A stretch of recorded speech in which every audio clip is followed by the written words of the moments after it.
Sup, my fellas. Don't forget to leave feedback, and enjoy the story. The narrator explains that due to long hospital stays he played games constantly until they became central to his life. He is shown intensely focused, playing a handheld game in his hospital bed. He loses the game, reacts with frustration, and sees a game over screen. Annoyed, he blames the game's AI for making a foolish move that caused his loss. He reflects that doing the same thing too long inevitably makes you tired of it. He tosses the console aside, deciding he is done with that game. He notes that one day games simply stopped being as fun as they used to be. He recalls trying various genres like AOS and RPG in search of excitement. He also tried FPS games, but none solved his dissatisfaction. He says genre did not matter because every new release each year had the same problem. He concludes that all the recent games he played were terrible. He criticizes modern games as derivative, shallow in story and systems, echoing online complaints. Bored at his laptop in the hospital, he wishes there were at least one truly original game and begins searching. He discovers a poorly reviewed indie title called Dungeon & Stone and wonders what it is. He introduces Dungeon & Stone as a rare 2D pixel indie RPG that catches his interest. Seeing the game only has English and looks unlike his usual tastes, he hesitates. Because it is free, he decides to install Dungeon & Stone and give it a try. On the character select screen he notes the many available classes. Planning not to invest much time, he casually picks the Barbarian class. As he plays the retro, vertical scroll dungeon crawler, he starts figuring out its mechanics. At first he only mildly appreciates the art and feels indifferent. Time passes unnoticed while he plays, his expression growing more serious. He is shocked to see how late it has become, realizing he has been absorbed in the game. He admits he has become obsessed with Dungeon & Stone. He realizes with surprise that the game is incredibly fun. He explains that Dungeon & Stone has unusual mechanics, including mandatory NPC teammates. He describes the harsh rule that death forces you to restart entirely from the beginning. He recalls that initially this punishing design still felt enjoyable. Later, after another death near a milestone, he rages loudly enough to disturb medical staff. When scolded by a nurse, he apologizes sheepishly. Despite setbacks he keeps playing, memorizing routes, traps, and patterns. Over time his stubbornness to clear the game becomes his main motivation. Since the game is so obscure it has no guides in any language, he resolves to figure it out himself. He vows to beat the game alone no matter how long that takes. He is shown grimly determined as he continues playing. He narrates that from his first hospital play session onward, the game followed him through life. Scenes show him playing even while working as a public service worker. He continues describing how Dungeon & Stone stayed with him through service and afterward. Even once employed and commuting in a suit, he still keeps up with the game. He says that throughout university, graduation, job hunting, and commuting, he never stopped playing it. The Barbarian selection image recurs, emphasizing his unchanging choice. He states that he has always continued to play Dungeon & Stone. The screen shows yet another death, and he curses at dying again. More deaths follow in deeper dungeon floors, underscoring the game's brutality. He keeps failing with different party setups, repeatedly seeing the same death screen. Eventually 9 full years pass while he struggles with the game. After all that time, he smiles nervously and mutters that he has finally reached something. Ecstatic, he announces that he has at last arrived at the final boss room. In-game, his Barbarian stands before a massive door labeled as the Gate of the Abyss. He shouts in triumph, boasting that few if any players have ever progressed this far. He yells that it took 9 years and his entire 20s to reach this moment. Overwhelmed, he cries with mixed joy and regret over the sacrifice. When prompted to enter the boss room, he enthusiastically confirms he will go in. A second warning says he may never return, but he still chooses to proceed. Finding the warning ominous yet assuming it is just flavor text, he clicks onward. Confident he cannot turn back after coming this far, he confirms and starts the loading. While waiting, he plans to observe the boss patterns on this first attempt rather than expect victory. Joking to himself, he wonders if he might accidentally beat the boss in one go after all the preparation. A system message appears stating he has reached the abyss. He admits he is slow to understand what that message truly means. Another message declares that the tutorial is complete. He is stunned to learn that everything so far was only a tutorial. Realizing the interface is suddenly in Korean despite the game's English-only past, he panics. He complains that he spent almost a decade struggling to understand English text for this game. A notification says user check is complete as blinding light erupts from his monitors, startling him. Intense pain and searing light engulf his body as some kind of transfer begins. Racked with agony and confusion, he curses, unable to comprehend what is happening. The system announces that transmission is starting as the glowing computer setup becomes a portal. In darkness, a booming voice congratulates a crowd of young warriors, and he wonders what is going on. An armored chieftain proclaims that today the youths will leave a sacred place, while the narrator wonders who is shouting. The narrator says that when he opened his eyes again, he was somewhere else. He finds himself among many warriors listening to the chieftain's speech about becoming proper warriors and reacts with shock. He states that he is facing an unbelievable situation. He notices that the lighting comes from torches instead of anything modern. He sees muscular barbarians all around him. A fierce old man shouts at the group to pick weapons, continuing the ceremony. The protagonist is confused by talk of weapons and realizes he understands an unfamiliar language. He forces himself to calm down. Reasoning like a gamer, he decides that in such a difficult game the correct response is to assess the situation. He concludes that he must first understand what is happening and gather information. Looking over his body, he initially thinks he is fine but then notices something strange. Examining his rugged hands, strong muscles, and tattoos, he realizes his body is different. He sees his entire muscular, tattooed frame and is stunned that this is now his body. He questions whether this muscular barbarian form is really himself as the ceremony continues. While he is reeling, the chief calls another youth named Carrick forward, deepening his confusion. Carrick approaches the chief at the altar amid the firelit ceremony. Carrick grabs a weapon from the display. The chief praises Carrick's choice of a double-headed axe. The chief declares Carrick a warrior and calls the next candidate, Anar, to step forward. The protagonist suddenly recognizes that everything happening feels familiar. Other youths select weapons like swords and spears while being praised. He notes that each person is being acknowledged formally as a warrior. Another elder steps forward, speaking about the young warriors. The ritual closes with a priestly blessing invoking Raponia over the city. The protagonist becomes certain he knows exactly what world this is. He identifies it internally as the world of Dungeon and Stone. The story parallels the original character select screen, highlighting that he chose Barbarian. He recalls that picking Barbarian in the game always started with this very ceremony. He realizes the barbarian body he inhabits is the same barbarian character he had just been playing. Horrified, he asks himself how he ended up like this. Another barbarian beside him blurts out that they must be inside Dungeon and Stone, confirming his suspicion. That panicked barbarian wonders aloud why he is here. Observing the man's terrified reaction, the protagonist notes, he is unlike the native barbarians. He concludes that he is not the only outsider who has entered the game world. Suddenly a furious voice demands to know who just spoke out of turn. The enraged chief appears before them, eyes glowing menacingly. The chief advances ominously and demands to know which of them spoke. Desperate to avoid suspicion, the protagonist yells that it was not him. Internally he blames the foolish red-haired outsider for getting them into trouble. The red-haired man stammers an apology, terrified. The chief coldly states that he has identified the culprit. The outsider nervously confirms that he believes this place is Dungeon and Stone. Before the man can finish speaking, the chief savagely beheads him with his weapon. The protagonist witnesses the execution in shock, splattered with blood. Seeing the severed head and blood, he mentally screams in horror. He forces himself to stay calm while facing the bloody chief at close range. He realizes that displaying any emotion could expose him as an outsider and get him killed too. The chief announces that the dead youth was possessed by an evil spirit. He orders everyone to forget whatever the supposed evil spirit just said. Turning back to the crowd, the chief declares that the coming-of-age ceremony will proceed, and the protagonist now understands the stakes. The narrator summarizes his first discovery, that people like him who enter the game are labeled evil spirits. His second crucial realization is that being discovered as such means certain death. Third, he understands that he barely avoided ending up decapitated like the other outsider. He resolves to survive the ceremony without anyone learning what he really is. However, he notes there's one major problem as the chief keeps briskly calling the next names. Standing in line, he prepares himself as the roll call moves closer. More youths are summoned one after another. The line continues as the chief impatiently calls for the next candidate. The protagonist admits he does not even know the name of the body he is inhabiting. He curses that the game has not shown him a status window or his name, yet he must somehow know it to survive. He decides a risky plan is his only option under the circumstances. He calculates that he will wait exactly 2 seconds after a name is called before stepping out. He clenches his fist, steeling himself for this gamble. He accepts that the name he answers to might belong to another outsider but decides to trust luck. The chief finally shouts a name and lineage, calling Jandel's son Bjorn. The protagonist begins counting in his head as blood drips from him. Another youth hesitates, the count reaching 2 seconds. After no one else steps forward in that time, he judges it safe. He starts walking out from the line toward the chief. He tells himself that whatever was just called must now be his name. He adds a mental caveat that this assumption is only probably correct. The chief commands Jandel's son Bjorn to come out, confirming the name. The protagonist confidently steps forward bearing the identity of Bjorn. He approaches the chief closely, trying to remain calm under scrutiny. The chief studies him intently with sharp golden eyes.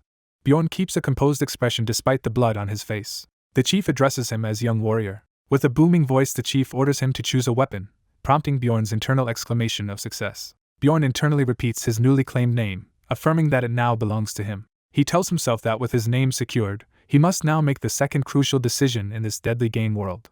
The narrator explains that barbarians lack magic but possess great physical power, so he plans to develop his barbarian as a melee damage dealer. Choosing his starting weapon, the barbarian avatar reaches toward the armory and selects one. The elder overseeing him reacts with surprise to the chosen weapon. Revealed choice is a shield, which the barbarian equips confidently. Bjorn decides this was the right choice as the elder declares him a warrior.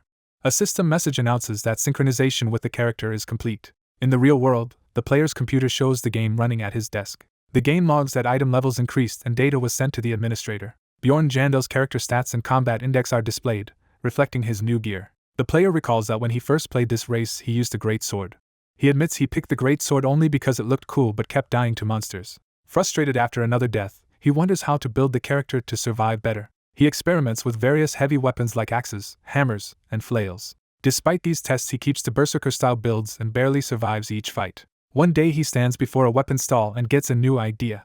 He questions whether barbarians must always be damage dealers and notes their high vitality and strength. He realizes barbarians, while not as tanky as dwarves, still have the fundamentals for a tank role. Although the tanking style needs much practice, he decides his research would be wasted if he did not try it. A powerful explosion in battle illustrates the impact of his new build. Using hammer and shield, his barbarian defeats a huge monster head-on. In the game UI he clears the stage, showing his high stats and victory over a cockatrice. Amazed at the results, he judges this tank barbarian to be an overpowered and rational choice. He resolves not to regret committing to this build. In the barbarian world, someone orders the city gates opened. The massive gate raises as young barbarians watch in anticipation. It is announced that barbarians who completed the coming-of-age ritual will now enter the labyrinth. Bjorn thinks about how these youths will be sent to a labyrinth city. The destination is named Raponia and the warriors are ordered to depart. The elder chief proclaims that their destiny lies within that place. Fired up, the barbarian youths, including Bjorn, charge out of the stronghold.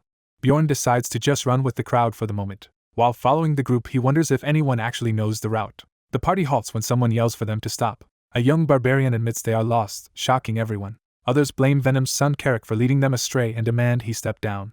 Carrick concedes he is unqualified and relinquishes leadership. Feneline's second daughter Anar volunteers to lead instead, and the crowd supports her. Anar smiles confidently as she assumes command. Bjorn, watching, mutters her name in recognition. Soon Anar confesses she is also lost, prompting exasperation. Barbarians panic because they must reach the labyrinth within a set time. A new argument starts over who should become the next leader instead of Anar. Bjorn, thinking the others are fools, worries they may never reach the labyrinth but hesitates to draw attention. He taps Anar to get her attention. She recognizes him as Jandel's son Bjorn and asks if he is there to blame her. He replies that he is actually here to tell her the route to the labyrinth. Surprised, Anar asks how he could know that. Bjorn simply points at a party of well-equipped adventurers and says to follow them. Those adventurers disdainfully comment on the armed barbarians, doubting they will get anywhere at night. Anar accepts Bjorn's idea enthusiastically and decides to try following the adventurers. She proudly announces she has found the way, and the others praise her wisdom while Bjorn questions their intelligence.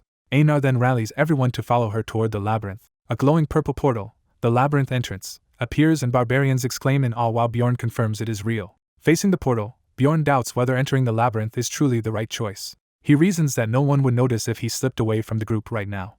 He remembers that in reality he has always been sick and has no experience with real fighting. He questions whether someone like him can beat labyrinth monsters and wonders if there is another way to pay Raftonia's taxes. He recalls the cruel game system. All citizens over 20 must pay taxes or be executed. He notes there are several ways to earn money, with a few common ones. The first primary method is entering the labyrinth to fight monsters.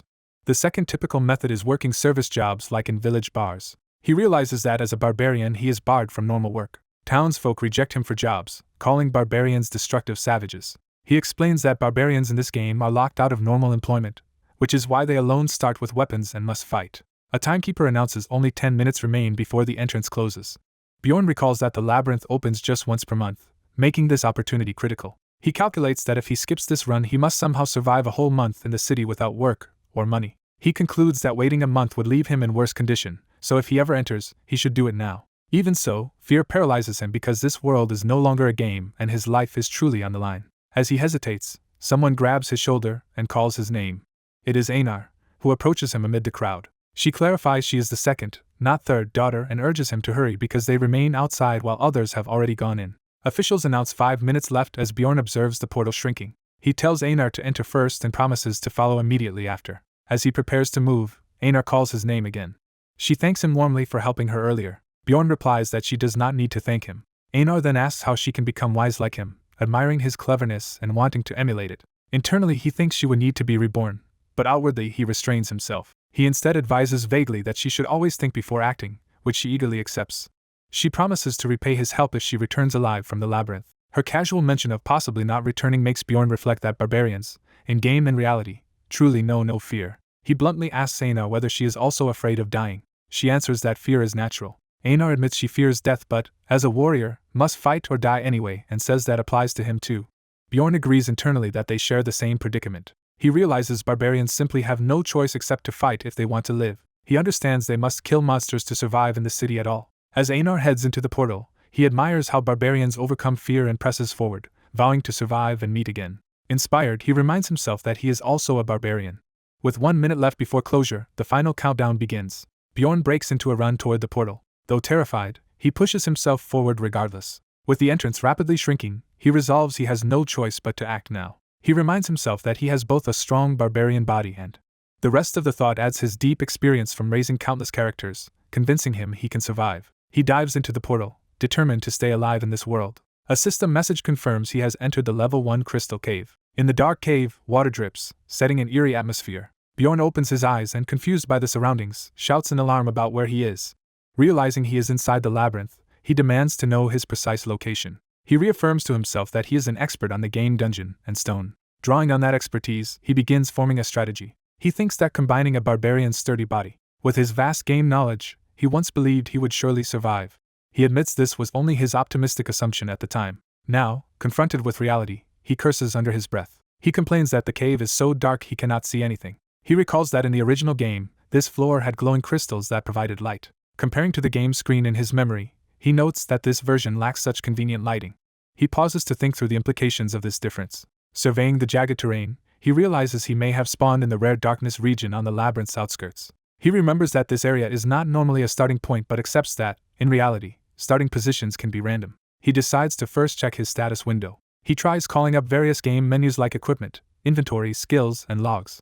None of the commands respond, confirming that system windows no longer work here. Accepting this, he decides there is no use standing still and chooses to move cautiously in one direction. He feels along the wall and inches forward, shield ready. He worries he may be moving too slowly but insists on staying careful. Suddenly he reacts in horror to something happening.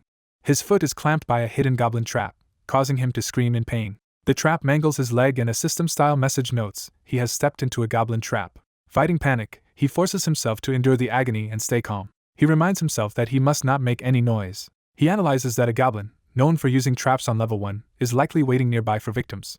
He holds his breath and sweats, thinking through the situation. He wonders if perhaps the goblin is not actually close. Then he rejects that hopeful thought, knowing such relief can be deadly. He warns himself that underestimating danger is the most hazardous mindset. Therefore he resolves to assume the worst possible scenario when uncertain. He reasons that if a trap exists, a goblin must be around and could rush to him at any sound. He imagines the goblin spotting him stuck and vulnerable. A menacing image of the goblin's claws and glowing eyes fills his mind. He concludes the goblin will wait patiently in the dark for him to weaken. This understanding reinforces his determination to remain silent and think like the game's cruel logic. Examining the trap, he notes it is coated with paralytic poison and curses the flimsy sandals he was given. He scolds himself for complaining and urges himself to move and fight quickly despite the injury. Limping forward, he taunts the hidden enemy to come out. He feels the poison spreading and his right foot going numb. The numbness oddly dulls his fear as he calls out the goblin again, frustrated by the silence. Finally, he loses patience and bellows for the goblin to show itself. He momentarily wonders if he is just deluding himself, and there is no goblin nearby. He decides that even if he looks like an idiot, caution is worth it. Speaking to the unseen foe, he announces he will leave if it stays hidden. Internally, he commits to being a foolish but living survivor. Half delirious from blood loss, he insults the goblin's family as he staggers onward. He keeps ranting about the goblin's relatives while noting that his thinking is growing hazy from blood loss. He feels as if his brain is soaked in alcohol yet continues his muttered insults. Behind him, a large goblin finally appears, towering with a weapon as Bjorn's blood trail leads to it. Bjorn suddenly hears approaching footsteps, signaling the confrontation has begun. The protagonist realizes the unseen enemy has moved. While taunted about his family, he deduces the mysterious footsteps were behind him and only sounded closer as he fled. Aware something is following yet unseen, he decides to run faster to escape. His bloody bare feet and sandaled foot show him limping onward through the dungeon. An unknown pursuer's feet race after him. The barbarian sprints down the corridor while a goblin with an axe clings to the wall above. He notes that the creature keeps a fixed distance, stopping whenever he stops. He understands the goblin is savoring his slow death, watching him bleed out in terror. Impressed that the goblin now laughs openly, he decides he must change strategies. As the goblin follows his blood trail, he forces himself to keep running despite the pain. Exhaustion makes him collapse heavily to the floor. Lying there, he thinks the goblin now has the fallen prey it wanted. The goblin cautiously approaches his motionless, bleeding body. He inwardly urges the monster to come nearer quickly. The wary goblin edges closer, confused by his lack of movement. A tossed stone hits his head, startling him. Realizing the goblin is testing whether he is dead with thrown rocks, he begrudgingly admires its intelligence compared to barbarians. The goblin grows confident and walks right up to his prone form, chattering. As the goblin reaches for him, his eyes flare red and his body suddenly reacts. The goblin is shocked to see its prey awaken with glowing eyes. The barbarian springs up and coldly greets the goblin. Enraged, he launches a powerful, red-eyed attack at the monster. The goblin snarls and lunges into counter. He realizes mid-swing that his arm is just short of reaching the target. Suddenly his hand surges forward wreathed in fiery energy, surprising him. He realizes in disbelief that his body is moving on its own. That uncontrolled lunge drives his burning hand straight toward the goblin. He slams the goblin into the ground with overwhelming force. He senses the goblin's movements vividly, as if tracking it without sight. Feeling stronger, he roars that his power has increased. He reflects that this barbarian body is nothing like his former sickly one that lived in hospitals. Empowered, he declares the goblin is actually the prey. He affirms with pride that this is the body of a barbarian. He continues pummeling the goblin in a frenzy, screaming as he does. Gasping, he keeps hammering blows into the monster. He strikes it repeatedly, panting between each hit. He smashes the goblin's body until it is utterly broken, breathing hard. Standing over the corpse, he holds up its severed head, drenched in blood. Blood splatters everywhere from the final blow. A game-like message appears, confirming he defeated a goblin and gained a small amount of experience. Kneeling by the corpse, he notices white smoke rising from it, and is startled. He watches in shock as the goblin's body begins to vanish. He compares the vanishing corpse to how monsters disappeared in the game. From the fading body, a small red gem materializes on the ground, catching his attention. Picking it up, he recognizes it as the currency used in the game Dungeon and Stone.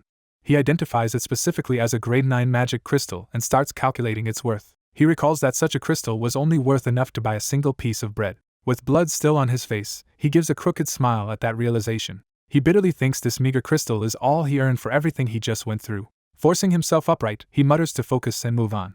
He reflects on how this place operates. He explains that this world is filled with labyrinths and monsters whose bodies vanish and leave behind loot. Outside the dungeon lies a typical fantasy city where many races live together, just like in the game. He concludes that this truly is the game world he once knew. His wounded, bloody feet continue walking through the dungeon. He vows not to mistake this harsh reality for just a game. Leaving a long blood trail, he limps deeper into the cave. System messages keep warning him that he is still suffering from the bleeding status. The same warning continues to flash again and again. He crawls along with one mangled leg, panting in pain. Another warning appears above him as he curses, refusing to act weak despite his injuries. He thinks that sacrificing his dignity by crawling on 3 limbs is worth it because it lessens his pain and moves him faster. He decides the best part of losing his foot is that he will no longer step on any more traps. Immediately he spots yet another trap ahead and swears at the sight. He notes that the rest of his body now aches too, but he will endure anything to survive. The system keeps stacking identical bleeding warnings in his view. Seeing the blood pouring from his stump, he realizes the bleeding refuses to stop. Fearing for his life, he decides he must quickly find someone capable of treating him. He resolves to push steadily in one direction, believing he can eventually escape the darkness. Elsewhere, a worried man wonders how the barbarian from earlier is doing. That man recalls the barbarian's brutal end and wonders if he truly died or woke up back in his original body. Another warning repeats that the character is still bleeding. The barbarian reflects grimly that he now understands why people cling to religion. The endless bleeding messages cascade on his vision, intensifying his dread. A new alert informs him that his vitality has dropped below 5%. He muses that such warnings at least distract him in moments of despair. The system adds that without treatment soon, the character may die. He compares that grim warning directly to his current condition. Still bleeding, he drags himself onward, leaving a red trail. Noticing the tunnel growing brighter, he reassures himself that he is moving in the right direction. He fixates on a distant glow ahead, thinking he must reach that brighter area. Hoping for help, he imagines there must be at least a few people nearby who could save him. Instead, his hallucinated double mocks him, calling the situation a cruel joke. This inner self sneers that no one would rescue a mere barbarian who is neither beautiful nor especially clever. He thinks he is really going insane from blood loss. Acknowledging his own harsh self-criticism, he still insists he must keep moving and do something. He recognizes that he is now hallucinating outright. His inner voice warns he will likely meet another monster before seeing a human. He answers that at least he will be able to see better in the light. He feels his identity splitting and rejoining, convinced he is going mad from hemorrhaging. Even as doubt ridicules his chances, he resolves that he must survive somehow and silently begs for anyone to help. Negative thoughts taunt him to give up and die, but he stubbornly refuses to surrender. He continues dragging his battered body toward the light, leaving pools of blood behind. Another alert drops his remaining vitality estimate to under 4%. Panting harshly, he glares ahead with desperate determination. Inside he screams for someone, anyone, to save him. At last, he spots an armored party of adventurers ahead, reacting in shock as they notice him. One of the knights points out the barbarian and exclaims about finding a dying novice. The system overlays more critical warnings as his vitality sinks below 4 and then 2%. A new achievement pops up for dropping under 2% vitality, rewarding him with a permanent boost to his mental stat. As he lies before them, the knight sizes him up as a novice while the barbarian curses internally and begs for help.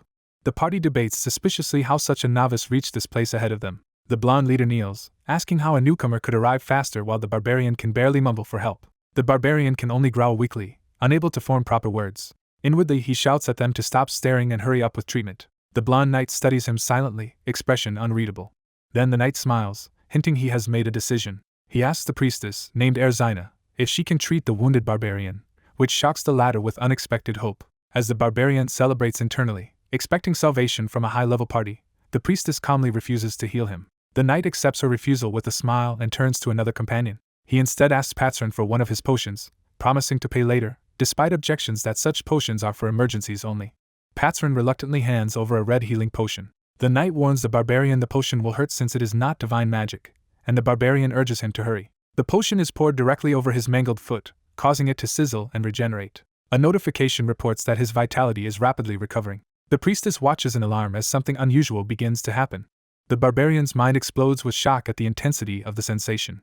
Overwhelmed by agony, he screams that it hurts, as burning power surges through his body. He feels as though his entire body is dissolving and reforming. He realizes this unbearable pain is why potions could never be used casually during battle in the game. He mentally roars that the treatment is excruciating. The empty vial lies beside a puddle of potion as his heavy breathing slows. Pink vapor streams from his leg as the wound fully closes while he pants. He manages to stand, testing his once severed leg with a relieved sigh. Still shaken, he admits he truly thought he was going to die. The knight, now satisfied, asks him to explain how a novice reached this area before their more experienced party.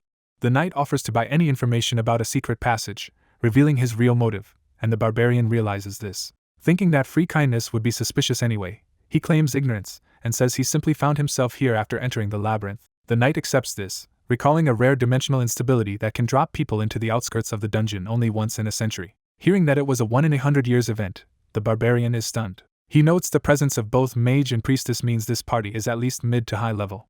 He marvels that on his very first expedition he experienced something these veterans only knew from lore. The knight casually thanks him for the interesting story and turns away. Smiling, the knight tells him he may go and that he will not charge for the potion. The barbarian falls silent, reflecting that dungeon time is as valuable as gold. Watching them depart, he thinks it is already miraculous they spent any time saving him at all. He grips his shield again, preparing to move on. He knows he should simply be glad to have survived. Yet as he stands alone, he feels revolted at having been an object of pity. The party follows the path his blood left, heading deeper toward the dungeon's lit areas. As they walk, they remark that the barbarian was lucky to encounter them before bleeding to death in a goblin trap. They argue about who truly helped him, with the archer scolding the stingy patron and insisting he owes his life to Drouse. The priestess remains quiet, giving no clear opinion. The archer defends the priestess, saying temple rules prevented her from healing him and that others are far more two-faced than she is. She points out that Drouse's polite question about a secret passage was actually clever probing, praising him while teasing Patron. Another member agrees that barbarians hate accepting help, so Drouse handled the situation perfectly. Drouse laughs modestly, pretending to dismiss the compliment. Patron wonders aloud when the barbarian's blood trail will finally end, surprised it continues so far. He concludes from the barbarian's stubborn mentality that the man was not truly lucky, though he assumes the trail stops somewhere nearby. Drouse points at a junction, saying they must turn there to reach their shortcut, and enjoying having a guide's knowledge. The others admire Drouse for memorizing the entire first-floor map, explaining that most guides only know general directions. The blonde knight reacts, as if he has noticed something. Two knights realize they are the first to reach a mysterious door, and are glad they hurried. One of them touches the ground cautiously. A blinding portal erupts open before the knight. Smiling, he explains this portal leads to the second floor and urges everyone to enter. A female adventurer runs toward the group just as they are about to leave. The party, including an old mage, turns in surprise toward her. They discover a bloody sandal in a trap and recognize it as the barbarian's footwear from earlier. The mage confirms the sandal's identity while casting a spell of light. His magic reveals a deep tunnel where the barbarian must have crawled. The whole party is stunned by what they see. The mage asks Drouse how far it is back to where they first met the barbarian, learning it is about 15 kilometers by shortcut. Realizing this, the mage marvels that the barbarian crawled that distance in total darkness, and calls him monstrous. The archer whispers that the mage must be crazy, then calls to Patron. Patron reflects that he himself would never crawl for hours without knowing if there was hope. He recalls that the barbarian had reached out his right hand toward them before. Patron remembers kneeling by the dying barbarian. He now understands the barbarian had been showing them a magic crystal in his palm. Patron notes that even after crawling so far, the barbarian never let go of the item he meant to trade. Patron concludes the barbarian clung to the crystal because he had nothing else valuable, and he retracts his earlier insults. Someone then asks Strauss what the barbarian's name was. Patron replays his earlier contempt, thinking he had dismissed the barbarian as just lucky and doomed to die early. He rejects that judgment completely in hindsight. He decides that lunatics with such willpower rarely die unless in truly special situations. He narrates that people like that endure any hardship and agony without giving up. They never consider death an escape. A system message declares that a goblin has been defeated. After nearly dying, the barbarian's perspective on these messages changes. He begins seeing the same goblin-defeated messages repeatedly. He furiously smashes another goblin while cursing at it. He explains that he kept running into goblins as he advanced. More system text repeatedly confirms each goblin's defeat. The barbarian notes the goblins keep coming, but now that he has his sight back, they are no real threat. He observes that the traps are clumsily strewn about, and complains the goblins did not even bother to hide them. He thinks their ambushes and hiding spots are childish and easy to read. He chases down and kills another goblin that tries to flee. Amid the fighting, he says his only real problem is something else. He admits he is growing extremely hungry. He remembers that the deputy chief had given him food and reaches for it. He pulls out the food pouch. Opening it, he discovers in dismay that he already ate most of the rations while crawling. He calculates that out of 7 days of rations, 5 days' worth are gone. He ravenously tears into a piece of preserved meat or bread. Sitting down, he resolves to eat as little as he can from now on. As he savors the dry bread, he marvels that it tastes deliciously sweet when slowly softened with saliva. While chewing, he starts feeling thirsty. He wonders where he will find water in this dungeon, lamenting that problems keep piling up. The narration explains that in the game Dungeon and Stone there is a hunger mechanic. A game screen shows that hunger only rises inside the dungeon alongside combat messages. He recalls that the hunger system normally only activated in the labyrinth, and that in the game he never had to worry about water, only food. Now he reminds himself this is reality, not a game, and the already punishing difficulty has become extreme. He frames this world as one that simply resembles the game he knows. Reasoning that the deputy chief did not give him water, he concludes there must be a water source somewhere in the labyrinth. Hearing distant sounds, he joyfully realizes it must be running water. Following the sound, he suddenly spots another person ahead and is shocked. The gray-haired adventurer notices him and turns. The barbarian reflects that aside from Blondie's party, this is his first other human encounter here. They pass each other silently without speaking. He feels there is an unspoken rule not to interact with other adventurers unless absolutely necessary. Later he sits counting the red magic crystals he has harvested, reaching 44. Looking at the pile, he notes with satisfaction that he has collected a lot. Thinking back on how close to death he had been, he finds his survival impressive but notes another issue. He is utterly exhausted. He yawns massively, thinking it is no surprise after hunting so many goblins, and admits he is very sleepy. The narration explains there are only 2 ways to sleep in the labyrinth. One method is to lie down and trust your life to divine luck. The second method is implied as something else, leading to his own idea. He recalls deciding the safer approach is to find allies and mutually stand guard while they sleep. A flashback shows frightened adventurers he had once approached, with them apologizing nervously. They had rejected him, claiming their party already had all the necessary members. Another group turned him away by saying their party was full. Others expressed open prejudice, saying they disliked barbarians and commenting on his bloody smell. He stands alone, silently processing all the rejections. He thinks bitterly about having been turned down by everyone. Frustrated, he curses them under his breath. He protests inwardly that he only wanted temporary allies for one night, not to permanently join their parties. Just then someone calls out to him, stopping him from leaving. A relaxed man with a large pack approaches, initiating conversation. Smiling, the man asks if he is perhaps searching for an overnight companion. Startled and suspicious, the barbarian bluntly asks what he just said, wondering who this stranger is. The man clarifies he assumed the barbarian wanted someone to share watch with for a night, since he appears reliable. The barbarian realizes that is what the man meant and thinks the guy should have phrased it more clearly. He quickly confirms that he is indeed looking for an overnight companion. Narration notes that in the game this relationship is labeled as a night companion. The man happily tells him to stay together and introduces himself as Hans, while the barbarian privately finds the phrase lewd in person. The barbarian agrees, formally stating his name as Bjorn, son of Jandel. Hans shakes his hand, says he will just call him Bjorn, and remarks that usually 3 companions is ideal but they will make do with 2. With a suggestive tone Hans proposes that just the 2 of them spend the night together, which makes Bjorn internally recoil. Bjorn feels uneasy, sensing something off in Hans's manner of speaking. Nevertheless he agrees, and Hans cheerfully suggests deciding who sleeps first with rock paper scissors. Narration states that this is how they ended up spending their first night together in the labyrinth. Bjorn grimaces inwardly, thinking that phrasing sounds very wrong. Hans wins the game and happily confirms he gets to sleep first. Bjorn, expecting to lose due to bad luck, grudgingly agrees. Hans hands him a pocket watch, explaining how to wake him when the shorthand reaches a certain mark, while Bjorn thinks Hans assumes barbarians cannot tell time. Hans offers to explain again, but Bjorn curtly says he understands, cursing inwardly at the condescension. Bjorn accepts that this is how people in Dungeon and Stone usually see barbarians, yet thinks he might someday exploit that prejudice, eyeing the expensive watch. He watches Hans fall asleep easily and wonders if that carefree attitude is what experienced adventurers are like. Seeing Hans nestled comfortably in a sleeping bag, Bjorn considers asking to borrow it. Bored while standing watch, he complains that the quiet absence of goblins and other adventurers is convenient yet dull. He impatiently wills the time on the watch to pass faster. The watch's hands finally move to the appointed hour. Bjorn wakes Hans and tells him to get up. Hans groggily asks if anything happened, and Bjorn answers that nothing did. Hans thanks him and tells Bjorn to sleep while he keeps watch for 2 hours, and Bjorn agrees.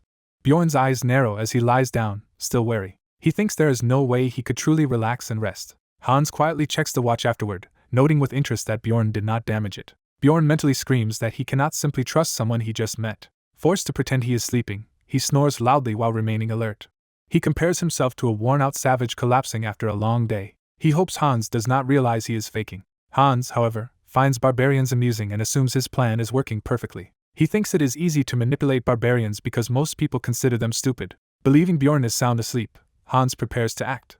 Bjorn reasons that by lying so exposed he will quickly notice if Hans harbors any hidden intentions. He waits for Hans to reveal any ulterior motives. Internally he challenges Hans to show his true colors. By morning Bjorn has not slept at all. He glares resentfully, realizing Hans did absolutely nothing suspicious during those 2 hours. Hans, snoring peacefully, has no idea Bjorn feels he wasted the chance to rest. Bjorn concludes that he simply cannot lower his guard with a total stranger, even if it means enduring crippling fatigue. He admits he feels like he might die from exhaustion. Despite that, he still cannot bring himself to fall asleep. Later someone shouts his name, jolting him awake. Bjorn insists he was not sleeping and tells Hans to wipe the drool from his own face. Embarrassed, he apologizes, while Hans laughs it off and says nothing bad happened so he will not complain. Bjorn watches Hans, still suspicious despite his friendly attitude. He weighs everything that happened, silently scrutinizing the man. Out loud he thanks Hans and even offers to stay awake longer and stand guard if needed. Hans declines, saying Bjorn looks tired and should rest while he takes his turn. Bjorn answers with another wary thanks. He recalls how Hans first approached asking about an overnight companion. He remembers Hans introducing himself warmly when Bjorn was in a difficult spot. Bjorn notes that Hans did not scold him for accidentally sleeping. He also remembers Hans saying it was fine and refusing any compensation for the watch duty. Bjorn contrasts this with the game's version of Dungeon and Stone that he knows. In that game world, he believes there is no one who would show this level of kindness. A sudden clicking noise and his widening eye show his shock at that realization. He marvels that someone could actually be this nice. Hans cheerfully greets him again, noticing he is awake. Hans then ominously raises his hammer over Bjorn, asking why he did not sleep longer. The hammer comes crashing down toward Bjorn's head. Bjorn rolls aside at the last second, the hammer smashing the ground instead. He lands in a low stance, ready to fight, having narrowly dodged the blow. Hans stares in disbelief that Bjorn avoided the attack. Bjorn, now furious and fully alert, faces him with shield raised. His eyes glow with killing intent as his rage peaks. He thinks Hans is now scrambling to invent excuses for the attempted murder. As Hans panics and flees, Bjorn curses and prepares to punish what he sees as incredible stupidity. The barbarian tanks a powerful blow, bloodied but still standing. An unseen voice angrily questions what people think barbarians are. The treacherous adventurer coughs blood from the barbarian's counterattack. He staggers as his foot scrapes the ground, trying to regain balance. Facing the glowing, enraged barbarian, he stammers that he can explain. The barbarian notes the man survived one hit unlike goblins and decides to strike again. He brutally slams the man with his shield, cursing as he attacks. The weaker adventurer is hurled away and crashes to the ground screaming. Struggling on hands and knees, he gasps for breath while the barbarian approaches. Looming over him like a monster, the barbarian listens as he cries out apologies. Terrified, the man begs pitifully for his life. The barbarian coldly demands to know why he tried to kill him. Panicking, the man confesses he ambushed him to steal his valuable magic crystals. The barbarian repeats in disbelief that he planned murder over a few crystals. The man hurriedly adds he also wanted the barbarian's shield and gear to sell. When asked if that is all, he eagerly asks if he will now be released. The barbarian internally decides the man is still hiding something. He stomps on the man again, forcing another pained cry. Warning this is the last chance, he orders him to tell the full truth. The barbarian reflects that killing another adventurer in Dungeon and Stone is a grave crime, so there must be more motive. Underfoot, the man finally blurts out that he was actually after the barbarian's heart. Shocked, the barbarian demands clarification. The man explains that barbarian hearts currently sell for a very high price. He adds that these hearts are rumored to be ingredients for a new spell. The barbarian realizes the true reason behind the assassination attempt. He concludes that in the man's eyes, his life was worth no more than a goblin's. He pictures himself harvesting goblins for loot, realizing that is how the man viewed him. He recalls how other humans gladly kill such creatures for profit. He understands that, for the attacker, murdering him promised a huge reward. He calmly asks why the man chose to strike now instead of the first time he slept, hearing it was because the attacker also needed rest. Internally he judges the man as careless, merely a dangerous pest. The man clings to his arm, insisting that telling everything should earn forgiveness. The barbarian kneels silently, contemplating his response. Bloodied lips curl in a dark grin as he questions the idea of forgiveness. He reasons aloud that there will be many more like this man who would beg in the same way.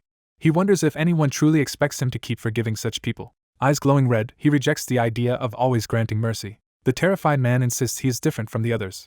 Raising his shield like an executioner, the barbarian advances while the man offers all his possessions. The man frantically promises future payment, and pleads for one more chance. His last words are cut off as the barbarian delivers the killing blow. The narrative notes that only a day after entering this game world, the barbarian has already killed a fellow man. We see his blood-stained body standing over the corpse he has just slain. The narration bluntly states that he has killed a man. A system window awards him the first murder achievement, granting ongoing increases to his mental stat. Another message marks that 2 days have now passed since entering the game. Equipping the dead man's gear, his shoulder pad, backpack, hammer, and boots significantly raise his item levels and combat power. He reflects that he has finally stopped living like a complete savage, now drinking from a bottle when thirsty. He uses a compass for direction, checks time with a pocket watch, and tracks his situation more methodically. With bandages and potions he can now properly treat his injuries. He remarks on the irony of his improved lifestyle. He notes that only after killing a man did he gain the means to live more like a person. Walking deeper into the glowing cave, he thinks that murder allowed him to start truly living as a man in this world. A status screen shows Bjorn Jandel's updated stats, including boosted mental, item level, and combat index. Armed with hammer and shield, he now annihilates goblins in a single, powerful swing. He observes that each goblin disappears with a single hit from his hammer. He muses that maybe he should have chosen weapons earlier, surprised by how naturally well he fights in this barbarian body. Soon he encounters goblins appearing 2 at a time around him. He notes that on the second day, goblins have indeed begun spawning in pairs. He reflects that thanks to his new weapon, his battle stats have increased. 2 goblins charge him aggressively, weapons drawn. He meets them head-on, smashing them with his hammer. He comments that his progress through the dungeon is going smoothly. He continues pulverizing goblins with relentless downward blows. Yet exhaustion catches up, and he kneels amid blood and mist, panting heavily. He realizes he might die from sheer fatigue, having fought goblins non-stop since the encounter with Hans, and knows he must sleep soon. Lacking a trustworthy overnight companion, he decides he may actually be safer alone, since goblin daggers are less dangerous than another traitorous adventurer. Frustrated that he still cannot rest, he curses under his breath. The moment he starts dozing, another pair of goblins appears to harass him. Furious that they interrupted less than 10 minutes of rest, he charges them, roaring insults. His furious swing obliterates the ground and enemies in a massive impact. After killing all visible goblins, he begs that no more appear so he can finally sleep. Leaning against the wall, he silently prays for the goblins to stop spawning long enough for him to rest. A system notification recalls that characters can be attacked by goblins while sleeping. Sure enough, a goblin sneaks up and stabs him as he dozes, jolting him awake. He admits he did not sense the ambush at all. Enraged by the surprise attack, he begins cursing. He smashes the offending goblin to pulp in a burst of furious violence. The remaining goblin recoils in shock and tries to flee. The barbarian ominously growls for the next enemy, eyes glowing. Terrified, the last goblin drops its dagger and cowers under his looming presence. It soon turns and runs, leaving him too drained to give chase. Clutching his bleeding chest, he realizes that if he were shorter or the goblin had jumped higher, the stab would have pierced his throat. Acknowledging that he never even sensed them, he decides he must rest properly and begins treating the wound with potion and supplies. As the potion burns his wound, he grumbles that healing hurts more than being stabbed. 14 hours after parting from Hans, he walks on, unable to trust anyone now that he knows how valuable barbarian hearts are. He reasons that only another barbarian could be trusted as an overnight partner. He resolves to search specifically for a barbarian companion. Human adventurers approach cheerfully and ask if he needs someone to spend the night with. He internally notes with disdain that they are humans. More humans offer to let him join their group, commenting on how tired he looks. Another party invites him, saying that because he is a barbarian they can trust him as their third companion. He contrasts their eagerness with yesterday's rejection, realizing everyone now wants him. He refuses, saying he is looking only for another barbarian, while thinking he must have seemed too suspicious before. An archer explains that finding another barbarian will be hard because most quickly ascend to higher floors. Hearing there are likely fewer than 100 barbarians on the first floor, He feels self-conscious about struggling here despite his large build. The archer sends him off with a blessing, and he wonders if he must abandon the idea of a barbarian companion. He decides to be realistic, concluding any species is fine as long as he can get a safe overnight partner. He adds one more condition to himself: whoever it is must not be human. He reasons there are fewer non-human races than humans, but surely more than there are barbarians. He thinks elves known for keeping promises or sturdy dwarves would be ideal companions. Ultimately, he concludes that any other species will do as long as they are not human. He believes most non-human races have special traits and would not harm fellow adventurers over small profits like humans do. His eyes sharpen as he commits to this new plan. After an hour of searching the caves under this decision, something catches his attention. He discovers a lone elf girl sitting injured and hugging her knees in a corner. Startled, the elf jumps when she notices the hulking barbarian approaching. He inwardly exclaims that he has finally found the non-human companion he sought. A system message confirms he has encountered an injured elf. The frightened elf sits rigid, staring as he looms nearby. Again, the narration highlights that he has found an injured elf. Another system box reiterates the encounter with the injured elf. He calmly asks the elf if she is alone in the cave. She grips her bow warily, and he notes how on guard she is around him. Observing closely, he sees her tense expression and heightened fear. He notices a bleeding wound on her abdomen and deduces it was not caused by goblin weapons. He bluntly asks if her injuries were inflicted by a human. The elf slowly approaches him, still silent and cautious. Her knees buckle as she collapses in front of him. Kneeling and clasping her hands, she desperately pleads for the barbarian to help her. He is taken aback by her sudden, earnest supplication. She tearfully begs him to spare her, saying she has a younger brother waiting for her at home. He wonders what kind of elf lacks the proud backbone he expected, recalling that elves in the game were usually cold and aloof. Thinking he misjudged her personality, he decides to ease her fears by offering a reassuring smile. Smiling softly, he tells her not to worry. The elf blushes and looks stunned by his unexpectedly gentle expression. With a sinister aura, he insists aloud he has no intention of killing her, while she screams internally that he is lying. Trembling, she asks if a barbarian like him really needs to threaten her this way and again begs for her life. He silently curses barbarians' fearsome reputation, wondering what they must normally do to inspire such terror. He notes how intimidated she is by even a single sentence, and complains about their awful image. To change the mood, he suggests she treat her wound first and hands her medicinal herbs and bandages. Recognizing them as lyco leaves, she learns they are actually safe. While he is relieved he can finally use them. Clutching the supplies, she nervously asks why he is giving them to her. He answers that one does not need a special reason to help another person, though he privately admits he does have his own motive. He tells her he will stand guard if she focuses on treating her wound, thinking he wants her as his overnight companion. He reflects that although his reasoning may be selfish, it is still not the worst possible outcome for her. He thinks about her being injured and vulnerable. He notes her fatigue and how worn out she looks. Combined with her beauty, he concludes she is in a far more precarious situation than he is. After she finishes bandaging herself with the leaves and cloth, she announces that the treatment is done. Seeing her more relaxed, he decides it is time for proper introductions. He introduces himself as Bjorn, son of Jandel. The elf shyly gives her own name as Owen. He asks why she fears him so much, and she explains it is because she is an elf and he is a barbarian. She recalls that historically barbarians and elves have clashed violently.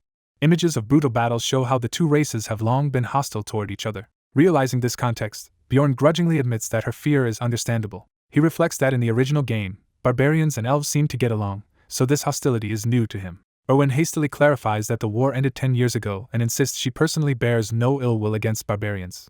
Stammering that she does not want to fight him and aware he has no time to find any other partner, Bjorn silently weighs his options.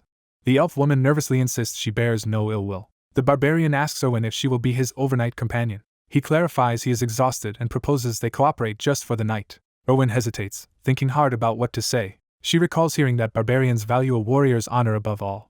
She asks him to swear on that honor that he will not harm her. He agrees aloud to swear by his tribe's name while inwardly thinking he can exploit that concept. He accepts but says he needs to clarify some things first, surprising her. He introduces himself properly as Bjorn, son of Jandel. The narrator notes Bjorn is actually only 20 years old.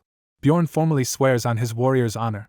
Owen gives her own full name and swears on her tribe. They both vow not to harm each other during the night, and Bjorn looks forward to finally sleeping. Bjorn says he will sleep first, assuming that is what she prefers. Owen awkwardly says she does not exactly prefer it, but goes along with his choice. Bjorn hands her an expensive pocket watch and tells her to handle it carefully, which she agrees to do. Lying down, he thinks getting sleep is unexpectedly difficult and decides to pretend to sleep for 10 minutes first. She suddenly shouts to wake him. Owen, holding the watch, tells him 2 hours have already passed. Bjorn is shocked he actually fell asleep so quickly and wonders if his gear made it too comfortable. Feeling obliged, he lets Owen borrow his blanket and backpack as bedding. Wrapped up, Owen is delighted by the warmth. She thanks him enthusiastically before settling down to sleep. Bjorn notes, she fell asleep instantly once she lay down. Watching her, he reasons she must be as exhausted as he is. He reflects that the labyrinth feels longer than it is, but that distracting thoughts are oddly making him feel better. His mind drifts to real life, wondering if he has been reported missing and if anyone would care. He cuts off that line of thought, telling himself there is nothing for him back there anyway. He feels his willpower fraying under the strain. After several guard shifts, he checks the watch and decides it is time to move. Sitting by the sleeping elf, he notes only 10 minutes remain until their agreed rest ends. He begins wondering about asking Owen something again. Looking at the sleeping elf, he debates whether he should re-propose forming a more lasting partnership. He weighs that as an elf she would be strong in battle, but that sharing rewards would reduce his own gains, especially with goblins swarming lately. He calculates that he can already handle several goblins alone and debates whether safety or more magic crystals is the better choice. His thoughts are interrupted when two armored men arrive in the cavern. The newcomers recognize the elf by her bow and comment on it. One demands to know what relationship the barbarian has with the elf. Bjorn answers that they are overnight companions, which the man finds unusual and asks how long remains. Bjorn coldly states he is not obliged to answer them. The two men are taken aback by his intimidating response. The heavier man masks his reaction with a sly smile and says he understands. He then tells his partner they should leave, and they walk off. Bjorn, uneasy, concludes they were definitely searching for Owen. He wakes Owen, calling her name. Half asleep, she asks for 5 more minutes and tries to keep the blanket. Bjorn, annoyed, thinks she wants to sleep despite being in serious danger. He shakes her more urgently, telling her to get up. She stirs with a sleepy mumble. Noting that the blanket is now pulled over her face, he realizes she is faking sleep. Owen's eye snaps open in alarm when he catches on. Bjorn pulls her upright, and she screams in surprise. He demands to know why she is pretending to sleep, and she nervously starts to answer. Tearful, she admits she fears he plans to abandon her once she is fully awake. Bjorn realizes that was her real worry and reflects that their bond was supposed to be only a one-night guard arrangement. He notes their oath ended the moment she opened her eyes and starts gearing up again. Asked what happened with the two men, Owen hurriedly insists that nothing happened. Bjorn presses her on how they know her, and she says they belong to the same clan as the man who previously tried to hurt her. She explains the matching emblem and identifies the group as the Crystal Union. Bjorn curses internally that an entire organization is chasing her and thinks he should separate from her soon. But when he looks at the anxious 20-year-old elf, he hesitates. He sighs and suggests they talk while moving. As they hurry through the tunnels, she asks if he is going to help her, and he replies he will decide after hearing her full story. Smiling with relief, she agrees to explain while they travel since they are behind schedule. She begins recounting how she first met members of that union as overnight companions on her first day in the labyrinth. She says she sensed something wrong while asleep and opened her eyes. She saw a man looming over her, realizing he had bad intentions. He told her to go back to sleep, clearly planning to assault her. Owen narrates that he later turned out to be a Floor 1 clan manager. She escaped but was repeatedly attacked by his union, getting injured in the process. Bjorn demands to know how they kept tracking her so persistently. She suspects they use message stones to coordinate, a device unfamiliar to Bjorn who wants more details. Owen explains message stones are synchronized mystical communicators with a limited range of roughly 300 meters. Bjorn compares them mentally to walkie-talkies and notes that with manpower and these devices they can corner prey easily. He silently assesses the situation with a hard stare. He concludes that if he leaves Owen, she will inevitably be captured. Out loud he asks why, if she did nothing wrong, the Union is still chasing her. She thinks it is not only to silence her, hinting there is more to it. Embarrassed, she admits that when she first escaped she swung her knife wildly. The blade accidentally struck the man in a particularly sensitive place. Bjorn, horrified, asks what exactly she means by that. She stammers that she cut him down there. She then cheerfully adds she heard it was severed beyond magical repair. Bjorn is appalled, thinking that is more than enough reason for them to hunt her, and cannot believe she is laughing about it. She sheepishly calls it karma and apologizes while giggling. Suddenly sensing something, her eyes widen in alarm. She warns Bjorn that someone is following them, and tells him not to look back. Using elven senses, she estimates the pursuer is about 150 meters behind. Bjorn notes that distance is too far for him to sense, yet she seems truthful and attributes it to innate elf abilities. He says they will increase speed and asks if she can manage, which she agrees to despite the strain. He notices her reopened wound but that she does not complain. Impressed by her toughness, he sprints even harder. He asks again for distance, and she reports it is still around 150 meters. Bjorn realizes their speed is not helping and that the pursuer is likely relaying their position to allies. He concludes this situation will become deadly. He decides they must eliminate the trackers instead of just running. He reasons that in the pursuer's place he would have made the same lethal decision. Remembering past bloodshed, he reminds himself that killing cannot be undone. Therefore he weighs risks and benefits carefully before acting. Owen anxiously calls out to him as he thinks. He decides he needs more concrete information before choosing a course. While they run, he asks Owen what she excels at. She first blurts out that she is good at housework, confusing him. He clarifies he means in battle, making her flustered. She proudly declares she is skilled in archery. She adds that she can also use spirit magic of the rare flame element. Bjorn internally notes she is a textbook powerful elf archer, especially with that rare affinity. He then seriously asks if she has ever killed a person. Gripping her bow tightly, she answers no. With steely resolve, she says she can do it if necessary. Bjorn acknowledges her answer. He formally offers to make her his comrade until they escape the labyrinth, though on a very uneven loot split. Overjoyed, Erwin immediately accepts. Bjorn checks the closing distance with her, hearing it is now about 100 meters. He notes they are already sprinting full out, yet the pursuer keeps gaining. He concludes that continuing to run is pointless. He tells Erwin they will change course and orders her to prepare her spirit. She summons the flame spirit and follows as he veers into a side tunnel. Bjorn reflects grimly that he never expected to return to this place voluntarily. They hide in an alcove while Erwin senses the enemies growing closer. Bjorn tells her to cancel the summons so their light will not give them away. A cloaked figure enters the tunnel unaware of the ambush. Bjorn notes the pursuer came in blind yet stopped directly near them, deducing he has good tracking skills. Bjorn quietly calls Erwin's name to cue her. She steels her nerves and focuses her golden eyes.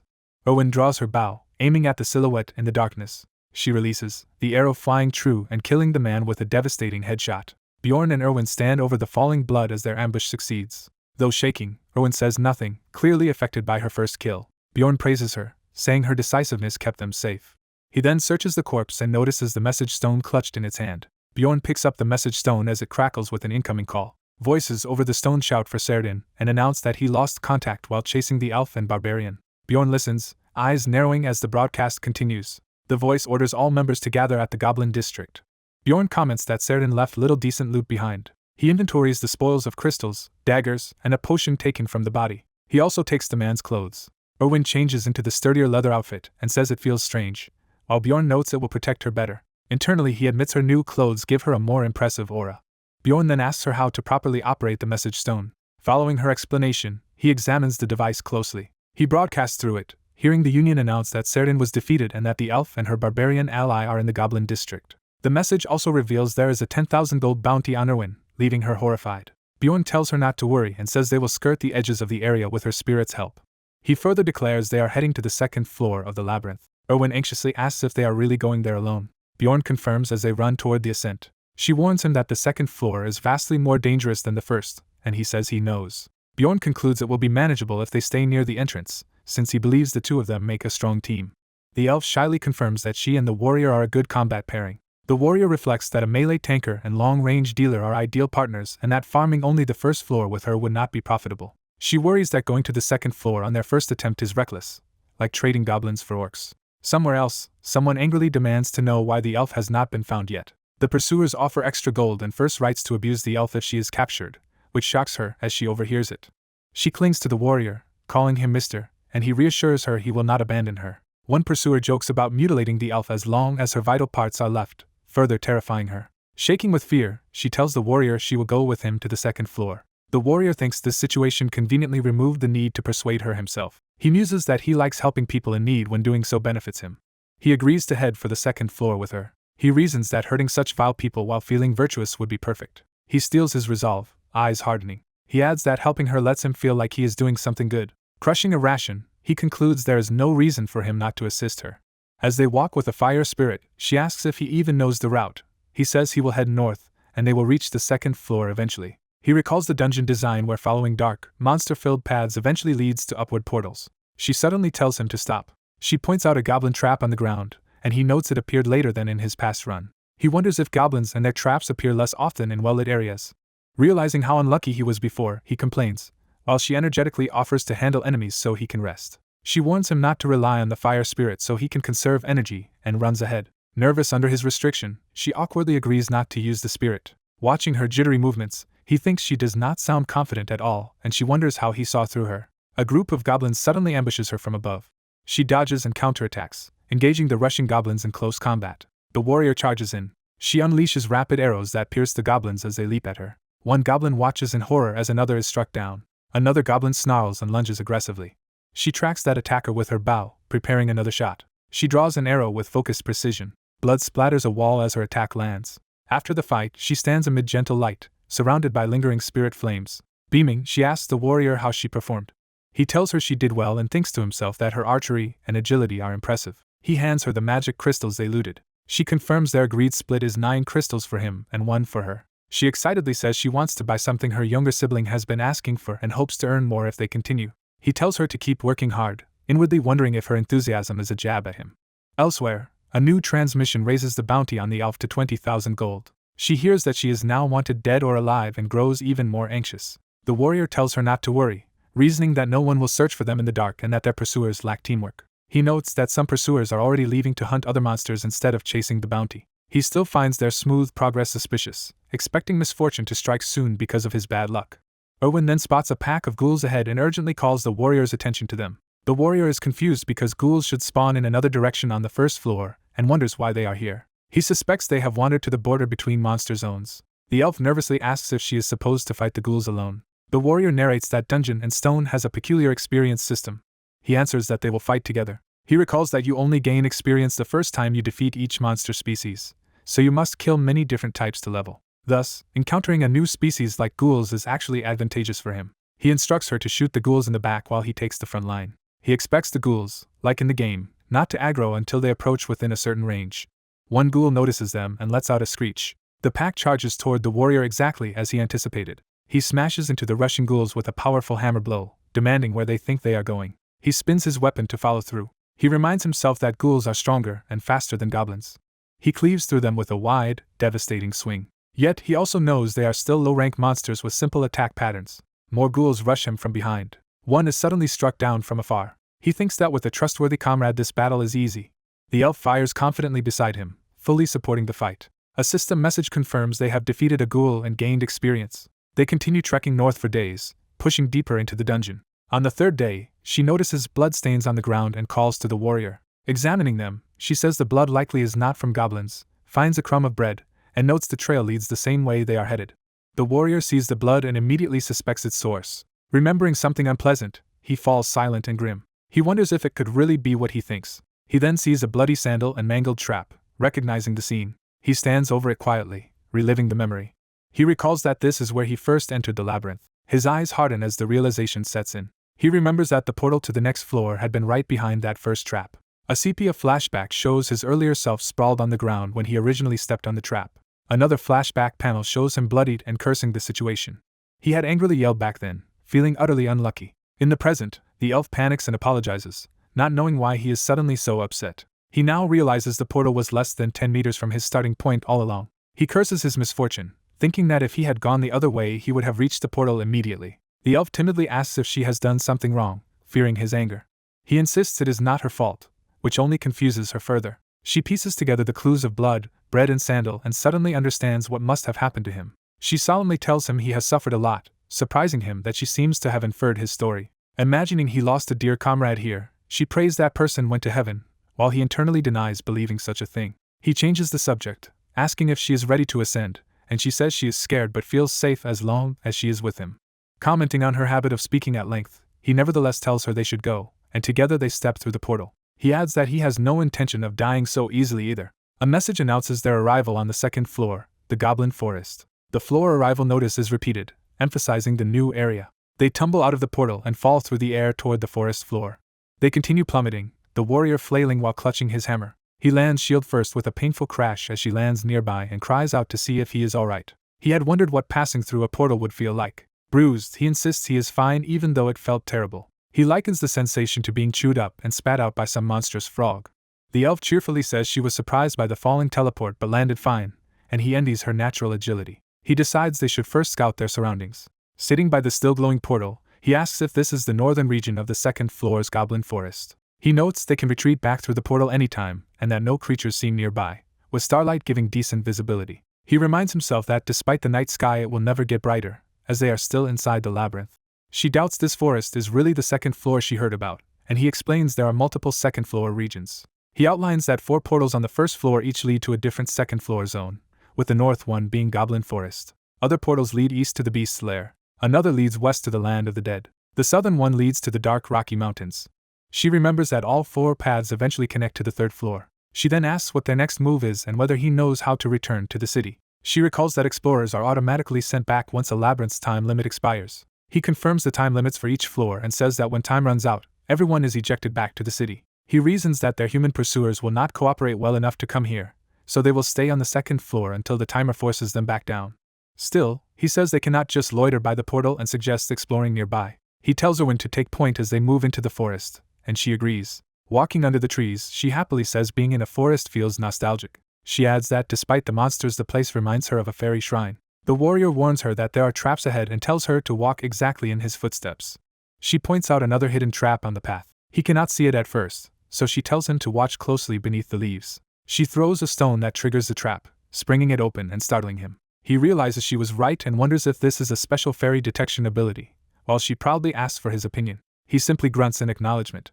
Out loud he only says she is good at throwing rocks, while thinking there is no need to praise her further. She complains that such bland recognition is all she gets, and he retorts that spotting traps is just part of her job. He tells her not to get overly excited about that, and reassures her she is already a proper explorer. His words leave her wide-eyed and deeply moved. She shyly accepts the compliment.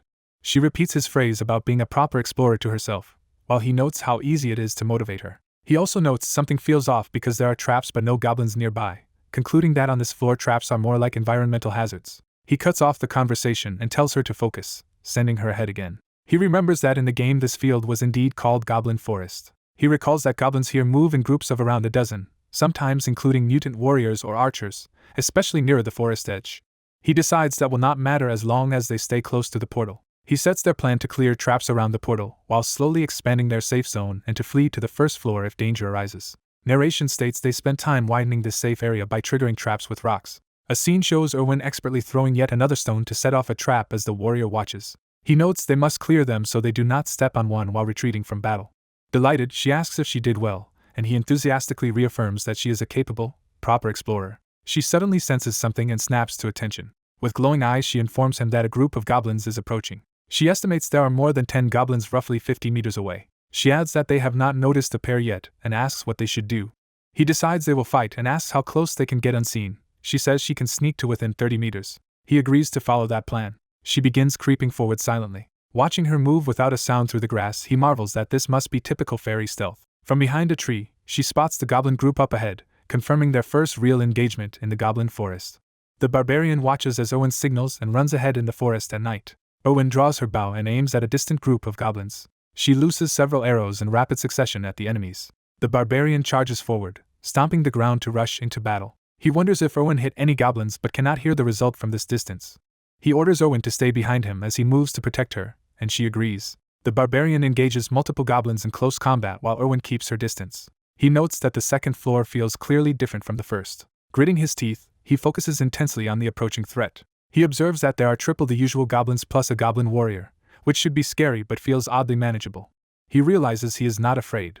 Instead, another feeling is rising within him. He senses the warrior's heart inside him react as battle excitement surges. That warrior's heart violently throbs, filling him with power. Yelling a battle cry, he charges the goblin horde with shield raised. He slams into the enemies with a powerful shield bash that explodes among them. Surrounded by goblins attacking from both sides, he quickly assesses their numbers. He roars and smashes into the goblins, his eyes glowing with power. He swings again, sending goblins flying with another heavy blow. His sharpened gaze fixes on the remaining enemies. He crushes another goblin with a brutal downward strike.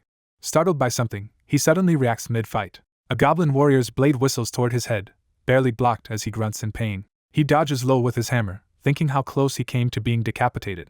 As more goblins rush him, he curses that they will not let him rest and notes that over 5 at once is dangerous. He concludes that in this situation he will inevitably have to endure being injured. He thinks such hardship would only matter if he were alone, but he has Erwin covering him. Erwin exhales nervously, continuing to fire from the rear. Seeing Erwin properly in position again, he resolves to end this battle. He taunts the goblins and challenges them to come at him. A system message announces that he has defeated the goblin warrior and gained experience. He counts having received 11 magic crystals from that first goblin group. Comparing it to a full day on the first floor, he finds the reward satisfying but regrets that the warrior's gear vanished. Erwin hands over extra crystals, explaining that a swordsman's magic crystal is worth more, and he gratefully accepts too. He tells Erwin they should keep moving, and she readily agrees. He looks forward to seeing how many rewards he can gather by the end of their 4-day stay. As they range more than 3 kilometers out, they start encountering goblin groups every 5 minutes. He notes this new group includes a goblin archer. Erwin warns that the enemy archer is fading from sight. He recognizes stealth magic and tells Erwin to concentrate while he raises his shield. He reflects that goblin archers make the fights significantly harder. More goblins rush them aggressively. Even so, he believes they will not lose. He smashes another goblin with a crushing hammer blow. He cuts down several more while an enemy archer prepares an arrow in the distance. He thinks that with his current body he only needs to focus to evade incoming arrows.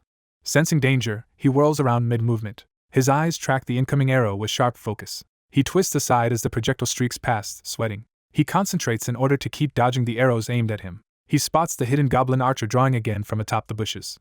He grips his hammer, ready to counterattack. The goblin realizes too late that the barbarian is about to strike back. He leaps up and obliterates the archer, earning another experience notification. Deciding they should rest, he calls for a break. Owen collapses in relief, asking how long they have been walking, and he answers roughly 15 hours.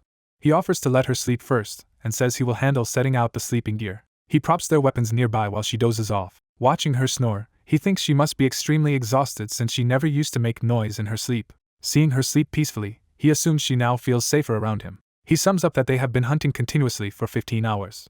He sits under the night sky, keeping watch while thinking. He notes they have gained far more rewards than on the first floor but now often pass other explorer parties, some with non-human members. Although they simply pass by those groups, he finds their mere presence mentally draining. He concludes that fellow explorers are ultimately more frightening than goblins. Looking at the sleeping Erwin, he feels especially worried now that he has someone to protect. He admits to himself that her beauty is actually a problem. Awakening, Erwin shyly asks if she is really that pretty, and he brusquely tells her to go back to sleep while wondering about her sudden change from snoring. She cheerfully agrees and happily snuggles back under the blanket, confusing him since no other fairy he knew behaved like this. On the fourth day, during another goblin attack, he directs Erwin which side to handle and she answers energetically. On the fifth day they rest against a tree together, clearly worn out. By the sixth day they keep pushing on, meeting more explorers along the way. Eventually the seventh day arrives. He announces that it is finally time to exit the labyrinth, and notes they have a little under 3 hours before the floor closes. Erwin complains of exhaustion and says she will sleep as soon as they return. He agrees and suggests turning back early, thinking it is safer to arrive ahead of time. Erwin warns him about newly placed traps, and he deduces that goblin groups have respawned. She reports a nearby goblin group with 8 regulars, 2 archers, and 2 warriors. He decides they will fight that group rather than avoid it. The goblins growl and gather, preparing for battle. Erwin's sudden arrows strike one goblin, shocking the rest. The barbarian advances menacingly, his aura intimidating the goblins. Power flares in his eyes as he readies another furious assault. He hurls his shield like a massive projectile, startling the goblins. Trusting Erwin to handle the archers, he focuses on eliminating the warriors first. He smashes a goblin's head with overwhelming force.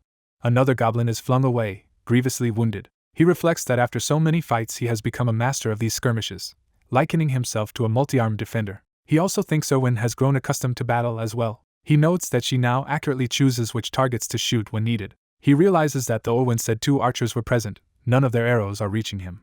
He observes that their kill time for each goblin group has noticeably decreased. He praises Erwin for her good work. She beams happily at the compliment. He asks her to inform him once all enemy archers are dead so he can fight without worrying, and she apologizes for forgetting. Erwin admits she held back because she was unsure if the last archer was dead, and he realizes uncertain information can be more dangerous than silence. He concludes internally that she has improved a lot in only a few days and feels proud of her. He reflects again on her growth, feeling satisfied with her progress. Suddenly Erwin spots something unusual among the goblin corpses and excitedly calls him over. They discover a rare glowing item and identify it as a goblin archer's essence.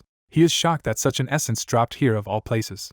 He recalls that in the game Dungeon in Stone, essences are part of a skill system granting powerful passive and active abilities, effectively rare cheat items. He remembers that only a limited number of essences can be absorbed, and their quality greatly affects a character's future strength. He recognizes this drop rate as nearly 0, and is astonished to encounter one in reality. Despite the fortune, he has a bad feeling, sensing the situation is too lucky. When Erwin asks if eating it turns someone into a goblin, he explains that it instead grants part of that goblin's abilities.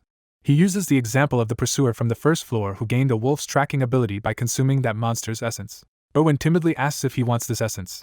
He replies that he does not particularly need it. She eagerly claims it for herself if he will not take it, and he thinks she is becoming quite bold but lets it go. Internally he already has a specific, different essence in mind for his own growth. He reasons that randomly absorbing essences would be costly later, and that a goblin archer's essence is not ideal for his barbarian build.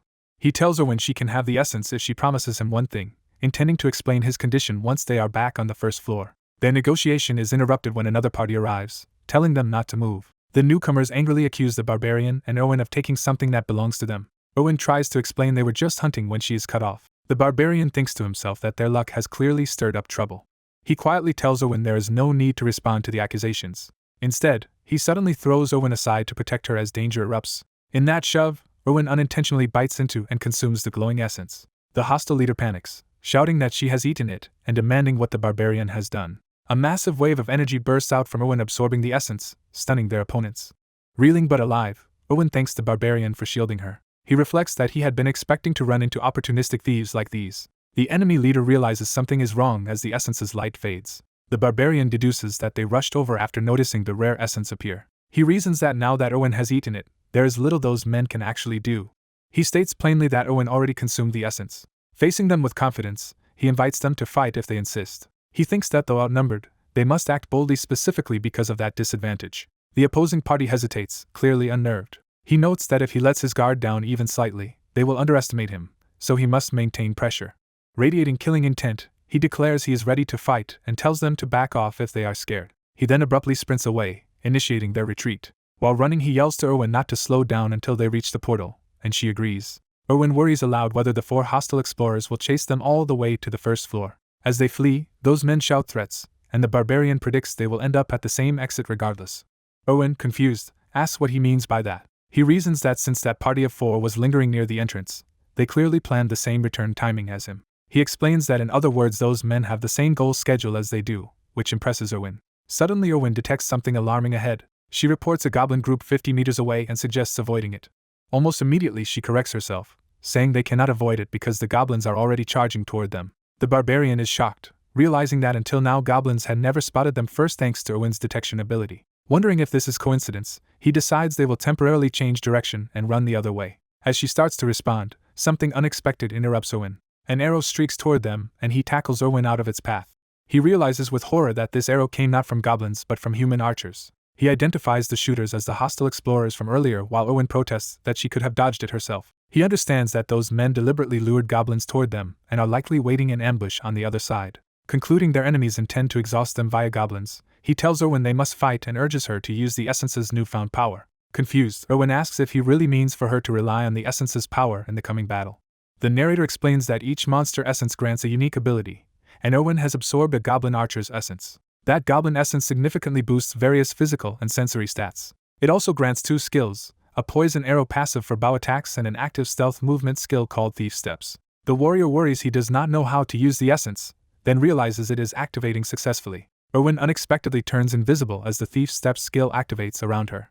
The warrior deduces the skill is triggered by will alone, and Erwin is surprised that it worked. He hands Erwin his pack or gear, preparing her for an independent role. He tells Erwin he will handle the goblins himself while she focuses on finding the hidden crossbow user. Erwin protests that going alone is dangerous. He insists there is no time, orders her to stay hidden, and to shoot the crossbow user when she sees his signal, warning she will only get one chance. As he rushes off, he yells not to act until the signal, while Erwin anxiously asks what signal he means. He stops running, deciding he has gone far enough for the upcoming fight. Spotting enemies, he calls out that goblins are attacking from the left as they rush him. While kicking through them, he notes the hidden attackers have not appeared since their initial crossbow shot. He assumes the hidden foes will show themselves once he has slain all the goblins. The warrior carves through surrounding goblins in a fierce melee. He estimates there are roughly 12 goblins in total. He continues battling, slamming the ground and slashing at the goblins. He identifies 2 of the goblins as swordsmen among the group. Since no arrows are yet coming at him, he initially assumes there are no additional ranged enemies. An arrow suddenly slams into his shield, making him realize he was wrong. He resolves to be cautious of the goblin archer's shots. He reacts sharply, eyes wide as he senses further danger. A goblin clings to his back, threatening him from behind. He fights on while thinking he must defend himself from multiple goblin attacks at once. He also has to keep track of the hidden crossbowmen and fight without Erwin's support. Exhausted and bleeding, he realizes his injuries are accumulating. A heavy blow lands against his armor, driving him back. Panting on one knee, he acknowledges the situation is becoming truly dangerous. He notices something alarming, eyes widening. He spots 2 incoming projectiles at the same time. He determines that one shot is from the goblin archer and the other from the human crossbow. He concludes he cannot block both arrows simultaneously. He decides to prioritize defending against the stronger crossbow bolt. He blocks the crossbow shot but takes the goblin's poison arrow through his elbow. He feels his arm go numb and realizes the arrow was laced with poison. Accepting that only his right arm still works, he prepares to choose between wielding shield or hammer. He yanks the bloody arrow from his arm. He resolves to commit to using the shield as his primary weapon. Using that shield, he charges forward aggressively like an offensive weapon. He reflects that while the hammer kills goblins easily, he knows relying on the hammer would leave him exposed to crossbow attacks. He combines shield defense with sweeping strikes to fend off goblins at close range. His shield bash sends several goblins flying away. Frustrated and breathless, he complains there are still more enemies. Surrounded again, he powers up angrily while the remaining goblins growl and charge. As some goblins flee, he notes he only needs to survive and hold his ground rather than chase them. An unseen observer comments with surprise that he managed to wipe out the goblins alone. A group of armored men reveal themselves from hiding nearby. Their leader, with 2 companions, steps out and remarks that the barbarian's performance was impressive. Facing them, the wounded warrior states he suspected they were behind the ambush and notes the actual crossbowman is absent. The leader admits they orchestrated it and demands to know where Owen is. The barbarian, seething, invites them to attack him. The leader mocks his stamina and calls him a barbarian despite having fought all the goblins. He then taunts that the barbarian is badly injured and promises to spare him if he reveals Owen's location. Internally, the barbarian scoffs at the offer, thinking they must believe he is foolish to trust them. The 3 men decide to fight first and question him afterward, calling him insane for laughing. They steel themselves, warning each other not to lower their guard and to treat him like a giant monster. With a battle cry, they rush toward the lone barbarian. The barbarian, arms still paralyzed, worries about Owen's progress and decides he must send her a recognizable signal. He raises his usable arm high with a specific gesture, settling on that as the unique signal. Grinning, he decides to make bold use of this signal strategy. The enemies pause in confusion at his raised hand while he wonders if Owen saw it, then rushes forward anyway, trusting her. He throws himself into the fray, relying on Owen while diving at the bandit leader. The barbarian slams into the shielded leader, initiating close combat. The leader cries out to Elias for help as their blades clash. Elias, an older swordsman, proves powerful as he drives the barbarian back, prompting the barbarian to recognize his strength. Despite Elias's power, the barbarian resolves not to retreat. He focuses on distracting them as much as possible to create an opening for Owen. He continues trading blows with both men, straining to keep their attention. He briefly worries whether Owen has already been defeated by the crossbow user. Sweat dripping, he looks increasingly anxious about that possibility. A glowing projectile suddenly descends at high speed toward the battlefield. The shield bearer, staring upward, realizes something unexpected is coming. Elias also looks up, startled by the sudden threat. The leader exclaims that an arrow is incoming as they react. The barbarian sees the massive glowing arrow strike near them and wonders if it is from Owen or the crossbow. The impact confirms for him that the powerful shot must be Owen's. The shield bearer orders his allies to focus on the barbarian while he personally blocks all incoming arrows. He confidently deflects another arrow with his shield, taunting the unseen archer. Watching this, the barbarian realizes the shield user intended from the start to neutralize Owen's shots alone. The melee continues as the 2 remaining swordsmen press him from both sides. He admits to himself he cannot defeat all 3 opponents at once. As Elias moves in to strike his exposed back, the barbarian reassesses his options. He willingly lets Elias' blade slash his already useless left side to gain a better position. Since that arm no longer functions, he decides the extra damage is acceptable. Using that sacrifice, he rams his shield into the red-headed leader with devastating force. He judges losing his disabled arm for heavily injuring that man to be an advantageous trade. The red-headed leader, broken and bleeding, calls the barbarian a monster. The barbarian glares with burning eyes, fully intent on finishing the fight. Elias leaps back with agile swordplay as the battlefield shakes from their clash. The barbarian plants his feet and prepares to follow up despite his injuries. Elias is suddenly alarmed by something unexpected happening around them. The shield bearer yells for focus, raising his shield again to intercept another arrow. One of Erwin's flaming arrows strikes his shield, setting it ablaze, and the barbarian praises her aim. The barbarian mocks the shield bearer for thinking he could block every arrow as the flaming shield forces the man to drop it. An unseen onlooker identifies Erwin as a powerful spirit archer just as another shot hits the shield user. With the shield man staggered, the barbarian slams into Elias, continuing the brutal counterattack. The battered leader, breathing hard and bleeding, realizes the battle is turning against them. Desperate, he declares he will go after Erwin directly, while the barbarian curses that chasing him would pull him too far from the current fight. As 2 armored men attack and demand his surrender, the barbarian resolves internally to rely on Erwin. The barbarian dashes forward, kicking off the ground with force. The old swordsman charges, only to see the barbarian's shield suddenly flying toward him. Realizing something is wrong, the old man reacts in surprise. The barbarian uses the thrown shield's momentum to slam into the armored man and brutally pummel him. The bald swordsman sees his ally go down hard and curses in frustration. Enraged, the bald swordsman unleashes a powerful slash at the barbarian. The barbarian notes that his opponent is strong and wonders why such a man teamed up with weaklings while telling him he is now alone. Thinking that separating him from his allies was a fatal mistake, the barbarian clashes weapons with the swordsman. While pressing the attack, the barbarian guesses the man is retreating to stall for the red-headed ally's return and decides not to allow it. He plans to fake a swing to trick the swordsman. Executing the plan, he releases his shield bash at close range, smashing into the enemy. The bald swordsman is grabbed by the collar, badly injured and terrified. Panting, the barbarian prepares to finish him. He ruthlessly slams the swordsman's head into the ground. The barbarian roars as he continues the violent assault. In his mind, a defiant thought rises, asking if anyone really believes he would die here. He declares internally that he refuses to die in such a place. Overcome with bloodlust, the barbarian viciously tears out the swordsman's throat and commands him to die. After the slaughter, the barbarian stands over the fallen enemies, bloody but victorious. Breathing hard, he tries to steady himself after the battle. Owen runs up calling out to him. Tearful and worried, she asks if he is alright and observes that Owen also appears to have won her own fight. Seeing his severe wounds, she urgently tells him to drink a healing potion, which confuses him. She insists it works better when ingested, reminds him he was poisoned, and urges him to hurry, so he agrees. The vial falls to the ground, its contents partly spilled. After drinking, he feels his body burning inside as if his organs are boiling. He narrates that every vein aches and his skin feels hot and itchy. While she cheers him on, he asks Owen for the current time. She reports it's 11:20 and about 10 minutes have passed, and he calculates they only have 40 minutes left before the first floor closes, leaving no time to rest. He abruptly tells Owen to undress. She blushes and yelps in shock at the sudden demand. Flustered, she tries to rationalize that he must have a reason, but he clarifies he meant stripping the dead explorers' corpses, not her, and she realizes her mistake. A timer shows there are 39 minutes and 59 seconds remaining. Deciding there is not enough time, he says they will only loot the equipment, magic crystal pouches, and bags, and Owen volunteers to quickly gather items from the redhead and crossbow user. Time counts down as Owen happily shows off a recovered crossbow, calling to him. With the timer dropping further, they sprint together through the forest carrying their spoils. The countdown reaches 2 minutes and 15 seconds. They spot the glowing exit portal with 50 seconds left and race toward it, declaring they are going in. With 48 seconds on the clock, they leap through the portal's blinding light. The system displays that 40 seconds of time remain. The two emerge from the other side and land amid a surge of energy from the portal. A notification proclaims that entry to the first floor has succeeded. Owen cheerfully exclaims that the ride was fun, while he notes they were basically thrown out, and wonders how she always lands so neatly. Smiling brightly, she thanks him and says he did a good job.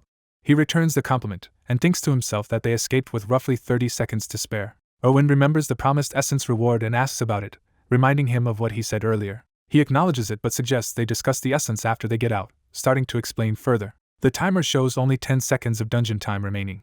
As 8 seconds remain, he suddenly panics internally, trying to recall the tavern's name, while Owen looks at him in confusion. As the countdown nears 0, Bjorn braces himself while Owen anxiously watches. In the final seconds before teleportation, they promise to meet again later at the Black Whale Tavern. A system message announces that the labyrinth is shutting down. Another message states that the character is being transported back to Raponia. The scene shifts to the fortress city of Raponia as the teleportation light descends. Bjorn exhales in relief as the transfer completes. Materializing in full gear, he notes to himself that he has returned. Standing among other explorers before the city gate, he reaffirms he is back in Raponia. Moving through the crowded streets, he reflects that so many explorers gathering in one place naturally makes for huge crowds. Checking his pocket watch, he recalls that time flows differently in the labyrinth, and that it is always noon in the city when they exit, requiring them to reset their clocks. A heavily tattooed barbarian spots him, loudly greeting Jandel's son Bjorn, while Bjorn struggles to remember who he is. The man identifies himself as Vanon's third son Carrick, and they clasp forearms in greeting. Another warrior, Senik's fourth son Sirim, joins them and they celebrate that all have survived. More barbarians crowd around, calling out to various sons and asking Carrick about his time in the labyrinth, while Bjorn notes how popular Carrick is. Amid the rowdy reunion, someone suggests holding a duel of bravery at the checkpoint, and Bjorn wonders why so many barbarians keep appearing. The barbarians eagerly agree to the duel and boast about their courage and the magic crystals they earned as they rush off. When called, Bjorn reluctantly agrees to come along. The first turn in amount of magic crystals is reported as 24,476 stones. Other barbarians receive tallies of 28,420 and 41,498 stones from the clerk. Everyone marvels that Carrick's total exceeds 40,000 stones and hail him as a top warrior. Bjorn confirms with the clerk that the bags on the counter are all magic crystals. The efficient clerk begins weighing his crystals at high speed and Bjorn is impressed by her quick work. She finishes and announces Bjorn's staggering total of 182,413 stones. The hall erupts when people realize Bjorn turned in around 180,000 stones, the highest record ever. The crowd also points out that besides crystals he walked out with an axe, shoes, and a bag, making his haul even more enviable. Surrounded by admiration, Bjorn stands proudly while others exclaim that his wealth and equipment are unbelievable and that he is the best warrior. Hearing his name chanted, Bjorn understands why the others are so fired up about his achievements. He reflects that he is the first barbarian to have entered the labyrinth with nothing and returned as a civilized man. Lifting his massive hammer and roaring that he is the best warrior, he basks in the chants of his name. Hoisted and cheered by the mob, Bjorn thinks this feeling is not bad until staff scold them for being too noisy and the barbarians hastily apologize. Outside, voices grumble about the checkpoint's noise and blame the barbarians while someone shouts them into temporary silence. The city bustles as barbarians and townsfolk mingle in the streets. Sitting with other barbarians, Bjorn decides to keep following their lead in case there are procedures he does not know yet. He suddenly notices a familiar elven party in the distance and pauses. Recognizing Owen among them, he focuses on her. Owen happily tells her companions she has figured out how to work with spirits, and they discuss it warmly. Watching from afar, Bjorn envies that Owen spends time with refined people while he is surrounded only by rough barbarians. When Owen looks his way and smiles, he feels pleased that she noticed him. Bjorn calls out that they should meet tonight. Owen, flustered and delighted, agrees to meet him. Owen's companion asks if she knows that man, and Owen nervously denies it. Carrick catches Bjorn staring, asks if he knows that fairy, and Bjorn hurriedly denies it as well. Carrick proudly concludes that of course the best warrior would not be on friendly terms with cowardly elves. Teresia, Owen's older sister, reacts with visible irritation at the barbarian's insults. Bjorn, annoyed by his companion's behavior, thinks he is going to lose his mind because barbarians never care about decorum. When the others finally emerge from the checkpoint building, Bjorn wonders if they are done. Carrick says everyone has gathered and urges them all to move on. Bjorn decides it is impossible to talk properly with Owen in this noisy crowd and resolves to speak with her later that night. Elsewhere in the city, a child happily rushes into his father's arms, calling out to him. The man embraces his son tightly, saying he missed him and asking how he has been. Watching these reunions, Bjorn recalls that the game he knew also depicted such scenes. Around him, families and friends joyfully reunite with returning explorers and express relief that their loved ones survived. He notes both the happiness of these reunions and the contrasting emotions that follow. A distraught woman grabs an explorer, desperately asking where her husband is, and he sorrowfully apologizes. Nearby, a child asks her weeping mother where her brother is, while the mother sobs the boy's name. In another corner, a guilt-ridden explorer blames herself for a comrade's death, as someone else insists there was nothing they could do. Bjorn reflects that he has played Dungeon and Stone many times and seen these outcomes often. He recalls the grim processions of survivors leaving the labyrinth, as comrades' names are screamed in grief. Experiencing these reactions in reality instead of as game graphics unsettles him. He silently processes the shock of seeing such grief firsthand. The whole experience of confronting these emotions in person feels deeply strange to him. Time passes and the barbarians celebrate in a tavern, loudly calling for drinks. They down tankards of alcohol while shouting for more. Women warriors also chug their drinks enthusiastically. One man guzzles so much that it overflows from his mouth in a spray. Sitting with his own mug, Bjorn watches their excess and wonders if they are insane. He explains that he stuck with the barbarians so he would not miss any important post-labyrinth steps. Seeing that their only real activity is reckless drinking, he decides staying with them any longer would just waste his time. When he rises to leave and says he has somewhere to be, his comrades protest that the day's star wants to leave already. Others shout that today's protagonist, Jandel's son, should not go yet, and Bjorn wonders if he really is the center of attention as he tries not to be held back. The barbarians quickly relent, wish him luck, and loudly send off the best warrior Jandel's son Bjorn as he exits the tavern. Laughter and merriment echo through the city as Bjorn walks away. He strolls through peaceful streets, shield on his arm, amid ordinary townsfolk. Looking around, he thinks about how calm everything feels. He notes that in this city there are no monsters or hostile humans trying to kill him. Observing laundry and daily life, he feels the presence of laws, order, and a relaxed atmosphere. He thinks that even if he collapsed on the street here, someone would likely help him up. Entering his rented room, he muses that although this world is more barbaric than modern Earth, it still holds some appeal. Standing before door 305, he reflects that despite everything he may be able to live here. He showers, washing off the grime of battle. Under the water, he again thinks that life in this peaceful city might actually be pretty good. Stepping outside in simple shorts and towel, he remarks that the bath feels nice. He flops onto the bed, stretching out his tired body. Lying there, he stares at the ceiling, lost in thought. Covering his eyes, he wrestles with his feelings.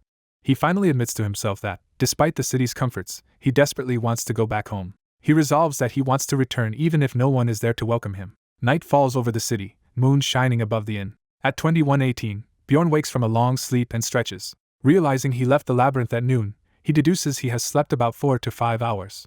Remembering his promise, he decides to head to the Black Whale Tavern to meet Owen.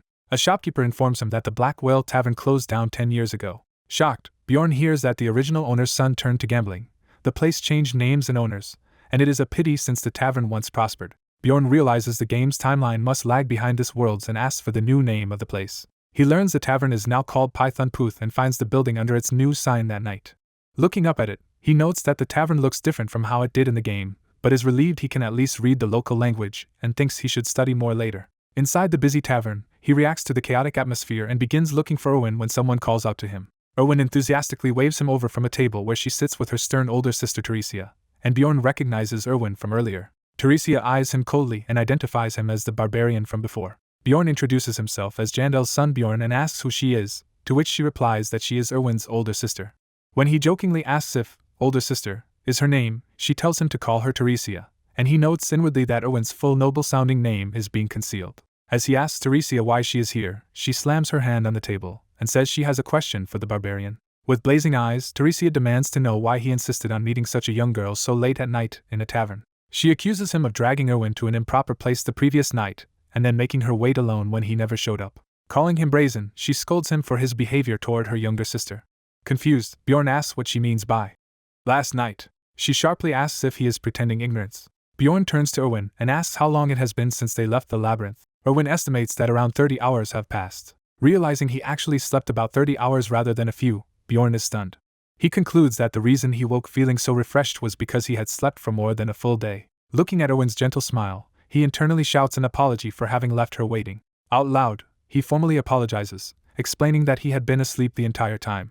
Erwin and Teresia are both taken aback, and Bjorn wonders if they have never seen a barbarian apologize before. Teresia awkwardly admits she had not expected punctuality from a barbarian anyway and presses him again on why he called Erwin out. Bjorn thinks he could explain at length but refuses, saying he has no obligation to justify himself, and that she can ask Erwin if she really wants to know. Teresia seethes internally about barbarians yet admits he is an interesting beginner just like her sister. She bluntly states that unless Bjorn plans to support Erwin for life, he should drop that attitude, leaving both of them stunned. Teresia then thrusts a heavy pouch toward him, telling him to take the 350,000 stones. She clarifies that the money represents what Erwin earned from selling the essences. Bjorn recognizes the situation as a familiar melodrama scene where money is offered to separate people. In his mind he pictures that cliché, with someone throwing money and yelling for him to stay away from Erwin. Teresia impatiently asks why he is not taking the pouch. Narrowing her eyes, she wonders if he has some ulterior motive for Erwin, as she suspects. Bjorn pointedly turns to Erwin and asks whether she agrees with her sister's view. He reminds them that their deal for the essences was simply that Erwin would help him until he reached a certain amount. Erwin is surprised that this is his only condition and hears him say they would split profits evenly from now on. Overjoyed, Erwin begins to respond eagerly. Then she hesitates, sensing something more is going on. She apologizes sadly, and Bjorn wonders why since they had worked well together. Teresia declares that from now on Erwin will be entering the labyrinth with her instead. She explains they only let Erwin go alone this first time due to family tradition and never intended for her to continue solo. Bjorn realizes Erwin already has strong backing and mentally curses relying on personal connections. Teresia tells him that if he understands all this he should just accept the pouch. Bjorn stops her, calculating that 350,000 stones is based on an even split, and pointing out that under their original 9:1 agreement he is short 280,000 stones. Embarrassed, Teresia admits she had almost forgotten about that promised split. She grudgingly adds another pouch of 280,000 stones, and Bjorn suspects she briefly tried to cheat him. Silently resenting the petty elves, he thinks he finally understands why barbarians dislike fairies, then asks Teresia to leave if she is finished because he still needs to talk with Erwin. Erwin nervously grabs her sister's arm and confirms that he indeed has further things to discuss. Blushing, Erwin thanks Teresia for accompanying her out of concern but politely asks her to go so she can properly thank and say goodbye to Bjorn.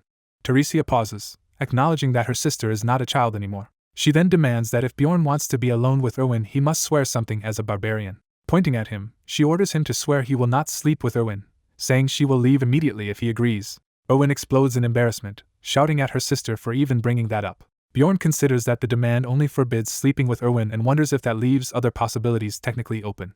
When Teresia yells for an answer, he solemnly agrees and says he swears. Placing a hand to his chest, he swears on a warrior's honor, though he privately admits that honor means little to him. Satisfied, Teresia announces she is leaving while Erwin calls after her in alarm. As she turns away, Teresia remembers something else and prepares to speak. With a final look over her shoulder, she thanks Bjorn by name for saving Erwin's life. The elf girl collapses face down on the man's lap while he sighs heavily. Lying on the table, she anxiously asks if her sister is angry because she finally stood up for herself. He thinks her sister did not seem that mad and tells the girl not to worry, starting to reassure her. She thanks him for his earlier offer but explains she decided long ago to work with her sister and apologizes for refusing. He says she does not need to apologize, thinking he would also accept help if a powerful fairy offered to carry him.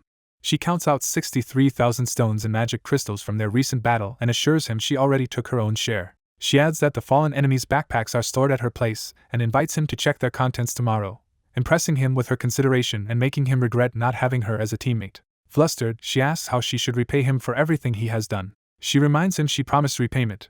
He realizes her sister likely feared he would demand something indecent. Mulling over the word repay, he considers what to ask for.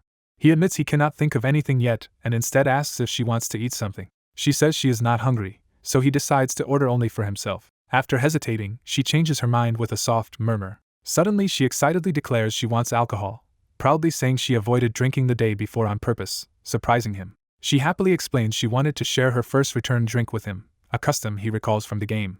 He remembers that for shrine-raised fairies the first return drink carries great significance, and she urges him to thank her for the honor, which he shyly does. Beaming, she says of course they should share it since they survived the labyrinth together, making it only natural to take their first return drink as a pair. She assumes he has already had such drinks before, but he corrects her that this is his first as well. Shocked to learn he is also 20, she realizes he was serious about his age. He adds that the recent labyrinth expedition was his first time there too. Food and drink are brought out, filling the table. Raising her mug, she praises him enthusiastically for his performance. He clinks his mug with hers and tells her she also did well. Their wooden mugs crash together as they shout a toast and begin drinking. Time passes and only scraps of food and an empty mug remain on the table. Tipsy and flushed, she comments that he is actually wearing a shirt today while he drily notes she is wearing a skirt. After deciding their small talk is enough, he gulps down more alcohol and thinks about moving on to serious matters while she admires his drinking ability. He reminds her when she wanted a way to repay him and says he has thought of something. Curious and slightly flustered, she asks what he wants. He says they cannot do it here or security will come, implying it must be taken elsewhere. Blushing deeply, she nervously prompts him to continue. Interpreting his words as a romantic advance, she suggestively asks if they should go to his room, and he agrees that sounds good. Outside his room, he instructs Erwin from inside to spread wider while she groans in effort. Straining and sweating, he complains that her request is difficult even though she insists. Inside, he is actually stretching her arm to test flexibility. She screams that he is dislocating her shoulder, while he notes it is hard to control his strength. Crying, she yells that her arm has never been pulled back that far, and he skeptically asks if she is sure. She swears on her family that he is overdoing it, so he relents and tells her to rest. Trembling, she checks that her arm is still attached while he observes that her flexibility stat does not stand out much in reality. Clutching her shoulder, she accuses him of bringing her here just to test her abilities. He admits ability use is banned in the city and explains he only wanted to compare how essence affects real life versus the game, while she protests she did not know. He reflects that Dungeon and Stone is an unforgiving game. He recalls how the game divides stats into body, mind, and ability with many sub-values. He explains that behind the three main stats lie thousands of detailed parameters controlling every physical trait. Using stamina as an example, he notes that raising it lets a character carry more weight and hit harder. This complexity means characters with identical main stats can still perform differently depending on their detailed stats. He learned all this after investing thousands of hours into the game, and still does not know what some stats actually do. One obscure stat is Obsession, which Erwin gained from an essence she consumed. He only knows Obsession is a lower-tier mind stat and asks Erwin if anything about her behavior has changed since leaving the labyrinth. She ponders whether she now overthinks or has less patience, but is unsure. She finally recalls that she suddenly craved cookies and binge-ate them after returning, unlike before. He concludes that Obsession might increase desires, which would explain why it seemed useless in the game. While thinking there may be other unknown stats to consider, he feels her tug his shirt as she calls him. Looking sleepy, she says she is tired. He still wants to test more but decides to drop it. He suggests they go to sleep. The candle in the room burns down, signaling night's passage.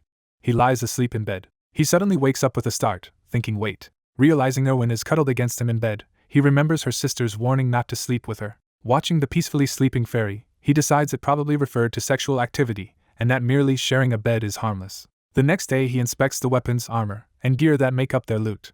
Sitting with Erwin in his room, he marvels at how much they collected and asks if she plans to sell it all. She says yes except for a few items. She eagerly asks if she can keep a leather outfit and belt, and he agrees as long as their value is docked from her share, which she happily accepts. At a shop, a merchant appraises one item and offers 350,000 stones for it. Another dealer counts their goods and pays about 180,000 stones. At a third counter, they receive 250,000 stones more for remaining equipment.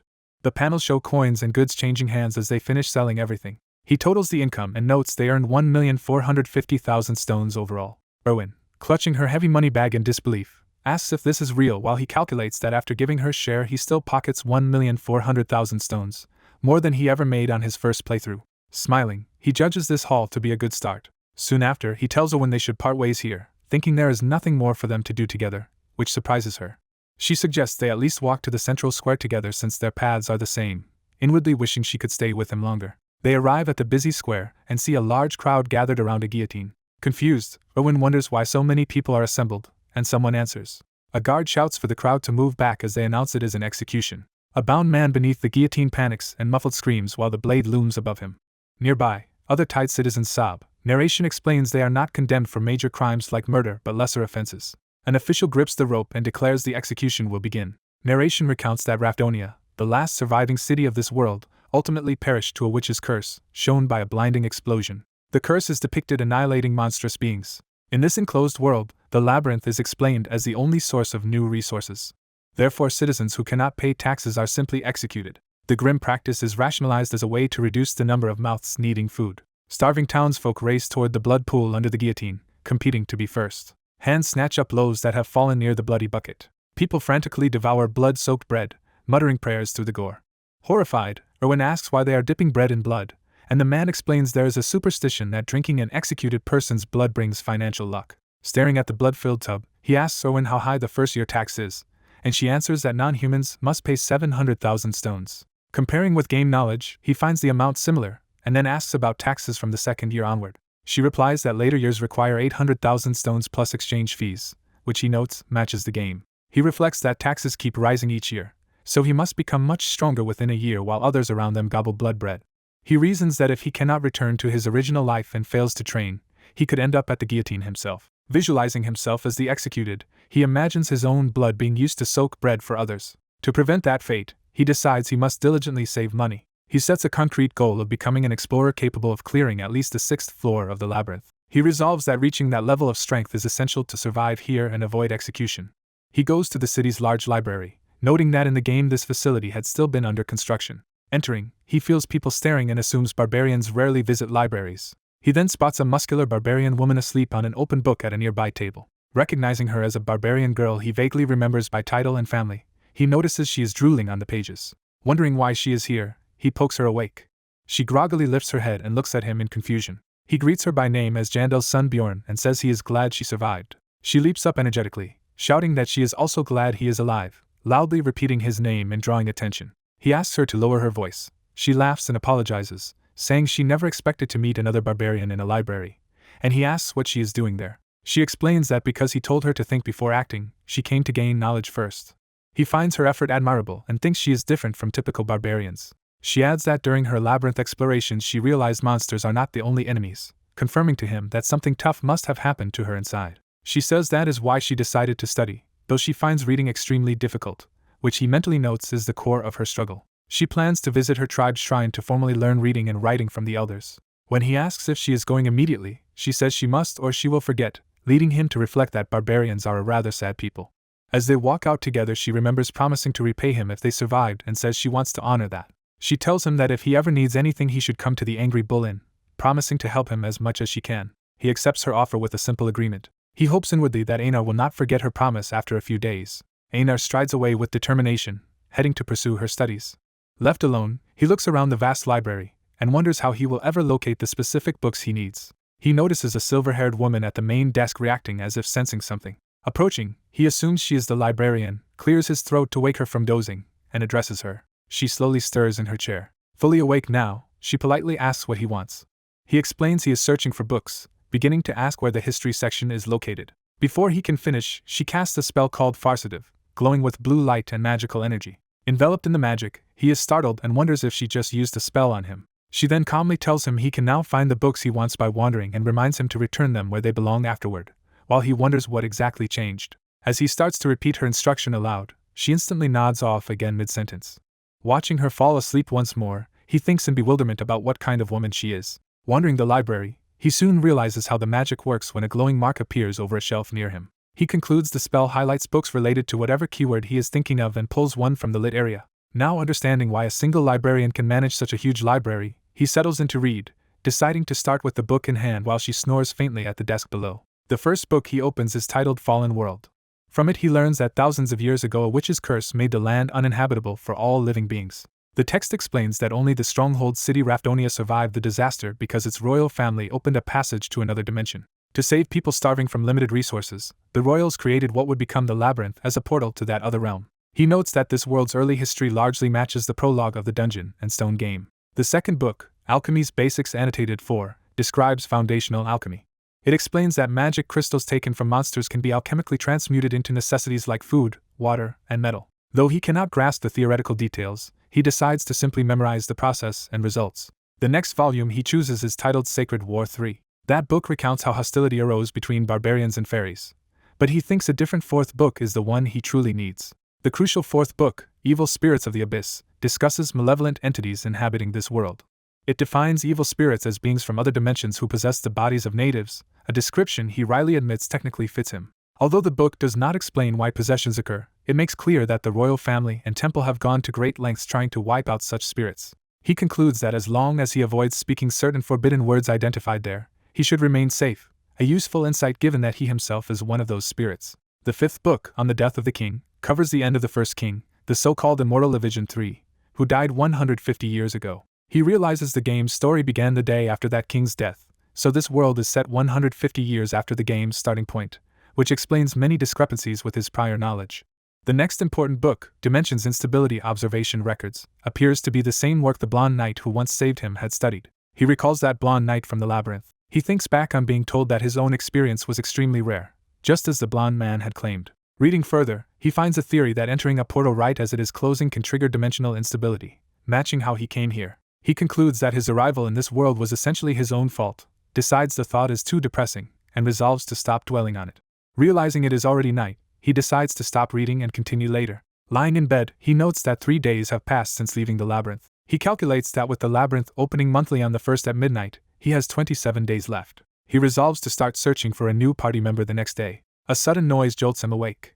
Someone frantically yells for him to wake up, and he recognizes the voice as Owen's. Opening the door, he starts to ask why she has come so early. A blast of green wind magic hits his face, startling him. Owen excitedly announces she has successfully formed a spirit contract using a stone from her sister. She happily explains that her new contracted spirit is of the wind element, good for combining with fire. He dryly comments that her success is fortunate. An explanation appears describing spirit stones as items that give a small chance to sign contracts with spirits. He thinks that spirit stones are costly, so attempting 10 times means Owen's family must be wealthy. Owen begs him not to dismiss her spirit yet, insisting she still has more abilities to show. Annoyed by the magical mess in his room, he scolds her for causing such disorder. Owen is shocked speechless by his reaction. Panicking, she apologizes loudly and promises to clean everything immediately. Her wind spirit quickly starts tidying the room, after which she proudly announces the cleaning is finished, and he notes to himself that she truly is fast at cleaning. He congratulates her on obtaining a spirit contract, and she happily thanks him. He tells her she does not need to spend her time visiting him and should use it better before returning to the labyrinth. She admits that is true but hesitates, clearly wanting to say more. She explains she rushed over because she wanted him to be the first to hear of her success. He muses that, perhaps because he is her first teammate, she feels attached to him, though he would prefer to keep such ties businesslike. He then emphasizes that since he plans to live here long term, she can always come to him with problems, deciding internally to remain friends with Erwin. Calling them comrades, he reassures her, and she becomes emotional. Delighted, she agrees while he reflects that having connections is beneficial. He counts that 26 days remain before his return to the labyrinth. Considering that span both long and short, he goes to the inn where the other barbarians stay, intending to use the time efficiently. A barbarian turns, recognizing him with surprise. The onlookers exclaim that the newcomer is Bjorn, son of Jandel and strongest warrior. Other barbarians loudly react to seeing Bjorn, whose presence he notes is met with the usual rowdiness. One comrade happily invites him to stay at the cheap inn, explaining the low nightly cost. Bjorn realizes the low price is due to 10 warriors sharing 5 beds per room and declining the offer. He clarifies that he actually came to meet Feneline's daughter Anar.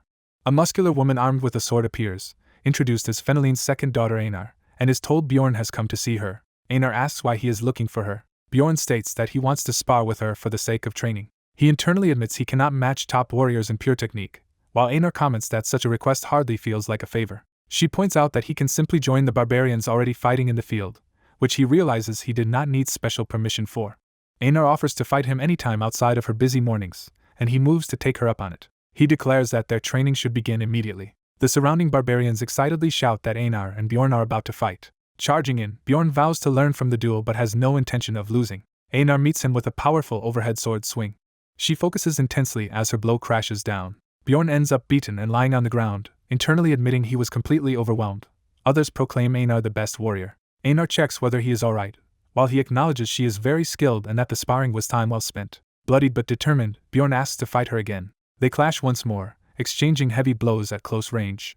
Anar yells to continue, and they repeatedly smash weapons together. She demands yet another round, and he pushes himself to keep going. Their duel stretches late into the night under the moon. Exhausted, Bjorn keeps fighting behind his huge shield. Anar, also worn out, asks if he still wants to continue because she would like to rest. He thinks again how strong she is. He decides that is enough training for one day, concluding she is sharper than most barbarians and unlikely to betray him. Bjorn asks if she plans to enter the labyrinth alone again, and she replies she probably will because she lacks money to form a party. He concludes that the best option for him becomes obvious. Bjorn extends his hand and formally invites Anar to become his teammate. She is surprised by the offer, and he adds that he will take 80% of the profits, but cover all party expenses. Before he can elaborate, she sharply cuts him off, saying more explanation is unnecessary. Worried she dislikes the terms, he hurriedly starts offering to pay for equipment, and other costs as well. Instead, she clasps his hand, startling him. Smiling, Anar says she would not understand his reasoning even if he explained and simply chooses to trust him. They shake firmly, agree to work together, and he happily notes that he has gained a friend. The next day they visit the Barbarian shrine together. The elder shaman welcomes Anar and Bjorn, while Bjorn internally notes he would rather avoid this man but had no choice. The elder comments it is unusual for a warrior who left to return and asks if Bjorn has come to study reading and writing like Anar.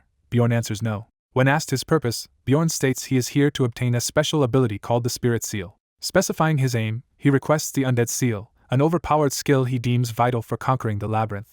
A narration explains that each otherworldly race possesses a unique inherent trait. It describes how fairies, for example, borrow power by contracting with elemental spirits. Dwarves instead receive a blessing that enhances the effects of equipment. Therianthropes form contracts with ancient animals known as spirit beasts. Barbarians, finally, have access to the Spirit Seal trait. The elder is surprised Bjorn knows about this secret and asks how he learned of it. Pressing closer, he suspiciously remarks that such knowledge is unusual for a young warrior, while Bjorn inwardly grumbles about more suspicion. Bjorn recalls that this is why he previously went to the library to research spirit seals. He answers that he read about them in a book and mentions their role in the past war with fairies. The elder suddenly bursts into laughter, amused that Bjorn learned by reading. Pleased, the elder praises both Bjorn and Anar, saying the shrine cannot refuse a warrior who requests a spirit seal. Bjorn eagerly tries to proceed immediately, but the elder interjects with a caveat. The elder explains that receiving a spirit seal costs around 800,000 stones. He asks if Bjorn can really afford that hefty price. Bjorn calmly says he will pay, astonishing Anar, while thinking of how expensive this item was early in the game. A narration notes that higher rank seals require not only money but also rare magical ingredients. Bjorn produces a money pouch holding 800,000 stones and loudly declares that he has the funds. The elder, shocked, asks where Bjorn obtained such wealth, while Bjorn prepares a cover story. Bjorn thinks he would have been disappointed not to be questioned and readies his explanation with a sly smile. He recounts how in the labyrinth he stumbled upon an injured fairy on the first floor. He then exploited her labor to harvest magic crystals. After feeding her in essence, he also charged her sister for saving her, smugly recalling how easy it was to profit from the fairies. The elder roars with laughter at the tale, saying he has not laughed that hard in ages. Other barbarians praise Bjorn for outwitting the fairies and call his actions amazing. Several warriors crowd around him, admiring that he might be the first to swindle fairies so thoroughly.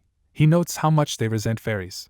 Impressed, the elder gives Bjorn a small reward for his potential. Bjorn realizes the coins amount to 200,000 stones and marvels that he earned them just by telling a story. The watching barbarians mentally label him incredible. Bjorn proclaims he will keep exploiting fairies to become an even mightier warrior, drawing cheers. He reflects that the barbarians are more likable than he expected and that he is beginning to enjoy their company. An explanation states that a spirit seal is a bodily enhancement technique. It functions by making the body absorb the essence of magical materials to gain special powers. Barbarians tattoo babies at birth while their souls are pure so that their soul pathways remain visible later. This is why every barbarian grows up covered in tattoos. During the ritual, the witch doctor warns Bjorn that once he chooses this path he cannot receive a different spirit seal, but Bjorn accepts, knowing the immortal type seal is ideal for a tank. The witch doctor begins the procedure, as narration notes that experienced players always choose the immortal path because of its strong abilities. Magical energy shoots into the tattooed circle on Bjorn's back. Bjorn clenches his teeth as burning pain spreads across his back. He thinks in horror that he must endure this agony each time he advances the seal because it hurts terribly. A system message announces that the first level of the immortal seal has been activated. Another message states that his natural regeneration has greatly increased and his physical stats have risen by 13. Later, he pulls aside a curtain to leave the ritual chamber. Thanking the witch doctor, he exits while his glowing back throbs, and the witch doctor chuckles ominously. Bjorn wonders to himself why the man is laughing. His new tattoos shine warmly on his back as he walks away. The witch doctor remarks that it is the first time he has seen a warrior express gratitude to him. Feeling uneasy, Bjorn hurries out, wanting to depart before the man grows suspicious again. Night passes under the dark sky. Dawn breaks through the shrine's trees, Bjorn narrates that the next morning he headed to the commercial district to buy gear. Observing the busy town, he reflects that training with Anar showed him he is unsuited to be a swordsman. He decides to specialize in shield techniques after obtaining an essence, so he enters a shop seeking a one-handed blunt weapon. The shopkeeper leads him to a section of heavy blunt weapons favored by barbarians. Bjorn notes they suit typical barbarian tastes. Seeing the oversized weapons, Bjorn says he wants something more ordinary. He reasons that such destructive power is unnecessary for the relatively weak first-floor monsters. The shopkeeper offers him a somewhat smaller mace, which Bjorn likes. A caption lists the mace's cost at 220,000 stones. A system panel notes that equipping the slightly large mace increases his total item level by 85. He also buys a custom helmet for 170,000 stones and a perfectly fitting half armor for 360,000 stones. System messages show his helmet and armor equipped, boosting his item level further. After these purchases, he notes he has 50,000 stones remaining. Time passes. He says his routine has taken shape since leaving the labyrinth, as Owen greets him cheerfully in town. He explains that at 7 in the morning he wakes and eats breakfast with Owen. Then he goes to the library and reads until 4 in the afternoon, while the librarian frequently naps. In the evenings he dines at new restaurants and eavesdrops for information he cannot obtain from books. One night he eats quietly while listening to other patrons discuss dangerous monsters. He judges the food they're overpriced and not very tasty. Around 5 o'clock he heads to the barbarian's lodging to train. Training scenes show him brawling fiercely with other barbarians. By the 7th day he is dueling his comrades regularly. Though he finds no formal combat style among them, he feels that instinct-driven fighting greatly improves his own skills. System notifications report that repeated training has heightened his reflexes, flexibility, and eyesight. Another message indicates his physical stats have increased by 1 more point. With consistent practice he eventually reaches a level where he can occasionally defeat Anar in their duels. After one such match, the others shout that Bjorn won, and both he and Anar thank each other for the bout. Anar smiles and acknowledges that Bjorn has become stronger. He analyzes that although she is skillful, her combat pattern has become predictable, a habit that will be hard for her to change even after he points it out. He describes how at 9 at night he returns home to wash, after which Owen often arrives again to invite him out to dinner. As they head out, he asks if the long walk to his place is tiring, but she insists it is no problem and eagerly drags him along. He notes that they usually finish dinner around 11, at which point Owen heads back to her own lodging. The elf woman cheerfully bids the man good night and leaves. She enthusiastically wishes him good luck with entering the labyrinth tomorrow. He muses how quickly time has passed during their daily routine and replies in kind as a month goes by. Narration states that only 24 hours remain before the labyrinth opens. A status screen shows Bjorn Jandel's level, stats, and large recent gains in physical power and combat capability.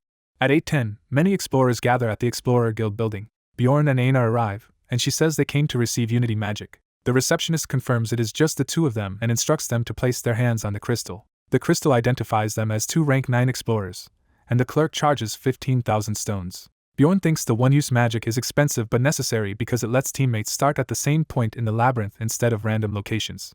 Anar asks how explorer rank is decided and hears it is based on soul essence, then wonders if higher rank makes the spell costlier. The clerk confirms the price scales with rank, finishes the Unity magic, and reminds them it is only valid for the next 24 hours. Bjorn curtly suggests they go eat. Anar is shocked by the extravagant spread, while Bjorn explains he ordered the tavern's priciest meal as their last feast before entering the labyrinth. As she drools, he notes again it cost 800 stones, and she asks if she is dreaming.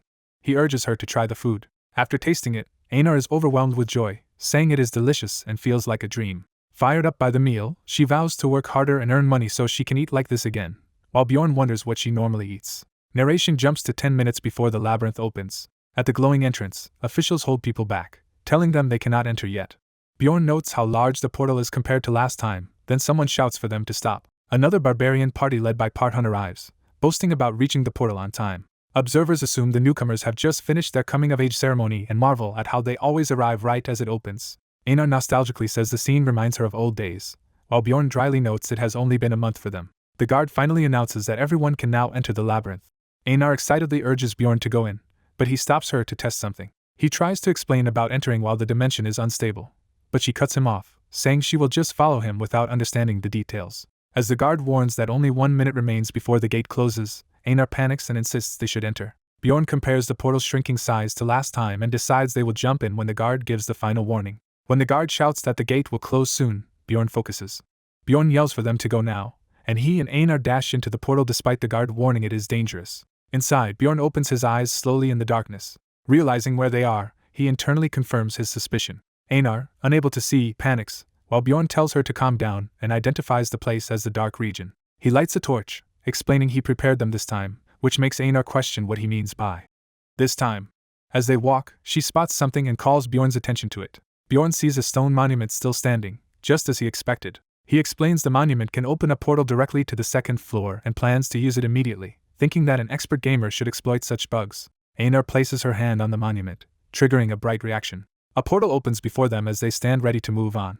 Bjorn tells the stunned Anar they are going and prepares to enter the second floor portal together. A system message rewards him with bonus experience for being the first to open the portal. Another message shows he levels up and his maximum essence capacity increases by 1. As they trudge across dark, squelching ground littered with stone ruins, Anar asks how he pulled this off. He says the chief claimed it normally takes at least 3 days to reach the second floor, but he learned the shortcut from a book, and Anar praises him while downplaying the area. Narration identifies the ominous environment as the land of the dead. Bjorn asks Anar if she feels a strange sensation too. He describes a feeling of power filling his body from within his veins. Anar concludes his spirit status has risen and congratulates him, while he realizes this is what leveling up is. Narration explains Dungeon and Stone also uses levels, with higher level raising MP and the number of essences one can consume.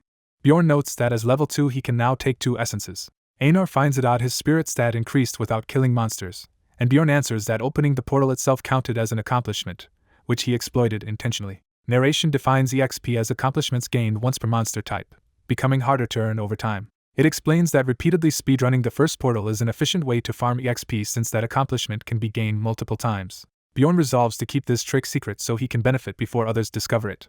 He tells Anar to keep their shortcut confidential and, if asked, claim it took 2 days to reach the second floor, thinking she will not talk. He anticipates experienced explorers arriving soon and decides they must avoid being seen as novices already on this floor. He urges Anar to leave the area quickly, thinking he fears other explorers more than monsters. Bjorn ties the torch to his helmet in a makeshift Barbarian candle mode, noting that while practical and common, it feels a bit embarrassing. Anar admires the setup and is amazed it produces no heat, while he explains torches are magical tools that burn safely for 3 days.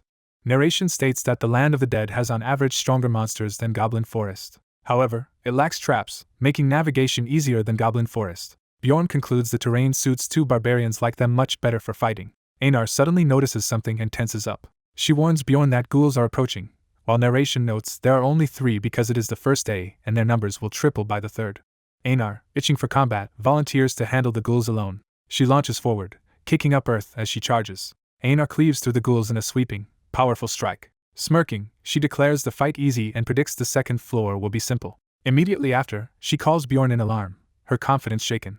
A terrifying scream echoes. Anar clings to Bjorn in fear while he calmly identifies the sound as a banshee and advises ignoring it since they rarely attack first. She nervously asks if leaving it alive is safe, and he explains their attacks cannot harm banshees and striking first would curse them. He adds that the banshees will pursue them until they exit the labyrinth, which horrifies Anar. She freaks out about how dangerous that could have been and praises Bjorn as a wise warrior for knowing, glad she came with him. Still terrified, she crushes Bjorn in a panicked hug, screaming inconsolably while he gasps for air. Anar then spots skeletons approaching and yells in fear. Embarrassed, she realizes how tightly she is holding him and loosens up. Bjorn coughs and volunteers to deal with the skeletons, beginning to instruct Anar where to aim. Before he finishes, she rushes in and smashes them with her great sword. When she turns and asks if he said something, he just replies that it was nothing, thinking he worried for no reason. A system message informs him he gained experience for defeating a skeleton. Narration says they then travel north for almost 8 hours. Panels show their tired feet slogging through the ground as they continue onward. Narration adds that on the way they encountered new types of monsters. They meet elder ghouls, much larger versions of normal ghouls. They also encounter mutated skeletons such as skeleton warriors and skeleton archers. Despite these threats, there are few enemies on day 1, and Bjorn finds them manageable as his combat ability has grown. He notes the mace now feels perfectly sized and weighted for him. Because of that, he can crush skulls more efficiently than with his previous double hammer. He explains his vest-shaped armor reduces the area he must shield, letting him fight more aggressively. His steel helmet might be weak against crossbows but is adequate protection here. Narration says the helmet easily blocks arrows fired from the region's worn-out bows. Bjorn smashes a skeleton, telling it to get stronger and return as he sends it flying. He reflects that he is strong at destroying enemies, but that Anar is just as capable. Anar demonstrates this by unleashing a devastating, sweeping attack that obliterates foes. While fighting, Bjorn thinks about Valhalla, the barbarian's ancestral goddess, and admits Anar is impressively skilled. He recalls initially not understanding why Anar always shouted during battle. A skeleton lunges at him during combat. He realizes her roaring battle cries simply feel natural and energizing. Bjorn finds these straightforward, brutal fights with another barbarian refreshing compared to his previous party with Owen. System messages show he earns experience for defeating an elder ghoul and a skeleton warrior. Another message reports experience gained from killing a skeleton archer. Anar points out a wound on Bjorn's arm. As the gash visibly starts to close, he tells her it will heal quickly. She is amazed to see the injury vanishing and confirms it is due to his spirit seal, which he affirms. Narration explains his undead seal enhances regeneration, healing shallow wounds in about a minute and rapidly restoring stamina. He admits the tattoo hurt terribly to acquire but acknowledges how effective it is. Noticing the ground has dried and terrain shifted, he realizes they have reached a different area. With the banshee's wails growing louder, he warns Anar to prepare herself. He predicts that soon they will face rank 8 monsters. A sinister sound begins, prompting Anar to ask what it is, and Bjorn tells her to get into position as the threat arrives. A massive death fiend appears, and Bjorn remembers it as a monster that devours light, surprised that it remained invisible until so close. Seeing its terrifying face up close, he admits it looks even scarier than expected. Bjorn orders Anar to aim only for its head because attacking elsewhere is pointless. She steels herself and states she trusts his judgment.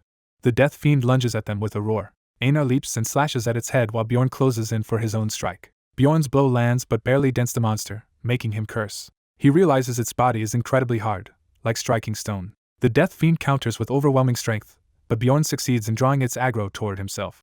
While it focuses on him, Anar moves in for another attack on its head. She is shocked when her blade fails to penetrate deeply. Narration emphasizes that even her great sword cannot sink into its tough flesh. The death fiend's eye narrows ominously on them. It retaliates, smashing Anar away and sending her flying. Her sword crashes into the ground as she's thrown back. Dazed, Anar yells that the monster is incredibly sturdy while Bjorn braces himself. Bjorn recalls the death fiend's reputation in the game for high defense, but is still surprised by how extreme it is in reality. He observes that Anar's strike only scratched it, and the wound heals within seconds, recognizing this as the monster's passive skill, body preservation. The death fiend roars again, radiating deadly intent. Bjorn realizes something dangerous is coming, while Anar frantically asks what is happening. He identifies the technique as the death fiend's active skill. The monster uses Call of the Dead to summon a horde of ghouls, and Bjorn thinks the situation just became very difficult. Bjorn shouts for Anar to prioritize killing the ghouls. He commits to holding off the death fiend alone while she does so. The death fiend trades brutal blows with Bjorn, battering his shield. Bjorn endures the impact and continues clashing with it at close range. He steels himself for another exchange. Close up, he focuses intensely on surviving the onslaught. Their weapons collide violently as he blocks another massive strike. Anar returns, announcing she has slain all the ghouls and rushing to assist Bjorn. The last summoned ghoul dissolves, confirming the odds are cleared. Anar charges toward the death fiend, promising to help. She gets behind the monster and raises her great sword for a decisive blow. Anar hacks into its head again with all her strength. Bjorn warns her not to lose focus as he continues hammering the monster from another angle. With combined force, Bjorn smashes its skull while cursing it, delivering a heavy head strike. The death fiend staggers, bleeding profusely from its damaged head. Blood pours from the wound, one of its eyes going dark. Bjorn thinks the hit felt satisfying and assumes the heavy bleeding means they finally dealt substantial damage. The barbarian warrior dives down and smashes his weapon into the ground with a powerful leap. Landing from the strike, he sees his equipment unharmed and exclaims that it is still intact. Dark blood drips onto the ground, showing his attack wounded the enemy. Realizing the blow was strong enough to one-shot goblins, he is shocked that the monster survived. He watches in alarm as the three-eyed demon rapidly heals its injuries. He thinks he cannot keep up with the monster's regeneration and wonders if he should give up on killing it and hunt weaker foes instead, when something unexpected happens. Anar suddenly grabs the towering demon from behind, and her companion yells her name in surprise. Clinging to the monster's back, Anar steels herself for a risky maneuver. The warrior understands she is trying to disrupt the demon's balance. Praising Anar's idea, he charges in and hacks at the monster's leg. Working together, they topple the demon and perform a coordinated takedown. The enormous creature crashes violently to the ground. Though it thrashes and roars in rage, the death fiend struggles to rise. Standing over it menacingly, the pair taunt that it cannot get up on its own. Bjorn grins, eager to finish the job. As he pounds its skull, he remembers happily pounding rice cakes on a childhood field trip. Anar laughs exuberantly while helping beat the monster. He feels this brutal teamwork somehow compensates for an old childhood trauma with a crying partner. Delighted, the two gleefully crush the demon together and say they are having fun. Watching their savage teamwork, he wonders if this is the true barbarian method of hunting. A system message declares that they have defeated the death fiend and gained a small amount of experience. Anar calls Bjorn over, excitedly pointing out a large magic crystal dropped by the monster. When he says the crystal is only worth 100 stones, she is outraged that a death fiend pays so little. He compares the reward to ghouls being worth 3 times more and admits the price is disappointingly low. Anar asks how much the cream pie at the inn cost, and Bjorn recalls it was about 300 stones. She cheerfully concludes that each death fiend she kills equals 1 cream pie, while Bjorn wonders at her odd way of valuing money. Fired up, Anar insists there is no time to rest and urges Bjorn to go hunting more death fiends, reminding him he only gets a smaller share. Bjorn agrees to continue, thinking that adventuring with a proactive barbarian is not so bad compared to his previous, more passive partner. Elsewhere, Rowan suddenly feels bothered, as if sensing he has been replaced. Narration explains that after this, Bjorn and Anar wandered the area hunting additional death fiends. Whenever they found one, they would immediately cripple its legs and bring it down. Then, by repeatedly pounding its head like rice cake, they quickly killed it and managed to hunt about 70 death fiends in a day. The narrator explains that early in the labyrinth, when essences rarely drop, most explorers build their abilities around whatever essence they happen to obtain, and Bjorn decides they have hunted enough for the day. He reflects that he targeted a death fiend essence because it would synergize with his immortal seal and grant a good passive skill, but despite all their kills they have not obtained any essence yet. A caption marks the beginning of the second day. Now death fiends appear in pairs, but since the two already know the strategy to defeat them, the increased numbers are manageable. Their approach is to knock one death fiend down first, then focus together on toppling the second. The two barbarians coordinate closely beneath the monsters' bodies as they execute this plan. The narrator warns that if they ever take too long to kill death fiends, surrounding ghouls could overwhelm them, so Bjorn shouts for Anar to run when ghouls start swarming. Later that day, death fiends begin appearing in groups of 3, which Bjorn deems too risky for just the two of them and decides they should move to a different hunting ground. As the second day ends, they stop hunting death fiends and search for a cozy place to camp, agreeing on a ruined spot that seems suitable. While they look around the site, something unseen approaches their position. A different party of 4 human explorers stumbles upon Bjorn and Anar at the chosen campsite, and both groups react in surprise. The newcomers fall silent and stare tensely at the barbarians. Recognizing them as other explorers, Bjorn starts to address them, but an ominous inner voice snaps, asking what they are looking at. Anar steps forward with killing intent, warning the strangers to leave immediately if they have no business there. Terrified by her hostility, the other explorers panic. They hastily apologize and run away, not wanting to provoke the fearsome barbarian pair. Anar coldly says they must relocate because their location has been exposed and insists humans cannot be trusted. Bjorn notes that Anar already disliked humans in their previous expedition and wonders if something bad happened to her then. He decides he will have to ask her about that past experience another time. While looking for a new campsite, Bjorn doubts they will find a spot as good as the last one and is mid-sentence when something interrupts him. He suddenly hears a faint cry for help and stiffens, alerted. Both barbarians freeze as the distant scream confirms something is terribly wrong. Anar remarks that the noise sounds more like murder than a monster attack, and Bjorn agrees, concluding someone is killing another person. As he's about to suggest fleeing, a voice from the darkness demands to know who is there. Startled, they see a lone figure waving to them beside ruined walls. Approaching cautiously, they instead discover a horrific scene with multiple bodies lying on the ground. The narrator counts for fresh corpses, noting the lack of monsters and the presence of a campfire and poison. Bjorn and Anar stand above the massacre, surveying the aftermath. A red-haired woman in a cloak inspects the corpses, and the narrator focuses on her suspiciously. Close-ups reveal her blood-stained dagger and hardened expression. She casually comments on the dead being beginners, and Bjorn realizes with horror that she is a plunderer. The narration explains that plunderers are criminals who hunt explorers rather than monsters, robbing them of crystals and equipment for profit. It adds that although plundering is punishable by death in Raponia, in practice such crimes are rarely investigated. Bjorn reflects that just as his own past killings of 6 explorers went unpunished, what happens inside the labyrinth stays hidden if no survivors talk. As long as no one speaks of such acts, those outside the labyrinth will never know about them. The plunderer woman asks if this is their first time seeing someone like her, addressing the barbarians directly. She calls Bjorn a barbarian while appraising him coolly. Bjorn realizes the situation is bad and notes he has never encountered a plunderer who appeared so competent. He quickly memorizes her distinctive features: tall, thin build, shoulder-length red hair, and an injured right ear, like a professional observer. He notes the tattoo under her eye as another distinctive mark. Concluding that such traits should make her famous, he reasons that her anonymity means she is very skilled at leaving no witnesses. The narrator clarifies that her strength likely lies in the fact she never lets anyone who sees her live, and Anar nervously states that the woman feels very strong. Bjorn tallies the 4 corpses around them as further evidence of her lethality.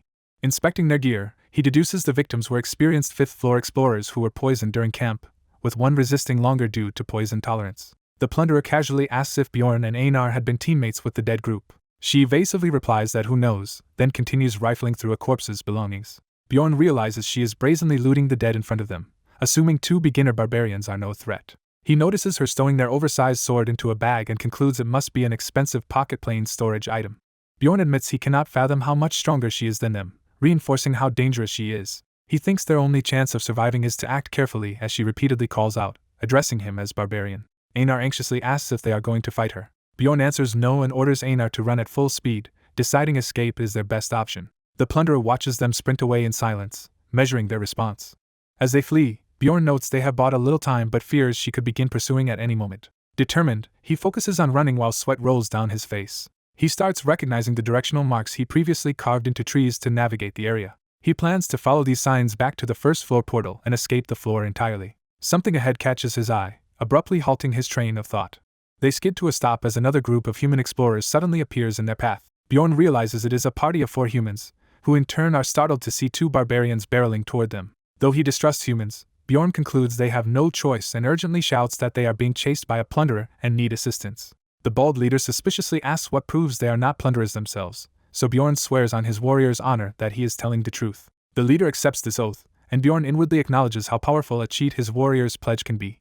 However, the leader demands that if they defeat the plunderer, his team will keep all spoils, and Bjorn agrees. The man then tells them to come closer so he can use his special gnome ability to help. He explains that the ability will make them unnoticeable to others, a stealth skill called Gnome's ability. Narration elaborates that the power cloaks everyone within 3 meters by blending them into the environment, allowing total avoidance of combat at the cost of being unable to move while it is active. Bjorn thinks they have gotten lucky to find such a powerful stealth skill, unaware of the party's hidden intentions.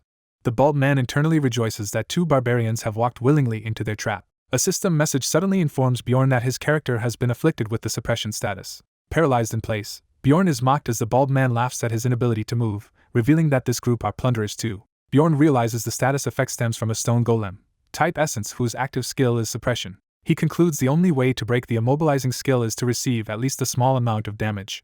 Surrounded and unable to act, the plunderers rummage through Bjorn and Einar's belongings, remarking on how much they earned in just 2 days. One villain laments that the captured female is only a barbarian, not a more desirable victim. Another points out that barbarian hearts sell for a high price, making her even more valuable. Bjorn sees internally, feeling their vile intentions toward Anar, while a smug plunderer warns glaring will not free him from the skill. The bald leader orders a subordinate to kill the 2 captives in one blow to avoid trouble, and the man agrees confidently.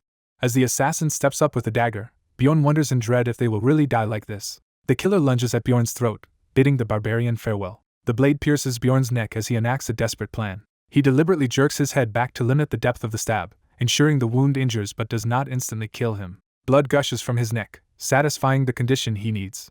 With damage taken, suppression breaks, and Bjorn erupts into motion, hurling the attacker away. He had intended from the start to pull his head back mid-stab to survive while freeing himself. The successful maneuver sprays blood everywhere but leaves him alive. Regaining full mobility, he immediately crushes the shocked knife man in a brutal counterattack. A blur of motion shows Bjorn smashing his foe with overwhelming force.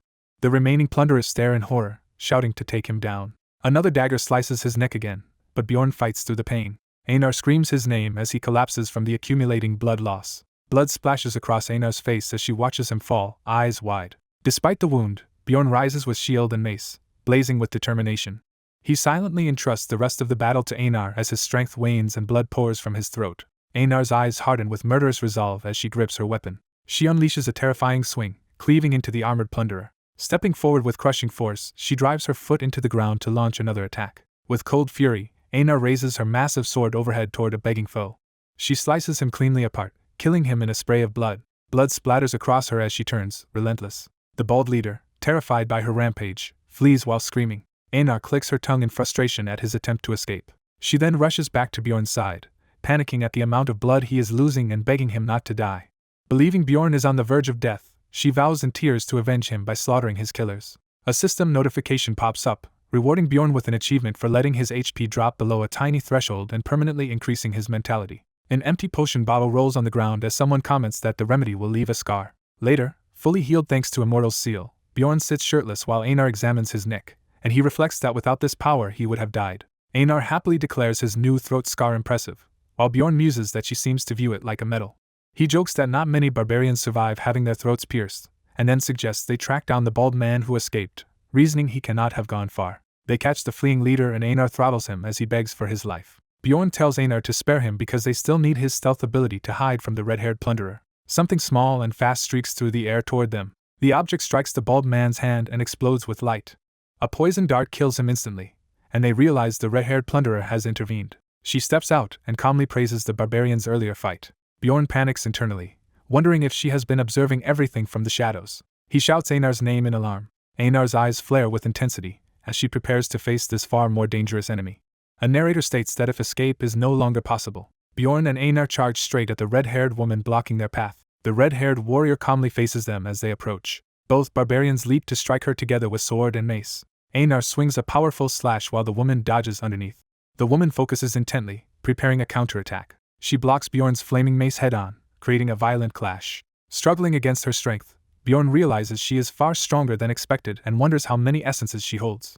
Bjorn thinks that if he cannot overpower her, he must change tactics and reaches for something. The woman slips behind him and drives a dagger into his back. Bjorn shouts to Anar to act immediately. His eyes widen as something unexpected happens. Anar suddenly collapses to her knees in front of the woman. Bjorn feels his body go limp, realizing she pierced his armor and spine with the dagger, and wonders how she managed it. He concludes she must be an aura user and thinks they have no chance of victory. As he despairs, Anar rushes past the woman to strike again. The red-haired woman counters and heavily wounds Anar, sending her flying. Anar coughs blood, gravely injured. Bjorn grits his teeth in anger at her condition. He internally curses and calls out Anar's name. The woman tells Bjorn to give up, explaining that basilisk paralytic poison is already spreading through his body. Bjorn pants and admits to himself that she surpasses them in every aspect and fears they will die here. As he lifts a knife, he hesitates with a startled realization and begins to speak. The woman offers to spare his life if he swears never to reveal what he saw today. Surprised, Bjorn listens as she says sparing barbarians was her intention from the start because she does not wish to kill them. She adds that she owes a debt to barbarians. Bjorn deduces she watched earlier hoping the other group would kill them so she would not have to. An exhausted Anar warns Bjorn not to trust the woman. Anar insists the woman is only toying with them. Bjorn, still wary, asks what happens if he refuses the offer. She answers that she will kill him if he declines, calling that her promise. When he asks whom the promise is with, she sharply tells him it is none of his business, and he replies that he will accept. Bjorn then solemnly swears on his warrior's honor to keep her secret. She comments that he is quite an unusual person. She nicks his neck to draw blood as part of sealing the deal. The woman then turns to Anar and asks for her answer as well. Exhausted and bleeding, Anar glares back while breathing heavily. Anar loudly refuses the offer, prompting the woman to acknowledge her decision. The woman raises her dagger over Anar, saying she has no choice but to kill her. Bjorn panics internally, thinking Anar will die if this continues. He yells at Anar to swear as well in order to survive. Anar, stunned, calls Bjorn's name. She protests that a warrior's pledge should not be used this way. Bjorn shouts that she promised to follow his lead, begging her to trust him and arguing that pride is useless if she dies. Anar silently weighs his words. She finally agrees and swears to the same promise. Later, the red-haired woman, now calmer, asks them a single question. Sitting and treating her wounds, Anar listens as Bjorn asks the woman what floor she is from. The woman hesitates before answering. Walking away, she reveals that she is an 8th floor explorer, and Bjorn realizes they survived only because of the promise binding her. He vows that things will be different if they meet again, calling her a plunderer. Time shifts as a system message declares they have entered the 1st floor crystal cave. Bjorn and Anar emerge from a portal into the glowing cave. Anar crashes to the ground from the teleportation. Bjorn checks on her. She complains of pain while lying on the cave floor. Anar inwardly laments her non-warrior status and Bjorn worries about how deeply the earlier events have shaken her. Bjorn tells her that survival makes a warrior strongest and that their narrow escape gives them a chance to win next time, though she admits complex explanations lose her. She says she roughly understands his point. Bjorn reflects that strength includes enduring shame and the urge to die, then jokes that this makes him a strong warrior too. Privately, he admits he does not feel such guilt because he is not truly a barbarian. He reassures himself that one day they will be able to take revenge. Later, while Anar sleeps beside the crystals, Bjorn broods that despite exhaustion he cannot fall asleep. He notes he is not as devastated as Anar but still feels awful about what happened. Watching her resting form, he continues to dwell on his feelings. A memory surfaces of the party who once saved him, including a blonde swordsman and his companions. He recalls the blonde knight offering him aid when he was helpless. When the priestess refused to heal him, that swordsman reluctantly tossed him a potion. Bjorn remembers crawling to that potion like a dog to survive. He had been grateful to live yet could not forget the humiliation. He swore never to feel such degradation again and questions where things went wrong. He concludes he always chose the safest option in front of him, living only for the immediate moment. He wonders what other path he could have taken. He remembers waking in the labyrinth amidst beheadings and other unreal horrors. From then on, impossible things kept happening, pushing him to prioritize his own safety. He justifies that he had no choice but to act selfishly to stay alive. Yet he sits alone in the dark, realizing that mentality will not let him truly survive. He admits that continuing like this is impossible. Determined, he decides on a new plan. Bjorn wakes Anar and calls her name. He asks how she would feel about a dangerous but powerful way to gain strength.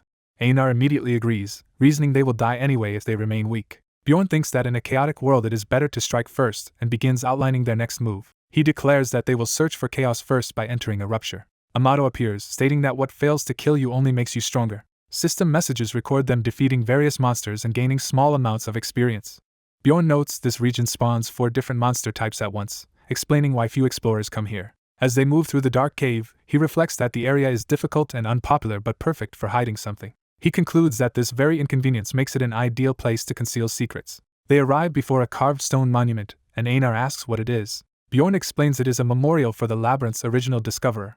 The inscription honors the last wise man, Diflon Grondo Fabrilius, and commemorates his pioneering steps. Recognizing a quote from the game he once played, Bjorn deduces the hidden condition here should match the game's. He tells Anar he is about to open a rupture and insists everything that follows must remain secret.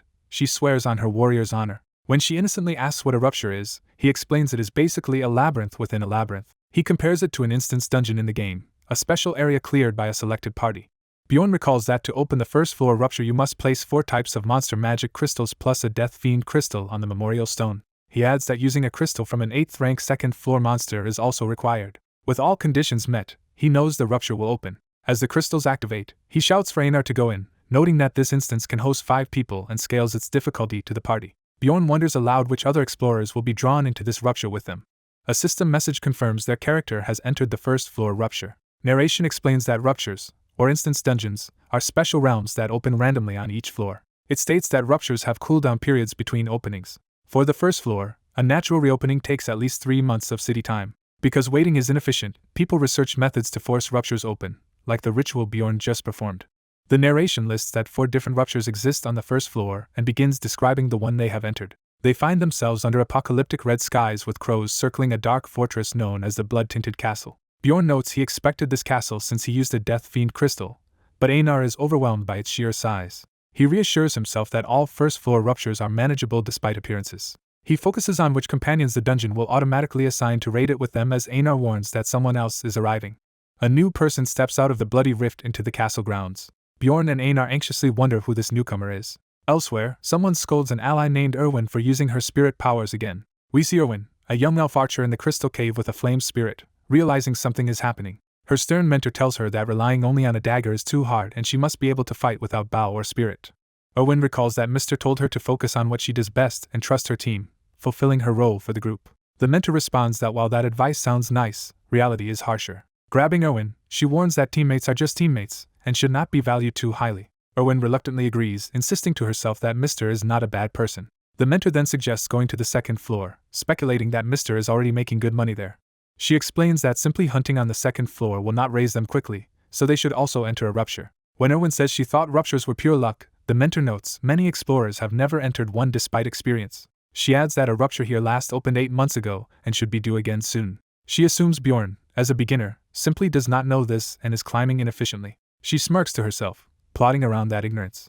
She urges Erwin to trust her, promising that within a year Erwin will surpass that barbarian in strength. Suddenly she hears a familiar sound and reacts in alarm. They look up as the red crystal rupture violently manifests above them. The mentor shouts for Erwin to run, and they sprint toward the forming rift. Both women race straight into the opening rupture. The mentor reaches out and physically grabs the rupture as she forces their entry. Red energy coils around them as they are pulled inside. Moments later the rupture vanishes, leaving them standing back in the empty cave. Clicking her tongue, the mentor wonders if they were too late to be chosen. Back at the blood-tinted castle, Bjorn and Anar look up as their first new party member materializes. A boisterous dwarf warrior appears, exclaiming that he finally managed to get in. Bjorn recognizes him as a dwarf and hears him happily note that having 2 barbarians is great. Another light delivers a second recruit, signaled by the appearance of a dainty shoe. A brightly dressed witch in pink steps out, recognizing the place as the blood-tinted castle. Bjorn is shocked to realize that this newcomer is a mage. He marvels that there are still mages operating on the first floor as the witch and her porter approach the group. Bjorn judges that their party composition looks promising and notes the dwarf is also surprised to meet a mage here. The mage smiles confidently, adjusting her hat. Bjorn grows excited, while Anar asks if mages are truly that impressive, recalling that the city librarian was one. Bjorn explains the librarian is a powerful 9th rank mage and that such people are invaluable to the city, only permitted into the labyrinth after strict verification. The witch laughs and says that by those standards her very presence proves her worth. She introduces herself as Alua Raven, a 6th rank mage, and Bjorn privately thinks she is condescending yet kind compared to the mages he knew from the game. Alua presents the quiet man beside her as a professional carrier she hired, who introduces himself as Tarjin. The dwarf cheerfully gives his own name and background, and Bjorn notes that explains his fine equipment. Bjorn and Anar introduce themselves in return, shaking hands with their new allies as the party for the blood-tinted castle raid is formed. The armored protagonist silently watches the others, withholding his thoughts. The dwarf questions why this strong team is on the first floor and demands to know how they got here. The dwarf and mage say they cannot reveal details but came because a rupture was supposed to open. The protagonist notes they refuse to explain the method and thinks they are excluding newcomers. The mage declares that loot will be split among everyone except Tarjin, but only if the party follows her commands, which the others accept as labyrinth custom. The protagonist reflects that with a mage present he must obey her, remembering that mages convince royalty to hunt evil spirits. Anar suddenly objects to the plan, startling the protagonist. Anar loudly insists that Bjorn should leave because he is an unusually wise barbarian, while Bjorn tries to quiet her. She further praises Bjorn as a barbarian who even spends hours reading, surprising the mage. Anar passionately argues that Bjorn is not just unique but truly great. She proclaims Bjorn a great warrior, embarrassing the rest of the party. The dwarf and mage are left stunned by Anar's outburst. Bjorn covers his face in mortification, internally begging Anar to stop. The dwarf jokes that Bjorn is lucky to be so respected by his wife, flustering Anar, who denies being married. The mage laughs off Anar's embarrassment and tells everyone to calm down so they can move. Bjorn is relieved the topic has shifted and notes Raven wants to gather information rather than dwell on him. He hopes Raven never turns her attention fully on him for the entire expedition. The dwarf worries they barely know each other's skills, but Raven dismisses the need for deeper introductions. Raven explains that monsters here are rank 7 or lower, and that she and Tarjin alone are enough to handle them. Bjorn and his allies react tensely to this implication. Raven adds that she will personally claim all loot from the Guardian for research purposes. The dwarf incredulously repeats that she wants every drop of the Guardian's loot. Narration explains that conflicts over such loot divisions are common in Dungeon and Stone. The dwarf angrily asks the mage if she takes him for a fool. The story notes that the cause of these conflicts is always the same. The dwarf lunges at the mage as sparks fly, signaling the argument is turning violent. Bjorn recalls that the Guardian drops the valuable Rupture's flower, and that while mages prioritize research, explorers mainly need money. Raven quickly offers to give all Rupture-born magic crystals to the others, which Bjorn internally calls a money problem she herself provoked. The dwarf refuses, saying her offer leaves them scraps, while Raven protests that her deal is fair given uncertain drops. Bjorn observes that Raven is genuinely shocked by this pushback and wonders if she is simply naive. Raven and the dwarf compromise. She takes the Guardian's essence while he gets the numbered item, and Bjorn notes that he and Anar were casually excluded from this negotiation. Bjorn steps in, refusing to leave without profit and insisting on his own share. He concedes the essence and numbered item but demands the Rupture Stone for himself and Anar. Raven and the dwarf call him greedy, arguing that 2 barbarians are unnecessary and that asking for the Rupture Stone is too much, making Bjorn realize his gambit failed. Bjorn backs down on the Rupture Stone and instead negotiates for 2 non-Guardian essences. Raven and the dwarf silently reconsider his counteroffer. Raven smiles and accepts the new terms. Bjorn decides this is the best they can get, and notes how quickly everyone returns to acting friendly after the dispute. The mage cheerfully suggests they set off, and Bjorn mutters to himself about how frighteningly ruthless explorers can be. Watching Raven's display of power again, Bjorn reaffirms his resolve to become stronger.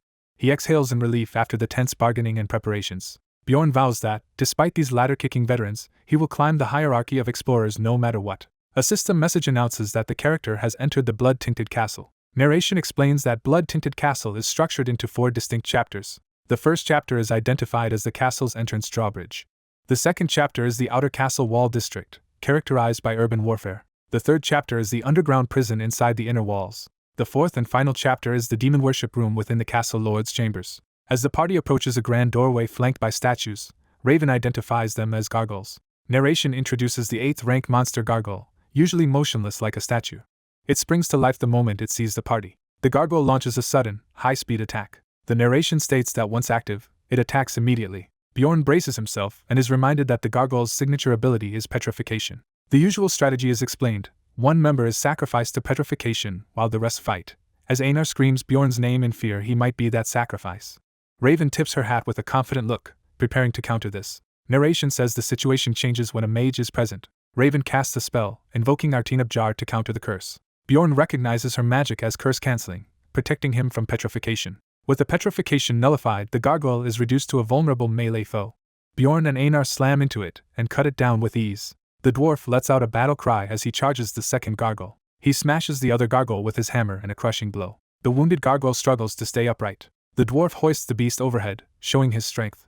The gargoyle's eye shatters, signaling its defeat. A system message confirms the gargoyles are slain and grants the party experience. Raven's spell energy dissipates as the group regathers after the fight. The dwarf laughs and compliments the others on their performance. Anar notes that even the dwarf fought impressively, praising his upward hammer strikes. A red magic crystal appears among the remains. Tarjin nervously points out that the crystal is floating away on its own. Raven explains it is a collection spell for magic crystals and offers to hold and later distribute them, which the dwarf happily accepts. An explosion blasts apart the next obstacle. The team advances through the newly opened passage. Inside the dim castle, the dwarf remarks on the darkness and says they need light. Raven casts a light spell to illuminate the interior. The conjured light reveals a group of grotesque, shambling creatures ahead. Narration identifies these as deadmen, worthless monsters that grant no experience or crystals and leave persistent corpses unless they rarely drop an essence. Concluding it would waste mana to fight them magically, the party decides to handle deadmen physically. The deadmen begin slithering forward in a mass. They emit terrible screams as they surge at the party. Anar vows the group will dispatch them quickly in charges. She carves through dead men in wide, bloody arcs. The dwarf slams his hammer down, crushing another. Bjorn raises his weapon to finish the remaining foes, declaring the battle nearly over. Together they brutalize the dead men in a relentless assault. Bjorn watches with wide eyes at the ferocity of the carnage. A new loot item appears, identified as the dead men commander's blowhorn. Anar excitedly inspects the huge horn and asks how to use it, while the dwarf hints she will learn soon. Reaching a reinforced steel door, the dwarf admits his hammer is useless here, so Raven offers to handle it. She chants a powerful incantation, a Jengdiruth, at the door. Her spell detonates in a massive blast against the steel. The shockwave makes the others recoil as Bjorn shields himself. Bjorn peeks out, awed and speechless at the destructive spell. The door is obliterated, and Raven calmly invites them through the smoking archway. Smiling sweetly, she tells the party to move on, while Bjorn internally notes how overpowered mages are. Narration marks the beginning of the first chapter, the drawbridge at the castle entrance. At the bridge edge, Raven notes, as expected, that the drawbridge is currently raised. She instructs Anar to blow the horn, and the warrior agrees. Anar blows into it, activating the artifact. A deep magical rumble fills the castle as the party waits below. A system message states that a long-dormant magic seal has been awakened. Anar, still holding the horn, panics at the unexpected activation. The massive drawbridge begins slowly lowering toward them.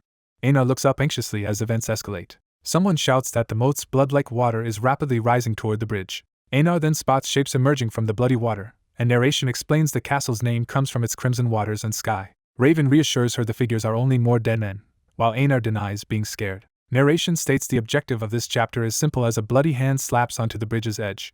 The system orders them to endure until the drawbridge fully lowers, meaning they must survive waves of dead men. The narrator comments that this would be a hard task for an ordinary party. Raven smirks and says she already has a spell prepared for this situation. She calls everyone to cluster around her, noting that with a wide area mage this chapter is trivial. Raven unleashes another large-scale spell, Alderlandiruth, flooding the area with destructive magic.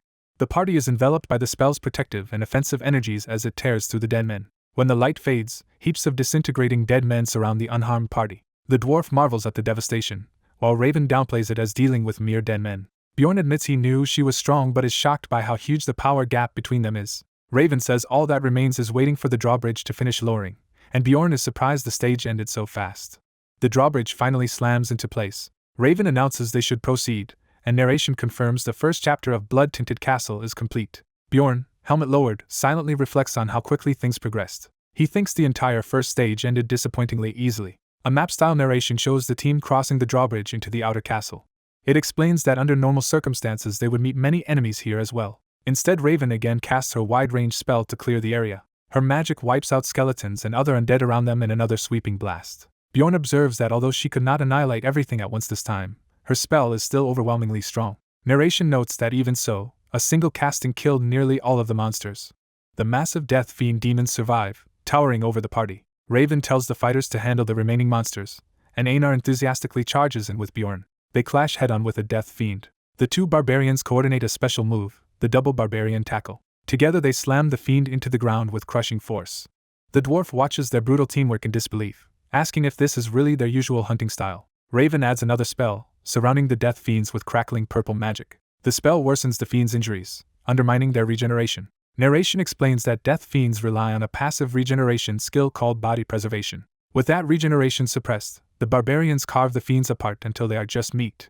As enemies die, glowing essences drift into Tarjan's pouch. Anar quietly calls to Bjorn, admitting she now understands why mages are so widely praised. The dwarf cheerfully agrees that having a mage opens many possibilities for a party. Raven proudly says that is what mages study and train hard for, while also crediting innate talent. Bjorn concludes that she loves to show off and is diligently obsessed with her magical research, despite pretending modesty. Raven asks the party to help her gather research materials since they have spare time, and everyone, including Bjorn, agrees to assist. After quickly collecting specimens and loot, she thanks them and suggests moving to the next area. As they hurry, Anar wonders aloud how much money one item is worth, while Bjorn silently follows the eager mage. Bjorn finds it odd that Raven carefully searched the area yet ignored a particular object, questioning her motives. He suspects she might not know about a hidden treasure that can be revealed simply by smashing a nearby statue. The narrator explains that some gamers compulsively press the interact button whenever they see anything unusual. An example scene from the game shows a character triggering hidden items by interacting with odd spots in the environment. The narrator says he shared that habit, letting him uncover countless secrets in Dungeon and Stone over 9 years. In the present, the barbarian protagonist decides not to flaunt his knowledge so he will not hurt the proud mage's ego or arouse suspicion. The party of adventurers advances through the ruined red-lit castle together. They confirm they have reached the inner castle area located behind the outer walls. The mage notes that the inner castle seems empty, with nothing to gain and not even any monsters in sight. Someone suggests they quickly move on to the next location. The group eagerly prepares to head out again, with the mage visibly excited. They descend deeper, torches lit, entering the underground section of the castle.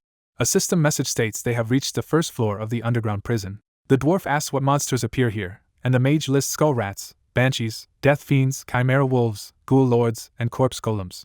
The dwarf says he has fought all those except corpse golems, which only appear in the blood-tinted castle. The mage jovially warns them that corpse golems can cause flesh explosions with acidic fluids that can be lethal up close. The dwarf boasts there is nothing to fear with their mage, while the mage flatters the barbarian warrior, and the protagonist muses that everyone already forgot their earlier loot argument. The female barbarian spots skeletal rats and asks if they are monsters, and the mage identifies them as the skull rats mentioned earlier. The mage explains skull rats are weak, rankless monsters that can simply be stepped on, interrupting the other barbarian. The mage is visibly annoyed at being snapped at. The female barbarian suddenly hears a terrifying sound and panics. She clings to Bjorn, screaming that a banshee is coming. Horrific banshees appear, shrieking as they rush toward them. The mage had earlier warned that encountering a banshee would be really bad. She elaborated that while banshees are not too dangerous, facing them is an extremely horrifying experience, frightening the barbarian. The protagonist thinks the mage is acting childishly. The scared barbarian begs the mage to explain more, but the mage plays coy while he recalls that banshees have a special countermeasure known to mages. The mage, surprised by Bjorn's knowledge, remarks that he is really well informed. She then ends the joking and says she will take care of the banshees. The mage unleashes a powerful spell, Tirun Shell, casting a torrent of red magic at the banshees. A banshee is engulfed in the spell and screams. The mage is swarmed by banshees as they shriek and close in. She casts an even stronger fire spell, Iherno Hindar, engulfing the banshees in flames. The banshees burn and crumble away in the inferno around her. Calmly emerging from the flames, she invites the party to continue onward. The others stand stunned, thinking how overwhelmingly powerful she is. A system message reports that the character has entered the underground prison's second floor. A fearsome chimera wolf enemy is introduced. A ghoul lord enemy is introduced as well. The narrator describes the underground prison as resembling a mad scientist's lab because of its grotesque monsters and objects. He notes that this is where the real fun is about to begin. The dwarf praises Raven's strength and asks if she is not scared in this horrible place. Raven casually replies that she enjoys dissections, so this sort of environment does not bother her, then finds something on the wall. She explains there is a hidden door in the wall according to a memorized map and that a corpse golem waits immediately beyond it. The narrator notes, she even skipped the usual step of acquiring that map. Someone suggests they leave their heavy gear behind before going through the hidden door. Raven asks Jandel to light his torch so they can see properly. She announces that she is opening the hidden door. The door reveals a chamber filled with countless corpses while the party stands at the entrance. The narrator describes an overpowering stench and an endless mountain of corpses stretching before them. He reflects that in the past he would have fainted at such a sight. Now, thanks to his barbarian body, the nauseating scene has little physical effect on him. Instead, the weight carrier is the first to react, retching from the smell. The narrator notes that Raven is the second one affected. She struggles to hold back her own nausea. He explains that although she is used to gruesome sights from dissections, she cannot handle the smell and starts coughing and gagging. The dwarf is relieved that at least the two barbarians are fine and urges them to keep moving, and Bjorn agrees. They continue through the corpse-filled area, noticing another immense pile ahead. The party stops again before another towering heap of corpses, remarking on the macabre scenery. The corpse mound suddenly speaks to them, shocking the group. Many voices in the corpses cry out for help and to be saved, horrifying the party. The protagonist's eye focuses on a glowing red point within the mass. A system message declares that the first boss, the corpse golem, has appeared, while the writhing mass screams in pain and he recalls that it was silent in the game. Hearing their pleas, he realizes they must act immediately. He shouts for everyone to pull themselves together. He curses that the dwarf has frozen up in terror. The corpse golem's agonized voices continue to echo, amplifying the oppressive atmosphere. Raven and the dwarf are reduced to trembling wrecks, and the narrator thinks bitterly that they are not living up to their reputations. He concludes that, at this rate, the strong allies will be useless and the barbarians will have to carry the fight. The corpse golem looms before the two barbarians as they ready themselves to battle it. The narrator digresses, praising Dungeon and Stone as a niche game with features appealing to many players. He recalls how its lifelike illustrations, such as the corpse golem art, were especially vivid. Those illustrations became popular online memes even outside the game community. Because of that meme spread, many people recognized images like the corpse golem even without knowing the game itself. Facing the real creature now, Bjorn realizes that no matter how realistic the game art was, it cannot compare to the horror of seeing it in person. He feels the live corpse golem is incomparably more terrifying than the drawing. The mage who claimed to love dissections is now doubled over, barely holding back vomit. The veteran dwarf explorer is likewise terrified and shaken. Even the seemingly tough cargo carrier is visibly shaken and drooling with fear. The narrator thinks that although they treated him and Anar like newbies, only the two barbarians are mentally holding it together. He asserts that he and Anar, the barbarians, are the only ones still ready to fight. As the corpse golem attacks, Anar shouts in alarm asking what everyone is doing. She then urges the others to move. Bjorn charges in, attacking one of the corpse bombs as it flies toward them. A corpse bomb explodes near the dwarf, showering acidic gore everywhere. The dwarf's face is splashed with corrosive green fluid. He screams that his eyes are burning, and the narrator notes that the dwarf was disabled almost instantly and wonders about the mage. The mage, meanwhile, is still too busy vomiting to contribute. Bjorn orders Anar to drag the blind dwarf to the rear and guard the mage while he draws the boss's attention, knowing they will all die unless he acts smart. He then charges forward alone to bait the corpse golem away from the others. The narrator explains the corpse golem's simple pattern. It throws exploding corpses at distant foes. For closer enemies, it hurls chunks of bodies directly at them. It also tries to pull nearby foes into itself to devour them. He realizes he cannot let anyone, especially the mage, get too close to the golem. If allies draw near, the golem will target the mage instead of him, which would be disastrous while she is still panicking. So he resolves to keep his distance and stall the golem until the mage regains her composure. He uses his shield and movement to lure the golem's attacks toward himself and buy time. Eventually the mage steels herself and stands up, gripping her staff. Her eyes clear as she steadies her breathing. She then unleashes her strongest fire magic, igniting the battlefield. Watching the blazing spell, Bjorn and Anar marvel at the devastating power of a mage. The intense flames burn away the corpse golem's outer body in a single spell, a task that would normally require many torches over a long time. Amid the inferno, the golem's inner skeletal core begins to emerge. The narrator identifies this as the second phase, where the monster becomes a skeleton golem. Bjorn warns that the fight is not over and calls Anar to join him. He and Anar leap toward the weakened core, aiming their attacks at its chest. The narrator explains that while a corpse golem is rank 7, once its outer shell is gone it can be handled by two barbarians. With that advantage, they rush in to finish it. Together they smash the skeleton core, and a message announces they have defeated the corpse golem and gained experience. Exhausted, Bjorn catches his breath, then notices something.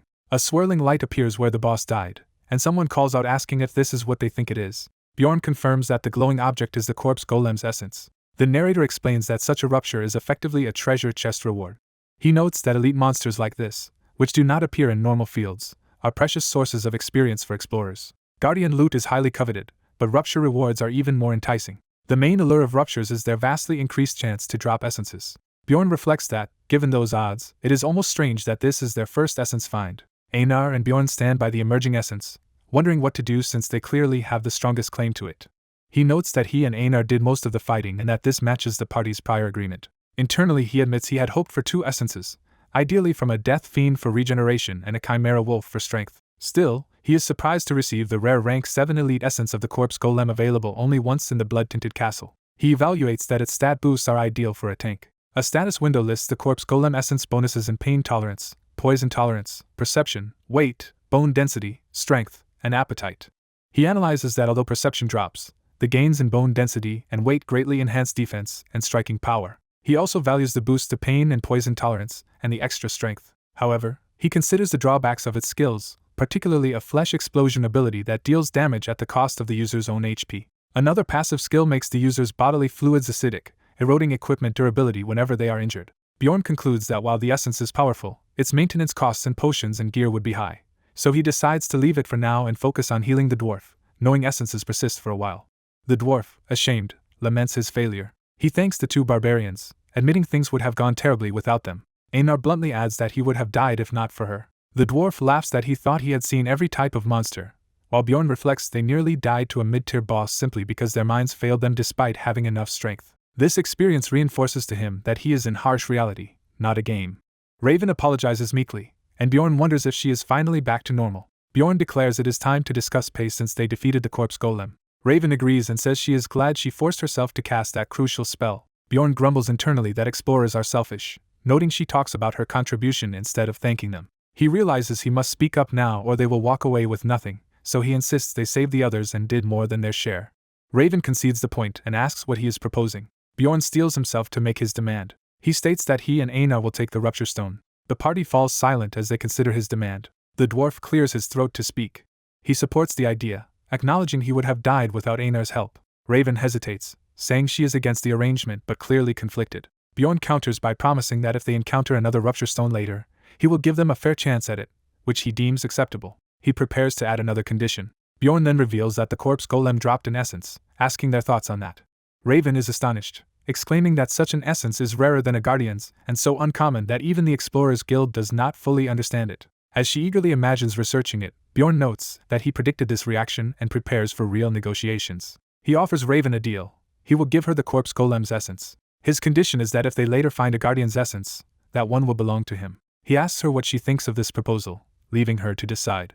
The mage confirms the barbarian wants to trade the corpse golem essence for the dungeon guardian's essence. He warns there is no guarantee the guardian will drop an essence, but she decides to take the risk. Delighted, she agrees to the deal, saying she is more interested in the corpse golem than the guardian. The party concludes the negotiation, and a teammate asks if the mage will give the essence to their barbarian since mages cannot absorb essences. She explains she only wants to research the essence itself and pulls out a special test tube to store it. The narration notes that this test tube is extremely expensive and only worth using for an essence above 6th rank. A teammate is impressed she owns such a costly item, and she admits she only has one. The barbarian thinks she must value the rare corpse golem highly to use her only tube on its 7th rank essence, deciding that trading it is a worthwhile gamble. After bottling the essence, she tells everyone she is ready. The dwarf happily declares it is time to leave the dreadful area, and the others agree as they depart. The barbarian prays for the guardian's essence to drop. The group walks through a hall lined with demonic statues and piles of skulls. The dwarf doubts the statues are gargoyles, but the mage inspects one and concludes it is just a manaless sculpture. Examining the ruins, she comments the castle lord's residence must have been above them and laments they cannot search it now. As she touches the statue's face, something inside it mechanically shifts. A hidden mechanism activates and a sinister book drops from above into the statue's hands, startling the party. She proudly shows the grotesque book and asks if they knew about it, calling books precious sources of knowledge while the barbarian mentally tells her to just say she read it. The narration identifies the book as Necronomicon, a valuable dark magic tome the barbarian had planned to return for, and he realizes she is more knowledgeable than expected. He internally grumbles as he has to watch the mage claim this valuable loot for herself. She asserts that since she found the book she will keep it, and the others accept because they cannot spellbend it out of the dungeon anyway.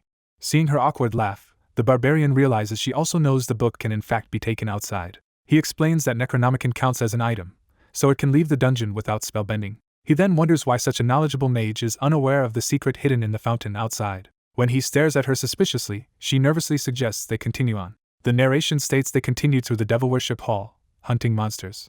They battle animated gargoyle statues. They then fight ferocious chimera wolves. Eventually they confront the second mini-boss, a skeletal knight riding a horse called the Bone Knight. The mage exclaims that they have been lucky, having already gained the corpse golem essence, and now encountering a desire-type Bone Knight. The barbarian agrees internally that their luck has been good. Narration describes the Bone Knight as a 7th rank monster with one of 3 attributes: hatred, sadness, or desire. Sadness-type ones use madness-inducing fog, making them troublesome. Hatred-type ones wield a level-draining attack called soul-slaying and are the hardest to fight. The one before them is confirmed to be the desire type. This desire type has a regeneration ability called life power absorption. The mage declares she can counter that regeneration with her injury-worsening spell and tells them not to worry as she casts. Her magic erupts around the Bone Knight and its steed, binding them. The narration confirms desire types are the easiest Bone Knights to handle as the creature is overwhelmed. The barbarian notes that on top of this advantage something else good might happen. The Bone Knight dies and drops its essence. The barbarian marvels that they obtained both the corpse golem essence earlier and now the Bone Knight's essence, wondering if his luck has finally turned. The dwarf congratulates him and assumes the frontline warriors will be taking the essences. Instead, the barbarian offers the Bone Knight essence to Anar, surprising her. He admits to himself that he does want the essence. A title card for surviving the game as a barbarian appears. Reading a wiki page on Bone Knight essence, he reasons as a player that it is more efficient to let Anar take it. He recalls that life power absorption synergizes best with swords and that he plans to abandon weapons later, so it suits Anar better. Remembering when they entered the labyrinth together, he felt she was reliable. He concludes that Anar is trustworthy. Anar gratefully vows to repay him, and he thinks her loyal personality will make her a valuable long-term companion. He decides not to rush and to rely on a strengthened Anar to help him find an even better essence later. As Anar absorbs the essence, he suddenly remembers there is one important side effect he forgot to mention. She staggers as the transformation ends and asks if it is over. Looking herself over, she begins to say she does not feel much different. A close-up shows her eye widen as she notices something is off. She yells that Bjorn suddenly looks larger. Realizing everyone else also appears bigger, she panics and asks what they have done. The dwarf bluntly explains that Anar herself has shrunk, estimating her new height. The mage calmly states that Bone Knight essence trades shorter bones for denser, stronger ones, raising her durability while reducing height. A stat window lists the Bone Knight essence bonuses and penalties, including higher agility, endurance, bone density, and reduced height plus defensive skills. Narration sums up that these are the essence's effects. The mage tries to reassure Anar that only her height changed, but Anar screams in despair. Anar breaks down, wailing that no one will see her as a warrior anymore and that she was already looked down on for being a woman. The mage counters that Anar has become very pretty. She notes that Anar's softer facial features might even impress nobles, leaving Anar flustered. Anar interprets this as confirmation she no longer looks like a warrior. The barbarian hurriedly insists everyone knows she is an excellent warrior, while privately thinking that without tattoos she would look like an ordinary woman but choosing to comfort her. While the others excitedly discuss how interesting the essence is and the mage asks to examine Anar later, Anar internally despairs that she is doomed. The barbarian gently tells Anar not to be so upset. A huge three-eyed demon called a Death Fiend appears and he tells Anar to test her new power. Facing the monster, he calls Anar's name to spur her on. Though still depressed about her appearance, Anar resolves to fulfill her warrior duties. The Death Fiend charges, towering over her as she prepares to fight. Anar leaps and slices the creature apart with a single powerful swing. The mage and dwarf are shocked that the Death Fiend died from just one attack. The barbarian excitedly points out to Anar that she has become much stronger. Overjoyed, Anar asks if that means she is still a warrior. He corrects her, telling her she is now an even stronger warrior, and their camaraderie impresses the rest of the party as they move on. They arrive at a massive ornate door, behind which lies the guardian's chamber. The dwarf remarks that their adventure together has been fun and says he now understands why people choose to be explorers. The barbarian reflects that they truly have been lucky today and hopes the guardian will also drop its essence. He reviews their good fortune, noting that Anar gained an essence and they received extra loot from the corpse golem. Remembering his past life, he wonders if things have ever gone this smoothly for him before. He recalls moments in the hospital where his expectations were dashed, reinforcing his suspicion of good luck. Thinking of his new barbarian life, he asks himself what the worst possible scenario would be right now. The dwarf cheerfully decides to open the guardian's door. As the handle turns, the barbarian notices its color is different than usual and senses danger. He lunges forward, screaming for the door to be closed immediately. The dwarf, confused, starts to ask what he means but is too slow. A system-like message announces that the blood-tinted castle's master is awakening, and the barbarian curses that they are too late. The mage reacts in horror as ominous energy floods the corridor. Shocked, she stares ahead and stammers in disbelief. She recognizes the emerging figure as a Death Knight-class enemy. The grotesque vampire-like guardian licks its lips and says it has not seen living beings for a long time. Narration declares that the dungeon guardian has changed. The mage identifies it more precisely as a vampire. Exposition explains that this monster normally only appears very rarely on much higher floors and that this one is an advanced variant. The narration adds that it is an intelligent named monster with its own identity. The vampire introduces itself as Vampire Duke Cambermere, sitting arrogantly on its throne. The narration states that monsters are broadly split into 4 categories. First is the mutant variety, where base monsters gain new classes, illustrated with goblins becoming archers and swordsmen. Second is the advanced variety, which are versions with ranks higher than the floor's average, like the Death Fiend the barbarian fought before. Third is the rare variety, monsters found only in special ruptures such as the corpse golem. Rare examples also include elusive mimics that seldom appear on normal maps. Lastly comes the advanced mutant variety, named monsters like the Vampire Duke that retain personal memories and identities. As the party flees, the dwarf and mage shout in panic about the unexpected vampire, while the barbarian tells him to run instead of complain. The barbarian internally identifies the enemy as Vampire Duke Cambermere, a powerful 5th rank boss adept in both combat and dark magic who acts independently. The mage cries that the guardian has never been an advanced mutant before, while the barbarian, recalling other ruptures, notes that such anomalies do occur. He reflects that even with thousands of gameplay hours he never personally encountered the Vampire Duke, highlighting how rare it is. He remembers only learning of this boss from watching an online gameplay stream in his previous life. As they run, the mage demands to know how Bjorn realized the danger before the door fully opened. He mentally complains about her curiosity in the middle of a crisis and tells everyone to focus on running, though he himself has another plan. Out loud he simply says he had a bad feeling. Internally, he clarifies that he noticed the unusual color of the door handle. He recalls how he repeatedly tried to replicate another player's method to summon the Vampire Duke, eventually spotting that the only variable was the handle color. He wonders if, without being buoyed by the party's recent luck, he would have caught that vital clue in time. The mage argues they cannot escape without killing the vampire anyway and suggests fighting, but the barbarian insists they must at least reach an area with sunlight. The Vampire Duke calls them rude for trying to run, his shadowy aura filling the corridor around them. He uses a spell called Spiritification, and the barbarian curses magical monsters for being overpowered. Recognizing the incoming magic, the mage urgently orders everyone to close their eyes. She unleashes an intense holy light spell that clashes with the vampire's spirit form, causing it to scream. The barbarian squints against the brilliance, gripping his torch. When the light fades, he realizes the vampire is no longer there. Anar confirms in shock that the vampire has vanished. The narration explains that spiritification lets vampires move quickly in spirit form but fixes their true body in place, unless they follow up with realization to relocate it. The barbarian notes that the mage's fast reaction prevented the realization combo and estimates they now have roughly 3 minutes. Just as he concludes the vampire is likely reawakening in its room, a comrade yells that the mage has collapsed. The rogue carries the unconscious mage, calling her name in alarm. Bleeding from the mouth, she struggles to breathe, leading the barbarian to wonder what injured her since vampire essences do not cause this effect. A surge of ominous energy on his own head makes him suspect another monster's essence might be affecting the situation. He recalls that in the video he watched the player died before doing anything, so he never saw what essence the Duke possessed. Acknowledging multiple possibilities, he decides their top priority is escaping the dungeon alive. When the dwarf worries about navigating without the mage, the barbarian confidently says he knows the way. He admits he memorized the route and vows to lead them, resolving internally that survival matters more than seeming like an odd barbarian. He charges forward at the front with the dwarf, leading the desperate retreat. The narration confirms he really did memorize the path and guides the whole party through the corridors. Drawing on his countless game runs, he asserts there is no way he does not know this castle's layout. They finally reach the exit, and the dwarf is amazed Bjorn remembered the course after only one physical run. Bjorn suddenly senses something and his eyes widen. He sees the Vampire Duke's spirit pursuing them again and shouts for everyone to hurry to the exit. The party bursts out into bright sunlight at the dungeon entrance. The vampire's shadowy form begins to dissipate near the light. The group sprints across the sunlit ground as the last of the spirit trails behind. A wide view shows them escaping while the vampire's energy recoils from the bright exterior. Inside the light, the porter and Anar react in shock as more shadows encroach.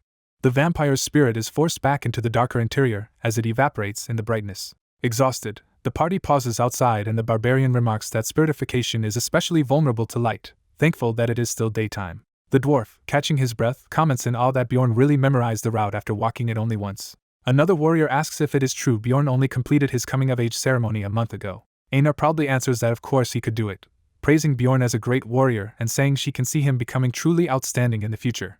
As the sun sets, someone anxiously wonders what they should do now. The barbarian urges the party to hurry, saying they lack time and must move while carrying the unconscious mage. The hooded man insists they should reach the outer castle walls for cover and thinks the mage, Miss Raven, needs rest. The barbarian yells that if they do not get up and move immediately, they will all die. He commands the hooded man to protect the mage even at the cost of his life. Shaken but resolved, the hooded man agrees to go. Observing the setting sun, the hooded man thinks this is his only chance, no matter how much he considers it. The barbarian announces he will scout around until the mage wakes, intending to retrieve an item they passed earlier. He smashes the head of a statue, revealing something hidden inside. Seeing the exposed item, he exclaims that his suspicion was correct. The narration explains that the hidden item, Goddess Tears, is a single-use relic that heals and harms evil monsters.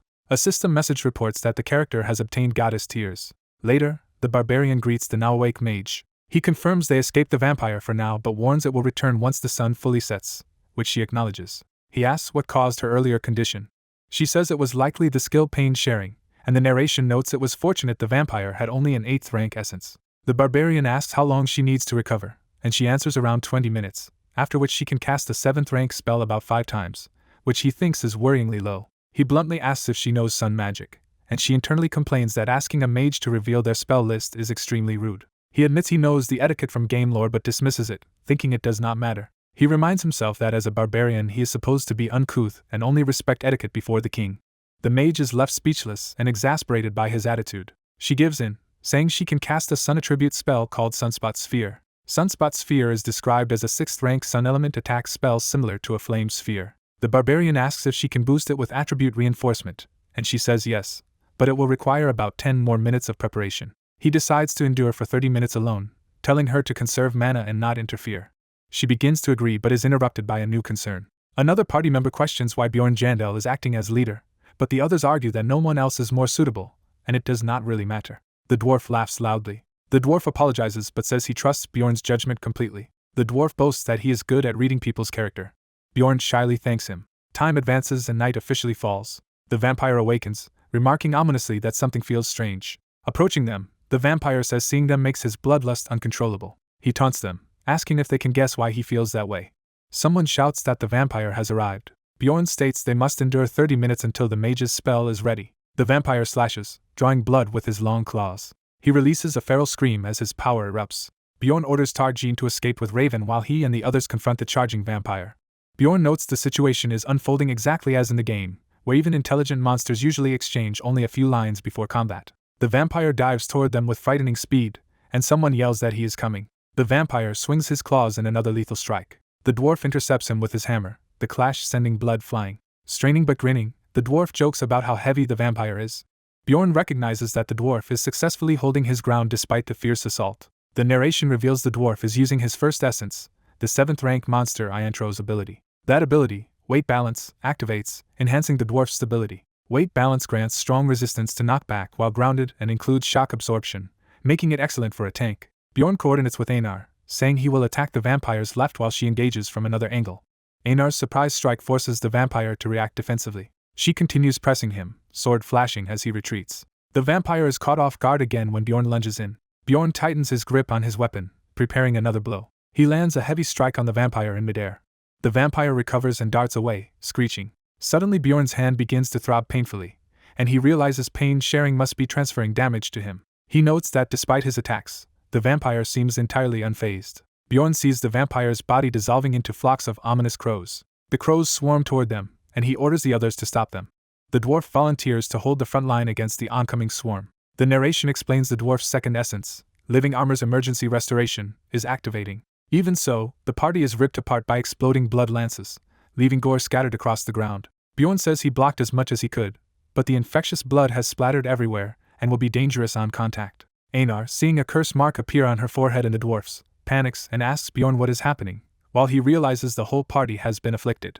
Bjorn recognizes this as a vampire skill beginning to trigger. He identifies it as Sacrificial Seal. System text explains that Bjorn has been selected as a sacrificial offering, temporarily boosting vampire Count Cambermere's physical power based on the number of offerings nearby. Further narration details that Sacrificial Seal is a buff skill that, combined with the passive Immortal, greatly increases the vampire's regeneration as his HP drops. Another passive, Owner of Blood, lets the vampire absorb some of an opponent's skills by drinking their blood. It is summarized that vampires possess these 3 highly dangerous skills. The problem here is that this particular vampire can use all 3 plus powerful dark magic, turning into smoke to evade sword strikes. He can also become crows that explode or swarm. Using blood, he summons monsters, making him extremely overpowered as a high-rank boss. The dwarf is eventually knocked away, vomiting blood. Anar cries out that Hikarad is down, and Bjorn warns her not to lose focus. Bjorn curses that this difficulty is why most players quit the game before reaching the 6th floor and demands to know how much longer Raven needs. Raven replies that she needs just 5 more minutes. Bjorn is shocked by the time left. While the narration notes the dwarf, their main fighter, is down and both Bjorn and Anar are already exhausted. Bjorn concludes that under these conditions it might be better to change tactics entirely. He instead orders Anar to retreat carrying the dwarf. He promises to block the vampire alone and urges them to hurry. Anar reluctantly agrees and charges off after him as support. Bjorn thinks he does not even need a weapon for what he intends now, bracing behind his shield against the vampire's next attack. He decides what he is about to do is not normal fighting at all and curses the situation. The vampire slams into him, claws and fangs bared. The vampire's eyes widen as he notices something odd about Bjorn. Bjorn, biting down on his thumb, mentally goads the vampire to keep stabbing him. The vampire's relentless strikes continue tearing into him. Raven and Tarjin watch in shock as a blazing aura flares around Bjorn. Raven, clutching her glowing staff, demands to know what he is doing. She wonders if Bjorn intends to survive purely by chugging potions while he staggers and bleeds. Watching him endure, she thinks she has never seen anyone fight like that. The narration says his strategy is insane because potion-induced pain is extreme, especially on severe wounds. It emphasizes that the worse the injuries, the more agonizing each healing potion becomes. Empty vials clatter to the ground, showing how many he has already used. Smoke begins to rise from Bjorn's battered body as he continues to endure. Raven thinks that at this rate he might die from sheer shock. Despite that, Bjorn still manages to block another violent attack. The vampire is stunned that Bjorn can even move in such a state, calling it a miracle. Close up, Bjorn's face shows how close he is to collapsing. Narration explains that his body is being mutilated because he cannot stop every blow. Yet he still manages to intercept all attacks that threaten his vital areas. Blades slash and pierce his torso repeatedly. Blood erupts as he blocks another potentially fatal strike. The commentary clarifies that he is focusing solely on defending his vital points. Tarjin tells Raven that the scene reminds him of something he once read. He recalls a description that a barbarian's true value lies not in raw stats, but in unyielding mentality. Bjorn thinks he finally understands that statement. Tarjin urges Raven to flee, but she snaps that there is nowhere to escape and leaving is impossible. She reflects that the only way out of a rupture is to defeat its guardian. She questions herself, wondering what she is doing while Bjorn fights for them. Watching him, she notes that even this recently initiated barbarian is doing everything he can through rational decisions. She thinks he is making the best possible choices under pressure. Realizing Bjorn's death would doom them all, she resolves that as the mage she must act. She orders Tarjin to assist Mr. Murad instead of just guarding her. Tarjin complies so that Anar can return to the front line. Raven reminds herself that a mage's role is not only to attack from the rear but to analyze situations and guide the team strategically. Concluding she must choose to live, she takes out the goddess Tyr's vial. She decides using it on Bjorn is the best possible move she can make now. She activates supportive targeting magic, enhancing her aim and spell projection. Raven calls out to Bjorn and magically hurls the vial toward him. Bjorn turns, surprised, as it flies his way. The vial shatters against him, releasing energy that shocks him. System text announces that the essence of a corpse golem is being absorbed into his soul. Further messages show huge increases in his pain tolerance, strength, bone density, poison resistance, appetite, and other stats. Power surges through him, accompanied by steam and aura. A massive spectral corpse golem manifests behind him as his body transforms. An updated status window shows Bjorn Jandel's level and combat index greatly boosted and records corpse golem rank 7 as his new essence. Bjorn narrates that his mind is foggy and his vision blurred. He sees the vampire looming before him through a distorted view. A voiceover says that at a crossroads one must choose a path. It asks what he is willing to abandon. It then asks what he intends to protect. The vampire lunges again, claws aimed for a decisive blow.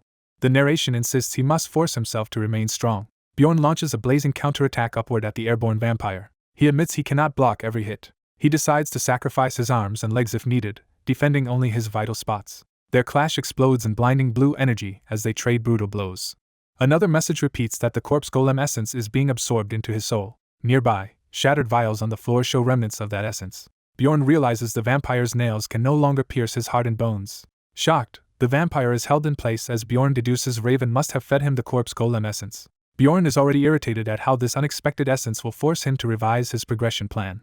Still, he notes that in the short term their situation has suddenly become much more hopeful because he can now move aggressively instead of only tanking. He acknowledges that this new mobility is the only real change, but it is significant. Even so, it greatly increases their odds of surviving the fight. Bjorn refuses to simply stand there and be beaten, determined to strike back. As he shouts and bleeds, he powers through another attack, ready to continue the desperate battle.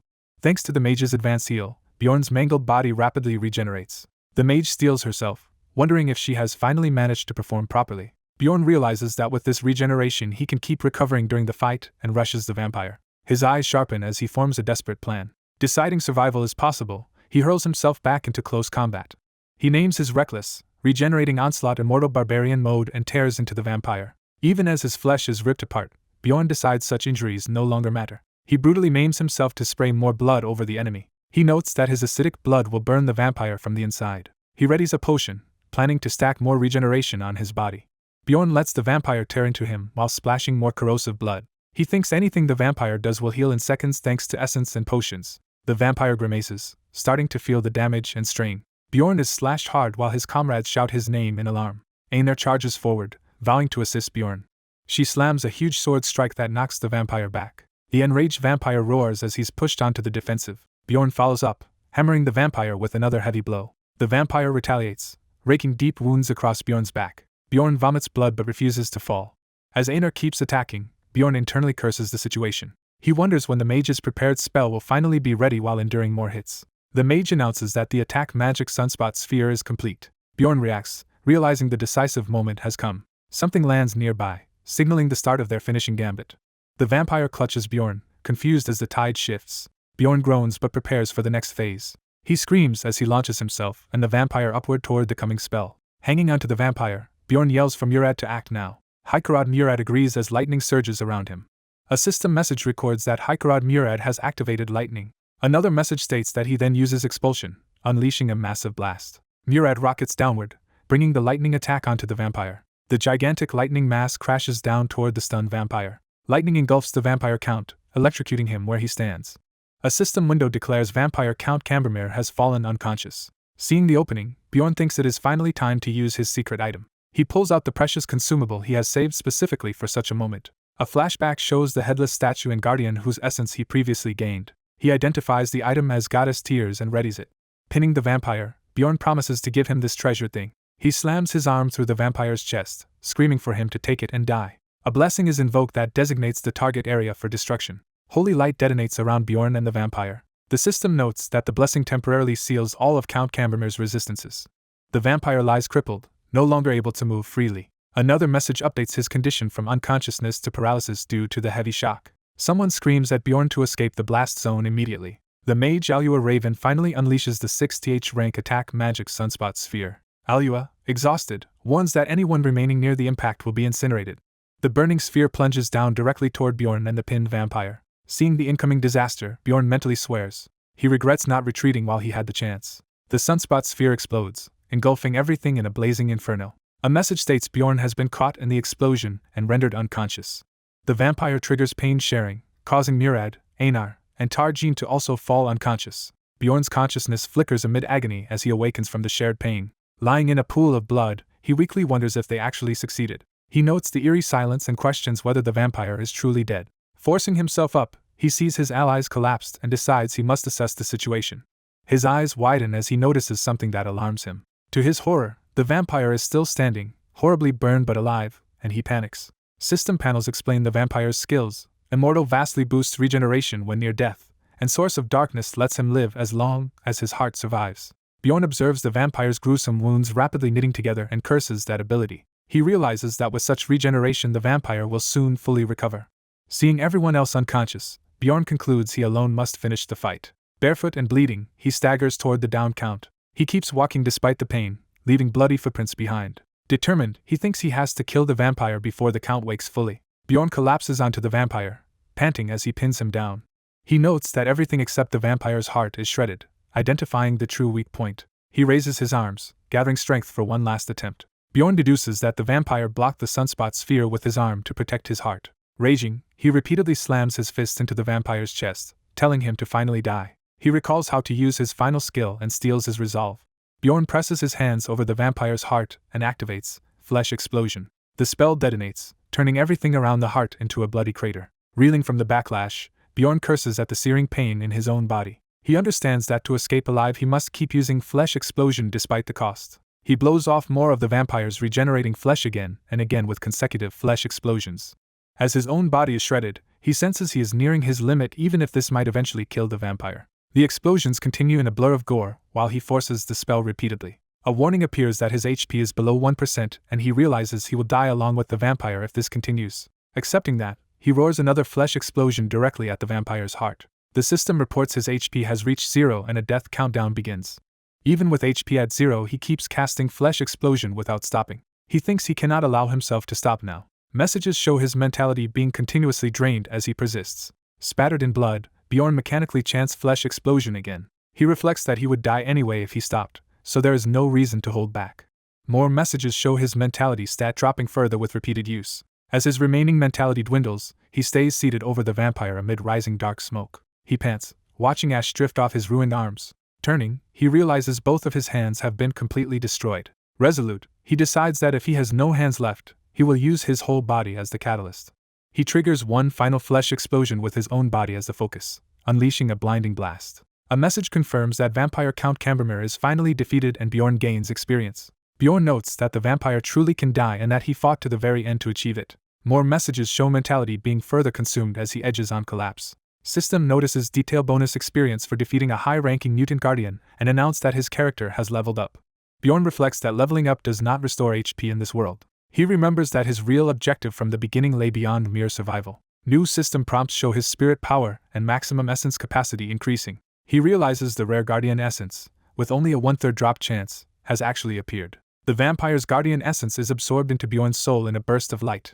A notice explains that due to the passive Source of Darkness, Bjorn cannot die unless his heart is destroyed. Additional notices report that Immortal has massively boosted his HP and pushed it back over 1%. The countdown toward death is cancelled since he now meets the survival condition. Another achievement window rewards him with a permanent mentality increase for surviving after the countdown began.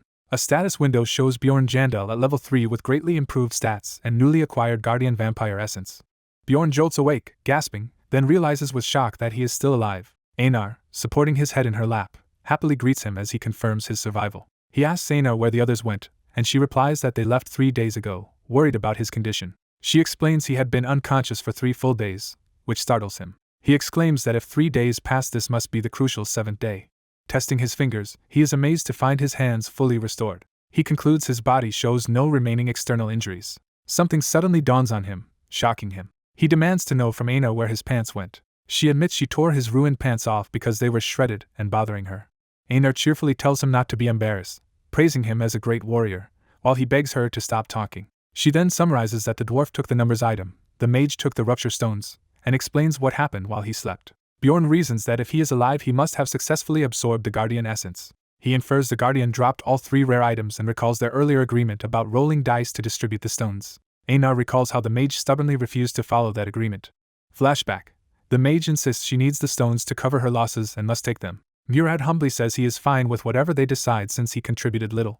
Anar narrates that though the dwarf was indifferent, she herself protested, and then the mage said something odd. The mage argued Bjorn had already taken the best reward possible, so he could not complain about her taking the rupture stones. Bjorn realizes only the mage knows he absorbed the vampire's essence. He adds that she even gave him the corpse golem essence and all her remaining potions, meaning she truly got nothing but losses from this rupture. Anar, however, angrily insists the mage selfishly grabbed all items and left without waiting for him to wake, and Bjorn decides it is safer to side with Anar's interpretation. Anar thanks him enthusiastically for supporting her, and he answers that of course he will since they are comrades. When Anar asks if they should leave the labyrinth now, Bjorn says there is still something he must retrieve first. He thinks that even if the mage took most loot, one specific thing he wants should still be here.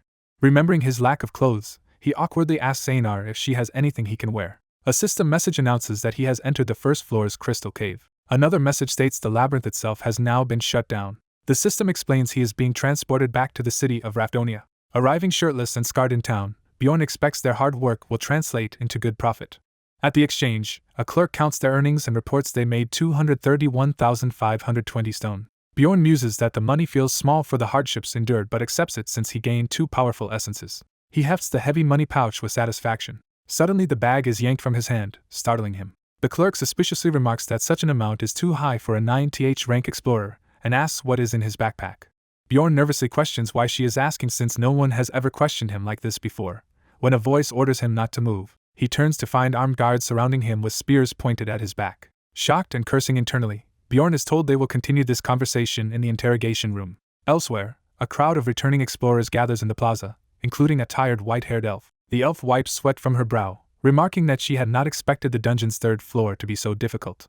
The narrator recalls facing the overwhelming power of 7th rank monsters unlike anything before. A huge armored boar-like monster appears as one of these powerful foes. He remembers how his sister fought a 6th rank monster they encountered by chance, making that expedition feel like a real adventure rather than a fight for survival, and he looks forward to surprising his mentor with the story. Later, his sister and her party return to the inn but she realizes he is not there, thinking she misjudged the timing. She happily thinks about showing him the new essence she obtained, wondering if he will test it like before. Remembering how his testing once painfully twisted her shoulder, she still blushes and thinks she really wants to see him again. She goes alone to the guild counter to turn in loot and receive payment. The staff is surprised she earned 184,100 stone as only a 9th rank explorer, and she explains she was with her sister. When asked, she gives her sister's name and the clerk looks it up in the records. Confirming that her sister is a certified explorer, the clerk clears her and lets her leave with the reward. She returns to their lodging in the quiet town. Relaxed and humming, she bathes after the trip. While dressing, she wonders if he has come back yet. Putting on a white dress, she decides to treat him to a nice dinner with her earnings. Smiling excitedly, she thinks she cannot wait to see him and wonders what experiences he had. She is told the occupant of room 302, his room, still has not returned. Shocked that he is missing even now, she reacts with growing worry. She briefly fears the worst, then tries to dismiss the thought. Forcing optimism, she reassures herself that he will surely come back soon. A week passes with no sign of him. One day she sees an employee clearing out his room and rushes over. Alarmed, she demands to know why they are taking his belongings. The staff member angrily says he has already waited for her sake and points out that since the labyrinth closed long ago, and her companion has not returned, the meaning should be obvious. Trembling and clutching her skirt, she struggles to accept this implication. She is told that his continued absence can only mean he died inside the labyrinth. Later, in heavy rain outside the guild, she sits collapsed and devastated while people look on. Kneeling before her, a figure speaks her name, Owen. Through tears she looks up from her despair. Her sister tells her she heard the news, urges her to get up, and asks how long she will stay like this. Owen, eyes burning with grief and rage, declares to her sister that she wants to become stronger. She resolves to gain power so she can protect the people she loves. Meanwhile, he narrates that a week has already passed since he was jailed on charges of being a plunderer. During his first interrogation they question him about the crossbow, scoffing at a barbarian using such a weapon, and he explains it was loot taken from attackers who tried to kill him. The interrogator replies they will determine who attacked first. He protests that imprisoning him over this is wrong and senses something is off. He reflects that guild custom never questioned explorers without evidence, but the interrogator says guild rules recently changed to thoroughly investigate 9th rank explorers to reduce plundering. He concludes that as a lower-class outsider with lots of loot and no connections, he is an easy target for such crackdowns. The interrogator presses him again to state where he obtained the crossbow. He repeats that he looted it from a group who ambushed him first. He tells the story of being attacked by plunderers, omitting the woman involved.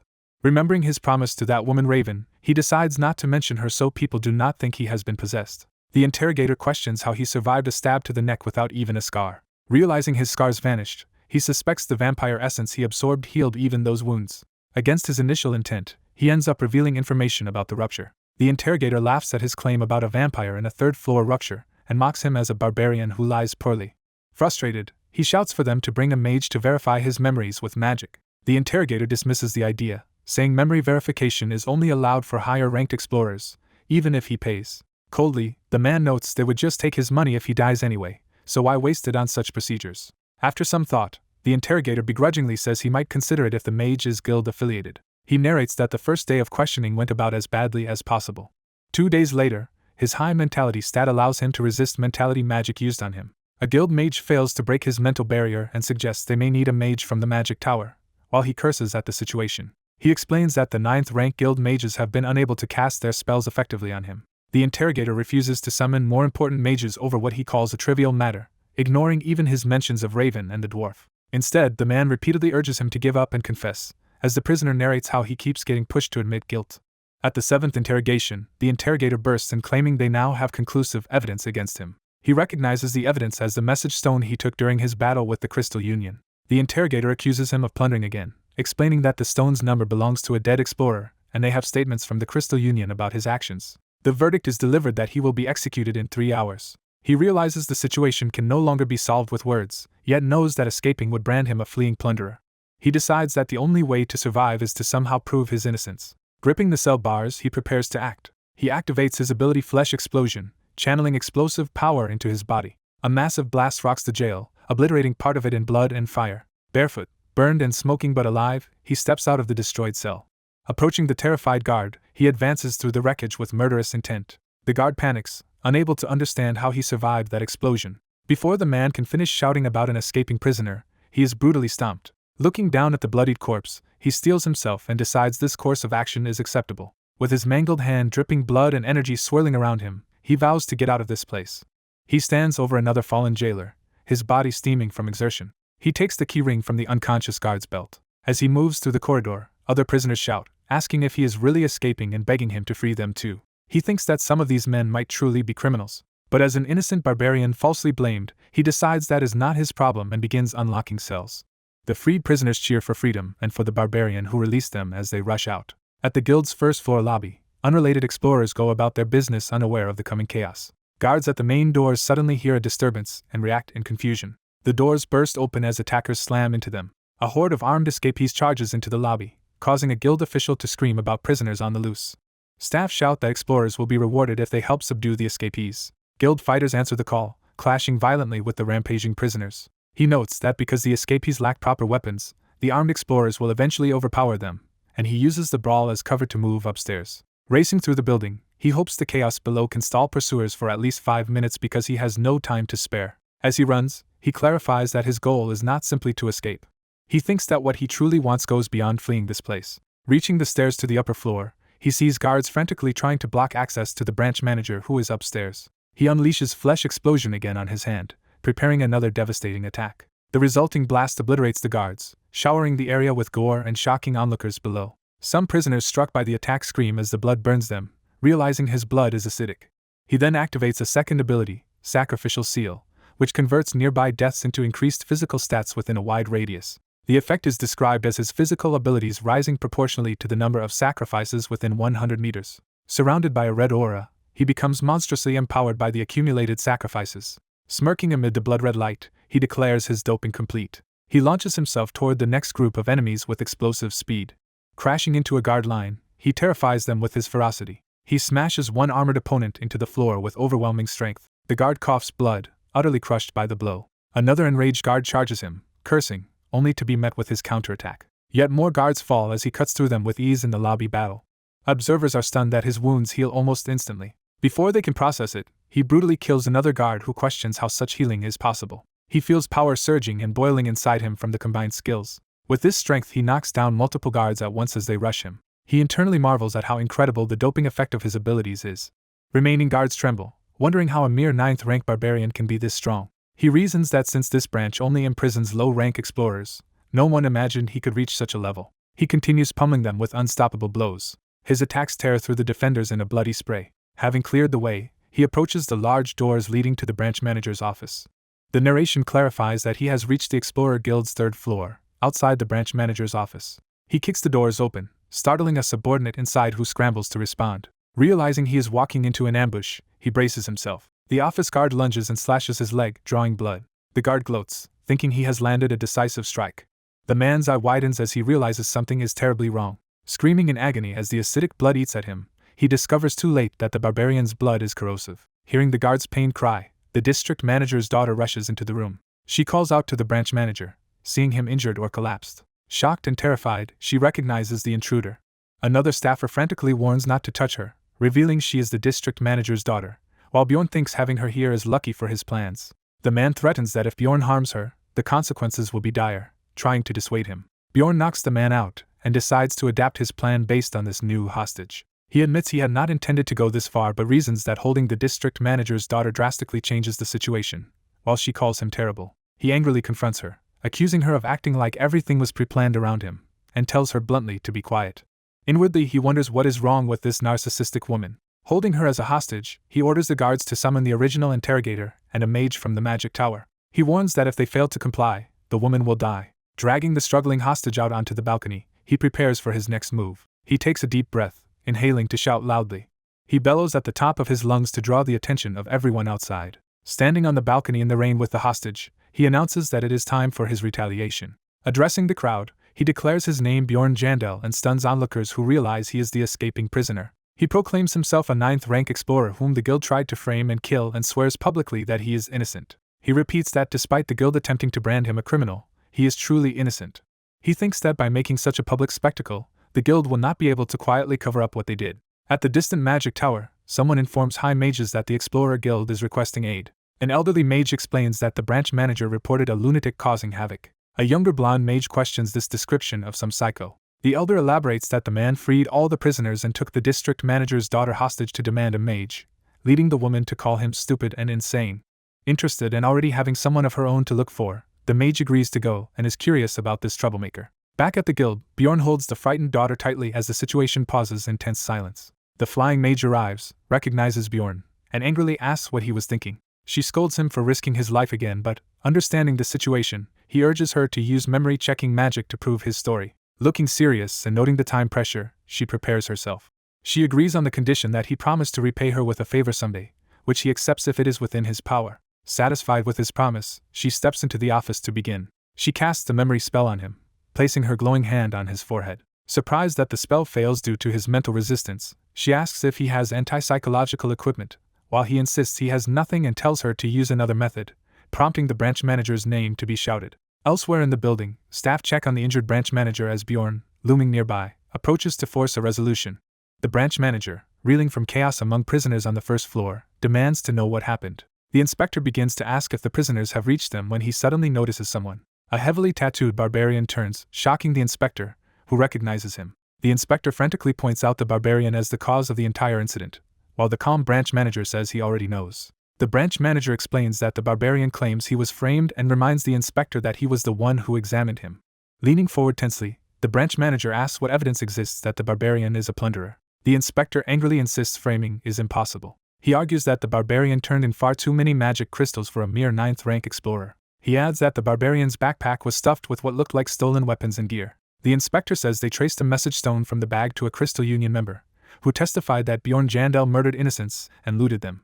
The branch manager counters that this is only an unverified statement from a fellow Union member, and questions why magic was not used to confirm it. The inspector shouts that magic was not used because the Barbarian kept telling unbelievable lies about surviving a neck stab thanks to a vampire essence. He stresses to the branch manager how absurd it is to claim a vampire appeared on a first-floor rupture. Convinced the Barbarian lied to avoid magical scrutiny, the inspector says he could not justify summoning high-ranking mages from the magic tower. Thinking the Barbarian is doomed, the inspector mentally declares this the end for him.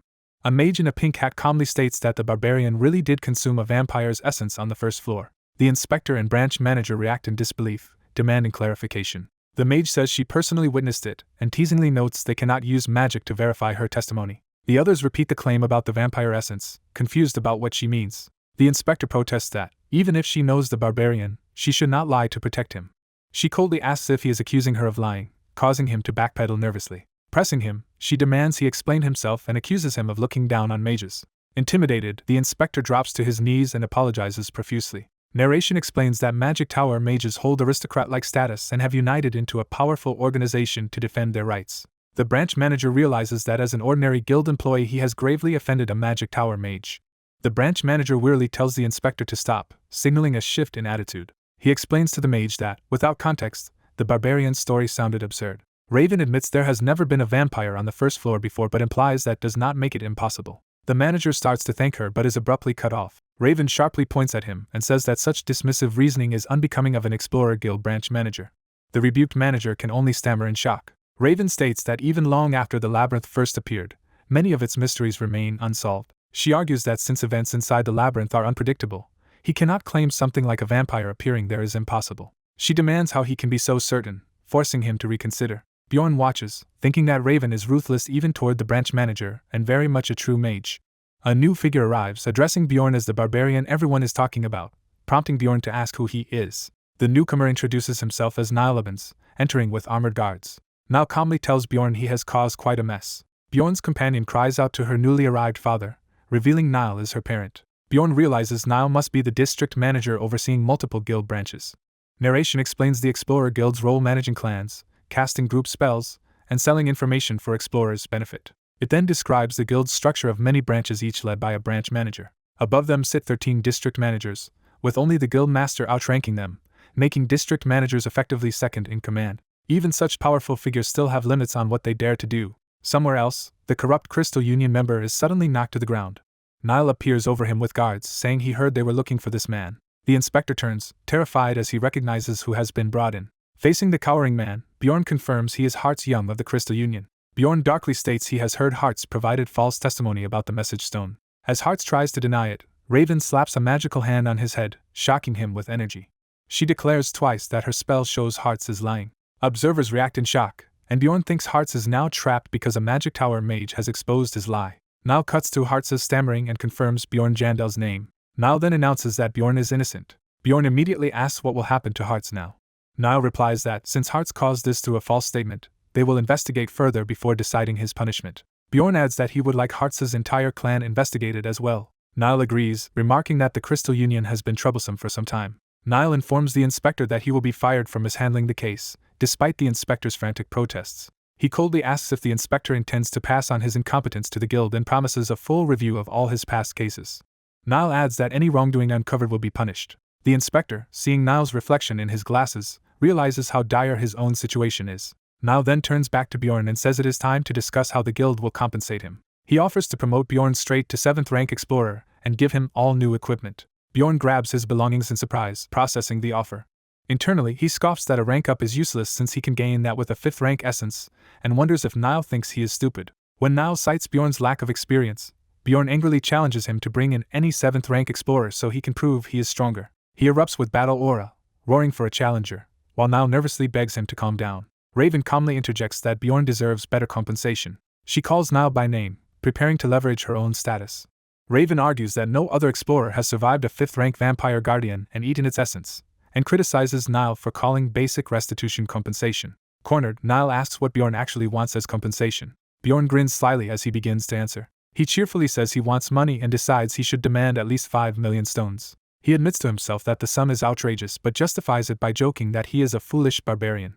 To everyone's surprise, Niall agrees to pay 5 million stones on the spot. Raven, stunned he accepted, immediately adds that her own 1 million stone fee for helping is separate. Niall, resigned, asks Raven to convey his gratitude to her master, the powerful mage above him. Bjorn reflects on the immense influence of the magic tower within the world. The scene shifts to the magic tower where Alua Raven's personal laboratory at Altemian School is introduced. Later, in her cluttered lab, Bjorn wonders why the place is such a mess as Raven giggles to herself. She hands him a beaker of blue liquid, telling him to drink, and he nervously asks what it is. Bjorn warily sips and guesses it is just water, while Raven casually offers far more dubious concoctions instead. Deciding water is safest, Bjorn drinks while thinking the container likely held strange monster fluids before. He then asks why she brought him to her lab in the first place. Smiling, Raven reminds him he promised to do her a favor. Bjorn recalls he only agreed because he was in a rush, but tells himself befriending a mage cannot be a bad thing. He reiterates that he will help only if the request is reasonable, prompting her to explain. Raven dramatically announces that she wants to study the vampire essence he consumed. She insists the research will benefit him too, because no one else has ever taken that essence, and unknown effects may surface. Narration notes that corpse golems were rare enough research subjects, but a vampire guardian had never appeared in a rupture before. A menacing image of the vampire emphasizes how unprecedented Bjorn's opponent was. Bjorn sees how excited Raven is and wonders if mages are like obsessed grad students, but admits her offer seems fair. He suddenly realizes her earlier condition during the settlement meeting was connected to this request. A flashback shows Raven negotiating that the guild not record Bjorn's vampire essence consumption, which he had appreciated at the time. He now recognizes she did it mainly to secure an exclusive research opportunity. Raven awkwardly concedes he is not wrong, embarrassed by being found out. She proposes he only come help in the lab once a week for 3 hours over half a year. Bjorn rejects that as too long, bargaining it down to 3 months and asking to see the research results. Raven protests that he owes her for saving him and helping him earn 5 million stones. Bjorn thinks he must set boundaries to sustain this relationship and counters that she should be the one paying him. Raven is shocked and demands to know why she should pay. Bjorn reflects that anyone who does not stand up for himself is a fool. He looms over Raven intimidatingly, making her stammer in fear. He accuses her of feeding him the corpse golem essence without asking his permission.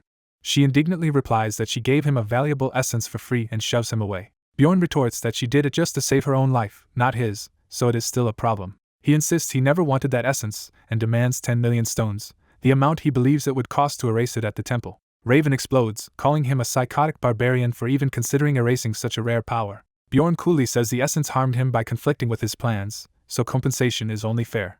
He argues that mages, who cannot absorb essences, overvalue them and suggests she ask actual explorers. Raven storms off, saying she will prove him wrong by consulting another explorer. She activates her communication crystal ball. The ball connects, and a remote voice asks who is calling. Raven introduces herself to an explorer named Patron, reminding him of his prior dealings with her mentor.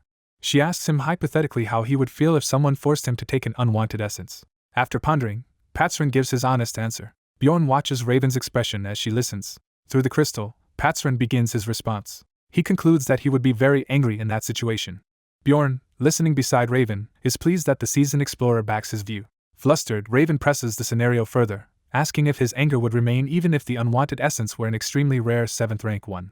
Patron says he would still be mad, because an essence he never planned to take would only hurt him. Bjorn muses that mages like Raven do not understand the strategic balance explorers must maintain between essences. Raven, shaken, realizes that casually forcing an essence on someone could ruin their path upward. She nervously asks how she should compensate a victim if such a mistake occurred. Patron advises that if it were him, he would ask for money and suggests 15 million stones as reasonable. Raven is horrified by how expensive erasing an essence is and that the temple seems to worship money more than gods. Desperate, she asks what he would do if money were not an option. Patron answers that, in that case, he might snap the offender's neck if they stood before him. Hearing this, Raven panics internally while Bjorn calmly observes that people here lack imagination about consequences. Bjorn concludes Patron must be a highly capable explorer who understands essence balance far better than most. Narration notes that if Raven had asked a struggling 9th ranker instead, they likely would have said to accept any essence available. Bjorn mentally crows that this difference in perspective is why Raven lost the argument, and demands she admit her error. A booming laugh interrupts as an elderly mage arrives, amused that a barbarian outargued a mage. The old man, Dian Tvahilian, introduces himself as Raven's mentor and master of Altemian School, while Raven protests that she was not crying. Bjorn realizes this means Dian is the powerful schoolmaster who controls 5 floors of the magic tower and might rival or surpass a district manager. Dian cheerfully says he enjoyed eavesdropping on their debate, confirming his overwhelming presence. Raven is embarrassed that he overheard despite her soundproofing, and Dian chides her that her spellwork and reasoning still have gaps. Dian explains he came because he was curious to see a live barbarian man, since most such specimens arrive dead or in pieces. He grins disturbingly as he says that many usually show up as corpses or just hearts, unsettling Bjorn. Bjorn falls silent, suddenly wary of the eccentric archmage. Dian chuckles ominously. Then he breaks into hearty laughter, telling Bjorn to relax because he was only joking, leaving Bjorn wondering if this is mage humor. Bjorn decides to respond in kind with his own barbarian joke and pointedly misnames Dian as Damien. He jokes that he ought to crack open Dian's skull, startling the old man. When Dian reacts, Bjorn quickly clarifies it is a joke and urges the old geezer to loosen up and laugh. Dian looks alarmed at being called an old geezer while Bjorn thinks anything is acceptable if labeled a joke. Bjorn then loudly insists again that he was joking, patting Dian's head while Raven wonders if he has lost his mind. Bjorn briefly worries he crossed the line, but Dian suddenly bursts into delighted laughter, diffusing the tension. The old mage laughs loudly and praises Bjorn for his boldness. He claims he is not easily offended by jokes, though he is clearly furious inside, while someone notes how mad he looks. Bjorn jokes about being a barbarian. The mage retracts his insult and asks if Bjorn has barbarian blood. Nervously changing the topic, the old mage offers an alternative reward instead of the 10 million stones. He presents a valuable artifact, the Frost Spirit Ring, noting that it is a numbered item despite its high serial number. Bjorn is shocked when he realizes what kind of item the ring is. The narration explains that numbered items are rare equipment obtained only from Rupture Guardians, and each has unique abilities. Bjorn is surprised the mage is so casually giving away the Frost Spirit Ring. Bjorn asks what is so good about the ring, and the mage insists it is perfect for him because it can seal one ability from an essence he has consumed. The mage references the corpse golem essence Bjorn ate and suggests sealing its inconvenient acidic blood trait. Bjorn realizes that even this renowned mage does not know the Frost Spirit Ring's hidden function. Bjorn accepts the ring as payment. As Bjorn leaves, the mage's assistant reminds him of his promise to help research the corpse golem essence twice a week, and he agrees. The assistant worries whether Bjorn will remember their arrangement. She apologizes to her mentor for making him give away the numbered item, but he dismisses it as unsellable and useless. The old mage smugly notes that the ring is only worth about 1.5 million stones on the market. He secretly thinks that the barbarian will be furious once he learns the ring's true value. Bjorn departs through the grand doors of the tower into bright light. Narration reflects that mages are usually the smartest, yet Raven did not know how to obtain the goddess tears. Bjorn recalls that moment, and says he then became certain of something. He concludes that compared to his game knowledge, even powerful mages are like newbies and ignorant of the Frost Spirit Ring's real worth. Night falls over the building where Bjorn is staying. At an inn, the owner is shocked to see Bjorn alive, having believed he was dead. The owner admits he emptied Bjorn's room assuming his death, and Bjorn demands to know what happened to his belongings, only to be told they were thrown out. Enraged, Bjorn looms over the owner, reminding him he had paid for extra time, and the terrified man promises to compensate him. Bjorn, however, laments that he cannot simply beat the owner up in this world. He abruptly stops his anger as a new thought occurs to him. He wonders when violent impulses started coming to him so naturally. He recalls witnessing brutal decapitation without mental shock. He remembers his first killing and how disturbingly easy it felt despite being necessary. He visualizes his bloodied self in battle, emphasizing his growing ruthlessness. He recalls escaping jail with little hesitation. He notes that he barely hesitated in any of these brutal actions. He realizes that arguing aggressively with the old mage in the tower is something his former 29-year-old office worker self would never have done. He initially blamed the environment, but now realizes something deeper is changing in him. He concludes that his body's battle instincts are altering his personality, making him more violent and straightforward. He wonders if he is gradually becoming more like a barbarian himself. He accepts this harsher mentality as advantageous for survival. Bjorn decides to let the incident go if the owner pays him 30,000 stones. The owner balks at the amount, protesting that he only sold some of Bjorn's things. Realizing he slipped, the owner panics at mentioning that he sold the items. Bjorn menacingly points out the contradiction, reminding him he had claimed to throw the items away. With the compensation, Bjorn moves into a much nicer, more expensive inn and enjoys the upgraded room. He appreciates that this new inn has windows. He is pleased it even includes a private bathtub. Relaxing on the bed, he notes that the inn is closer to the city square and thinks about meeting Anar the next day to divide their profits. The next day at the Angry Bull Inn, the scene shifts back to the barbarian settlement. Anar runs up crying Bjorn's name, overjoyed that he returned. She scolds him for disappearing so long, saying she knew he would survive anything, while he awkwardly says something's happened. She asks if he has heard the big news spreading around the city. Another barbarian excitedly explains that a hero called the Barbarian of Freedom is causing an uproar. Bjorn realizes the story is about him and nervously asks what that barbarian's name is while pretending ignorance. The Barbarian says no one actually knows the hero's name, which relieves Bjorn, who thinks the guild has kept him anonymous. The Barbarians cheer that the mysterious hero is one of them and recount how he beat hundreds alone and cleared his own false charge. They further praise this hero for leading prisoners to freedom, calling him the greatest barbarian and warrior, while Bjorn worries about potential complications. Bjorn and Anar arrive in the bustling middle-class district Kamlabi, which she excitedly visits for the first time. The narration defines Kamlabi as districts 2 to 5 encircling the capital's first district, home of the middle class and known as the free market. After selling loot from plunderers and his old gear for a total of 800,000 stones, Bjorn hands Anar her share outside a shop. He mentally tallies an additional 500,000 stones he earned before exiting the rupture. Bjorn gives Anar 300,000 stones, insisting it is a fair division, leaving her stunned by the amount. She happily thanks him and then notices something. She spots people eating cotton candy, describing it as clouds on a stick, while Bjorn recognizes it and is amused. Anar stares at the candies with sparkling eyes, clearly tempted while holding her money pouch. Later, in a restaurant, she devours cotton candy in awe of human ingenuity and muses she could buy many with today's earnings. Bjorn thinks she is now treating cotton candy like currency and urges her to eat the real food first. Anar quietly thanks Bjorn for still treating her the same as before her transformation. Bjorn is taken aback by the heartfelt comment. She explains that since her appearance changed, other barbarians avoid her and no longer view her as a warrior. She adds that humans constantly flirt with her now, which never used to happen, and becomes flustered while calling Bjorn's name. She suddenly slams the table and anxiously asks if she has become that ugly. Bjorn is left baffled by her reaction. Before he can respond, Anar announces that she has made up her mind. She emotionally declares that she can no longer enter the labyrinth with him. Narration states that Anar left the party, but her altered appearance is not the real reason. Instead, an elder of the shrine famed for swordsmanship has taken notice of Anar.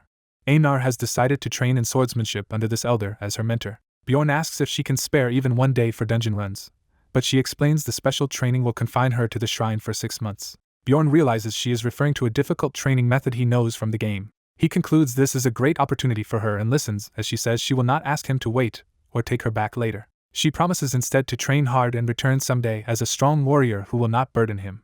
Later, Bjorn drinks alone, processing her departure. He admits he could not stop her from following her path. He recalls that on their second adventure she was forced to yield to a plunderer. He remembers her badly beaten on the ground from that encounter. She had to force herself to swear on her honor in humiliation.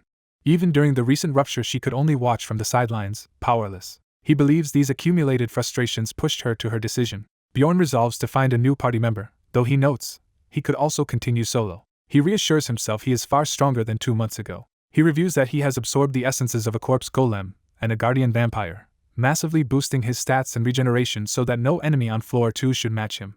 However, he recognizes that higher floors require parties and that Dungeon and Stone is designed around team play. As he climbs the tower stairs, he thinks that lacking certain roles becomes deadly on higher floors, making varied party members essential. He decides it is best to recruit teammates of similar level for hunting on upper floors and goes to meet Raven. Raven greets him, and he thinks that with a 6th-rank mage like her he could advance toward his goals. Bjorn addresses Raven by name, inwardly confident she will help him progress.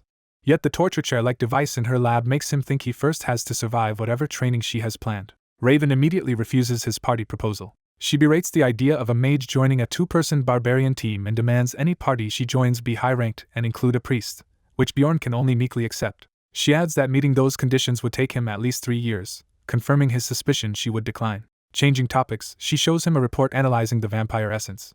Bjorn finds the analysis crude but is unconcerned since he already knows his exact stats. The page lists the vampire essence's impressive stat boosts, and Bjorn acknowledges how excellent and rare these bonuses are. He notes that, on top of those stats, Guardian essences come with powerful skills. The first Guardian skill, a passive called Source of Darkness, lets him resist death as long as his heart remains intact. Another active skill, Sacrificial Seal, raises his physical stats the more living beings are splattered with his blood.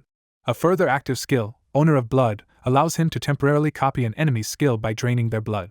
The final active skill, Immortal, sharply increases his regeneration the more HP he has lost, summarizing the suite of potent abilities. Bjorn reflects that with Immortal and the Guardian Essence he is now stacked with regeneration skills and has grown faster than in any of his 10 years playing the game. He decides to head out again. As he turns to leave, Raven hurriedly stops him, saying she has a question. She asks what he shoved into the Guardian vampire's mouth during the fight, saying she sensed a divine power from it. Bjorn realizes she is talking about the goddess Tears. He lies that she must have imagined it amid the chaos, thinking he cannot reveal the truth. When she insists she saw it, he abruptly excuses himself, claiming he is hungry and must go. Raven yells after him as he flees, mentally dubbing his escape her. Barbarian run mode. She fumes that he is hiding something and vows to uncover what it is. Later, in the tower's library, a large tome is pulled from the shelves. Raven retrieves the ancient book with magic. She explains that this obscure text, which she discovered when young, contains valuable information about ruptures and begins searching it. She finds the section on the blood-tinted castle but notes that a stain obscures part of the text. The stain covers the detailed entries on the golden mask and on the location of the goddess Tears. She nevertheless feels sure she had once read about the goddess Tears in this book. She flips through until she finds the relevant passage again. The narrative focuses on the heading naming the item Goddess Tears. The text describes it as a consumable relic of unknown origin that releases a powerful blessing when broken. It further recounts that 150 years ago a cardinal used the last 3 known Goddess Tears during a dimensional crisis to save the Pope. Raven is stunned to realize the item is an actual holy relic. She notes that its described usage matches what she witnessed Bjorn do and wonders if that could be a coincidence. She questions how such a young barbarian could know the hidden location and use method of the Goddess Tears. Bjorn, meanwhile, thinks grimly about someone named Jandel in connection with these mysteries. The narration explains the Golden Mask, an item obtained by meeting special conditions after defeating the blood-tinted castle's boss. Bjorn reviews that the mask can alter the wearer's face for a month and has 5 total uses. In the game, he once sold this cosmetic item for 500,000 stones since he did not care about appearance. Now, treating the world as reality and recalling his false imprisonment, he considers the mask as a possible escape tool if he ever needs to flee the city. He decides to hold on to the golden mask for the time being. In a tavern, ordinary patrons gossip and one asks if others have heard the latest news. They say the explorer clan Crystal Union has disbanded, which catches the attention of a white-haired elf woman. The elf remarks bitterly that it is shocking for such a powerful clan to vanish overnight. The narration outlines Crystal Union as a rapidly grown explorer clan that built a massive messaging network with stones. That network provided many conveniences to explorers on the first floor. Other patrons deride the supposedly fine clan, saying they always hated how Crystal Union pretended to be explorers. The elf recalls that the clan originally helped commoners struggling with taxes. But as they grew, the clan became corrupt. They began exploiting outsiders and repeatedly committing crimes against beginners. She thinks of what they did to her sister as one example of their atrocities.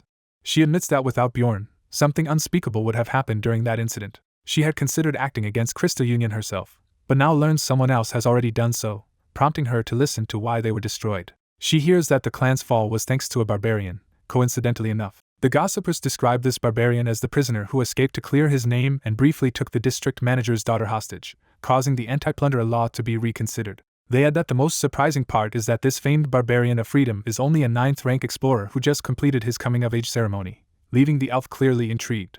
Erwin suspects the rumored 9th-rank barbarian explorer might be connected to her but dismisses it as too unlikely. She questions whether that barbarian is truly dead. Thinking it through, she realizes if the famed barbarian of freedom is that same man, it explains his week-long absence. As she reaches for a door, she hesitates, wondering if what she is about to do is acceptable. She enters Owen's room, finding her sitting on the bed surrounded by elemental flames and calling her name.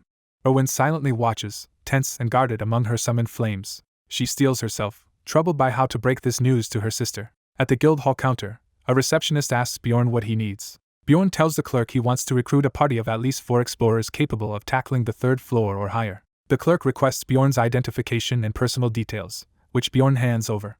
Reading the form, the clerk notes Bjorn Jandel is rank 7th, then notices something odd. Shocked, the clerk realizes Bjorn carries the rare 5-star rating. Confused by the outburst, Bjorn asks what that means, while the flustered clerk hurriedly gives him a list of suitable teams. Bjorn muses that the clerk changed the subject and decides the 5-star label must be some guild keyword, resolving not to worry as long as he is treated fairly. He suddenly reacts, sensing someone.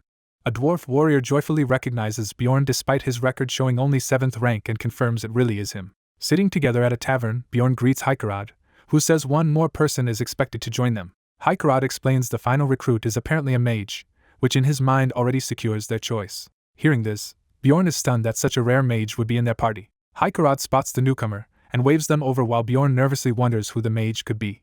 Bjorn thinks incredulously about the notion of a mage joining their group. A cheerful robed man with a spell book greets them excitedly, calling out to the barbarian and dwarf. He introduces himself as Lowerv Dwaki and says he came specifically to join their party. Hikerod warmly welcomes him, asking if he is the mage the guild promised, while Bjorn doubts such a coincidence. Bjorn tells a bewildered Hikerod that Dwaki must be the mage they were meant to meet. Hikerod laughs, introduces himself as a 6th-rank explorer, and Dwaki proudly reveals he is an 8th-rank royal mage. Shocked that Dwaki serves Raftonia's royal family, Hikerod realizes this means he is unaffiliated with the Magic Tower or guild. Bjorn mentally clarifies that Dwaki is independent of the tower, and wonders why Hikerod knows so little. Impressed by Bjorn's knowledge, Dwaki asks for his name. Irritated, Bjorn introduces himself as Jandel's son Bjorn and curtly orders Dwaki to sit. At the table, Bjorn states he will be blunt with his questioning. Bjorn asks why an 8th rank mage wants to explore when most in his position stay in the city, noting it is an unusual choice. Bjorn reasons internally that Dwaki lacks the skill for higher floors and that city work is more stable, while Dwaki claims his motivation is simple. Dwaki announces his ambition to become a renowned explorer and bring fame to Baron Martoin's family. Hikarad is stunned to realize Dwaki is loosely connected to a baron, while Dwaki explains the distant familial relationship. Bjorn concludes the connection is so remote that Dwaki is effectively not a true noble. Dwaki reassures them he does not intend to treat anyone as inferior, but Bjorn privately thinks the mage sounds crazy and possibly fraudulent. Bjorn evaluates Dwaki as a pretty, skinny 8th rank mage versed in daily, administrative, curse and cold magic, but also inexperienced, arrogant and deceitful. Bjorn decides to accept Dwaki anyway, reasoning that having a mage will attract better recruits to their party. As expected, more capable applicants join afterward, and Bjorn and Hikarad spend several days a week reviewing their documents. During one such review, Hikarad approves a candidate while Bjorn feels he is handling most of the workload. Hikarad confirms they will recruit this candidate. Relieved, Bjorn is not rejecting him as well. Bjorn narrates that with this, their team formation is complete. He notes they even managed to upgrade their equipment. Bjorn proudly shows off his new armor and shield. At the guild, the blue-haired receptionist silently regards his flashy new gear. She asks what he is wearing, and he eagerly offers to explain if she is curious. Bjorn excitedly reveals he is wearing Latinium armor and shield, with system text showing large item level gains. He also shows off his new expandable backpack, explaining his inventory capacity has greatly increased. The receptionist deadpans that there have been complaints, and orders him to remove his armor, leading Bjorn to conclude she dislikes jokes. Later, Bjorn walks the city streets in casual clothes. He notices something off-screen. Turning into an alley, he spots a destitute, weaponless barbarian slumped against a wall. Bjorn is alarmed that the barbarian has no weapon, something unheard of among his people regardless of poverty. Bjorn approaches and addresses the man. The frightened barbarian recoils as Bjorn looms over him in armor. Bjorn calmly says he will not hurt him and asks why he has no weapon and what he is doing there. The man stammers that he sold his weapon because he had no money, and Bjorn notes how strangely polite he is. Connecting the clues, Bjorn becomes certain this barbarian is actually another player. Bjorn introduces himself as Jandel's son Bjorn, and the man nervously replies that he is Lean's son, Terrakin. In Bjorn's mind, he concludes Terrakin is an evil spirit in barbarian form. At a tavern table, Terrakin ravenously devours food Bjorn has bought him. Terrakin tearfully vows never to forget Bjorn's help, and Bjorn notes the man reached adulthood only a month earlier than he did. Bjorn reflects that Terrakin claims he got lost and never even entered the labyrinth. Bjorn assumes Terrakin actually fled out of fear of monsters.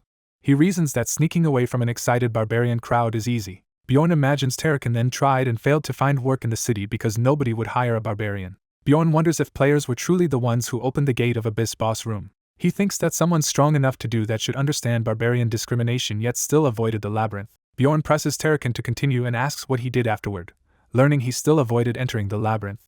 Shocked, Bjorn scolds him for skipping it again, while Terrakin argues he cannot fight monsters without a weapon. Bjorn berates him for not going the first time when he still had resources, wondering if Terrakin has even played the game, and hears that Terrakin was later kicked out for running out of money. Bjorn says the rest of Terrakin's story matches his expectations, months of battling cold, hunger and sickness and being shunned even by other barbarians. Bjorn wonders how such a helpless man even survived 3 months. He reflects that if he had run away that first day out of fear, he might be in Terrakin's position now. Bjorn concludes he surely would have shared the same miserable fate. Terrakin finishes his tale and anxiously asks if it made Bjorn pity him enough to help. He insists he knows the labyrinth well despite appearances and claims he would be a useful guide. Bjorn flatly declares he will not enter the labyrinth with Terrakin. When Terrakin panics, Bjorn says he will help him in a different way. Bjorn hands Terrakin 150,000 stones, instructing him to buy a weapon and go into the labyrinth himself. Terrakin, moved, accepts the coins and promises to repay Bjorn someday. Bjorn then politely tells him to leave because he is tired. As Terrakin cheerfully agrees and begins to say he will visit again, Bjorn coldly tells him not to. Bjorn addresses him by name, and says that no matter what happens with the money or his success, certain words still stand. He finishes by warning that once Terrakin leaves, he must never seek him out again. Bjorn orders Terrakin to answer if he understands. Later, alone in his room, Bjorn broods over what happened. He admits to himself that his behavior toward Terrakin was unpleasant. Remembering his past life as an armored knight, he wonders if memories of those days affected his decision. He thinks that a purely logical person would call his act foolish, while an emotional one would accuse him of not helping enough. Bjorn decides both judgments would be valid and perhaps his actions were hypocritical, but feels it was still the best he could do. He mentally urges Terrakin simply to survive. Time skips ahead to the day of entering the labyrinth. The party steps into the first floor crystal cave, and an awestruck Dwaki asks where they should go next. Bjorn introduces Dwaki as a 25-year-old 8th rank human mage, calling him the Dwaki bastard, while the mage excitedly marvels at the crystals and the idea of exploration. Braun Ronmiller, a 34-year-old 7th rank human explorer with 8 years' experience, tells the mage to wait while he checks their surroundings. Considering Braun's suggestion, Bjorn thinks their chosen direction is fine and internally labels Braun the most normal member of the party. Bjorn also introduces Heikerad as a 6th rank dwarf explorer and leader, and himself as the 7th rank barbarian tanker Bjorn Jandel. Finally, he notes the last member, while a pair of red animal ears appears and an eager voice declares she is ready to fight. Bjorn describes Misha Karlstein, a 25-year-old 7th rank beast human explorer with 5 years of experience. He observes that Misha ends nearly every sentence with Naya and claims it is due to her birth, making her unlike anyone he has met.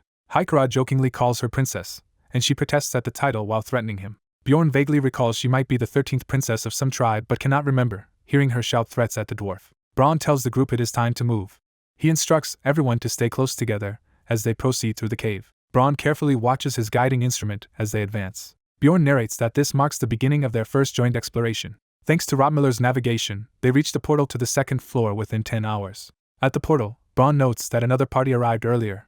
Feeling they already moved quickly, he is a bit frustrated by this, while Bjorn thinks the time is still a good record.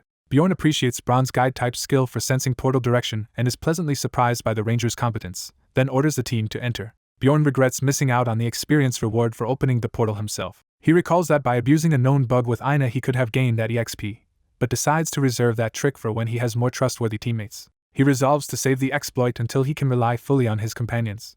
The system announces they have entered the Beast's Lair on the 2nd floor. A caption reiterates the new zone's name, the Beast's Lair. The party marches into the Stinking Valley, and Bjorn explains the 2nd floor area connects from the eastern 1st floor and teams with beast-type monsters. Heikerad checks on Dwaki's condition in the foul air. Dwaki begs him not to speak to him as he gags, while Misha complains loudly about how filthy the place is.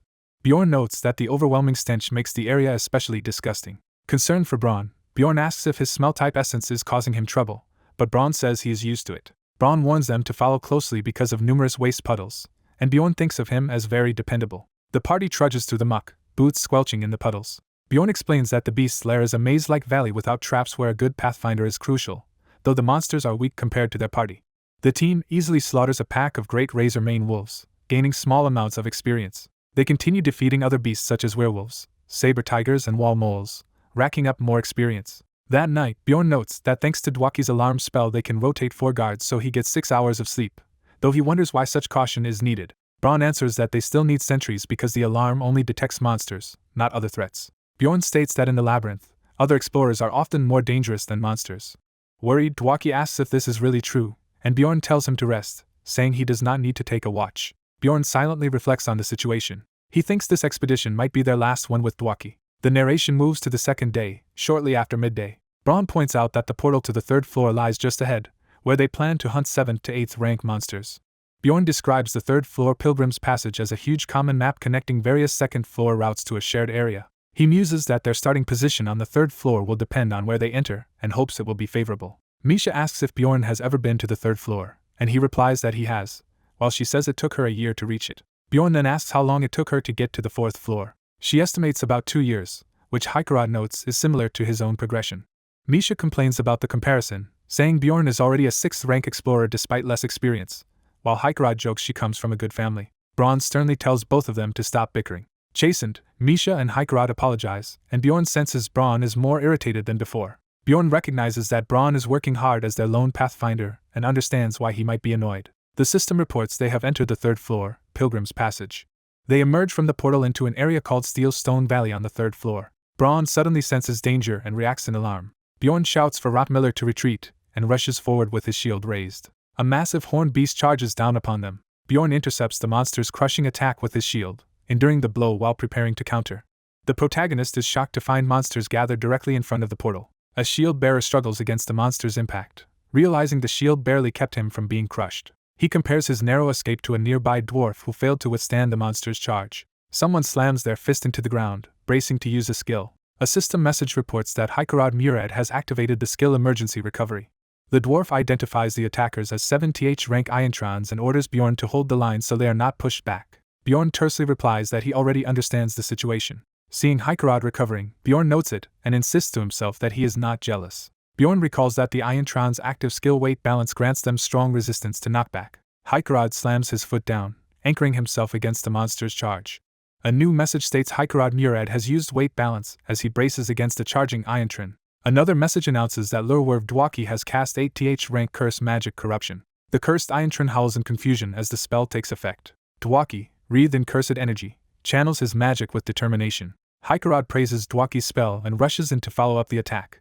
He declares he will finish the monster as Dwaki prepares to support, believing they have it under control. The battered monster is blasted away by their combined assault. Braun warns that one Iontron is still alive, startling Bjorn. The feline rogue launches herself from above to strike the last monster, while Bjorn keeps it occupied. She cries out to summon her essence as she dives toward the Iontron. Using her essence, she slashes deeply into the beast's flank. The wounded Iontron screams as it collapses from the assault. A message confirms the Iontron's defeat and EXP gain, while Bjorn wonders why such monsters appeared in this location. Bjorn asks Rotmiller if any other people are nearby, prompting a search. A system notice shows Braun Rotmiller initiating his body warmth search skill. The thermal scan reveals no one around, and Braun reports the area is empty. Braun adds that lingering smells prove people were here moments ago, and are now only a short distance away, implying they left after watching the fight. Hikerod worries this means someone set them up, but Braun says the scheme likely was not aimed specifically at their party. Braun explains that plunderers often lure monsters to portals to ambush weakened explorers at their most vulnerable moment. Misha suggests hunting those plunderers for profit, since killing them brings a reward. The mage points out that without proof it is difficult to pursue them, and they could be blamed instead, though Misha argues dead plunderers cannot testify. Hikerod nervously suggests they simply leave a warning at the portal for plunderers and move on. As they walk, Misha praises Rotmiller's knowledge and says she never knew this tactic existed, noting that encountering plunderers is rare. Bjorn is stunned to learn plunderers are supposedly uncommon, contradicting his own frequent encounters. He asks how often Misha has met plunderers, and she answers only about 8 times over 5 years. Bjorn exclaims that this is far too few, revealing he has already seen plunderers 5 times in the last 3 months, including today. The group jokes that Bjorn's bad luck must be immense, comparing his situation to the dangerous days centuries ago, though plunderer incidents have declined recently. They tease that his karma may even have drawn today's plunderers, leaving Bjorn despairing over his misfortune. Rotmiller chides the others for mocking Bjorn, reminding them that Misha is unusually lucky in sharing his own experience of meeting plunderers only every few months. Bjorn notes even that is far less than his own rate, and when the others react to his gloom he tells them to just keep moving.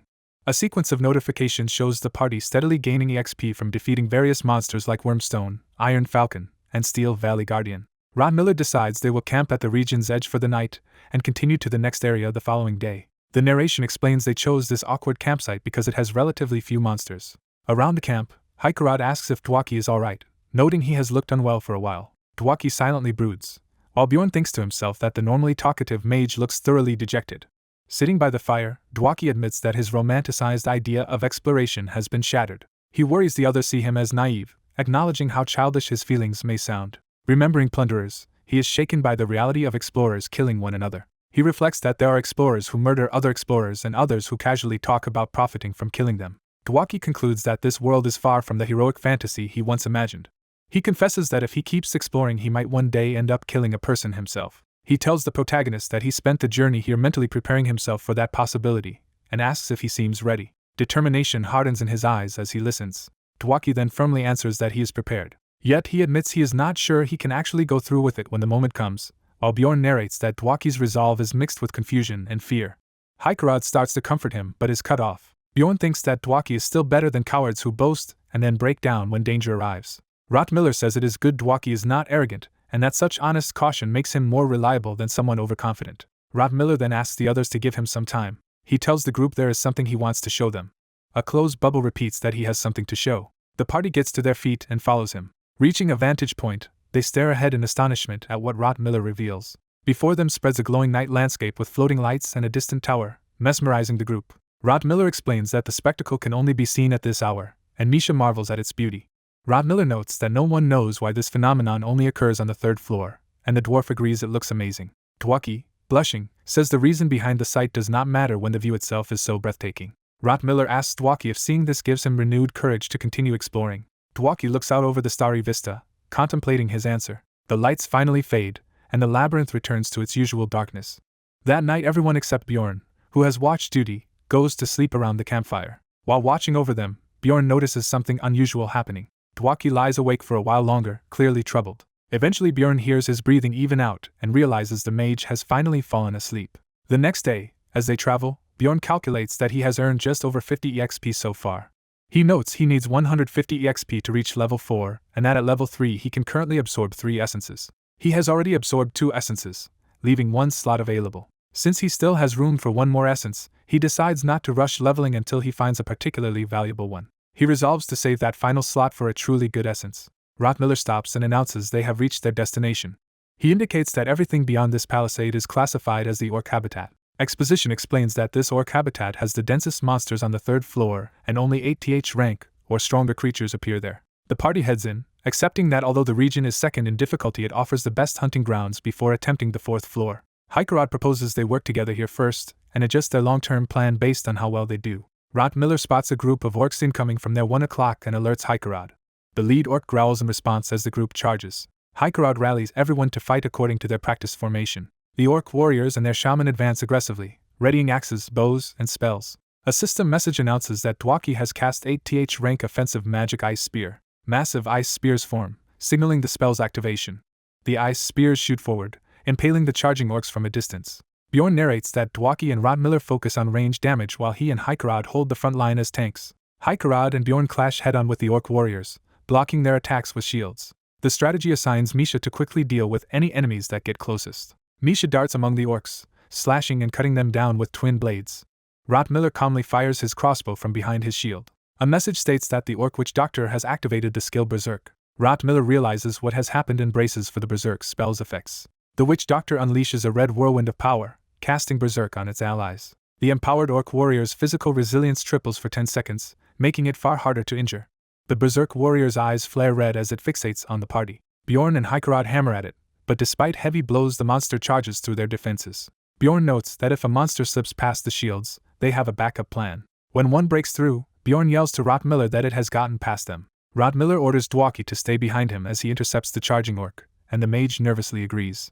Bjorn decides that in such moments, they must prioritize protecting Dwaki, their most fragile member. Rottmiller blocks the orc's massive strike with his shield, while shielding Dwaki from the impact. The Berserk warrior snarls in frustration as it is momentarily stopped. Misha times the end of the 10-second buff and rushes in, saying the duration is over. Messages confirm that the party has defeated the orc archer and the orc warrior, earning EXP from both. The last foe dissipates into smoke as Misha's finishing blow lands. The enraged orc witch doctor tries to retaliate with another spell. Bjorn rushes in and decapitates the witch doctor in a spray of blood. A message confirms the defeat of the orc witch doctor and the gained EXP. Afterward the group relaxes, commenting how close the fight felt and how their hearts are still racing. Bjorn evaluates the battle, concluding it took about 8 minutes and that while their party is safe, its overall damage output is lacking. Still, he decides the team composition is solid and feels satisfied fighting alongside them. The narration notes that they steadily fought through orc groups while advancing deeper into the habitat. Hikerod battles fiercely at the front, hammer in hand. Rottmiller covers him with precise crossbow fire as the groups of orcs grow larger. At one point they encounter a 7th rank Great Orc Warrior, a stronger variant. Despite its rank, the party manages to bring the Great Orc Warrior down without trouble. A message confirms the Great Orc Warrior's defeat and additional EXP. Bjorn reflects that misfortunes tend to strike precisely when everything seems to be going well. An unfamiliar older mage appears and speaks a strange incantation. A huge explosion detonates nearby, showering the area in fire and debris. Bjorn raises his shield in panic, thinking that if the blast had hit them directly they would have been wiped out. As the smoke clears, the party sees a stranger standing before them. The old mage declares that this orc habitat belongs to the Jarwi clan and orders them to leave. Bjorn recalls from the game that although Dungeon and Stone is single-player, clans can claim regions and restrict access to hunting grounds. He explains that creating such territorial barriers takes major effort, and is usually reserved for boss or rare mob zones, so he wonders why a clan is claiming a mere 3rd-floor field. Hikerod, surprised, thought the Jarwi clan operated on the 6th floor and demands to know why they are here. The clan's elder curtly replies that he has no obligation to explain himself. Hikerod mutters that powerful clans can legally control parts of the labyrinth, but he has never heard this habitat officially assigned to Jarwi, then bluntly questions whether they even are who they claim. The elder, offended, calls this accusation interesting.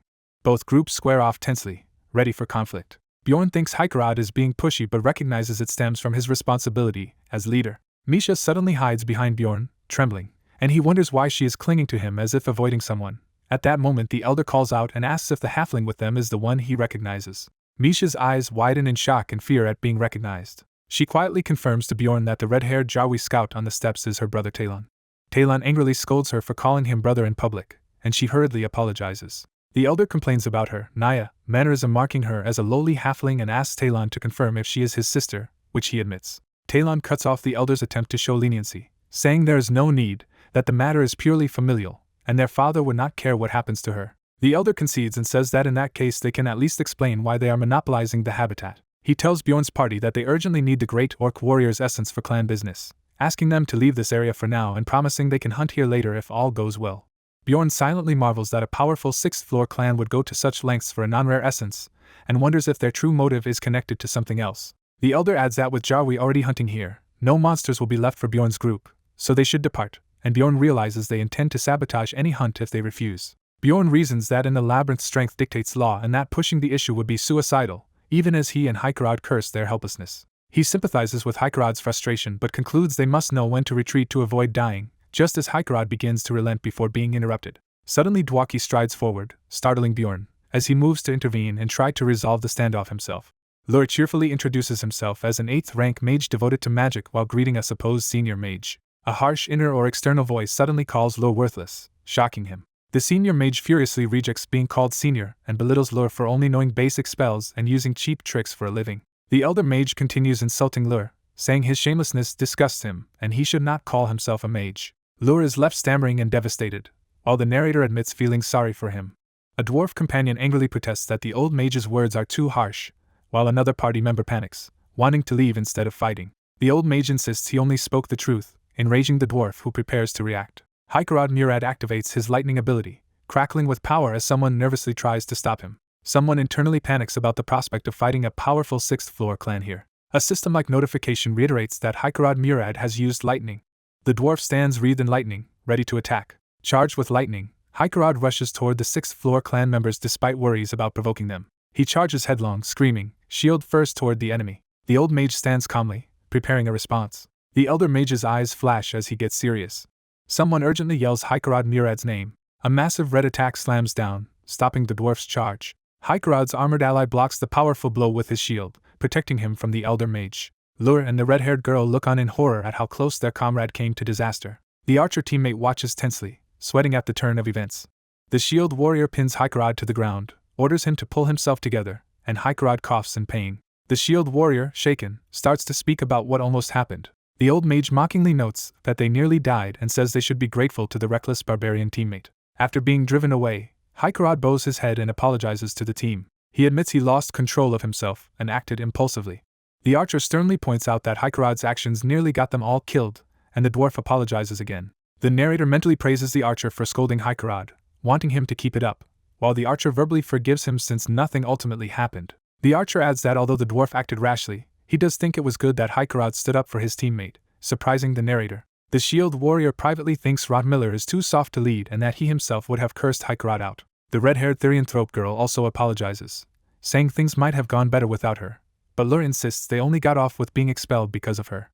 The atmosphere lightens as she emotionally calls out to the mage, and the others watch, a bit confused by the drama. The shield warrior internally cringes at the suddenly emotional mood, wondering if he is the strange one for finding it embarrassing. The red-haired girl begins explaining why she hates talking about her family, revealing she alone failed to form a spirit beast contract. An explanation is given that Therianthropes can form contracts with ancient spirit beasts of many forms. The narration notes that these contracts manifest in various ways. Some Therianthropes summon their spirit beasts to fight alongside them. Others become possessed to boost their physique or receive blessings for special abilities. It is emphasized that only a few Therianthropes are chosen, and the issue is that Misha belongs to the prestigious Karlstein bloodline. Thus her inability to handle spirit beasts is seen as bringing shame on her family. Misha recalls she once got along well with her siblings when she was young. A flashback shows her happily playing with her sisters as a child. She explains that once she reached adulthood and still lacked a spirit beast, the family began ignoring her. A memory shows someone withdrawing their hand from her in rejection. Her relatives cruelly call her a halfling and push her away. Misha says everyone labeled her a halfling, claiming she was of mixed blood. She remembers a cold relative glaring at her. She recalls being branded an illegitimate child. Misha explains that with her mother dead and unable to clear the rumors, she fled home to escape discrimination and learn to fight. That is why she eventually became an explorer. Her companions empathize, thanking her for sharing, while she, in turn, appreciates Hikerod for defending them as true teammates. Inspired, Hikerod declares he will share his own story next. He tells them his original dream was to become a blacksmith, shown working the forge. However, something went wrong. He lacked talent and spent 10 years unable to even graduate from blacksmith training. Because he needed money, he abandoned that path after 30 and became an explorer instead. Lure then insists he is actually the least talented of all, explaining he only entered magic thanks to his family status but failed to qualify for the magic tower. He recalls standing dejectedly before the magic tower, aware of his limits. A memory shows him gazing up at the impossibly high tower he could not enter. He reflects that if he had been a proper mage, things with the elder mage might have gone differently. He remembers the elder's furious face, representing his harsh rejection. Lure believes that mage might have respected him a little if he were more capable. Haikarad vehemently rejects that thinking and tells Lure the elder mage was the villain while Lure is a great mage, making Lure tearfully thank him. The shield warrior comments that although he has worked with many teams, this kind of emotional bonding is new to him, and the narrator silently agrees. Rod Miller says he also needs to apologize, surprising the shield warrior. He admits he was upset when Haikarad and Misha spoke about age and experience. Rod Miller confesses his irritation came from envy. He explains he resented them for complaining despite being born non-human, without understanding their hardships. Misha gently asks if humans have their own advantages and notes that talented humans can become various powerful classes. The narrator internally adds that such paths are limited to the gifted, though he decides not to say it aloud. Haikarad jokes that their group is basically a team of halflings, cheerfully suggesting they look after one another. Everyone resolves to be useful and support the team as they continue adventuring together. They then all turn and expectantly stare at the shield warrior, waiting for his own confession. Feeling pressured, he panics internally about what to say, unused to such group sharing. He stammers as he begins to speak. He blurts out that he has no mother.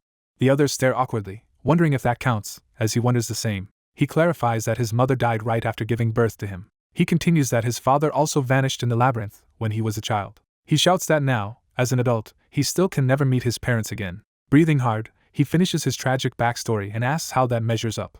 Misha tearfully apologizes for complaining about her family without knowing his past. Lure exclaims that Bjorn has been hiding this pain, offering parental comfort, while Haikarad reaches out to him. Overwhelmed, Bjorn yells that he is fine and forcefully rejects their attempts to coddle him. The party, seeing him as the youngest and most pitiful, resolves to show him more kindness, while he internally shrugs it off, knowing his story was partly exaggerated. He reminds himself that despite everything he is a monstrously strong barbarian who reached 7th rank in 3 months.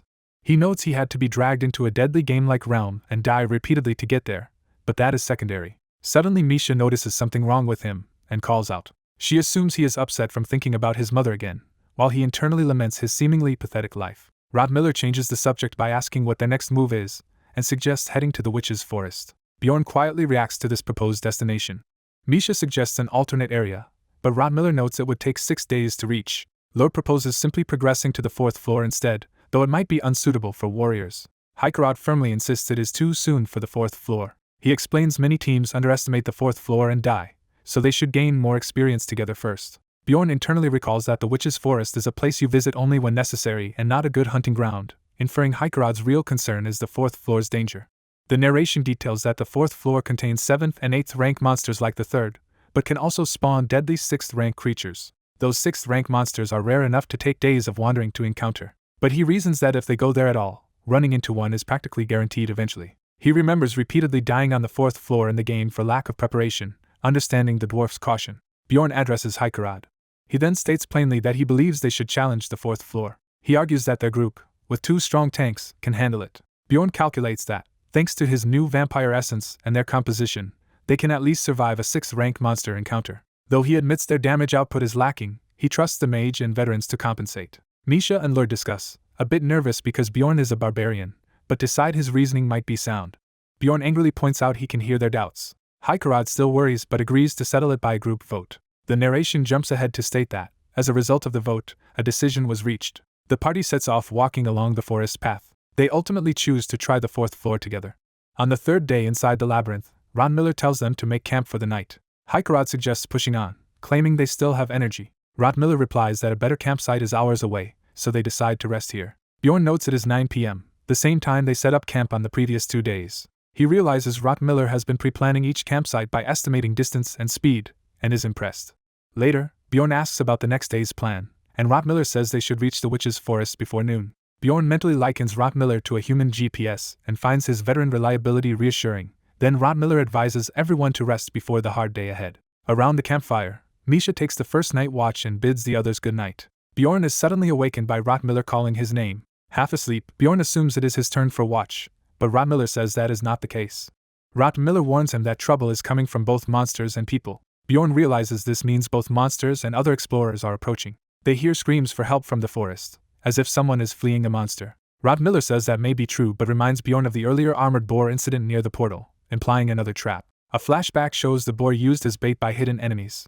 Bjorn recalls Rot Miller's earlier comment about signs of a trap set before the supposed victims ran away. Rot Miller confirms the scents he smells now are identical to those from that day. He concludes that whoever is approaching is specifically targeting their party and is pretending to need help to infiltrate them. Misha panics about what to do as the pursuers near. Bjorn decides to seize this opportunity to act on his own plan.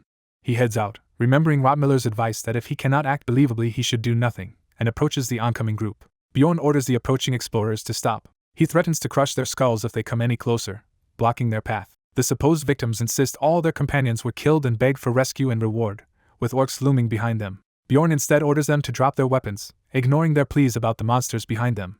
He watches them closely, judging their reactions. He notices the orcs simply observing instead of attacking, likely reassessing because of the extra people present. Bjorn thinks that their behavior actually simplifies his own plans. He gives the group a final ultimatum to either disarm or leave. Intimidated, the leader and his companions hesitate.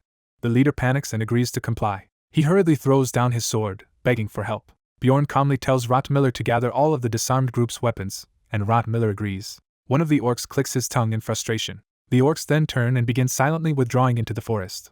Bjorn reasons that the monsters are backing off now that it appears the strangers are joining his party, marveling at their cunning. He formally thanks the group for their supposed assistance. The blonde priestess-like woman kindly introduces herself as Elisa and says Bjorn saved their lives. The narrator comically focuses on her revealing outfit as someone clears their throat in reaction. Hikarad Murad introduces himself gallantly and expresses sympathy for what she went through, while Bjorn thinks the dwarf has clearly fallen for her looks. The two armored men introduce themselves as Irita Tayson and Hans Argo. Bjorn hears the name Hans and recalls that the plunderer from his first labyrinth run had the same name, finding it an eerie coincidence. Hans comments that his name is common and asks if Bjorn knew another Hans, and Bjorn replies yes but notes internally that the man he knew is already dead. The blonde woman thanks Bjorn emotionally, saying they would have died without him and attributing their survival to the protection of the god Leetlas. Rot Miller is surprised at the mention of Leetlas and asks the woman if she is a priestess. She proudly confirms she is a priestess of the light goddess who oversees exploration and relationships, saying a guiding star will lead them. Bjorn inwardly scoffs, already convinced they are plunderers and that she is only pretending to be a priestess. Bjorn politely asks Lady Elisa to inspect his injury, and she cheerfully agrees. As he watches, Bjorn is shocked. He realizes with disbelief that Elisa is genuinely using divine healing magic. Misha panics that Elisa really is a priestess and asks Rot Miller if he might have misjudged her. Rot Miller insists he was sure while Bjorn narrates that in this world priestesses are extremely holy and most humans are devout, so he understands their confusion. Elisa cheerfully claims her healing should prove her innocence and asks Bjorn to return their confiscated weapons. Bjorn bluntly refuses, stunning Elisa. He tells her that being a priestess only matters to humans, whereas barbarians worship their ancestors and are not bound by that reverence.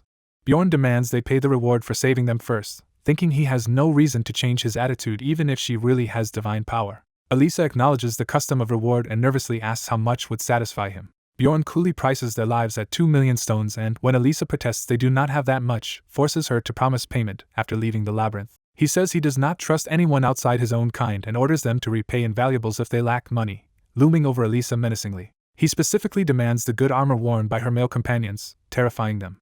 Resigned, Hans says their armor is worth less than their lives and agrees to hand it over. Bjorn, having stripped them of armor and weapons, decides he has taken enough for now and asks if they can all rest. Elisa invites them to rest with her group, while Bjorn's clenched hand shows his inner resolve that, no matter the gain, he must stay alert. Elisa offers to heal anyone else who is wounded. Bjorn suddenly swings his mace down at Elisa from behind in a killing strike.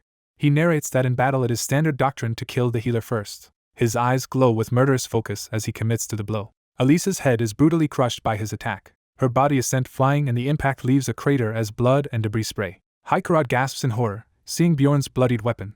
Dwaki and Misha scream Bjorn's name in shock. Irita and Hans likewise panic and demand to know what Bjorn is doing. Bjorn starts to speak, spattered with Elisa's blood. He gives a chilling smile and claims it was a mistake driven by fear that they might be plunderers. Irita and Hans break down, convinced they will die at the hands of these lunatics. Bjorn wonders what has startled them and notices they are staring past him. He turns to see Irita's face suddenly twist and bleed as something unnatural happens. Dark purple energy erupts from Irita, who collapses while Hans shouts in terror and Hikarad asks Dwaki if he cast a spell. Dwaki protests that he did absolutely nothing. Elisa, now a mangled corpse suffused with dark power, begins speaking in a warped voice, confused that Bjorn recognized her as an enemy. Bjorn glares at the grotesquely reanimating priestess. He realizes with alarm that something is terribly wrong. Elisa's voice demands to know how he discovered she was an enemy. Her mutilated body rises, revealing her true monstrous, blood-smeared form. She shrieks that it is already too late for them anyway as her body twitches with dark energy. Bjorn laments that nothing in his life ever goes smoothly. Rummler and Misha see Elisa's group and Bjorn's party frozen with fear, just like when they fought the corpse golem. Bjorn shouts for everyone to calm down and says he will handle the situation. He smashes Elisa's head again with even greater force. Hikerod watches in disbelief as Elisa's body lies motionless and smoking. He yells at Bjorn for desecrating a corpse, confused by his brutality. Bjorn admits he attacked out of terror and argues that sometimes offense is the best defense, thinking that if she resurrects he has only one option. An explanation appears that Elisa's class is Kurei's priest. The narration explains Kurei's priest is a hidden class obtainable only by priests who reach the 5th floor, granting various combat and curse spells. It further states that this class can wield both divine power and dark magic, though it comes with penalties. Because Kurei is an evil god, anyone revealed as his priest is executed on discovery. To maintain this class, they must regularly sacrifice living beings, which is why Elisa became a plunderer who hunts in the labyrinth. Images show the pile of corpses her kind sacrifices. Elisa retaliates by cursing Hans, black energy throttling him. She stands alive again, surrounded by dark aura, as Hans collapses dead at her feet. She laments losing 2 trusted subordinates because of Bjorn, while merging her face with a skeletal mask of dark power. Bjorn coldly retorts that even now she blames others, concluding her parents raised her poorly. She rages that Hans and Taysen died because of him, and that he should have stayed dead when she first crushed his skull. Bjorn theatrically vows to avenge Hans and Taysen as friends while secretly getting excited about looting their gear. A system message announces that Elisa Vihench has used Death's Calling. Hikerod panics as Hans and Taysen's corpses begin to resurrect. The narration explains Death's Calling usually summons weak undead, but using one's own subordinates' corpses produces much stronger minions. Elisa orders her resurrected subordinates to kill Bjorn's party. One undead charges forward as Misha attacks. The undead overwhelm Bjorn's shield while another assaults Hikerod. Misha leaps in with daggers glowing. A notification says Misha Karlstein has invoked the poison attribute as she slashes an undead. Another message says Lurwerv Dwaki cast Ice Spear. His ice spikes pin one undead, and Bjorn notes the team is fighting in good coordination without speaking. However, Bjorn realizes aloud that undead are resistant to both poison and ice, limiting his party's damage. Hikerod calls out to Rotmiller for help while Rotmiller says he is almost finished with something. Rotmiller yells for everyone to get back. He throws a flaming bottle toward an undead. The bottle shatters on Irita's face, igniting him. Bjorn recognizes that fire is highly effective against the undead, and the flames engulf the enemy. Elisa disdainfully absorbs all the surrounding fire into a dark flame, activating Fire of the Dead. Bjorn watches the fire being sucked into her spell, realizing she is absorbing all flames nearby. He panics, noting that their most effective weapon against undead is now unusable and they cannot rely on divine power. Bjorn orders everyone to focus their attacks on the priestess while he and Hikerod hold off the resurrected men. He notes his earlier tactic of stripping their gear lets him stall the undead longer despite their power. Misha rushes past as Bjorn and Hikerod engage the 2 undead. Elisa tries to block Misha with more magic, but Misha continues charging her. A system message indicates Elisa has summoned a Shadow Guardian. Dark shadowy forms rise from the ground and Bjorn warns everyone to be careful. Elisa commands the shadows to bring her enemies' heads as the mass of darkness surges toward the party. Misha slashes at the shadows. Rotmiller fires support magic into the shadows to weaken them. Dwaki braces behind his ice barrier, trying to block the shadowy onslaught. Elisa laughs maniacally as she unleashes even more cursed power. Misha is shocked as something happens to her. She realizes in terror that she has been afflicted with a curse. Several shadowy beasts converge on her while she braces herself. Elisa takes a sudden step, shifting the battle. Hikerod is swallowed by shadows, and Misha screams his name. Hikerod shouts that Bjorn told him to assist them, just before the curse engulfs Misha. Misha begins to ask about Bjorn's fate but is cut off by the dark wave. Meanwhile, Bjorn continues holding off the undead alone. Elisa furiously lashes out with her shadows, cursing the group. Screaming at Hans and Taysen for failing to protect her, she hurls more power in a tantrum. Bjorn starts to apologize mockingly. He tells her Hans and Taysen are too busy being restrained by him to help her. Elisa glares at him with murderous hatred. She swears she will never forget this humiliation and begins a powerful escape spell. A message announces that Elisa has used spiritification. Bjorn is horrified to realize she is fleeing. She curses them one last time, promising they will never leave the labyrinth alive. Bjorn's party watches as she vanishes skyward in a pillar of dark energy. Bjorn curses their near miss, admitting she slipped away at the last moment. He notes bitterly that she escaped while holding deep resentment toward them. He suddenly senses something wrong.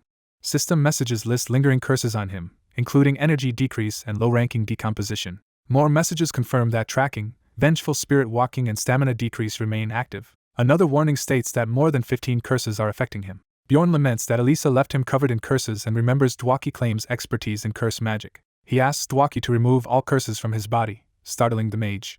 When Bjorn asks if he does not know curse magic after all, Dwaki nervously says yes but hesitates. Dwaki admits he can only cast curses, not dispel them. Bjorn stares in stunned silence. He then explodes in rage, calling Dwaki utterly useless. A system note warns that without divine power or magic his physical stats may be permanently reduced. The warning about possible permanent stat loss appears again in stark red. Bjorn internally rages repeatedly at his predicament. He runs while cursing aloud, still fuming. Hikerod asks if he is okay, and Bjorn insists he can keep going though he privately feels close to death. He reflects that he has been running under these heavy curses for over 5 hours. Bjorn thinks that without the vampire essence improving his mana resistance and darkness defense, he would have collapsed long ago. He notes everyone else is cursed too but only with a few effects, while he alone bears more than a dozen. He recalls Elisa unleashing over 15 curses on him, and repeats her parting threat in his mind. Bjorn complains about being hit with the worst possible skill, energy decrease, which drains his stamina every time he moves. He estimates from game knowledge that he still has around 30% stamina left before collapsing. A separate achievement condition appears, promising a permanent mental stat bonus if his energy falls to 5% or lower. Rot Miller urges Bjorn to hang on a little longer because they are almost at their destination. Bjorn, panting heavily, recognizes that the place ahead is crucial. A shot of an ominous crow hints at the cursed region they are nearing. Purple lights show the boundary of a corrupted forest. The narration identifies their destination as the Witch's Forest. The story flashes back to 5 hours earlier at their campfire. Rot Miller tells the others he cannot believe a Kari's priest is now hunting them. Bjorn explains that such a priest's power is roughly equivalent to a fifth-floor explorer's, meaning a direct fight with her could annihilate their party. He adds that if they had not first stolen her party's weapons before attacking, some of them would have died instantly. Misha enthusiastically declares that dependable barbarians like Bjorn are the best. She excitedly recounts how she thought Rot Miller was wrong after seeing Elisa use divine power, but then Bjorn suddenly smashed her skull. Later Bjorn asks Rot Miller if he can track Elisa, but Rot Miller says she left no trail. Bjorn concludes that since her identity is exposed Elisa will come after them before they can leave, and Dwaki jokes they can just clobber her again like before. Bjorn's eyes narrow grimly, showing he is already planning for that inevitable rematch. The armored protagonist warns about the danger of being ambushed from behind while fighting monsters, startling the mage beside him. He begins to explain his reasoning. He concludes that they must immediately head into the Witch's Forest. Narration explains the Witch's Forest around the portal to the 4th floor, filled with high-rank mostly spiritual monsters poorly suited for a warrior-heavy party, yet currently their best option. A system message states they have entered a special area where all status effects except field effects are removed. The red-haired beast woman suddenly reacts in surprise. She happily notes her body feels lighter, and her companion confirms the previous curse has disappeared. The scout admits he did not expect the barbarian to exploit the forest terrain so well, asking how he knows it on his first visit to the 3rd floor. The barbarian nervously claims he studied in the library, thinking the scout is very perceptive. The fox girl and mage laugh, mocking the idea of a barbarian reading books.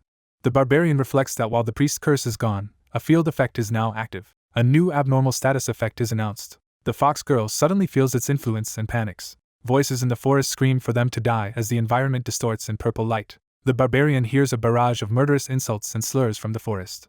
He judges the effect weak as a mental attack for him, but sees his companions, especially the fox girl, suffering greatly. She cries, asking how Bjorn can endure such abuse, and he replies that it is tolerable. He observes that the 3 members who have prior experience in the Witch's Forest manage better under the harassment. He notes that the mage Dwaki, however, is vomiting rainbow-colored bile from the string. Bjorn finds the field's illusions and distortions fascinating.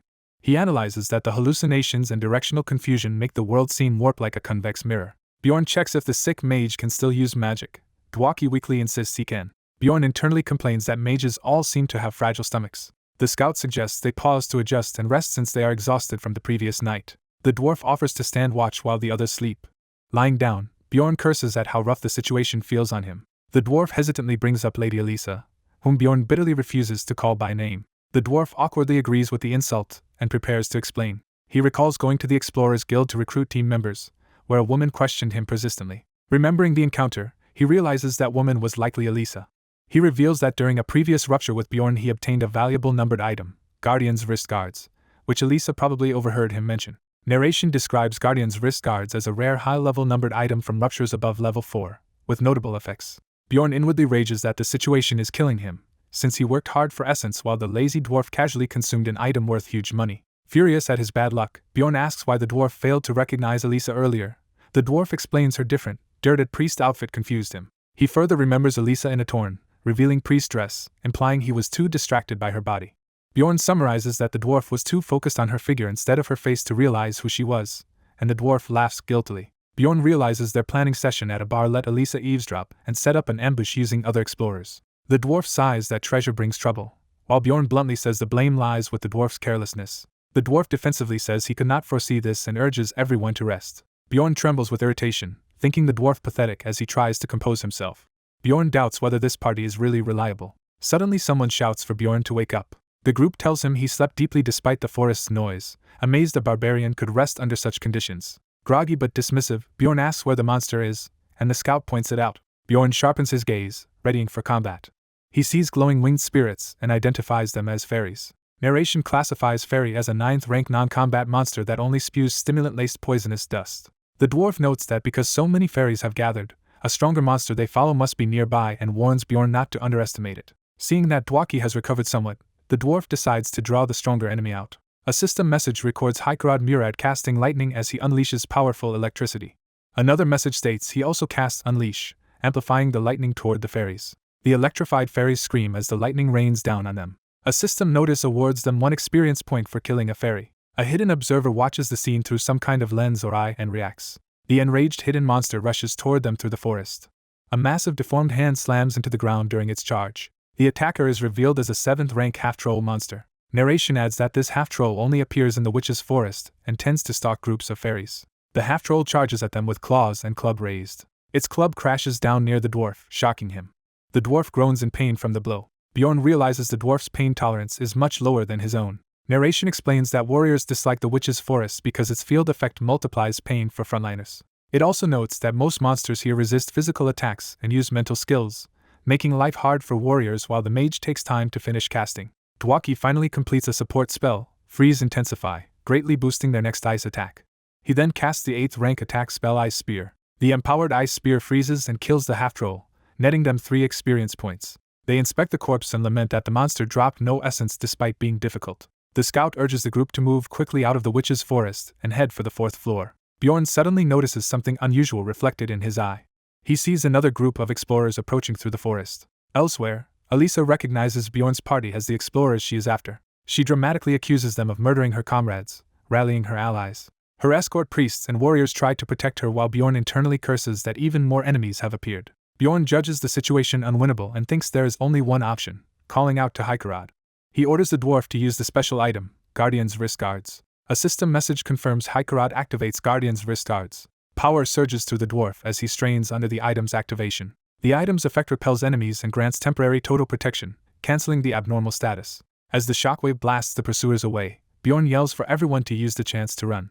While fleeing, the fox girl frantically asks why Elisa managed to follow them and thought the witch's forest was safe. Bjorn reasons internally about the situation and how Elisa likely tracked them. He deduces that once they entered the witch's forest it should have been hard for Elisa to pursue, so she must have recruited other explorers outside. He imagines her pretending to be a grieving priestess to manipulate those explorers into helping her. He concludes that after pitting them against each other she intended to devour everyone. Bjorn yells at Misha to stop panicking and keep running since the wrist guard's protection lasts only 5 minutes. A system message announces the item's effect ending and the witch's forest field effect returning as they continue to flee. Narration defines the scout as the first to detect enemy movements. It continues that the scout guides teammates along the optimal path. It explains scouts use prior knowledge and labyrinth experience to choose routes. However, that kind of pathfinding only works reliably up to the 3rd floor. The witch's forest is presented as the true test of a scout, being the last threshold before the 4th floor. Bjorn notes that Rotmiller's essence gave their scout heightened smell, which he deliberately raised to high levels. Thanks to smell-based tracking of mana in the ever-shifting forest, the scout accurately leads them toward the 4th floor portal. He adds that when smell is strong enough it can follow mana trails, and he senses their pursuer's scout is also highly skilled and catching up. The scout warns he will increase their pace. Bjorn notes that the race now depends on who reaches the 4th floor portal first, but everyone is exhausted. Misha is visibly winded and struggling. She steps badly and twists her ankle. She falls, crying out in pain. Bjorn checks on her, and she pretends it is only a cramp while clutching her injured ankle. He realizes she has actually broken her ankle and hoists her onto his back despite her protests. He tells her to stay still and not move, and she shyly agrees. Seconds later he notices their scout has vanished from view and realizes they have been separated from the team. Misha panics that they might be split up for good, while Bjorn silently curses the situation.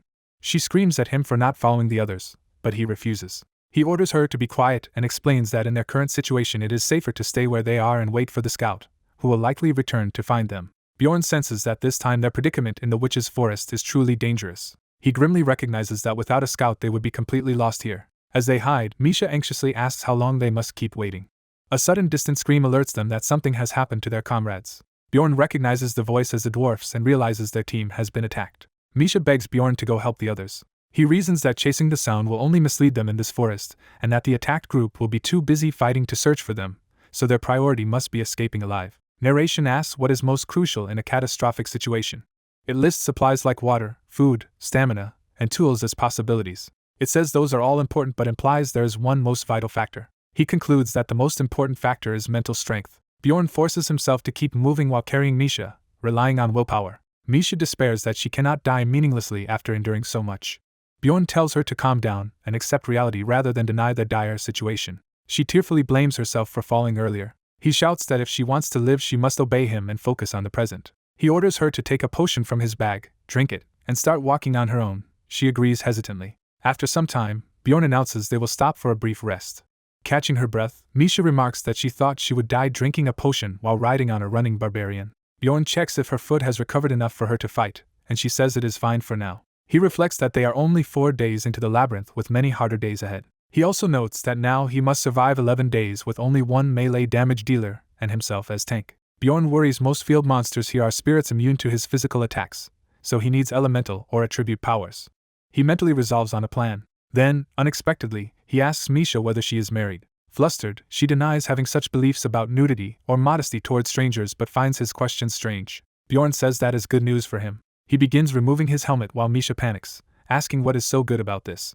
She freaks out as he approaches, telling him to stop coming closer. She assumes he is making a romantic or sexual advance and declares she is not ready. Instead, Bjorn calmly holds out a ring and tells her to take it. He explains it is a special ring he has saved to give someone worthy, leaving Misha stunned and asking why her. He tells her to swear to her guardian god that in exchange for the ring she will stay by his side. Overwhelmed, Misha exclaims in disbelief, wondering if Bjorn has gone insane. He solemnly clarifies that by accepting the ring, he vows as a warrior to support her and expects the same support from her. She shyly asks if he is serious, confessing that although the proposal is sudden she cannot say she is unhappy. She then apologizes, addressing him softly. Misha admits she has never seen him in a romantic light. She hastens to add that she does not dislike him, just struggles to explain. Bjorn internally wonders what she is trying to say. She blurts out that she prefers skinny men. She screams that she does not find him attractive as a man and calls him a stupid barbarian, while Bjorn mentally tallies his first rejection. Embarrassed, Bjorn clarifies there is a misunderstanding and that he only wanted her to pledge comradeship in exchange for the ring. The catted girl reacts in startled realization. She laughs it off, explaining the contract can be ended if he gets her the same ring or earns her 15 million stones. He asks if she understands and she angrily questions how a ring could be worth 15 million stones. He insists the price is cheap because the ring can grant one of her deepest wishes. Narration notes, he could only make this decision thanks to years of experience playing Dungeons and Stone. He declares he will use the ring to awaken Misha, leaving her confused. The Frost Spirit Ring is introduced as a special numbered item he once obtained from an Altemian master. The narration says the ring looks useless at first. It explains that destroying the ring triggers a special hidden effect. In the game, he tested it repeatedly and discovered the hidden conditions after destroying the ring. He learned that when a Therianthrope with no Spirit Beast contract wears it, a special event starts. The event begins around the Therianthrope character. Game text announces the Frost Spirit Ring's destruction and that special conditions have been met. A message reveals that Scadia, a glacial magical beast, has broken free of its seal. The scene shows Scadia offering a spirit contract to Misha Karlstein. Misha, excited and nervous, prepares to accept the offer. She reaches out with the ringed hand. Misha touches Scadia and emphatically agrees to the contract. Their contact unleashes a powerful ice surge around them. Misha is engulfed in blinding icy energy as the awakening proceeds. A system-style notice states that the contract has been successfully completed. Misha's body slowly descends as the whirl of magic subsides. Landing on her feet, she marvels that forming the contract was so easy. She asks Bjorn what kind of ring could do this and why she never knew of it. She then wonders bitterly why her father never told her about such a possibility. Bjorn suggests her father likely did not know either, surprising her. Misha explains a mage studied the ring for years and only recently uncovered its secret, then demands to know how Bjorn learned and obtained it. Bjorn awkwardly points out she is still naked and tells her to dress before they talk. Realizing her state, she panics while he says her clothes and new plunderer gear are laid out for her. After she dresses, she notes he also changed equipment, while a notification says his overall item level jumped by 83. Misha, now clothed, shyly asks why she had been naked. Bjorn answers that he undressed her so her gear would not be destroyed in the ritual, prompting her to rage about his earlier marriage question. He calmly explains he only asked because any spouse would understandably be upset about him undressing her. She yells that he should have warned her earlier, and he replies he was in a hurry. He cuts the argument short, and hints she owes him something. She starts to respond hesitantly while he presses her to speak up. Blushing, Misha finally thanks him. He complains that is too half-hearted, and she awkwardly repeats a more formal thanks. She lowers her head, hiding her eyes, with a wry smile forming. She calls Bjorn's name with new seriousness. Misha begins confessing that she once attempted suicide. In a flashback, she recalls her father discovering her bloodied body and saving her. Bjorn says she should be grateful to him, but she claims the story is not so heartwarming. She remembers waking to see him praying, and recalls his first harsh words. Her name echoes ominously in her memory. She recalls her father coldly telling her that if she wants to die she should do it in the labyrinth instead of disgracing the family. Bjorn internally judges her family as far more deranged than he expected. She says that is why she came to the labyrinth, though not to die as her father wished. She explains she really just wanted to flee that poisonous household and its constant abuse. Misha adds she hoped that by becoming a renowned explorer without a spirit beast her father might eventually acknowledge and forgive her. Looking at her new ice power, she admits she is unsure if this will win his approval and realizes maybe that no longer matters. Her weary steps show how much the ordeal has taken out of her. She bows deeply and thanks Bjorn by name. She vows never to forget what he did, keeping the favor engraved in her heart until death. Bjorn asks if she swears that by the guardian gods. Radiant with joy, she solemnly swears to the guardian gods. The narrative shifts to explain that contracts with spirit beasts grant summoning-type abilities. It also describes strengthening-type abilities that empower the body, and it covers powers-type abilities, clarifying that therianthropes usually gain one of these three categories. The narration notes that in Misha's case something different happened. It states that her body has been permanently infused with Scadia, the ice magical beast. Her new ability is revealed to be of the strengthening type as she unleashes a powerful icy punch. An icy blow lands squarely into an enemy's face. The attack obliterates a wraith and grants a small amount of experience. Bjorn reflects that Misha's ice attribute finally gives them the elemental attacks needed to handle spirit monsters. He notes spirit monsters are weak for their rank but that Misha feels odd each time she lands a hit, as though her fist is not her own, yet with this attribute she can now fight them. The narration compares Barbarian spirit seal levels to how therianthropes' spirit beasts also grow in stages. It reiterates that their spirit beasts advance through various stages as well. Bjorn explains that Misha is only at stage 1 so she cannot yet imbue her weapons, and though she can fight fine, the witch's forest remains too harsh for her to solo. When more wraiths appear, Misha calls out that their numbers are increasing. Bjorn orders a retreat, and they sprint together through the haunted forest. He thinks grimly that their true survival struggle is only now beginning. Roughly 11 exhausting hours crawl by in the witch's forest. During that time they engage smaller groups, evade larger ones, and end up slaying an enormous number of monsters. Messages tally kills of witch lamps, owl bears, and other foes, granting bits of experience. Action shots show Bjorn and his summoned beast cutting down enemies. Misha also cuts through a monster called a Dwyer, earning more experience. Further notifications show them killing several kinds of spirits and constructs while collecting a red magic crystal. Eventually, Misha complains of exhaustion while Bjorn keeps gathering the fallen monster's magic crystals. Bjorn is relieved they have not yet met a 7th rank monster, and notes there is still no sign of their enemy Elisa. He recalls that using the Frost Spirit Ring to awaken Misha triggered the corpse golem's hidden passive elsewhere. Bjorn notes his armor has been corroded by acidic blood in places. He worries about the repair cost as even his high-grade breastplate and shield have dulled. He also laments not finding a single attribute essence during all their time fighting here. Observing Misha's labored breathing, he realizes her fatigue is becoming severe. He estimates his own chance of making it back to the city alive has dropped to around 30%. System messages announce 12 hours in the witch's forest, and that the field effect has grown stronger, worsening their debuffs. Bjorn gives Misha a rope to tie around her waist so they can pull each other back together if separated. She confirms she knows about the witch's forest abnormal stat effect from staying too long and secures the rope. The status effect called Witch's Eye is applied, and Bjorn says from now on they cannot afford to stop moving even briefly.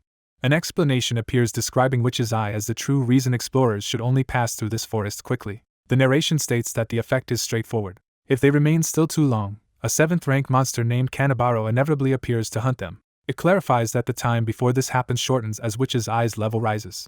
Another update shows they have now been in the forest more than 70 hours, and the field effect is further reinforced. Witch's Eye escalates to level 5. It is now the 3rd afternoon in the Witch's Forest. Bjorn notes it has been over 60 hours since he was separated from the dwarf companion. He and Misha are still hopelessly lost despite all their wandering. He recounts how, once Witch's Eye activated, they have been unable to rest at all because stopping would be suicidal. Bjorn calculates that killing even one Kanabaro takes longer than the time it now takes for another to spawn, so stopping means being overrun. He describes their one adaptation so far as tying themselves together with a rope so they will not lose each other in the illusions. Misha begs him to slow down a little, and he reluctantly agrees. He observes her condition has deteriorated sharply over the day even without new injuries. He concludes she is simply reaching the limit of her physical endurance. The strain of being pulled by the rope digs into her waist as they move. She gasps in pain, and Bjorn realizes the rope continues to jerk her despite his slowed pace. He wonders why she still struggles to match even this speed and remembers she has been bearing most of the fighting while dealing with hallucinations. Bjorn tells her to climb onto his back so she can rest while he carries her. She protests weakly that he is in worse shape, trying to refuse. Bjorn unties the rope at her waist. He suddenly hoists her up, surprising her. Slinging her onto his back, he orders her to just accept it. Misha stays quiet, and he notes she would normally argue but must be truly worn out. In a soft voice she thanks him, adding her habitual nyan. Time advances to over 87 hours in the forest, and the witch's forest field effect strengthens again. Witch's eye rises to a dangerous level 6. Bjorn narrates that for 17 hours he has carried Misha almost constantly, setting her down only to fight. As he trudges on with her on his back, malicious voices and visions taunt and insult him from the dark trees. He admits he is nearing his own limits, and worries they may not find what they are looking for in time. A woman's seductive voice suddenly questions why he is putting up with Misha's burden. Recognizing the voice, Bjorn realizes an illusion has taken the form of someone from his past. The apparition explains he has already fixed the worst problem in Misha's life. Revealing herself as his alluring ex-girlfriend, she suggests he would not even need to try to win Misha over. Bjorn acknowledges to himself that the illusion is based on his ex-girlfriend. He notes how real she feels as she accuses him of fearing abandonment again. He senses warmth from her presence, and she teasingly calls his thoughts dirty, asking what he is imagining. Bjorn reflects she behaves exactly as she did in reality, likely because the illusion uses his memories, while she criticizes his habit of prying into others while revealing little of himself. She calls him unfair for never sharing about himself. He protests that she already knows all about him. She reminds him he is intimately familiar with every inch of her body. She coyly asks if he does not know her better than she knows herself. She touches his face, startling him. She notices her outfit change and remarks that his tastes have not changed either. Bjorn disgustedly questions what kind of man he is for feeling aroused by an illusion of his ex in this situation. The illusion embraces him, urging him to abandon the beast girl and choose her instead. Bjorn drops his pack to the ground as the temptation intensifies. She runs her hands over his back, insisting the other girls do not truly understand him. Flustered, he asks if that is really true, and she confidently answers yes. She seductively promises to make him feel good. A distant cry shouts for Bjorn to wake up, breaking the spell. An icy fist suddenly smashes into the illusion woman's jaw. The follow-up panel shows Misha delivering the blow, shattering the false image. Bjorn, shaken, wonders whether this entire scene was also part of the illusion. Misha furiously continues pounding frost into the enemy, shouting for it to die. She then rushes over to Bjorn, worriedly asking if he is all right. She announces that she has killed the dryad and urges him to pull himself together. Hearing the word dryad snaps him into realizing what creature had ensnared him. A system message confirms that the captivation status effect is gone, and reveals the attacker as a rare 8th rank dryad that uses that ability. Another notice states they have defeated the dryad and earned experience for the kill. Bjorn realizes the realistic illusion they saw earlier must have been created by a specific skill, not a field effect. He thanks Misha for her help, saying things would have gone badly without her. Misha suddenly cries out Bjorn's name in alarm. The pair spot a group of armored explorers, the first they've met since being separated from others.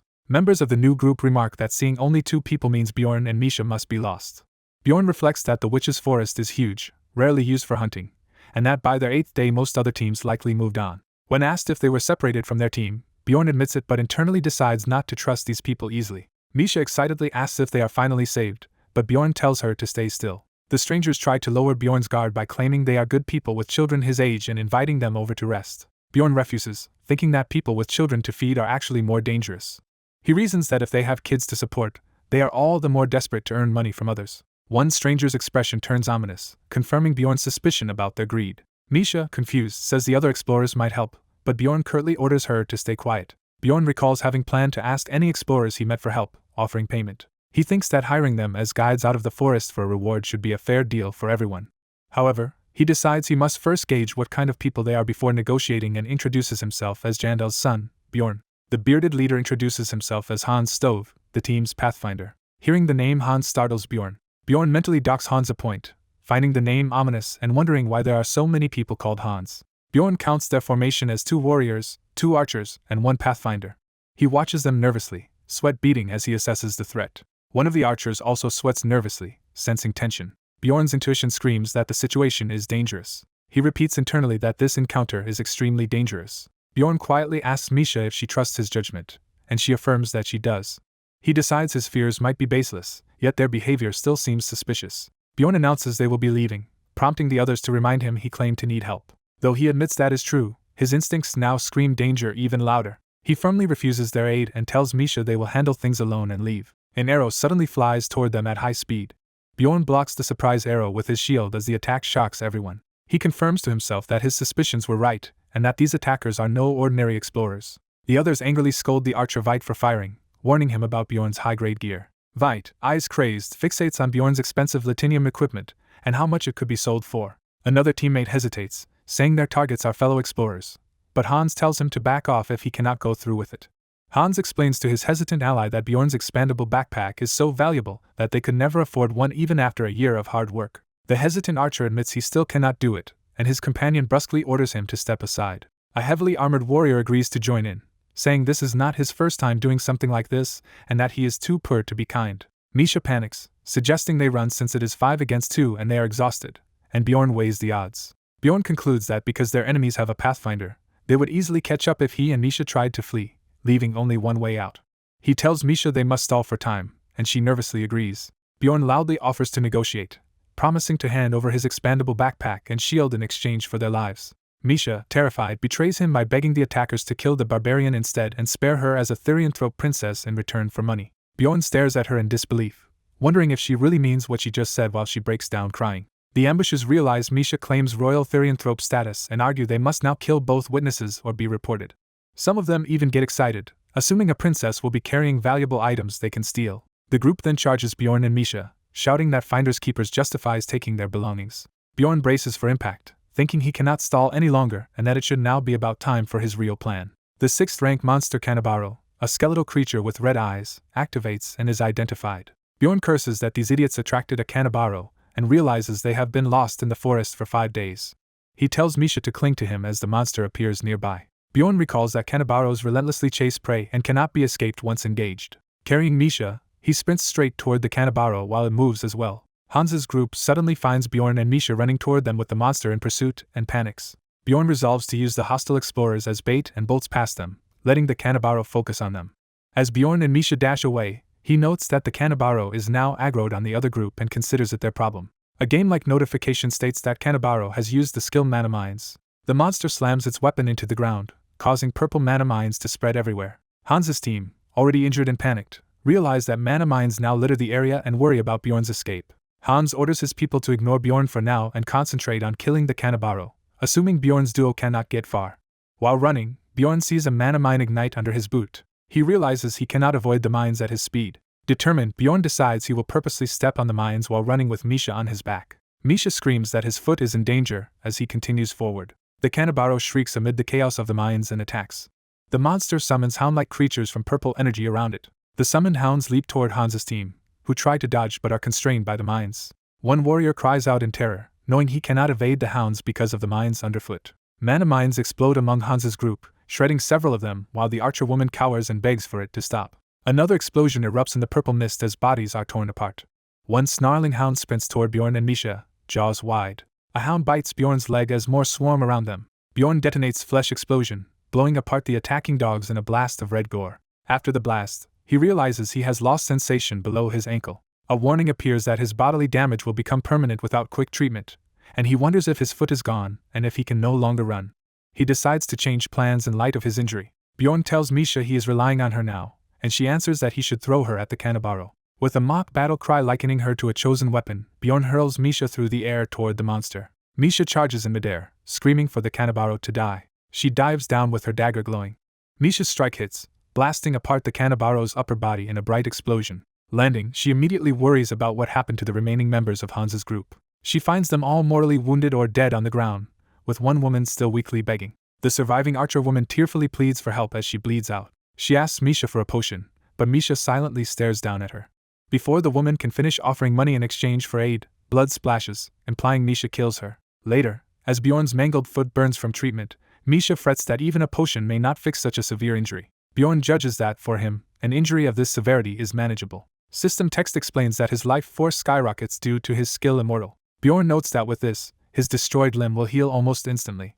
Misha is astonished that his foot regenerates even with an ordinary potion. Bjorn attributes this to the combined regeneration of vampire essence, the immortal seal, and his active skill immortal. He estimates that in game terms his regeneration stat exceeds 150, enough to regrow an entire limb with time even without potions. Misha, shaken, asks what he really is, noting that he did not even flinch from the pain. Bjorn casually credits it to the mental fortitude typical of a barbarian.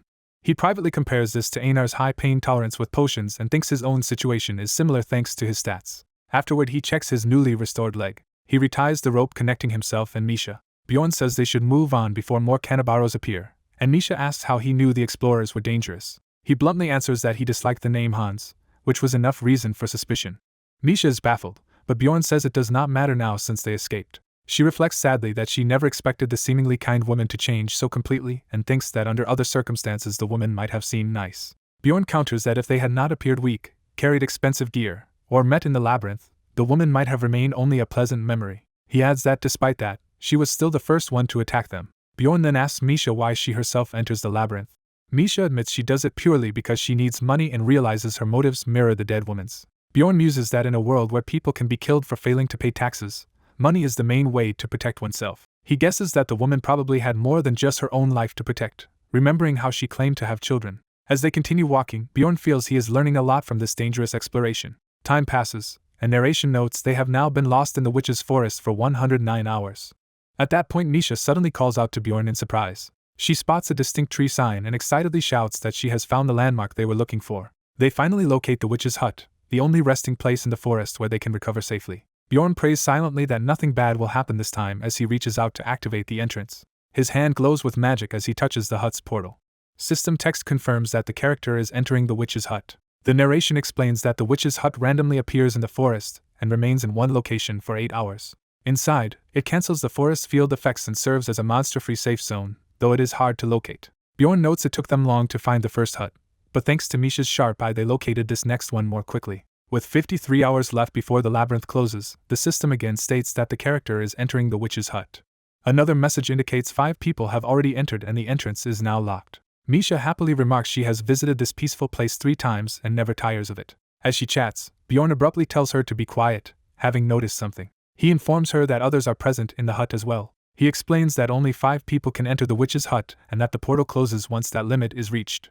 Realizing that means someone else is currently inside, Misha agrees they should search for them. They soon find a weapon and helmet lying in the flowers, evidence of another party. Bjorn recognizes the gear and senses something is off. He identifies the unconscious man nearby as the shabby-looking explorer who had previously been traveling with Elisa. Misha says there must also be people inside the building and suggests they might be the same group. Bjorn decides they should knock this man out first.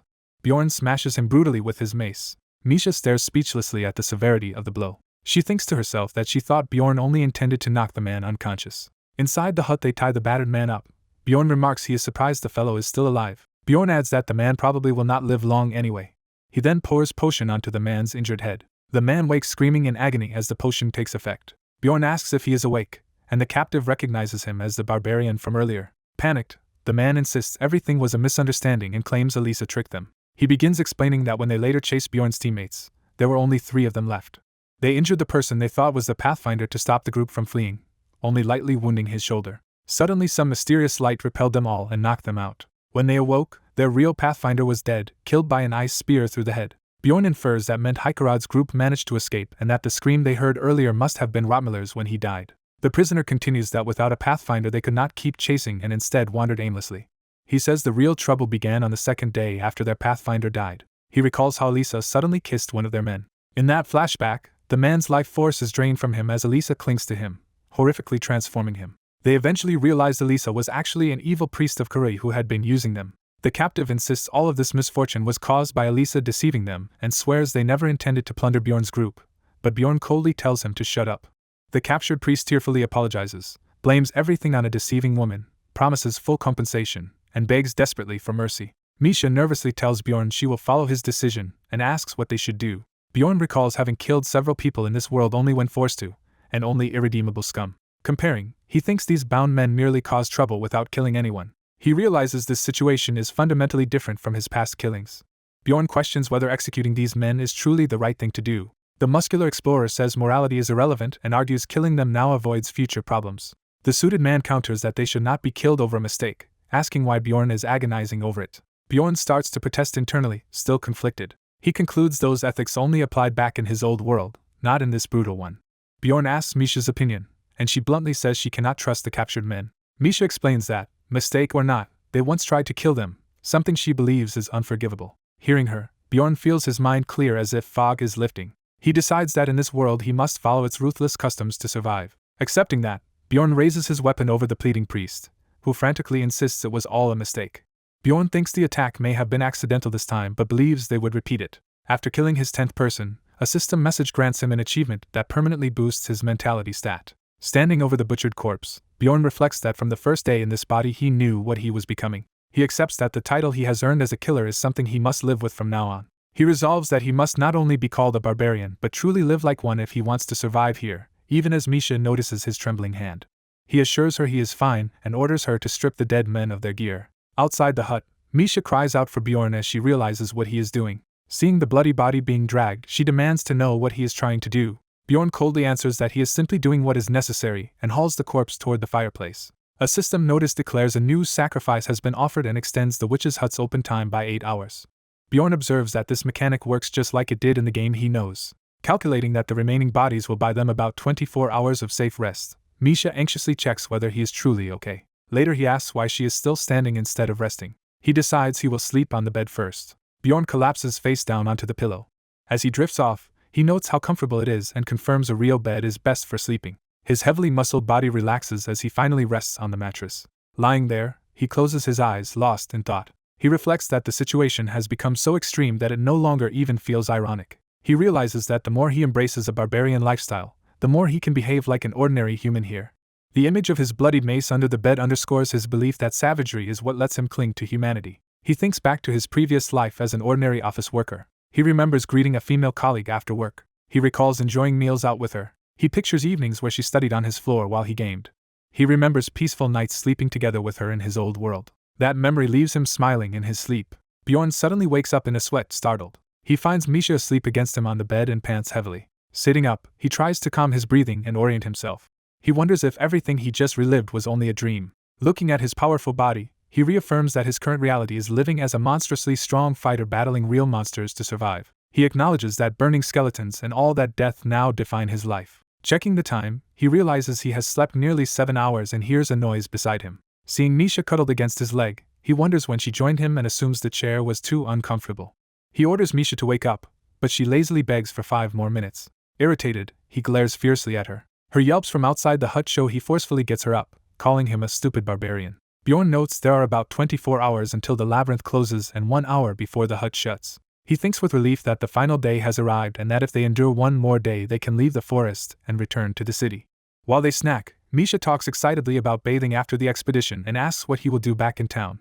He admits he is unsure. A system message announces that the witch's hut has closed. Another message states the character is moving to Witch's Forest. A further notice warns that the Witch's Forest field effect is being undone. Suddenly the environment around them twists into a red, thorn-filled nightmare, shocking both Bjorn and Misha.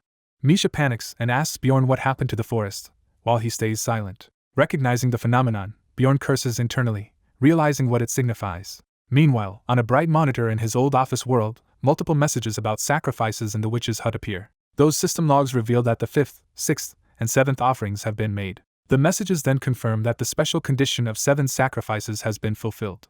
This fulfillment summons a terrifying entity, the Lord of Chaos Ryakis, who starts roaming the 3rd floor. Bjorn identifies the newly roaming being as the Floor Lord. The narration clarifies that the Floor Lord is the field boss of a floor. Bjorn recalls from the game that each floor has such a floor master acting as its boss monster. Misha, horrified, insists the 3rd floor was supposed to lack a Floor Lord, but Bjorn explains that its summoning method was simply a guarded secret.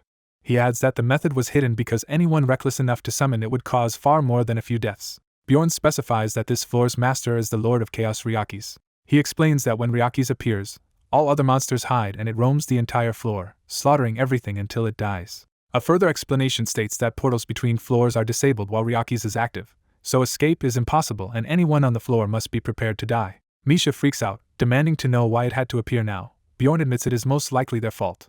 He reminds her of burning corpses in the hut, explaining that doing so is one of the summoning conditions. Bjorn reflects that he thought adding 3 bodies after a decade without a summon would be safe, not realizing someone else had already burned 4 corpses earlier. Misha furiously blames him for summoning the monster and declares they are all going to die because of him. Bjorn orders her never to speak of their role, warning that if anyone learns they summoned the boss, they will be in serious trouble, while she wails about dying because of this barbarian. He notes wryly how quickly her attitude flipped from calling him a savior to cursing him.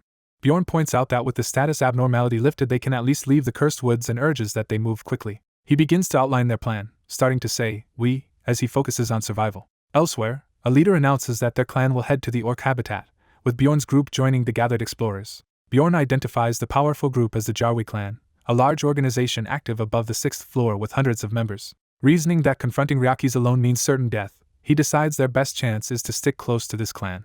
He estimates maybe 10 of the clan's teams are on the 3rd floor now, which is still a significant number. A Jarwi officer shouts for everyone to calm down and obey orders as panic grips the crowd. Terrified explorers plead for powerful mages to teleport them away, accuse the clan of summoning the floor master, and beg not to be abandoned. Bjorn observes that the situation among the gathered explorers is utter chaos. A priest begins casting a large protective spell while sweating in concentration.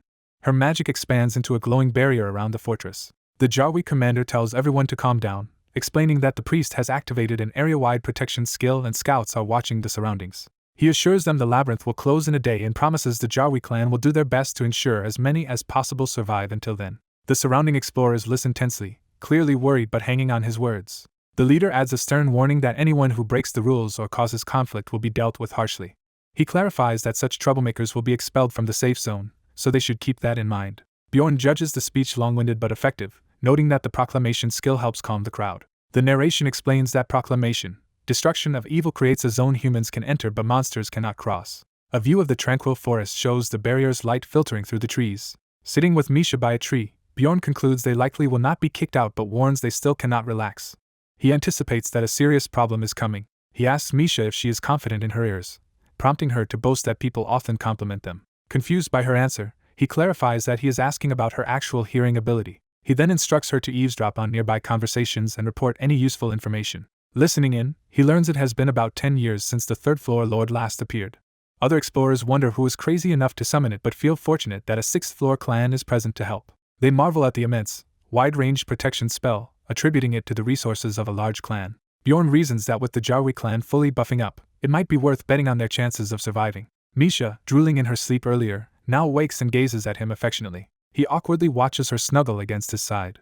Annoyed, he pushes her off to rouse her more fully. She jolts upright, asking if something is wrong, as he cryptically replies that trouble is coming soon. When she asks what he means, he tells her to look around. He points out the sheer number of gathered explorers, estimating at least 500 people. She asks what will happen to them, and Bjorn answers that maybe 50 Jarwi members are present, and they should watch how this small elite controls such a massive crowd. The commander resumes calling for calm as the crowd stirs again. He explains that this sanctuary is the only safe zone on the floor thanks to the proclamation, and asks the crowd to show respect to God. He then reveals that the price for staying under this protection is an immediate offering of 1,000,000 stones per person, payable in money, crystals, or items. Bjorn interprets this as a clever way to confiscate equipment and maintain order, knowing most explorers do not carry that much currency. From the stage, the commander frames the fee as both a tithe and payment for protection. He insists they should not worry since the Jarwi clan is protecting them. Privately, Bjorn thinks that while the protection skill is strong, it is still nothing compared to the power of the floor master. Accepting they must obey the rules, he tells Misha to pull out the gear they can most afford to lose to pay the fee. He is relieved they can sacrifice looted equipment instead of their own essentials, handing her more items to trade. He also justifies the payment by thinking they cannot starve to death by hoarding everything. Nearby explorers grumble that demanding 1,000,000 stones for just a day is outrageous and complain about the situation. Bjorn observes that, as expected, some people choose to leave the safe zone rather than pay the protection cost. Misha returns from bartering, and Bjorn praises her work. He calculates that by taking 1,000,000 stones from roughly 300 people, the clan has earned at least 300 million while reducing the number they must protect. Still, he knows that if the floor lord reaches this place, all of them will die regardless of fees or prayers.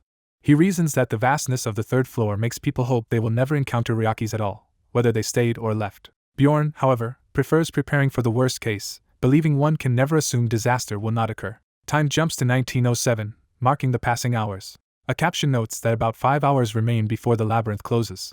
As droplets hit his helmet, Bjorn realizes the very disaster he feared has begun.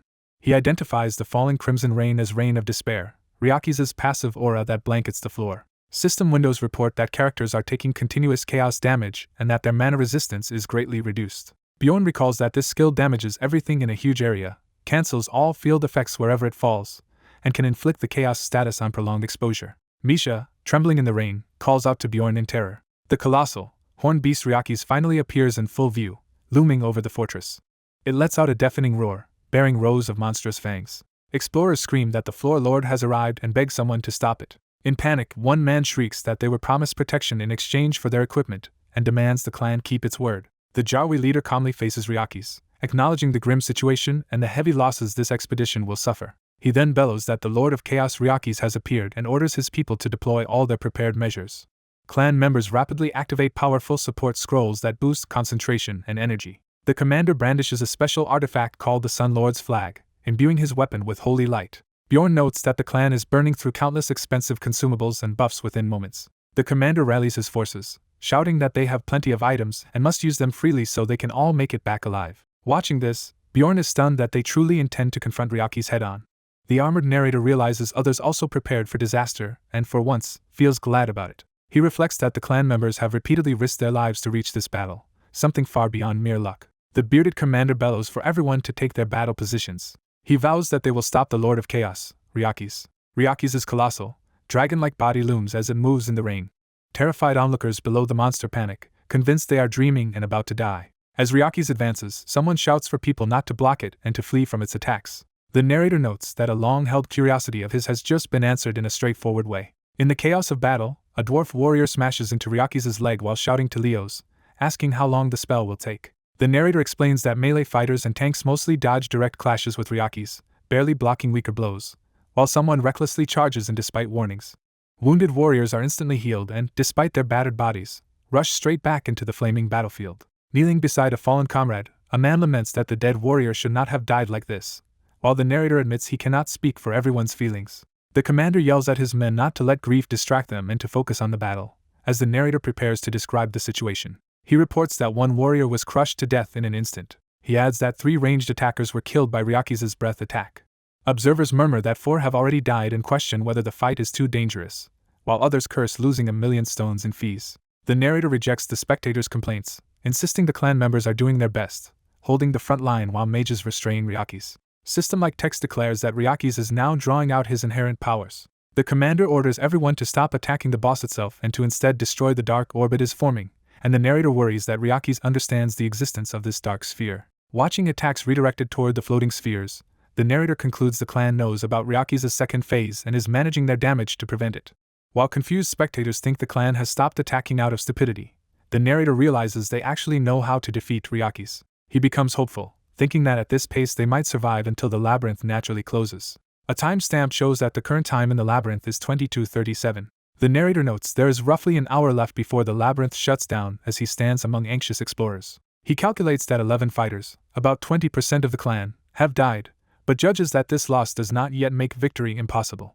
Panicked explorers shout that the clan is doomed and ask how many more have already died. The narrator identifies the real issue as the explorers themselves, who are beginning to panic. He recalls that every time Ryakis enraged, protected explorers died, and he bluntly thinks it was their fault for standing around gawking at the battle. Misha nervously urges Bjorn to intervene somehow, while he tells her to wait as he thinks. A group of explorers tries to rally everyone to stop watching and cooperate to survive, insisting they must protect themselves because too many have already died. Another explorer objects that the clan confiscated all their equipment, leaving them powerless. The crowd erupts in shocked, fearful reactions. A stash of clan armor and weapons gleams, revealing where the confiscated gear ended up. Bjorn abruptly tells Misha they need to leave immediately, startling her. Furious explorers confront the clan warriors for breaking their promise of protection, threatening to leave and reclaim their gear despite warnings that this will endanger everyone.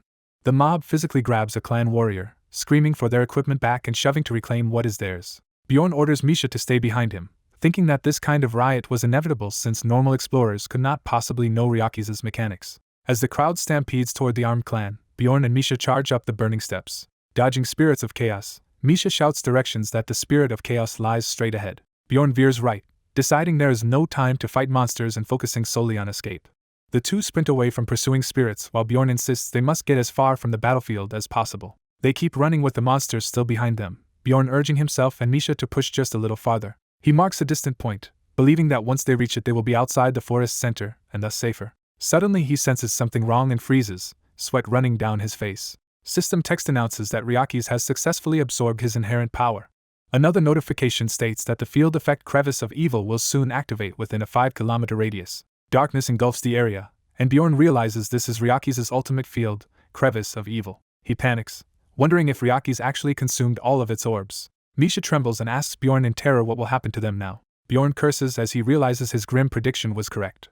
The narrator details Crevice of Evil, an ultimate technique triggered once Ryaki's has absorbed all 10 of its spheres. He explains that within this field they have 45 minutes of game time to escape, after which anyone remaining inside dies regardless of strength. He notes the field's key feature, that everyone within range is inexorably dragged toward the floor's center. A final notice clarifies that all characters in the affected area will be transported to the center. Bjorn, Misha, and the other explorers suddenly find themselves at a new location, bewildered that they were teleported while fleeing.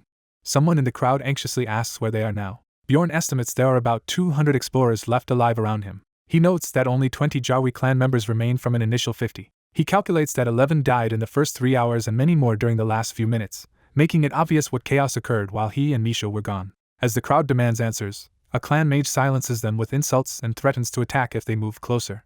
The clan warrior rages at the explorers, accusing them of causing many deaths and warning them not to approach. The panicked explorers shout back that it is the clan's fault for confiscating their equipment, and beg to be taken back under protection, even offering to pay more. The angry warrior snarls that they should be grateful not to be killed on the spot and that the clan will no longer cater to them. The explorers mutter in despair, cursing and wondering what they should do now. A shaky hand is raised as someone claims to know something about the situation.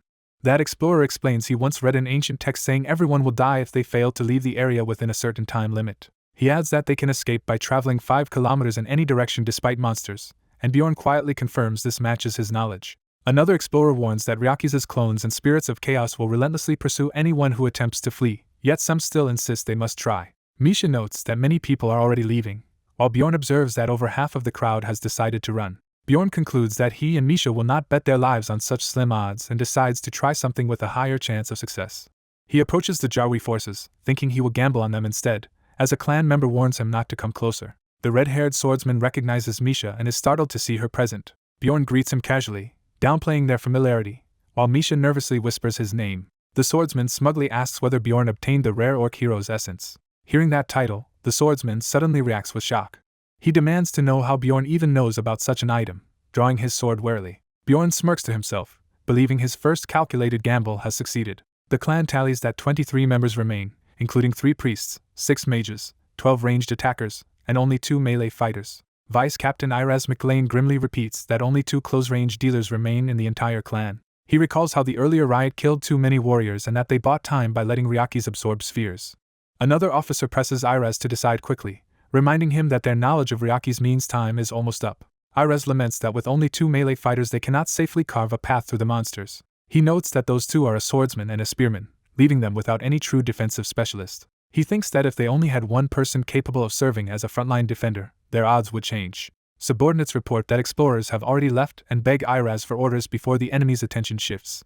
Bjorn suddenly shouts that he will open the path for everyone. Iraz spins around, startled by the unexpected declaration. Other clan members ask who Bjorn is while he pushes the red-haired swordsman aside and argues.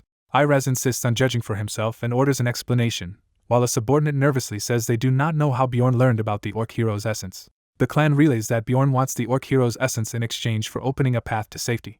Iraz activates his skill Survival Instinct, which highlights the ally most likely to increase his chances of survival. The skill identifies Bjorn as that ally with an unusually strong glow. Trusting this skill that has saved him many times, Iraz concludes that Bjorn is the key to overcoming their predicament. He publicly declares that Bjorn is crucial to the situation, shocking the red-haired swordsman. Iraz turns to Bjorn and asks for his name. Bjorn prepares for his second gamble and begins to introduce himself. He states that he is Jandel's son, Bjorn. The narrator confirms internally that this second gamble has also succeeded. Iraz introduces himself as the Jarwi clan's vice captain and asks how Bjorn deduced they were targeting the orc hero. Bjorn claims it was his own assumption, prompting Iraz to ask how he arrived at that conclusion. Bjorn explains that a large elite clan would not seize the third floor's orc habitat unless they had a bigger objective. Flashbacks show clan members hauling large quantities of supplies, supporting Bjorn's reasoning. Iraz recalls that such preparation implies a long campaign, meaning they clearly had an extra goal beyond hunting ordinary orcs. The story reveals the orc hero as a 5th-rank hidden boss summoned at an altar by offering many great orc warrior crystals. Bjorn reasons that all those supplies were likely to prepare for the rare appearance of an even stronger orc lord. Iraz deduces from their intact supplies that Bjorn has not yet encountered the orc lord himself. Impressed, Iraz asks Bjorn to explain why the clan so badly needs his help. Bjorn responds that he is a barbarian bearing the immortal seal and a powerful vampire essence. He further lists possessing a corpse golem essence that grants pain tolerance. A grotesque vision of that corpse golem essence is shown, emphasizing its durability. Iraz cuts off further detail, concluding that Bjorn can keep fighting while continuously drinking potions and asking if that is his main advantage. He judges that Bjorn's build is exceptional for a third-floor explorer, and even better than their remaining warriors. Overjoyed, Iraz shouts that Bjorn is amazing. He announces that he will invest in Bjorn Jandel, effectively backing his plan. The red-haired swordsman protests that the essence was promised to a noble, but Iraz overrules him, saying they can simply claim it never dropped. Iraz explains to skeptical subordinates that trading one essence is worth it if Bjorn can save even a single additional clan member. He orders Karlstein to bring him the Orc Hero's essence, while Bjorn exults internally at passing the first test. Bjorn recalls that 3 different Orc Heroes exist, each dropping a different colored essence. These bosses are dangerous enough that a full assault squad is normally required to fight them. The 3 Orc brothers are introduced, starting with Danish, whose red essence grants Shout of Passion. Velta's blue essence provides the Flag of Fighting Spirit ability. Targaz's green essence grants the shouting-based skill that Bjorn actually wants. The narrator wonders which color they obtained from their earlier kill. Karlstein hands over the bottle, and Bjorn sees the essence is green. Bjorn feels uneasy, thinking that such good luck is a bad omen for what is to come. System text shows the Orc Hero's essence being absorbed into Bjorn, massively boosting his strength, agility, fighting spirit, resistance, and bone hardness. Green energy swirls around him as the essence fuses into his body. Bjorn feels power surging inside, eager to unleash it immediately. Iraz tells him to remove his existing equipment first. As Bjorn strips off his gear, Iraz offers him additional items to use. Bjorn is surprised to receive a generous supply of defensive scrolls and potions from the clan. He hands his pack to Misha, asking her to keep an eye on their belongings. Text lists the powerful defensive and support scrolls Bjorn activates on himself. More messages show him drinking strength-boosting potions that temporarily increase his power. He continues consuming rare items that raise his elemental resistance and pain tolerance. Priests and mages cast Spirit's Protection, Regeneration Flames, and Taunt-enhancing magic on him, greatly empowering his body. Additional buffs further increase his regeneration and taunt level, turning him into an ideal frontline tank. Iraz then instructs Karlstein to use Owner of Blood so Bjorn can also borrow the swordsman's unique skill. Karlstein slices his wrist, letting blood drip for the ritual. Bjorn drinks Karlstein's blood, grimacing as the effect takes hold. System text states that Bjorn has activated Owner of Blood. He temporarily acquires Karlstein's passive skill Corrupt One, and his eye glows red. Iraz notes the change in eye color and confirms that Corrupt One is active, a trait that lowers maximum stats but multiplies the power of active skills. With preparations complete, Bjorn suggests they start moving, and Iraz agrees. Bjorn concentrates, visualizing the new Orc Hero skill he just gained. He triggers the ability named Gigantification. A notification confirms he has used Gigantification, and his body begins to swell. Onlookers stare in shock as his muscles rapidly expand and his clothes tear. System text explains that his size, taunt value, and physical stats all increase dramatically. Bjorn finishes transforming into a towering giant, entering what he calls Barbarian Hero Mode.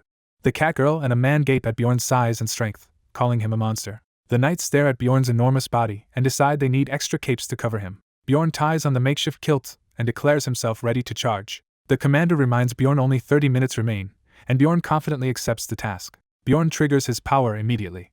He unleashes a furious roar as his energy surges. Empowered, Bjorn sprints forward, leading the group's charge through the dungeon. He psychs himself up, insisting nothing is impossible for him. The commander orders everyone to keep up with Bjorn's pace. Bjorn dashes at the front, while all the explorers race behind him. Bjorn mentally notes he has 23 clan members and 43rd floor explorers backing him, who gave up their gear to join. Under McLean's sacrificial seal, Bjorn converts their equipment, and even lives into stat boosts. Feeling overwhelming destructive power, Bjorn is glad he can finally unleash it. He dives with a battle cry straight into a horde of demonic beasts. Bjorn recognizes the enemies as over 2-meter miniature clones of Ryakis.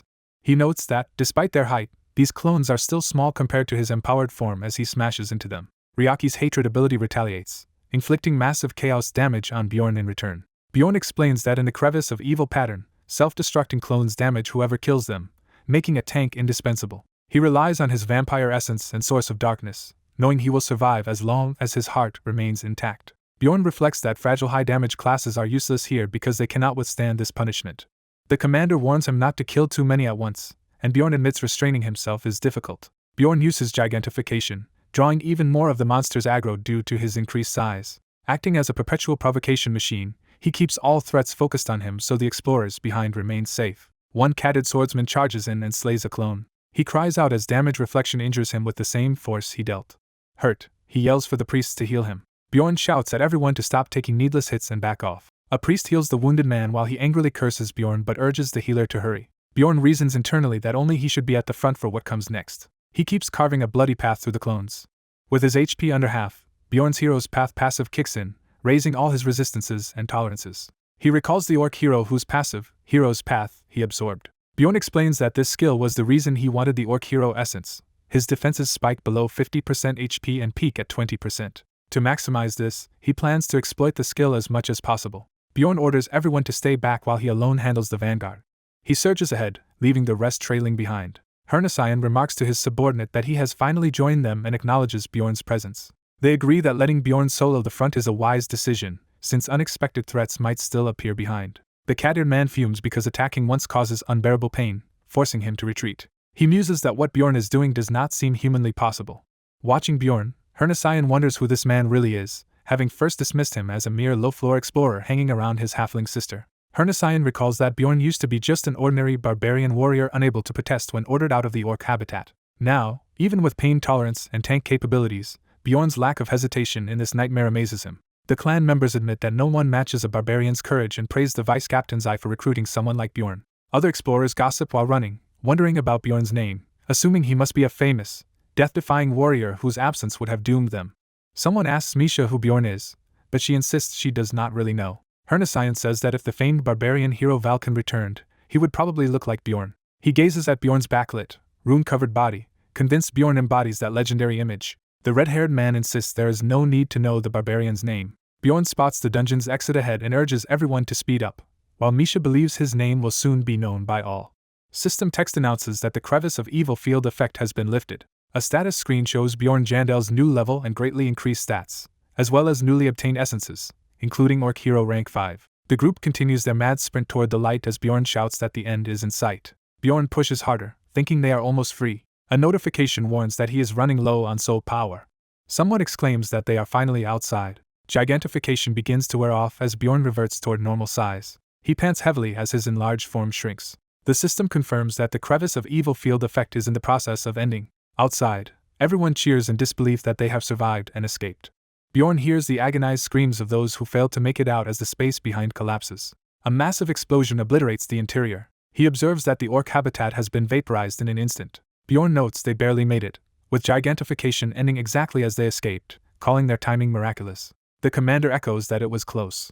He cautions that they still must remain on guard. Bjorn agrees internally that the danger is not over. He recalls that after leaving the Crevice of Evil, the first phase's ultimate chooses a single survivor as prey. Bjorn calculates there's a 1 in 15 chance that either he or Misha will be selected. He sees Misha freeze up in terror. Notifications reveal Misha has been chosen as the prey and is paralyzed, unable to move. Bjorn is outraged that out of everyone, fate targeted her. Misha nervously asks what is wrong with him as she senses something ominous. Her eyes widen in shock as the realization hits. The surrounding explorers stare with eerie, sympathetic eyes, now understanding her fate. Her brother stands speechless, sweating and shaken. He narrows his eyes, deeply disturbed. Bjorn recalls the mechanic. Whoever is debuffed becomes unable to move. He knows that person becomes Ryaki's exclusive target. In plain terms, Ryakis will pursue the prey relentlessly until it dies. Hernesian grimly remarks that it is shocking Bjorn's companion was chosen. He offers clan protection for Misha and invites Bjorn to join their clan. Bjorn declines, saying he currently has no intention of working for anyone, though the captain notes he would have had no choice if he had been picked as prey. Ending their formal deal, Bjorn says goodbye and hopes to meet again in the city, if he survives. The captain expresses confidence that Bjorn will live. The clan's mage and priest cast buff spells on Bjorn as a parting aid. System messages confirm Wind's blessing and sail are cast, boosting his speed and soul regeneration. Bathed in radiant buff light, Bjorn appreciates their kindness and assumes they are nearly out of resources themselves. He thanks them, and the captain urges him to survive, half joking that they will be blamed if he dies. Bjorn agrees and prepares to depart again. A timer shows only 15 minutes remain until the labyrinth closes. Elsewhere, a massive claw stirs ominously. Ryaki's red eyes flare open. The system announces that Lord of Chaos Ryakis has awakened. Bjorn immediately breaks into a run. Misha, carried on his back, feels his burning skin and hears the rapidly approaching roars behind them. She concludes they will both die if things continue like this. Being carried, she calls out to Bjorn. Misha tells him to stop running for her sake, knowing the monster is after her, not him. She realizes that is why everyone gave her such looks of dread. She remembers further that even her own family chose to ignore her. Their rejection flashes in her mind. She thinks bitterly that her very existence has always been treated as a threat. Paralyzed on the ground earlier, she trembled at being singled out. Now, on his back, she insists he has done enough and will die if he keeps helping her. She points out they are not even that close and claims she already achieved her lifelong wish thanks to him. Bjorn calls her out, saying she clearly does not want to die, so her self-sacrificing words are absurd. While swatting aside chaos spirits, he presses her on why she is pretending to accept death. She tries to insist that she really means it. Bjorn asks if she is actually just terrified of being abandoned. Upset, Misha shouts that she simply does not want to burden him anymore. Bjorn demands to know if that feeling is worth more than her life and tells her to stop testing him with evasive comments. He says that if she truly wants to live, she should just ask him for help so they can fight together for a chance. Misha reflects that she must have sounded like a whining child, giving up instead of helping the one trying to save her. Remembering how Bjorn previously carried others, she realizes he has shown her the mindset needed to survive since the witch's forest. She decides that surrendering and complaining is the wrong response while he is risking everything. Misha finally asks Bjorn to save her, promising to stay by his side and support him forever if he does. She sweetens the plea by offering him all the money from this expedition if they make it back. Bjorn smirks and says that is more like it. As Wind's blessing expires, he notes that all of the Jarwi clan buffs have now run out.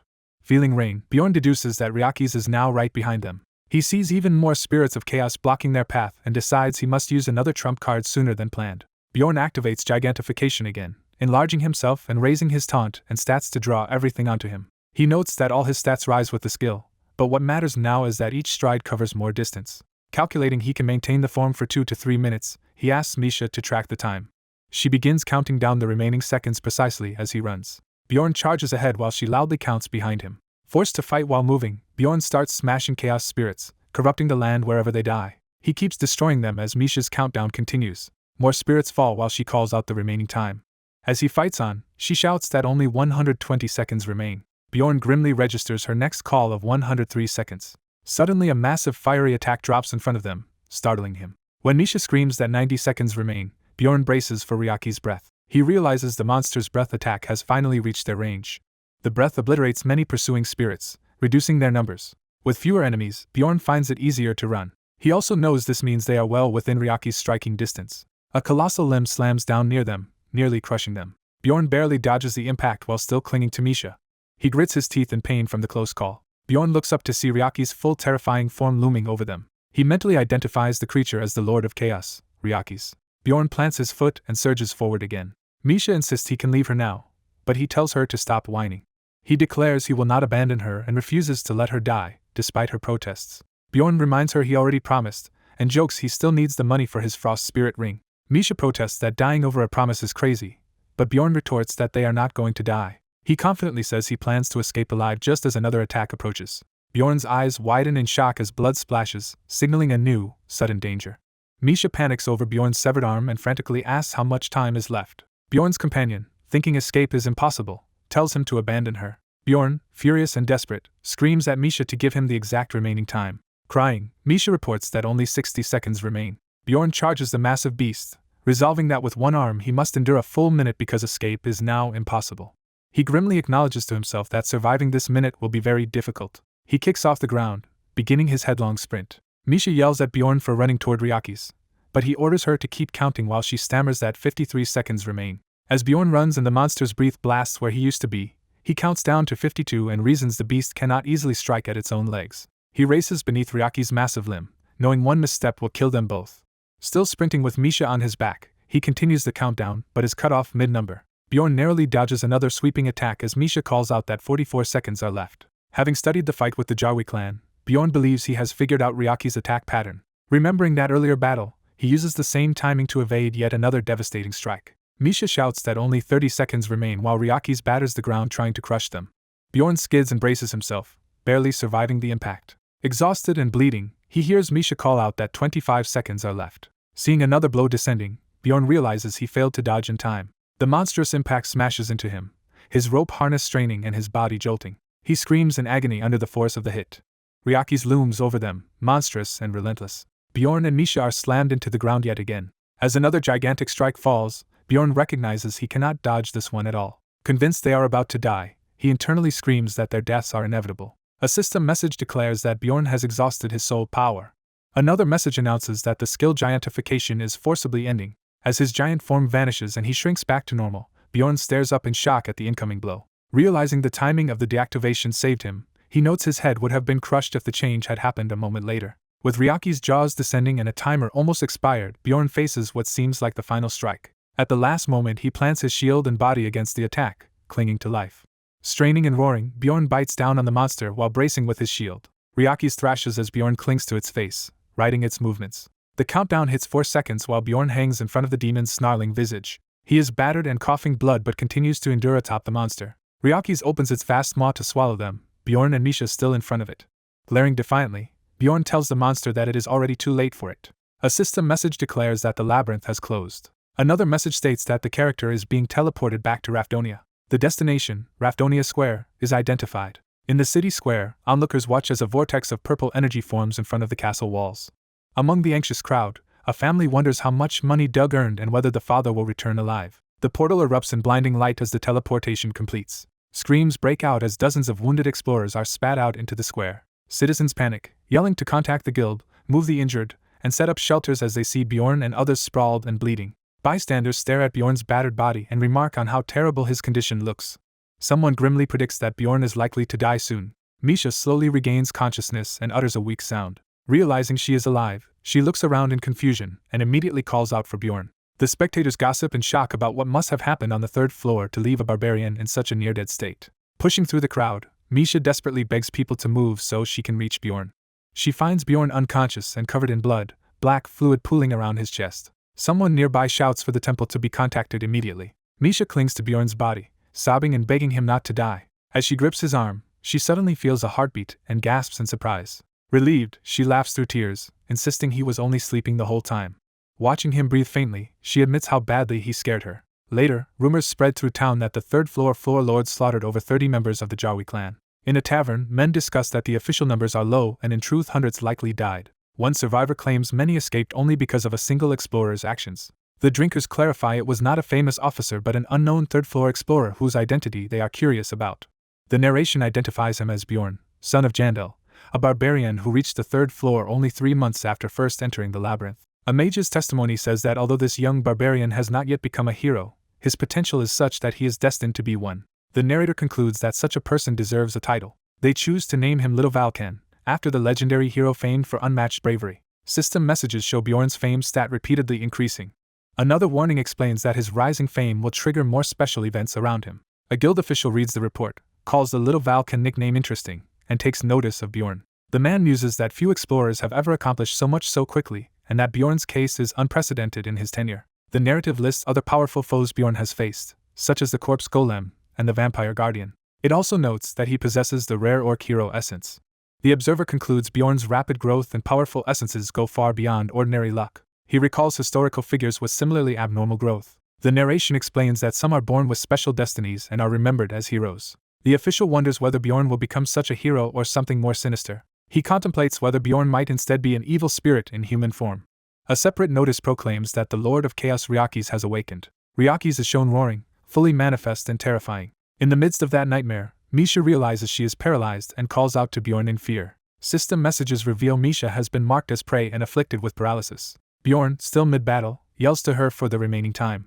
She manages to shout that 25 seconds are left. As he carries her while bleeding, the countdown continues to 17 seconds. The rope around Bjorn's torso strains again under another impact. The timer drops to 4 and then 3 seconds as Bjorn and Misha are pinned against Ryakis. With 2 seconds left, they are about to be swallowed when the counter reaches 1.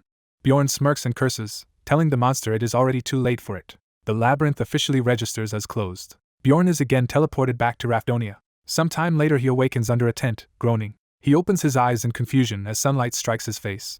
Realizing he survived and is back with Misha sleeping beside him, he quietly affirms that he returned alive. He gently pats the sleeping Misha's head, thinking about having come back with her. 2 days later, people around town are still talking about the 3rd floor lord and the massive casualties. Drinkers in another tavern excitedly trade stories about the brave barbarian now known as Little Valkan. Bjorn's interface keeps pinging with fame increases as he wonders who triggered Ryaki's summoning.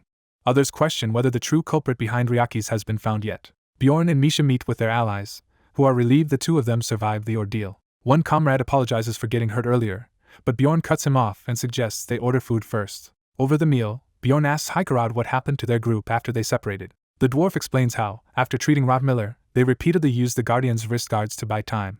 Misha is amazed at how often the item could be activated, and Bjorn suspects they exploited a particular combination. Hikarad laughs and explains that using emergency restoration can refresh an item's uses, while the others tease him to eat his vegetables. The mage continues that after retreating and treating Rottmiller, they tried to find Bjorn's team but could not detect them. Misha impatiently pushes for details and learns they eventually encountered a crazy woman on the third day. Hikarad bluntly says they simply ran away and escaped via a portal to the fourth floor. The mage adds that by timing their entry they became the only party to reach that floor due to entry restrictions. An explanation shows how the Sky Tower portal's changing colors can be exploited to block pursuit, and that its trials, once cleared, do not reset. Thus, they safely camp there, resting on cleared floors. Hikarad complains that doing nothing on the tower's first floor for 10 days felt torturous. Bjorn privately fumes that he and Misha were the ones truly suffering during that time. Hikarad casually adds that they were lucky enough to gain an essence on their first trial. He reveals it was the essence of the 7th rank monster Mimic and admits he claimed it. The narration explains Mimic is rare and grants the valuable Treasure Room skill rather than combat power. Treasure Room's first activation randomly fills a private hoard with various items. When asked what they obtained, Hikarad lists vast mana stones and top-tier potions. He continues that they also found 2 highly numbered special items, shocking Bjorn. Embarrassed by Bjorn's outburst, Hikarad asks him not to curse while Bjorn wonders why the dwarf is so absurdly lucky. Hikarad says he plans to sell the numbered items and share the proceeds with the others, which Bjorn estimates will exceed 10 million stones. Bjorn forces out a congratulatory remark while unconsciously bending his spoon in frustration, prompting Misha to scold him. He excuses it by blaming the uncontrollable strength from his orc hero essence. Misha innocently points out he has always managed that strength before. Bjorn evasively says she has not seen everything about him yet, flustering Misha. When others ask what happened to them, Bjorn decides to tell the story himself, thinking there are secrets he must conceal. He summarizes events briefly instead of revealing every detail. A montage shows the key parts of his tale, from Misha's contract potion to the desperate fight with Ryakis. His listeners react with awe, fully grasping how intense the experience was. The mage congratulates Misha on forming a spirit beast contract and asks why she says it is thanks to Bjorn. Blushing, Misha insists they would have died without Bjorn's help. Hikarad accepts that explanation, then offers Bjorn 1,000,000 stones from their profits to offset the orc hero essence's protection fee. Bjorn internally marvels at Hikarad's generosity, half-jokingly likening him to a ray of light. The mage praises Bjorn's story as incredible and says the Little Valken nickname now suits him perfectly. Bjorn is surprised to hear that people have already started calling him Little Valken. Hikarad explains that this is now the popular name everyone uses for him. A narration frames Little Valken as Bjorn's new title, likening him to the legendary barbarian hero Valken of old. Bjorn reflects uneasily that getting a nickname this quickly feels premature. He thinks about how in the original game fame was beneficial, but in this reality higher fame only increases the chance of dangerous special events and unwanted attention. His companions nonetheless congratulate him, confident his new title and 5th rank essence mean he will go far. Misha cheerfully shifts the topic to the important matter of how they will split all the money they earned, including the bounty for Kuri. She is delighted to hear there was a 3,000,000 stone reward involved. The narration lists the team's total profits and expenses, ending with 7.65 million stones of net gains. Bjorn reminds Misha that she promised to give him everything, so instead of splitting, he claims the entire profit. Flustered but bound by her word, Misha angrily agrees and calls him a barbarian. A few days later, Misha asks if all the aftermath has finally been settled. As they walk through the city, Bjorn replies that while the labyrinth is harsh, life outside it is also difficult. He notes he has finished most errands he needed to handle. He has retrieved repaired equipment, bought consumables, and even visited the auction house, which makes Misha happy. Bjorn wonders why Misha keeps sticking close to him and suspects she might resent losing the money, yet decides it is best if he manages their funds. He reasons that 7.65 million stones is a modest sum for future plans and that he should invest in essences, gear, and above all in making Misha stronger. Since he now considers Misha his main party member, he studies her thoughtfully, which embarrasses her. As onlookers whisper about Bjorn being the Little Valken, he tells Misha he will return soon, and she says she is going to visit her family first. The cat girl nervously says she will be away until tomorrow or the next day, and he wonders why she seems scared to say it. He admits he is a bit worried but decides it is her business and simply wishes her luck. She claims she feels a little better, but he thinks she still sounds awful. He encourages her again, then suddenly punches her tail, making her angrily call him a barbarian while he judges her reaction as better. As she leaves, she promises to come back and reminds him not to skip meals, and he agrees. She adds that he should eat more vegetables and rushes off, while he notes she treats him like a savior. He thinks she actually treats him more like a son, just like his ex-girlfriend once did. Riding a wagon, he focuses on his next task, which is to help Misha level up. Arriving at the 8th district, he reflects that he could now join a stronger team but Misha would not be able to come along. He decides to stay with his current team for now so Misha can strengthen her spirit beast contract and gain an essence. A public announcement declares that an execution is about to begin. Hearing the crowd roar with excitement, he curses inwardly and notes there are fewer spectators than usual. He sees the blood-soaked execution site and the remains by the chopping block. The onlookers complain that the executed man, called an evil spirit, looks ordinary, and Bjorn is startled by that label. Bjorn recognizes the condemned man as Lean's son Terrakin, while the knight derides such beings for pretending to be human. Bjorn regrets not helping Terrakin more and realizes the man likely never bought a weapon with the money he gave him. He concludes Terrakin never entered the labyrinth either, while Terrakin suddenly spots Bjorn in the crowd. Terrakin violently reacts upon recognizing him, and Bjorn wonders if he was indeed recognized. The blade falls as Terrakin tries to shout Bjorn's name, but the guillotine cuts him off. Bjorn turns away from the bloody execution, clearly shaken. Remembering when he gave Terrakin coins, Bjorn thinks that the executed man's fate could easily have been his own. He decides he will no longer help others simply out of pity. As Bjorn walks away, a stranger addresses him as Jandel's son Bjorn, and Bjorn curtly tells him to go away. The blonde man hushes him, saying they are in similar circumstances, which surprises Bjorn. The stranger casually asks whether Bjorn came from the USA, Thailand, Europe, or elsewhere, implying off-world origins. Bjorn internally wonders what this new hassle is supposed to be. The stranger repeats the question about Bjorn being Jandel's son, while Bjorn again tells him to buzz off. The man insists he is in a similar position, leaving Bjorn startled. He continues quizzing Bjorn about which Earth country he came from. Bjorn silently glares at him, annoyed. Bjorn mentally repeats his irritation, wondering what this guy wants now. He recalls that he expected such a situation eventually but is surprised it is happening so soon, and aloud he claims to be from the United States. Bjorn decides there is only one way to handle someone like this and prepares himself. He labels his approach the Anar method. He demands that the stranger stop talking in riddles and be direct. Looming over the man intimidatingly, Bjorn causes him to stammer in fear. The stranger laughs nervously, saying Bjorn almost fooled him and praising his acting, thinking Bjorn had only been here 3 months. Bjorn repeats that he wants straightforward speech, while the man tries to calm him and urges him not to be so harsh. The blonde asserts that Bjorn is also there because of the thing called Gwame, shocking Bjorn, who mentally curses him. The man continues flattering Bjorn for earning a title in 3 months and talks about how long it took him, while Bjorn fumes about being scammed.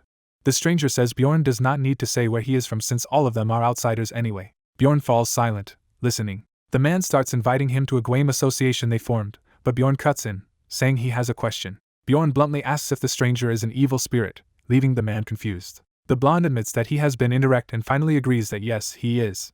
Bjorn explodes into a furious charge toward him. Bjorn recalls the vice chief's teaching that every evil spirit he sees must be killed. The blonde, terrified and watched by bystanders, stammers at Bjorn's intent to kill him. Bjorn swings a powerful punch at the supposed evil spirit. The narration emphasizes that Bjorn never holds back when he confronts injustice. That night at the security agency, the higher-ups note that the little Valkan child is indeed involved. A knight thanks Bjorn, saying his brother survived the labyrinth because of him, and Bjorn asks if that brother was in the Jawi clan. The knight says he was merely a protection fee payer. Bjorn is surprised, realizing only a handful of those protected people likely survived. Growing hungry and annoyed he could not kill the evil spirit, Bjorn asks how long he must stay there while the captain hesitates. From outside, guards yell for Bjorn to stop what he is doing. Bjorn, restrained by knights, yells that the blonde man is an evil spirit who tried something strange on him, while bystanders puzzle over the claim. While the captain explains they are still investigating, a subordinate rushes in, urgently calling for him. That knight reports that the suspect carried a token proving he is an evil spirit hunter, shocking everyone including Bjorn. Later, Bjorn stands by as officials say the blonde man is not actually an evil spirit. Bjorn protests angrily that the man clearly claimed to be one and refuses to accept the reversal. A high-ranking official explains that people who gain achievements quickly are always investigated. Bjorn demands a simpler explanation. The captain exhales nervously, preparing to clarify. He tells Bjorn that the authorities actually suspected Bjorn himself of being an evil spirit, which surprises Bjorn. Outraged, Bjorn yells to know who labeled him that and vows to crush their skulls, while the captain tries to calm him. As the higher-up struggles to explain simply, Bjorn roars for an easier explanation, and they promise the mistake will not happen again. Walking through the city at night, Bjorn curses that the locals know far more about players than he expected. He recalls how the blonde man's Earth country question showed that not everyone in this world is ignorant. Bjorn remembers the man's smiling face and deceitful manner. He also recalls how the stranger knew Bjorn was here because of the mysterious thing called Gwame. Bjorn realizes he had understood the term only because of its odd pronunciation of the word game. He muses that Terrakin's execution is understandable in such a harsh world, and reflects on how, in a strange city without allies, a person who knows his secrets suddenly approached him. He concludes bitterly that the more he thinks about it, the more twisted this world appears. Returning to his room, he notes that at least his dealings with the security agency ended smoothly. As he steps inside, he discovers an envelope on the floor. Opening it, he finds a red pill inside and wonders what it is. Sitting on his bed, he reads the accompanying letter in surprise. The letter explains it is randomly sent to explorers believed to be players and is meant for someone who can read its words. It instructs that anyone who can read it must never reveal to others that they are a player. The sender cautions not to translate the letter even if captured by evil spirit hunters and begins explaining their main point. Seeing this, Bjorn reacts with alarm and intense focus. The letter describes a hidden community that guarantees anonymity and says swallowing the pill will grant access to it. It adds that refusing to join is fine and to simply discard the pill, wishing the reader survival. The community's name is given as Ghostbusters, tied to the shining pill. A postscript in the letter mocks Rafdonia's king in crude language. Text identifies the sender as belonging to the Rafdonia royal family's secret security agency. At the agency, the superior scolds the officer, saying he had ordered only surveillance on Bjorn, not for him to be beaten senseless. The subordinate explains their agent underestimated Bjorn because he had only 3 months' experience, and is asked what the outcome was. The officer suggests the superior watch the recording for himself and activates a crystal device. The orb shows the earlier scene where Bjorn was approached in the street. Watching, the superior notes thoughtfully how good Bjorn is at acting.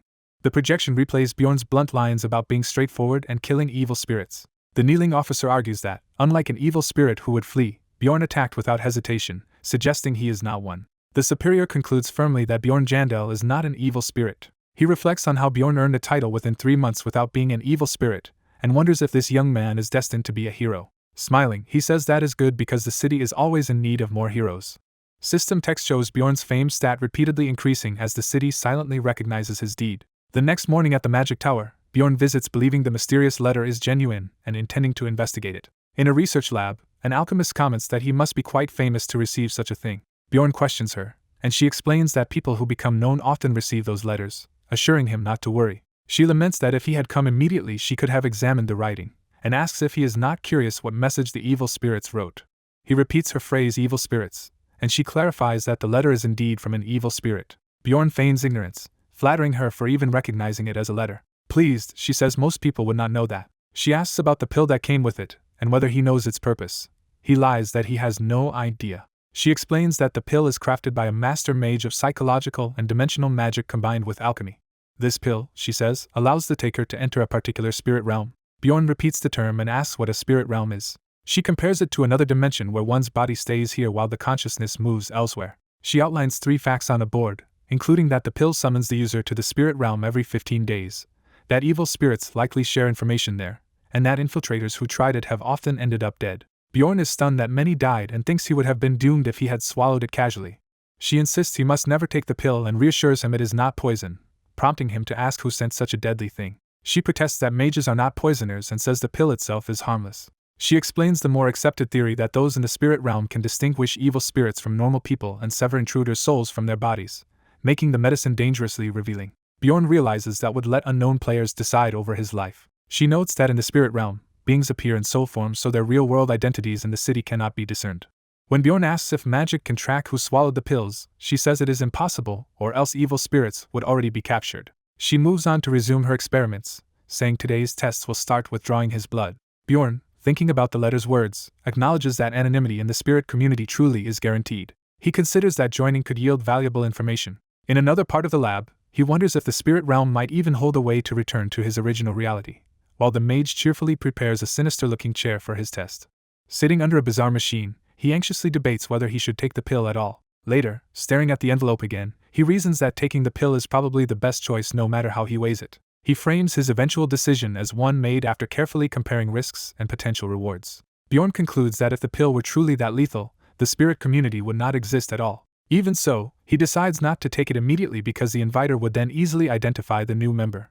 He realizes that if he were the only recent recipient, the sender would know his identity the moment he appeared in the community. Somewhere else, the hooded mage who writes and sends such letters prepares another invitation with pill enclosed. Bjorn reasons that entering the community now would reveal who he is to its organizers. He decides that if he ever takes the pill, it should be 3 to 6 months later when multiple new people will have joined. Since he is not desperate for information yet, he is content to wait. 15 days after returning from the labyrinth, the appointed time for spirit summoning passes without him having taken the pill. In a high-floor research lab of the tower, a clock strikes as another mage prepares to observe the spirit realm. The mage activates a blue crystal orb and is asked by an unseen superior if the newcomer appeared. The robed alchemist reports that the expected newcomer did not show up in the spirit realm. The superior infers that the chosen person must not have been a player after all.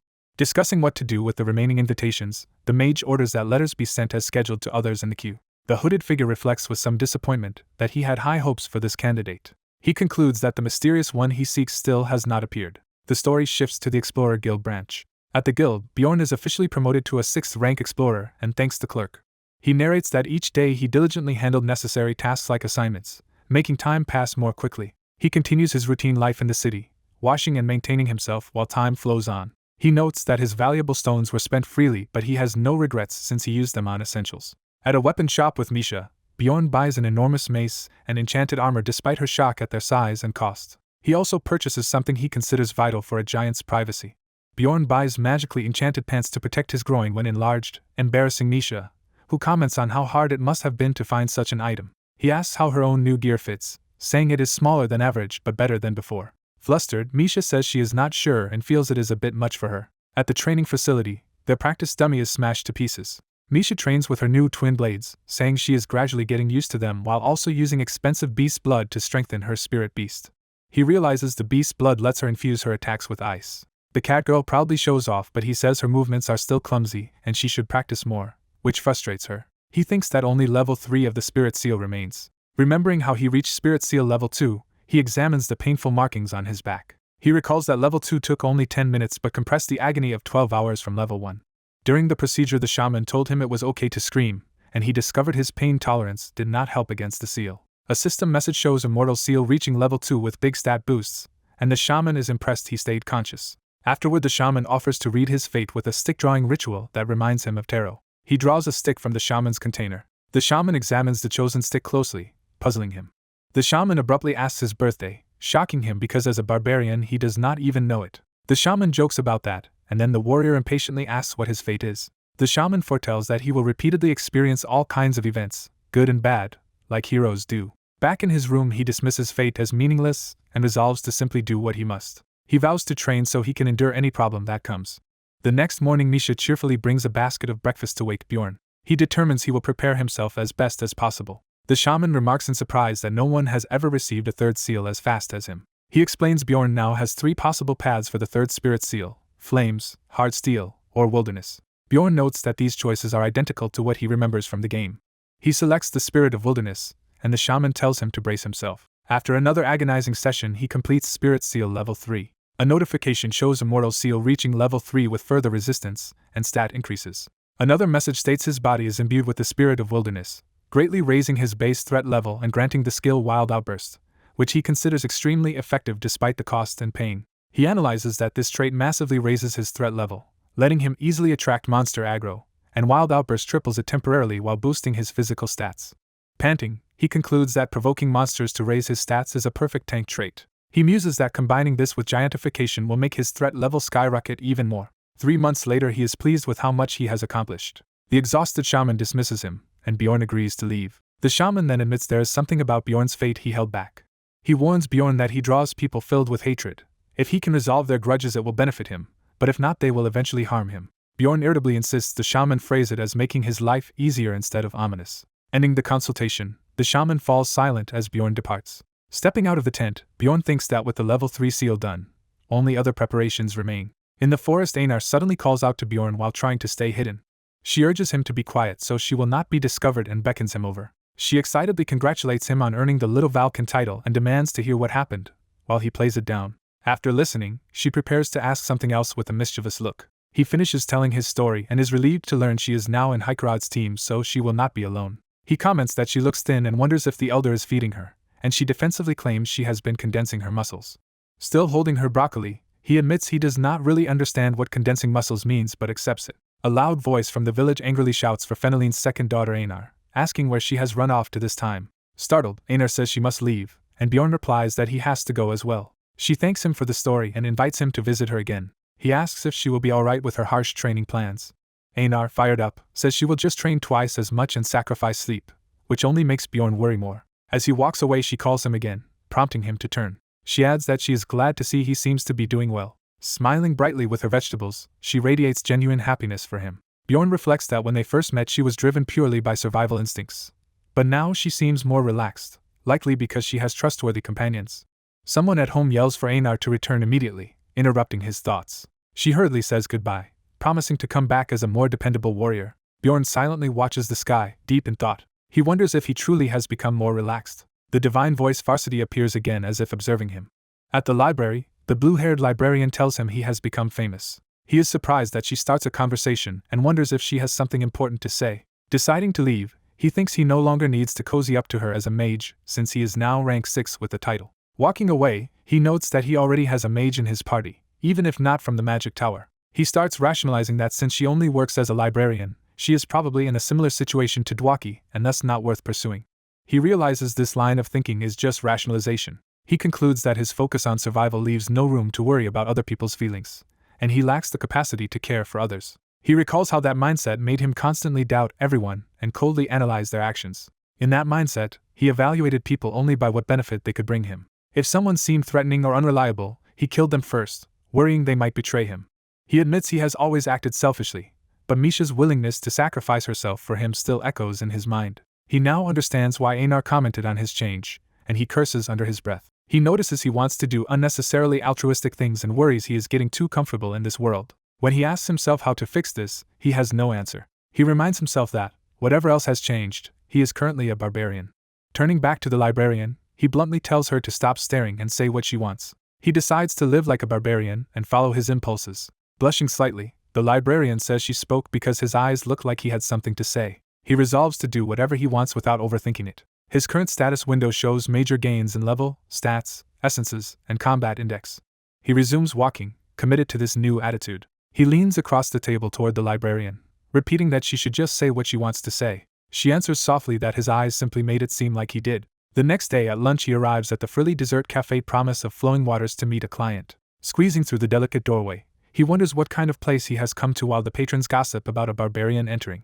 Seeing the pastel interior, he realizes with dismay it is just a normal dessert cafe. A bespectacled woman waves him over and he confirms she is the client. She introduces herself as Shavin Emer, a deputy director of the administrative agency and a friend of the librarian. He internally estimates her age and is surprised that the librarian has an older friend. She explains she waited to order because she did not know his tastes and asks what he would like. He brazenly orders beer and meat instead of sweets, saying he dislikes sugary things. Internally he feels that such an order is fitting revenge for making a barbarian come to this dainty cafe. Once food is settled, he asks what job she has for him and whether Lagna told her about him. Shavin confirms and reveals the librarian's full name, surprising him that he never knew it. Hearing the grand name, he wonders if Lagna is secretly a noble.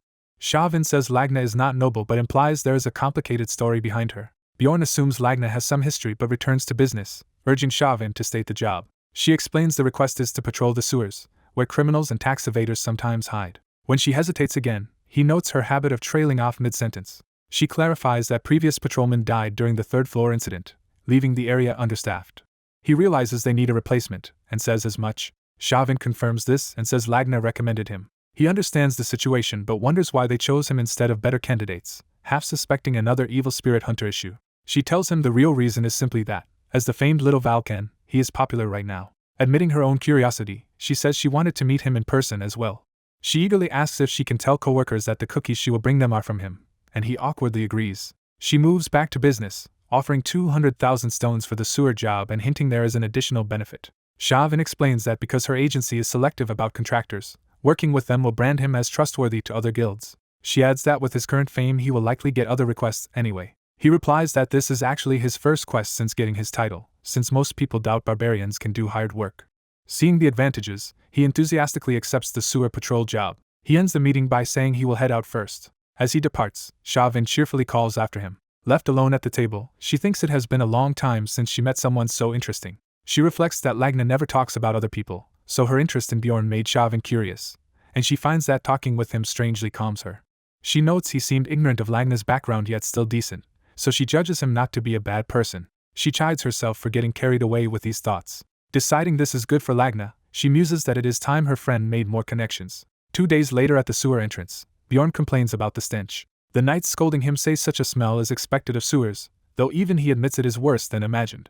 Misha agrees in a tiny voice that it really is that bad. The narration proudly labels their strange party as the outcast team assembling. A nervous official opens the gate, instructing them to keep the sewer map and recording headlamps safe and on at all times. Bjorn recalls how he explained this new quest to his party at their regular meeting. Haikarad immediately volunteered, excited by the prospect of ghosts in the sewers.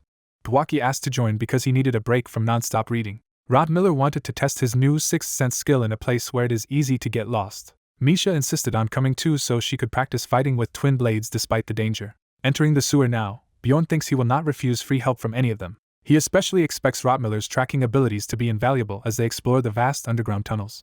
Someone remarks that it is darker than expected and asks Dwaki to provide magical light. Dwaki casts a light spell, illuminating their path. As they walk in a line, Bjorn brings up rumors of a terrifying monster living in the sewers. Nervous, Misha asks Dwaki if he really thinks such a monster exists. Dwaki explains that magical waste from the tower flows down here and, when mixed with potions or reagents, could interact with monster corpses. He goes on that such reactions could theoretically create entirely new kinds of monsters. Misha stammers in fear, asking if that is really true. Bjorn dryly thinks that while it theoretically could exist, in reality such a creature is unlikely. He reassures himself that officials said there has been no problem down here for 2 years, dismissing the idea of a new monster. Suddenly Rod Miller halts in mid-step, puzzled. When asked why he stopped, Rod Miller says despite the overpowering sewer odor he senses something else. He warns that he feels another presence sharing the tunnels with them. Knowing Rod Miller's sixth sense has been magically boosted, Bjorn assumes the warning is accurate. Misha spots a terrified man stuck in a crevice and shouts that there is someone there, surprising everyone. Bjorn roughly grabs the man and pulls him out. The man crashes to the filthy ground, crying out in pain. He scrambles up with a knife, cursing. Screaming wildly, he lunges at Misha with the blade while yelling for her to die. Bjorn calmly catches his knife hand mid-swing and neutralizes the attack. He remarks that desperate people will try anything to live, easily overpowering the would-be attacker. With the man subdued and cowering, they demand to know why he was hiding here. Bjorn coldly asks if he will talk or if his injuries hurt so much he would prefer death. Terrified, the man insists he has not harmed anyone and says he is only hiding because he is broke and cannot pay his taxes. Rotmiller observes that the brand on the man's forehead marks those guilty of serious crimes, meaning tax evasion is not his only sin, while Hikerod recalls seeing many such criminals back when he was a blacksmith. Misha asks Bjorn what the administrative agency instructed him to do in situations like this. The armored leader explains their reward terms, saying they get a bonus if the target is captured alive but are allowed to kill as long as the deed is recorded. The blonde mage worries that the man they are hunting might actually be an innocent civilian. The captors insist that a normal civilian would not be in this place, while a tattooed prisoner struggles on the floor and another guard mocks the administrative agency. The captured woman asks whether the target will not be executed anyway even if they bring him in alive. Terrified, the prisoner begs to negotiate, offering information if they spare him, which piques the leader's interest. When threatened not to lie, the prisoner frantically claims he knows of a crazier woman whose capture would earn them far more money. The leader sharply demands to know who this woman is. The prisoner describes a deranged woman who stole his hideout days ago, saying she used sinister dark magic. He recalls her traveling with strange corpses unlike normal undead and urges them to hand her over to the temple for an enormous reward. The leader realizes in shock that the woman might be Elisa Vihench.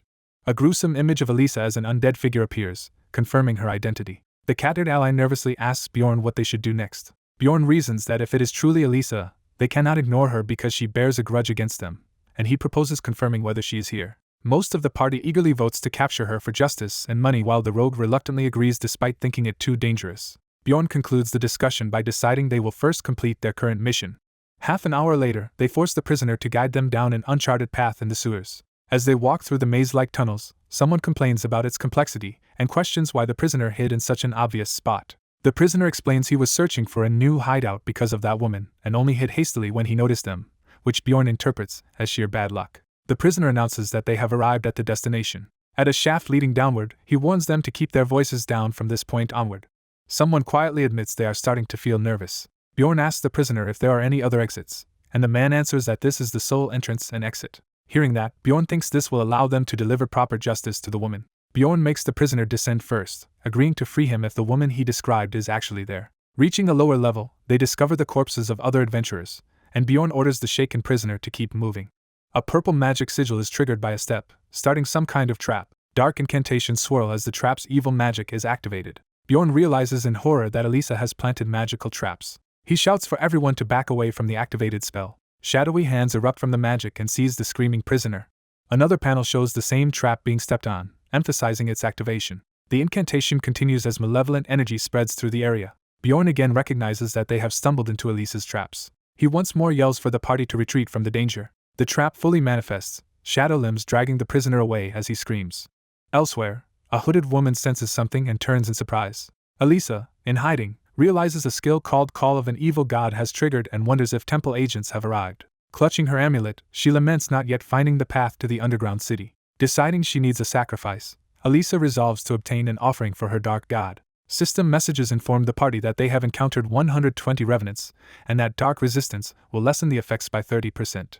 Another message states that the character's maximum HP will temporarily drop by 29%. Bjorn, breathing heavily, tightens his grip on the prisoner's rope after narrowly avoiding the trap's full effect. His allies rush over asking if he is alright, and Bjorn admits inwardly that he nearly died. The others confirm they are fine and thank Bjorn for saving them. They check the prisoner, see his HP at 0, and confirm that he is dead.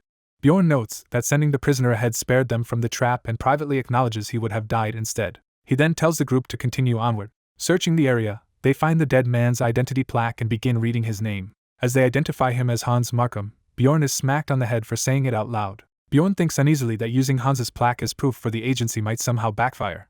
They discover Hans's former hideout, a neatly arranged living space, and comment on how well he had set it up. Someone remarks that Hans must have been surprisingly domestic despite his appearance. A burning candle indicates the place has been used recently. The party notes that Elisa is not here but stays cautious in case she is hiding nearby. Using a staff, the mage senses faint mana beneath the floor and suspects something is concealed there.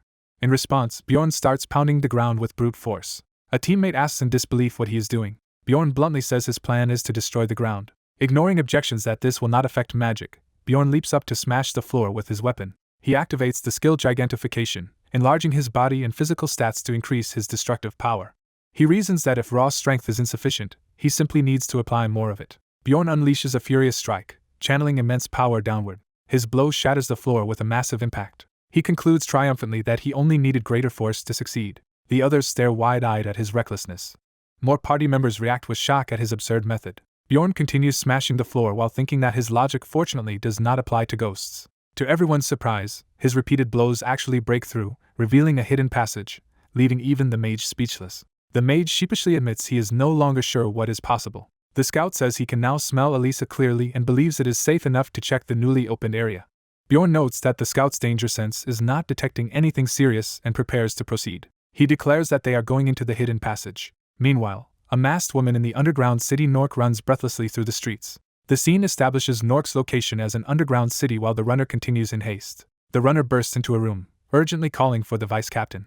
He reports that the mysterious door has been destroyed. The vice captain questions whether the royal family is responsible, but the runner explains that reports say otherwise. The vice captain realizes it is the long-forgotten door from the Kurui cult incident and decides they must check if a runaway priest is involved. He orders Amelia to handle the situation quietly, and she accepts the mission. Back in the sewers, Bjorn's group navigates an increasingly maze-like area, surprised such a structure exists this deep underground. They discuss how confusing the place is and ask the dwarf and mage if they recognize its purpose, but neither knows. The mage admits he has no idea why people would build such a complex underground structure. Flustered, he adds that his studies were focused on learning new spells rather than history or architecture. Suddenly the scout halts, sensing that Elisa's scent has become much stronger and that she is nearby. He is certain she is now approaching them through the tunnel filled with dark energy. Elisa walks toward them through the passage, wordlessly following the strange light. She wonders what this intricate place is and why the path is so convoluted. Hearing eerie laughter, she realizes in fear that it is the laugh of an evil god. Recognizing the same laugh that has accompanied past misfortunes, she suspects temple pursuers have caught up with her. Panicking, Elisa decides she must run, while Bjorn's group notices her scent suddenly weakening as she flees. Bjorn urges the party to chase after her. They sprint after Elisa, determined to catch her before she escapes. Someone yells for Bjorn to watch out ahead. The catgirl warns that Elisa may have laid another trap. Hearing the familiar voice, Elisa suddenly recognizes that the people chasing her are Bjorn the Barbarian and his party. She is outraged that the same barbarian group has appeared again. Elisa embraces her hatred, vowing not to let them escape this time as dark energy erupts around her. She opens a gate to the demonic realm, summoning terrifying shadow creatures. Among the summoned forces are powerful shadow guardian knights. As the demons surge forward, the catgirl counters with an icy attack, refusing to let them advance. She unleashes a sweeping ice attack, gleefully cutting through the shadows while declaring her resolve. Bjorn notes that the elemental bonuses have greatly strengthened her, and believes their rematch with Elisa will go differently now. He charges in using his wild outburst skill, massively boosting his stats and threat level. While fighting the demons, he boasts that the party has grown much stronger, and that this battle is easy compared to before. The scout joins in, activating a lightning unleash combination with the dwarf to strike the enemies. Elisa, enraged, hurls curses and dark magic at them. She casts multiple debilitating curses intending to cause maximum pain, inflicting decomposition, stamina drain, pain amplification, and reduced agility. The mage counters with a high-rank support spell called Brilliance to dispel the evil curses from the party. System text confirms that all evil element effects on the party members have been removed. Bjorn asks how effective the spell was while the others marvel at its power. Bjorn reflects that he had asked the mage merely for a curse removal spell, yet the mage purchased an expensive wide-range purification. Bjorn then lands a blow that staggers Elisa and calls for Dwaki to act. Startled, the mage reacts to the sudden order. Bjorn urges him to hurry with the follow-up spell. Bjorn raises his weapon to finish Elisa as she screams in fear. Elisa uses a skill called Spiritification to become resistant to physical attacks and attempts to glide away while laughing and vowing revenge. Dwaki responds by casting Materialization, an aim assist to counter her spiritual form. The spell successfully cancels Elisa's resistance to physical attacks, leaving her confused. Bjorn seizes the opening, grabs Elisa and pins her. He slams her into the ground with crushing force, injuring her badly. Watching Bjorn pummel her, the others remind him that they need Elisa alive to claim the reward. He acknowledges this and stops short of killing her. Elisa is bound and paralyzed by a combination of Bjorn's punch and Dwaki's poison magic, and Bjorn suggests they head back. Carrying the immobilized Elisa, Bjorn congratulates the team and asks Rockmiller to lead them out, but then notices everyone has collapsed. Bjorn suddenly feels something is wrong as ominous energy rises. A system message reveals he has been afflicted by basilisk paralysis poison.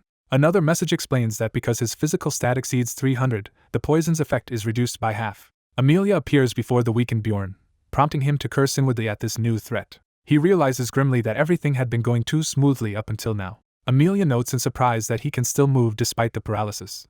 Bjorn stares tensely at her, struggling to stay steady. The status message about basilisk paralysis poison is repeated for emphasis.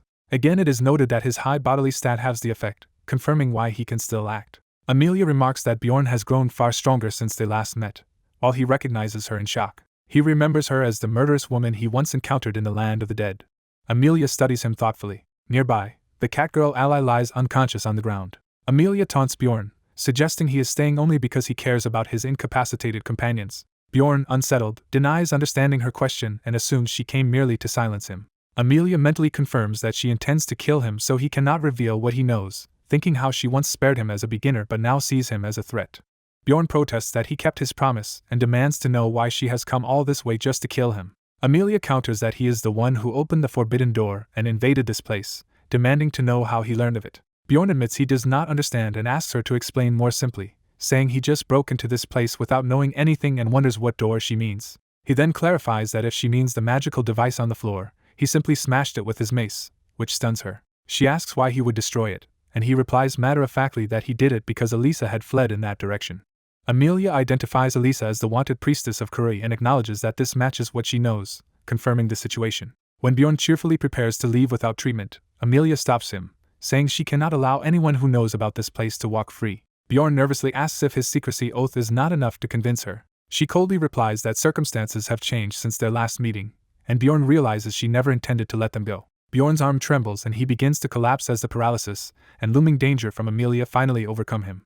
The armored helmet crashes to the ground. A hand picks up the helmet, its headlamp shining. Someone demands to know what the other person is doing. Facing the red-haired woman, the man asks if she knows 2 ways to infuriate someone, confusing her. He explains that one way to enrage people is to stop talking mid-sentence.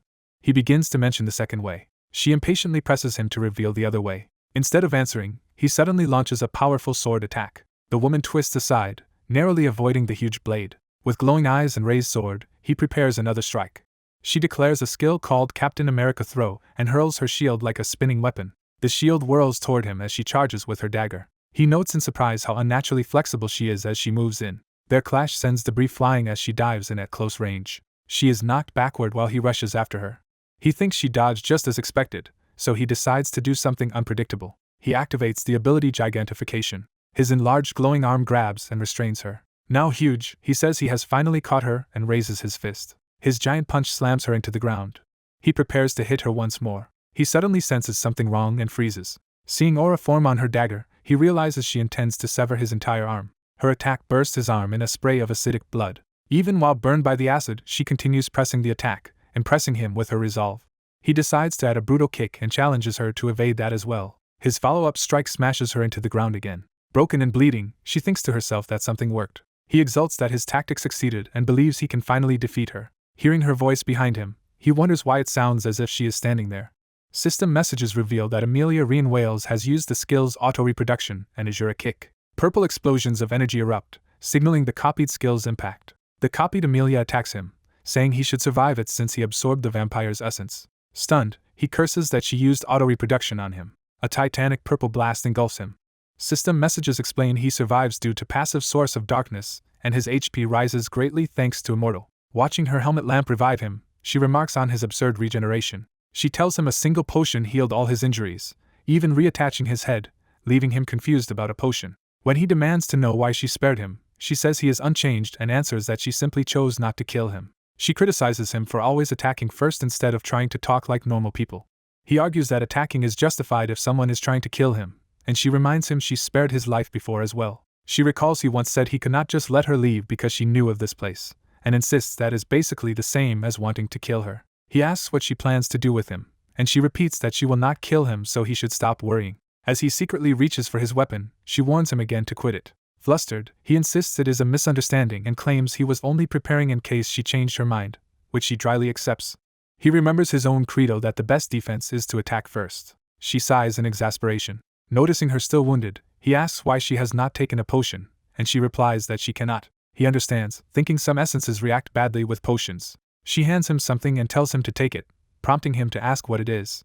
He learns it is Leet's Blessing, a rare drug from Nork that erases the last hour of memories, and asks why she did not use it last time. She bluntly answers that it is too rare. He points out she could have earned huge money by killing the 5 of them, and wonders why she chose this instead. Offended, she demands to know what kind of person he thinks she is, while he privately labels her insane. She brushes it off and orders him to swallow the drug if he wants to live.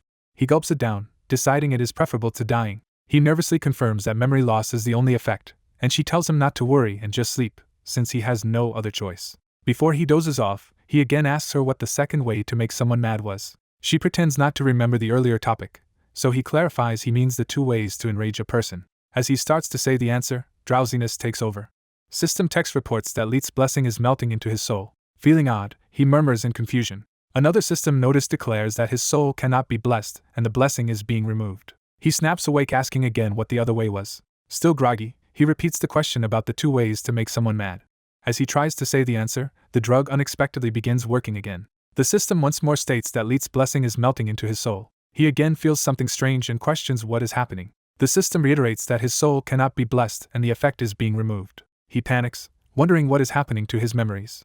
The scene shifts to the next morning at the administrative agency, where officials confirm the identification plaque. They recognize the dead culprit as Hans Markham and pay out 180,000 stones as quest reward and bonus. He narrates that after visiting the guild early in the morning, he came straight here. He asks if he must pay for the broken equipment, but the clerk says the higher-ups waived it due to the special circumstances. Reflecting on how close they came to dying, he agrees it was indeed a special case. He recalls waking up in the sewers with his gear intact but the helmet's recording device destroyed. Since his party members had no memory of the incident, he concludes the psychopath's memory erasure story was true. He notes that their last memory is only of going to Hans' number 5 safe spot. Wondering why his own memories remain intact, he listens as the others assume Amelia died and call her crazy. The group puzzles over their memory loss and the dead woman, deciding some unknown monster or magic was likely responsible. One teammate outlines their reconstructed story on a board, using their injuries and mana traces on the corpse as proof they fought her. Bjorn finds Rottmiller's explanation convincing enough. They speculate that an evil god's power erased their memories but conclude they somehow triumphed since they are alive and she is dead. Once they emerge from the sewers, the clerk and a mage named Lagna ran up, relieved to see Bjorn safe. He asks why Shavin and Lagna came, and Shavin explains they were worried because he was so late. Bjorn sizes them up as just an office worker and a librarian, while Shavin insists Lagna is a powerful mage. Lagna says he should thank Shavin and thinks privately that Shavin must be wealthy to hire her so readily. Shavin teases Lagna for pretending she was dragged along when she was actually very worried, embarrassing Lagna. Bjorn's catgirl companion asks who these women are, and he starts to introduce them. When she hears one is the librarian he visits often, she grows jealous and clicks her tongue, which Bjorn interprets as resentment of Lagna's apparent wealth.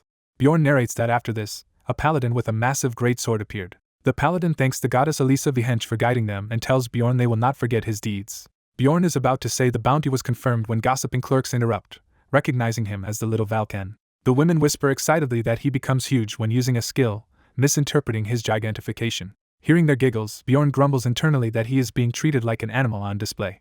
Shavin slams her hand on the desk and angrily yells at them to stop their sexual harassment. She threatens the clerks with an official report, and they flee while apologizing, which Bjorn privately approves of. Satisfied, he decides to forgive her for dragging him to a dessert cafe. He prepares to leave to meet his party, and she asks him to visit the library whenever he has time. As he departs, she hints that Lagna seems to be preparing something for him, prompting him to agree to stop by later. Later at the tavern, Hikarad bursts into loud laughter. Outside the Adventurers Guild, Bjorn and the catgirl argue with him. He insists he is serious while she calls him a lying dwarf. Inside, Hikarad drunkenly tells a story about a man named Dick Johnson, making everyone laugh while Bjorn laments the chaos. When Bjorn arrives, Hikarad hails him as their bag of fortune and jokingly elevates him to goddess of fortune status. Bjorn explains that their excitement is because the bounty for defeating Amelia turned out enormous. He reveals they received 10 million stones in total, giving each of them 2 million after splitting. Amelia's narration jumps back, showing her hand exploding during the fight. She recalls her own head being blown off, but notes the party now feels like they won the lottery since they cannot remember the ordeal. Back in the tavern, the shy catgirl tells Bjorn she wants to discuss something. She leans in to whisper that her father asked her to invite him home, but is interrupted. A man named Hans Horge greets Bjorn loudly, reminding him they met before. Narration notes this Hans never appeared in the webtoon before but did in the novel. Bjorn recalls that after Aina left the party, Hans number 2 advised him to go register with the guild. Now Hans asks to join their group, but Bjorn coldly refuses and mentally curses him. Bjorn thinks all the Hungsi he has met have been awful and he gets a bad feeling from this one as well. He brusquely tells Hans they are leaving soon and that Hans should go too, while Hans feigns disappointment. Watching Hans slink away, Bjorn smugly declares to himself that the Hans problem is resolved. Just then the tavern door slams open. Armored Moslem knights enter, shocking the patrons. Narration explains Moslem is an elite order open only to noble knights. Rumors whisper that capture by Moslem means blood and death, and people urge each other to stay quiet. One knight points straight at their table, and Bjorn curses internally, wondering what he has done now. Bjorn remembers an earlier warning from a horned figure telling him he attracts people filled with hatred and wonders if this situation is tied to Hans. He suspects Moslin's appearance might be because the troublesome Hans number 2 talked to them. A knight steps up to their table. The knight announces that Lurwerv Dworki is under arrest for defaming nobles, while the drunk mage lies passed out. Bjorn notes they were not here for him after all. Horrified, the party shouts Dworki's name as knights haul him up. Close up, Dworki begins to regain consciousness. 3 hours later at the Moslem office, Bjorn and the others wait outside while Dworki is interrogated. They sit gloomily by the gate, worried for their friend.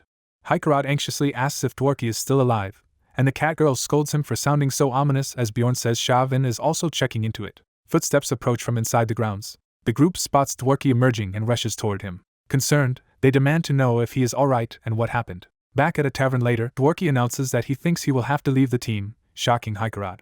He reveals his older brother is actually Baron Martoin, meaning he is of noble blood. Dworki clarifies he is only half noble, born from the Baron and a maid, and was officially adopted by a relative to hide the scandal. Flashbacks show his modest but comfortable childhood with his mother, during which he still received a wealthy upbringing and magical education.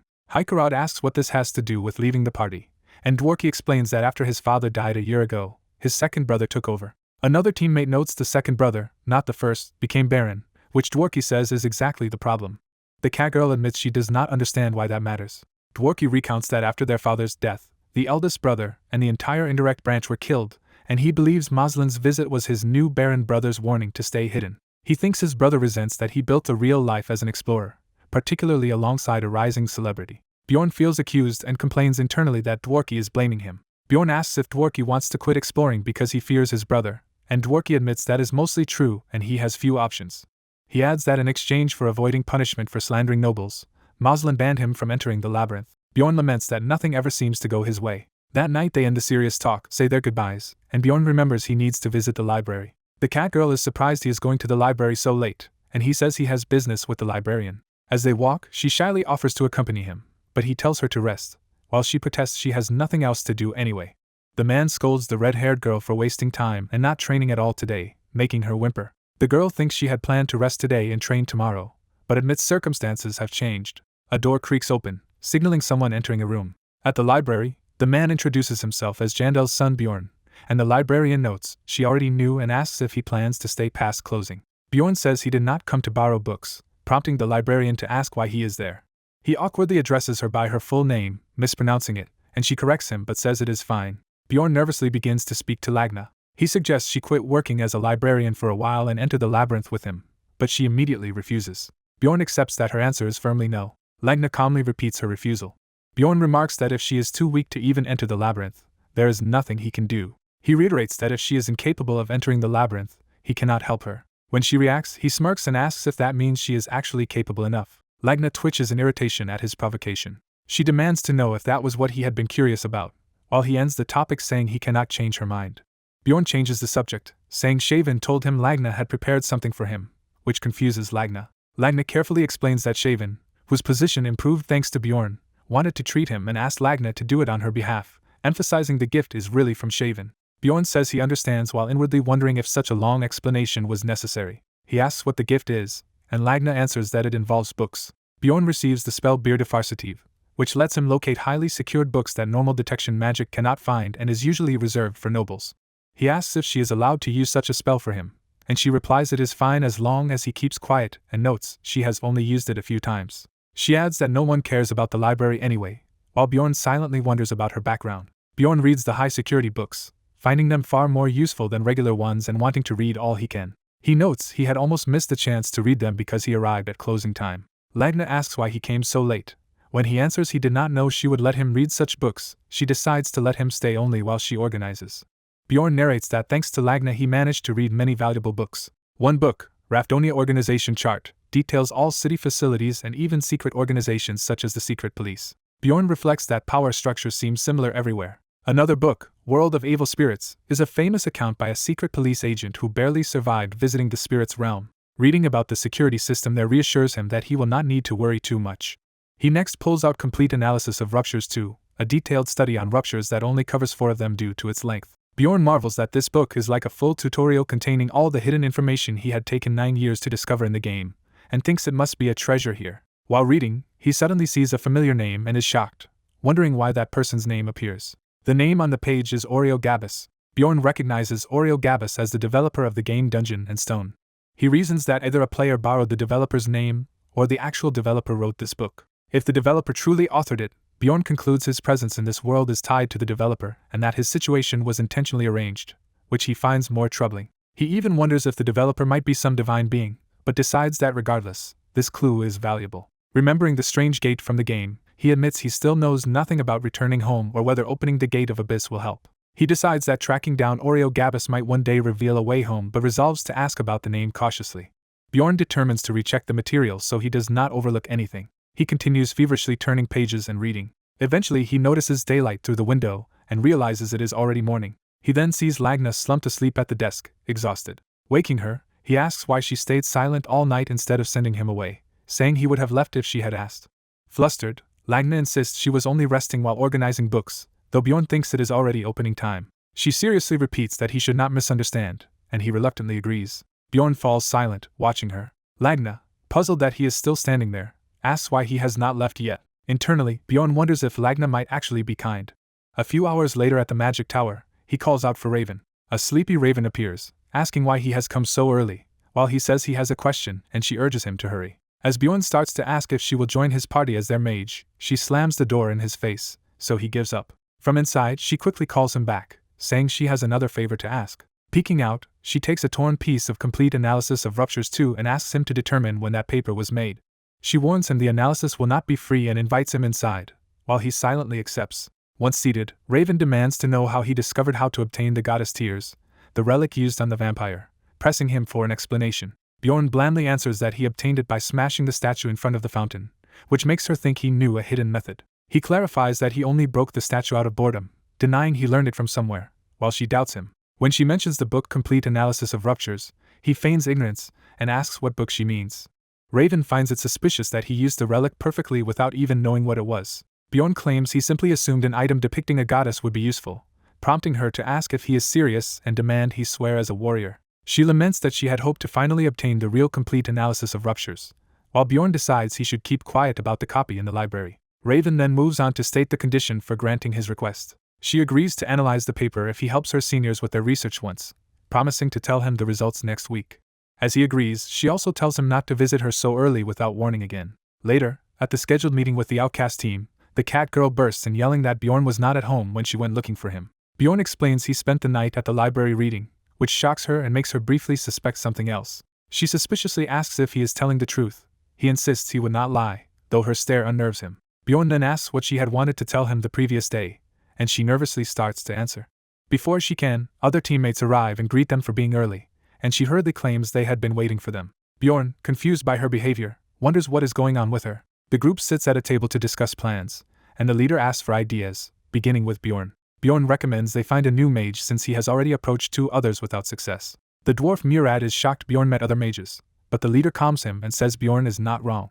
Bjorn bluntly asks if anyone else has alternative suggestions. Murad says he and Dwaki thought hard the previous night and began analyzing the cause of their troubles. Someone impatiently tells him to skip the build-up and get to the point. Bjorn glares with narrowed eyes, pushing for the answer. Dwaki explains that their idea is to appeal directly to Baron Martoin, though the cat girl worries about how they could meet a noble living in the capital. Murad reveals they are already in a tea house the Baron often visits, and that he is due to arrive soon, startling Bjorn. Murad argues they must seize this rare monthly chance and begs everyone to face the Baron together, offering 300,000 stones each as incentive if they stay. Bjorn admits he would have left immediately if not for the promise of 300,000 stones. The door opens, signaling the Baron's arrival. Guards and attendants enter with a well-dressed blonde noble. Dwaki nervously identifies him as his second brother while someone urges him to approach. Their companions encourage Dwaki with a mental cheer that he can do it. Dwaki steps forward, loudly introducing himself to Baron Martoin and begging to be heard. He pleads for the Baron to listen just once, while the Baron recognizes the surname Dwaki as belonging to a branch of his extended family. The Baron asks what business Dwaki has with him, and Dwaki struggles to speak. Dwaki freezes up in terror, and Bjorn internally judges his attempt a complete failure.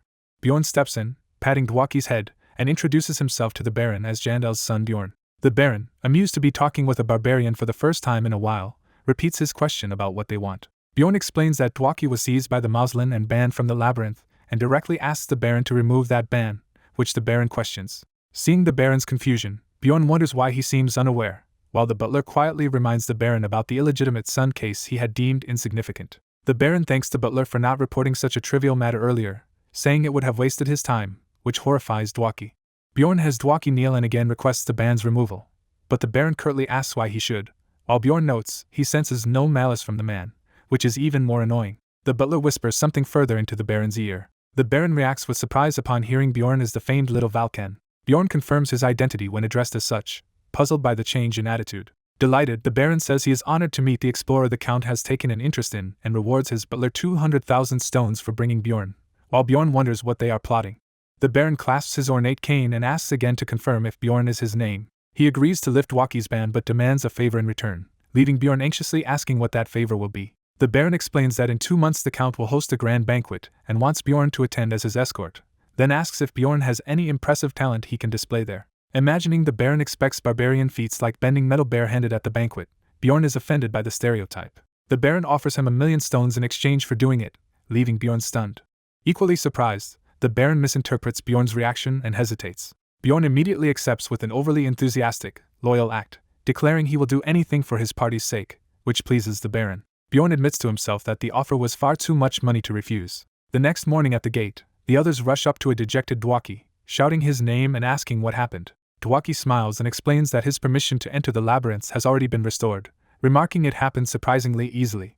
Bjorn reflects that having power and status is useful and resolves to plan for his own rise, while Dwaki awkwardly insists he is fine and the cat girl asks why he seems upset. Afterward, Murad pulls out the promised 300,000 stones apiece, but the party decides to decline taking them. Murad thanks Bjorn for swallowing his pride as a warrior, while Bjorn privately wonders why any barbarian would refuse 1,000,000 stones and questions how his people ever survive. Dwaki vows earnestly to repay Bjorn someday, while Murad objects that such repayment is unnecessary and questions why Dwaki feels indebted. Both men argue about who should repay Bjorn for the favor, while Bjorn says he does not care who does. The cat girl laughs and teases that Bjorn is just acting shy, which makes him internally protest. Time skips ahead, with the narration saying days pass quickly after these events. The story jumps to the day the labyrinth reopens, described as D-Day. Amid cheering adventurers, a glowing purple portal to the labyrinth appears, and an announcer proclaims that Jandel's son Bjorn has found the labyrinth. Bjorn notes he has once again encountered inexperienced young warriors. He lectures the gathered novices on the proper way of a warrior, listing rules to keep them alive, while they eagerly ask if following his words will make them famous like him. He assures them they can succeed if they do, and the youths excitedly pledge to follow his advice, shouting their respect. As Bjorn prepares to part from them at the portal, he wishes them good luck. The novices enthuse that he guided them to the labyrinth, and even coached them. The young warriors chant that little Valken is a great warrior and wish him luck, while Murad comments that Bjorn is kind to his own people. Bjorn modestly replies he only did what he could and remarks that harsh experience is often the best teacher, with Murad agreeing. Bjorn narrows his eyes with a serious resolve. The narrative flashes back to a few days earlier. Bjorn chats with Carrick, Vanon's third son, who now works as a guardian on a second-floor team and says most of their former comrades have died. Bjorn internally wishes the tribe's elders would give proper instruction instead of clinging to old traditions. He bitterly concludes that if they had, his companions would not all have died despite only entering the labyrinth 3 times. Back in the present, the cat girl asks Rottmiller why he carries no weapon. Rottmiller explains his weapon is stored in a treasure room he can summon from when needed, impressing the cat girl, and greets Bjorn as he approaches. Bjorn steps into the shimmering portal for his 4th labyrinth run, thinking the previous 3 were awful and wondering what awaits them now. He expects more unpredictable incidents, and reminds himself not to grow complacent. He resolves to abandon any laziness and be ready to face whatever challenges lie ahead. The party is engulfed by purple light as they enter, determined to confront whatever comes their way. A game-like system message states that the character has entered the crystal cave. Another tip notes the character's essence inventory is full and advises hunting new monsters and leveling up. A further notice reports that the character has moved on to the 2nd floor, the Stone Desert. Bjorn narrates that thanks to a favorable starting point they reached the Stone Desert in 9 hours while fighting through monsters. The cat girl battles fiercely, casting magic. Rottmiller fights alongside them, calmly aiming his firearm. Dwaki tanks enemies with his shield while narrating that they hunted many monsters for experience yet still reached the next portal in only 4 days. System text lists numerous defeated monsters and the experience gained from each. A message reports entering the 3rd floor's Pilgrim's Passage, and Bjorn explains that by the 8th day they crossed the Witch's Forest and reached the 4th floor portal. They enter the 4th floor Sky Tower, where all previous monsters plus new 6th rank and exclusive foes appear. Bjorn excitedly thinks this floor is an excellent opportunity to farm huge amounts of experience. He tears through lizard-like monsters, noting that many explorers call this place the Training Tower for good reason. Another system message lists the many powerful monsters they defeat on this floor, and the experience earned. After focusing on hunting, the party earns 3.9 million stones, about 780k per person. The group receives their shares and, though it is decent money, they feel oddly disappointed and joke that Bjorn's bad luck seems to have ended. The narrator explains that this high income came from the mimic's passive skill Greed, which boosted magic crystal drops by 30%. Bjorn notes he actually earned less than on his first labyrinth run, realizes this payout is what most explorers normally get, and understands why many turn to plundering. He consoles himself and spends his city time productively, helping Raven with experiments and learning when the book Complete Analysis of Ruptures 2 was created. He connects that book's publication date with the start of the game and the Founding King's death, realizing all 3 events share the same year. He concludes that those 3 occurrences all happened simultaneously. While walking through the market with Misha, he wants to know what happened back then but has no way to find out yet, so he resolves to keep entering the labyrinth. Time passes again. It becomes the moment for his 5th expedition into the labyrinth. The profit from this trip comes out to 790k stones per person. When they divide the money, Bjorn silently checks the numbers while the others worry about a miscalculation, and he reflects that nothing noteworthy happened this time besides leveling up. Candles burn in his room as evening sets in. Lying in bed, he tells himself not to get anxious because things have been going fairly well. As he relaxes, he suddenly catches himself mid-thought. He curses, jolts upright, and questions what he was just thinking. Sitting up, he warns himself that when things go smoothly it actually becomes more dangerous, and that he must not relax his guard. He reminds himself that every time he has relaxed in life, something terrible has followed. Bjorn resolves that he has to keep getting stronger. Staring at his hands, he thinks that only by doing so. Clutching his head, he finishes the thought, believing that only by growing stronger will he survive. He admits others would think him crazy if they saw this, but he insists he must constantly prepare for the worst possible scenario, since he will look insane anyway. He quietly grins, accepting that. He decides he would rather be crazy and alive than sane and dead. His updated status shows him at level 4 with higher physical and ability stats, a better combat index, and new essences including Corpse Golem, Vampire Guardian, and Orc Hero. The narration jumps to the following day. While cooking, Misha asks if something bad happened to Bjorn, but he answers that nothing is wrong. At breakfast she says his eyes look violent lately, and he realizes he has probably been acting cold toward her. As he eats, he blames his own restlessness and thinks he should not have taken it out on anyone else when Misha hesitantly calls his name. She shyly offers to let him touch her beast ears to make him feel better, startling him. Embarrassed, she explains that when she and her brother were young, touching her ears comforted him, and Bjorn internally wonders what kind of pervert her brother must be. Seeing her earnest eyes, he thinks how much a person's upbringing matters and that she genuinely just wants to be kind, without realizing how odd her offer sounds. He gently tells Misha not to say such things to others because they might misunderstand her, which confuses her. Bjorn reflects that if he did not know Misha prefers thinner men, he might have thought she was trying to seduce him. When she protests that Bjorn is different from others, he firmly tells her just to say she understands, so she reluctantly agrees. She then brightly changes tack and asks if he would like meat instead. Later Bjorn visits Raven's office, finding her seated at her desk as he approaches. They exchange pleasantries, agreeing that both have been doing fine. As he begins to question her, she urges him to speak plainly and asks how he always seems to know what she is thinking. He answers that her eyes make it obvious. Raven says the information is not certain, but since he is an explorer, she wants to warn him about something. Bjorn presses her to explain this warning directly. She tells him a dimension collapse may soon occur inside the labyrinth. The narration defines dimension collapse as a catastrophic event within the labyrinth, far worse than even a floor lord. Bjorn recalls that such events were extremely rare in the game, happening only about once every 100 playthroughs. He realizes the recent calm might have been the prelude to this looming disaster. When he questions her source, Raven cites a mage named Sharno Fergan from the Terrapane school who researched dimension collapses for years. He thanks her for the warning, says he will investigate further, and she asks if he is already leaving. Bjorn replies that he has a new quest to handle first, and departs the library. However, events do not go as straightforwardly as he expected. At first he can find no information on that mage, leading him to doubt whether the man truly exists. 10 days later, rumors finally begin to circulate in the city that a dimension collapse may be imminent, which Misha excitedly runs to tell him. In a tavern, Bjorn hears patrons gossiping vaguely about the coming collapse, none of them sure where the story began. He notes that for such a rumor to spread so widely there should be evidence, or a clear source, yet there is none, making him suspect someone is intentionally spreading it. Frustrated, he sits alone with a drink and wishes he could access the hidden information passed in more secretive circles. He admits that as a barbarian he cannot reach those channels, so he concludes there is only one remaining option. Bjorn takes out a red pill, thinking he originally planned to wait 3 months before using it. He changes his mind and decides taking it after just 2 months should be acceptable, then places it in his mouth. He swallows the pill. Sitting at his desk, he announces that now. The clock strikes the appointed time. A system message declares that he has taken item GB027. Another message states that his soul is being drawn into a different realm. Bjorn finds himself standing in a business suit in a bright, watery space shaped like his old office. Bewildered, he wonders where he is. The narrative introduces him by his Earth name and age, Lee Han-soo, 29. At a police station, detectives discuss how his company reported him missing after a month's absence, and note that he has only a mother at home. One detective adds that when they informed his mother, she said she did not care. His colleague questions why their violent crime team has been assigned a simple missing persons case. Reviewing security footage, they see Lee entering his apartment but never leaving, with all doors and windows locked. They agree the situation is highly suspicious. Looking through his records, they notice no signs of intrusion, theft, or card use for a month, marking the case as unusual. They also find his work clothes arranged in his room in a way that suggests his body vanished while still wearing them, leading one detective to call the culprit insane.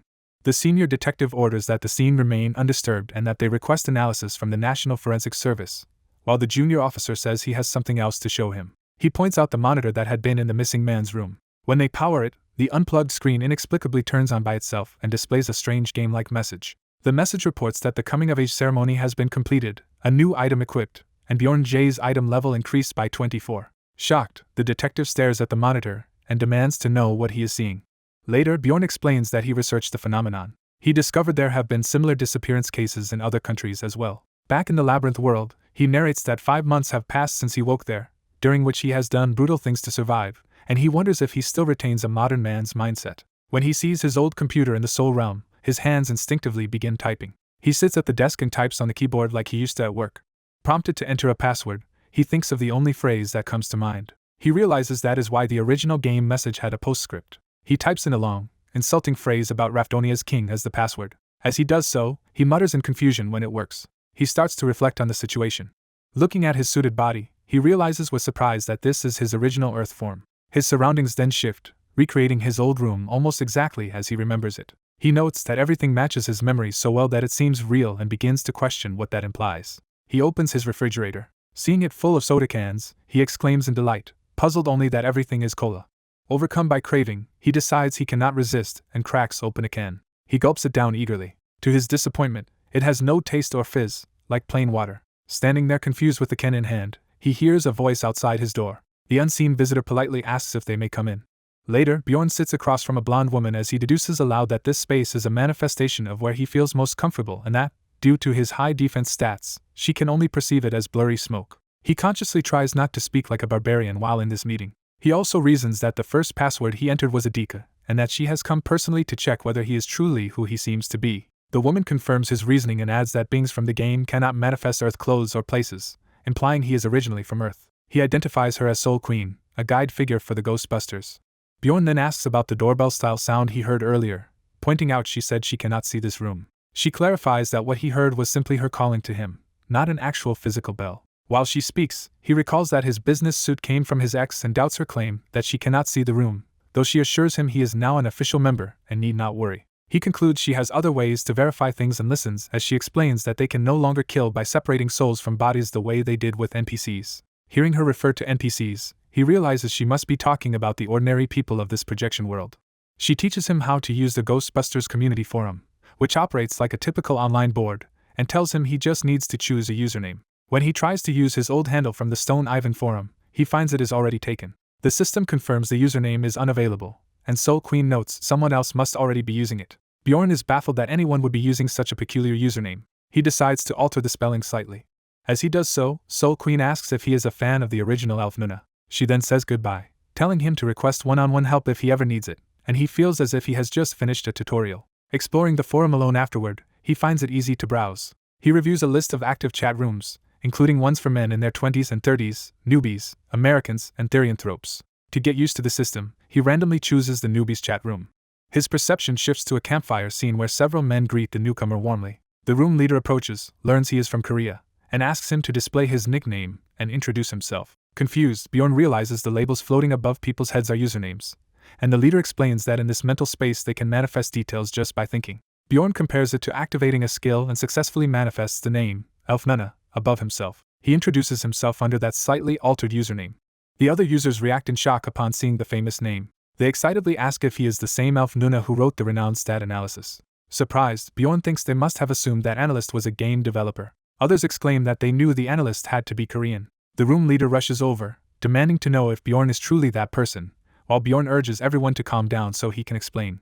He clarifies internally that Elf Nuna was the username he once used. He recalls posting a stat summary guide about 3 years into playing the game. Viewing the old strategy board page, he remembers his post had fewer than 100 views and wonders why people now treat it as legendary. Thinking back to Soul Queen asking if he was a fan of Elf Nuna, he starts to suspect the guide became popular without his knowledge. He wonders if he somehow became famous without realizing it.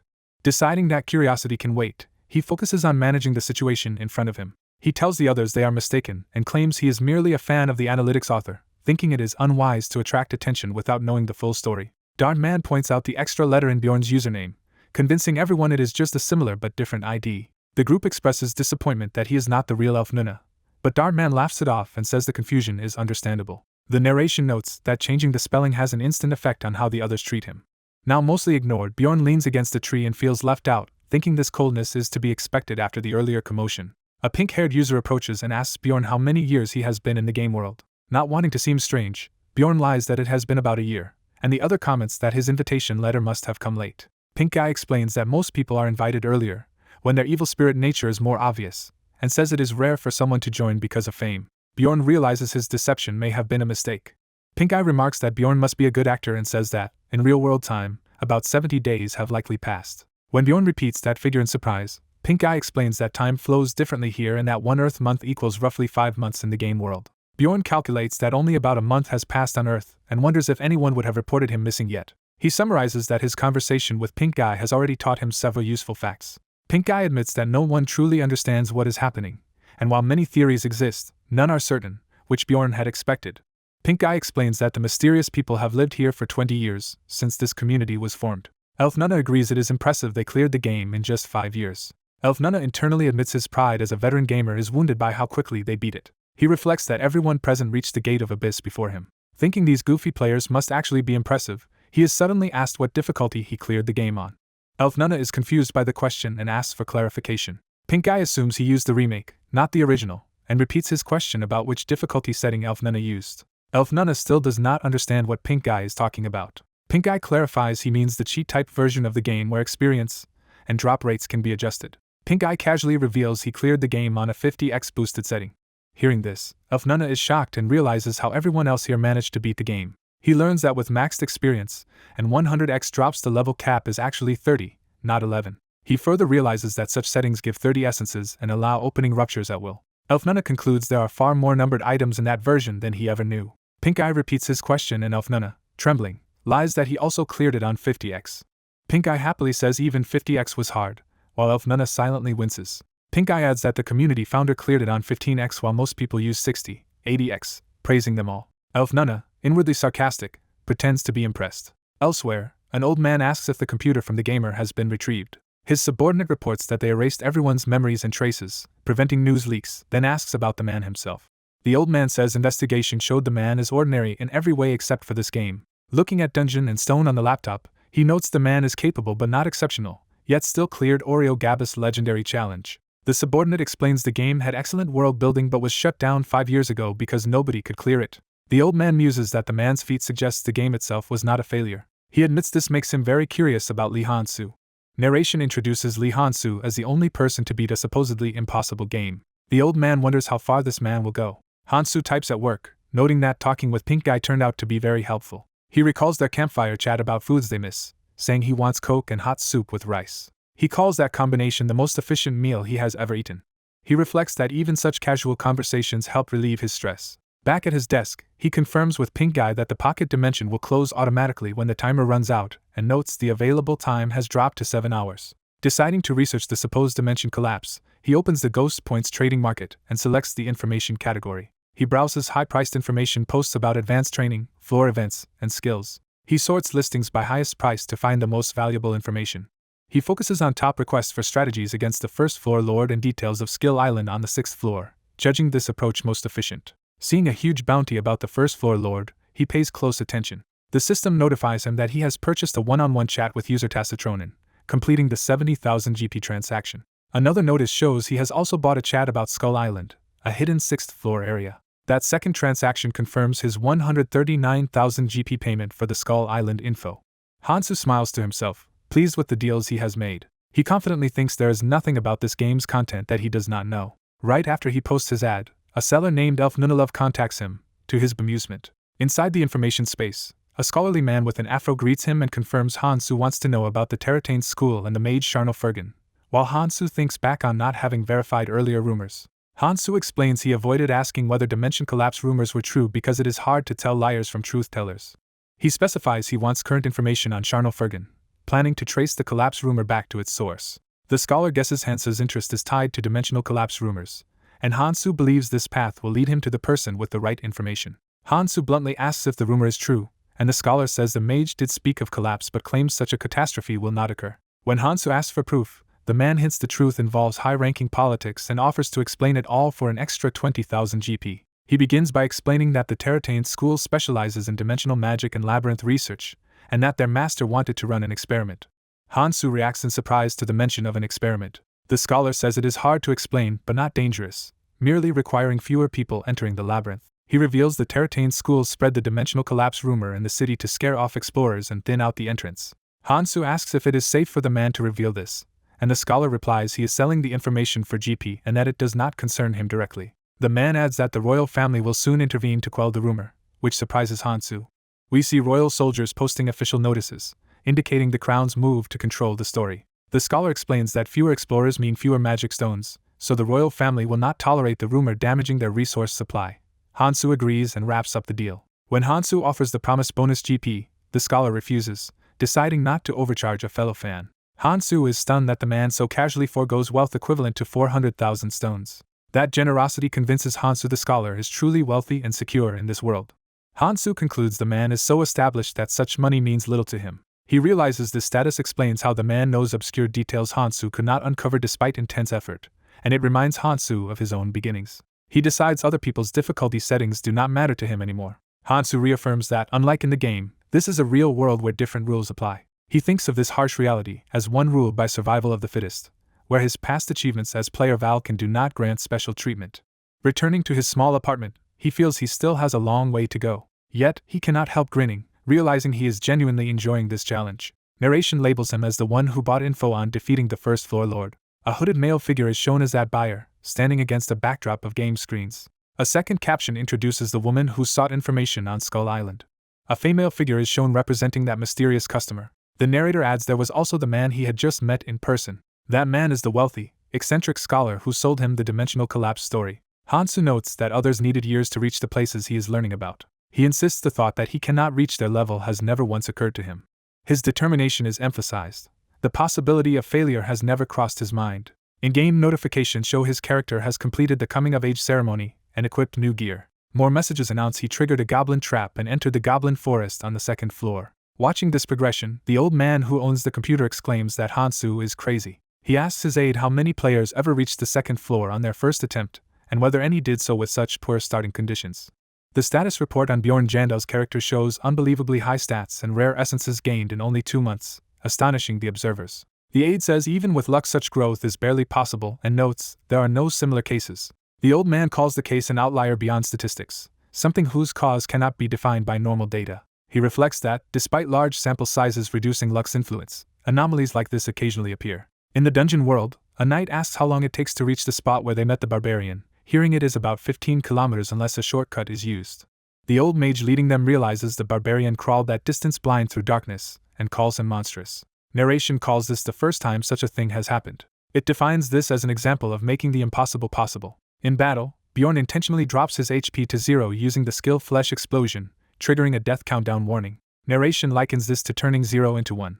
The game moderator, controlling the system, clicks the mouse to respond. Alerts flag Bjorn's growth rate as abnormal and state that the moderator is now monitoring his character. The old man remembers when others called the game a failure and thinks back to its creator's final words. He insists he merely made a rational judgment then. He recalls deciding that if he can send out even one properly prepared person in his lifetime, that would be their best chance.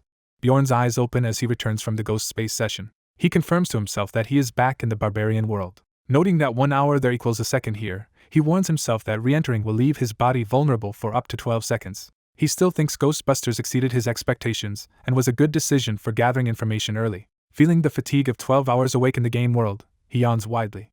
He decides to sleep because he must visit Baron Martoin's estate in the morning. Time skips ahead to the next afternoon. In the Imperial capital's first district, Bjorn, dressed in barbarian armor, wonders what will actually happen if there is no dimensional collapse. Escorting the Baron's carriage through the city, he thinks he must clear this area fast to access the Sky Auction House, even if the heavy ceremonial gear is inefficient. The Baron's butler scolds him to keep looking forward and maintain proper posture as the procession leader.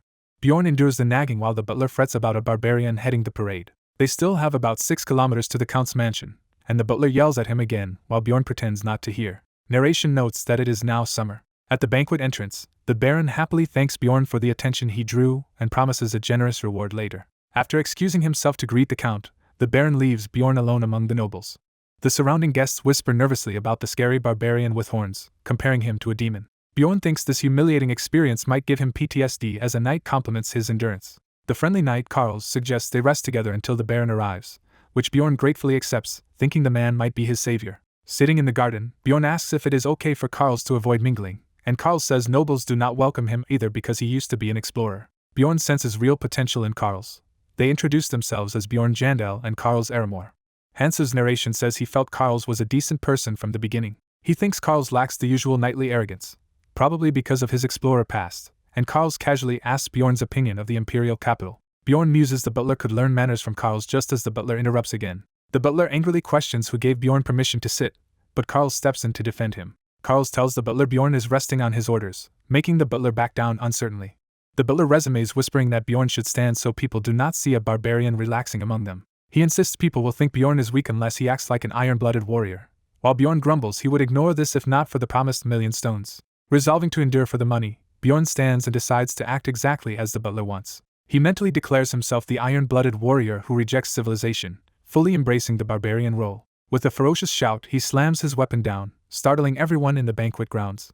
The surrounding nobles and children react in shock at his sudden outburst. When the butler demands an explanation, Bjorn cheerfully says he acted that way simply because he felt like it. He then grabs a massive meat leg from the buffet table. The horrified butler tries to stop him as Bjorn chomps down. Onlookers gasp in awe at how he crushes the bone in one bite, remarking on his uncontrollable barbarian strength.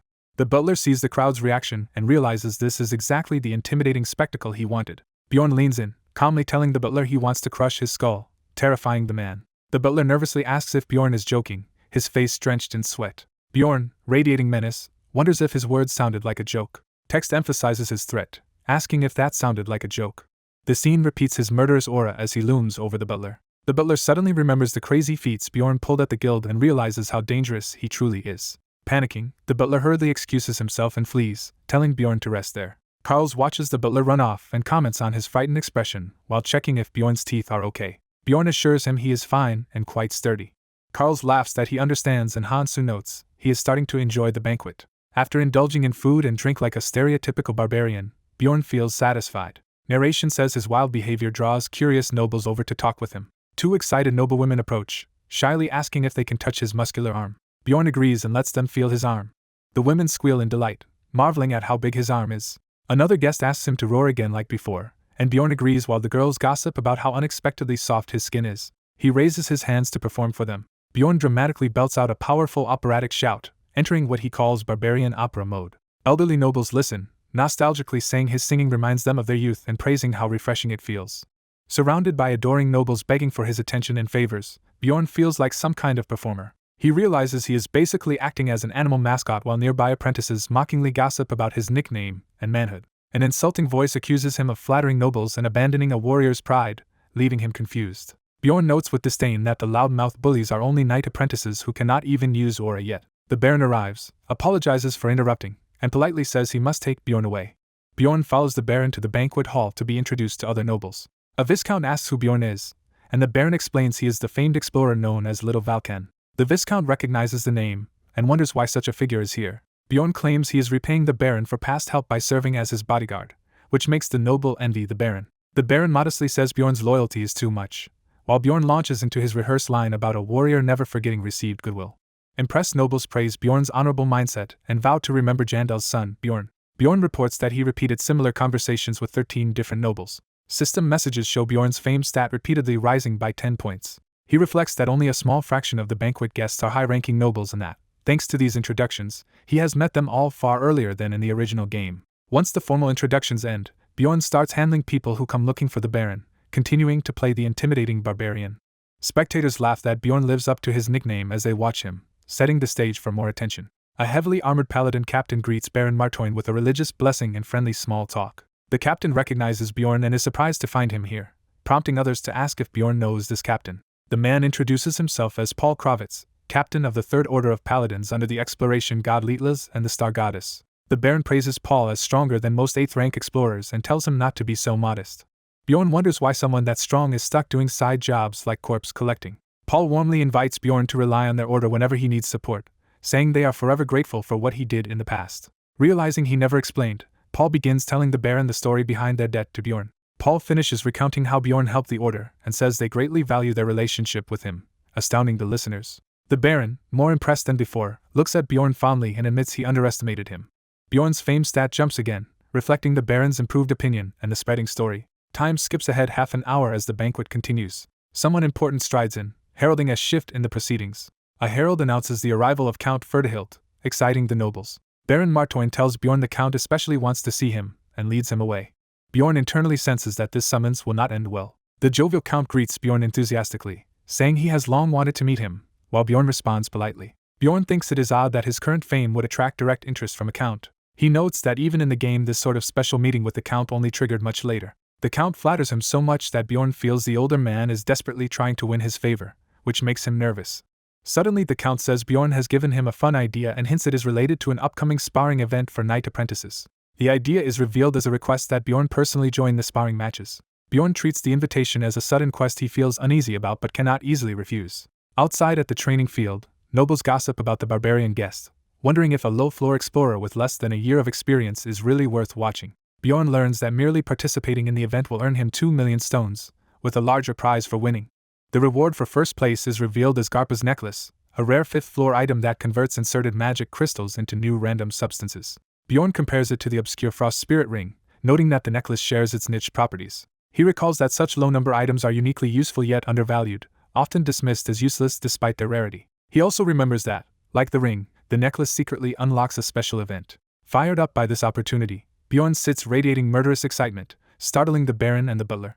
He contrasts his earlier nerves and self-preservation instincts with his current resolve to embrace danger instead of hiding from it. He rejects his former cautious mindset altogether. Bjorn reasons that if he keeps dodging challenges out of fear for the future, he is doomed anyway, so he must face risks head-on. Admitting he is still nervous, he decides to accept his fear and push forward regardless. Someone asks Bjorn how strong he really is before the event begins. While the Baron worries about appearances if Bjorn loses too quickly, Bjorn calmly states that he can crush most opponents' heads within 10 seconds. Horrified yet tempted, the butler promises Bjorn an extra 1,000,000 stones if he actually wins and urges him to participate. Bjorn, thinking of his debts, views the extra payment as miraculous financial relief. Newly motivated by the money and the necklace, he clenches his fist, and vows to do his very best. As Bjorn waits on the bench, one of the previous mocking apprentices approaches him ominously. Bjorn notes that the Baron briefly left, and in his absence, the cowardly apprentices show up like rats. The first bully sneers at Bjorn's 10-second boast and recalls belittling him as a clown. The second threatens to slit Bjorn's throat in 10 seconds if they are matched, reminding Bjorn he also insulted his warrior pride. The third bully starts to boast as well, prompting Bjorn to ask if all of them have something wrong with their heads. Bjorn furiously calls them cowardly rats for ganging up on him, and says even a child warrior would not behave so shamefully.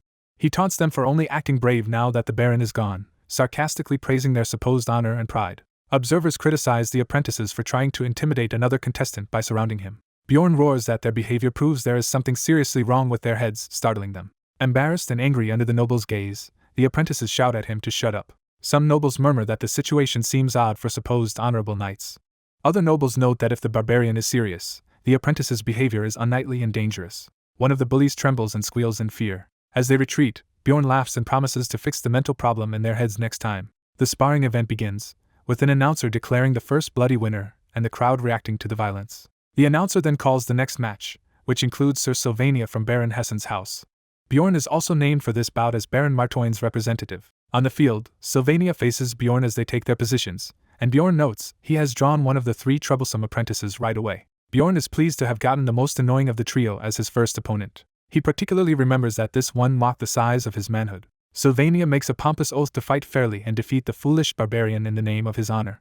Before Sylvania can finish his grand speech, Bjorn launches forward in a sudden explosive charge. The crowd erupts in shock as Bjorn's attack lands instantly. Sylvania clicks his tongue and calls Bjorn crude for attacking mid-speech. Bjorn counters in his thoughts, asking if they really expected a barbarian to act like a gentleman. The referee signals the official start of the match.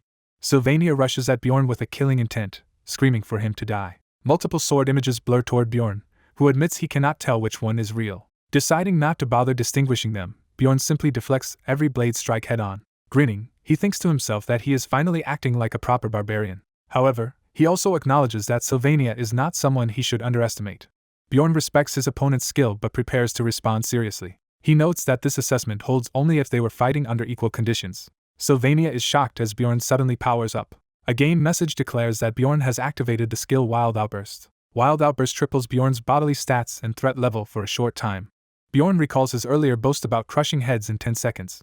Empowered, he snarls at Sylvania to come closer. He thinks there is still plenty of time left before the 10 seconds he promised are up. Bjorn explains that Wild Outburst boosts his threat rating but technically does not affect humans directly. In practice, anyone already fearful of him becomes even more terrified under its aura.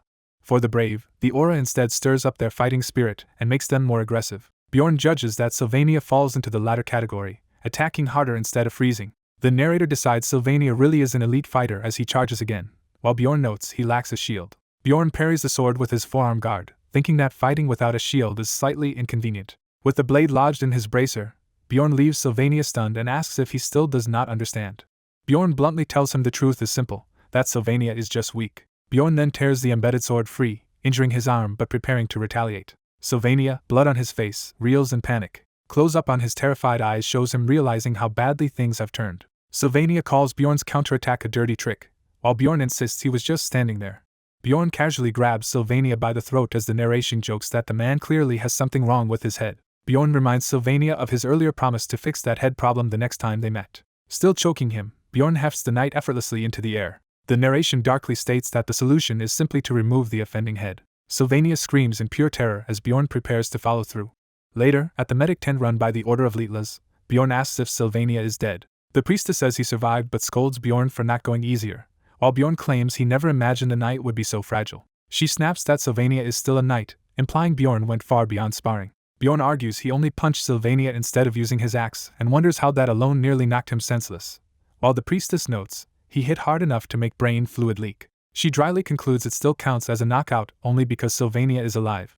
The priestess inwardly feels she is dealing with stupidity equivalent to 3 barbarians at once. Sylvania wakes up in a panic, confused about where he is. She tells him he lost his memories from the duel injury but that her healing should restore them soon. As he thanks her, Bjorn looms into view. Bjorn asks whether Sylvania truly remembers nothing, which makes the knight recoil and demand he stay away. Bjorn decides Sylvania genuinely seems amnesiac and offers to leave if Sylvania does one small thing for him. Bjorn says the favor is nothing major. He then recounts Sylvania's earlier insulting words verbatim and asks him to repeat them. Shaking, Sylvania asks if that is really all, and Bjorn confirms. Bjorn orders him to say it, forcing Sylvania to begin repeating his crude comment about Bjorn's nickname. The memories slam back into Sylvania, who clutches his head and screams that he remembers everything. Bjorn smiles ominously and tells him to continue. Sylvania breaks down, apologizing and begging for mercy, while Bjorn concludes the head problem has now been cured. The priestess yells at Bjorn to leave as frightened attendants collapse around them, and Bjorn calmly exits. He proudly reflects that he solved an issue even the priestess could not fix. Back outside, Baron Martoin finds Bjorn and says he has been searching for him everywhere. Bjorn claims he only went to check on the trainee knight's condition, surprising the Baron, who had seen how merciless Bjorn was in the arena. Bjorn adds that if this were inside the labyrinth he would have used his axe instead. Here he was actually holding back. He admits he underestimated Sylvania's frailty, assuming that someone so slow would at least be durable, and the Baron laughs that the blame lies with the poorly trained knights. Bjorn worries whether injuring noble sons is acceptable, but the Baron says that is the whole point of such brutal training events. The Baron explains that even if someone dies it will not cause major trouble and urges Bjorn to fight as wildly as he likes, promising to handle any political fallout. Encouraged, Bjorn agrees cheerfully and vows to smash every opponent's skull. The announcer calls the next bout, pitting Bjorn against another Baron's apprentice. Bjorn steps into the ring again, delighted that fate has given him a second member of the three foolish musketeers, and the referee starts the match. This new opponent accuses Bjorn of having no shame after what he did to Sylvania and warns that this fight will not be so easy. As they clash, the knight grudgingly admits Sylvania was the weakest among them, implying he is much stronger. Bjorn instantly disproves that, landing another devastating blow that sends blood flying. The announcer declares Bjorn Jandal the winner, marveling that the match ended only 3 seconds after it began. Bjorn roars triumphantly to the sky, blood splattered and exultant. The nobles, thrilled by the carnage, begin chanting Knight Slayer and cheer for him to keep going. Bjorn wonders who the real savages are when the supposedly civilized nobles enjoy watching heads get smashed. His fame stat rises again as he muses that the crowd may be wilder than he is. He casually flings yet another opponent high into the air. In the semifinals he demonstrates a move he calls the spine fold, brutally bending another knight in half. Bjorn wins again, but is slightly disappointed the third member of the musketeers was not matched against him, since he wanted to give that one some physical therapy as well. Someone vows that one day they will definitely achieve something. A priestess is surprised that yet another knight that day anxiously begs to join their faith. People praise someone as incredibly impressive. A noble compliments the barbarian's chilling technique, learns it came from cartoons, and the barbarian says he will rest before his next match. The barbarian closes his eyes, focusing before the final bout. He confirms there is only one opponent left, and wonders who it will be. The announcer calls Sir Albatross and Bjorn Jandal to the arena, and Bjorn notes his foe is a trainee knight under Count Ferdihilt. Bjorn greets the armored knight he has already studied, recalling that the man carries essences of a great orc, giant golem, and cyclops. Bjorn judges that combination as a stereotypical strength build that reflects the Count's love of showing off, then asks why his opponent lacks extra gear. Bjorn explains he removed his own armor because it was uncomfortable and would hinder his usual fighting style, which the knight accepts as reasonable. The knight admits he had feared an easy win but is relieved Bjorn seems to be taking the fight seriously. The confident knight invites Bjorn to attack first, while Bjorn easily reads what tactic he is aiming for. Seeing the knight let his guard down, Bjorn decides it was wise to conceal his trump card until now and begins activating it. The knight smirks, unaware of what Bjorn is about to unleash. He continues smiling smugly as the situation turns against him. Bjorn combines the skills Gigantification and Wild Outburst. An observer breaks into a sweat as Bjorn's power spikes. Explanatory text states that Gigantification enlarges the user and raises both their threat level and physical stats. Another note explains Wild Outburst temporarily triples his threat level and bodily stats as Bjorn towers over his foe in blazing aura. Bjorn roars in his empowered berserk state. Terrified, the knight trembles while Bjorn notes how using both skills massively heightens his threat level. Bjorn's huge foot slams down, and he remarks that the combo also boosts his physical abilities. Overwhelmed, the knight drops his enormous sword in panic. The giant Bjorn looms so large that the knight flees toward the crowd screaming. The knight pushes through onlookers begging for help, while Bjorn thinks this reaction actually makes his job easier. Bjorn cancels Gigantification, returning to normal size, as an official declares the fleeing knight has left the field. The disgraced knight realizes the consequences of his cowardice. He stammers apologies and pleads to redo the match, but the official curtly refuses. The furious Count begins to speak in barely contained rage. He demands to know how much longer his relative intends to disgrace his family name. Bjorn later wonders if using Gigantification in front of the Count was a mistake. That night at Erwin's residence, someone inside mutters about wanting more strength. Erwin is shown obsessively repeating that she must become stronger as elemental spirits swirl around her. She convinces herself that only overwhelming strength will let her keep her loved ones close and obtain everything she desires. A companion opens Erwin's door, surprised to find her intensely training with elemental powers. Worried, the companion asks if Erwin is okay, but Erwin feigns casual confusion. Owen cheerfully claims she was just chatting with the spirits and asks to be left alone to continue training. Outside, the companion debates whether to tell Owen something important right away. She reflects that everyone is gossiping about the young Valkan and that hiding the truth from her any longer is abnormal. Remembering Owen's recent frightening intensity, the companion is unsettled. She argues internally that this ordeal could be a rare chance for Owen to grow tremendously as an explorer. Narration explains Owen has contracts with all 4 elemental spirits, and has even granted will to 3 of them, making her surprisingly advanced. It adds that Owen now excels in archery, close combat, and daggers, and can solo a 7th-rank monster. The companion ultimately decides not to tell Owen yet, reasoning that the experience will only make her stronger despite her worsening attitude. She suddenly realizes Owen's recent change began after taking a certain essence. She pulls out a book titled Basic Essence Analysis to look up that essence's properties. Finding the entry for the 7th-rank Kanabaro essence, she notes that while it grants heightened agility and senses, it also has a high obsessiveness trait. She checks another essence, seeing that even an 8th-rank one lists only intermediate obsessiveness. Yet another entry shows a 9th-rank essence with low obsessiveness, surprising her further. She concludes that obsessiveness is the hidden stat driving Owen's extreme fixation on power. Though uneasy, she decides she cannot erase those essences outright, and will only have Owen overwrite them once better replacements are found. Comforted by having identified the cause, she believes managing it should now be simpler. As she settles down, another thought suddenly hits her. Restless in bed, she bolts upright, clearly bothered by what she remembered. She wonders anxiously what Owen's obsession might fixate on next. Elsewhere in the 7th district late at night, a carriage drops someone off with a brief exchange. At 2 a.m., Bjorn finally returns home. Looking at sacks of coins, he prepares to start organizing his new earnings. He tallies the enormous payment from Baron Martoin's commission, totaling 4.3 million stones. He reflects that he made a staggering amount for just 1 day's work. Bjorn recalls the Baron boasting that their recent spectacle will be the talk of noble society and promising future help. He also remembers how intimidating the fully armed barbarian persona he used appeared. Bjorn reasons that with all he did, the Baron should be satisfied. By contrast, he notes that Count Ferdehilt looked rather displeased. Sitting with his money, Bjorn ponders the Count's irritation. He remembers the Count coldly congratulating him on the victory. In flashback, the Count shakes Bjorn's hand and says he will summon him again once Bjorn is better prepared, confusing him. The Count orders Bjorn to ignore invitations from other nobles until then, giving him a menacing feeling if he were to refuse. Bjorn narrates that he simply nodded in agreement, deciding he is not foolish enough to provoke the man. He admires a rare item, Garpa's necklace, obtained unexpectedly early thanks to his fortune. Bjorn wonders just how high his luck stat is and resolves to act cautiously from now on. He concludes that even something as simple as breathing might trigger lucky or unlucky events for him. The next morning, he finds his mailbox overflowing with sealed letters from nobles. Realizing this is what the Count warned about. Reading them, he sees most contain similar offers of banquets and generous rewards that he could easily live off. However, the looming image of the Count makes him uneasy about accepting any of them. He decides he cannot attend without angering the Count, yet also fears ignoring such nobles, so he sits down to draft refusals. Bjorn ends up replying to every letter with a polite rejection. He wonders what the Count is plotting, wary of calm men who may snap when pushed too far. He admits he cannot read the Count's intentions and questions why such a noble would be interested in a barbarian explorer like him. Bjorn resolves to investigate the Count further at the next community meeting. As he heads down the hall, he remembers this is his last month helping Raven with her research. When he knocks on her door, Raven answers, acknowledging his arrival. She then introduces him to the person he will assist today, leaving Bjorn uncertain.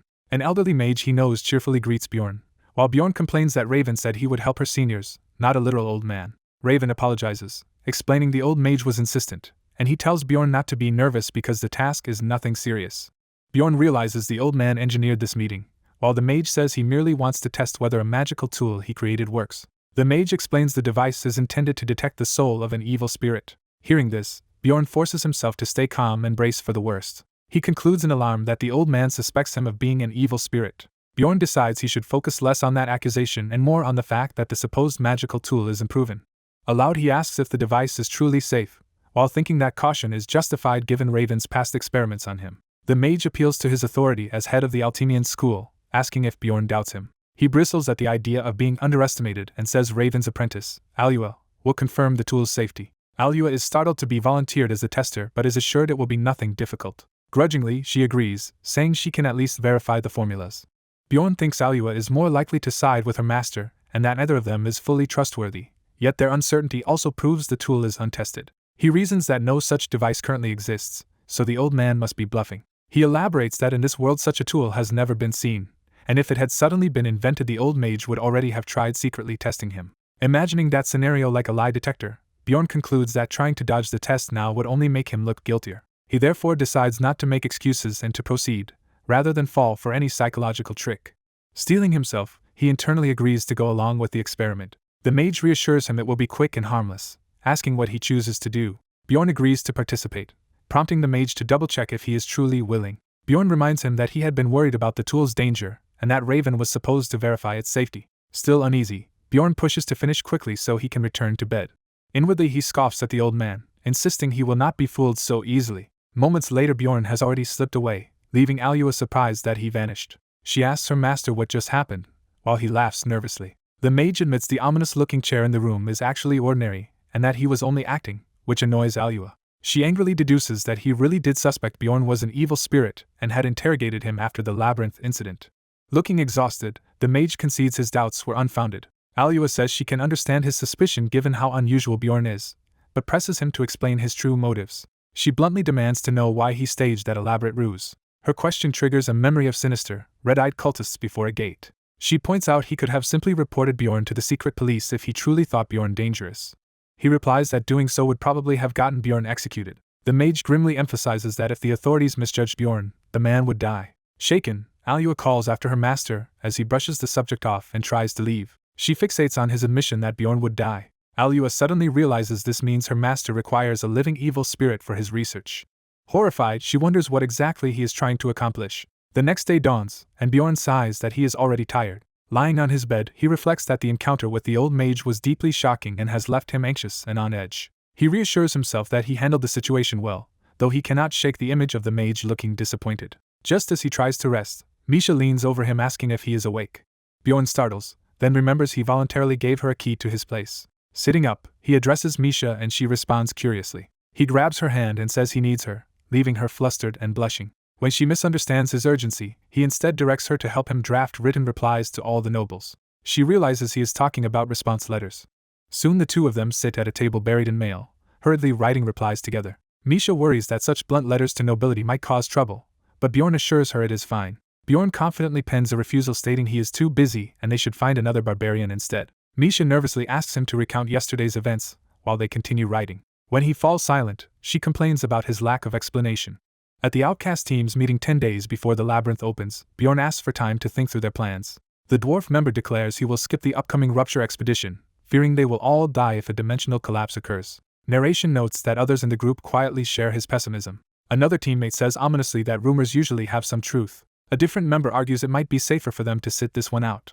Misha anxiously asks Bjorn what he intends to do. Bjorn thinks he could convince them with community intel but decides that keeping some information to himself is better. He recalls it has been 3 months since he last visited the blood-tinted castle and that, in the game, players typically clear the first rupture during an early cooldown period. He knows he cannot openly reveal how to trigger the rupture and instead decides to take only Misha along. Misha is startled to be included and protests that he almost planned to go without her, revealing her reluctance. She complains that Bjorn should at least ask her properly and speak more politely if he wants her help. Bjorn wrestles with the idea of speaking nicely. Forcing the words out awkwardly, he begs her to please come with him, and she happily agrees, leaving him surprised it worked. Another teammate then announces that the decision is made. The group resolves that, despite their fears, they will enter the rupture on this attempt.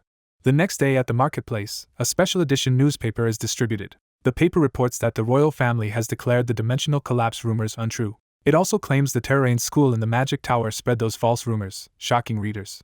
Hikarad excitedly suggests entering the labyrinth with Bjorn, but Bjorn refuses, saying he already took another job. Left outside Bjorn's door, Hikarad laughs awkwardly to himself. Inside, Misha questions Bjorn about his supposed bodyguard request, and he admits it was only an excuse. Bjorn privately reveals he actually intends to head for the rupture this time. Misha, startled, asks how he will enter from the library, and he confirms he has figured out a way. When she wonders why Hikarad is being kept in the dark, Bjorn counters by asking if she ever told anyone she used the Frost Spirit Ring to contract a spirit beast. Misha answers that she has told no one. Bjorn presses her, and she insists she kept it secret as he had requested. He agrees and reminds her he asked her to hide that fact. Bjorn then asks her to imagine if Hikarad had been the ring user, and she realizes Hikarad would have drunkenly blabbed the secret. Bjorn next brings up Dwaki and Ron Miller. Misha thinks Dwaki would also spill things accidentally, while Ron Miller is harder to judge. Bjorn internally agrees with her evaluations but has his own clear read on Ron Miller. He considers Ron Miller the easiest member of the group to predict. Bjorn reasons Ron Miller would keep a secret but would also become suspicious of how Bjorn knew the truth. Misha finally understands why Bjorn hid the plan yet asks what makes her different. She demands to know why he is willing to tell her, specifically. Bjorn reflects that Misha is meticulous, keeps secrets, and is easy to read if she lies. Summing up, he thinks he can always tell from her whether a secret has leaked. He tells Misha he trusts her, which leaves her flustered and hiccuping. Embarrassed, she laughs about the room suddenly feeling hot while Bjorn calmly tells her to drink some water. Bjorn notes that 8 days remain before the labyrinth opens. Smiling, he steels himself. He resolves to spend those days busily preparing. Bjorn and Misha head out again, this time to get their gear enchanted. Their weapons are imbued with temporary lightning element power. They also buy high-end items like an advanced potion, lightning scroll, and thunder herb, which Bjorn insists are worth the money. Bjorn notes that the 2 million stones spent on preparations came from a joint account he shares with Misha. His horn merchant patron praises him for earning 4 million stones in only 2 months. Bjorn's Immortal Seal ability advances to level 4, boosting his magical power and mental fortitude. His mentality and skill stats both increase by 40. With more mana, he can now sustain his giant form half again as long as before, and Misha urges him to eat. Misha asks to accompany him to the library. Bjorn is surprised she wants to read, and she protests that she does read sometimes. At the library, a special spell is activated for them. The mage explains that one of her spells is reserved for Bjorn alone, and cannot be shown to others, which makes Misha complain that such things should be said privately. The mage, embarrassed, backpedals and even asks him to forget what she said after confirming his alias. Later, Bjorn thanks another mage workshop owner for her help and tells her their arrangement is over for now. She lets him keep his magic tower entry badge and tells him to visit whenever he needs help, intrigued by the trouble that follows him. On the day the labyrinth opens, Bjorn sees off a group of young barbarians, warning them to protect the labyrinth's heart and beware humans. As they leave, he and Misha remark on how unusually polite the youngsters are. A nearby adventurer laughs that Bjorn is quite the reliable mentor. Bjorn modestly claims he only pointed the juniors in the right direction. He warns his current dwarf companion not to trust people just because they act friendly, who jokes that he hardly resembles those naive young barbarians. Internally, Bjorn admits the dwarf actually does remind him of them. Before entering the labyrinth, Bjorn tells Rotmiller he is counting on him. Misha nervously explains to others that they are still waiting for a client. The other party accepts that, and decides to go in ahead. A magician cheerfully bids them a see you later as he steps through the portal. Half an hour later, Misha asks why they are still waiting outside the portal, and Bjorn curtly tells her to keep waiting. Once Bjorn judges the timing right, he decides entering now will double their experience gain. They step through and arrive on the first floor area called Crystal Cave. Bjorn also receives a bonus for being first to open the portal. Deep inside, he uncovers a hidden mechanism on the floor. He reveals to a shocked Misha that this is actually a shortcut portal leading directly to the second floor. After he explains that it relies on unstable dimensional phenomena, she marvels that such a bug can be exploited, while he admits he just uses it without fully understanding the theory. Bjorn comments that Rotmiller would feel terrible if he learned all his careful work could be bypassed like this. Misha compares it to her own mixed feelings after using the Frost Spirit Ring, and Bjorn quietly agrees. Remembering Rotmiller's dream of opening a portal through his own scouting efforts, Bjorn feels it would crush him to know about this exploit. The portal deposits Bjorn and Misha into the second-floor stone desert, but it is not the route Bjorn wanted, so he decides they must go back and find another way to the beast's lair. Returning to the Crystal Cave, he determines they will need to march east inside the first floor for 2 days. Time passes and they continue their expedition. After 3 hours of travel, they fight stealthy gnome monsters that can only be seen at close range. Collecting the dropped red crystals irritates Misha, and Bjorn notes they would normally make Dwaki do this scavenging. Suddenly Misha notices people running toward them through the cave. Unsure how to react, Bjorn realizes anyone reaching this far this quickly must be speedrunning. A heavily geared party barrels toward them at full speed. Bjorn urges Misha to move faster too, acknowledging that even so, he and Misha remain the fastest. Misha admires the new party's impressive equipment, and wonders if that level of gear is required to open portals. Bjorn reassures her that they will someday be like that too. He reflects that she still thinks of them as outcasts compared to other explorers. As they walk, she calls him very ambitious and teases that it must be because he is a barbarian, which he takes as a veiled insult. He calls her an idiot and lightly elbows her. She hurriedly clarifies that she meant he is cool, speaking with obvious admiration. Bjorn, embarrassed, clears his throat. He muses that Misha is sometimes far too straightforward, even as she happily strides ahead. Bjorn wonders jokingly if she now thinks of herself as a barbarian too. He reviews his current stats and combat power, showing how much he has grown. 19 hours have passed since the labyrinth opened. Other explorers passing them quietly remark on Bjorn's massive mace and seemingly enchanted backpack. One wonders why someone that strong is still on the first floor, and Bjorn realizes he did not consider how suspicious that might look. He reasons that he and Misha look like upper-floor explorers lingering strangely in an entry-level zone. Misha notices him smirking and asks what he finds so funny. Bjorn says he was thinking about his past, recalling how badly he was treated before joining Erwin's party. He wonders how Erwin is doing now and assumes she is fine thanks to her wealthy sister, though he remains curious. While reflecting that he might visit Erwin someday, A wary young man glares at Bjorn. The youth internally curses Bjorn's stare, feeling intimidated. Bjorn, however, sees only greed and envy in the man's eyes and notes how easy it would be for him to kill someone like that. Yet he inexplicably feels worse the longer he looks at the guy. Bjorn confronts him directly, asking if he has something to say. When the boy denies it, Bjorn demands to know why he is staring, frightening him into apologizing repeatedly. Misha panics at Bjorn's sudden aggression and tries to calm him down, feeling the other man did nothing wrong. Bjorn imagines her scolding him like a wife in public while he insists the other guy truly was glaring. He decides he needs to verify a suspicion. Fixing the man with a hard gaze, he asks his name. The nervous explorer stammers that his name is Hanst Ivan. Bjorn double-checks that he said Hanst and not Hans and presses him not to lie. The man insists his current name really is Hanst. He then admits it used to be Hans, but he legally changed it because it was too common. Bjorn explodes in disbelief, feeling vindicated in his bad impression. He sternly orders Hanst never to change his name back and to keep living as Hanst, leaving the man terrified. Before Bjorn can dwell on it, Misha urgently tells him to look ahead. Seeing something ominous, Bjorn yells for everyone to run, recognizing a specific deadly phenomenon unique to the labyrinth. He realizes the rupture is about to open. Bjorn concludes that someone has forcibly triggered the rupture early, using the same method he planned. He explains that this usually takes 3 days, so having it open on the first means another party exploited the dimensional bug he knows. Frustrated, he curses all the money he spent preparing for this opportunity. While sprinting toward the rupture, he wonders if the culprit is a fellow player or just an exceptionally smart explorer, as he and Misha see the disturbance ahead. He resolves to find out once they get inside. Bjorn reaches for Misha. He grabs her leg to pull her along. With Misha clinging to his back, he smashes through the crystal barrier, shouting for her to hold tight as they dive into the rupture. They successfully enter the first floor rupture, emerging in a snowy field observed by the other party. One explorer comments that having both a barbarian and a therianthrope on their side is reassuring. The new group introduces themselves as Carlson, Avman, and Gensha and say Bjorn's team looks reliable. Bjorn introduces himself under his barbarian lineage and introduces Misha under a human alias, prompting her brief confusion before she catches on. She quickly plays along with the fake name. Bjorn inwardly marvels at how terrible her poker face is. Bjorn states he is best suited as their tank and asks the others' specialties. Gensha describes her scout training and Carlson says he fights on the front line with sword and shield. Bjorn judges Gensha to be first floor level and Carlson closer to second floor in strength. He concludes the party contains 2 relative beginners, which fits his expectations for who would attempt such a rupture raid. He reviews how ruptures appear every 5 to 6 labyrinths, meaning it is too early in city time for veteran high-floor explorers to be present. He reasons that if he had stuck to his original schedule of clearing beasts' lairs first, the rupture would have been safer when he opened it himself. Instead, because someone else forced it early, he expects the other raid teams to be composed mostly of first-timers like this one. Therefore, he concludes most raiders here have never reached the second floor before. He notes that at least a full day has passed since the labyrinth opened, then mentally flags Avman as the most suspicious among them. When Avman asks Bjorn about his own abilities, Bjorn deflects with a vague answer. Avman shows off his enormous crossbow and says that is basically all they need to know, while Bjorn privately questions how usable that thing is.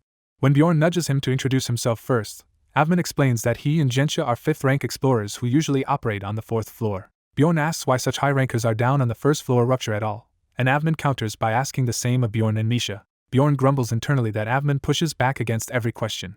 Avman clarifies they normally have a full team but lacked a scout, so they stayed on the first floor until this rupture appeared. Bjorn remarks that his own situation is coincidentally similar, though he left his old team some time ago. He silently wonders if Avman is really telling the truth. Still studying Avman, Bjorn admits the man looks strong enough that a solo archer might be plausible and that he is likely the one mining high-grade magic crystals on higher floors. Bjorn also considers that the other 2 might be hiding their true levels or identities. He then asks the group who entered the rupture first, trying to find out who actually opened it. Listening to the various answers, he feels as if they are playing a social deduction game over who triggered the rupture. Bjorn decides on a loot-sharing scheme. He, Misha, and Avman each get a full share while the remaining 2 split a share, with special rules for rare items. He notes Misha will take any guardian essence while the group will roll for valuable rupture stones or numbered artifacts.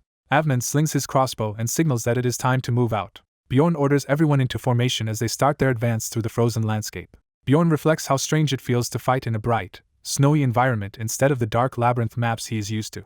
The party trudges carefully over the icy ground. Their footsteps continue across the slick surface. Bjorn muses that although someone else opened the rupture he had planned for, at least he will still get to use all the items he bought. After another half hour, they finally reach the rupture's boss area. A massive 7th-rank Yeti, the elite gatekeeper of ice caves, roars and rushes in to attack them. The girl nervously asks if they really have to kill the monster, and the bear man explains that the right paths and ruptures are guarded by such creatures. The narrator thinks the bear man's explanation sounds like something a gamer would say, making him seem even more suspicious. The armored protagonist orders the others to stay back. When asked if that plan is okay, the protagonist calmly agrees. He declares he will engage first, and draws his sword. The bear man readies his crossbow to support the attack. He aims the loaded crossbow with deadly focus. The bolt shoots out in a powerful straight line toward the distant monster. The Yeti tries to block but is brutally pierced and wounded, shocking everyone. The bear man notes that the attack was naturally blocked. Seeing the Yeti unable to remove the arrow, the protagonist recognizes it as a hook arrow type skill. The bear man tells the party to finish the monster, and the narrator notes he strictly shares combat work. As the enraged Yeti charges, the protagonist thinks it is actually better this way. The protagonist dashes in to fight the Yeti head-on, to the horror of his companions. The Yeti's claws slam down onto the icy ground. The protagonist's strike clashes hard with the Yeti's blow. The two trade heavy attacks, locked in close combat. The protagonist shouts to Michelle for assistance. Michelle agrees loudly to help. She acrobatically flips over the Yeti, preparing a joint attack. Michelle drives both daggers into the Yeti's eyes and head, killing it. A system message announces that the party has defeated the Yeti and gained 3 experience. Michelle lands and moves away as the kill notification fades. The protagonist reflects that what they just saw shows both his own and his cat companion's skill levels. He proudly considers Michelle's combat ability as part of his cat's high skill. A meta caption teases that if the reader understands, they understand the joke. Remembering advice, the narrator thinks they must never get caught if they are guilty. The bear man remarks that the protagonist and Michelle cooperate very well. A message shows a frost wolf being slain and awarding 1 experience. The narrator explains they entered an ice cave and kept fighting countless frost wolves, which makes sense since these are the only monsters in this chapter. Frost wolves are sliced apart in rapid succession. The narrator notes that he and Misha carried most of the fighting against the wolves. He adds that the bear man also killed several frost wolves, though his crossbow is strong but poor for wide area attacks. The narrator comments that despite all this, no one has stepped forward to guide the way. He recalls the exact sequence of turns needed after reaching a certain pillar, and notes the whole chapter could be cleared in about an hour if someone knew it. He concludes that the strange situation can be explained by one of 2 possibilities. Either the hidden mafia figure is not a player, or they are deliberately pretending to be clueless. At a huge staircase deeper in the cave, the group remarks how ominous it looks before deciding they must head down. As they start descending, the protagonist quietly reflects. He wonders if they will just ignore the hidden piece inside the pillar, then decides knowing of it himself would look too suspicious. One teammate marvels that it is strangely bright even so far underground. The others are dazzled by the sparkling crystal chamber, and wonder what the central pillar is. Someone touches the glowing structure, and is surprised when it lights up. The bear man calmly explains that the glowing object is likely a key that will trigger monsters and open a path. The protagonist notes that this reasoning is also very gamer-like and thinks it is correct except that the event will summon not a few monsters but a full boss mob. A system announcement declares that a long-sealed tyrant has awakened. Cracks race through the surrounding ice as something stirs. The narrator adds that naturally, they must first deal with the tyrant's minions. Packs of frost wolves awaken and emerge as ancient demonic beasts stirred by the tyrant's rise. Startled, the party wonders what to do, and the protagonist leads them to fight from the stair area where defense will be easier. He remembers that the first wave consists of roughly 20 frost wolves. The first wave of wolves rushes toward them. He recalls that the second wave will introduce several 8th rank monsters, which he and Misha begin battling. An ice golem suddenly appears behind the protagonist, and Misha shouts a warning. The narrator explains that ice golems inflict a stacking slow debuff and must be destroyed immediately. The protagonist roars and attacks with full force. He smashes the golem to pieces and a message shows they gain 2 experience. A massive advanced Yeti mutant named Frost Lord Cthulhu reveals itself as an intermediate boss able to use many abilities. The boss uses a powerful skill called suppression. The protagonist recalls suffering this suppression debuff before from plunderers, which leaves characters in a suppressed state. As suppression hits, his teammates find themselves unable to move. He notes that the debuff can be cleansed either by taking damage while immobilized or by another method. He remembers how Misha once bit her tongue to keep bleeding and break the effect. Alternatively, one can simply raise resistance stats high enough, as he has done. System messages confirm his resistance stat exceeds the threshold, and he shrugs off suppression. He activates his own skill Wild Outburst and charges at the boss. While fighting, he scolds Misha for leaping into battle alone. The Frost Lord responds by using its own skill Cold Outburst. The blast of cold hits the protagonist, who notes that it hurts but is manageable. He decides that is the extent of the attack's danger and counterstrikes. His furious blows tear through the boss's body. He keeps hammering the Frost Lord with relentless attacks. A final huge swing smashes into the monster. The boss lashes back, forcing the protagonist to brace himself. In his mind he urges everyone to run if they do not want to die. At that moment the bear man activates reinforcement, buffing everyone's active skills based on his mana. He then uses another skill, Dangerous Material, preparing a devastating shot. The charged attack explodes outward in a red blast. The shockwave races past Misha and the protagonist. The blast hits the Frost Lord squarely, its eye glowing in shock. The explosion finishes the advanced mutant and grants a bonus experience point. The protagonist notices the blast is also damaging surrounding monsters. Misha is stunned, realizing the bear man's arrow produces enormous area damage, contrary to what she assumed. The protagonist reflects that the bear man has always possessed such overwhelming power. As the battle ends, frost wolf corpses slump to the ground. The narrator admits he is not sure that was truly an AoE skill, but credits the bear man with ending the 9th wave quickly. Thanks to that victory, rare essences of 2 different colors appear as loot. The narrator comments that they split their rewards sooner than he expected. The bear man says he does not want the essences and tells the others to share them, delighting the 2 newbies. The protagonist tells them to take the frost wolf essence while he focuses on something else, stating he is uninterested in that particular item. However, he claims the Yeti's essence for himself and asks if anyone objects. A brief reply says there are no complaints. The newbies quickly agree, and the protagonist remarks that if they are dissatisfied they should simply become stronger. Misha congratulates Bjorn on becoming stronger with the new essence. He surprises her by saying the essence is actually meant for her. Embarrassed but eager, she admits she wants it very badly. She nervously clarifies she just wants to avoid misunderstandings before accepting. She then awkwardly asks how much she would owe him for eating it, baffling him. He points out that essences are extremely valuable and important. She anxiously asks if he is even listening as she frets about the cost. Internally, he wonders what sort of greedy person she takes him for. The narrator describes 7th rank Yetis and notes that their essences provide excellent stats. A detailed stat window shows that Yeti essence greatly boosts stamina, agility, defenses, cold resistance, and cold affinity, making it ideal for defense but also strong for cold magic. He concludes this essence will remain useful for several years. He explains that affinity is crucial for elemental damage dealers and that this essence will significantly enhance Misha's cold element, especially since it matches her color. A skill list reveals that the essence grants passive chills and an active skill cold concentrate, enhancing her cold damage. The narrator is pleased that she acquired the exact active skill he wanted for her, calling it the best in terms of potential. He laments that it could have been even better if her base stats or the Yeti's rank were higher, but notes the game is well balanced about such things. As he is lost in thought, Misha nervously grabs his arm. She begs to know how much he intends to charge her, worried by his long silence, while he is surprised she is still asking. He finally tells her not to worry about payment, thinking he must invest at least this much in her for his own safety, and she reluctantly agrees to accept it. He adds that simply staying by his side is enough repayment, flustering her. Flustered, Misha decides to just consume the essence. A system message shows that Yeti's essence has been absorbed into Misha Karlstein's soul. She comments that it feels strange after not taking an essence for 2 years, and he assures her she will get used to it before asking what the others plan to do. The 2 newbies awkwardly say they will not take their frost wolf essence. The protagonist is shocked that they want to leave such a precious essence unused. The narration reiterates that Misha has fully absorbed the Yeti essence. Once again he asks what the others will do, and they repeat their refusal. Their answer is confirmed, stunning him. He internally grumbles that they are supposed to be clueless newbies yet refuse free power. They explain that since the essence came from a frost wolf, it seems unfitting and they would rather wait. The protagonist asks what they actually know about frost wolves, hearing they assume a better 9th rank essence may drop later. He finds their reasoning suspicious but admits he cannot judge based solely on it, noting this rupture often drops essences, and asks the girl if the same reasoning applies to her. She confesses she once took a bad essence, and knows erasing one is expensive, so she is wary of repeating that mistake, reminding him she previously ate a goblin archer essence.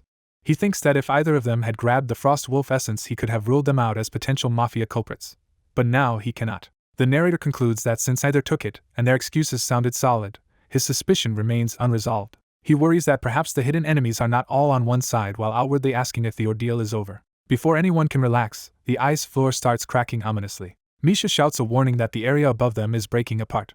A huge clawed hand bursts down through the shattered ceiling.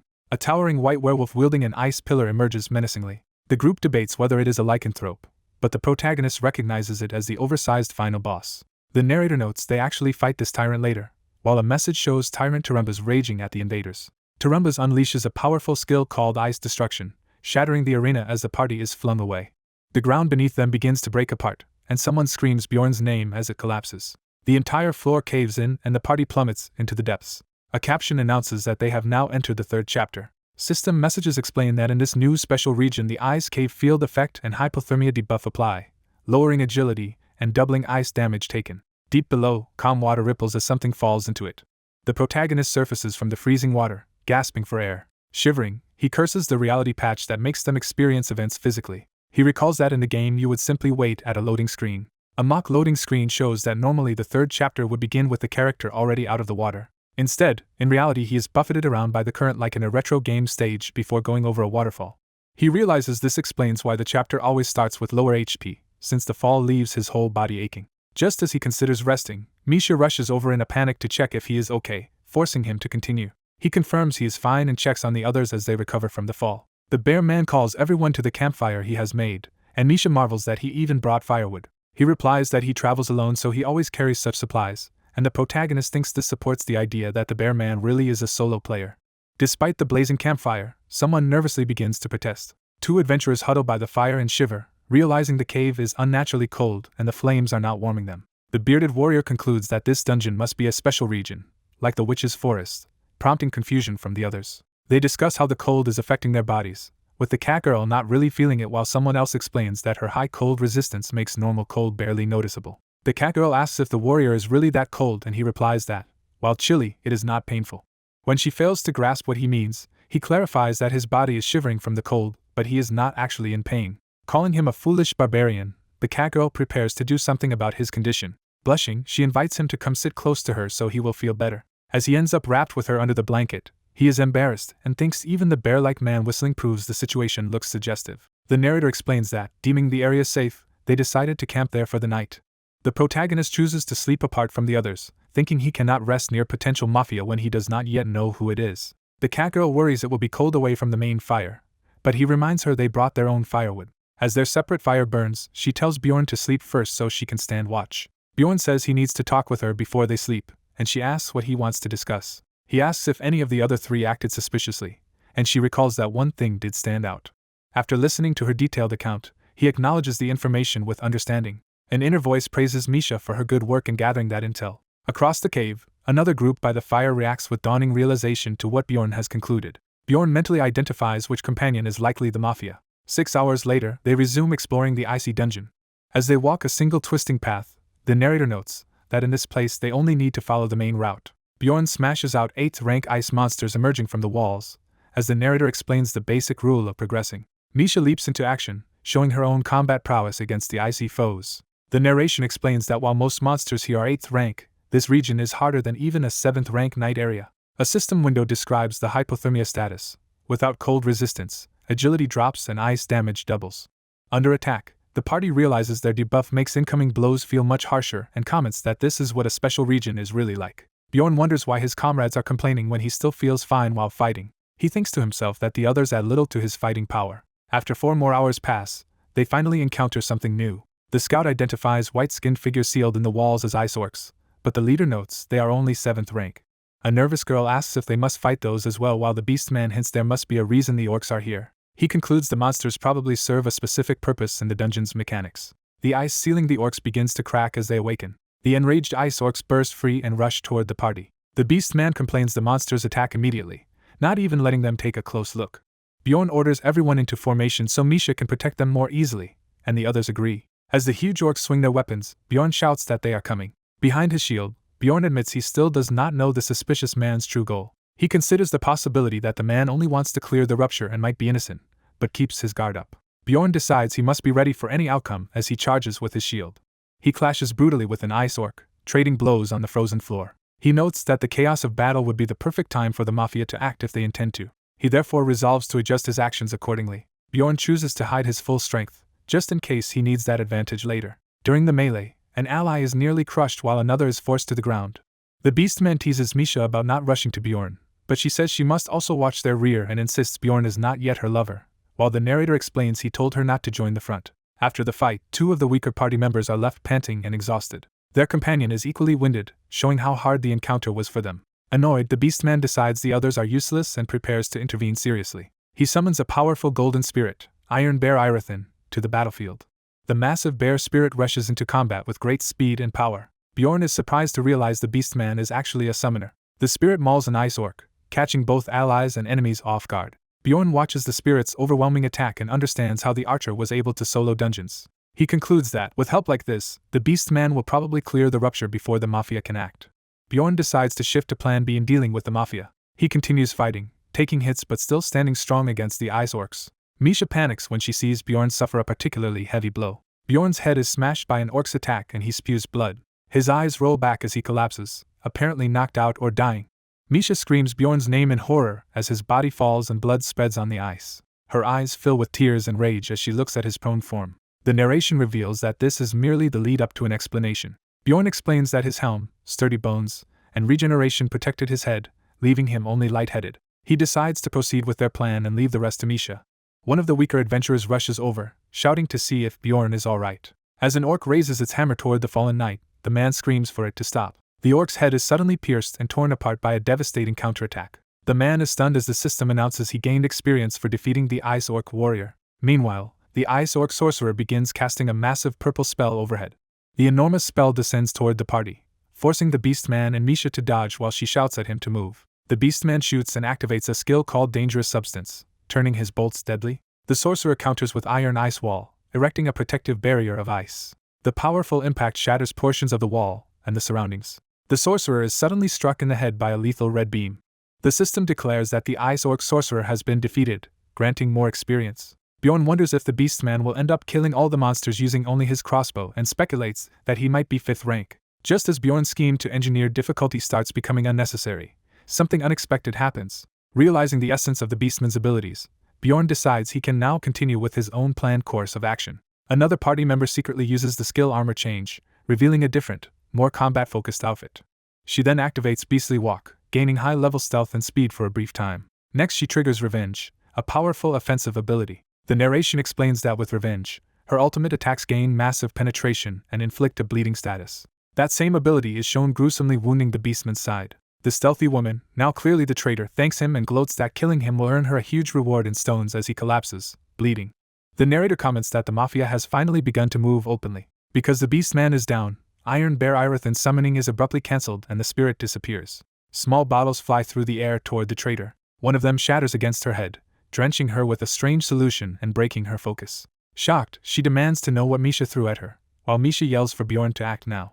Bjorn activates his own skill, Wild Outburst. Empowered, he roars and charges at the stunned traitor. His empowered strike crashes down, forcing the traitor and wounded Beastman to scramble away. Realizing Bjorn anticipated her behavior, she tries to rely on stealth again. She attempts to use Beastly Walk once more. However, a system message states her stealth is cancelled by the witch's lamp solution that hit her. Bjorn calls her an idiot for exposing her stealth ability earlier, explaining he deduced she had eaten a goblin archer essence, and thus was the Mafia. The narration states there had actually been many clues pointing to Gensha as the Mafia. Flashbacks show how she often acted like she already knew the dungeon's mechanics while pretending ignorance. Another memory recalls her readily identifying dungeon objects like the glowing lamp. He remembers how she repeatedly pointed out key mechanisms while feigning confusion, which felt suspicious. Bjorn adds that Misha's report ultimately confirmed his suspicions. Misha had told him that Gensha's scent suddenly changed after they fell into the water. Before that, Misha had noticed Gensha smelled like the beast's lair, and Bjorn links this to the dirt on her boots. He deduces she must have passed through the beast's lair alone prior to them, which was necessary to open the ice cave. Bjorn mentally concludes that Gensha Nifrin is unquestionably the Mafia. Enraged, Misha launches herself at Gensha, swearing vengeance as they clash swords. With a furious follow-up, Misha nearly lands a killing blow while Gensha panics. Gensha uses her agility to escape the strike and leap away. Bjorn intercepts her path and casually remarks, surprising her. He then smashes her with another wild outburst strike, causing heavy damage. Gensha spits blood, stunned by the blow. Half prone, she struggles to push herself back up. Bjorn notes internally that she must have invested a lot into defense, while Gensha angrily curses them as NPCs. Hearing her use the term NPC, Bjorn realizes she is indeed another player like him. He decides that her being a player changes nothing since she tried to kill him. His resolve hardens that anyone who attempts his life will be treated the same, player or not. Even as Misha warns him about incoming attacks, Bjorn confidently thinks that thanks to Wild Outburst, the remaining orcs cannot really threaten him. Guarding Gensha with his shield, he holds back from killing the last orc because he knows doing so will summon the final boss. Gensha, frustrated that he is stalling, yells in disbelief. She decides to flee, but Bjorn blocks her route and refuses to let her escape. She runs into a dead end and realizes the path has been sealed off, which Bjorn notes she apparently did not know about. Bjorn recalls that when the ice orcs awaken, the ceiling collapses to block this exit, and he stays cautious since a cornered enemy can still be dangerous. An orc sneaks up behind Bjorn as he is thinking, but he notices just in time. Irritated, Bjorn fights the orc while telling Misha to handle it without killing it, so they can delay the boss spawn. Misha agrees, confused but willing to follow that instruction. Bjorn silently stares at the wounded Gensha, preparing his next move. She glares back in fearful silence, waiting to see what he will do. Bjorn takes a deliberate step toward her, increasing the tension. Cornered, Gensha begs him to wait and insists there must be a misunderstanding, clearly trying to buy time. Bjorn remembers seeing her use revenge and mentally calculates that its cooldown is 3 minutes. He concludes that for at least 2 more minutes she has no means of breaking through his shield.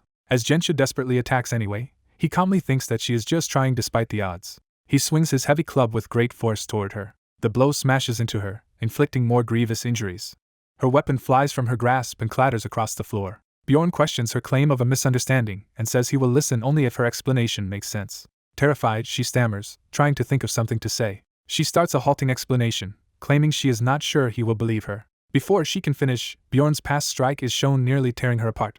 Bjorn is mildly surprised that she believed his earlier bluff about sparing her. He inwardly wonders if she is simply foolish for trusting him. Looking at the gear she dropped, he notes it is specialized for direct combat, and considers whether to give some of it to Misha. With Gensha unconscious at his feet, Bjorn decides that now that he has finished looting her equipment, it is time to properly question her. Before doing so, he tightens his grip on his weapon and prepares for one more step.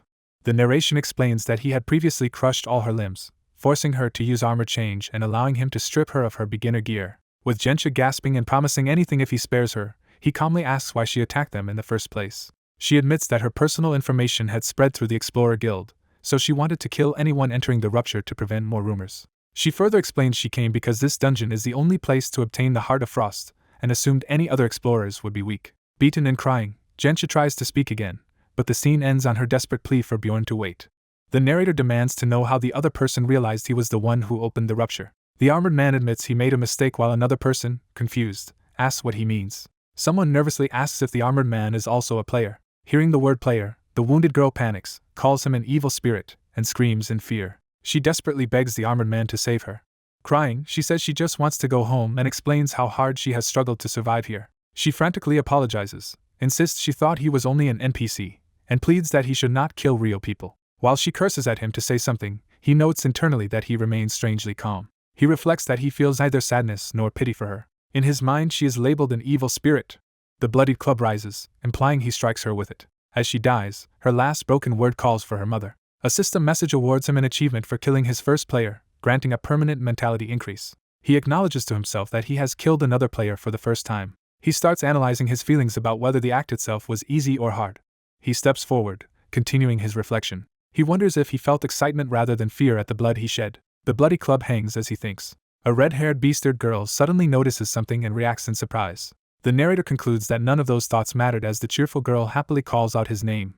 He decides killing the player was simply something necessary. The girl runs up scolding him for disappearing, saying she worried something had happened. Elsewhere, a male player screams for help while being overwhelmed by an ice orc. The orc smashes him again, leaving him crying out in pain. Bjorn tells Misha to finish the monster and suggests she try her new skill, warning her not to kill it too quickly. She enthusiastically agrees. System messages show Misha using enhancement and cold concentrate, greatly boosting her cold affinity. The ice orc prepares to crush the fallen man as he groans that he cannot hold out any longer. The orc roars, about to strike. The terrified man screams as death looms. A beam of freezing energy from Misha hits the orc, coating it in ice. The monster howls as frostbite spreads, and Bjorn observes the attack cause frostbite damage. Bjorn explains that cold affinity stops bleeding and regeneration and, most importantly, restricts movement. He notes that because the enemy is an ice orc with high cold resistance, only its wrists froze, whereas normal monsters would suffer frostbite up to the elbow. Bjorn instructs Misha to target the orc's neck next. She agrees and leaps with her glowing blue blades toward the monster's throat. Her attack slashes across the orc, spraying blood. Watching the staggering creature, Misha asks if she did well, and Bjorn confirms, saying the damage reached its brain. After confirming what he wanted to test, Bjorn asks Misha if she is ready to continue the fight. She confidently answers yes as Bjorn restrains the frostbitten orc. Bjorn declares it is now time for the boss fight. The ice orc's head explodes messily from their assault. The surrounding ice begins to crack and shatter dramatically. A massive white lycanthrope, Tyrant Terumbas, awakens roaring, with a message stating it has fully recovered its powers. The narrator identifies this boss as Tyrant Terumbas. He explains that this boss has unique traits, being much larger and having double the stats of a normal lycanthrope. He notes it wields an ice club that maximizes damage and inflicts hypothermia. Despite all that, he believes he can still handle it. Bjorn declares he can defeat the boss within 10 seconds. As he moves in, the furious lycanthrope claws into his side. While grabbing his weapon, he rhetorically asks why he is so confident. The beast attacks in a frenzy, but he continues enduring its blows. A message shows he consumes a lightning herb, temporarily boosting lightning damage. He also activates a lightning scroll, preparing a powerful electric attack. He knows Terumbas is extremely weak to lightning. Lightning crashes down on the lycanthrope, engulfing it. A system message states Tyrant Terumbas is paralyzed. Bjorn reminds himself not to relax, since the boss has a skill that can cleanse movement-restricting debuffs. The boss uses Fortitude to break free, glowing with renewed strength. Bjorn judges that since Fortitude only cleanses the debuff without granting resistance, they can simply paralyze it again, and orders Misha to throw lightning bombs. He describes these thrown tools as lightning bombs, known in the game as storm explosions. Another message reports that Tyrant Terumbas has fallen unconscious. Bjorn watches the smoking, limp boss and notes, only 3 seconds have passed. He remarks that the remaining monsters after the boss are easy to handle. He says they only need to beat those monsters with lightning-imbued weapons, comparing it to a previous beatdown he did with Anar. A notification announces that they have defeated Tyrant Terumbas and earned bonus experience, to the shock of their companion. The boss drops a glowing blue essence, which Bjorn notes. Misha is surprised that Bjorn wants her to consume this essence too, since it had been allocated to her from the start. He wonders if she expected him to steal it. Bjorn internally questions what sort of person she thinks he is. He tells her to hurry and eat the essence before it disappears. A message states that Misha's soul has absorbed the lycanthrope's guardian essence. After that, Bjorn notices their badly injured companion twitching and groaning. Misha exclaims that he is alive and he weakly asks for a potion from his bag, even though Bjorn thought he had stopped breathing earlier. They choose the best potion available and pour it on his wound at his insistence. Misha responds affirmatively before doing so. Blood continues to gush from the wound as the potion is poured. Misha panics when the injury does not heal despite using the potion. The wounded man gasps that she must keep pouring more. Bjorn concludes the blade must have been laced with a substance that blocks healing and guesses it is a poison that halts regeneration. The man, struggling to speak, asks for an antidote. Misha urges him to drink the antidote. Bjorn thinks an antidote would cure a regular poison but not this kind that worsens injuries. As the bleeding continues, Misha cries that his condition is not improving and begs Evman to wake up. Realizing the danger, she shouts to Bjorn that they should use a top-tier potion. Bjorn silently considers her plea.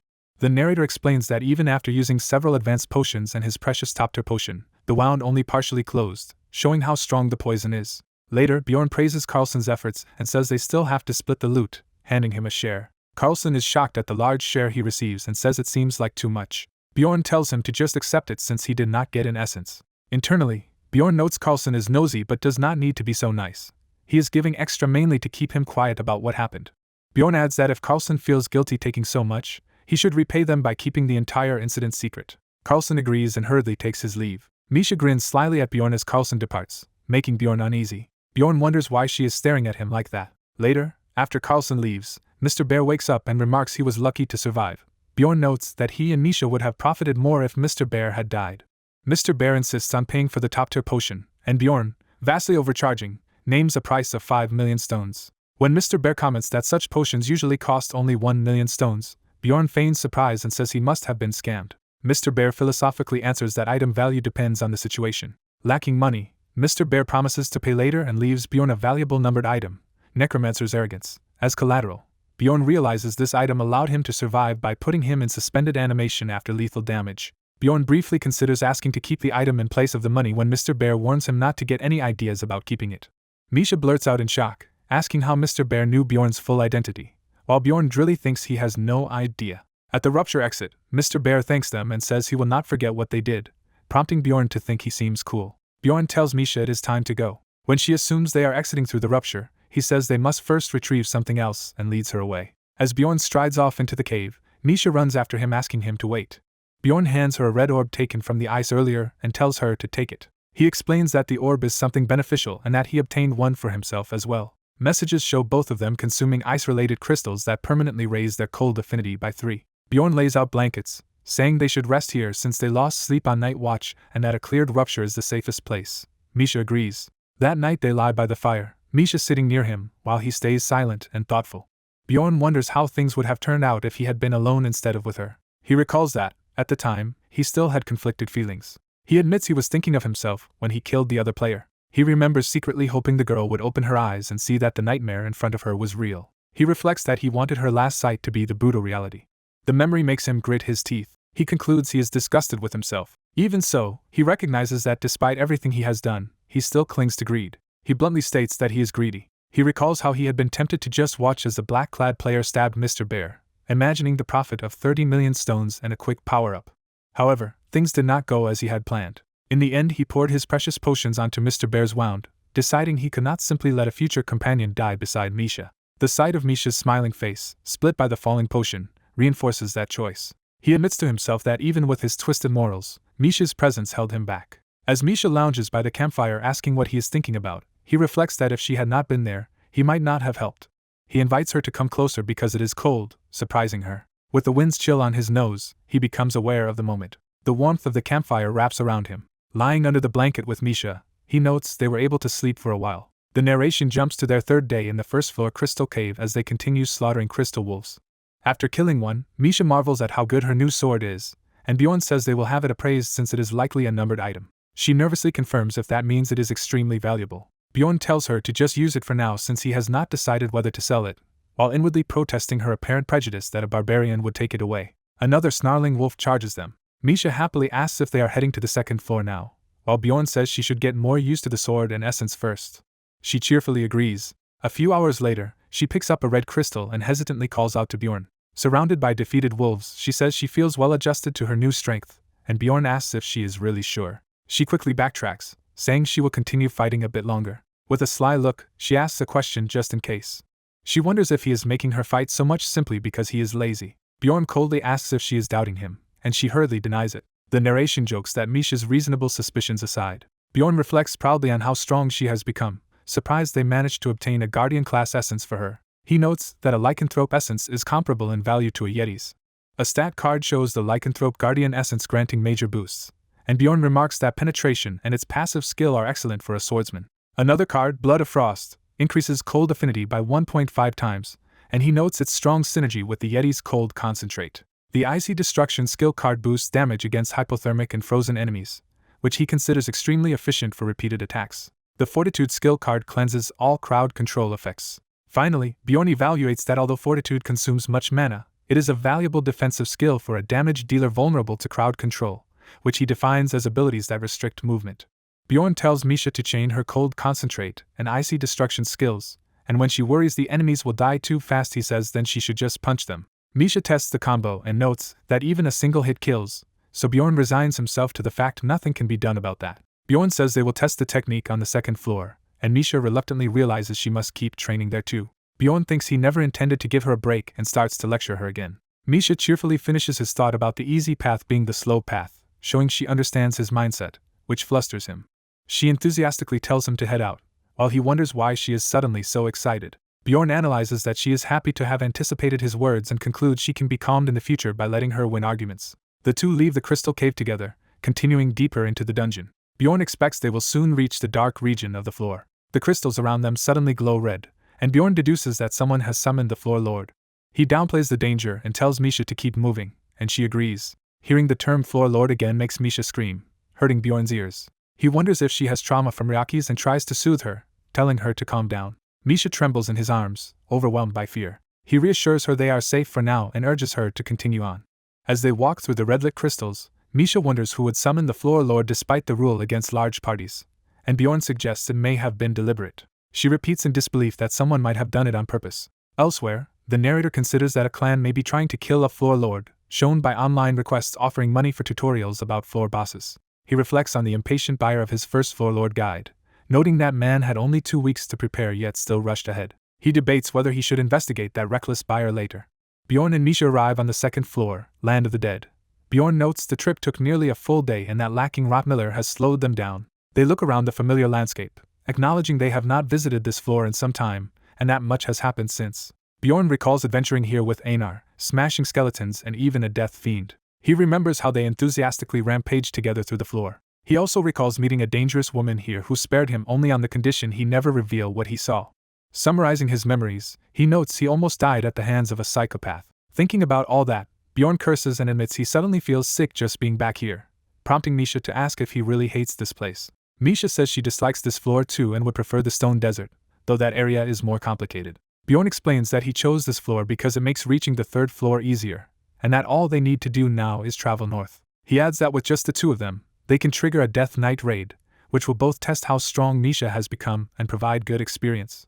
A hulking multi-armed death fiend appears before them, roaring. Bjorn tells Misha he will hold the monster while she focuses on her chained cold attacks, and she agrees to use the technique he wanted her to practice. They psych themselves up together, eyes blazing with fighting spirit. The duo leap high and dive toward the monster, beginning their coordinated assault. Bjorn crashes down first, slamming his shield into the death fiend. Misha follows with a downward strike imbued with freezing power. The Death Fiend reels as its body begins to freeze from her attack. The combo Cold Concentrate X Icy Destruction fully activates, unleashing intense ice energy. Misha fires a swift, horizontal blast of cold toward the monster. The Death Fiend's lower body is shattered and encased in ice by the impact. In response, the injured Death Fiend uses Call of the Dead, summoning a horde of undead. Misha shouts a warning as zombies swarm Bjorn while the Death Fiend bears down on him. One of the ghouls bites into Bjorn's shoulder. The creature's teeth sink deep, drawing blood as it clamps down harder. Bjorn roars and violently flings the attacking ghouls away, smashing several of them. Misha screams his name and unleashes another icy volley toward the enemies. As she rushes to check his condition, Bjorn's wounds rapidly close before her eyes. Amazed, she asks if he is some kind of monster since he is already healed, but he brushes it off and orders her to keep fighting, thinking she might stop seeing him as human after more leveling. After the battle, they continue moving north, training along the way by repeatedly fighting Death Fiends. Through this practice, Misha learns how much cold power to apply to cause hypothermia instead of fully freezing enemies. She also becomes able to switch to a full freeze state when desired. Later they encounter a chimera wolf with crowd control abilities, from which Misha learns the defensive skill Fortitude. Bjorn warns that Fortitude consumes a lot of mana and should be saved for emergencies, and Misha boasts that he should not treat her like a child. Time passes. As they trek, Misha eventually collapses from mana exhaustion, and Bjorn thinks he expected this to happen. She weakly insists she can still walk, but he tells her to just focus on recovering while he carries her. Cradling her like a limp cat, he scolds her to manage her mana better next time, while she admits she thought it would be fine. More time passes as they travel and later rest by a campfire. That night, Bjorn and the sleeping Misha share a campsite by some ruins, when Bjorn hears unfamiliar voices nearby. Someone off-screen bluntly remarks that she could have died. Bjorn observes a nearby group and thinks that people are more frightening than monsters, realizing these strangers set up camp without noticing him. He decides it is about time to wake Misha and concludes he will not need to confront the group to make them leave. From the stranger's perspective, they see Bjorn sleeping and mock how oblivious he looks, assuming he would not notice even if they stole his heart. Another voice dismisses this and suggests leaving the barbarian alone. However, one of them darkly proposes that mages would prefer fresh ingredients, implying they intend to kill and harvest Bjorn. Bjorn hears this and thinks he just overheard something he cannot let slide. He silently gets up from behind the ruin, preparing to respond. Narration notes how obvious it is that a naive young barbarian is sleeping amidst hyena-like explorers. Bjorn remembers how dangerous such situations are for barbarians, mentally comparing it to his tribe's poor survival rate. The text emphasizes that resting among predatory explorers is perilous. A flashback shows many barbarians at a coming-of-age ceremony, with narration explaining that only a small fraction survived over time. Another memory clarifies that less than a third of his peers lived, as an older barbarian bluntly says most of them are dead. Bjorn questions whether monsters alone cause so many deaths. Back in the present, another explorer tells his companion he is going to rest and leaves the watch to him, while Bjorn wonders what to do since they have not attacked yet. Bjorn briefly considers killing the entire group to remove the threat, but decides that though easy, it is not the best long-term solution for the young barbarian they are targeting. He instead wakes Misha, calling her name. Off-panel he tells her to get up and change clothes. The campfire crackles as preparations are made. By morning, the other party is asleep around their own fire while one man keeps watch. Bjorn subtly releases visible breath or aura, signaling he is awake and alert. The watchman panics and shouts, jolting his sleeping comrades. Misha, now up, scolds him for yelling suddenly, and he awkwardly claims he just felt like shouting. Bjorn and Misha approach openly, and the wary group turn to face the newcomers. Bjorn happily announces there are other people here, but the armored leader nervously orders them not to come closer. One explorer is told to wake their sleeping barbarian companion. That barbarian, Karen, is shaken awake in confusion. Startled, he asks if monsters are attacking, only to be told that explorers have arrived. Grumbling at being woken, Karen is reminded that other explorers are as dangerous as monsters. He remembers that warning but notes something bothers him. When he sees Bjorn, he realizes the newcomer is another barbarian and excitedly points this out. Overjoyed, Karen greets Bjorn with a loud, friendly shout. Bjorn enthusiastically returns the greeting as if they are long-lost brothers. Karen introduces himself as Tarsson's son Karen, clasping Bjorn's hand. Bjorn replies in kind, declaring himself Thor's son Bjorn and gripping back. The two barbarians laugh uproariously together, leaving Misha and the others bewildered.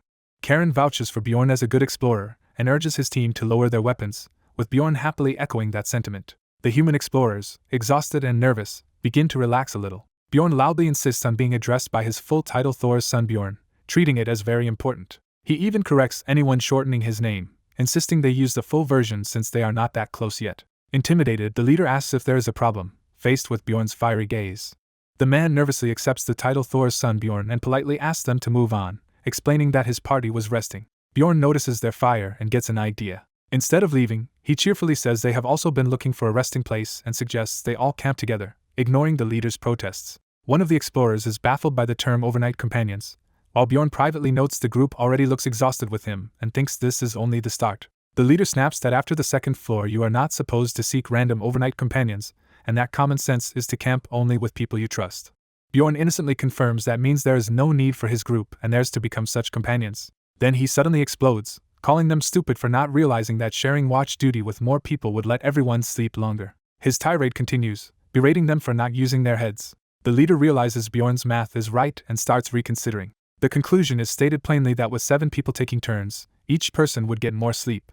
Karen is amazed by this revelation and wonders why explorers never thought of it sooner. The human group silently concludes there is no point trying to reason with these barbarians anymore. They give up arguing, deciding to let the barbarians join, while Bjorn happily accepts the compliments and Misha watches in disbelief. The leader notices Misha's appearance and stares, intrigued. He is struck by how attractive she looks in her new outfit and equipment.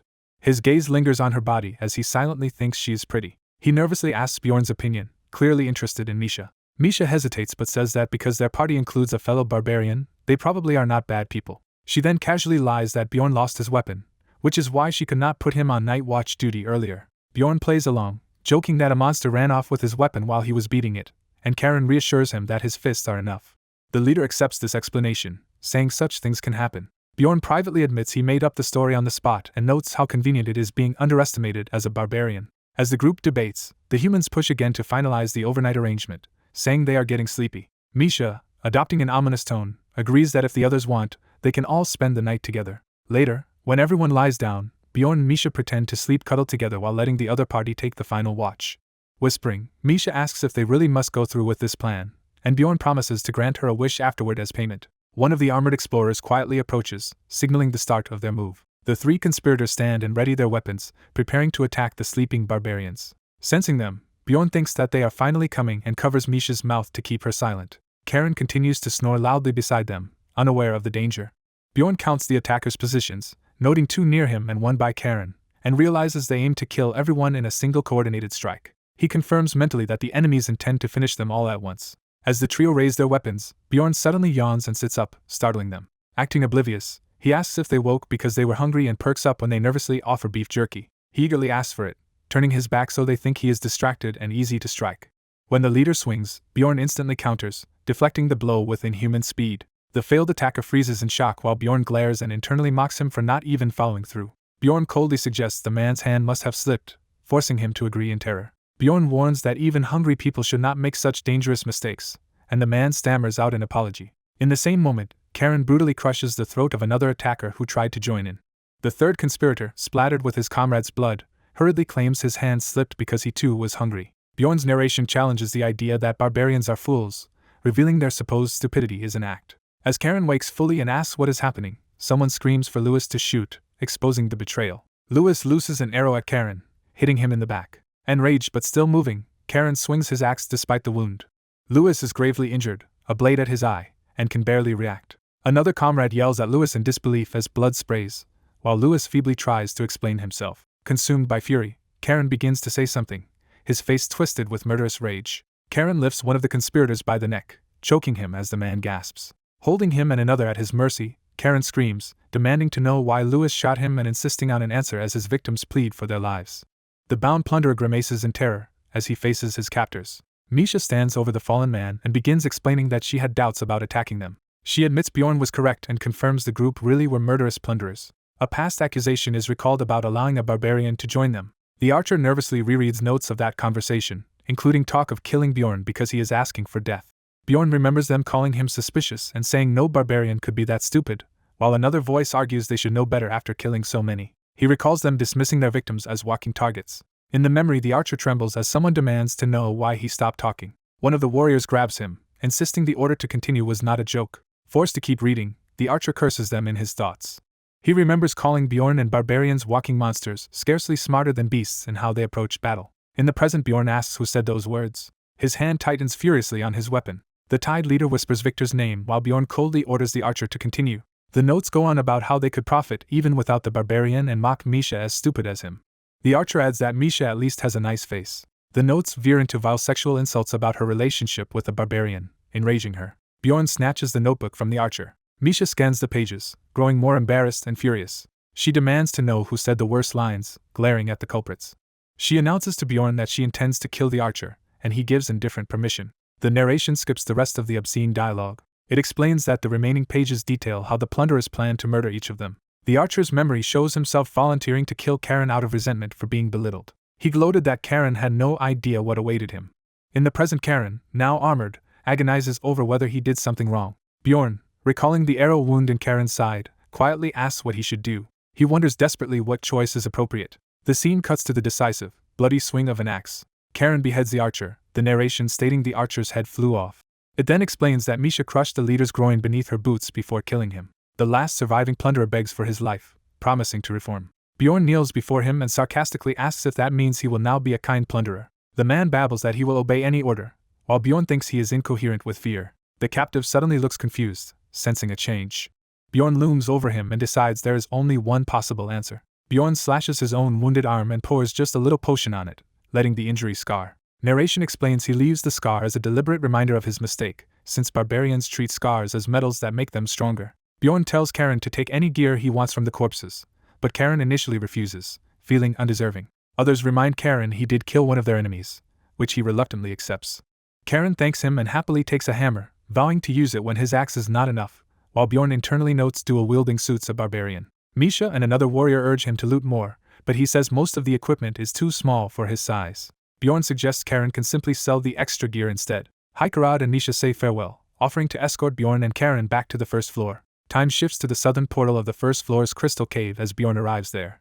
Bjorn reveals his real identity as Jandel's son Bjorn, the infamous little Valken, astonishing Hikerad and Misha. Encouraged, Karen accepts their generosity, planning to sell the loot to upgrade his equipment. Bjorn urges him to get stronger for the sake of younger barbarians, and Karen vows loudly to fight for their kind. Narration explains barbarians are currently the weakest race despite their individual potential. It continues that their lack of education and support lets ill-intentioned people exploit them, causing many to die young. Many barbarians fall victim to monsters and treacherous explorers early in their careers. Bjorn wonders what would happen if the number of skilled barbarians slowly increased. He imagines Karen as one such future powerhouse barbarian. He envisions a virtuous cycle where surviving young warriors become advanced explorers and raise their people's status. Bjorn concludes that strengthening barbarians benefits him as well since, for now, he is one of them.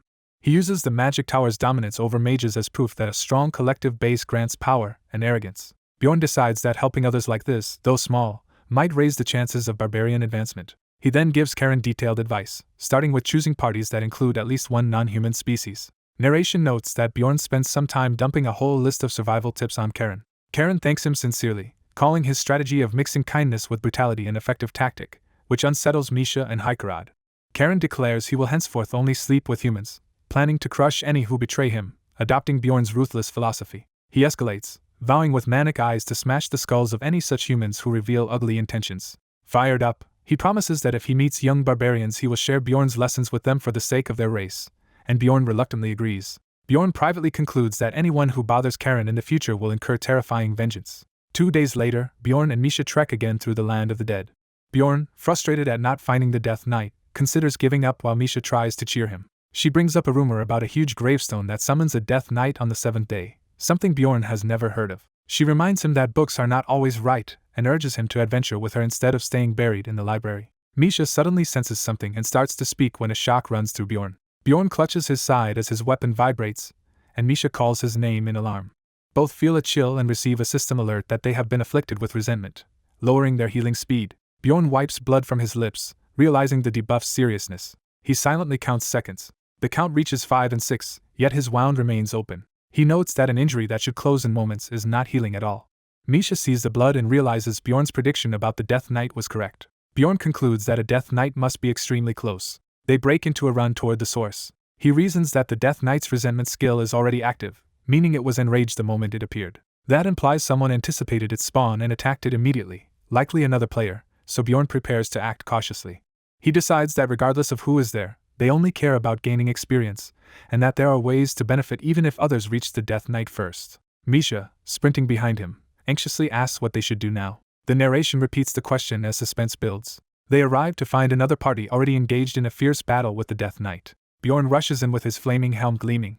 He unleashes a massive blow that instantly destroys the Death Knight, stealing the kill and earning experience, shocking the other party. Bjorn shouts that he is there to save them, switching into his ridiculous heroic barbarian persona. The other adventurers react with stunned confusion at the sudden interference. Misha realizes, to her exasperation, that their conclusion is that Bjorn has just kill-stolen the boss. The narration states the other party complained, furious that Bjorn interfered even though he insists he only helped.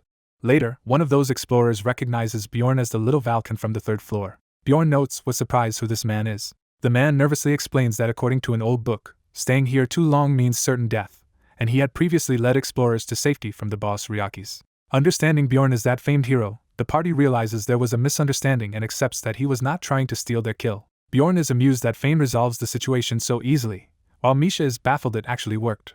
The man suggests they formally introduce themselves. Bjorn does so and asks for his name. The man offers his hand and says he is Hans. Hearing the full name Hans Christensen, Bjorn is internally horrified, recalling the ominous reputation attached to that name. Bjorn abruptly backs away and tells Hans to stop. He suddenly declares he is busy and must leave, shocking Misha. Bjorn thinks a player possessing Hans is too dangerous and decides he must escape this situation as quickly as possible. As he runs off, he orders Misha to follow and promises to explain later, leaving Hans confused. Narration notes that Bjorn's heart is pounding at the dangers that may arise from here on. The story jumps to the next day in the city of Raponia as he returns from the portal. In town he watches a fellow barbarian happily reunite with his daughter, feeling a pang of emotion. Fired up, he dashes off energetically toward the barbarian district. His arrival startles his kin as he barrels into the gathering with blazing enthusiasm. Some barbarians recognize him as Tarsen's son Karen and are surprised to see him alive. Karen excitedly announces that all of them survived and is questioned about the many equipment-filled bags he carries. He scoffs at any suggestion of plundering, as if that were unthinkable. He calls everyone together, eager to tell the full story of what happened in the labyrinth. Narration states that Karen then recounts everything that happened down there. Outraged barbarians shout that they are warriors, not monsters, as they hear how explorers treated them. They then loudly praise little Valken, Jandel's son Bjorn, as their savior. Their acclaim boosts Bjorn's fame stat multiple times. Karen proudly credits all his gains to Bjorn's teachings, leading the others in chanting little Valken's name. Bjorn, watching from afar, grumbles that barbarians are loud and that only their hearts are truly useful. Narration summarizes that barbarians once sat at the lowest rung of the labyrinth's food chain. Bjorn now vows that from this point on he will change that. He declares his resolve to pass all his knowledge on to other barbarians. He admits he would rather not acknowledge it, but events are unfolding exactly this way. The barbarians repeat his words, treating his vow as the first step toward their race's greatness. The scene adds that because of this, the situation in the labyrinth will change from now on. Narration promises things will indeed be different going forward. Time skips to the afternoon of the 9th day as Bjorn steps onto the 3rd floor's Pilgrim's Passage near the River of Darkness. He notes that next time he will bring a scout, but for now he and Misha have followed another group to reach this portal. Misha worries about the ominous name Hans and wonders if they should have gone back out, but Bjorn says the supposed curse is unproven. He reasons that if a Hans curse is real, returning to town would not avoid it, so they may as well proceed, though Misha feels uneasy. Bjorn admits he is not thrilled but says sharing anxiety with someone else makes it easier to bear. He adds that burdens feel lighter when shared, while Misha yells at him for being a crazy barbarian. Bjorn casually confirms he really is that crazy, provoking Misha. Flustered, she realizes she has grown emotionally reliant on him without noticing. She almost comforts him, then he jokes that he was only kidding, leaving her embarrassed and pouting. Bjorn slips away while she broods, leaving only his silhouette behind her. She silently curses him as a crazy Bjorn, dismissing his earlier divine hero persona. Furious, she chases after him, shouting for him to stop running away. Bjorn wades into the river, relieved to have put some distance between them. He leads their small party to the mouth of the River of Darkness rest area, noting they arrived just before the waters rose, though the best spots are already taken. Misha, carried in his arms, huffs that she is only forgiving him because she does not want to get wet. Nearby, someone begins to say that despite everything, Misha is still difficult to deal with. Another voice irritably asks them to quiet down because others are trying to sleep. Bjorn apologizes loudly and Misha recognizes the familiar voice. They realize it is Hikarad and his companions camping there. Narration says that because of that coincidence, they rejoin Hikarad's team. Around the campfire, Hikarad asks what became of Bjorn's previous request client. Bjorn explains that client was on the 1st floor and returned to the city. Contrary to Hikarad's expectation, they would stay on the 2nd floor.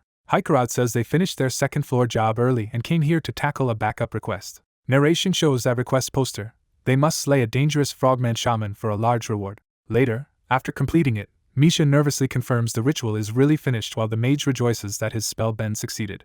Hikarad jokes that the mage is just seeing Misha through rose-tinted glasses, insisting their good fortune actually follows Bjorn wherever he goes. The armored leader rejects ending their run and suggests proceeding to the tower's 4th floor. The party agrees it would be a waste to stop, decides they can just make it in time, and prepares to wrap up and head out. Someone confusedly questions what is meant by taking things down before leaving. The narrator states that everyone chose to advance to the 4th floor. The group starts moving as the leader tells them to depart. After traveling for 3 days, their journey continues toward the next destination. System messages announce that the character has entered a special region with the field effect called Witch's Forest. The narrator explains they reached the portal to the next floor 3 hours before the 3rd floor closed. The leader praises Rottmiller for his effort as they arrive, both visibly exhausted. The leader urges everyone to head into the glowing portal immediately. The party charges through the radiant portal to the 4th floor. As they pass through the light, someone calls out to the leader in alarm. Hearing that voice in the portal, the leader is struck by how familiar it sounds. A system message confirms entry into the 4th floor sky tower, while the leader notes that the voice was familiar. The leader briefly wonders if the voice belonged to Erwin, recalling her in this vast place. A teammate shouts at Bjorn to hurry, snapping him from his thoughts and making him curse internally. The narrator explains the sky tower's nature as monsters swarm them immediately, listing the varied enemies attacking. The 2 frontliners raise their shields and brace for the oncoming assault. One of the dark armored foes is blasted apart by purple energy. The dwarven tank clashes violently with a flaming, chain-wielding Dullahan in the chaos. The dwarf watches in shock as the purple-flamed enemy swings a spiked mace at him. The dwarf is struck hard, crying out in pain as the impact lands. Even while deflecting attacks, he warns the others not to lower their guard because these low-ranked foes work dangerously well together. After the skirmish, the party surveys the fallen enemies while the mage proudly explains his new powerful spell to the cat warrior. The dwarf privately wonders if this supposedly dangerous trial is really meant to be this easy. A system message declares that the character has completed the Sky Tower trial, opening multiple portals. Another portal flares to life with a different color, indicating another route choice. Yet another distinct portal appears, offering still more paths upward. Standing before the branching paths, someone asks which way they should go. Their strategist says they are short on time and must climb the tower as fast as possible. The cat warrior agrees, noting the lower floors are too easy and not very rewarding. The leader decides they will take the option labeled Wisdom. The Stairs of Wisdom route is described as a complex, trap-filled shortcut needing a scout, and Rottmiller tells everyone to keep up with him. The narrator later wonders what might have happened had they chosen a different route instead. A memory shows Bjorn facing a terrifying red demonic beast in another run. He claws at the ground, bloodied, forcing himself to move despite the horror. Badly injured but alive, he lifts himself up and surveys the carnage around him. Images of his dead companions from that past attempt lie scattered on the floor. Remembering, his eyes widen in grim determination and regret. He concludes that catastrophe in that previous climb would never have happened if not for certain choices. Narration resumes, explaining that after first choosing the Stairs of Wisdom, their path through the tower unfolded. They alternated between the Stairs of Courage and Wisdom to reach the 12th floor. Upon arriving there, something deadly awaited them. They encountered a 5th-rank troll, infamous as the hardest of its tier to handle. The cat warrior panics when she recognizes that the monster looming before them is a troll.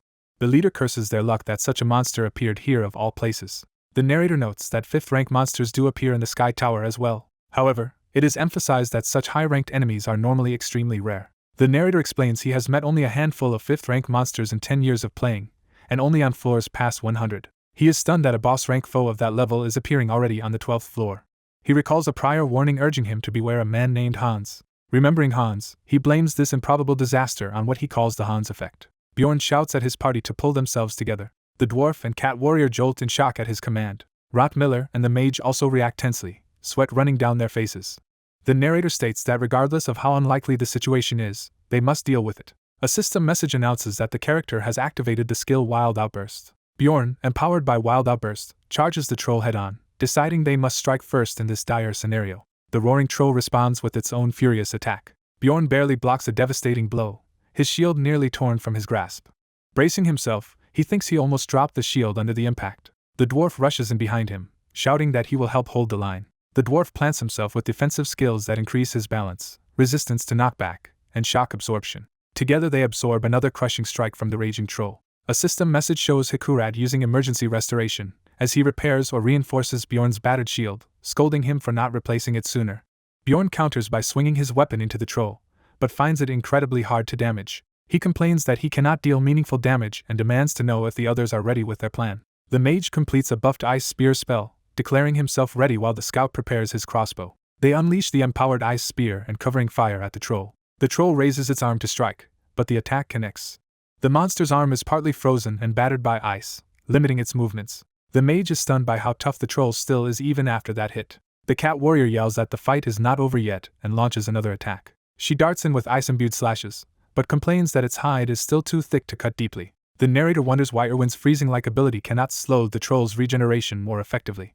The mage panics and suggests they should run, convinced they cannot win at this pace. Bjorn snaps at him to shut up and concentrate on the battle rather than panicking. He then questions where they could even flee to and how escape would be possible inside this arena. Bjorn recalls that the last time he beat a 5th-rank monster he had a powerful 6th-rank mage with him. That mage had sun element attacks that exploited the enemy's weakness, and Bjorn had been strengthened by a powerful item called Goddess Tears.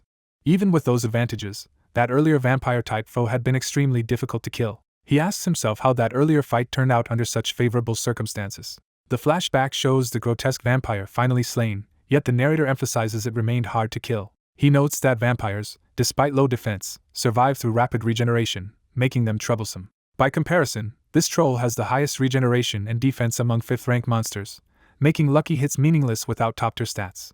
Still, Bjorn judges that defeating it might just barely be possible. He decides their only option is a long, grueling battle, accepting the odds are slim. Time skips forward 15 minutes into the fight. Bjorn feels like they have been struggling for an hour already. The mage stacks multiple high-rank curse spells like Deterioration, Dulling, and Softening on the troll to weaken it. Hikarad repeatedly uses emergency restoration to keep equipment and defenses intact under the pounding. The narrator frames their strategy as stalling while the two tanks endure the blows. Arrows and spells pelt the troll's face, drawing its attention and slowly wearing it down. The cat warrior, empowered, prepares another fierce attack. She unleashes rapid icy slashes in succession. Bjorn's plan is for Misha to concentrate all her damage on one specific spot on the troll's body. The enraged troll howls, severely wounded and bleeding. It suddenly lunges toward the mage and scout, forcing Rottmiller to shout for Dwaki to move. The scout drags the mage away just in time as the troll's charge smashes the floor behind them. Bjorn reflects that fighting this thing feels like walking on thin ice and again activates Wild Outburst.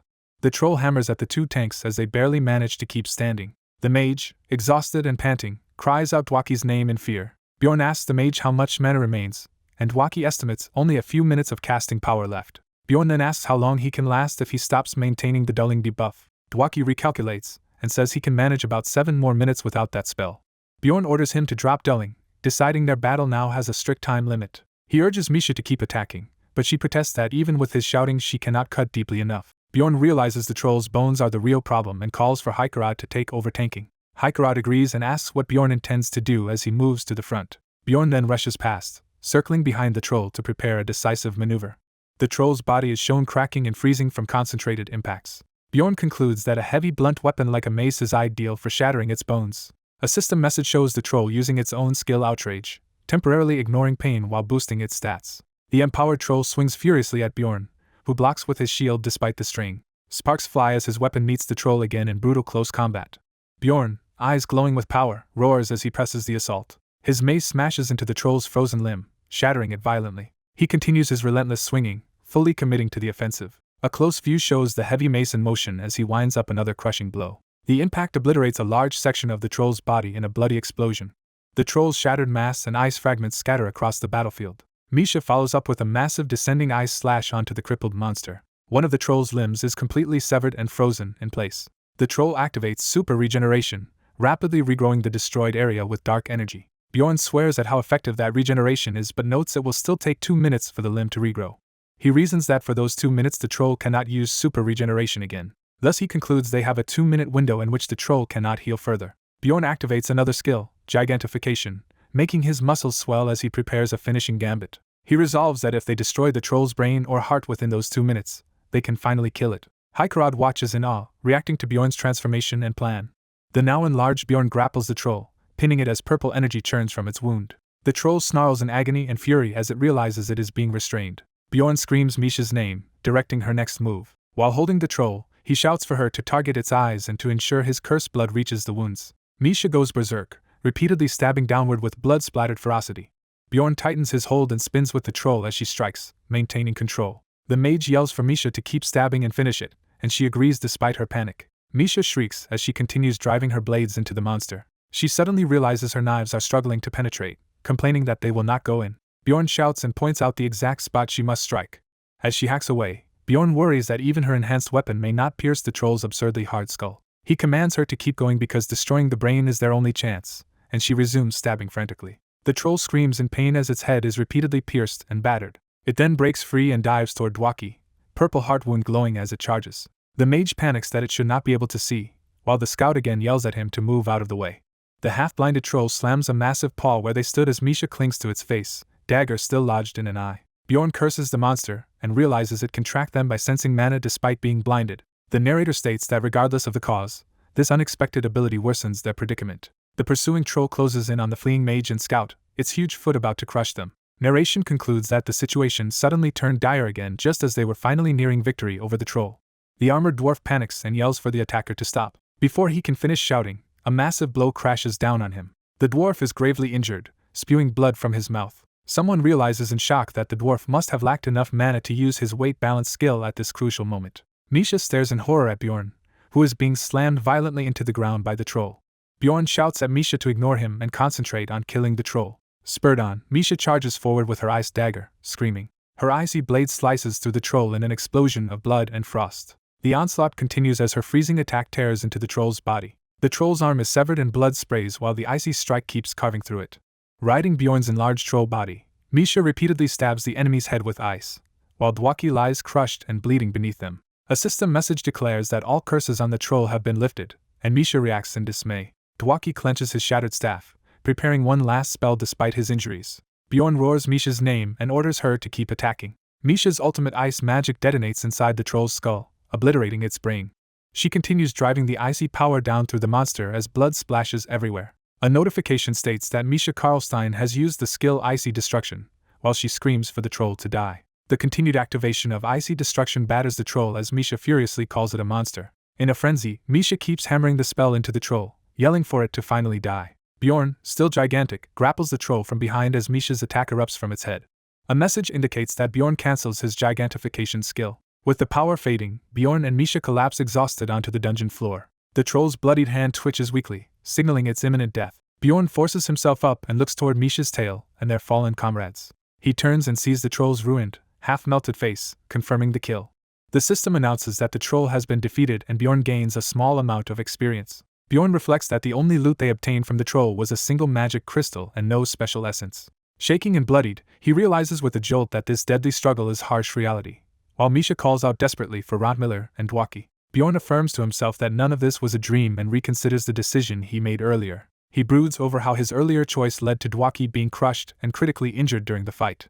Misha frantically tries to wake Rottmiller and Heikerod weakly asks her to stop shaking him. Bjorn notes with relief that Rottmiller only hurt his leg and Heikerod merely fainted, then urges them to focus on Dwaki's condition. He realizes that the real problem is Dwaki, who lies motionless with vacant eyes as Misha cries out his name. Panicking, Misha tells Bjorn that Dwaki is not breathing and begs to know what to do, as Bjorn brusquely tells her to move aside. Bjorn administers a potion to Dwaki, knowing it will only keep him alive temporarily.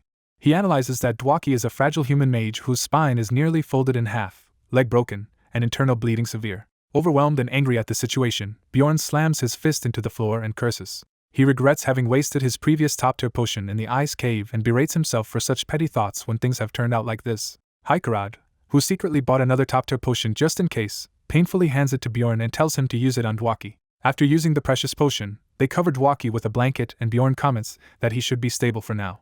Misha quietly calls Bjorn's name, overwhelmed with emotion. She breaks down in tears of relief, saying she is overjoyed that everyone survived and none of them died. Bjorn admits inwardly that too many worries keep him from sharing her happiness. He reflects that their survival was not due to superior skill or planning alone. Remembering Rottmiller's earlier warning to listen carefully, Bjorn replays the battle in his head.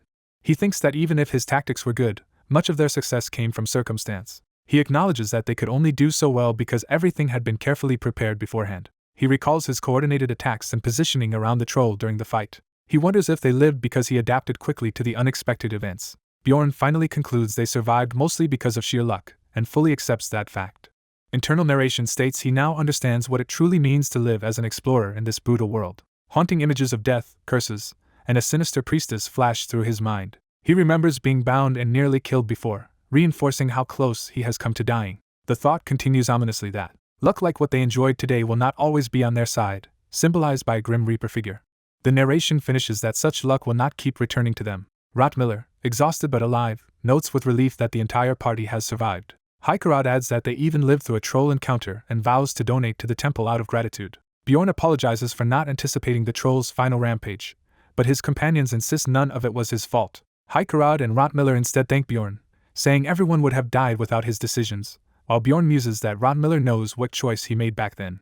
Dwaki regains consciousness and Misha anxiously asks if he is alright. He weakly checks whether everyone else is okay, and Misha reassures him that the whole group survived, thanking him for his help. Misha scolds Dwaki for worrying about them first, calling him an idiot through tears of relief. Dwaki laughs awkwardly, agreeing and still clearly shaken. Ron Miller jokes that nobody would believe their party killed a troll by themselves, so they probably cannot brag about it.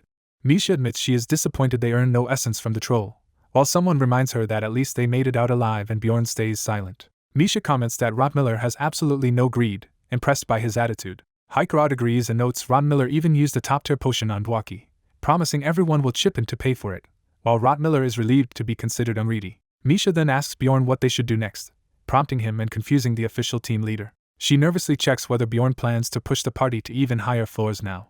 Bjorn indignantly asks what kind of person she thinks he is for assuming that. He states that they will stop here and wait in the city until the labyrinth closes, while Hikerod grumbles about being ignored as the nominal leader. Misha realizes her mistake and shyly acknowledges Hikerod's role. Someone begins to say goodness you are, trailing off mid-thought. Bjorn internally laments that the troll fight gave them almost no profit at all. A system message announces that the labyrinth has closed. Another notification states that the character is being teleported back to Raponia. Narration summarizes that a week passed and their 6th expedition came to an end. The scene shifts to the next day's late afternoon, showing an ensign swinging in the wind. A breathless young woman arrives and confirms she has reached the place she was searching for. Overjoyed, she spots someone and calls out to him as Mr. with sparkling eyes. Again, the system declares that the labyrinth has closed. It repeats that the character is being teleported to Raponia. Bjorn narrates that upon returning to the city they rushed Dwaki straight to the Temple of Litlas for healing. Later, a fully recovered Dwaki cheerfully joins the others on the temple steps, while Bjorn notes divine power healed what even a top-tier potion could not. Bjorn asks if there are any lingering side effects from the treatment, and Dwaki proudly claims he is fit enough to re-enter the labyrinth immediately. Bjorn feels relieved hearing that Dwaki is fine. Misha echoes that sentiment enthusiastically, glad Dwaki is safe. The group agrees to rest and meet again in 2 days, and Bjorn notes they will only really profit after collecting payment for their completed requests. He estimates that even then each member will probably only receive the equivalent of about 400,000 stones.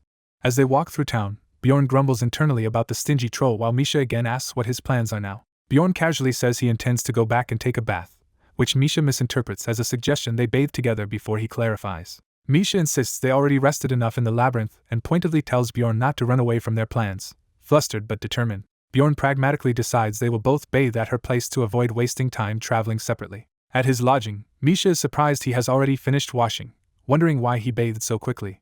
Bjorn tells her to take her time in the bathroom while he sorts his belongings, and she happily agrees. She heads into the bath, leaving her armor in a heap and calling back to him. Bjorn methodically separates his loot into items to sell and gear he will keep while she is bathing. A guild messenger knocks and politely asks if Mr. Bjorn Jandel is inside, drawing Bjorn's puzzled attention. Bjorn bluntly asks what the matter is, and the nervous messenger explains he is from the Explorer Guild.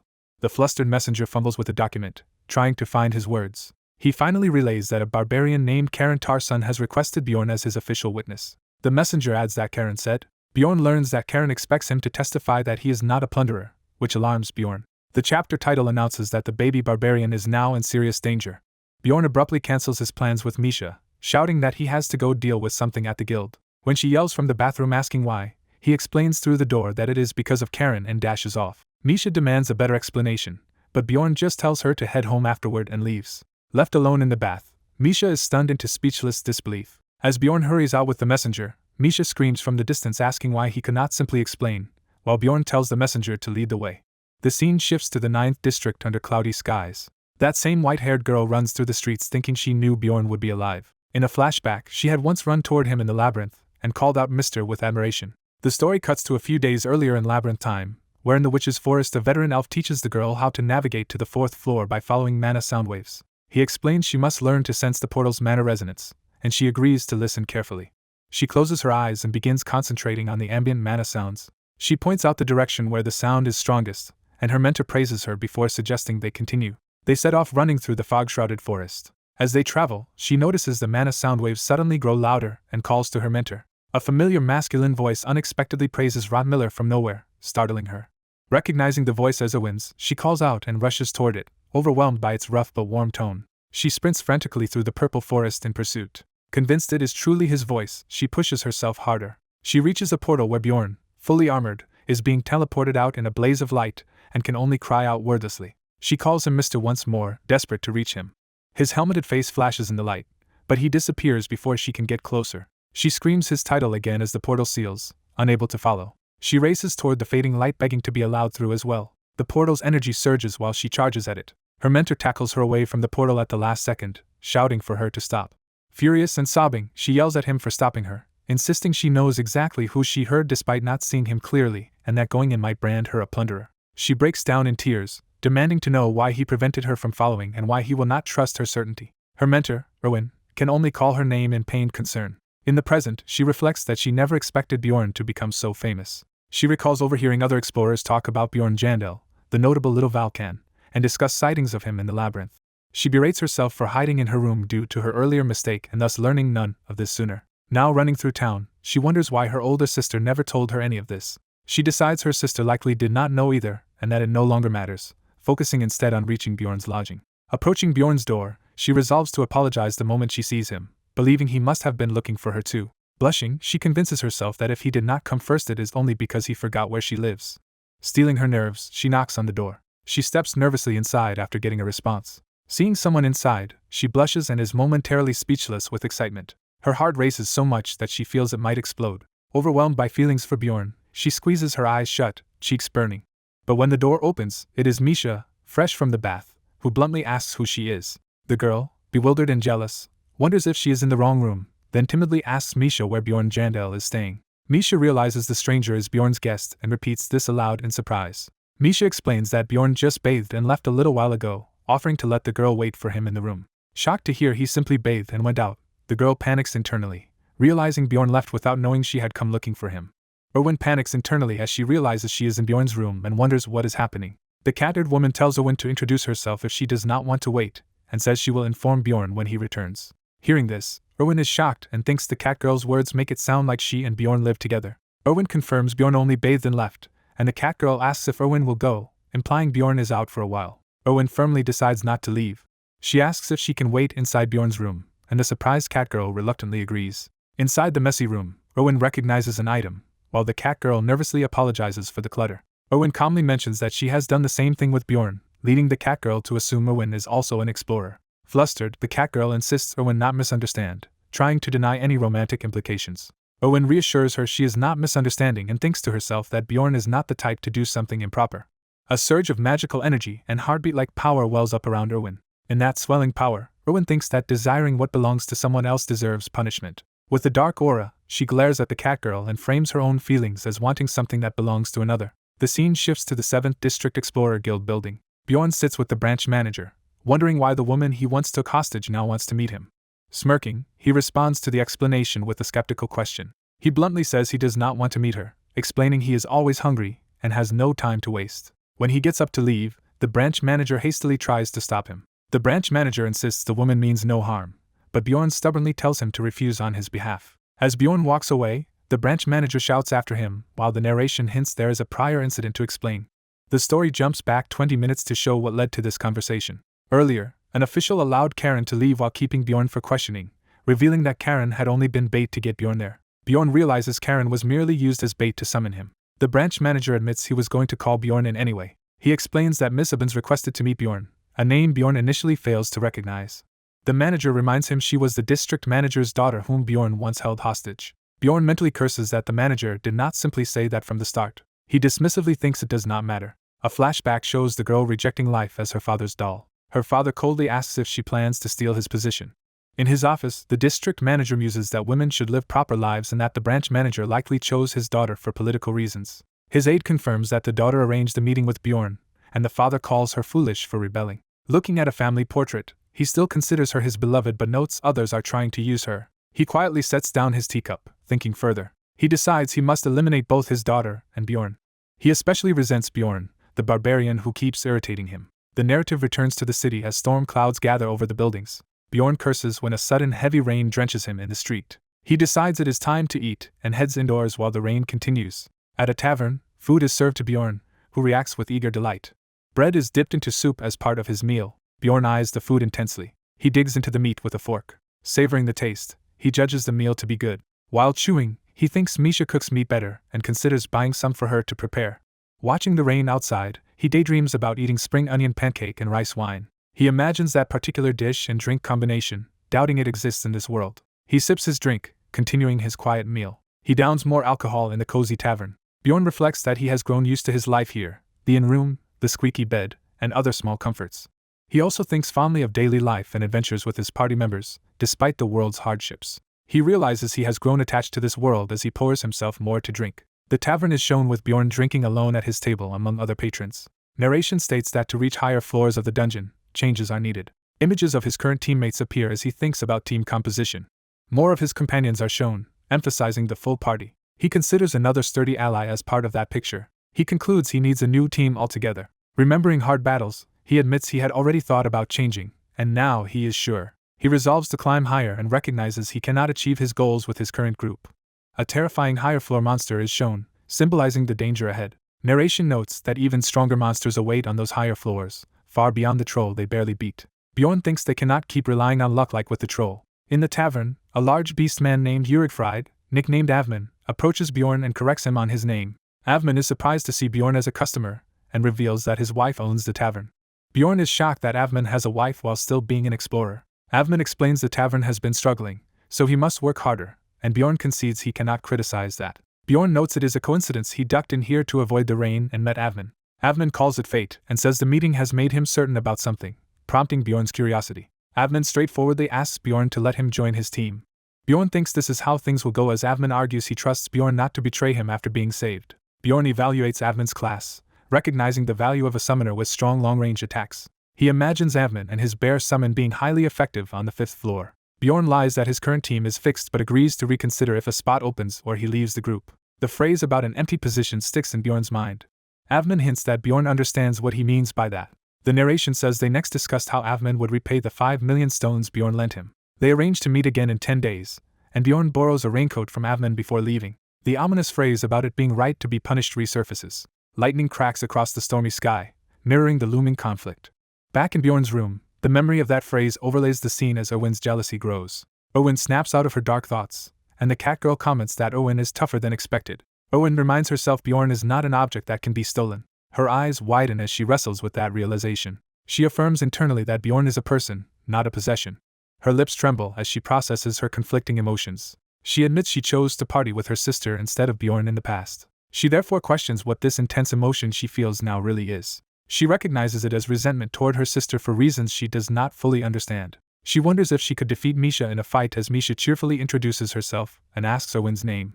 Owen gives her full noble name, and Misha excitedly compliments it while seating Owen and offering to clear the space. They sit across from each other in tense silence. Owen nervously begins to speak. She abruptly asks Misha if she is dating anyone. Misha, flustered, hastily denies any romantic relationship with Bjorn and claims they are just teammates.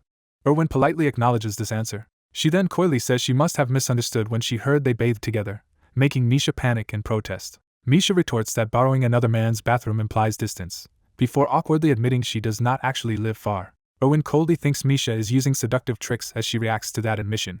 Changing the topic, Misha asks how Owen knows Bjorn, and Owen explains they once were teammates, calling him Mr. as a cute nickname. Misha repeats that the nickname is used only between the two of them, feeling jealous. Owen pointedly asks if that is a problem, and Misha nervously insists there is none. Owen then says she and Mr. share a special relationship as first teammates who celebrated their first return together. Misha counters by asking if those memories are only meaningful to Owen herself. Owen is taken aback and apologetically hesitates. Misha notes she has been with Bjorn for months and has never heard him mention Owen. Owen stands abruptly, refusing to accept that and challenging the implication, demanding Misha confirm her name. Misha thinks she could overlook Owen's behavior but not the blatant hostility. She finally voices her irritation, telling Owen that if she keeps showing resentment and treating her like a fool, she will understandably get angry. Owen's narration labels Misha Karlstein as someone she naturally views as an enemy. She admits it was inevitable she would see Misha as an enemy, yet she is oddly grateful because this clarifies her own feelings. When Misha asks what she means, Owen sidesteps the question as the rain lashes the window. Owen concludes in her mind that this woman is an enemy trying to take something precious from her. Overwhelmed, Owen rises and calls Misha a bad cat, drawing a dagger. Misha glares back while Owen's eyes dragon's spirit manifests, and she bluntly asks if there is something wrong with Owen's head. The narration states that at this moment, Owen realizes something. Her hand trembles on the dagger as fear surfaces. She understands that Misha is far too strong for her to defeat.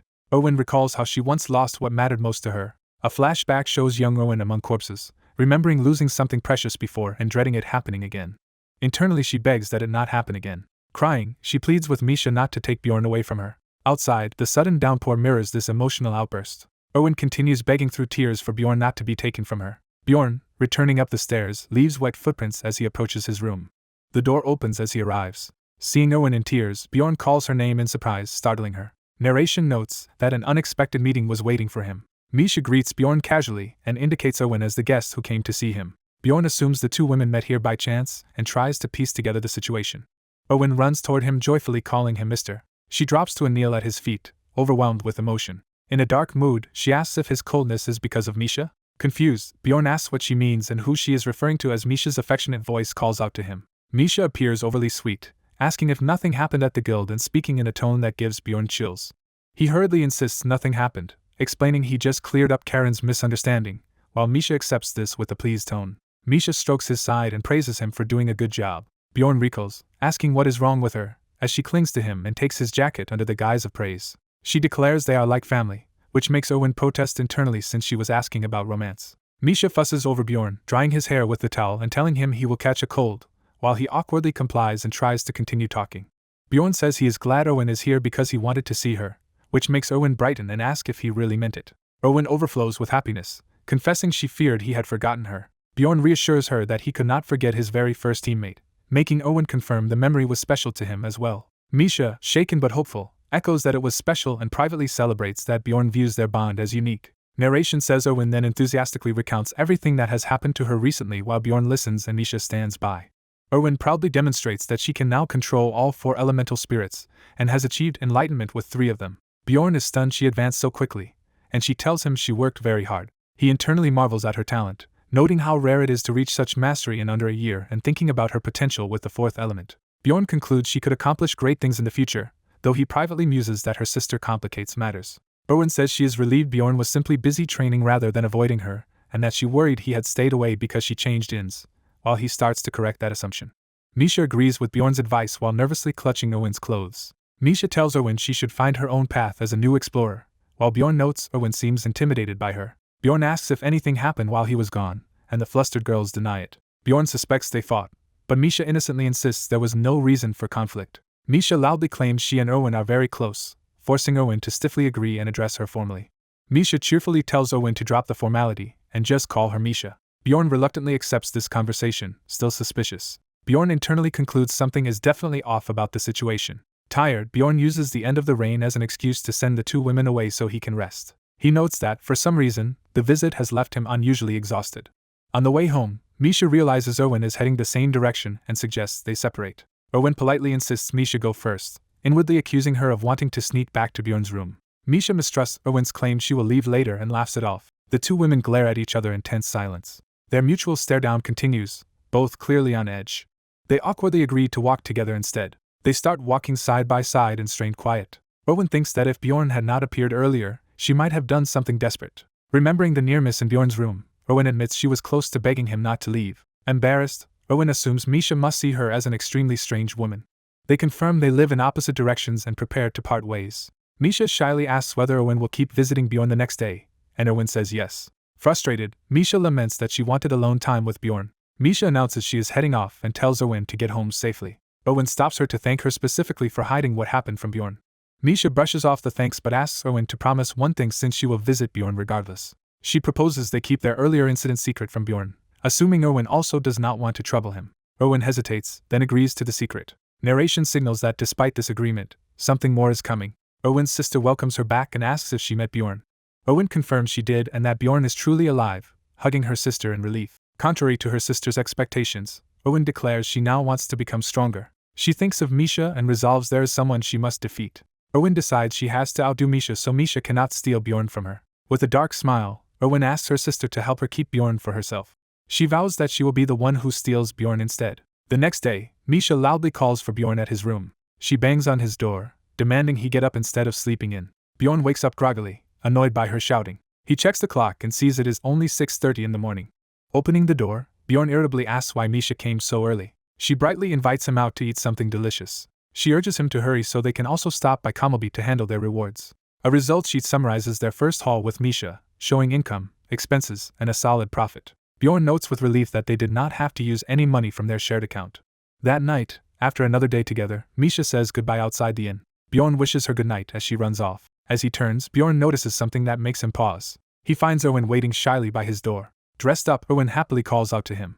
She claims she has not been waiting long and asks if he and Misha had been out together. Bjorn explains they stopped by Kammelby, then asks why she is there. Erwin tells him she will begin special training with her sister tomorrow and may only see him once a week. She adds that she would love to visit more, but that would slow something she is aiming for, leaving Bjorn confused. Flustered, Erwin abruptly ends the conversation and says she will see him next week before running off.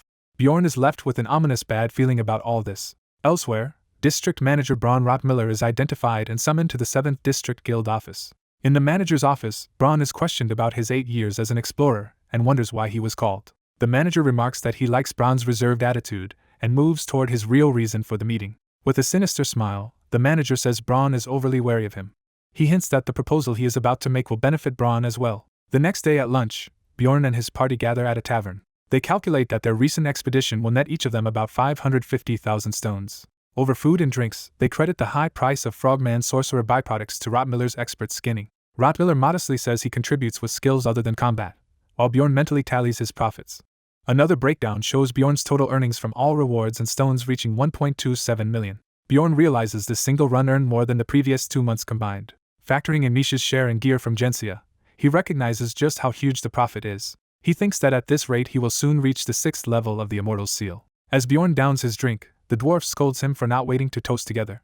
The dwarf insists everyone must empty the first mug at the same time. They clash mugs and cheer to their safe return. The tavern fills with chatter about monsters and good food as everyone keeps drinking. Bjorn casually agrees with the boisterous talk around him. Misha excuses herself, saying she has to visit her family, and the others promise to meet again. Rottmiller watches her leave, troubled. Abruptly he stands and says he is done for the day as well. He claims he has other business to attend to. Bjorn realizes he missed his chance to leave first, and worries the dwarf will be upset if he goes now. Fortunately, the dwarf finds acquaintances at another table and happily joins them instead. Relieved, Bjorn decides he is free to leave. The young noble Jandel nervously asks Bjorn if they can talk alone since they never have before. Bjorn wonders if Jandel has something important to tell him. Jandel panics and suggests a toast, while Bjorn feels the situation turning painfully awkward. After some drinking, Jandel asks if Bjorn is fully recovered from his injuries, and Bjorn says he is.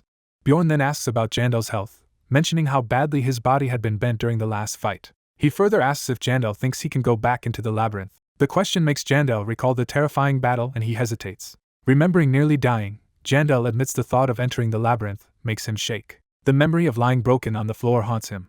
Still, Jandel says that fear is something all explorers face and vows to overcome it by the next expedition. Bjorn asks why he is so set on being an explorer. Jandel answers that, at this point, he continues simply because it is fun. He adds that he originally wanted to bring glory to his family, which Bjorn recalls. Jandel confesses that story was a lie. He only sought his father's attention, but his father soon died.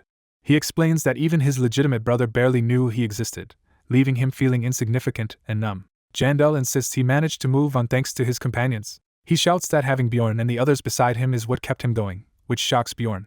Overhearing part of this outburst, the dwarf reacts, and Bjorn quickly drops the subject. Bjorn thinks Jandel sees him as kinder than he really is and regrets not leaving earlier.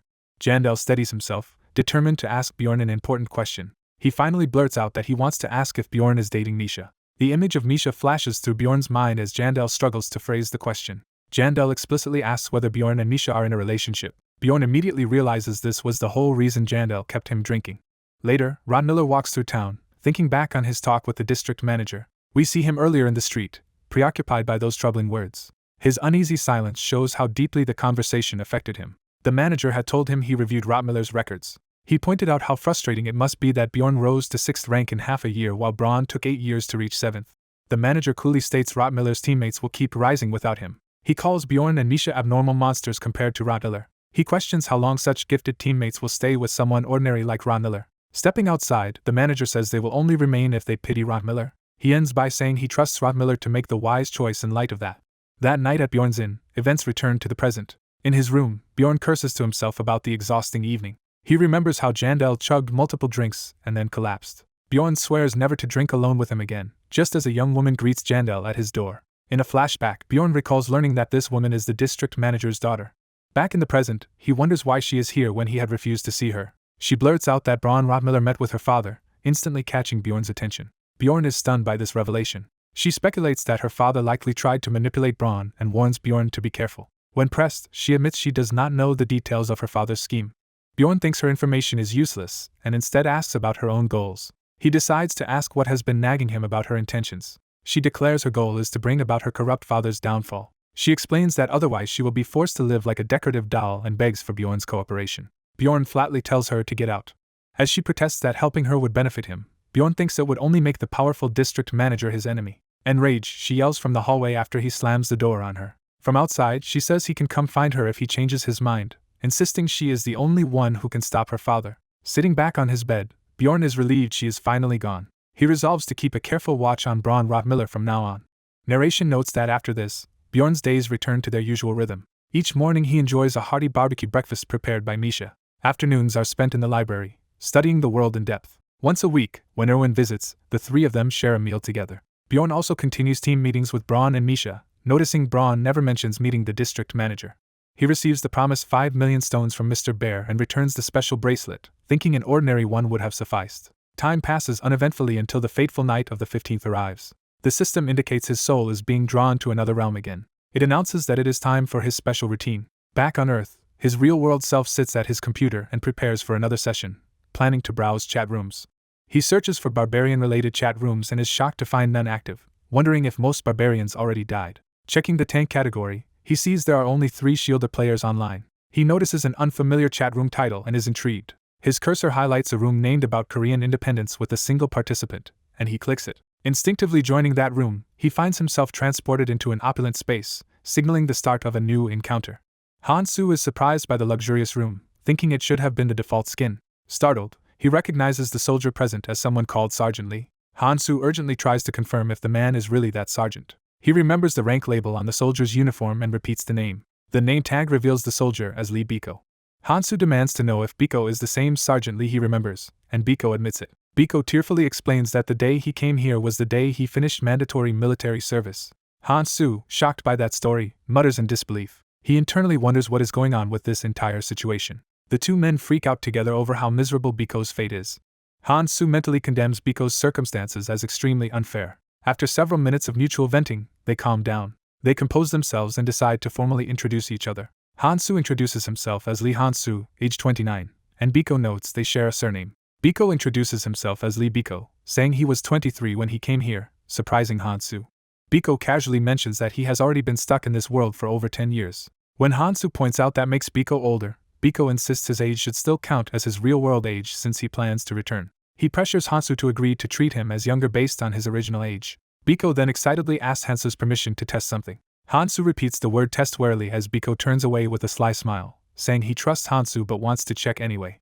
Biko decides he should perform the test just in case, his eyes turning serious. Narration explains that Biko intends to give Han-soo a Korean-ness test, something he is slightly embarrassed by but well known for among players. Because people have pretended to be Korean to gain his help, Biko uses a word association test where Han-soo must answer with the first response that comes to mind. Biko prepares to begin the test and asks if Han-soo is ready. Han-soo agrees despite feeling inexplicably nervous. Biko prompts him with kimchi, and Han-soo answers by thinking of food. Asked about jjigae, Han-soo again responds with the expected dish. When shown a cow's head, Han-soo instinctively thinks of a specific soup. The associated image of ox head soup confirms his cultural familiarity. When Biko mentions Saudi, Han-soo immediately completes it with Arabia.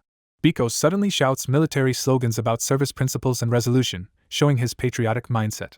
Han-soo reveals that instead of active military he served as a public servant, slightly deflating the mood. Biko moves on from that topic. He says there is just one last question left, and Han-soo wonders why Biko looks so intense now. Biko asks about the historical traitor Lee Won-young, causing Han-soo to bristle and protest that this question is going too far.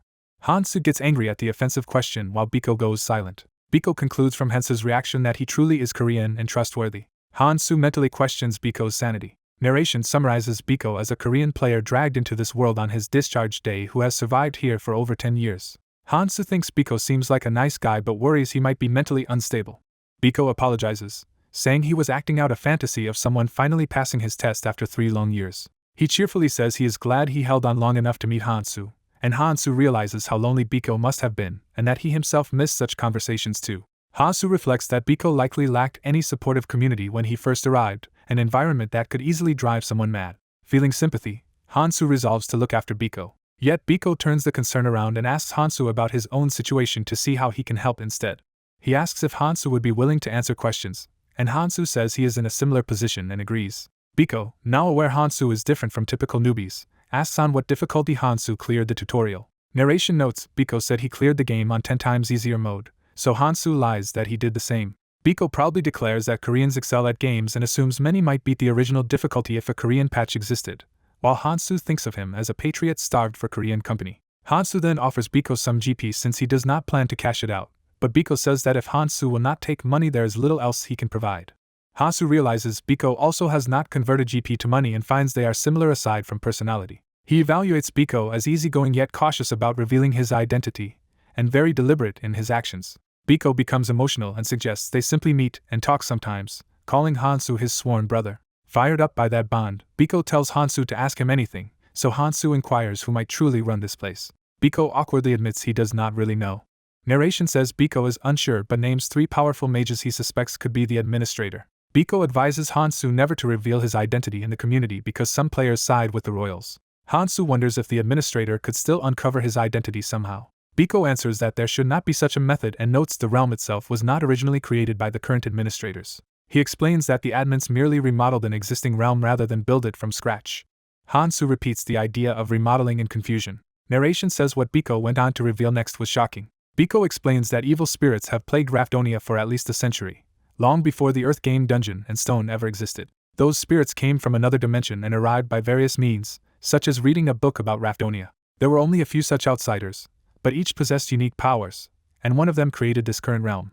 It is believed that the current administrator inherited that realm-creating power, which stuns Hansu. Hansu wonders how Biko even knows all this, but decides to keep extracting information from him. Biko then admits he has been in seclusion lately and lacks recent intel. To compensate, he offers to point Hansu to a secret chat room where up-to-date information is shared. He describes it as a community of extremely online veterans. Narration introduces this hidden veteran-only group as Observer of the Round Table, a restricted-access player community. Biko carefully explains the details of how the chat works, then says he has to leave soon. He reveals that his visit is limited because he used an early-stage pill looted from secret police headquarters that only lets him stay for an hour. Hansu internally freaks out about what kind of life Biko has been living to raid such places. After Biko departs, Hansu logs out and later receives the Observer of the Round Table entry prompt. Sitting at his desk, he selects the option to enter the Observer of the Round Table chat. System messages confirm his membership, welcome him, and promise anonymity. Hansu materializes in a new space that turns out to be a customization room for choosing a disguised appearance. He dislikes it but decides to follow the rule and disguise himself. A heavy door in the spirit realm begins to creak open. Wearing a lion mask and suit, Hansu resolves to go inside the meeting room. His footsteps echo ominously as he walks down the red carpet. He enters a round table chamber where other masked veterans sit waiting. 2 of the masked figures, including the antlered one, silently study the newcomer. The Jester and Fox Mask members glare openly at Hansu, which he notices. The others remark that they do not recognize his mask and question how a new member got in when no one has been admitted recently. They demand that Hansu state who he is and who recommended him. Hansu warns himself to tell only the truth, remembering that lies here supposedly shatter one's mask and expel the speaker. Narration clarifies that this lie-punishing rule only applies after the formal assembly begins.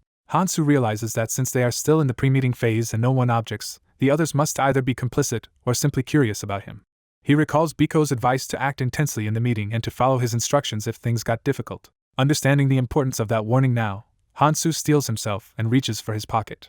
Nervous, he starts to answer, drawing attention as everyone waits. He provocatively claims that he came because their mothers recommended the place, mentally reminding himself that Biko already briefed him on their group. Hansu thinks confidently that these veterans cannot actually do anything to him here.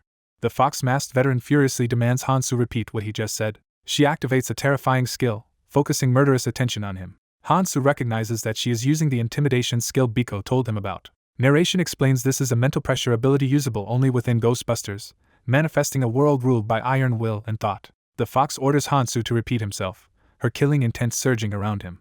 Hansu feels his skin prickle with goosebumps from the pressure and marvels at the strange sensation inside the spirit realm. He reflects that the skill is mainly good for scaring newbies, and she taunts him for suddenly losing his earlier confidence. Narration calls this display one of the veteran's little intimidation tricks. The fox escalates her threat, shouting that he must answer fully, while her bloodlust continues to rise.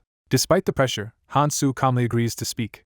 He boldly repeats that their mom recommended the place and asks if that is a problem, stunning the fox who expects him to be terrified. The other 3 veterans react with interest, thinking his reckless attitude will surely cause trouble. Narration notes they criticize Hansu's overboard prank, warning that such behavior makes enemies. Hansu thinks to himself that he worked hard to construct this fearsome persona, though perhaps it is not that impressive among true veterans. Watching the shaken fox, he privately judges the group members as interesting, arrogant, pathetic, or annoying. He decides this performance still is not enough to cement his image. Hansu recalls asking Biko to demonstrate the same intimidation skill on him again. In flashback, Biko refuses, saying a second use might cause PTSD or serious mental problems because the skill's force scales with mental strength. Biko explains that is why it suits hardened veterans who have killed many and survived near-death countless times. Hansu then asks Biko how to actually use the skill himself. Biko answers that he must picture the target as an enemy he absolutely must kill. Hansu now focuses on the fox-masked woman as such a target, and unleashes overwhelming killing intent. Under that bloodlust, the fox collapses onto the table and begs him to stop. Her terrified eye shows she is completely crushed by the pressure. The antlered veteran panics and asks Hansu what he thinks he is doing. The fox's eye remains wide with shock as his aura bears down. The jester hurriedly backs off, insisting he said nothing to provoke Hansu. The robed member stays silent and cowed under the aura. Hansu himself winces from the strain, feeling his body react to the intense mental exertion. Narration says his brain feels as though it is being wrung out, and he curses Biko for not warning him about this side effect. Deciding he has reached his limit, Hansu withdraws the pressure while the fox pleads for him to stop. She gasps for breath, realizing the killing intent has suddenly vanished. The antlered member comments that such a reaction is extreme for a mere test and muses about how much more one would need to kill to project bloodlust that strong.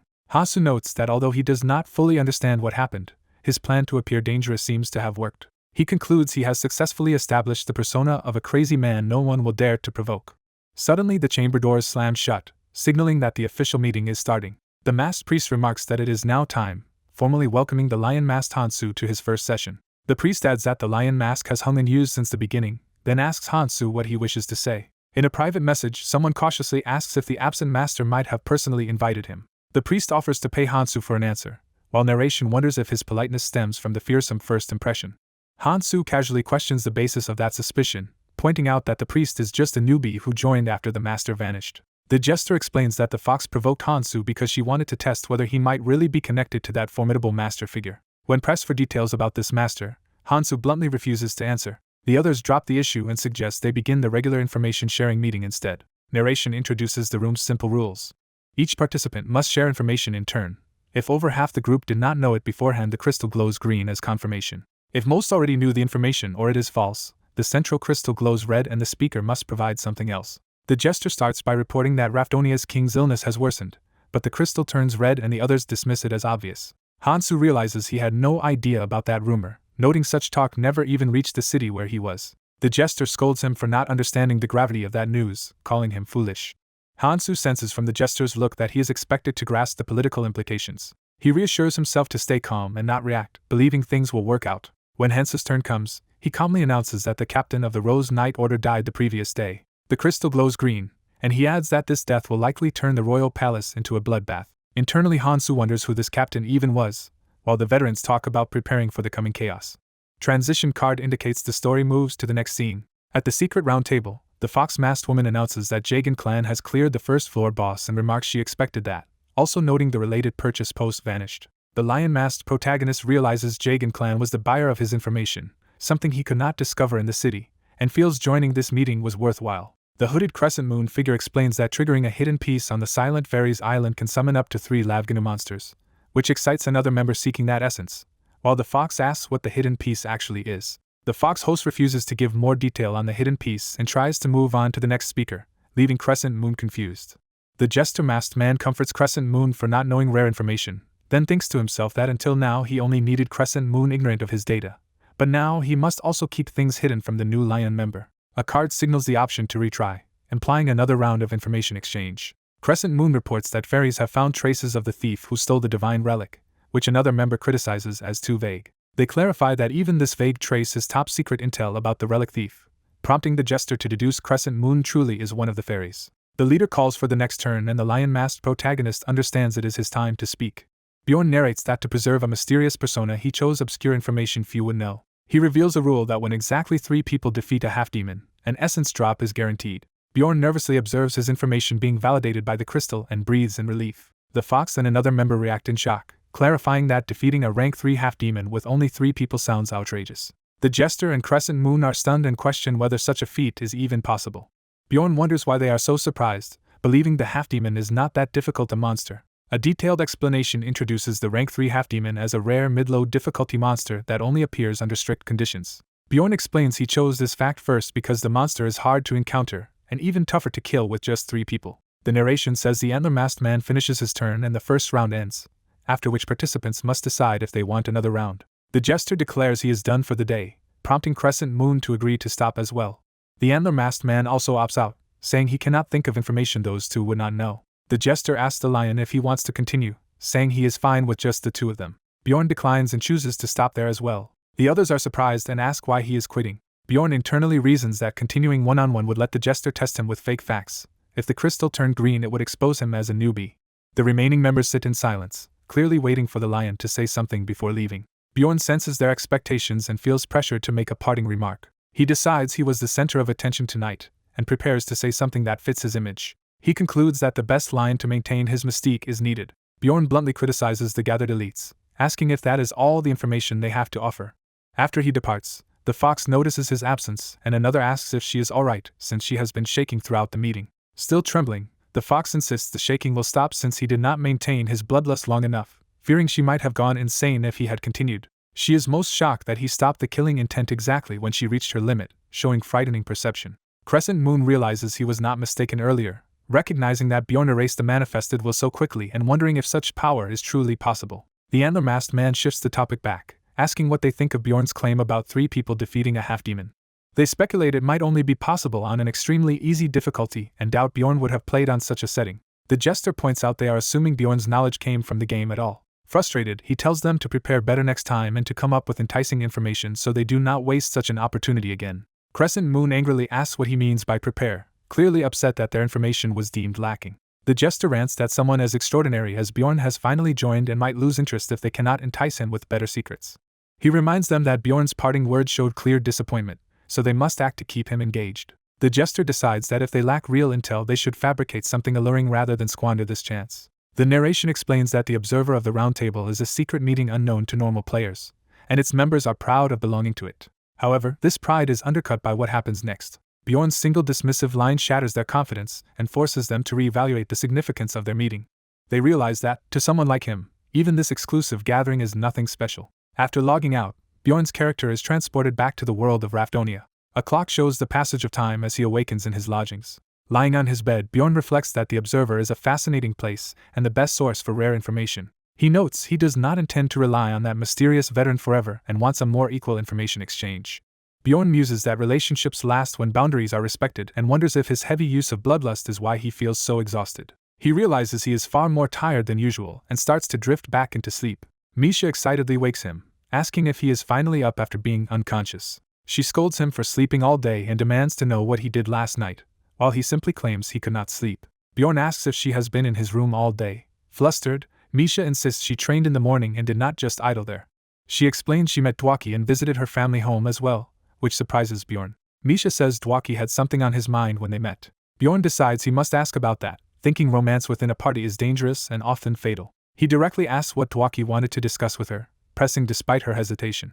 To coax her, Bjorn appeals to their friendship, implying she should share it with him. At Bjorn's place, she struggles to explain, still flustered about revealing Dwaki's secret. Bjorn insists that they are close enough for her to tell him, which embarrasses her into agreeing. Feeling guilty for implying they were not friends, Misha concedes they are close and starts recounting Dwaki's story. She reveals that Dwaki was unsure if he should confess his feelings to his crush, leaving Bjorn surprised that people actually use such tactics in real life. Bjorn wonders if the crush, Misha herself, realizes Dwaki likes her, then asks what advice she gave him. She proudly says she told him to confess properly.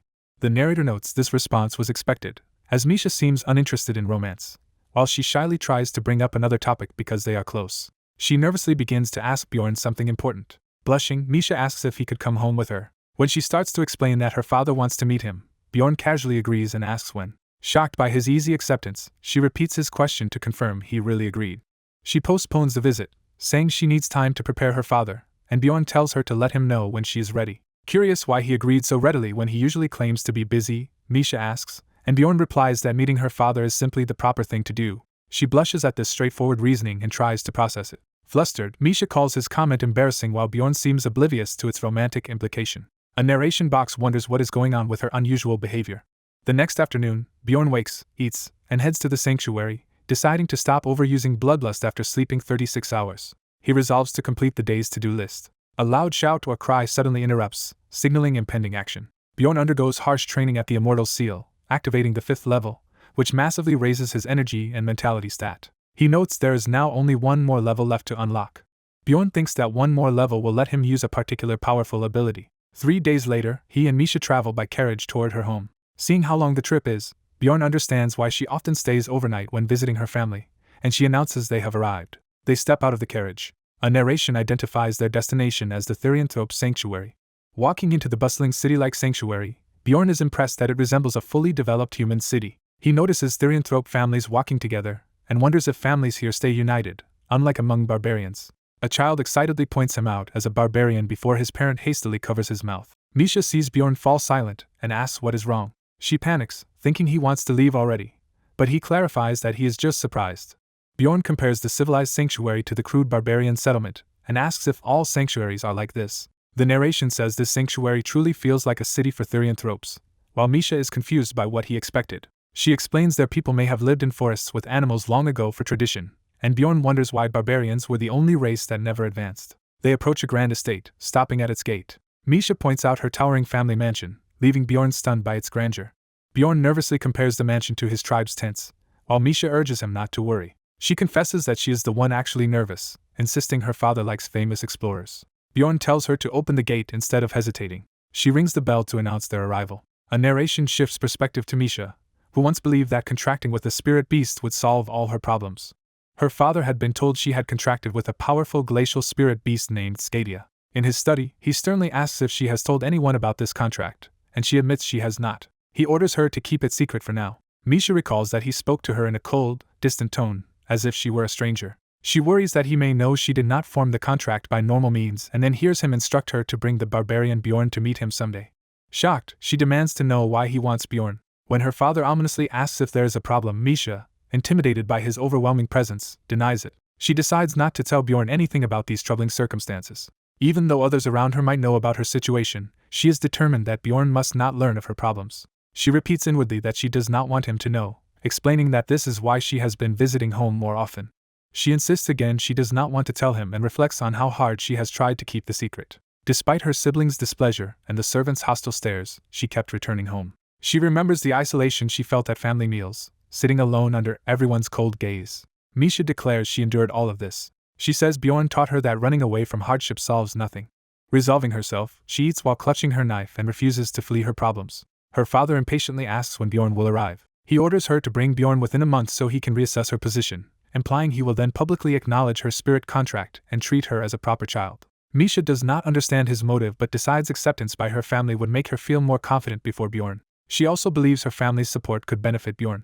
She recalls nervously inviting Bjorn and being relieved when he readily accepted. Yet after that brief joy she became anxious, realizing that visiting home would expose the truths she has been hiding. She panics internally, wondering what she should do. Back at the gate, Misha hesitantly calls Bjorn's name to speak up. She thinks to herself that only her father knows about her spirit beast contract. Out loud she pleads with Bjorn not to get angry no matter what happens inside, while he answers that it depends on what occurs. The gate creaks open as someone inside asks who is there, and Misha nervously answers. A stern house guard opens the door. When she asks to come in, he reacts coldly. He insults her harshly and questions why she keeps returning, clearly despising her. Misha tries to brush off the insult, and tells Bjorn not to mind it, starting to say no one else will treat him that way. Seeing Bjorn's terrifying smile, she begs him not to look like that because it scares her. She hurriedly claims her father will soon make things official and that she only has to endure until then. Bjorn clenches his fist, furious that a father would watch his child be treated this way. He thinks that regardless of the reason, letting his daughter suffer for one's own benefit and still summoning Bjorn is an insult. Staring at the mansion, Bjorn begins to feel murderous intent from it, as if facing a dangerous dungeon. He opens his mouth, preparing for violence. A massive burst of bloodlust erupts, shaking the entire estate. The mansion gate warps under the force of his unleashed aura. The guard yells at him to mind his manners, while Bjorn scoffs at the idea. Bjorn muses that no barbarian worries about manners before an enemy.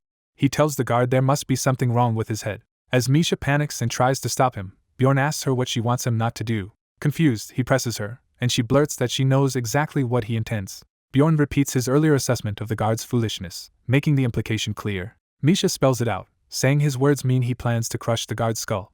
Bjorn admits internally that she has correctly read his intentions. A status window summarizes Bjorn Jandel's current level, stats, combat index, and collected essences, showing his recent growth. The narration reiterates Misha's explanation that his statement equates to him killing the guard. Bjorn falls silent, contemplating his next move. Misha also goes silent, anxiously waiting to see whether he will actually act on his murderous intent. Someone calls out Misha's name, making her ears twitch in alarm. Bjorn tells Misha she should sometimes do what she wants instead of holding back, but she protests that the others are still her family. A menacing voice in Misha's mind asks if her family matters more to her than her own life. The voice orders Misha to answer, glaring through her frightened eyes. The voice says it will stop if she answers yes to valuing them over her life. Misha, sweating and bearing a fawn, is too shaken to reply. She hesitates, her feet shifting as she decides what to do. Bjorn walks away confidently, promising that what Misha fears will not happen, while a Katkin guard demands to know what they are discussing. Bjorn suddenly smashes the rude guard's face into the ground mid-lecture. The impact sends the guard flying through a wall, shocking nearby workers. The other servants panic as the battered guard skids across the courtyard. An authoritative voice demands to know what all the commotion is about. A flustered messenger starts to report that a barbarian just caused trouble. The messenger explains that a barbarian attacked Brandt at the front gate. As Bjorn strides toward the gate with Misha, she frets that their father will be furious. But he simply tells her to wait and see while guards shout for the barbarian to stop. Bjorn recognizes the new arrival and starts to speak in surprise. Karlstein's armed sons confront Bjorn, realizing he is their father's invited guest and demanding an explanation for the chaos. The red-haired heir coldly tells Bjorn he must justify himself or face consequences, while Bjorn bitterly recalls once having saved this man's life and thinking how much he dislikes him. Bjorn scoffs at the threat and reminds them he is the patriarch's guest. He adds that the guard treated him like an inferior and insulted Misha despite her being the patriarch's daughter, and asks if they do not see the issue. Karlstein clicks his tongue, annoyed that his people misbehaved in front of an outsider. Bjorn internally curses, realizing the family is even worse than he imagined. Bjorn deduces from Karlstein's reaction that the patriarch knew about Misha's treatment but dismissed it as a family matter. The heir says that if the insult is true they will punish the servant and Bjorn should be satisfied, which Bjorn mulls over with rising irritation. Bjorn reflects that his initial plan was simply to beat up these arrogant nobles to show he was not to be trifled with. The heir mockingly asks if something is wrong with Bjorn's head as he faces him at sword point. Misha panics and yells for Bjorn to stop. Bjorn notes that without his reasoning he would just be seen as a typical barbarian. The heir begins to protest that Bjorn is going too far. Bjorn decides he must push the situation one step further. He explodes into motion, violently flooring several of the guards at once. The onlookers tremble and call out desperately to Sir Talon. Talon demands to know what the barbarian thinks he is doing. Bjorn, aura flaring, pointedly asks whether Misha is treated this way because she lacks a spirit beast contract despite being of the direct bloodline. Talon admits Bjorn already knows that, tells him to mind his own business, but Bjorn suggests it could all be a misunderstanding.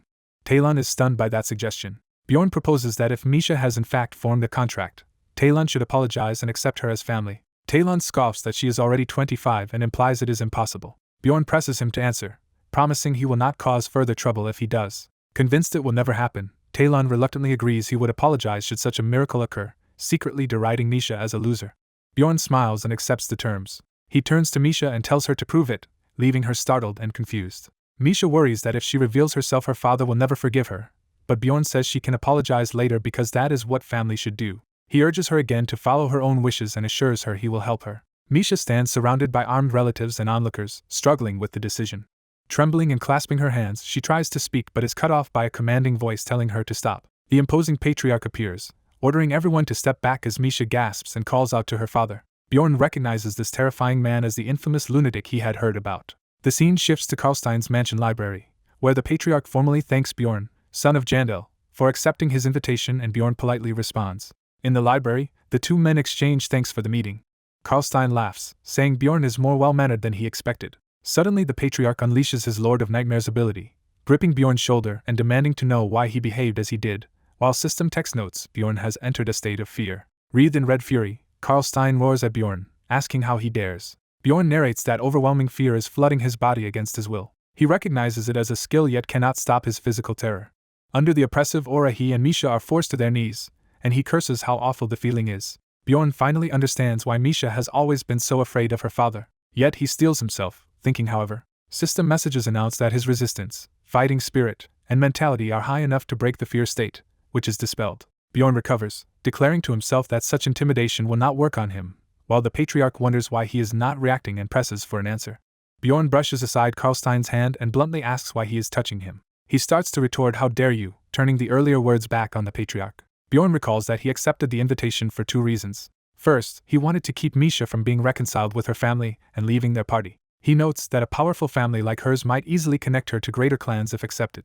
Second, he wanted to prevent the patriarch from suspecting that he himself is an evil spirit, since Misha's late awakening would draw attention. If the patriarch learned the truth behind her awakening, Bjorn needed an excuse, which is why he had to meet him. But despite Misha's contract, the family's abuse of her has not changed. Bjorn realizes the patriarch is now trying to dominate him without cause. Karlstein leans in and asks if Bjorn is not afraid of death, but Bjorn answers he is not afraid of him. Bjorn mentally reviews how strong the patriarch once was as an 8th-floor explorer. He also acknowledges that in a straight fight he would lose to him. The patriarch's eyes narrow dangerously at this silent assessment. Bjorn dismisses that concern, knowing his tribe's chief would never ignore his murder. Smirking, Bjorn asks Karlstein if he truly thinks he could kill someone like him, the barbarian others admire.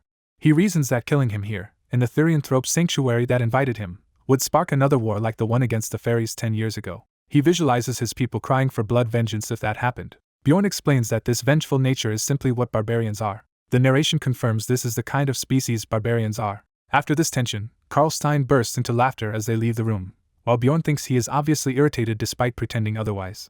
Karlstein suddenly remarks that he knows Bjorn used a certain item. Bjorn is startled that the patriarch knows about the frost spirit ring and resolves to play dumb. Out loud, he innocently asks what Karlstein is talking about. The patriarch sees through the act, saying Bjorn is not very good at pretending. Bjorn thinks he has fooled plenty of people before and again asks for a clearer explanation as Karlstein specifies it is an item that enables a contract with the glacial beast Skadia. Karlstein insists Bjorn must know the item, while Bjorn inwardly dismisses this item talk and again asks exactly what he means. The patriarch refuses to explain until Bjorn admits it, which makes Bjorn sense that something is off. Bjorn's instincts, honed by dealing with many schemers, warn him the patriarch is not being straightforward. He concludes that Karlstein himself is nervous and bluffing. Bjorn deduces that the patriarch only vaguely knows such an awakening item exists, but not its identity. Bjorn realizes Karlstein orchestrated the whole spectacle with Misha because her answer could solve all his problems at once. He understands that the patriarch deliberately exposed Misha's mistreatment to pressure Bjorn into revealing the secret regardless of her suffering, and silently curses him for it. Bjorn and Misha now stand before Karlstein again, both tense. Bjorn prepares to use the ideal barbarian skill for this situation. He recalls that this is exactly why he chose barbarians as his overpowered main build. Clenching a fist over his chest, he sets up his next move. Bjorn then loudly swears on his non-existent warrior's honor that he knows nothing of such an item. Karlstein is taken aback, and Bjorn notes with satisfaction that the lie seems to have worked. Bjorn privately vows to uncover the mysterious item himself. He adds that once he does, Karlstein must resolve Misha's problems, then pointedly asks what the patriarch now plans to do with this supposedly innocent barbarian. Later, Karlstein reflects over his mention that Misha's awakening really was natural, contrary to his suspicions. Reading damaged research notes about Skadia, he admits he thought an artifact had been used and invited Bjorn to confirm it. Remembering Bjorn's demand to fix Misha's situation, he concedes the barbarian did not seem to be acting. Looking out the window, Karlstein thinks he does not care about the oath itself but believes Bjorn genuinely cares about Misha. Amused, he acknowledges that this supposedly inferior race can be surprisingly capable. A subordinate informs him that Misha has returned and wishes to see him. He hesitates, then orders them to let her in. Facing him, Misha admits she has something she failed to say earlier. Karlstein preempts her, promising to keep his word and saying no one will treat her as an outsider anymore. He adds that this means she is now his daughter, wondering why she shows no joy. Misha sits silently while he asks why she is not responding. Internally she replays the earlier events and anxiously asks herself what really happened. Later, walking with Bjorn, she brings up how he swore on his honor before her father. She directly asks if that oath was a lie. Bjorn is left speechless for a moment. Misha also stays quiet, waiting for his answer. He finally admits bluntly that yes, it was a lie. Bjorn explains that Misha means more to him than any supposed warrior's honor. He says he was simply thinking how hard her life in that house must have been. Misha wonders why she herself cannot speak, realizing it is because that was not what she really came to talk about. She erupts that she did not visit to discuss his stupid promise.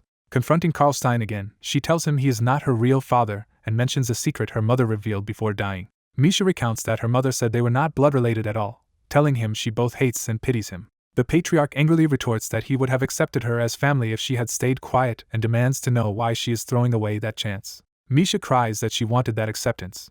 After she storms out, Karlstein is left alone in the room, anguished. 10 days later in a tavern of the 7th district, Bjorn grumbles that the situation has become a nuisance. He reflects that it is ironic he now struggles to trust a party member because of something an outsider said. Remembering Misha's warning, he admits he still cannot picture Rottmiller betraying him and feels guilty for doubting his comrade. Bjorn decides the best approach is simply to talk things through. At the tavern, he asks Rottmiller why he went to the guild right after their last expedition. Rottmiller stiffens, realizing Bjorn's recent attention was for this reason. Bjorn presses, and Rottmiller admits he knows people in the guild, confirming that something indeed happened. Rottmiller explains that the 7th district manager summoned him. He says the manager offered him a reward to betray Bjorn, but he claims he refused and pretended not to hear the offer. Bjorn demands why he never mentioned this, and Rottmiller answers that he had promised the manager nothing and did not want to damage team morale. Bjorn accepts this explanation and thanks him for being honest. The two clink their drinks together, Bjorn concluding that nothing between them will change. He decides Rottmiller will still accompany them on the next expedition. Time skips to the following day, designated as D-Day. As the party prepares to depart, an elf woman cheerfully tells Bjorn she will visit again after they return and urges him to come back safely, while he wishes her luck. After she leaves, someone knocks, drawing Bjorn's attention to the door. Misha barges in angrily, demanding to know why the elf was there, and Bjorn explains she only came to say hello and will not need preparation once she gains her unity magic. Flustered and blushing in armor, Misha mutters that she was just planning to nap until departure time. Bjorn's inner voice asks himself what he is going to do next. About 7 hours later at night, Bjorn and Misha wait in armor, noting that their comrades Dwaki and Heikrod are running late. Misha spots a group of young barbarians and excitedly points them out to Bjorn. Bjorn approaches them and asks if they are lost. He tells the green recruits simply to follow the seasoned explorers nearby, prompting them to question who he is. When Bjorn introduces himself as Jandel's son, the young barbarians explode with excitement at meeting the famed little Valken, treating it as an honor. The barbarian explains they are not lost because they only need to follow the explorers as taught at the sanctuary. The knight is shocked the sanctuary taught them that and asks about a map, while the barbarians admit they cannot read maps. The narrator recalls trying to warn them about guarding their hearts, which the barbarians consider obvious regarding humans. Fired up, the barbarians shout that they must protect their own hearts, prompting the knight to ask who at the sanctuary taught them this. They reveal it was Tarson's son Karen, leaving the knight stunned that Karen was involved. The barbarian group announces they will set off now. As they depart, everyone bids farewell and says it was an honor to meet the young Valken. The knight reflects that a wind of change is sweeping through the barbarians without him realizing it. Later, someone runs up apologizing for being late and asks if the others waited long. The dwarf hurriedly apologizes for the delay, blaming it on Dukaki overeating earlier and needing a long time in the restroom. Embarrassed, Dukaki protests at this overshare while the dwarf wonders why he is so flustered. The knight cuts the chatter short, urging everyone to get moving, and the group agrees. The party enters the labyrinth's first floor, the Crystal Cave. Inside the glowing cave, the knight leads the team forward, telling them to proceed. As they run downhill, someone's foot slips. The slipping person stumbles and begins to fall while running. The story flashes back to a few days earlier when Rottmiller requested permission to attempt a proper speedrun of the labyrinth despite the risk of failing to open the portal. Because Rottmiller had always been passive, everyone readily agreed to his proposed speedrun. Now sprinting through the cave, the knight marvels that real-life speedrunning is actually fun. While fleeing, they suddenly notice another group being chased by powerful armored enemies. Rottmiller, acting as guide, shouts for his team to follow him down a side path. Misha yells that they should speed up but worries Rottmiller is rushing ahead alone, which is dangerous. Rottmiller dashes straight into a group of attacking goblins. As Rottmiller hesitates, Misha leaps past him with sword drawn before he can stop her. She screams for the goblins to face them instead. Misha cuts through the goblins in a rapid, slashing assault that protects Rottmiller. Gasping for breath, Rottmiller calls out to Rottmiller's name being yelled by a comrade who sees his exhaustion. When he starts to think he is a burden and should stop, his teammates shout not to stop and encourage him to keep running. Fired up by their support, Rottmiller answers affirmatively and keeps going. He resumes leading, calling out the direction to take. While running, he orders someone to cover their left flank. Another teammate confirms and covers the right side. A third teammate takes responsibility for the center. The narrator notes that thanks to their essences their stamina far exceeds that of normal people, yet even they are drenched in sweat after hours of sprinting. Dukaki comments that the knight feels heavier, prompting the knight to admit he bulked up after being told Misha prefers bigger men. A flashback shows the knight overeating in an attempt to become bigger once he heard Misha supposedly likes large men. The narrator confesses that lie was only meant to delay Dukaki from confessing to Misha. Hearing this, someone reassures the liar that he did well. The narrator observes that both Dukaki and Rottmiller, and perhaps Heikrod as well, are doing their best. After the grueling run, they reach a portal that is already open, the gateway to the labyrinth's second floor. Rottmiller collapses in frustration, cursing that he still cannot succeed as he pounds the ground. The encroaching fate of failure draws closer to him like dark ink. He clenches his fist and tells himself it is not too late yet. Checking the portal, he estimates that 3 other teams went ahead of them, with the first entering about half an hour earlier. Rod Miller insists that if they hurry they can still overtake those teams on the second floor, and the others, though hesitant, agree to push on. Bjorn explodes, asking if they are all crazy for wanting to overtake stronger teams when they are already exhausted. The narrator calculates that with a 30-minute disadvantage, the gap with the first team will only widen on the second floor. An inner voice warns Bjorn Rotmiller not to push too hard, as his stubbornness could get his comrades killed. Rotmiller bites his lip in silence, clearly torn. He then apologizes for losing his temper and asks them to forget what he said, which Bjorn readily does. The others silently sigh in relief that the tension has passed. Time skips as they quickly clear floors. They traverse the stone desert and Pilgrim's Passage, with the narrator noting Rotmiller still guides them reliably despite his earlier outburst. Even so, the narrator decides it is best to keep an eye on Rotmiller because his behavior and his dealings with the district manager seem suspicious. Upon reaching the beautiful starry third floor, they pause to admire the scenery together, something the narrator realizes he had never fully appreciated before. Misha teases Dukaki that his romantic comment about sharing the view is cheesy, though he insists he is sincere. Hikarad, half embarrassed, agrees with the sentiment as well, telling them not to mention it. The narrator explains that appreciating the third floor's view together has become an unspoken team tradition since their first expedition. No one ever decided on this ritual, but they continue it every time like a silent promise. They then ascend into the fourth floor, known as the Sky Tower. Bjorn notes he recognizes all the monsters here. He explains that Sky Tower is a stage-type map where clearing monsters lets you choose one of 3 stairways to the next floor. After beating a trial, the system announces they have completed it. The narrator outlines 4 types of stairways in the tower: bravery, wisdom, patience, and fate. He continues that besides those 3 standard trials, there is also the rare, unpredictable trial of fate. The 4th type, fate, is introduced as the most mysterious choice. The narrator clarifies that which stair appears is not fixed, though on the first floor all 4 types are present. He explains bravery is straightforward but forces you to wait 4 hours between stair spawns after each clear. Wisdom involves traps and tricky monster paths but can raise you 5 floors at once with no cooldown, making it popular. Patience, which everyone hates, forces you to relive your worst memories in a mental trial. Yet completing patience can yield chests with numbered items or rare 6th rank essences. Bjorn opens a chest and finds only common magic crystals, lamenting how disappointing the reward is. The narrator then begins to explain the nature of the Fate Stairway. Flashing back to dawn on the 19th day of the expedition, Rotmiller tells Bjorn he intends to leave the team after this expedition. Bjorn, who had half expected such a day, asks if it is because of him and starts reflecting on what he might do. Rotmiller replies that it is actually because of himself, not Bjorn, prompting Bjorn to ask what he means. Rotmiller holds out his hand and asks Bjorn to give him a piece of jerky. While eating, Rotmiller admits the district manager's job offer from a large clan also influenced his decision, since he is not free from ambition. He confesses that even though he knows that offer is probably a lie, just imagining it excited him enough to realize it was time to move on. Rotmiller tells Bjorn not to feel pressured by his departure, saying he is used to such separations. He reflects bitterly that talented otherworlders climb the social ladder easily. Rotmiller reveals he has drifted between many teams over 8 years, often abandoned because he could not keep up. Sometimes he was expelled, other times he left before feeling any more pathetic, and this is how he has survived as an explorer. He adds that this time leaving is harder for him, which puzzles Bjorn. Rotmiller admits it is because he genuinely likes everyone on this team. Internally, he admits he wanted their journey together to last longer. Still, he reminds himself that everything eventually ends. Bjorn fidgets with the jerky, about to respond. A magical pocket watch alarm signals that dawn has arrived. Rotmiller stands and tells Bjorn it is time for everyone to wake up and get ready. Bjorn resolves privately to tell Rotmiller once they return to the city that he and Misha will be leaving anyway, so Rotmiller need not quit. He thinks to himself that there will be no reason for Rotmiller to leave if they do. Back in the present, the team completes another trial. They comment on how difficult the strange monster combinations are and remind themselves to never lower their guard in the labyrinth. As they prepare to advance, Rotmiller notices something unexpected about the next room.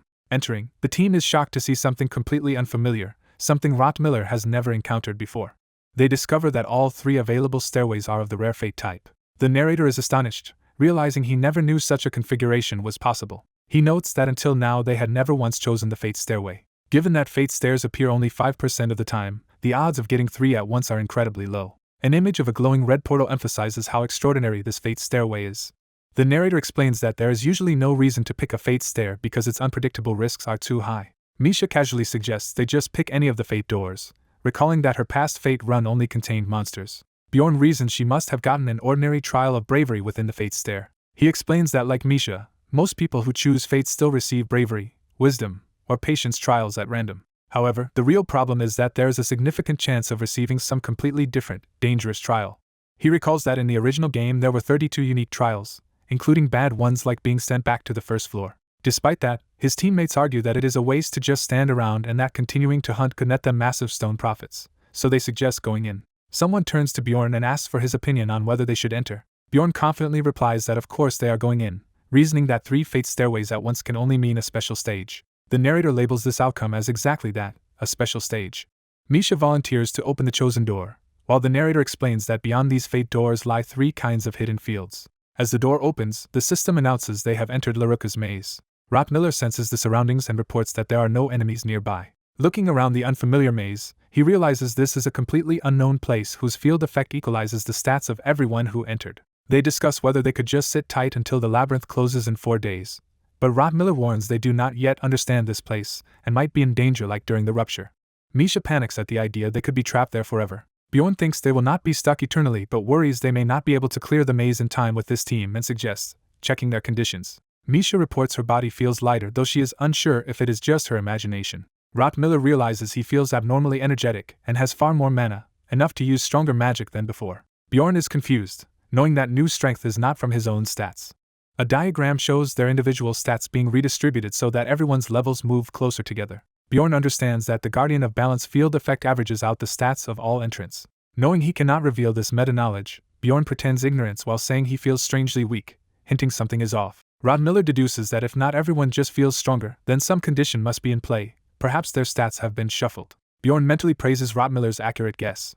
With the situation unclear, the others ask Bjorn what they should do next. He answers that they should explore the maze to search for an exit, implying there must be a way out. Bjorn adds that an unknown area like this probably offers good rewards, which Miller praises as a very explorer-like mindset. Dukaki eagerly speculates that this might be a legendary arrangement set up by the last great sage, exciting the team. The narrator labels such an arrangement Gabrilius arrangement, essentially a hidden piece of content. Miller says it seems plausible given that all 3 stairways were fate type. The dwarf reassures everyone that since they reached this place from the 4th floor, they probably will not encounter impossibly strong enemies. The narrator, ignoring the dwarf's optimism, notes there are only 4 days left until the labyrinth shuts down. He states that thus begins the final expedition of the outcast team. The party cautiously moves forward through the maze. Their footsteps echo as they advance, with some members murmuring thoughtfully. Misha remarks that the tense silence makes it feel like something could jump out at any time. Dukaki promises gallantly to protect Misha. She counters that she should be the one protecting him, and they agree awkwardly to protect each other, leaving her baffled by their own exchange. Bjorn watches this and internally complains about Dukaki's behavior during such a dangerous expedition, but still cheers him on. Suddenly, a powerful 6th rank monster named Vikendirth appears before them in the maze. The monster's eye flares ominously as it prepares to attack. It grips its weapon and swings with deadly force. Bjorn raises his shield and yells that the attack is coming. The creature's blow crashes toward him in a violent clash. Bjorn barely blocks, skidding back under the impact. He realizes with alarm that even after stat sharing he is weaker than this monster. He reasons that because his stats were distributed among teammates, the fight feels more like battling a 5th rank enemy than a true 6th rank. Dukaki unleashes high-rank support, and Ice Spear attack spells to reinforce Bjorn. As the battle rages, Misha shouts a warning for Bjorn to watch out, ending this sequence on her urgent cry. The armored warrior is shocked as his powerful strike and spell combo wipe out the charging beast. The icy blast surges outward, finishing the enemy as the warrior withstands the impact. A system message confirms Vikendirth is defeated, and the party gains a small amount of experience. The party stares in stunned silence at Dwaki, realizing he was responsible for the massive spell. The narrator recalls realizing, upon seeing Dwaki's huge ice spear, that the mage now has enough mana to use 6th rank magic. It is stated that in this dungeon he is no longer weak, and Dwaki himself is shocked to learn that overwhelming magic was his own. The warrior reflects that he had expected this level to be difficult to clear. He concludes that Dwaki's new strength completely changes their situation. The party advances into Laruka's maze, a hidden field where guide abilities are nullified and everyone is meant to get lost. The scout marks the wall as he muses that he once doubted the usefulness of scouts in a maze even guides cannot navigate. He admits he was wrong, realizing Miller's solo progress here shows the scout is far more capable than he had thought. The scout asks for the map so he can update it, and the narrator privately notes, surprise at Miller's talent. The warrior praises how easily Miller draws an accurate map, while the scout modestly says just walking the path lets him memorize the routes. After apologizing for the delay, the narrator notes that with their boosted stats Miller now fights actively in battles. Miller, behaving like a high-rank scout, suddenly warns that 4 enemies are approaching straight ahead. Dwaki enthusiastically volunteers to handle the incoming foes. He casts reinforced ice spear with double casting, astonishing the others with this advanced technique. As 2 ice spears fly, Miller notices their path is odd. A notification reveals that Lower Dwaki has used the 8th rank support spell Change Trajectory. The spears sharply turn and slam into the oncoming beasts, impaling them. The monsters are confused by the impossible angles of the attack. The impact erupts into a massive icy explosion that engulfs them. The narrator observes that Dwaki not only double cast but also chained a support spell immediately afterward. He further notes that Dwaki followed that up with yet another support spell. The warrior wonders if Dwaki was always this gifted and had only been held back by low mana. Rod Miller proposes that he and Miss Karlstein each handle one enemy and suggests they end the fight quickly, and the warrior agrees. The warrior feels ashamed, realizing that despite months together he never truly tried to understand his teammates. Dwaki, drunk on his new power, dramatically promises to handle any threat they may face. The narrator wryly notes that Dwaki has already returned to being obnoxious. He explains that this field's effect greatly empowers mages, which is why Dwaki has been strengthened so much. Since mages cannot use essences, the dungeon instead multiplies their stats, especially mana, but even knowing that he is shocked at how well everything is going, Dwaki describes feeling as if all shackles have come off, while the narrator says he has spent the day analyzing how the team functions. His conclusion is that the group as a whole has become roughly twice as strong. He reasons that in a team-based game, it is more efficient for all members to fill their roles than to rely on a single overpowered person. He admits he feels a little guilty, but confesses that this very efficiency is also why he once wanted to leave the team. On the 20th day of exploration just before 1 a.m., he thinks this will be their first and last instance of truly proper teamwork when someone calls his name. During night watch, Karlstein angrily scolds him for ignoring her and reminds him he was supposed to stay alert, while he half-heartedly tells her not to worry. Nearby, the dwarf sleeps soundly, and the narrator thinks he will soon obtain a desired item. The warrior wonders if all that remains is locating the boss room, believing that with their current stats the battle will be easy, though he laments not having more time to farm the dungeon. Someone hesitantly calls to Bjorn as he ponders, prompting a questioning look. Dwaki brings up Bjorn's earlier explanation of Misha's preferences in men, which makes Bjorn internally uneasy. Dwaki hesitates nervously, clearly building up to something. Bjorn explains he no longer cares whether those preferences were accurate, and says he wants Misha to love him for his true self rather than a false image. Dwaki, confused, mentally wonders what Bjorn means by that.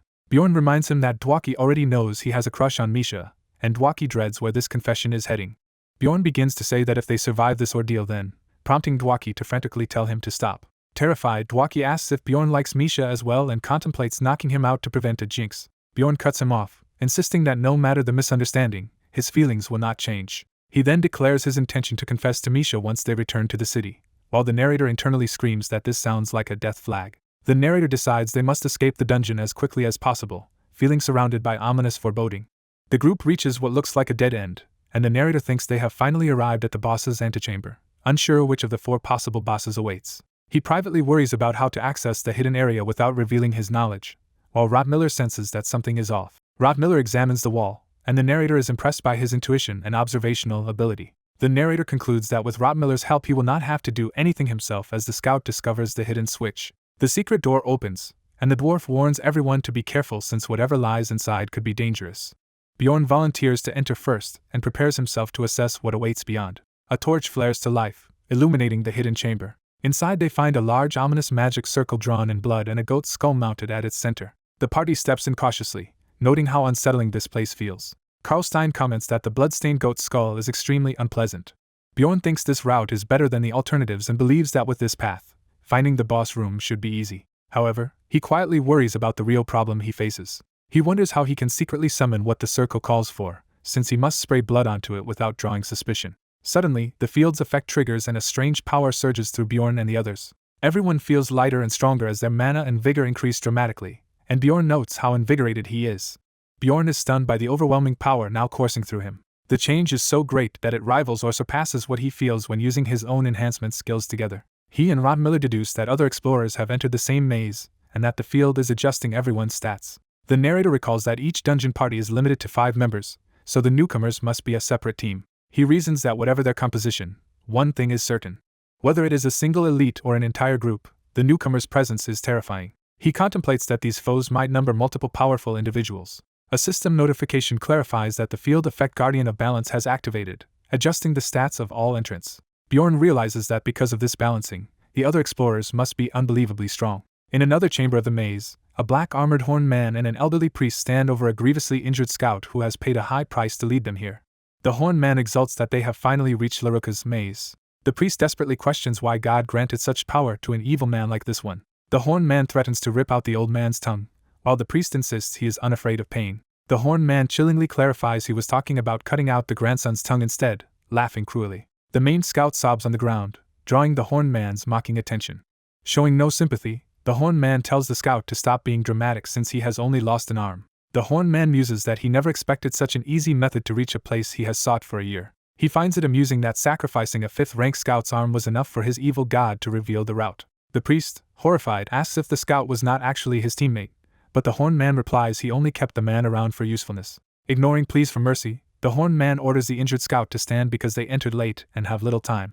He then coldly tells the priest to be quiet, declaring that the suffering is sufficient. The scout shakily claims he is fine while the priest looks on in anguish. The same Guardian of Balance field effect triggers for this villainous group, adjusting their stats as well. The horned man is shocked by the sudden change and recognizes it as the Guardian of Balance, though the intensity surprises him. He questions the priest, who admits his divine power has actually decreased slightly. Puzzled, the horned man confirms that the priest's power truly dropped instead of rising. The injured scout says he, too, feels generally weaker now. The horned man reasons that while the priest's weakening is understandable, the scout's drop means someone stronger than them has also entered the maze, which he likens to rats hiding inside. The narration identifies this man as Dragonslayer Liger Vagos of the organization Orculus, whose goal is to kill the king. The story restates that other explorers have entered the maze. It emphasizes that these newcomers are far stronger than Bjorn's party. Bjorn, feeling his own stats roughly doubled, deduces that the rival team must normally operate on at least the 6th floor and is likely a high-level team rather than a clan. Faced with that disparity, he wonders what their group should do next. Karlstein nervously suggests that they should cooperate and focus on finding a way out. Hikerod comments that Bjorn's warning makes the other party sound like plunderers. Dwaki, still arrogant, insists they can handle the enemies now that the stat gap has closed. Rod Miller counters that the safest course is to avoid contact and find an exit. Bjorn thinks to himself that his allies' suggestions are not helpful at all. When asked for his opinion, Bjorn hesitates. He resolves to act first and explain his actions later, spilling blood on the circle and triggering a notification that the labyrinth demon Baphomet has detected it. Baphomet, a towering goat-headed monster, manifests before the shocked party, who think some trap or misstep has summoned a wild boss. The narration explains that Baphomet is one of the maze's bosses and that under normal conditions they could barely defeat it by exploiting weaknesses. Yet with their boosted power they managed to slay Baphomet in under a minute. A system message confirms Baphomet's defeat, awards experience and a mutant bonus, and grants them a map of Laruka's maze. Bjorn is surprised at how easy the boss fight felt, and wonders again how powerful the other team must be as Rottmiller recognizes the dropped item as a map.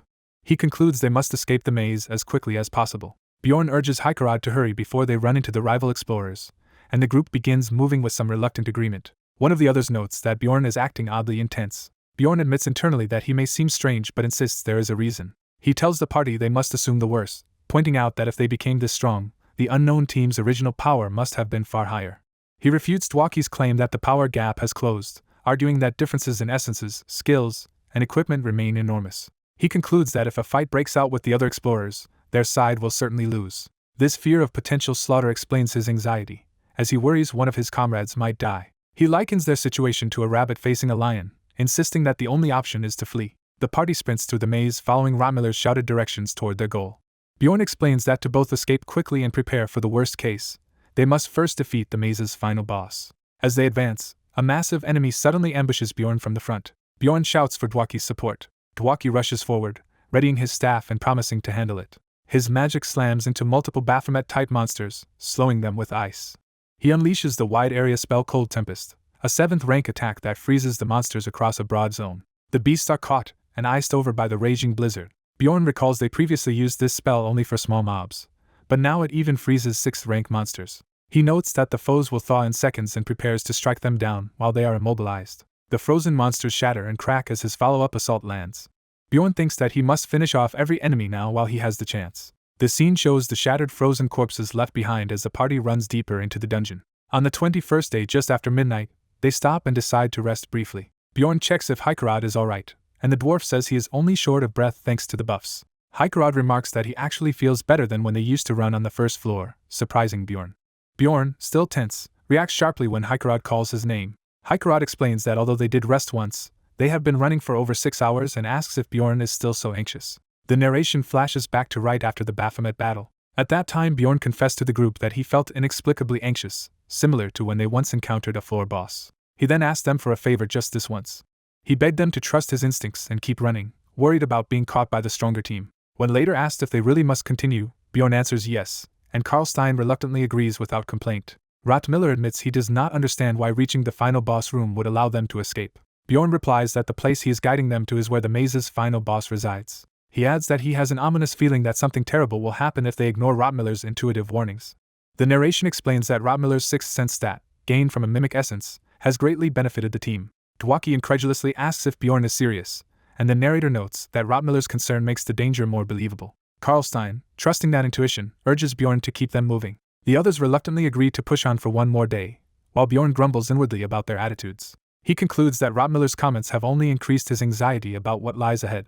The party resumes running through the dungeon, with some members complaining and trying to keep up. The narrator wonders how much time has gone by. A violent battle flashback shows Baphomet being struck down. Baphomet unleashes powerful icy orbs in the fight. The monster is finally killed by a decisive freezing blow. The narrator explains they kept running for about 12 hours after defeating Baphomet with almost no rest. They finally arrive at their intended destination in the maze. At 5:13, the group reaches a large sealed gate, and Misha nervously asks if the coming boss will be as strong as a 4th rank. A system message announces that the maze's owner has detected challengers. Alarms blare as something begins to emerge, startling everyone. Bjorn orders everyone to prepare for battle while they fear the boss might actually be 4th rank. The boss appears, identified as Larukas the Minotaur, owner of the maze. Bjorn notes it is not exactly 4th rank like Misha feared. He judges Larukas to be roughly rank 4.5 in difficulty. As Larukas charges, Bjorn recalls it is a named advanced mutant boss. Bjorn blocks its attack, deciding he will not need to use his gigantification ability. Larukas activates the burning leather skill, wreathed in flames, and the party shouts warnings to Bjorn. Bjorn is inflicted with burning damage that will hurt him over time. He notes the burn only stings thanks to his flame tolerance from a seal but knows he must still handle it. Lur casts the 8th rank spell Ice Blood on Bjorn, greatly amplifying his flame resistance. Bjorn is surprised Lur used that support spell without being asked. Covered by cooling magic, the front line races in, and Misha happily remarks the heat no longer bothers her. Haikarad strikes Larukas with lightning while Lur stacks multiple curse spells that weaken the boss. Misha uses poisoning to add venom to the assault. Her poison blade tears a deep wound across Larukas' torso. Watching their perfect coordination, Bjorn feels like the party is fighting on autohunt. He marvels inwardly, wondering if this is really the same team he knows. A message confirms the Minotaur has been defeated and grants extra experience for the advanced mutant variety. At 5:21, Bjorn notes they killed an advanced mutant boss in under 10 minutes and imagines this being the team's ideal form. He outlines that ideal team makeup: a stable double tanker core, a reliable melee damage dealer, a mage for attack and support, and a scout who contributes in battle. He reflects that if his companions were always this capable, they could probably climb to the top floors together. He chides himself for indulging in impossible what-ifs as the group finds that the boss dropped no essence and left no exit portal. Miller suggests investigating a stone door he suspects hides something, and Bjorn privately thinks it holds something he needs rather than a portal. Lur senses powerful mana from a jewel revealed there, and Bjorn decides to take it, believing it may be vital in a worst-case scenario. Someone frets that they still need to locate a portal out. Miller studies the map and announces he strongly believes a blue dot mark shows the portal's location, impressing Bjorn with his scout instincts. Just as they decide to head there, a sinister voice interjects with "I knew it." Bjorn turns to see a horned armored man with a priest and a maimed captive, who smugly tells the old man he was right. The exhausted captive thinks he had to sacrifice another arm to keep tracking the party. The horned man concludes that without that second sacrifice they would have lost their quarry. He addresses Bjorn, calling him Barbarian. The horned man demands thanks, claiming the party only defeated the boss so easily because of him. The priest begs the stranger to take what he wants and spare everyone, but the horned man refuses. He taunts the silent party, and Bjorn senses intense anxiety from that single remark. Bjorn narrates that his ears ring with unease. His warrior instincts sound a danger alarm before his mind can catch up. He steels himself for whatever might come next. Preparing for the worst scenario, he stays silent while the horned man tries to get his attention. Bjorn decides every second matters and that he must carefully listen and analyze this opponent. He focuses on gathering information as fast as possible. While the horned man sneers that they are just standing there, Bjorn realizes the stranger already knows the layout of this boss room. Bjorn replays the boast about making the boss easy, reinforcing that the enemy had foreknowledge. He deduces the horned man hurried here the instant he detected other challengers in the maze. From the talk of sacrificing an arm, Bjorn infers the old man is a priest of Karui who has been forced to help. He adds that the priest is clearly not cooperating willingly and suspects both captives were kidnapped and coerced. Bjorn concludes that the horned man is that sort of ruthless figure. Realizing all his earlier plans are invalid, Bjorn decides to discard strategies A through D and improvise a new one. Out loud he pretends casual surprise at meeting other explorers here. The horned man mocks that Bjorn is not deaf, while Bjorn internally notes he has bought a little time and asks if the man knows the way out. Bjorn's real intent is to ask a question he already knows the answer to to act like a clueless rookie and lower the man's guard, but the horned man suddenly demands to know what Bjorn is.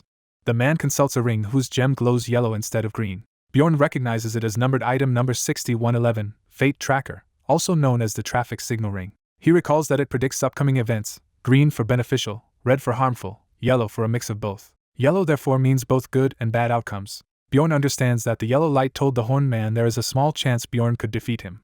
He sees this as both encouraging and problematic, since the enemy now knows Bjorn has a slim winning chance and will not relax. The horned man assumes Bjorn also knows what the ring is and brandishes his shimmering blade. Bjorn and his allies realize the sword is made of arc, a rare 6th-level metal used in top-tier numbered items. From that, Bjorn infers the foe is at least an 8th-floor explorer with many high-rank essences. The horned man orders Bjorn to hand over everything he gained here if he wants to live, and Bjorn admits there is no benefit in feigning ignorance.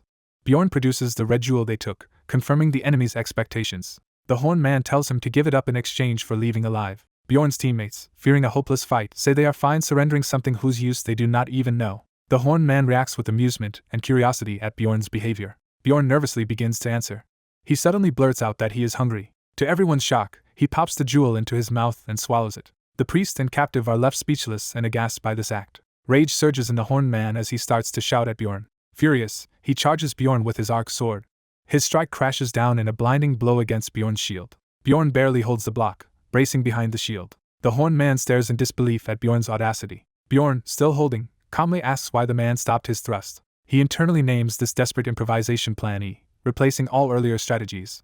Bjorn points out that stabbing him would have shredded his guts and also destroyed the precious item now lodged behind the shield. The horned man calls him insane and demands to know what he wants. Bjorn replies that the man surrendered faster than expected. The horned man warns Bjorn to answer soon, or he will target Bjorn's companions next. Bjorn urgently asks for 1 day of time, promising not to resort to cowardly tricks if granted that delay.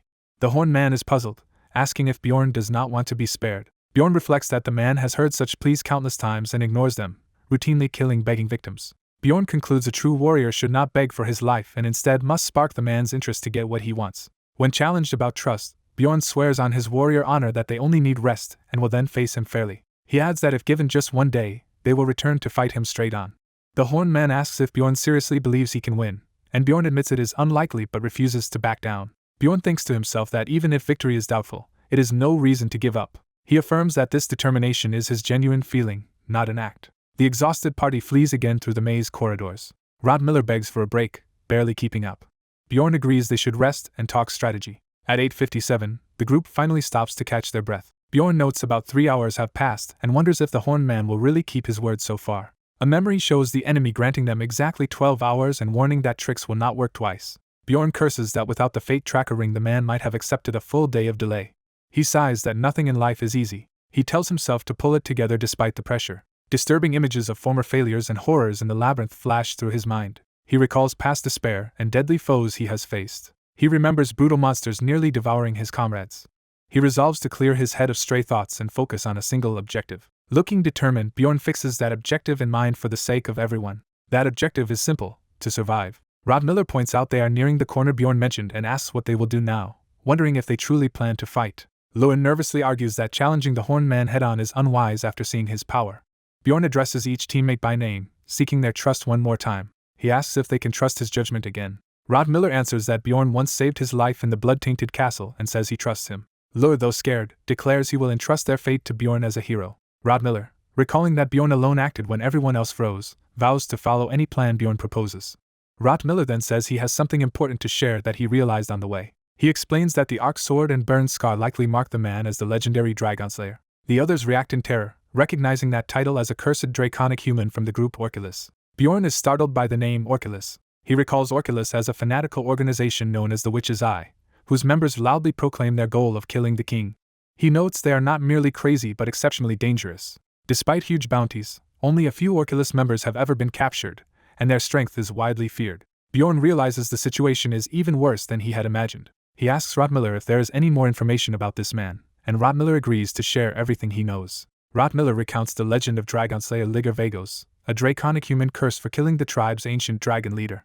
He says Liger vanished, then resurfaced 10 years ago by attacking the fairy sanctuary as an Orculus operative. The only consolation is that the curse should have sealed away Liger's unique draconic skill. Rod Miller adds that Liger's primary weapon is the arc longsword known as the Dragon Slayer's sword. He lists that Liger is reported to have 6 essences of mostly 5th and 4th rank, making him a high-level but statistically scattered swordsman. Bjorn muses that while the intel is a decade old, it is unlikely such a criminal could have erased or changed those essences. He then realizes Liger came here to fix that flaw, using this maze's prize to compensate, and decides he must retrieve and use what he himself has stored away. Rottmiller is confused by Bjorn's mention of something stored away. Bjorn rallies everyone to prepare and orders Rottmiller to open the hidden room immediately. As Rottmiller presses a switch, Bjorn reflects on facing Dragonslayer Liger Vagos, an enemy he never expected to meet. He admits that without his Guardian of Balance ability they would have died before sensing Liger, and shudders imagining their future battle.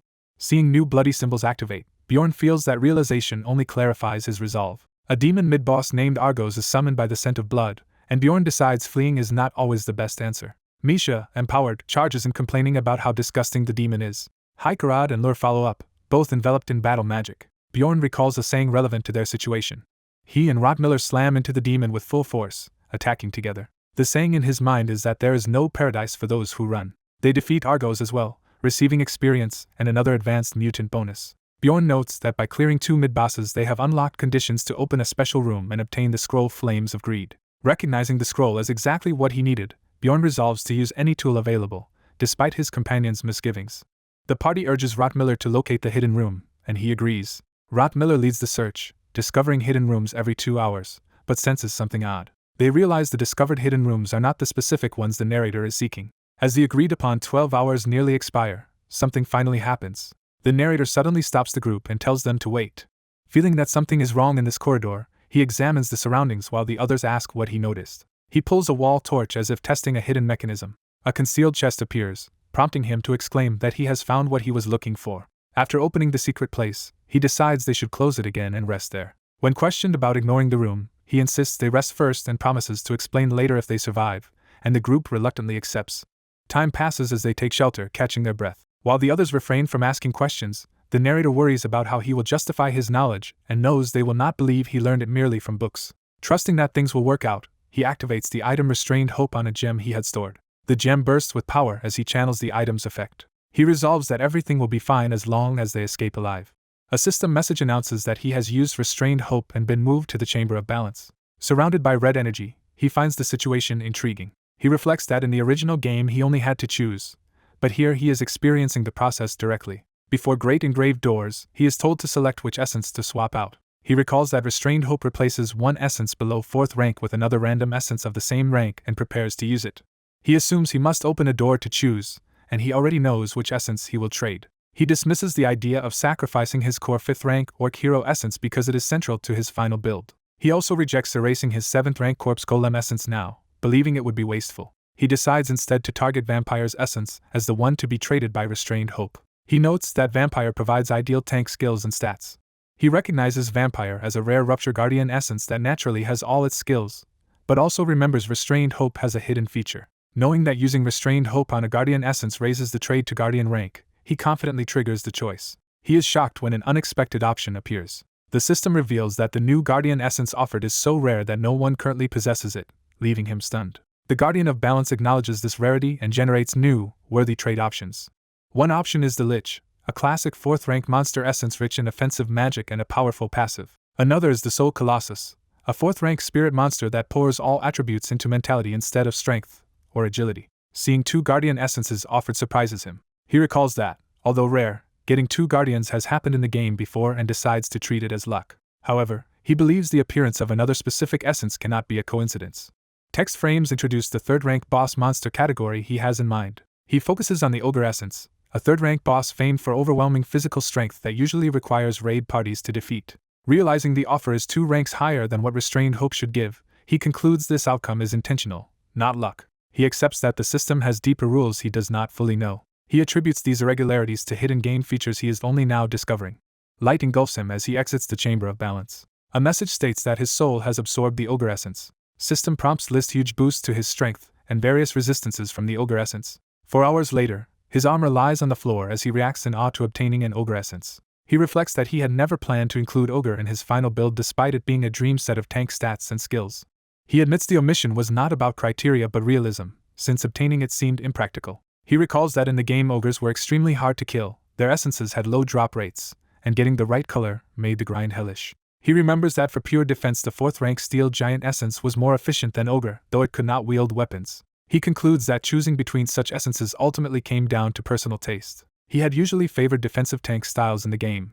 He reasoned that leveling a damage dealer was easier than grinding for the rare ogre essence, and felt vindicated in that approach. That strategy let him reach the almost unreachable gate of the abyss in the original game. Still, he admits ogre essence is objectively the stronger option, though he regrets it is not the ideal color. He is surprised his gamble with restrained hope paid off so well and wonders about the conditions that guarantee 2 rank up guardian exchanges from vampire. Evaluating their odds, he estimates their chance of surviving the dungeon has risen by about a third. Rot Miller suddenly stiffens and warns Bjorn that something is approaching. The group quickly arms themselves as they prepare for an imminent confrontation. Footsteps are heard and an armored figure enters, surprised to find them all alive. The demon-like enemy remarks that some of his strength had returned, making him think one of them had died, while the narrator confirms he correctly guessed the priest would be left to guard the central portal. The captive priest, battered and crying, denounces the demon's cruelty for abandoning him. The demon deduces that someone must have consumed Vikendurtha's essence, and assumes it was one of them. Bjorn remains silent but internally notes he took a 3rd rank essence instead, which restored more power to the demon than Vikendurth would have. The demon reminds the barbarian of their deal and demands the jewel. Bjorn casually claims it was an accident. He lies that he broke the jewel out of boredom and apologizes mockingly. Realizing Bjorn never intended to keep the promise, the demon becomes murderously enraged. Bjorn protests weakly as the demon instantly lunges to kill him. Bjorn reacts with a powerful counter, meeting the attack head-on. He focuses on deflecting the sword before it can slice through his shield. This move is one he has practiced repeatedly while waiting for the demon's return. The enemy shouts an incantation and unleashes the high-rank ice spell Cold Tempest. The blizzard engulfs Bjorn's teammates, who brace themselves against the freezing storm. The demon then activates Blast Furnace, granting himself fire and cold resistance along with a massive physical boost. The narration explains that Blast Furnace is a lava giant skill that counters elemental damage while amplifying physical power. Bjorn realizes this proves the demon indeed possesses the lava giant essence. Bjorn bites down on a special fur item meant for minotaur hunting, repurposing it for this fight. The Flames of Desire effect activates, scanning for and locking on to nearby flame-type skills. The system announces that the demon's lava giant essence has been sealed for 48 hours, shocking the demon. The raging blizzard continues to swirl around him. Amid the chaos, his sword bites into the ground. He taunts Bjorn, asking if this clever countermeasure is why Bjorn was so confident. Bjorn, pleased things are going as planned, inwardly remarks he had not expected his strategy to work this smoothly. He recognizes the demon using a skill called Dark Curtain, which is not among the essences Rot Miller had listed, confirming another unknown change from the game. Bjorn realizes he has just identified one more way this world diverges from the original game. He then smashes the demon with a heavy blow, sending him flying. The demon roars a vow to kill the barbarian as he charges again. Their weapons clash in a burst of blue energy. Bjorn notes he had hoped to conceal a certain defensive skill longer but is forced to reveal it now as the sword drives into him. He had intended to hide this trump card until he saw a chance for a killing strike. The system reveals the skill Iron Leather, a 3rd rank ogre passive that vastly increases physical resistance, especially to slashing. Bjorn thinks that someone as strong as the demon would quickly recognize such a passive and adapt to it. He decides instead to rely on his first true offensive skill. The system declares that he has activated Swing. Swing greatly amplifies his blunt weapon's destructive power based on his strength. He reaffirms his decision to use this attack skill now. The empowered strike is unleashed in a distorted burst of red and black. System text repeats that he is using Swing and that his weapon's power is massively boosted by his strength. The demon's eye widens in terror as the attack lands. Bjorn's blow tears through Dark Curtain and savagely wounds the demon. The impact shatters pieces of armor and stone as the demon stumbles. Cursing in rage, the demon charges back, while Bjorn resolves not to let him recover. The demon casts the 9th rank curse Dulling, surrounding Bjorn and weakening energy. Racked by the curse, the demon tries to speak. He retaliates by accelerating himself with a high-speed skill, continuing the ferocious duel. Bjorn is shocked that the demon remains so fast despite stat adjustments, and the dulling curse on him. As sword and club exchange furious blows, Bjorn admits his low agility makes reacting difficult when the demon goes all out. The system announces that the demon has used Afterimage. The demon tries to outmaneuver Bjorn, starting another fierce combo. He screams that he will not let Bjorn die easily as he presses the attack. Bjorn grimly absorbs another strike that splinters his shield and pierces his side. Misha seizes the opening, stabbing the demon and earning Bjorn's praise. Enraged by the interference, the demon drives his blade deeper into Bjorn. Bjorn snarls for the demon to know his place, while Misha mocks the demon's uneven horns as she fights beside him. She continues taunting his appearance to provoke him further. The demon swings his gauntlet fist in fury. He screams insults at Misha, consumed by anger. He rushes them again, vowing not to let them get arrogant. Someone begins to chant a powerful Dragon Slayer technique. Hikara joins the fray, casting lightning. Hikerod follows up with Unleash, sending a concentrated lightning blast toward the demon. The demon's feet skid as he dashes through the storm. He derides their teamwork, declaring it will not change the outcome as he gathers more power. He then activates Seal of Terror, a fear-based ability. Bjorn recognizes Seal of Terror as the 4th-rank nightmare monster's power. He remembers that this skill frightens enemies and amplifies the user's physical stats based on the fear it induces. Hikerod answers by using Guardian's Wrist Guards, repelling the demon and granting the party immunity to negative effects. Bjorn notes that Guardian of Balance still applies since it is not a debuff, and he begins another charge. Realizing his shield cannot stop the Arc Greatsword, he resolves to rely entirely on Iron Leather while rushing in. He triggers Wild Outburst, temporarily tripling his threat level and physical stats. The demon vows none of them will leave alive and responds with the powerful skill Holy Blade. Holy Light engulfs his sword as he prepares a decisive strike. One of Bjorn's allies yells for everyone to move aside as the holy attack descends. The Holy Blade cleaves the ground between Bjorn and Misha, narrowly missing. Misha assures Bjorn she is fine just as the demon leaps clear of the blast. Believing he has eliminated one enemy, the demon charges again, shouting in triumph. A volley of projectiles suddenly rains down, and someone shouts for the team to fall back. The demon is forced to parry the incoming attacks and curses in frustration, while Bjorn keeps moving. Bjorn praises Rottmiller for the well-timed support as he moves in again. Both combatants, breathing hard, glare at each other in a tense standoff. Narration says the brutal battle drags on. Bjorn is relieved the demon lacks regeneration or numbered items, meaning his wounds will stick. He fights on despite losing Vampire's Essence's regeneration, relying on Rottmiller to monitor him and toss potions when needed, reverting to a raw barbarian fighting style. Watching Bjorn endure extreme pain, the demon calls him insane and wonders how he can keep going. After 30 minutes of combat, Bjorn believes he has seen all of the demon's abilities. He concludes that prolonging the fight risks the demon retreating to fetch the priest, so he must end it now. This thought hardens his resolve to finish the enemy quickly. He raises his club for a decisive blow, closing in. Bjorn signals his allies with a silent command that the time is now. He dives in, reaching for the demon's weapon hand as the demon reacts in surprise. Bjorn notices a red light glowing on the demon's traffic light ring, a critical detail for his finishing plan. The barbarian sword strike hits the draconic warrior's armor, activating a glowing ring on his shoulder. The narrator exults internally that their strategy has succeeded. The draconic warrior unleashes a crazed, roaring laugh. A combined skill called Gigantification X Wild Outburst is triggered. The enlarged barbarian grapples the horned warrior while thinking that his opponent is still conserving movement. In giant form, the barbarian smashes the demon, declaring he has caught him. He proclaims that the battle is now decided. A system message states that the character used the skill Swing, massively boosting his blunt weapon's power with strength. A strange incantation in an unknown tongue begins to echo. The horned warrior chants with a sinister smile as the spell continues. The party rushes together toward a vortex-like eye to deliver a massive finishing blow. A notification warns that the barbarian's mana has suddenly dropped due to an unknown power. Further messages announce his mana is insufficient and his gigantification state ends. The barbarian shrinks back to normal size, startling both combatants. The draconic warrior panics, wondering what trick the barbarian just pulled. The narrator realizes the cause is an innate racial skill of draconic humans. He identifies it as the supposedly sealed racial ability Draconic Tongue, specifically the power silence of the soul used by Liger Vagos. He confirms that what struck them was the Draconic Tongue. Misha staggers, saying her strength has suddenly drained away. An explanation of the Guardian of Balance field effect shows everyone's stats being forcibly equalized. The barbarian notes that on top of that balancing effect, something else is at work. The Draconic Warrior reveals he also sealed the 4th rank Ogre Essence. Thanks to the Ogre's Essence, he was able to counter the legendary Arc Greatsword. The barbarian explains he waited to unleash his stored ultimate attack at the perfect moment. He had believed this combination of plans would be enough even against an 8th floor explorer. Now exhausted and debuffed by mana loss, he bitterly admits he miscalculated. System alerts show Misha's mana is exhausted, and all her stats have temporarily plummeted. Another alert states Hikerod Murad's mana is also gone, with the same severe stat penalty. The narration reflects that such sudden despair can strike anyone at any time. The barbarian's face darkens as that sense of despair closes in on him. He recalls being bedridden with a rare disease as a child when he should have been playing. He remembers a car accident on a family trip that killed someone dear to him. He remembers escaping as a fire consumed the relative's house where he had lived. He remembers his mother promising to return the next day, and then vanishing forever. He concludes that all those tragedies are things that really can happen in life. Meanwhile, the horned warrior, bleeding and gasping, notes that calamity arrives without warning or understanding. The narrator calls his latest plan a failure and braces to pay the price, while Bjorn mutters they will see what happens. The horned warrior strains to draw his arc sword, wincing in pain. He curses as the arc weapon flies from his hand, realizing he cannot use it for a while. Facing the exhausted enemies, he taunts that they have no idea how much of his time they have wasted. A sudden motion line shows him launching a surprise rush. The draconic swordsman dashes in and impales Bjorn, catching him off guard. Misha screams Bjorn's name and hurls an insult at the attacker as she charges. The demon casually bats aside her weapon hand, making her cry out. He then brutally kicks Misha, slamming her into the floor.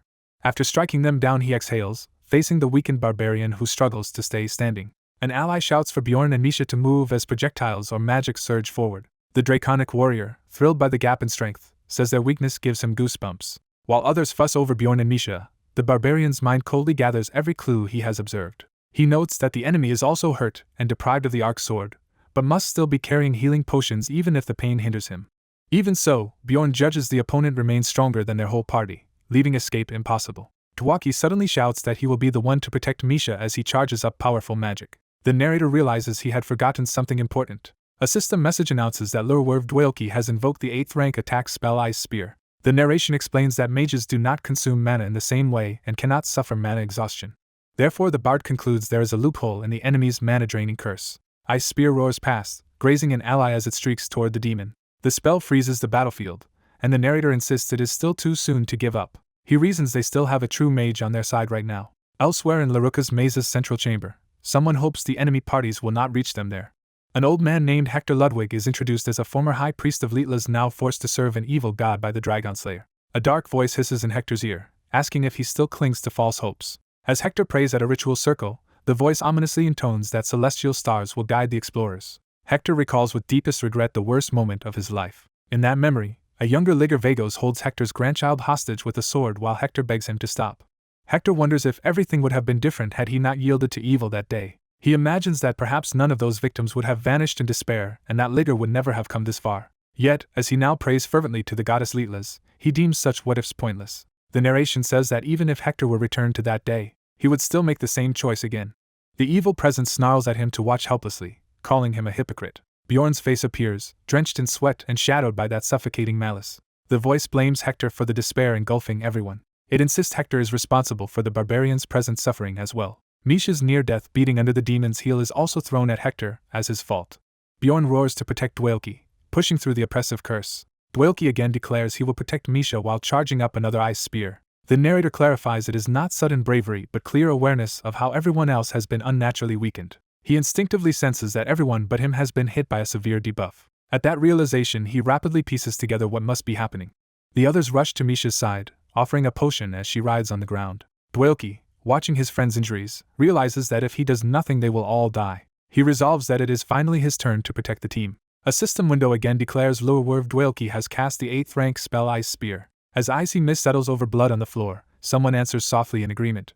The draconic warrior glares at the mage and decides he should eliminate the caster first. The narrator questions why, despite everything, he still hesitates. Dwalki wonders why he is still being shielded by Bjorn and his rival in love instead of protecting them. He recalls a conversation from the orphanage when a barbarian explorer warned him not to become an explorer if he was truly grateful. As a child, he had protested that he could never be an explorer and did not want to be one. Looking back, he remembers saying those words to the man. In the present battle, Bjorn shouts to Dwalki for the next spell's timing. Dwalki answers that he is ready but worried they are too close, while Bjorn yells at him to fire anyway and clashes swords with the demon. The system again notes Dwalki casting Ice Spear. The freezing beam slams into the demon who tries to block it head-on.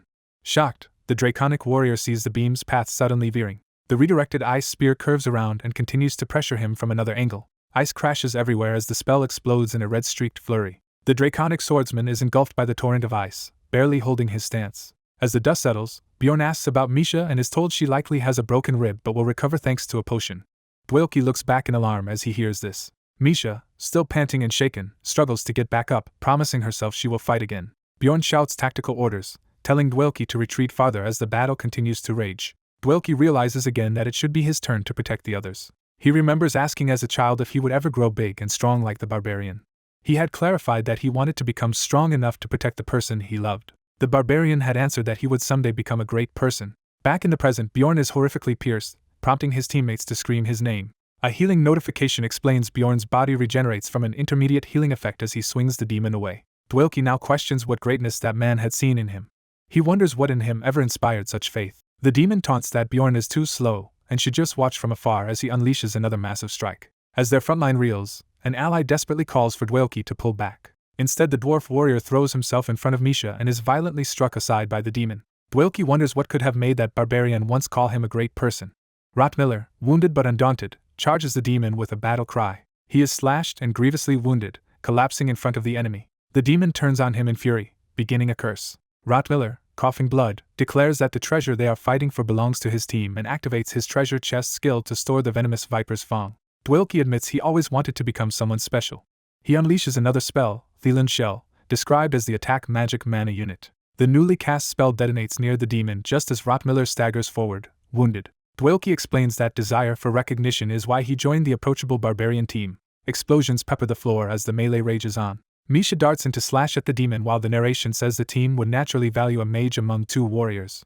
She yells that she will not let the enemy get close to Dwelke. The demon's counterattack slams Misha hard, making Dwelke cry out in horror. The narration shifts with a grim however. Bjorn continues hammering at the demon from behind, pressing the offensive. The demon takes a direct hit to the head from Bjorn's club.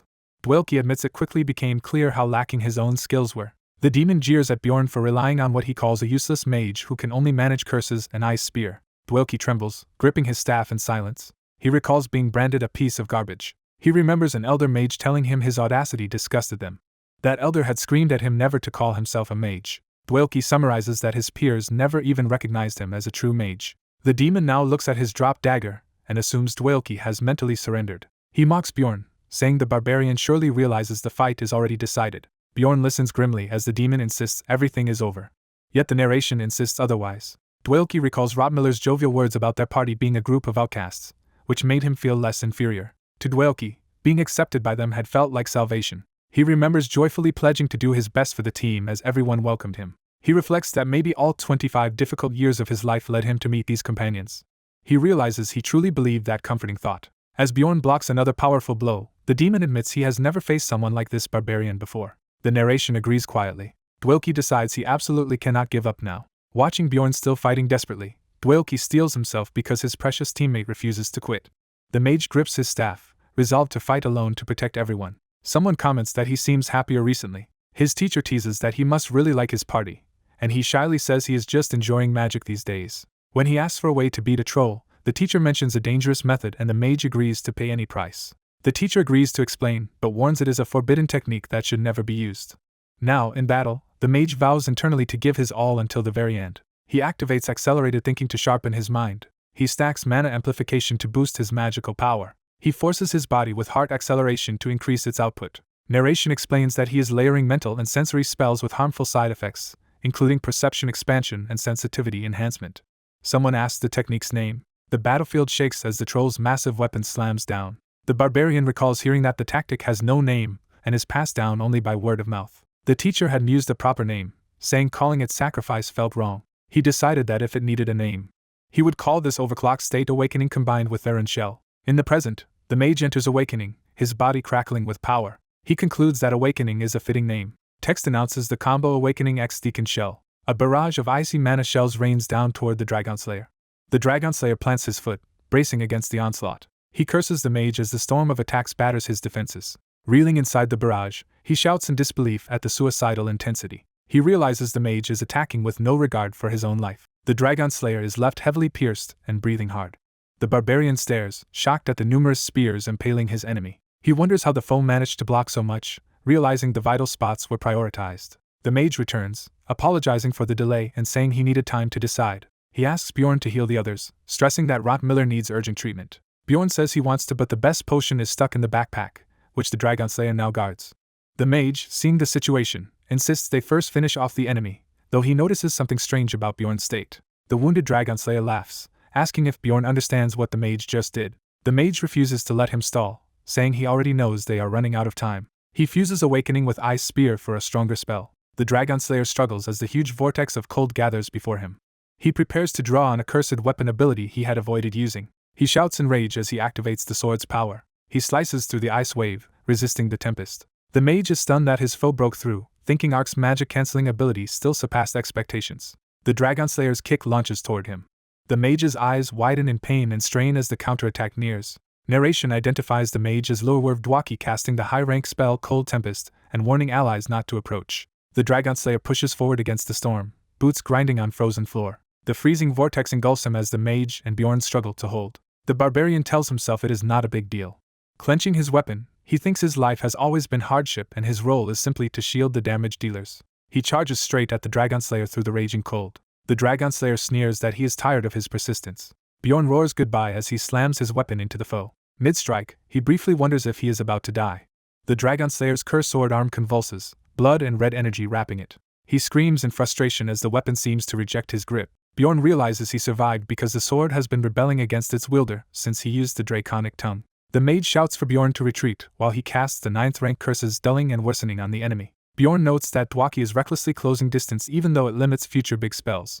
He reasons that, with Dwaki's curses and mana control, they currently have the advantage. Yet a nagging sense tells him something is wrong. He wonders if the mage has not realized that as well. He recalls the mage saying he would not stall for time, insisting he knew they did not have much time left. Bjorn realizes the key issue is time itself.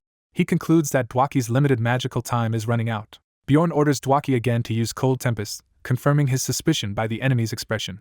Despite hesitation, Bjorn yells at him to ignore his condition and cast it. Dwaki unleashes Cold Tempest once more. Bjorn remembers asking Dwaki how well he could endure cold and thinks they all die once the mage can no longer fight, so this must end now. He resolves that the battle has to be finished here. Inside the blizzard, silhouettes of Bjorn and the Dragon Slayer clash. The two exchange ferocious blows in the whiteout. The Dragon Slayer takes a brutal slash across the head. Even grievously wounded, he keeps pressing the attack. Bjorn fights on with a grim smile. Blood pouring from his mouth, he steels himself to keep moving. Their desperate melee continues at close quarters. Bjorn raises his weapon for a decisive strike, eyes blazing red. He drives the weapon straight down toward the foe's chest. The blow bursts through the Dragon Slayer's torso in a spray of blood. System text announces that the condition for Liger Vagos' second heart has been met, granting him temporary invincibility until his heart recovers. Bjorn reflects that multiple unforeseen problems appeared simultaneously. He realizes the Dragon Slayer possessed a hidden numbered healing item, Second Heart, which forms a shell and regenerates his heart. Cursing, Bjorn rages at this hidden trump card. He stares in shock and anger at the recovering foe. Meanwhile, Dwaki kneels, bleeding heavily from the strain of his magic. Narration states that Dwaki is now bleeding from every orifice. Bjorn reflects that survival depends on rational decisions and sustained focus. He questions what to abandon and what to save, knowing good choices mean better odds of living. Yet he admits he failed to act purely rationally this time. He judges that the optimal move would have been using the top-tier potion solely on Rotmiller. An image of the rare potions appears as he weighs that choice. His plan had been to revive Rotmiller so the healer could access more potions, saving both Dwaki and himself. But seeing how close to death Dwaki was, he split the potions between the two. He knows this emotional decision came from wanting everyone to live. He also recognizes it may instead doom them all. Now, as Bjorn clutches his wound, the others panic over Rotmiller's convulsions and Dwaki's condition. The narration says the line between life and death is being drawn between Dwaki and Rotmiller. Shortly afterward, Bjorn's MP exhaustion lifts and his stats recover, which he notes with relief. Dwaki weakly asks what happened to the Dragon Slayer. The others beg him not to speak, but he repeats his question. Bjorn tells him the Dragon Slayer is alive but the situation has improved, urging him not to worry as Dwaki gasps about time. Misha and Hikarad tearfully plead with him to hold on until more potions can be obtained. Bjorn grimly states that Dwaki's condition is beyond what potions can cure. Misha protests, insisting the top-tier potion should be enough. Dwaki, ignoring them, calls out to Misha, Hikarad, and Bjorn.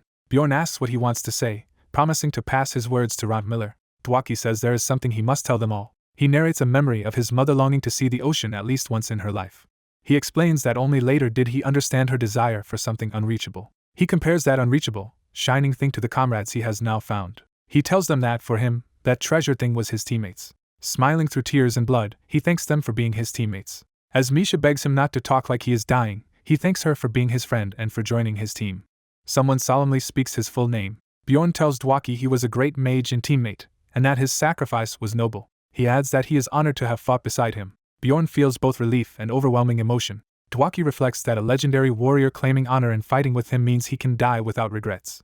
Yet internally he wonders why he still feels so upset. He grapples with feelings of frustration, fear, and meaninglessness at his own impending death. He finally defines that crushing realization simply as death. Bjorn thinks of death as being erased from another story, unable to see their future pages, while Misha weeps over Dwaki's body. He gently suggests Misha might have more to say and offers to leave them alone if she wishes. She clings to Dwaki, begging him not to die. Dwaki barely moves his lips. He tells Bjorn that he has been slow to notice others' feelings and should no longer look away. Inside, Bjorn demands that the mage answer him. Dwaki quietly agrees. Nearby, the regenerating mass of the Dragon Slayer's second heart continues to swell, drawing their attention. Bjorn notes that the Dragon Slayer will soon awaken again. Dwaki, fading, asks if Bjorn will truly be able to defeat him. Bjorn promises he will get everyone out alive. Dwaki sheds a final tearful smile at that vow. Narration identifies him formally as Team Outcast's mage, Lur Dwaki. It states that after protecting his cherished teammates from the Dragonslayer Liger Vagos, a member of the Orculus, we see the party gathered around Lur's body, mourning him. The narration declares that he met a heroic death. A system window pops up announcing an achievement for experiencing a first teammate's death, granting Bjorn a permanent mentality increase. An image shows young Lur happily playing in the ocean with his mother, fulfilling her dream. Bjorn, overwhelmed, tries to shut out sight and sound. Yet Rod Miller, barely conscious, forces himself to stand amid flames. Bjorn admits he can still hear clearly despite trying not to. He hears how desperately his companions continue to fight. At first, merely watching their struggle felt like torture to him. He had once judged their efforts as pointless resistance, believing such resistance only led to more suffering. But he has seen how their continued struggle changed things. Dwaki's smiling, blood-streaked face returns to his mind. Bjorn recalls asking himself over and over why they refused to give up. Images of his crying comrades answer that unspoken question. The narration concludes that the results of their resolve are now painfully clear.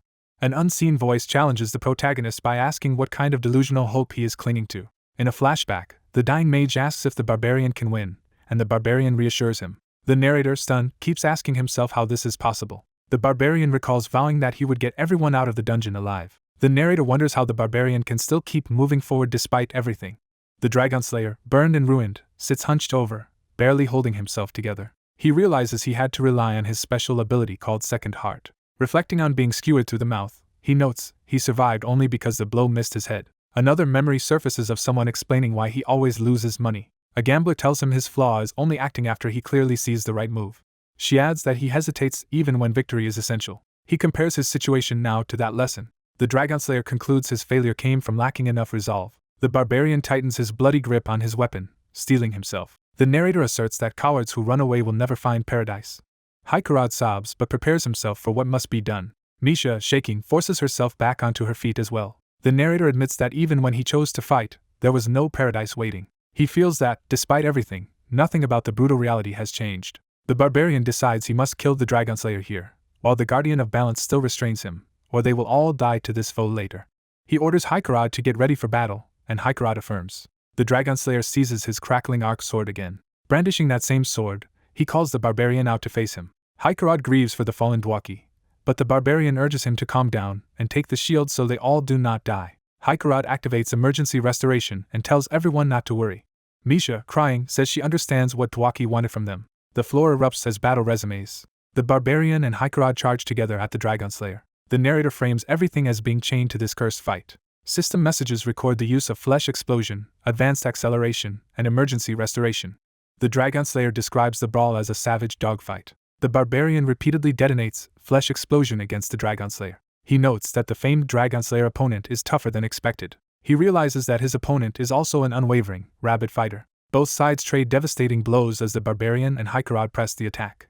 The narrator calls it a death match between rabid dogs. Haikarad manages to lop off the Dragonslayer's hand, though he is wounded in return. The narrator explains that each side is intent on tearing the other apart. Even grievously injured, the Dragonslayer brutally kicks Haikarad away. The Dragonslayer's demonic eye flares as he pushes onward. The narrator defines this as a fight completely devoid of honor. Misha sprints in, using an explosion behind the Dragonslayer as cover. She rushes past while the barbarian and Dragonslayer slam into each other again. Locked together, they each think the final exchange has come. A system message notes the barbarian's HP has fallen below 20% and his hero's path passive boosts his resistances. The Dragonslayer prepares a finishing technique, driving his sword into the ground to unleash power. He claims victory, as his skill Holy Blade activates. From afar he fires a massive beam of holy energy toward the exhausted barbarian and his companions. The beam streaks down as the Dragonslayer roars for the barbarian to die. Suddenly the Guardian of Balance, the old mage, moves and blocks the blast with shining magic. The redirected beam knocks the Dragonslayer away, shocking him. The arc sword is flung from the Dragonslayer's grasp. Reeling on the ground, he yells at the old man in disbelief. The old mage, panting and bleeding, says the solution to saving them was simple. The narrator remarks that such shining courage appearing before a man who had lost his own could only be called a miracle. The mage's earlier courage, shown by the boy Dwaki, is recalled as divine grace. The narrator believes the goddess granted Dwaki one final favor by sending the mage to them. Because of that intervention, events now unfold differently. The mage begins a self-sacrificial prayer, pledging to follow his goddess Litliz's will. He accepts that even if he cannot return to the goddess's embrace, he will still act. He offers himself up completely as a sacrifice. When asked what he desires, he begs to be sent to his struggling comrades so he can aid them. The contracting entity warns that his grandson's soul will be beyond salvation. The old man declares that his grandson's fate no longer matters compared to stopping this evil. He recalls learning from a young mage an important lesson. The memory shows that young mage bleeding out after a noble sacrifice. From him, the old man learned that anyone can choose to act nobly at any moment. He now decides this is his own moment to do so. As the Dragonslayer commands healing, the contract power Kith and Kin appears, which can absorb a dead soul to strengthen or enslave the living. Instead of submitting, the old man trembles and rejects the Dragonslayer's demand. A single thought appears in defiance, refusing the offer. The contract's dark hands rip into the mage, but he uses that same power against its master. He tears open a rift, redirecting the contract's force toward the Dragonslayer. While the Dragonslayer panics, the old man prays for enough strength to kill him. The Barbarian, hearing the disembodied voice, realizes it must be Kurui, the entity behind the contract.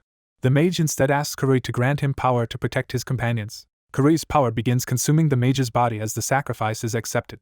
A colossal vortex of purple energy appears overhead, startling the Dragonslayer. He is dragged toward the raging portal while shouting at the old man to stop. The mage, ignoring threats about his grandson, says he should have chosen this path from the beginning. The contract backlash racks the Dragonslayer's body with agony. Enraged, he tries to ride the vortex while reclaiming his arc sword. The Barbarian realizes the Dragonslayer intends to escape with the sword as well. The vortex's pull intensifies as everything begins to collapse. At the last moment, the Barbarian throws out a hand toward the sword.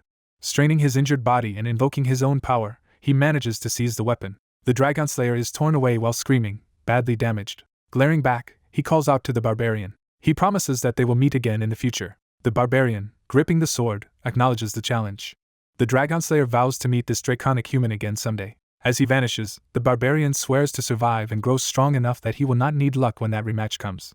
He then shouts after the disappearing foe that he will one day track him down. He yells that when that day arrives, he will come for him because the Dragonslayer is not the only one who lost something today. The vortex implodes, taking the enemy away and ending the battle. Left behind, the Barbarian realizes that divine power is now flowing through the arc sword. The healing light spreads through the chamber, and he notes how overpowered and comforting this regeneration feels as it restores his companions. Yet a caveat hangs over this miracle. He sees that the divine light cannot heal the wounds inflicted by Kurui on the old mage, who lies dying. The Barbarian wonders why this stranger chose to sacrifice himself for them. Kneeling by the mage, he asks why, and the old man whispers about a letter concealed in his robe.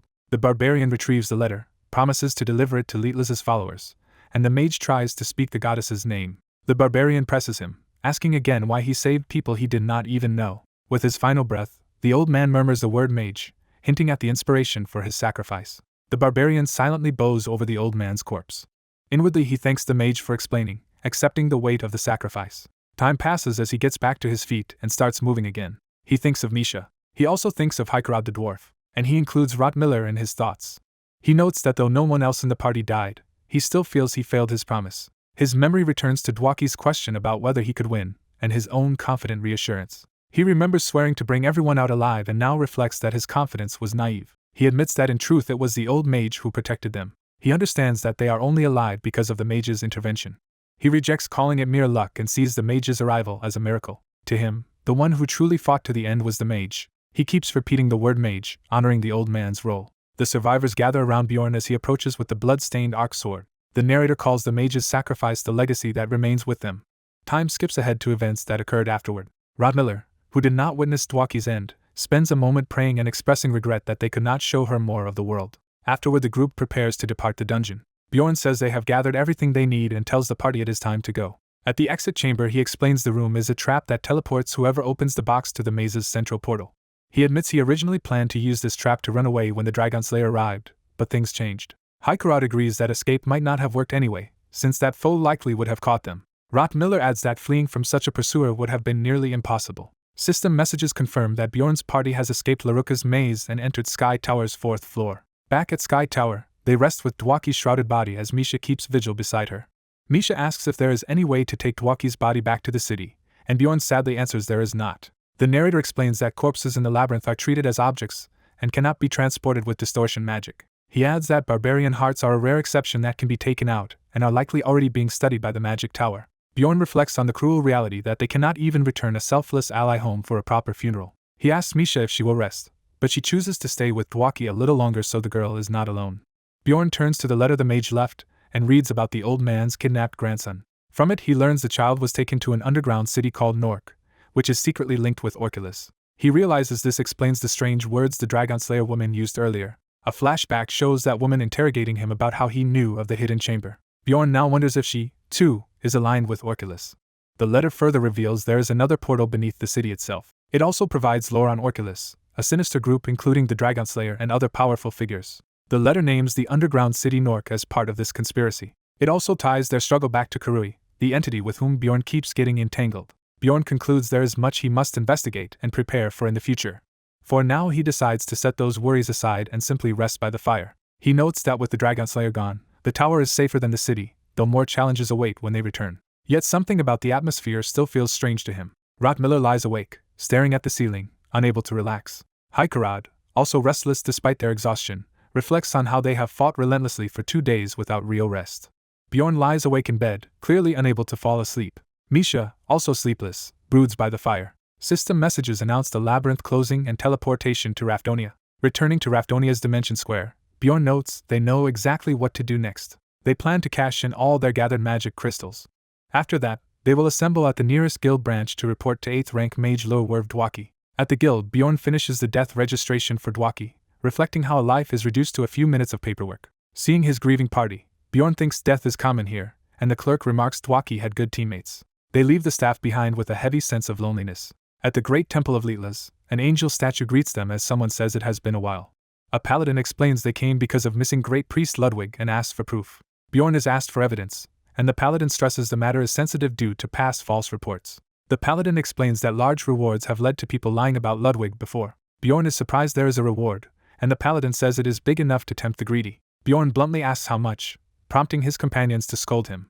His party chides him for being tactless, and he apologizes. The paladin says the reward size depends on their information and whether they have the relic, so he cannot state an amount yet. Bjorn presents Ludwig's letter as proof. The paladin reacts in shock to the letter, and Bjorn nervously asks if something is wrong. The paladin says that, if true, the contents are serious and asks them to wait. After a long wait, they are escorted into a restricted service hall on the 2nd floor. Inside, they find high-ranking priests and paladins assembled, astonishing Bjorn's companion. A priest introduces himself as Servant of the Star and greets the Holy Archbishop, who welcomes their believer and invites them to relax. Seeing the Archbishop reminds Bjorn of a book he read about the Order's hierarchy and relics. He realizes that, right now, all the most important church officers are in front of him. Another paladin captain is shown, completing the trio of paladin leaders. The narration identifies these 3 as the Order's paladin captains. The scene adds that the Holy Archbishop and highest-ranking priests are present as well. Bjorn notices a young boy among them and wonders who he is, while noting every important figure of the Order is gathered. The Archbishop performs a formal greeting, while Bjorn awkwardly responds, mentally excusing his barbarian manners. The Archbishop says Great Priest Ludwig was precious to them, thanks Bjorn for delivering his letter, and asks how they obtained it. Bjorn agrees to explain, thinking to himself that the Archbishop's respect shows Ludwig's great importance. Bjorn recounts what happened inside Laruka's maze. He concludes his explanation of Ludwig's last moments. Bjorn then hands over a keepsake Ludwig left behind. The Archbishop says the item is not the relic they sought but will help honor Ludwig's soul, leaving Bjorn to realize they still lack the relic. Bjorn figures the Dragon Slayer must have taken the relic, and a priest asks how much of the reward they should receive. The clergy agree that, although the relic is missing, delivering Ludwig's letter, a belonging, and news of his death merits a full reward. They decide Bjorn's group will receive the entire planned payment of 70 million stones. The amount shocks Bjorn's whole party.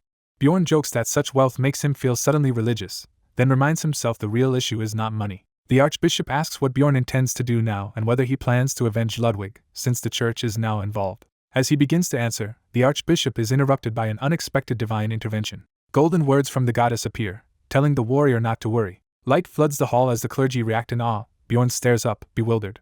A priest cries out that an oracle is descending. Another confirms that the child present is receiving that oracle. Bjorn realizes the boy is a saint. Bjorn watches in confusion as divine power swirls around him, suspecting the oracle concerns him. The saint announces that the goddess has spoken. The oracle declares that the ring given to Bjorn will block up to 3 fated ill encounters, which Bjorn recognizes as a new divine relic. Again the saint pronounces that the goddess has spoken. The narration restates that the ring can prevent 3 strongly bound ill connections from forming. Bjorn asks if the ill connection means Liger Vagos the Dragon Slayer, and the saint confirms that is the sole target the ring can ward off. The oracle continues, saying Bjorn must be ready to defy fate once the ring's 3 protections are gone, and Bjorn is stunned by such a heroic mission. He thinks that he is no destined hero and balks at the idea of fighting a demon king. Bjorn questions why a goddess would give such a boon to an evil spirit like himself. His companions excitedly ask what he really is and how a barbarian could receive a human goddess's favor, while he insists that is not the main point. Bjorn thinks he has just as many questions as they do. The fainted saint is carried away, signaling the sudden end of their audience. Bjorn concludes the saint collapsed from the strain of receiving the oracle, thereby ending the meeting. Later in a reception room, Bjorn admits to Kravitz that he still does not understand what happened. Kravitz likewise is confused and notes this is only the third time the goddess has given an oracle for a non-human species. Bjorn asks what became of the others who once received such oracles. Kravitz explains those previous recipients were branded heathens by their own people and exiled, which is why the archbishop ordered secrecy. Bjorn realizes that for a barbarian whose power depends on a spirit seal, exile would mean losing any chance for growth. Kravitz reassures him that the church will keep quiet. Misha and the others also swear to keep today's events secret. Bjorn decides he can trust those two. The real worry in his mind is Velkist, who looks untrustworthy. Velkist hastily promises to stop drinking if necessary, while Bjorn regrets bringing everyone together for this. Bjorn resolves to focus on the ring's benefits, wondering how long its 3 protections will last before breaking. He decides to prepare for the worst case while Velkist desperately begs him for trust. Bjorn estimates the ring might last 6 months to a year just before something happens. Misha abruptly notices that one of the ring's 3 strands has already broken. Bjorn laughs nervously in denial. A system message informs him he has met the conditions to receive the star's blessing. He sees the ring already smoking and falling apart, and explodes in frustration. Elsewhere in Nork above the fortress walls, a woman discovers a battered Ligur Vagos lying half dead. Recognizing him, she wonders how the Dragon Slayer suddenly appeared here, suspecting a portal from the labyrinth. She concludes he could have escaped by sacrificing teammates, and marvels at what enemy left him in such a state. Examining him, she notes his burns, shattered shoulder, and heavy blood loss. She privately delights that her long-hated enemy is near death and thinks she can simply let him die. Ligur weakly speaks to her. He demands healing, but she coldly questions why she should honor their contract. She remarks that everyone knows about the contract binding her. The narration clarifies that she once made a flesh-bound pact with Nork's lord that forbids her from killing within the city. She points out that letting someone die is not the same as killing and begins stripping Ligur's valuables, starting with the ring. Ligur curses her through the pain. She decides she must ensure he dies so he can never seek revenge. As she considers this, she hears someone approaching. She calls for the guards arriving on the scene. Unable to finish him herself, she tells Ligur he is lucky as the Dragon Slayer while he struggles to speak. She hints that his fate depends on surviving to report her actions to the Lord. To prevent that, she pulls out a drug called Leet's Blessing, a medicine that erases a week of memories. After administering it, she swears at the trouble but forces him to drink anyway. She reasons that when he wakes, he will think he was robbed in the labyrinth, and that trading the costly medicine for his items was worth it. Still, she wonders uneasily who beat the Dragon Slayer so badly. Back in town, Bjorn exhales, thinking about what happened to Ligur. He decides the timing of the ring's final break is what really matters and tries not to worry. That night an elf woman visits his room and shyly asks to come in. Bjorn expects ulterior motives, but she only wants to discuss the labyrinth incident. Eventually he cuts the conversation short, telling Owen he is tired and asking her to leave. Disappointed, she reluctantly agrees. Owen leaves dejected, regretting having dressed up for what became only a talk. The next day at the 7th District Explorer Guild, Bjorn narrates that this takes place after their troll battle. Their party is summoned early because Dwaki named them in his will. They learn Dwaki intended his possessions for the orphanage where he grew up. Bjorn realizes Dwaki had calmly prepared for the worst long before. He recalls Dwaki's cheerful claim that exploring is fun and how the man was always optimistic and hopeful. They inherit rights to his house but leave the guild feeling like a beaten unit, wondering how to repay such a debt. Bjorn agrees with Misha that Dwaki would not want repayment. Afterward they collect the huge temple reward, and Bjorn remains behind for private business. He asks Kravitz to keep their conversation secret, and the paladin agrees as long as it does not oppose the goddess. Bjorn reveals the Dragon Slayer's sword and asks him to examine it.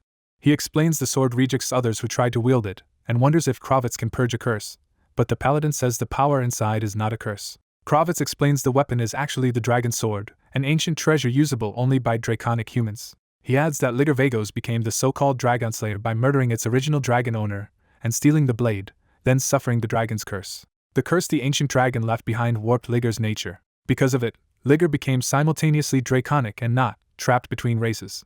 Even his heart, source of draconic power, was altered toward that of a human. Kravitz concludes Ligur paid dearly for betraying his own kind just to steal the sword and still could not fully use it. Bjorn confirms that the curse afflicts Ligur himself rather than the sword, and Kravitz agrees. In the end, Kravitz advises Bjorn to return the sword to the draconic humans and claim a reward from them. Bjorn thanks him for the advice, and Kravitz, calling him their order's savior, offers future help.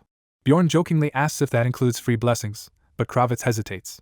Kravitz explains another oracle came that morning, limiting how much they may do for him. The oracle said events must unfold as they should, so they cannot twist the goddess's intentions for extra benefits. Bjorn understands that the message was aimed at him so he would not exploit the church, though Kravitz offers to listen to his worries anytime. Bjorn accepts the offer with an awkward thanks. He then heads to the tavern to rejoin his friends. There he finds them drinking in grief, with Velkus lamenting that Dwaki did not deserve such a death. Bjorn had expected this reaction. He quietly joins their mourning and drinks in silence beside them. Later, the inebriated group is escorted out, with Misha stumbling along. Misha bumps into Bjorn as they walk. He tells her to hold on to him, and she thanks him while clinging to his arm. The sunset sky looms overhead, marking the somber atmosphere. Bjorn says they have arrived at their destination. Standing together in the glowing evening street, they share a quiet moment. Misha awkwardly prepares to say goodbye and suggests they both rest. Instead, Bjorn stops her by gently taking her hand. Gathering his resolve, he calls Misha Karlstein by name. He asks bluntly if she likes him as more than just a teammate. Dwaki's dying words echo in his mind, urging him not to ignore such feelings anymore.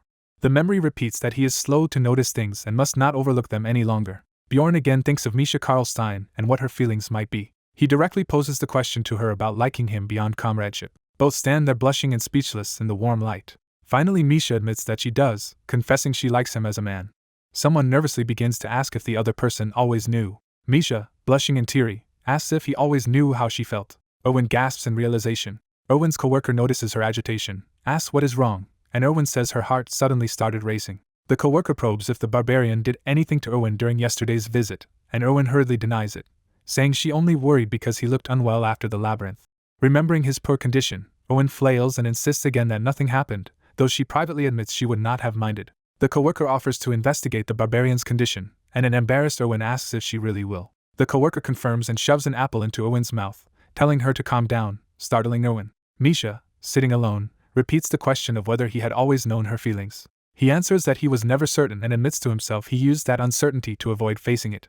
He reflects that since Misha never confessed, accepting it outright would have forced him into a single response, while she stammers that she understands. Misha then asks directly what he thinks of her. He hesitates, starting to answer. He notes inwardly that his answer is already determined. Remembering Dwaki's advice, he thinks it is cowardly to demand honesty from others without revealing your own true self.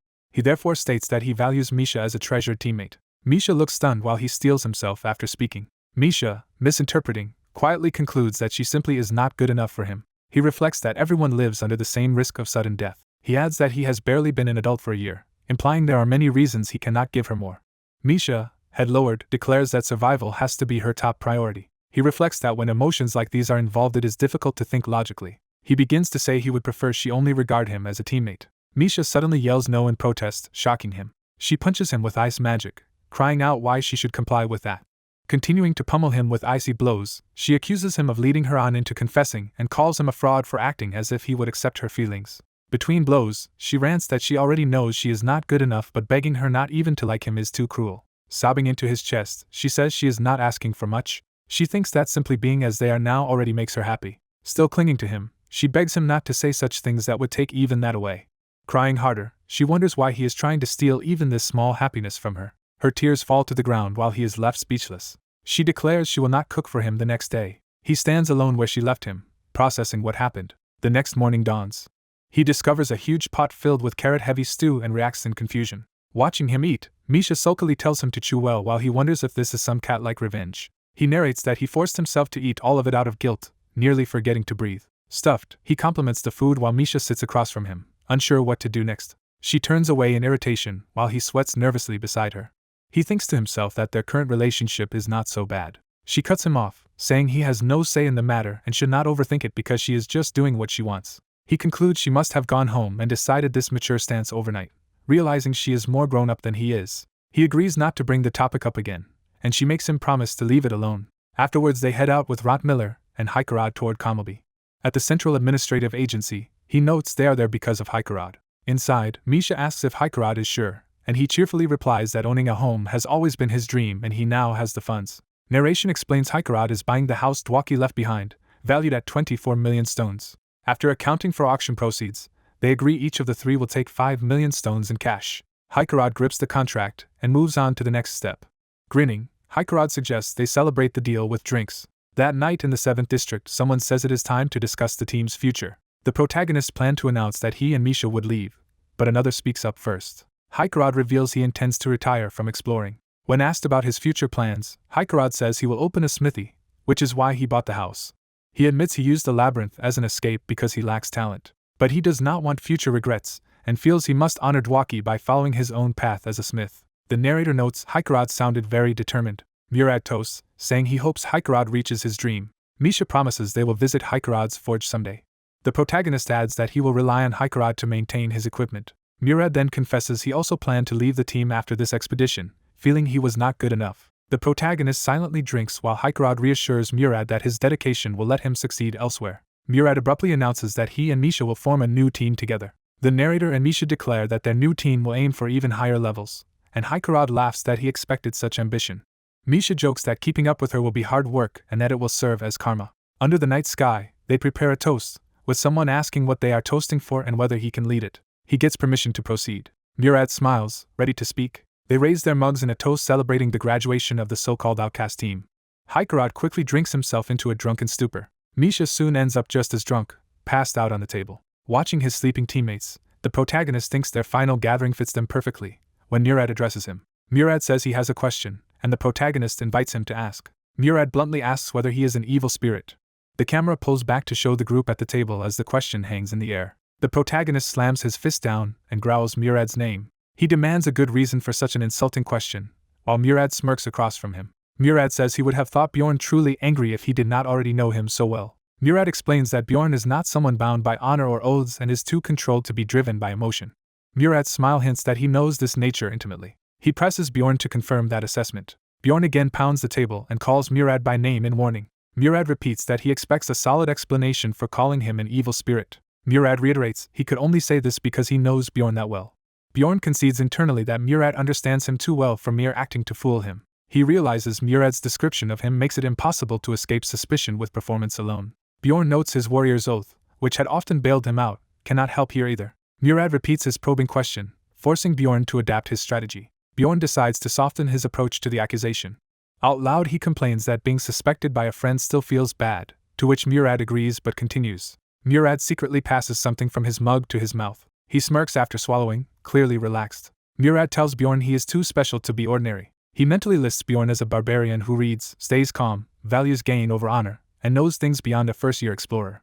Narration elaborates those same unusual traits and knowledge as reasons for suspicion. Murad recalls that Bjorn once claimed to receive a divine revelation after escaping the maze and says such a story sounded unbelievable. He admits he initially could not believe Bjorn, which led him to suspect an evil spirit. He explains that evil spirits in books treat this world's people like puppets, whereas Bjorn's behavior never fully matched that. Murad remembers Bjorn's clumsy apology to a woman he first mistook for an NPC inside the labyrinth.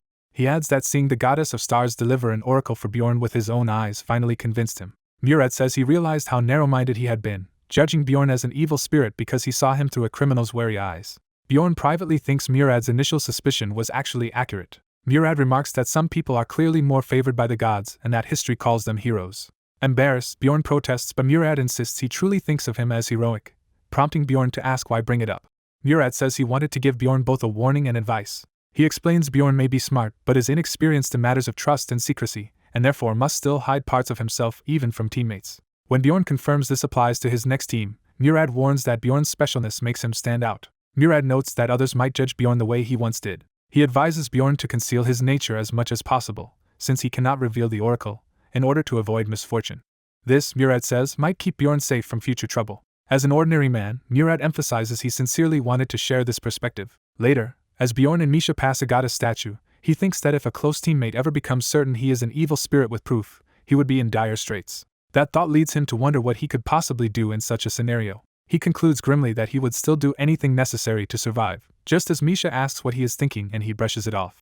Walking away from the temple, Misha nervously asks if she said anything strange while drunk, and he teasingly replies that who knows. He changes the subject, saying they should meet Kravitz and head for Kamobi, while she panics and begs him to tell her what she might have said. Narration says they meet Kravitz and asked him to arrange a meeting with the Draconic people. Bjorn decides the safest plan is to return the dragon's sword and receive a proper reward through a temple-mediated meeting. The scene shifts to Kamobi's central trade market, where they arrive. Bjorn spends 18 million stones on materials needed for the 6th level of his spirit seal. Misha spends 12 million stones on an alloy sword and marvels at buying such an expensive weapon. She then decides to save her remaining money, to Bjorn's confusion. He advises her instead to reserve only what she needs and invest the rest in beast blood to awaken her spirit beast, saying growth is a better use than hoarding. Flustered, Misha agrees to follow his suggestion. After hours of heavy spending, they return home nearly broke, Misha dramatically lamenting her empty purse as he carries her in cat form. That evening, Misha tells Bjorn goodnight as they part at their doors, and he calls out to her. Outside the inn, she asks what qualities he wants in a teammate, and he prompts her to clarify. Blushing, she answers that anyone is fine as long as they are not a fairy. He privately thinks he never expected that to be her only condition. Walking away later, he reels from the revelation and jokes to himself that Misha might be a speciesist. He was so stunned by this that he hurried off despite wanting to continue talking with her. At a quiet restaurant, the Bearman host recognizes Bjorn Jandel as he arrives. Bjorn offers to order food and drinks when scolded for bringing another friend while business is slow, and the host reluctantly agrees to serve them. Time passes. Over food, Bjorn comments that the host seems used to restaurant work, and the Bearman shyly says he is simply busy with it lately. Sitting together, Bjorn says it is no shame to be a family man and infers that his presence means Bjorn has left his old team. Bjorn confirms the team has disbanded, which the Bearman interprets as them having lost a member. They agree that it is a grim reality. Outside an inn, time passes as they keep drinking together. Bjorn orders 2 more drinks, and the Bearwoman's server cheerfully agrees. Discussing future plans, the Bearman confirms it will be Bjorn, Misha, and himself, and Bjorn says he still needs a mage and ideally a priest. Bjorn reflects that recruiting a priest requires harsher conditions than clearing the game itself. A memory explains that to get a priest companion, the party needs at least 3 members of 5th rank or higher and must complete missions for the temple, which Bjorn admits will be difficult. Back at the table, Bjorn says they at least need a guide but might settle for a temporary scout and mentions shares of loot. Hearing this, the Bearman asks if Bjorn would raise his share if he serves as guide, startling Bjorn as he reveals he actually is one. Bjorn challenges that claim by recalling Mr. Bear once admitted to being lost on the first floor for 19 hours, which the Bearman nervously wonders if he ever mentioned. Bjorn points out the time based on when the rupture opened, further undercutting his supposed navigating skill. Narration notes the irony that Mr. Bear is terrible with directions despite being a guide, and Bjorn stalls, saying he will reconsider shares and must ask future teammates too. Before they can finish, the Bearwoman suddenly appears behind her husband, angrily demanding to know how long he will keep freeloading, cutting the discussion short. The protagonist reacts nervously to something just said. He is surprised to hear about forming a new team. Bjorn's wife happily approves of the news, relieved her husband will be in the same party as young Valken. She admits she disliked Bjorn's former comrades and criticizes them for not visiting in 6 months, leaving Bjorn confused. The bear warrior realizes Bjorn must have been adventuring in a previous party without telling his wife and feels his image of Bjorn as a dependable teammate shatter.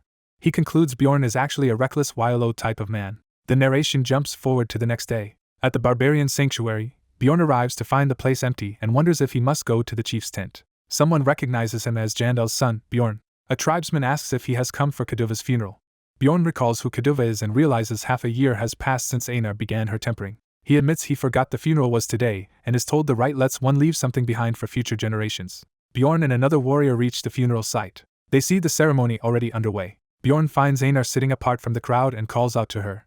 He asks why she is alone, but she falls silent. Bjorn, realizing she had not known the consequences, regrets involving her and wonders why no one told her beforehand. The narration explains that the brutal training Anar has done for half a year is called tempering. Tempering is described as forging a perfect body through harsh physical strengthening. In game terms, finishing tempering greatly boosts physical stats and grants eligibility for spirit succession.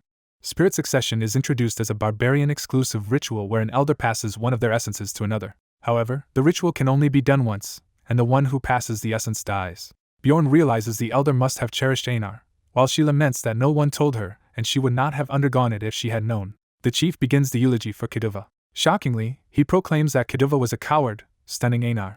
Anar angrily protests, insisting Kaduva was a fearless warrior. The vice chief coldly replies that if Kaduva hid spirit succession from her, it must be because she herself is a coward. Anar tries to deny it but is immediately struck. The blow bloodies her face. The vice chief mocks her claim of not being a coward. He orders her to stop dishonoring Kaduva's death and watch, addressing her as a young warrior. Addressing everyone, he says all people feel pain and urges them to face it and move forward. He declares that this is the path of a warrior. The line about the warrior's path echoes in Anar's mind. Bloodied but silent, Anar absorbs the words. The vice chief, also bloodied, wordlessly acknowledges the moment. The shaman announces that Kaduva's soul has left his body and joined the forest, inviting those who wish to be remembered by him to step forward. Shaken, Anar stands beside the vice chief. She quietly listens, still processing her grief. Later, the shaman greets Bjorn at his tent, saying he knew Bjorn would come and asking about the prepared ingredients. Inside, Bjorn confirms he brought the ingredients, explaining he purchased them rather than gathering them himself. When asked the price, Bjorn deflects, mentally noting it cost 18 million stones, and the shaman comments on his financial luck. Bjorn mutters that such comments are not what he wants to hear. The shaman guesses Bjorn must have lost something precious to gain that money. Bjorn refuses to explain. The shaman accepts this, remarking that losing precious things makes a warrior stronger. Bjorn asks if he can receive a spirit seal today, and the shaman agrees. Bjorn drops the costly material into a pot to begin the ritual. The ritual triggers a system message that Immortal Seal Level 6 has been unlocked, greatly boosting the soul's regeneration. Another message shows his ability stat rising by 240. The shaman performs a sorcerous act, channeling power into Bjorn. System prompts state Bjorn's body is imbued with the soul of armor, and via the unity effect, his equipment becomes more effective. Exhausted, Bjorn notes he has finally reached this point. He recalls that this passive skill permanently boosts all equipment effectiveness and even has a hidden feature. Because its concept is becoming one with armor, it allows all his equipment to enlarge alongside him when he uses gigantification. This means he no longer needs to strip to use the skill. He also imagines crushing enemies with a gigantic mace and shield, while the shaman judges him insane for his glee. Time skips to the next day. Morning light wakes the groaning Bjorn. He realizes almost a full day has passed and wonders where the shaman is, just as the sorcerer addresses him as warrior. Bjorn looks up, puzzled. The shaman suddenly asks how a human goddess came to choose Bjorn, startling him. He explains that the ring Bjorn wears is deeply tied to his fate, so he could not fail to notice it. Then he tells Bjorn not to worry, promising that no one else will notice or be told. The shaman begins recounting ancient legends from long ago. He says their people once left their homeland, followed their ancestors' souls, and arrived in this city. There they learned about civilization, and they learned that gods truly exist. Bjorn asks what the shaman is getting at. The shaman argues that since their ancestors' souls led them to Raponia, where its god resides, there is no reason to deny the gods. He then asks what the chief would do if he learned Bjorn had received an oracle. The shaman predicts the chief would brand Bjorn a traitor, expel him, or even execute and burn him. Bjorn internally confirms that fear. The shaman then asks why Bjorn is so worried about that outcome. He points out that other races have discarded old traditions and asks why Bjorn thinks that was possible. Bjorn notes history shows such change happens often, including on Earth. The shaman concludes that if Bjorn fears exile, the simple answer is. The narration observes that despite being a sorcerer, the shaman still thinks like a barbarian. Bjorn realizes that only a true barbarian would propose such a solution. The shaman's advice is that if there is a problem, crush it. He proposes Bjorn should become the chief, saying that fits a warrior's path. Bjorn finds the idea intriguing and admits it is tempting. He also thinks the plan sounds quite reasonable. Later, Bjorn walks through the forest, pondering. He decides he must first gather supporters. He reasons that even without becoming chief, building influence in the tribe will help him. He finds Anar sleeping under a tree with birds perched on her, surprised she stayed there the whole time. He wakes her, and she groggily greets him, startled to see him. Flustered, Anar apologizes for dozing off, while Bjorn checks if she is feeling better. She says she is still annoyed but feels much better now. Remembering her harsh training, Bjorn asks what exactly annoyed her. Anar recalls training with Kaduva, saying he lied to her. She explains that if he had told her the truth, she would not have shown him such a foolish side, and bitterly blames Kaduva for turning her into a coward. Turning back to Bjorn, she asks if something happened to him. She senses he seems less cheerful than before and assures him he need not pretend for her sake.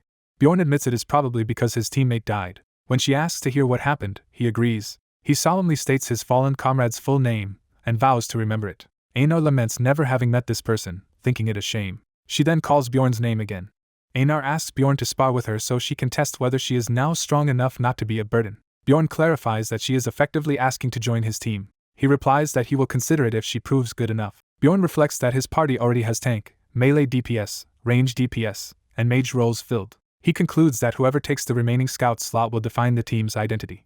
He considers recruiting a second mage for burst damage, or perhaps another range damage dealer for steady output, or 2 melee DPS for stability and speed. He tells Anar that aside from a mage, there is only one vacancy. As they square off with wooden weapons, he admits he had planned to fill that spot with another mage, telling her to simply do her best so he can judge clearly.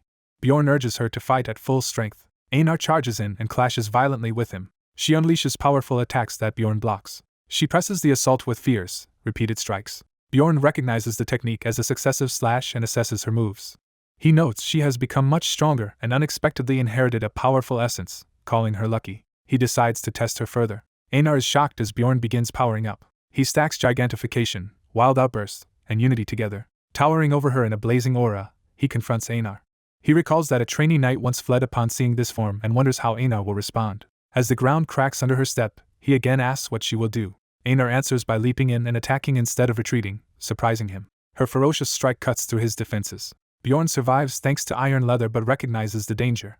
Bleeding, he still wants to continue but prepares to end the test. Anar insists she can keep fighting. Yet he judges there is no need to go on. He notes he lived only because of his defensive skill, implying her blow was lethal otherwise. Bjorn calls a halt, saying the test is sufficient.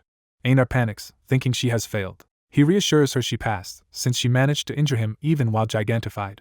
Internally, he worries that her abilities are mostly close range.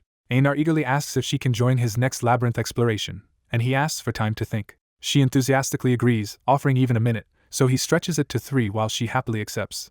She boasts about her patience, puffing her cheeks to prove it. Bjorn reflects that Anar has great potential. Though not perfect yet, he will eventually need multiple teams for higher floors. He calls her name to give his decision. When she nervously urges him to go ahead, he says he looks forward to working with her, confirming her recruitment. The narration officially notes that Feneline's second daughter Anar has passed and joined his party. Bjorn sets off, boots crunching on the ground. He thinks that now only a mage remains to complete the party, and that Misha and Anar must first raise their ranks. After informing Anar of her success and sending her to pack, Bjorn heads toward the city gates. On the way he is hailed by Karen, Tarsen's son, who recognizes him as Jandel's son Bjorn. They greet each other, and Bjorn explains he saw the shaman and is now returning home.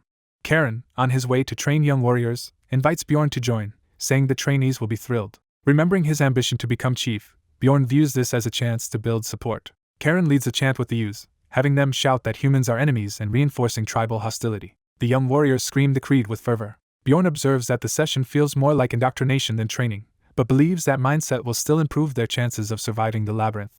The narrator admits that the training lesson on counter-hunting plunderers felt excessive. A grinning man decides that from now on he will only befriend humans at night and punish those who reveal monstrous intentions. He vows that anyone revealing such colors will have their heads smashed. The narrator rationalizes that the world is better off without people like that, and thus did not stop the execution. After the incident, the narrator is formally introduced to this brutal group. At a gathering, one warrior proudly presents the famed fighter Bjorn, son of Jandel, as the narrator wonders how to respond. The crowd erupts, loudly chanting for the great warrior as Bjorn and the narrator stand before them. Hearing his name roared by the brainwashed crowd excites the narrator, who wonders if he is a barbarian at heart. He joins the roaring chant with wild enthusiasm. He concludes that he really is just like the other barbarians.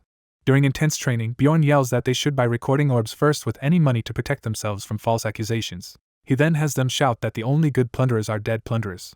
The narrator leads a chant that the Explorer Guild is not to be trusted. The class answers that if they meet a Hans in the labyrinth, they must drive him away or die. Just as the instructor praises them, something alarming suddenly happens. The narrator feels a sudden chill up his spine. He turns to see a powerful armored elder warrior descending toward him from above. Realizing the elder is using the ability Bloodthirst even outside the labyrinth, the narrator is shocked. The elder crashes down with explosive force, sending debris flying.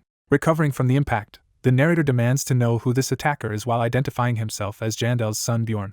The chief accuses him of causing the flood of guild complaints, and orders him to explain before being misunderstood. The chief condemns killing humans for money instead of monsters and questions if such acts suit true warriors, while Bjorn's excitement fades. Bjorn decides there is only one way to resolve this confrontation. He tells the chief this is what should have been taught to the young warriors, intriguing the chief. Charging forward, Bjorn argues that countless die in the labyrinth each month, and only those who conquer their fear of death become strong warriors. He repeats the chief's creed that only survivors become strong, pointing out that the chief himself proves it, and inwardly notes it is not entirely wrong. Yet he objects that there is a serious problem with that logic. He recalls statistics that half of barbarian novices die on their first expedition, then half again soon after. Within 6 months of coming of age, 9 out of 10 new barbarians are dead, far beyond a normal survival of the fittest process. Bjorn asks whether it was always this deadly, and when the chief says no, he questions if mass deaths now mean they are simply weaker. He asserts that in the labyrinth there are monsters disguised as humans. He says humans treat barbarians like goblins and challenges the chief to consider why. When the chief blames mages' desire for barbarian hearts, Bjorn yells that the real reason is different. He accuses the chief of doing nothing and failing to warn the youths about the true dangers. Bjorn shouts that the chief never educated them about what kinds of monsters live in the labyrinth. He continues that they were not taught how to respond to threats, insisting the chief should have prepared them. The chief defensively invokes tradition that adult warriors must handle things alone and that he cannot change old customs. Bjorn demands the chief look at their current state. He declares that barbarians are no longer hunters but prey in the labyrinth and questions whether this was their founder's intention. Even as he tells the chief to calm down, Bjorn argues he would at least give the warriors proper preparation. The enraged chief shouts Bjorn's name and slams his foot down, making Bjorn wonder if he went too far. The chief, unable to refute him but still furious, demands to know what Bjorn is trying to say, while Bjorn notes the unspoken anger. Clenching his fist, Bjorn thinks that if the chief will not fulfill his role, someone else must. He declares that he himself will do that job and calls out to the chief. Bjorn proclaims his resolve to act for the sake of all barbarians. Time passes and the chief's tent becomes a focus for the tribe as people gather outside. Bjorn wakes up bloodied and confused, wondering what happened. Realizing he is in the chief's tent, he tries to recall events leading up to his collapse. The narration explains that after Bjorn's declaration, the chief stood silent for a while. Then, without warning, the chief swung his axe at Bjorn so fiercely that Bjorn thought he might die like a previous comrade.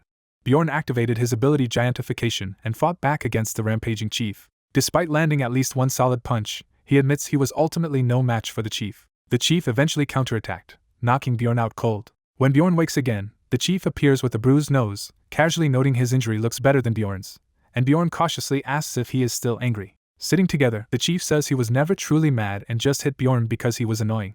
Bjorn internally remarks that such behavior is exactly what being mad looks like. The chief asks if Bjorn wants his position that badly, and when Bjorn answers yes, he notes Bjorn's motives differ from other warriors. The chief explains that others sought the role for honor, but Bjorn wants it for the tribe's sake, much like the former chief who would do anything for his people. He then asks if Bjorn knows what happened to that former chief, referencing the Sacred War. The chief recounts that the war began when a barbarian innocently picked up a divine fairy relic in the labyrinth, leading the fairies to capture him. That barbarian died resisting them. Enraged, the former chief led a year-long war against the fairies until the royal family intervened, and he too died in that conflict. The Sacred War, the narration notes, is the main reason barbarians have become weaker, as too many warriors perished. Afterwards, the magic tower declared barbarian hearts valuable magical ingredients, and when the chief went to protest, the tower master refused, leaving him unable to risk another war. Bjorn suggests that warning the young warriors would already improve things, and asks why the chief did not. The chief counters that Bjorn's teachings will only make you hate humans, while Bjorn insists the hatred is for plunderers specifically, and that he believes they can distinguish. Bjorn privately wonders what is wrong with hating humans at this point. He thinks that once they hate humans, though, there will be nowhere left for barbarians to belong. The chief explains that such hatred would leave their people isolated and homeless. Bjorn recognizes that the chief's real fear is of the royal's power. He reflects that the chief is not just afraid of royal authority. He notes that anyone would fear the king himself. A memory shows the chief groveling before the king, implying his terror is not of the army but of the monarch personally. The chief warns Bjorn that if he ever faces the king, he will understand that fear. A vision of the shadowy, ominous king shows that the chief is indeed terrified of this man. The narrator concludes that the chief fears the king as an individual more than his position. Still, the chief concedes Bjorn may teach about plunderers as long as he does not incite general hatred of humans. He adds that if Bjorn truly wants the chief's position, there is another condition. The chief tells him to grow much stronger and promises to watch until Bjorn proves worthy. Bjorn agrees and hints that he has one more comment to make.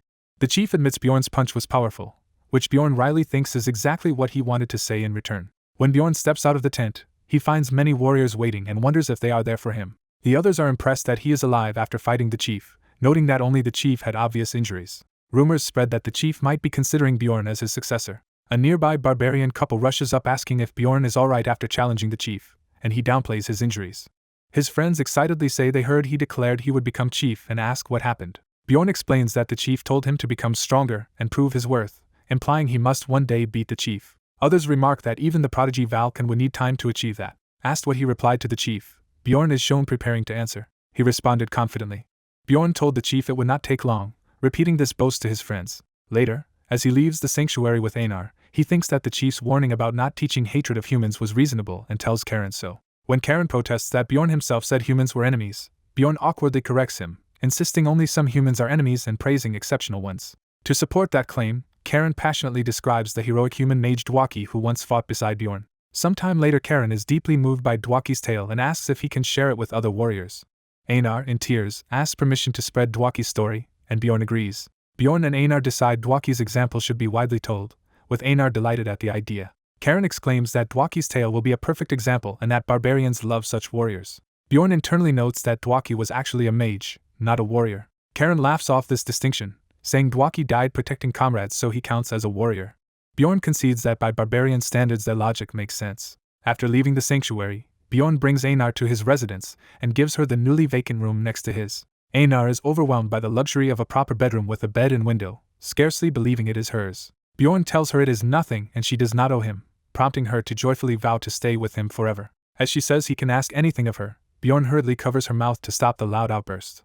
He reminds her to be quiet and not jump around in this non-sanctuary place, and she nervously agrees. Just then Misha enters, surprised to see them in a compromising position, saying she came after hearing voices. Misha angrily demands to know who this other woman is, while Anar looks confused. Bjorn hastily introduces Anar as their new party member and asks her to greet Misha. Misha awkwardly returns the greeting, still using her cat-like verbal tick.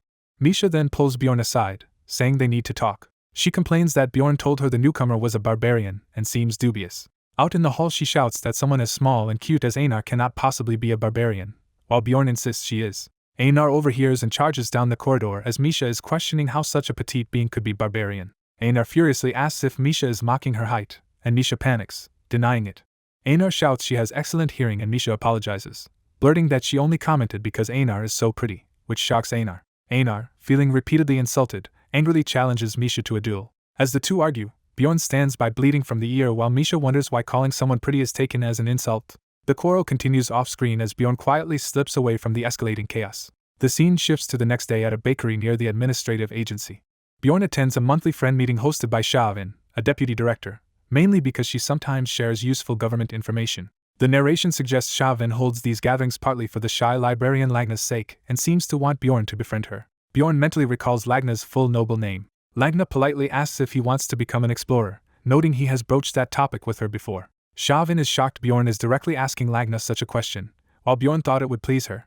Shavin urges Lagna to refuse because the labyrinth is dangerous, but Lagna calmly tells Shavin not to worry so much. Lagna firmly states that she will not go anywhere. She says she enjoys working as a librarian, surprising Bjorn. Bjorn feels disappointed, knowing she is at least a 5th-rank mage and wondering why such talent remains in a library, though he assumes she has her reasons. When Shavin asks about the mage who used to be on Bjorn's team, he bluntly answers that Dwaki died. The narration leads into Bjorn's real intention. Lagna deduces that Bjorn is effectively asking her to join his party again. In Raven's lab at the Magic Tower, the mage Alua Raven reminds Bjorn of her previous conditions for joining his party, including minimum ranks and having a priest. A caption identifies her as a 6th-rank mage. She asks if he met the conditions.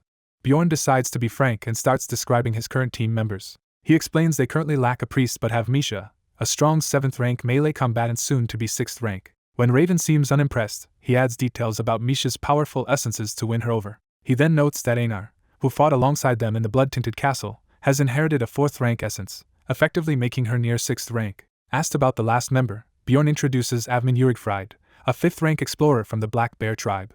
He describes Avmin as a ranged damage dealer with a giant crossbow who can also summon a tank, making him highly valuable to any party. Bjorn assures Raven that at the very least Avmin will not betray them, and she accepts his judgment. Raven then asks about their scout, which is exactly the opening Bjorn wanted. Bjorn casually reveals that Avmin is actually a guide, stunning Raven. When she asks if oaths are needed, he thinks about how guides greatly boost party profits, and assures her nothing more is required.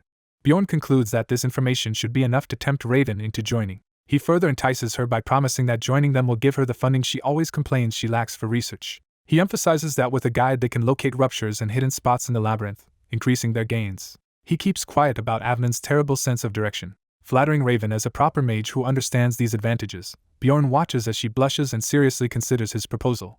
The blonde mage smirks and says that if he is so desperate for a mage, she agrees to join but tells him she has one condition, which surprises him. She explains that dungeon exploration is always secondary to her research, asking him to keep things simple. She says she might need to take month-long breaks or even leave the party for her work, and he nervously accepts, thinking it is not too demanding. He tells her to inform him beforehand since he would need another mage or a mercenary, and she agrees. They shake hands and formally accept each other as colleagues, both looking forward to working together. The narration introduces her as Alua Raven, a 6th-rank traditional mage of Altemian school, noting that scouting her was successful. The story notes that afterward life flowed on as normal daily routine. Scenes of his ordinary life pass by, including studying with an annoyed silver-haired girl. Another daily scene shows a blonde warrior woman furiously devouring cotton candy while he watches in sweat. A red-haired cat person arrives with boxes, revealing that he lives in the same place as Karlstein, to everyone's surprise. In yet another slice of life, a furious woman confronts her partner for lying about exploring the labyrinth alone, shocking him. The frightened man begs her forgiveness, reminding her she is pregnant with their child. The cat woman apologizes to the angry husband for accidentally revealing the secret, while Karlstein and the blonde warrior watch the noisy quarrel. The narration wryly comments that this chaotic but peaceful routine is their very ordinary daily life. 15 days later, the clock strikes and the narration says that the special time has come again. A system message states that the character's soul is being moved to another realm. The scene repeats the D+15 clock and the reminder that the special time has come again. The system again announces that the character's soul is being transported to another realm. Back on Earth, he sits at his PC and resolves that during the 12 hours the mysterious community forum is open he must uncover crucial information. He lists key topics in his mind, including Orculus, Nork, and Dragonslayer. He posts a request on the forum offering a large GP reward for any information related to Orculus, knowing such knowledge is now vital for his survival. He reflects that the library's books are limited and slow to update, making the forum a better source for up-to-date information. After posting his request for intel, he begins browsing other threads. In the Roundtable realm, a Korean soldier named Lee Biko greets Hansu loudly and emotionally, demanding why he took so long to show up. Hansu insists he came as fast as he could, while Biko complains that 3.5 minutes felt like an eternity, and he thought Hansu had died. Biko, clearly starved for affection, rants that he still wants to gossip with Hansu about idols, politics, and the military, saying Hansu is the only one he can do that with. Hansu sits Biko down, thinking to himself that expecting Biko to act normal was foolish. Hansu recalls that Biko was dragged into this world right after finishing military service, acted overly friendly from their first meeting, and craved attention. He also knows Biko is actually a veteran player who has survived nearly 10 years here, so Hansu resolves to stay cautious since Biko's cheerful behavior might be a facade. Hansu thinks that despite sharing nationality, Biko is still a stranger in this world and cannot be trusted blindly. He decides that no matter how friendly Biko appears, he cannot reveal too much information to him. Biko happily says he is simply glad Hansu is alive, and Hansu replies that he told him he would return. When Biko asks what they should talk about, he immediately suggests chatting in detail about a K-pop girl group's second album, leaving Hansu confused. Hansu redirects the topic to military service, and Biko agrees enthusiastically even though he reminds Hansu he served as public service.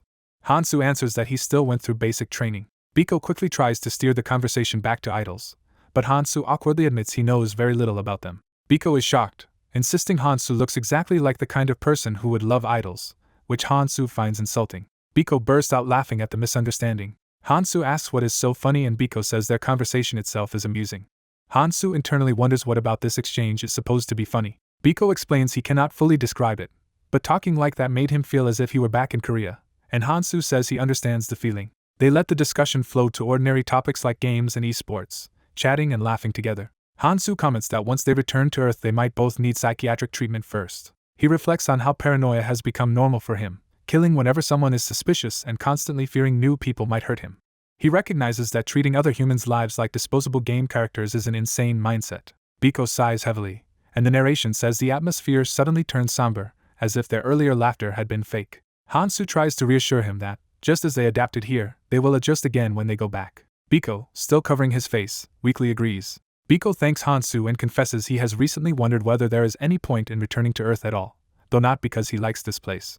He says that talking and laughing normally with Hansu gives him motivation and makes him believe he can live normally again on Earth, which makes Hansu dwell uneasily on the idea of trust. Hansu decides not to probe Biko's feelings further and instead focus on extracting useful information from him, since he still is unsure what kind of person Biko truly is. He casually asks Biko what he knows about Orculus. Biko unexpectedly asks why Hansu is interested in them, which surprises Hansu because Biko has never questioned his inquiries before. Hansu becomes even more curious about Biko's true nature when Biko's reaction seems uncharacteristic.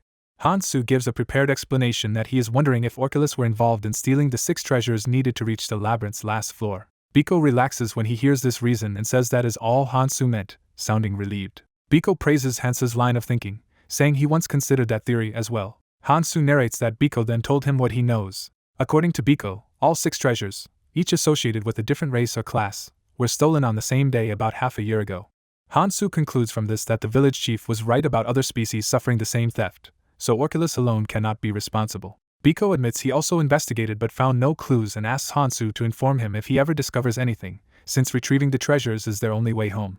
Hansu realizes Biko truly knows nothing about the treasure's whereabouts and abandons his suspicion that Biko might be the mastermind, though he notes he still gains some information.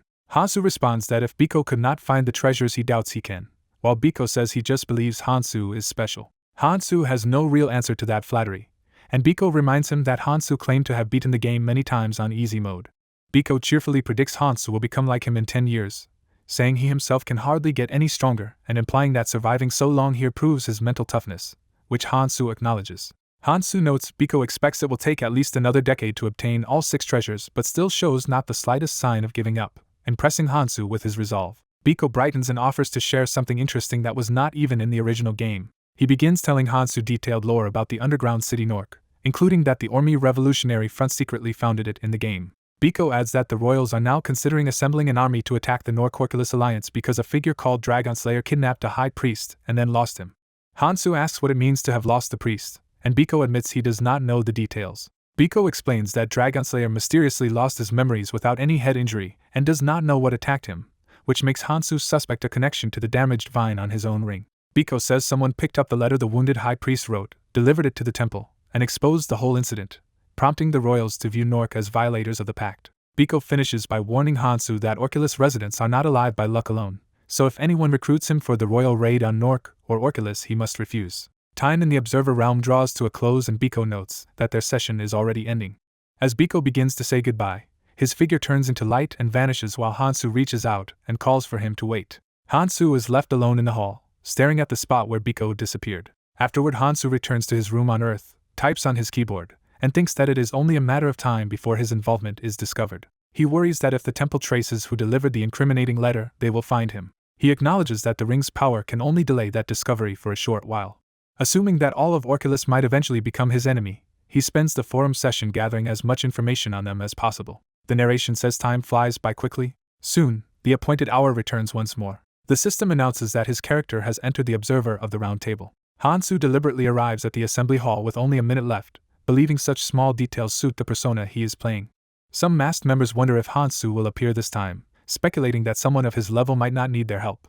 Another asks who this mysterious person is, and a veteran member warns that the newcomer is strange and that they should watch their words around him. The goblin-masked man scoffs, saying Hansu cannot hurt them physically or learn their real identities, so there is nothing to fear. The clown reminds him that one threatening thing Hansu can project is sheer bloodlust, though the goblin dismisses it, claiming they are strong enough to resist. Before he can finish, the goblin suddenly feels an overwhelming killing intent. The clown sees Hansu's lion mask and greets him politely as Mr. Lion. The other masked members glance nervously at Hansu's arrival. Hansu's shoes appear on the floor as he steps toward the table. One masked observer visibly sweats at the pressure of his presence.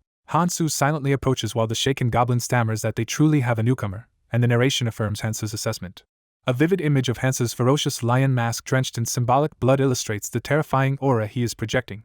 Hansu thinks to himself that he must assert his dominance in this assembly. The goblin panics, clutching his throat and trembling in terror under Hansu's killing intent. Hansu reflects that this kind of intimidation seems to be the custom in these gatherings. Though technically the newcomer, Hansu overwhelms the returning user so badly that the goblin begs him to stop.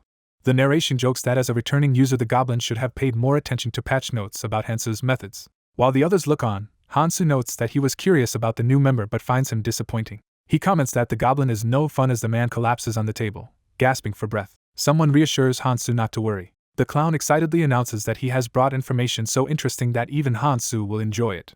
Hansu lounges regally in his chair, thinking to himself with amusement. The panel reiterates the goblin's miserable state as Hansu remarks again that the man is boring. The reassuring voice again tells Mr. Lion not to worry. The clown repeats that he has prepared something even Mr. Lion will find engaging, which Hansu assumes means it must be important. Hansu, in his lion persona, sits composed and watches, still amused.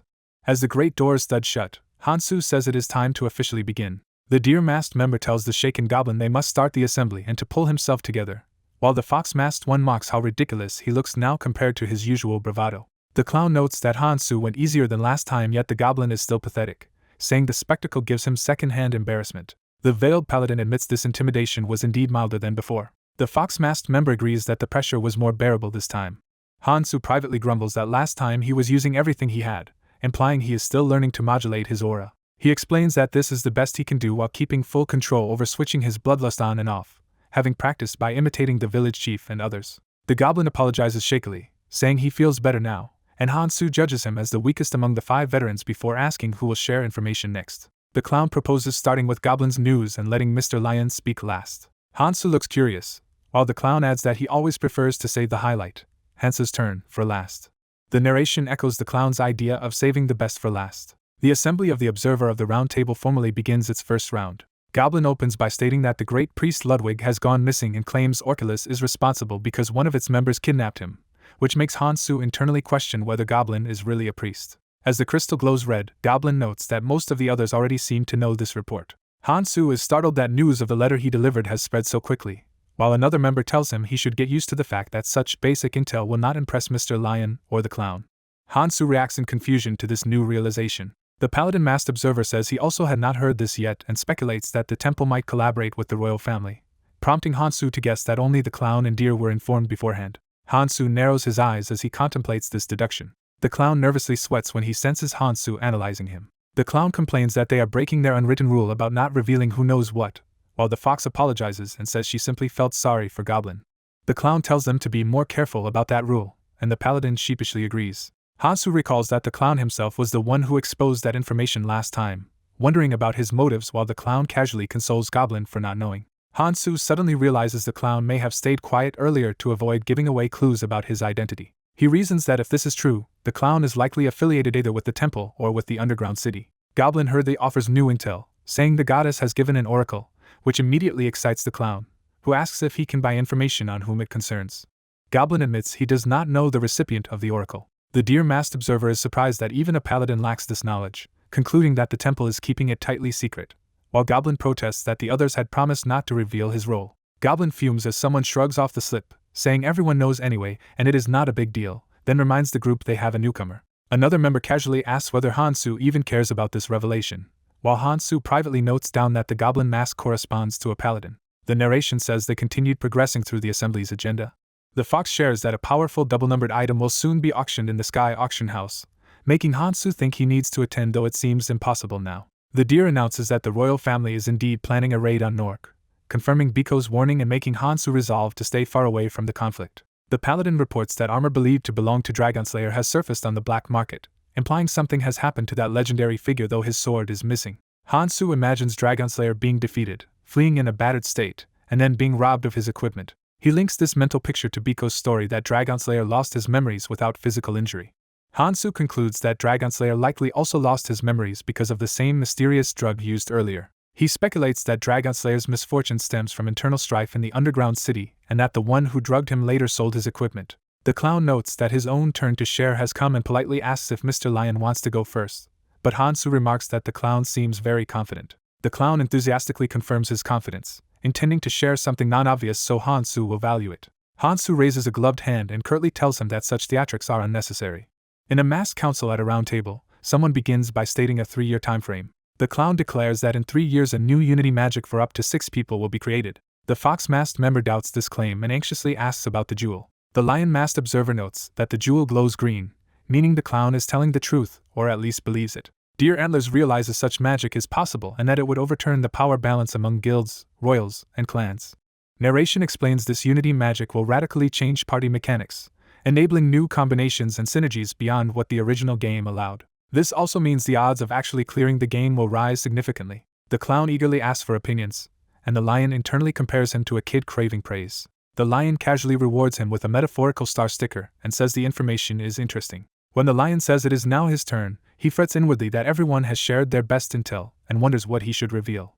The lion thinks everyone tried hard because of his previous comments, feels pressured, and settles on a new piece of information. He frames what he is about to say as if giving a reward for having been entertained. The lion reminds the clown he was curious about the oracle, prompting him to listen closely. He explains that because of that oracle, a new divine relic came into existence. The goblin-masked priest panics, shocked that the lion knows about something he believed only he knew.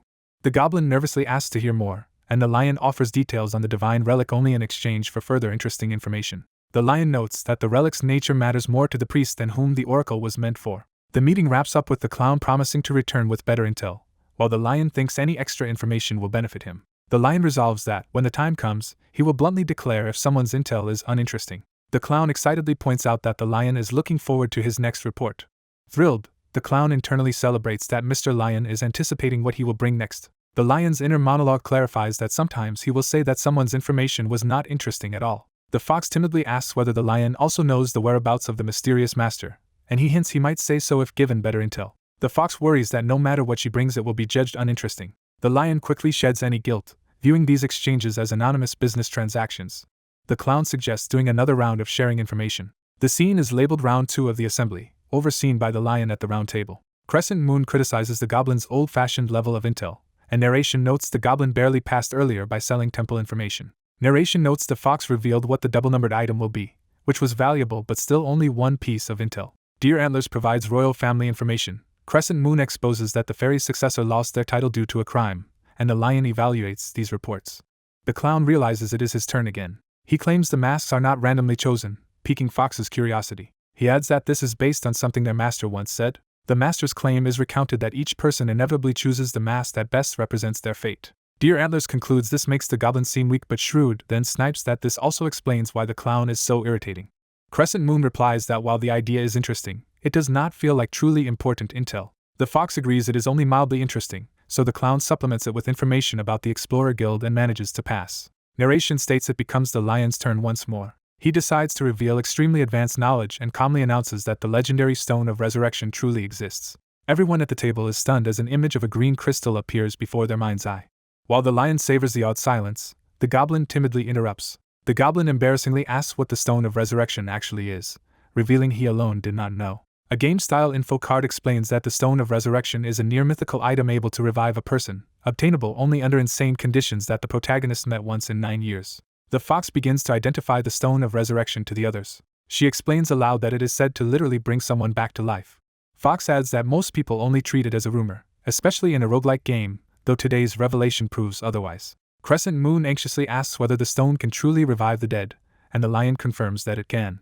Narration clarifies that although strict conditions apply, the stone's effect functions as the legends claim. When the goblin tries to press for its location, the lion cuts him off, deciding he has revealed enough. Desperate, the goblin begs the lion to at least tell him what kind of intel would interest him, because he badly needs the item.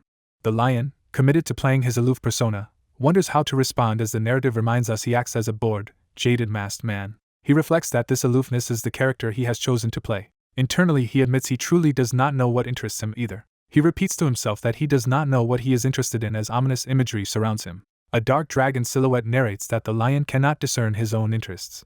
The lion concludes that, cringe-worthy as the persona is, it should push the goblin to bring a wide variety of intel. He also notes it will let him more easily dismiss future reports as boring if he wishes. With Crescent Moon remaining silent, the meeting is formally adjourned. The group sits in awkward quiet as the lion rises from his chair. Once again he is unexpectedly prompted to speak and frets over what to say this time. He simply tells them he looks forward to their next meeting, maintaining his enigmatic act. Inwardly he thanks everyone for the delicious information they provided. After the lion leaves, Goblin nervously suggests that the lion might actually be from the same religious order as him. He explains that only about 10 high-ranking priests or captains know of the oracle, so if the lion knew about it he might be one of them. The clown mocks him as simple-minded and suggests there must be more to the lion than that, arguing the timing makes no sense otherwise. He slams the table, scolding Goblin for such naive reasoning. The clown proposes the lion could instead be a subordinate of one of those 10 elites, but Goblin insists that would require divine selection. The others' silence and expressions make Goblin realize they agree more with the clown's theory than with his. The fox states that the clown's explanation is in fact the only one that really fits. Deer Antlers and Crescent Moon reassess the lion, now thinking he might be far greater than they first imagined. Deer Antlers adds that the lion already seemed aware of their upcoming Nork raid plan. Fox deduces that he must have spies in the palace, and is so strong he did not even care about the double-numbered item. The clown speculates that the lion has killed thousands and is so broken he does not even know what interests him anymore. The goblin then wonders if they might actually already know who the lion is. He recalls that before the lion mentioned the Stone of Resurrection, he looked straight at him as if he knew of his desperate need. Goblin tries to downplay this as coincidence, believing the lion was merely glancing around. Crescent Moon rejects that, concluding the lion revealed the stone specifically because he understood the goblin's situation. Fox suddenly thinks of using the lion mask itself as a clue to identify him. Deer Antlers agrees that, if the clown's story about fate and masks is true, the choice of a lion mask might narrow down who he is. Fox and Deer Antlers compare lion symbolism, imagining a lion forcing its cubs off cliffs and deciding the lion-masked man must have survived even worse trials. The clown jokes that the mask reminds him of the legend of an unemployed king who might one day become a true monarch, and Crescent Moon concludes the lion does not look like someone who would serve others. Someone notes that in the East lions symbolize emperors. They add that lions also symbolize courage and begin rambling through other cultural references. Goblin suddenly remembers that Singapore's name means City of the Lion and has a revelation. He blurts out another idea, joking that perhaps the lion mask just means the man is unusually successful with women. He wisely keeps that last theory to himself. Internally he dismisses his own lewd speculation as obviously not the real reason. Time advances to the evening of day 17 at a tavern in the 7th district. The newly formed dungeon team gathers there for their first meeting, eating and drinking while the narrator notes it is going better than expected. Someone urges the group to move on to the main topic. Raven proposes they first decide how to divide loot, while another teammate naively assumes they will just accept whatever Bjorn hands out. Mr. Bear objects to equal shares, arguing that weaker member Anar should not get as much as the rest. Anar explodes at being called the least qualified and confronts Mr. Bear. She tries to launch into an emotional tirade but Egg-Fried clamps a hand over her mouth and tells her to quiet down. Raven calmly says Bjorn will handle the distribution. Bjorn remarks that as a mage she does not especially care as long as he remembers she contributes with her magic. Raven explains her magical skills will let the party store essences and obtain valuable byproducts more efficiently. Bjorn asks if she wants a higher share, and she confidently requests 30%, citing what her seniors typically receive. He replies that her seniors probably joined weaker teams, implying their situation is different. Offended, Raven pointedly asks if he is saying she is not more capable than them. Narration summarizes that Raven is a 6th rank mage treated as a 5th rank explorer, actually higher rank than Bjorn and Misha, though dungeon performance will ultimately prove her worth. Raven concludes that once they are in the labyrinth no one will truly lose out, though she admits she and Anar contribute less than the frontliners. Bjorn decides on equal 20% shares for everyone but grants Raven 40% of any special magical loot, terms she readily accepts. Bjorn thinks to himself that one negotiation is done and he can move on to the next. He then tells Mr. Bear he will get a 25% share by taking some from Anar's portion. Bjorn reflects he could grant more since Mr. Bear is a guide, but assumes the shy man will not push the issue. A chart shows the final distribution, and Bjorn notes that talks are far easier when he has done background checks and the others respect him. The others pepper him with follow-up questions about registration, funding, emergency distributions, and treasure rules. Exhausted, Bjorn listens as they continue to debate numerous logistical topics, thinking it was never this complicated back when he was just a disposable teammate. Raven cheerfully announces that 31 discussion items still remain, and they are not halfway done. Bjorn despairs internally that they are barely halfway through this endless planning.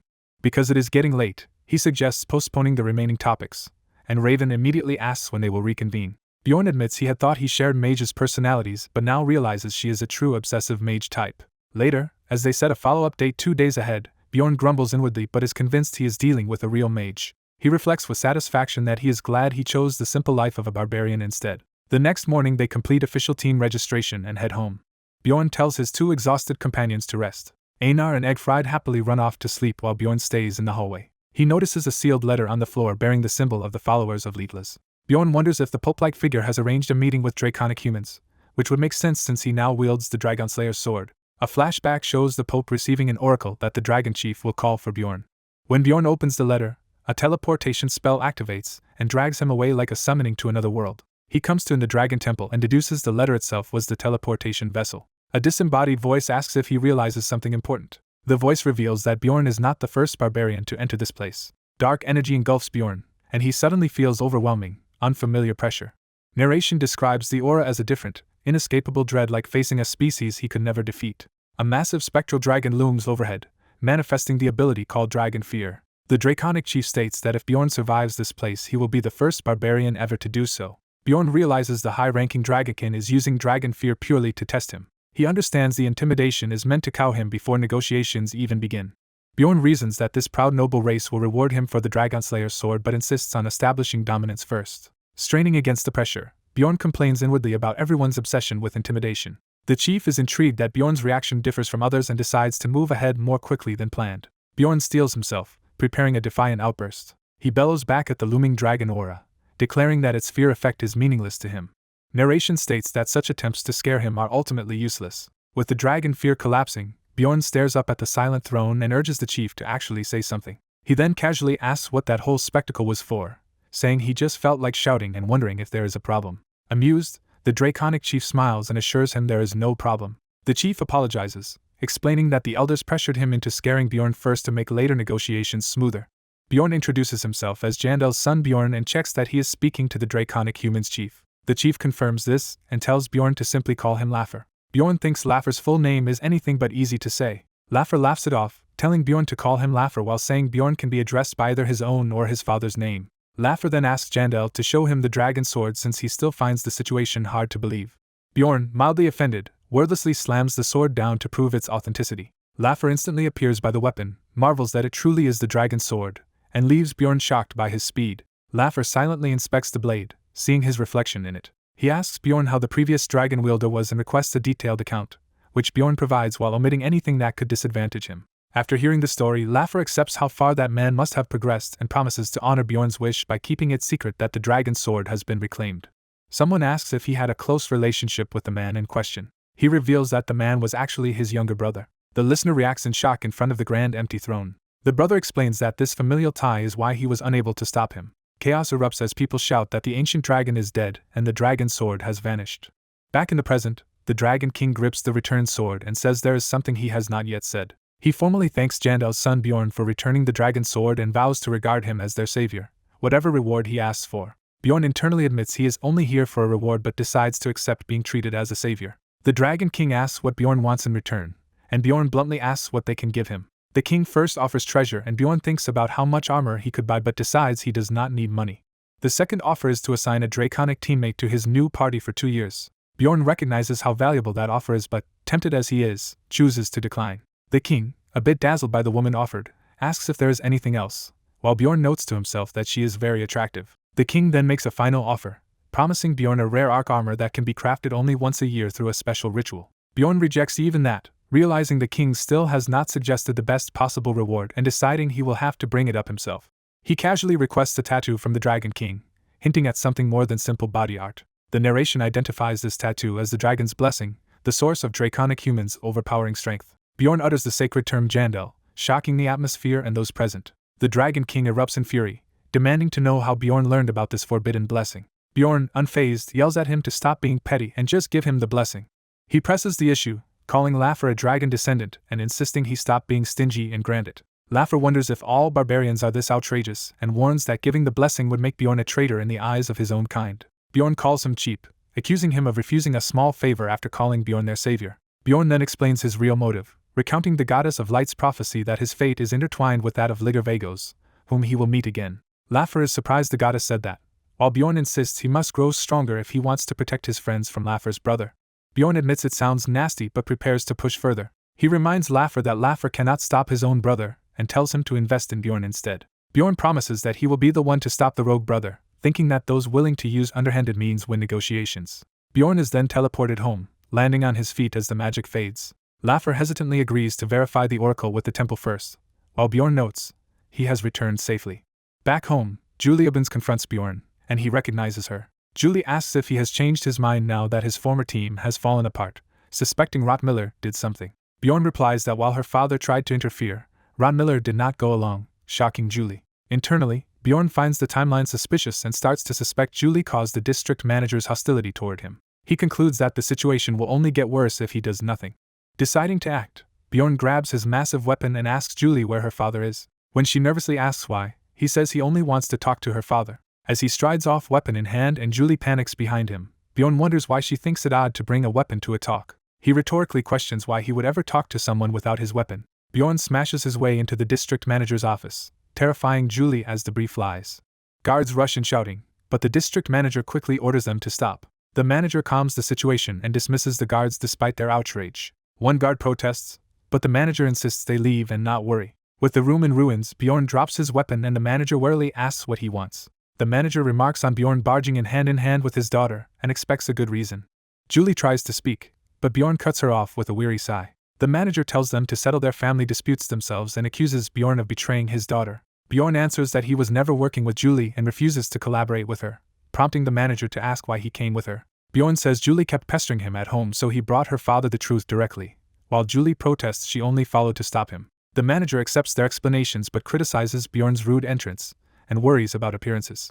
Bjorn jokes that people will think the manager is very open and approachable, while the manager retorts that he could jail Bjorn for this. Bjorn challenges him to try, warning that all of the manager's misdeeds would be exposed and scoffed at by others. He explains that if word reaches the Barbarian sanctuary, the manager will be branded as someone who tried to frame and kill the Barbarian's heir, a disaster for his re-election. Bjorn adds that barbarians would protest everywhere the manager goes, delighting his political rivals. The manager realizes, shocked, that Bjorn is now the sanctuary's heir.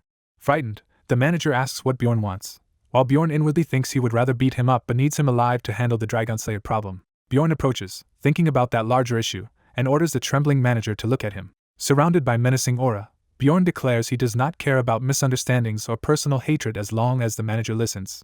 In his mind he threatens that if the manager schemes against him again, there will be consequences beyond a simple conversation. He visualizes that warning with an image of savage violence, reinforcing that next time will not be so peaceful. Bjorn announces he is done and leaving because he is hungry, while the manager and Julie sit shaken and exhausted. Narration notes that after this so-called peaceful negotiation, Bjorn began preparations for a new expedition with his teammates. Before departing, he remembers he still needs to address the long list of matters Raven has prepared. Bjorn meets with Raven and reviews the 31 pre-expedition tasks she compiled. Raven enthusiastically promises to add more if needed, leaving Bjorn overwhelmed but agreeing. They settle on a team name as well. A drunken Ina suggests the name Apple Pie because it is her favorite thing. Raven counter-proposes Narek, an ancient term meaning those who walk in darkness. Combining both ideas, they name the party Apple Narek, to Raven's mixed delight and dismay. Ina cheerfully says she is fine with Narek Pi too. Bjorn observes that Raven is a powerful 24-year-old mage wielding a fearsome power, while his barbarian companion Ina is somewhat empty-headed. The narration introduces the training facility where combat skills can legally be used in the city. Bjorn calls out to Misha and Avman during training. Ina and Kater Misha launch coordinated attacks at Bjorn, responding to his call. They continue to train together there regularly to improve their teamwork. Whenever he has time, Bjorn also studies at the library for information, often while another patron naps nearby. Dwarf Hikerod visits Bjorn's home, laughing and noting that Ina and Raven have joined his team. Bjorn mentally skips recounting the details of that visit. Time passes in busy preparation until the day the labyrinth opens and his assembled team stands ready at the entrance. On the first floor at the Great Sage's monument, Bjorn's group confronts the Crystal Cave's central stone.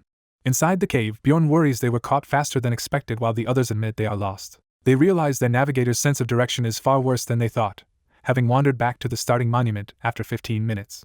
Raven deduces that this same poor sense of direction explained his tardiness in getting to the square earlier. She charges Avman a hefty late fee and demands an explanation for his delay. Avman sheepishly says it was his first time coming here at night, and Raven urges everyone to hurry before they become even later. Raven sighs in exasperation. Bjorn resolves to prove that a guide without a sense of direction can still be effective, while Misha nervously swears she also did not know about the issue.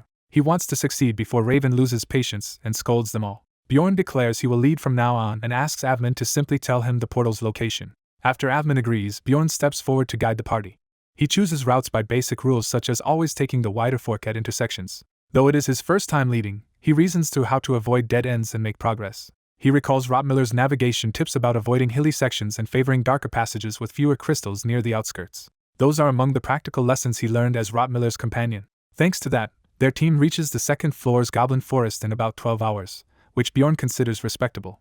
He notes that the Goblin Forest is easier to navigate, having 8 portal stones where only the first opened one stays active. Since late arrivals must circle the forest's edge searching those stones, Bjorn's strategy is to sweep the perimeter. This difficult search is usually only a problem for teams without a guide. With Avman pointing directions, Bjorn appreciates having a guide's support. Bjorn asks Raven to create more light spheres, and she cheerfully obliges, boasting of her quick mana recovery while Misha reacts in amazement. Avman remarks that his previous mage teammates were not this good, leaving Misha awkward and self-conscious. Bjorn realizes Misha now understands why her old mage Dworki always praised others as better than him. The bright spheres reveal many traps in the forest, meaning a normal party would require a professional scout here. Bjorn admits, however, that the lights also rustle the foliage and attract attention. The attracted goblins swarm toward the team, drawn by the illumination. Bjorn smashes them with his massive club under the starry sky. Time passes to day 2 as the party reaches the 3rd floor's Pilgrim's Passage. They step into a special region imbued with the witch's forest field effect. The oppressive atmosphere makes Raven nauseous, though Ina checks if she is alright. By day 8 they are still pushing through the cursed woods, bound together by rope as the environment grows more hostile. Misha teases Bjorn for shouting dramatically when Ina spots a mysterious castle rising in the forest, which excites her. Bjorn notes they reach this area as fast as they once did under Rotmiller, concluding talent still beats effort. Sensing ominous mana saturating the forest, he wants to hurry into the castle, but Raven says they must wait for the portal's color to change. Bjorn understands this means another team might already be inside. Raven explains that if they do not wait, the other party could mistake them for raiders and attack. Then they see the portal shift color and prepare to enter. They transition to the 4th floor's Sky Tower, a place nicknamed the Training Tower, where half-trolls await as test enemies. Bjorn activates a series of buff skills blending Gigantification, Wild Outburst, and Unity to empower himself. He wants to gauge how strong their team has become. Bjorn tears through monsters with overwhelming blows. A system message notes that Avman has used his hazardous material skill during the battle. A lizard-man monster lunges, only to be violently struck. Bjorn continues battering foes with brutal strikes that splatter blood. Avman calmly supports the onslaught with his crossbow. Raven unleashes high-rank magic Flame Barrage, incinerating enemies. She stands confidently with her staff aflame after casting. Bjorn reflects that having 3 strong carriers makes this team feel far more complete. He estimates that together they can defeat any monster below 6th rank in under 3 minutes, and should soon reach the 5th floor. Yet he notes one major obstacle remains, the mandatory puzzle route known as the Stairs of Wisdom. Comparing himself to Rotmiller, he admits it takes him 5 times longer to clear the Stairs of Wisdom when he leads. At 10 p.m., checking his pocket watch, he worries they will not finish the Sky Tower before the labyrinth closes. Deciding it is too late to push on, he calls for rest and the others gratefully agree. Around the campfire, a tipsy Ina delights in not having night watch duty. As teammates drift off, Ina rambles to Misha about the disorienting place while Bjorn lies awake nearby. Misha notices Bjorn glancing at her and asks why. He denies it and looks away, leaving her to grumble. Bjorn is then startled when Raven suddenly addresses him by name. She reports she has calculated that at their current clearing speed they will not be able to profit much or stay long on the 5th floor. Bjorn protests that this is only their first expedition and they will grow faster with experience. Raven reluctantly accepts his optimism, though he still finds her intimidating in negotiations. As he tries to sleep, he hears Raven contacting him telepathically, urging him to listen. She explains she had a bad feeling while washing up and used detection magic. Raven reveals that another presence besides their party is in the area, shocking Bjorn. As he reaches for his weapon, she warns him not to act yet. She tells him to hold still because the unknown person is extremely close. We see Raven sitting tensely while a translucent, humanoid intruder looms directly behind her. Her inner voice emphasizes that the stranger is standing right behind her at this moment. Bjorn realizes that if they mishandle this, their mage could die. Raven and Bjorn calmly continue their mind-to-mind conversation, impressed by each other's composure, as she explains the mental spell she put on him. She admits she did not expect him to be able to send thoughts back to her, since that usually requires great effort. Raven reassures him that the intruder does not seem ready to strike immediately, and urges Bjorn to think carefully before taking any action. The narrator entrusts their life to the other person. He forces himself to calm down, reasoning the assassin entered the tower with them. He recalls that the issue is Raven had already used detection magic after the first stage. In the memory, the party checks an empty room as Raven explains she always casts detection after clearing the first floor of the Sky Tower. He thinks her precaution sounds like a practical tip passed down in the Magic Tower.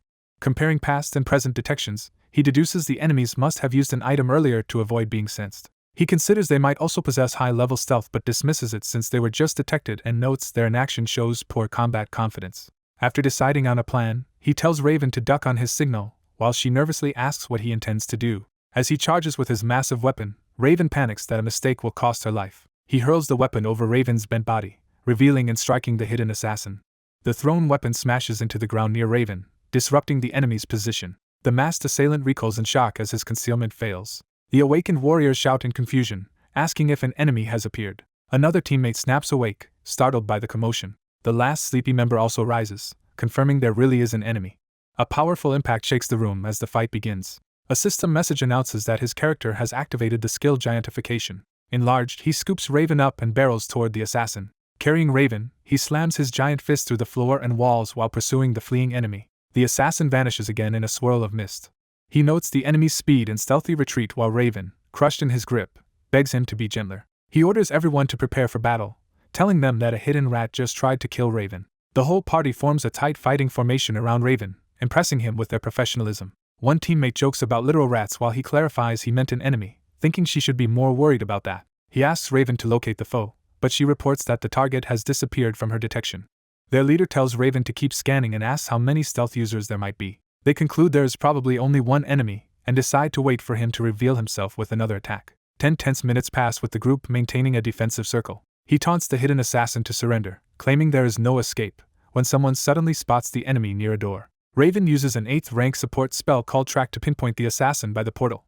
The spell forcibly exposes the masked man in a burst of purple light, stunning him. The Valkyrie-like warrior accuses him of disturbing her sleep while another notes that his outfit matches a rat-like intruder. An explosive bolt flies at the assassin as he tries to reach the portal. The shot smashes the ground near him and he bolts, prompting Misha to shout that he is running. Bjorn calmly tells Misha not to panic, to gather their gear, and that there is no rush.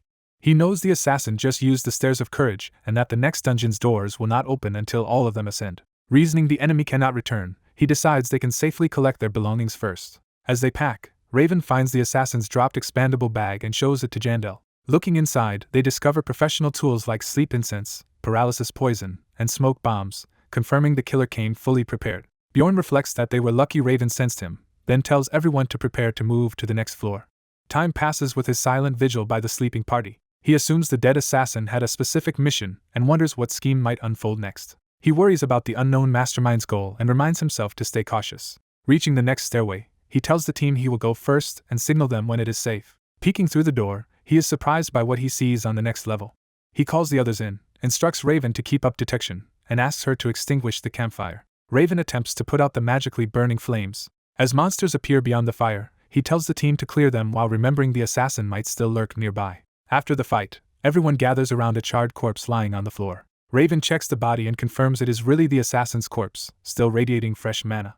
She verifies it is the same person from earlier by the matching mana signature. Another member concludes the assassin must have killed himself, which Bjorn finds ominous. Bjorn thinks about how every plunderer he has met so far desperately clung to life. He recalls how other enemies had begged for their lives, Realizing this is the first time someone has died to protect a secret, marking the assassin as no ordinary plunderer. They note there is no identity plaque in the bag or on the body, speculating it would have burned anyway.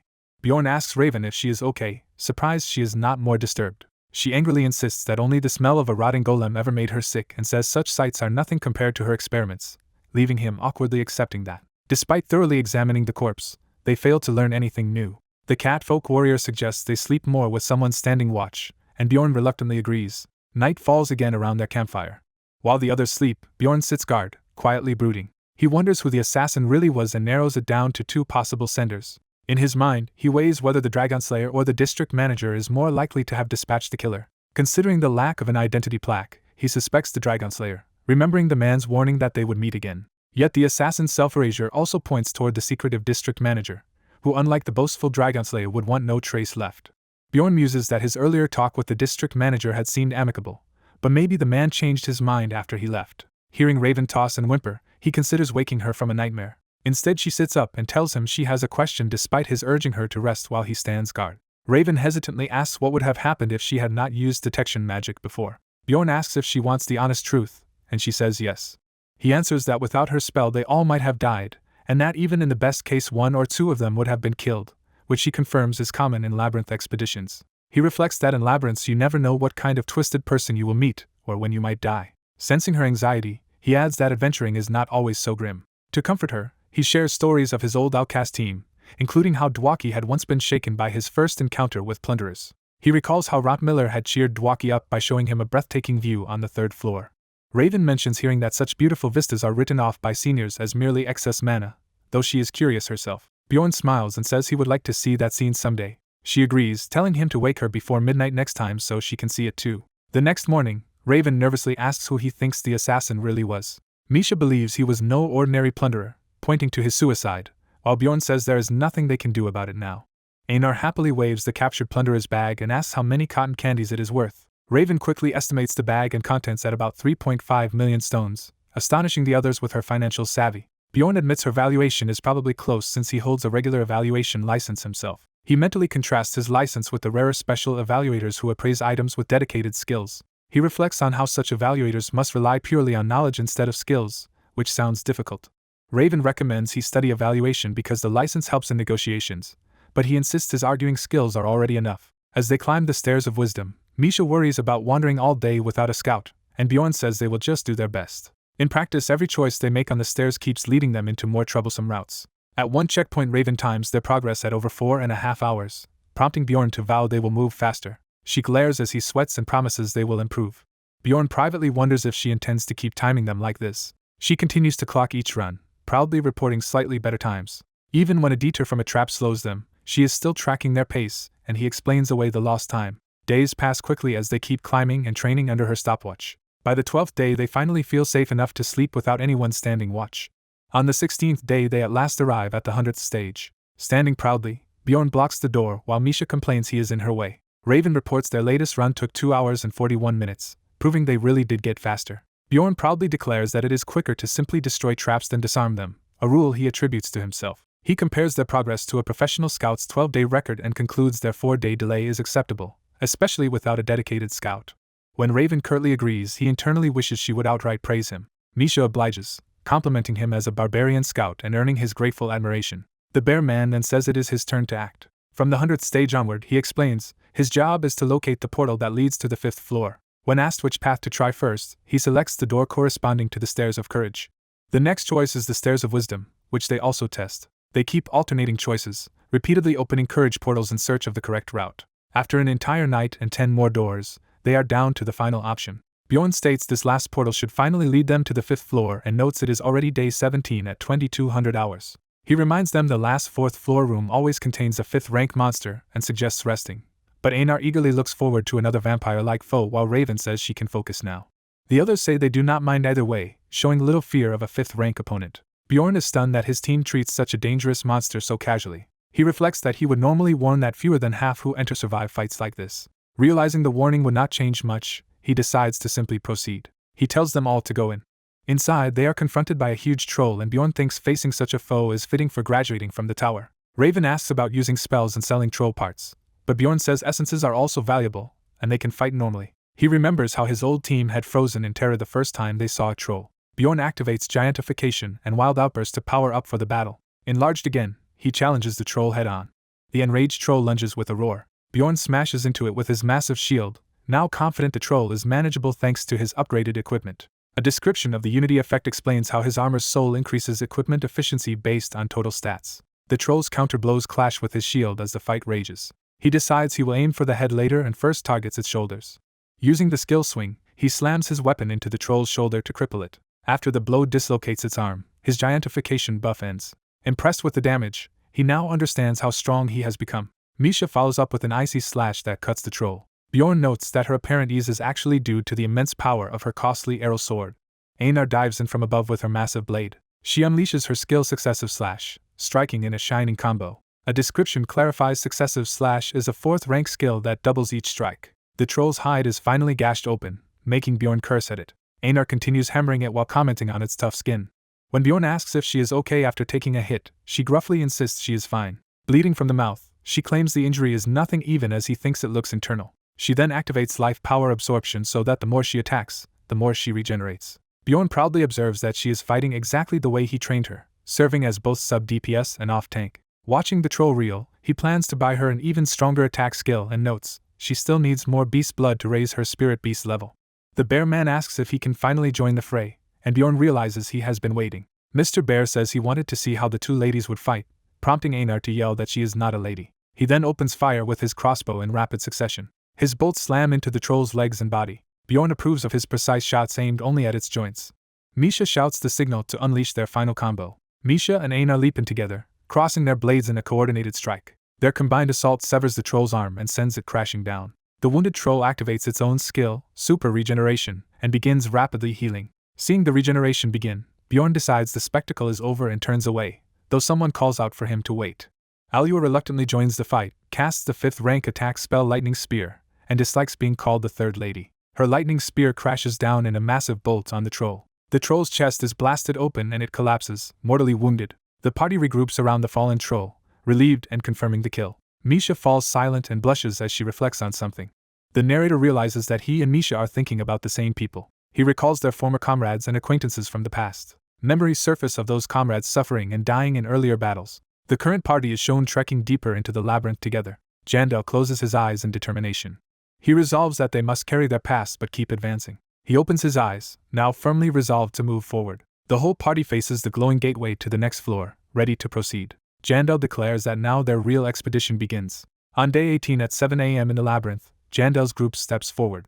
A system message states they have entered the 5th floor's great demonic realm, overlooking a sprawling camp. Other explorers in the camp react tensely as Jandal's party arrives. The nervous explorers murmur and pray, and Jandal senses an ominous atmosphere. The 5th floor great demonic realm is introduced, beginning at the Hellfire Rift. The Frost Rift is shown as another extreme environment on this floor.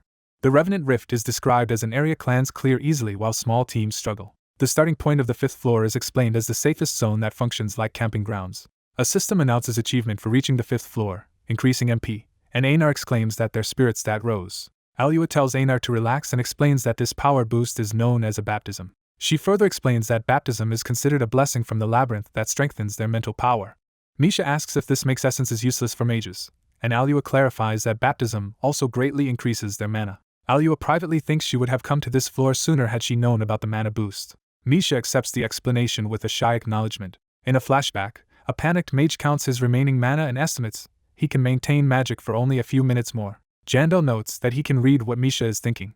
Jandal and Mr. Bear notice that many people in the camp are staring at their party. Jandal observes that the camp is unusually crowded and includes clans that should already be higher up. An old teammate named Carl runs up to Mr. Bear, and narration explains Carl's clan lost more than half its members before reaching this floor. The narrator prepares to question Carl. Jandal bluntly asks Carl if his team was also ambushed on the 4th floor. Jandal curses the mysterious masked attacker responsible for the ambushes. A flashback shows Alua in terror as a shapeless spirit looms behind her. Jandal realizes that the masked figure attacked multiple parties, not just theirs. Carl explains that the masked man killed himself when captured and that only 3 teams survived to reach this floor, leaving them with little information. Carl notes that Jandal's is the only group that reached the 5th floor without casualties, and Jandal thinks they were lucky and glad they were not targeted personally. Elsewhere, a masked noble declares the palace is planning a raid on Nork, equating it to waging war on the king. Jandal thanks Carl for sharing the intel and promises to inform Mr. Bear if they learn more. Misha asks what they will do now, and Jandal says they will stick to their plan and keep going. Alua worries about dangerous people like the masked attacker still being around. Jandal answers that with so many clans present, those enemies likely cannot act freely. He tells the team they should go make money, and the others hurry after him. Internally, he decides to earn as much money as possible before any war disrupts their dungeon runs. He reflects that if war breaks out, returning to the labyrinth could be impossible for months. That thought reinforces his urgency to profit while he can. A system message states they have entered a special region with the Hellfire Rift Field effect, which increases consumption and lowers fire resistance through ash fire branding. As they walk along the fiery chasm, Misha and Alua complain about the oppressive heat. Alua casts the high-rank imbuing spell Ice Blood on the party. A notice confirms their fire resistance has greatly increased. The team immediately feels cooler and Alua relaxes, saying the heat is now bearable. Suddenly, intense flames burst forth ahead. A powerful fire spirit, an Ifrit, emerges menacingly from the flames. Jandal notes that they are facing two 5th rank monsters right from the start. Alua buffs their weapons with the cold support spell, imbuing them with ice damage. Jandal attacks one Ifrit with his ice-coated weapon but feels his blows have little impact. He complains that spirit-type monsters resist physical attacks and that elemental damage alone seems insufficient. Alua then uses an advanced freezing spell, Accelerated Freezing, strengthening Misha's blade. Misha charges the Ifrit, her sword radiating intense cold energy. Her icy strike overwhelms the spirit's fiery body. The frozen Ifrit shatters into pieces under her finishing blow. A message states that the Ifrit has been defeated and yields experience, but no essence drops, disappointing Misha. Instead of an essence, a level-up notification appears. Jandal's level rises to 5, increasing his mana and maximum essence allowance. He celebrates finally reaching level 5 while continuing to fight the remaining Ifrit. Then he sees another team pulling an Ifrit toward the safe zone and is surprised. He wonders if they are dragging it back alive as he watches their slow progress. That other team debates killing their captive Ifrit because they are exhausted. Their mage freezes the Ifrit solid, preparing for its execution. The archer eagerly draws a glowing arrow to finish the immobilized spirit. The arrow pierces the frozen Ifrit's head and destroys it. Watching, Jandal curses in frustration at what happens next. He realizes that when other parties kill an Ifrit, a valuable essence actually appears.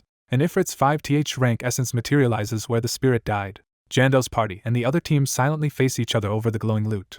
One of the opposing warriors nervously starts to speak. Nelbo, from that team, claims their monster dropped the essence, and tells his mage to stand aside so he can handle it. Jandal thinks to himself that Nelbo intends to ignore the established loot rules and steal their essence, calling him an idiot. Jandal orders his team to prepare for combat. His companions ready their weapons while Alua hesitantly calls his name. Nelbo mocks them as just 5 human-type monsters and suggests they fight. Both sides begin to advance, tensions rising. Jandal and the enemy archer aim crossbows at each other. The other archer also draws on them, escalating the standoff. Jandal's group surrounds the essence and internally curses their opponent's greed. The narrator compares the situation to a game of chicken where whoever backs off first loses. Jandal thinks through the stakes and warns that if both sides insist on winning, chaos will erupt, then gives the other team a final warning to back off.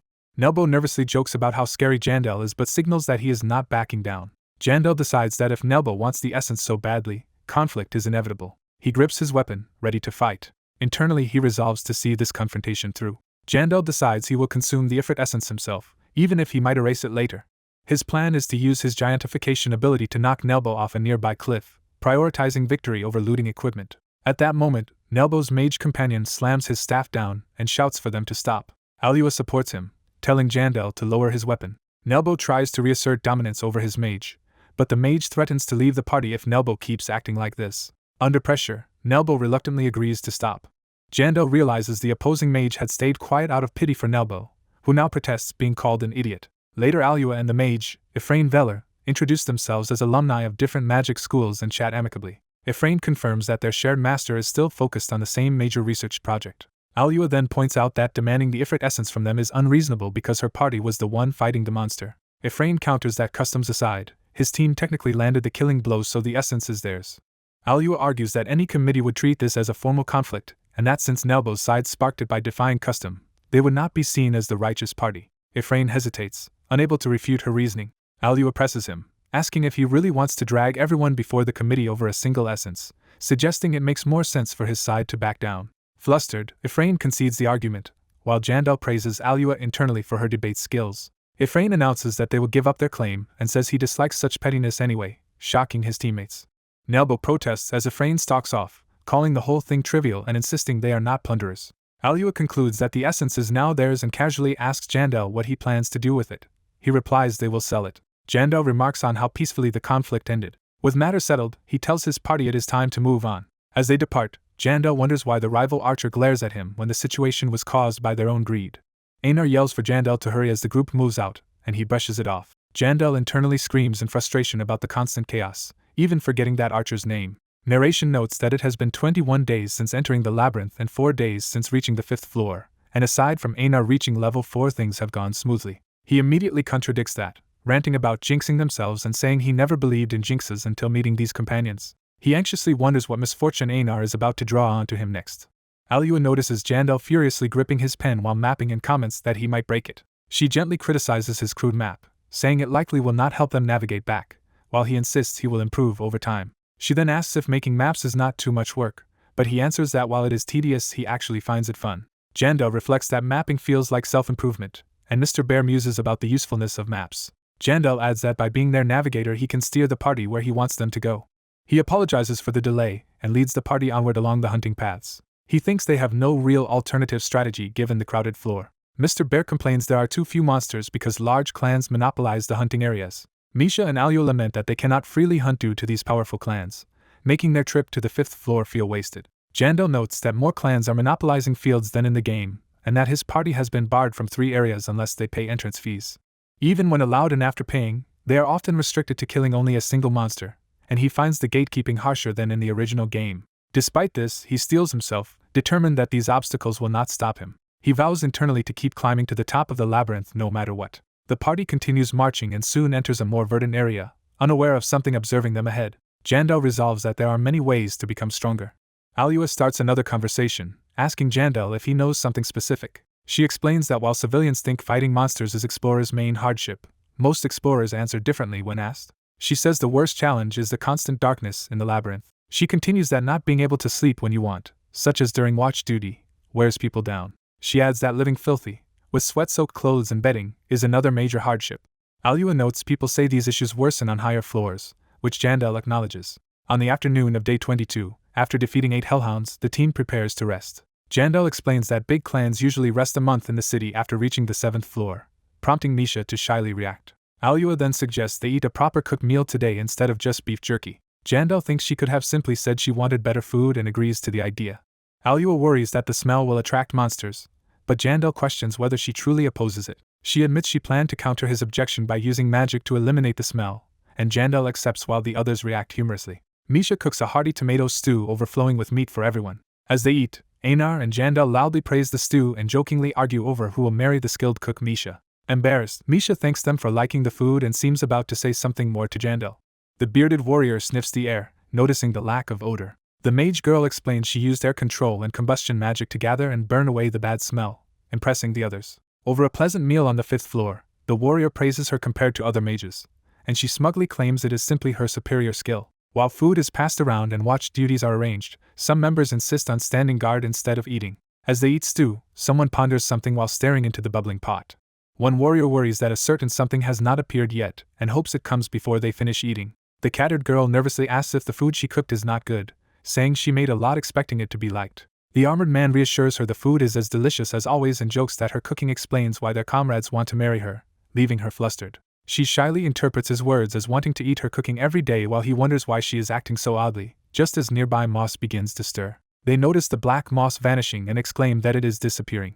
The warrior senses something approaching and tells Raven to use detection magic. Raven agrees and hurriedly begins casting a spell. Her detection spell reveals a hidden presence near the black moss, and the party prepares for action. She detects something ahead and begins another spell to expose it. A small, furry creature starts materializing under the revealing magic. The magic fully uncovers a plump rodent with a mirror strapped to its back. The cute Miller rodent appears, prompting the cat girl to squeal about how adorable it is. Another companion instead exclaims that the creature looks tasty, startling the cat girl. The bear man happily calls it good luck getting a Miller rodent on their first try, while Raven hurriedly insists she has not even used distortion magic yet. The narrator notes that at least some teammates recognize the great value of the adorable little rodent. System messages state that the character has slain a Miller rodent with a distortion spell and earned a bit of experience. The group boasts that Jandal's knowledge let them capture this rare monster near Black Moss, explaining such rodents can be reliably found there with detection magic. The narrator admits he only learned this trick after spending a whole year stuck on the 5th floor. The cat girl asks if the rodent is really that rare, and Raven explains its hide and tendons are valuable, though something else is even more important. She says the truly valuable part is still to be revealed.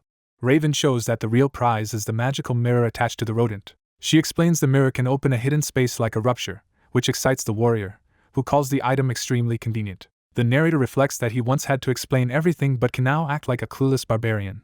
When asked how to use the mirror, Raven admits the method was not in her books. He recalls that in the original game you just equipped the mirror on a mage and pressed a button. Raven discovers the mirror absorbs mana and proposes feeding it mana to activate it. As she begins channeling mana into the mirror, the warrior hastily tells her to wait. He suggests they first cast their unity buff for safety, then privately notes her book knowledge is incomplete and nearly caused trouble. Raven cheerfully announces she will try activating the mirror again. The mirror begins to glow and distort the surrounding space. A notification states they have entered the mirror of fire, and the warrior remarks that it feels like being inside a rupture. Inside, they are immediately rushed by hordes of fiery monsters, confirming the warrior's expectation. The party leader orders everyone to ready for battle as they charge into combat in the demonic realm. The narrator explains that in this field, monsters continuously respawn from mirrors scattered around the lava-filled rift. He adds that powerful clans monopolize those hunting spots, leaving few monsters elsewhere. He then poses the question of where all these monsters came from, implying the answer lies in the mirror of fire. A field effect called Otherworld activates over the battlefield. System messages announce drastically increased mana stone and essence drop rates while the party fights with summoned beasts and ranged fire. The warrior uses a unity skill called Giantification. Describing this hidden field he nicknamed the Burning Zone. Empowered and enlarged, he smashes into the monster horde, fully embracing the Burning Zone's chaos. He declares he is aiming for a very specific goal in this fight. Surrounded, he and the cat girl joyfully carve through monsters under his giant enhanced strength. He sets his target at collecting 2 essences from this run. Anar goes on a slaughter spree, cutting down wolves and demons with wild swings. She exults that this is exactly the kind of brutal battle she wanted. Watching her ferocity, the warrior is impressed and muses that as a barbarian she might always have been this strong. He notices that although she seems to be swinging wildly, she is actually dodging every counterattack with instinctive precision. He concludes that her combat instincts surpass Misha's and that she is fighting like she is heavily buffed. Raven unleashes a massive 5th rank spell, Ice Rain, blanketing the battlefield in freezing magic. The ice storm reveals a particular target encased in ice, but Raven warns she is nearly out of mana. The warrior asks how much mana she has left, and she admits it is less than a third. He cancels his own amplification spell, tells her to stop attacking and focus on support, and she agrees. The narrator says the monster rush continued for some time after that, with the party battling on. The fighting becomes so intense they end up blocking and clawing without using skills. He narrates that they were pushed to their limits, and eventually had to fight without any abilities at all. Finally the battle ends, and someone observes that it seems to be over. As they walk through piles of dark red mana stones, the cat girl wonders if mana stones were always this dark. Raven explains these particular mana stones are denser than usual. The narrator realizes this means a double reward event is active, and asks the others to let him rest and recover mana before gathering stones. After 5 minutes the red stones begin floating as they are collected. While the stones funnel into storage, he asks Raven how long full mana recovery normally takes. She replies that sleep or meditation restores her in half a day but otherwise it takes a full day. The warrior tells her to conserve mana going forward, while the cat girl discovers an essence on the ground. They realize the essence came from the headhunter undead they fought earlier, but the warrior decides to leave that fire-type 7th rank essence behind.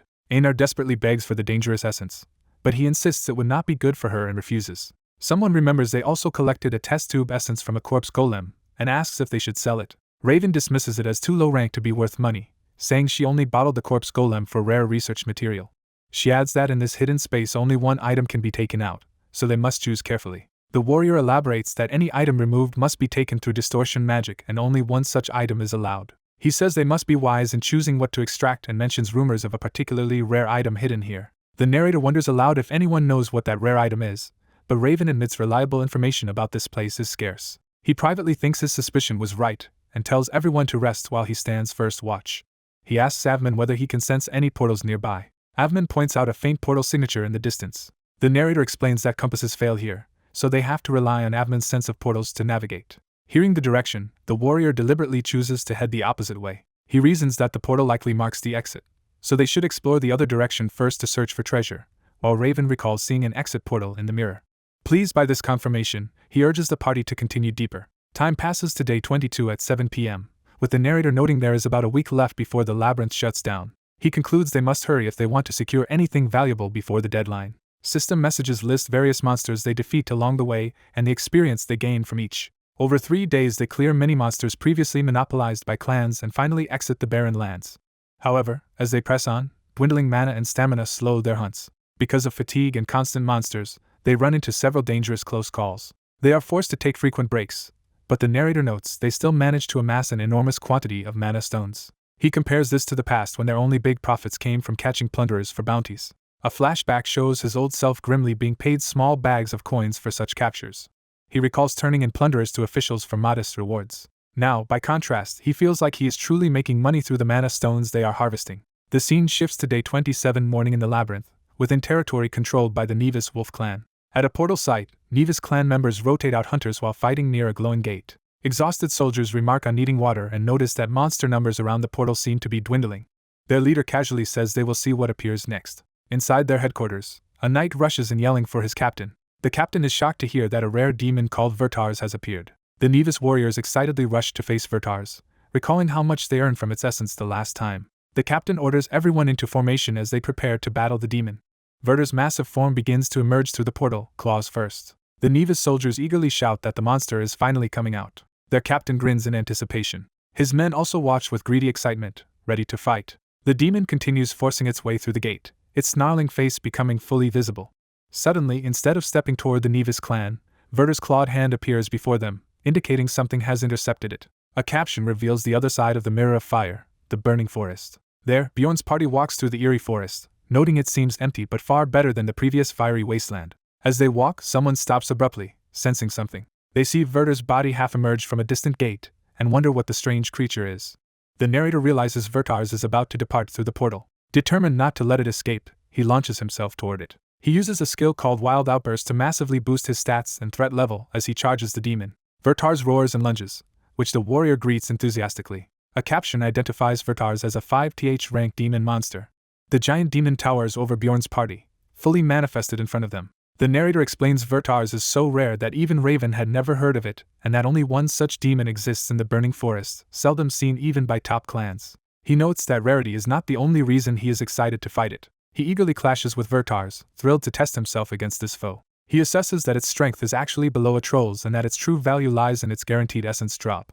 Raven hastily casts Mana Evaluation, scolding him for charging a completely unknown monster. When she confirms it is merely 5th rank, he relaxes and decides the fight is manageable. Hearing the evaluation, Raven orders everyone else to back off so he can handle it. The warrior holds Vertar's blows while thinking he needs to identify its abilities, believing he can stall the demon for hours. Afterward, Raven carefully studies the battle to deduce Vertar's skills. Their prolonged clash continues, with Vertars pummeling his shield. She eventually works out that the demon has 1 passive and 3 active skills. The first is a passive that causes explosions when the same spot is struck twice. The second is Wings of Greed, which regenerates Vertars by absorbing surrounding energy. The third is Legion of Hatred, which summons additional demons. The last skill is Ray of Destruction, a brief but powerful beam attack, and the narrator decides they should finish it now. While Bjorn tanks, he complains that the others are just watching until Raven says she has figured out all of Vertar's abilities. Avman and Raven then coordinate a final assault using lightning spear and hazardous material. Their combined attack destroys Vertars, and the system confirms its defeat and the experience gained. A 5th rank Vertar's essence appears, delighting the catgirl. The warrior feels uneasy about the essence but admits it is exactly the color he wanted and cannot bring himself to leave it. When Raven asks his plans for it, he answers that someone should absorb it. Anar and the catgirl nervously question who will be the one to take it. The warrior hesitates and begins to say what he thinks should happen. He finally declares that Anar is the best choice to receive Vertar's essence. Anar is shocked but overjoyed to be chosen. The catgirl, unsurprised, says she expected that outcome. Another party member asks how much such an essence would be worth if sold. The warrior estimates about 16 million stones and suggests haggling slightly since its type is still unknown, astonishing the listener. Raven objects that the price is too low for a monster so rare even she did not know it, noting she would claim 40% of the profits if it were sold. Bjorn counters by promising Raven she can experiment on Anar afterward, making Anar protest that she is being sold off while the others tease her. He then asks whether they really want this essence to be their single takeout item, pointing out they might still find other treasures. Avman says he does not care about the money and prefers strengthening a teammate, agreeing that Anar absorbing it benefits everyone. The group agrees with this plan. Anar absorbs Vertar's essence, her body glowing with new power as she reacts in awe. The mage asks Anar how she feels after taking the essence, and Anar says she feels stronger. The mage decides they will test the changes later and tells Anar to try using her skills, leaving Anar unsure how. The mage instructs Anar to recall the monster's skills and focus, and Anar agrees to try. Anar attempts to use a demon summoning skill by calling out to demons. A system display shows the demon summoning skill Legion of Hatred failing. Frustrated, Anar strains to trigger another ability. A second system card, Ray of Destruction, also fails to activate. Anar gathers herself and makes a louder, more determined attempt. This time the Wings of Greed skill activates successfully, granting regenerative wings. The cat warrior shields her eyes, reacting in surprise to the bright light from Anar's new ability.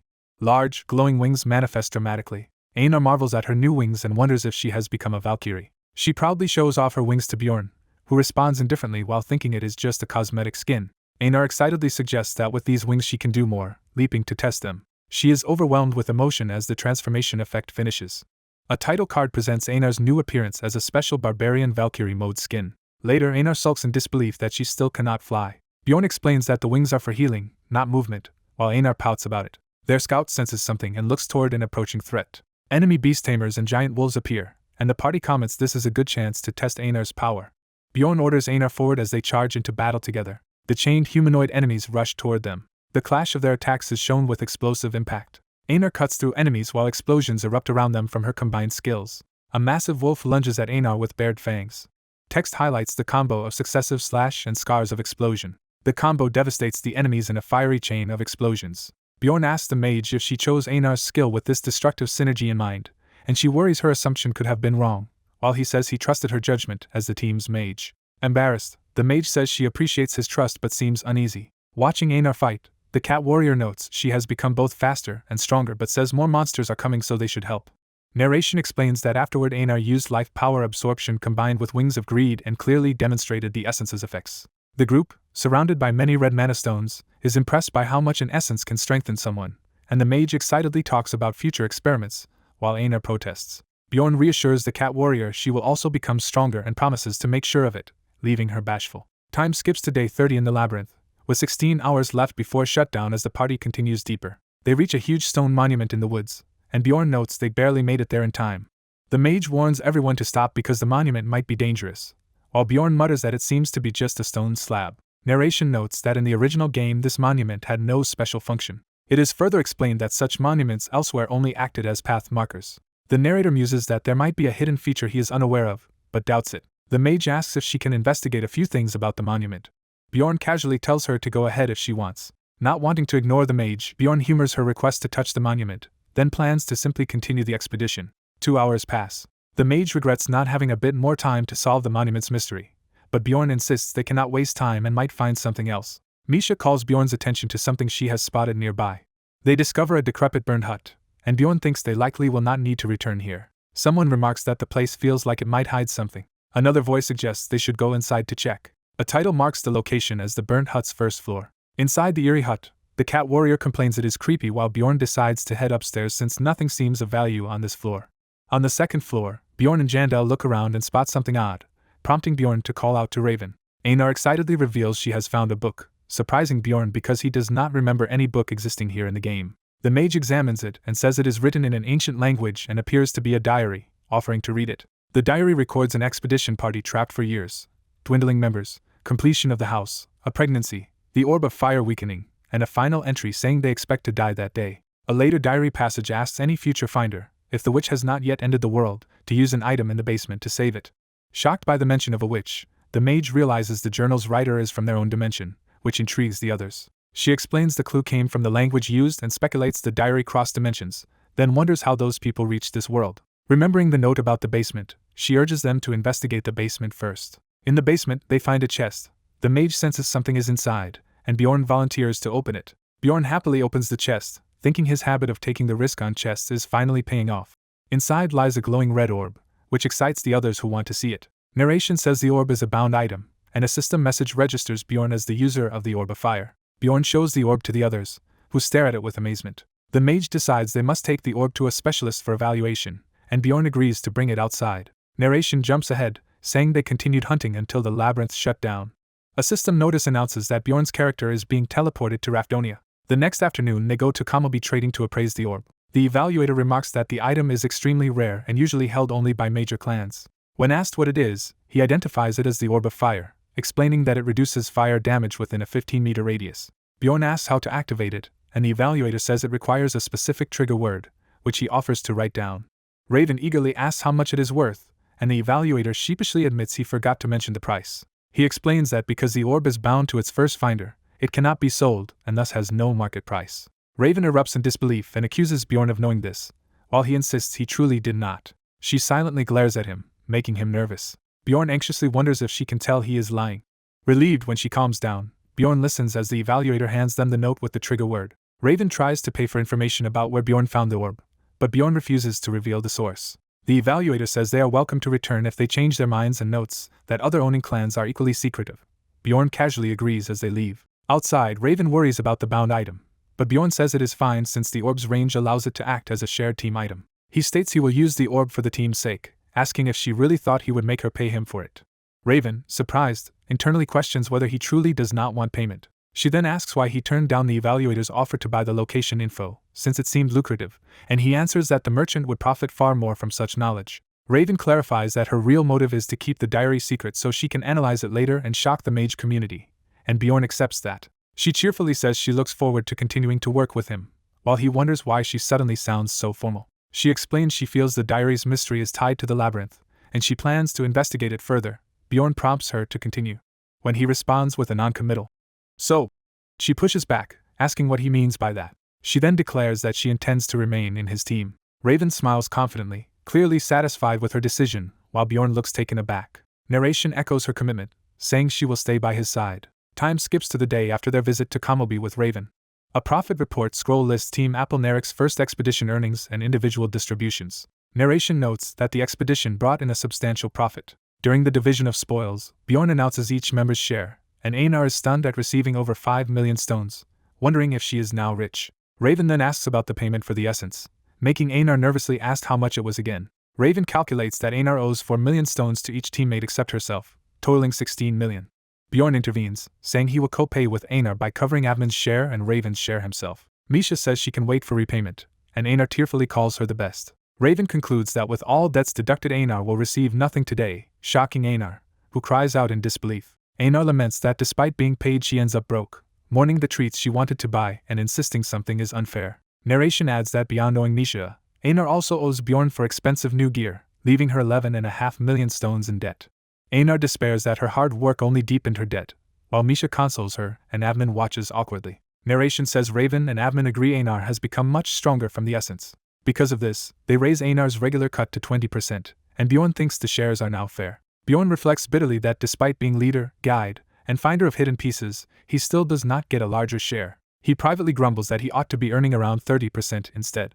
3 days later, a new day begins. Bjorn relaxes in his room planning the future, deciding they will spend about a year mastering the 5th floor before tackling the 6th, which demands more than raw combat ability. He acknowledges it will be a race against time but is determined to reach the 6th floor to obtain another essence. His main worry is the looming conflict between the royal faction and the Nork organization. Narration recounts that 471 people died on the 4th floor, clearly victims of a large-scale plundering group, and warns that Nork's existence is now about to be exposed.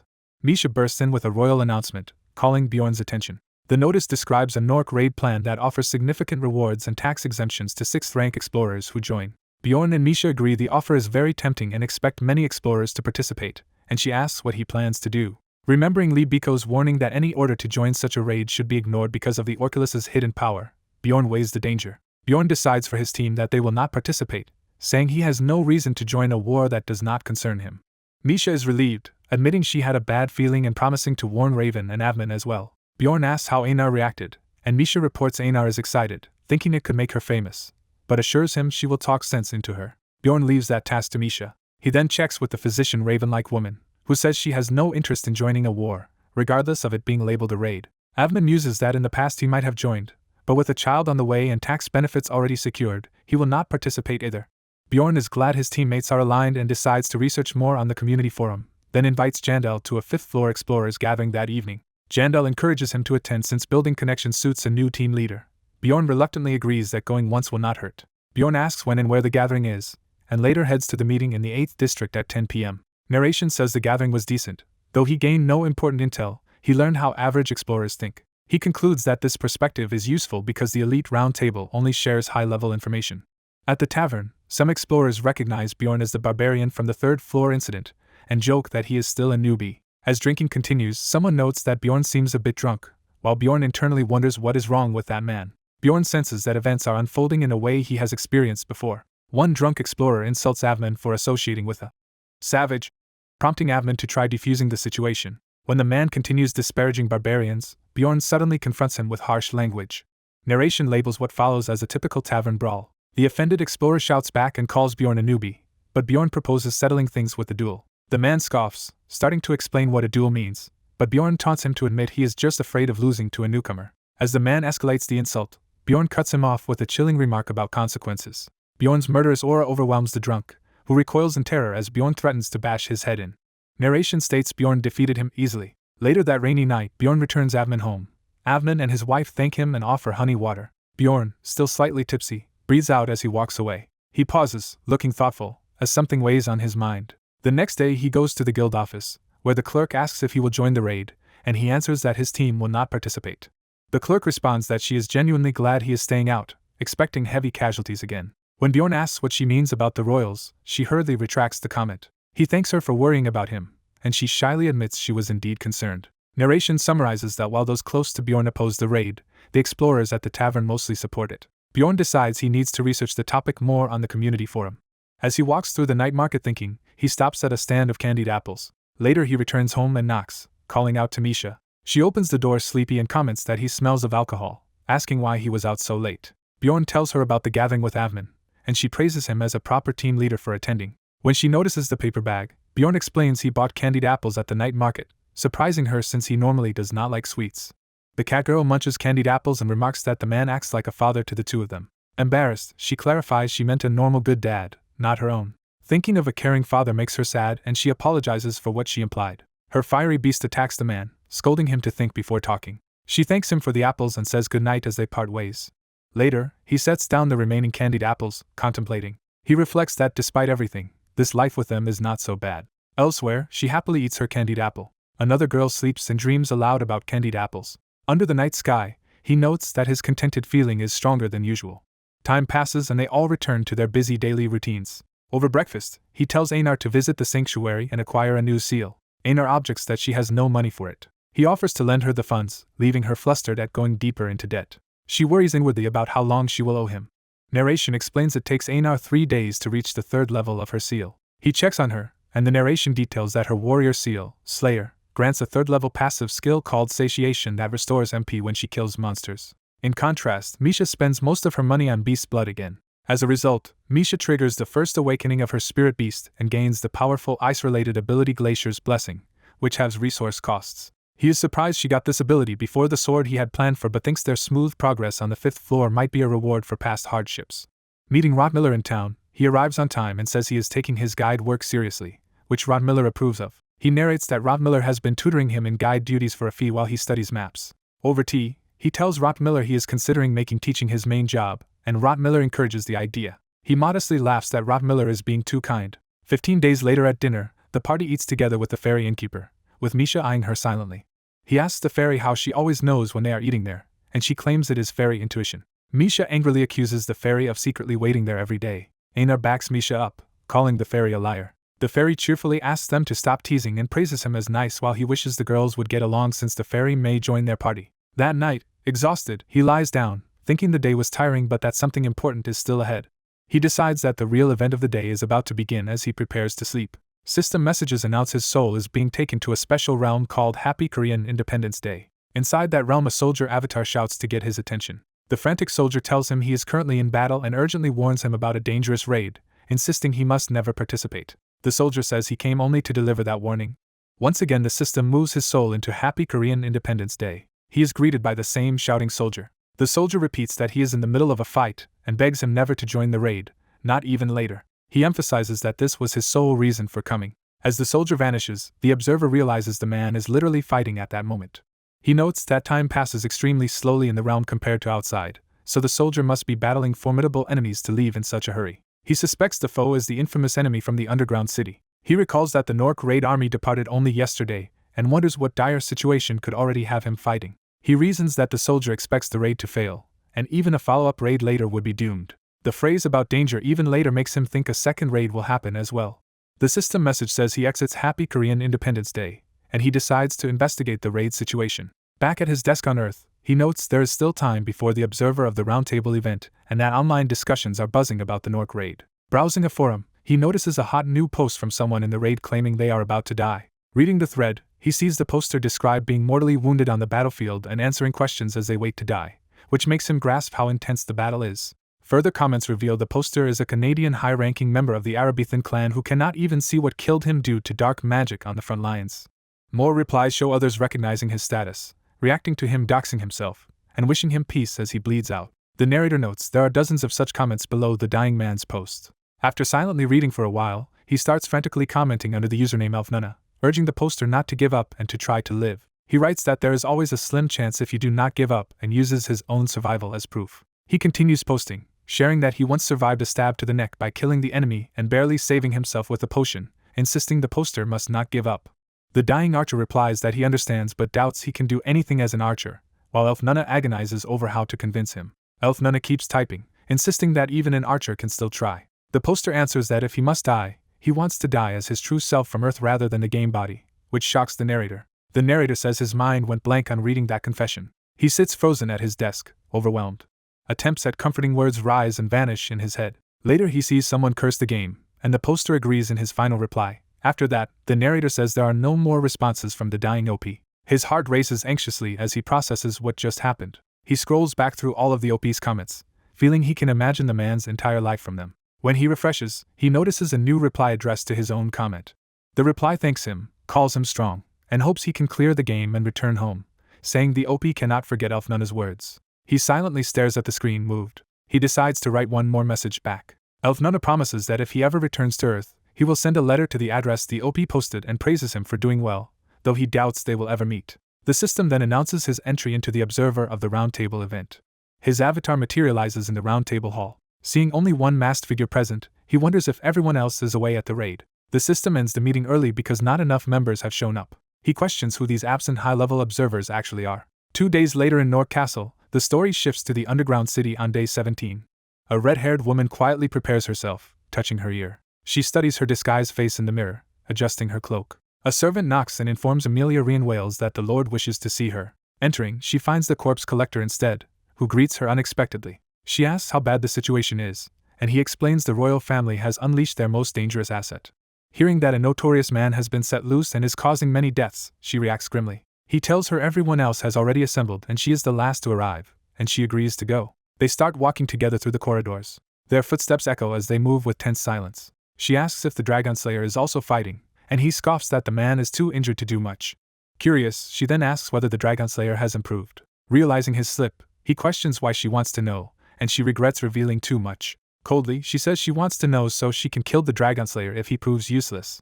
The corpse collector jokes that she must dislike him, and she replies she simply hates his eyes. He laughs that he also finds the man's snake-like eyes irritating.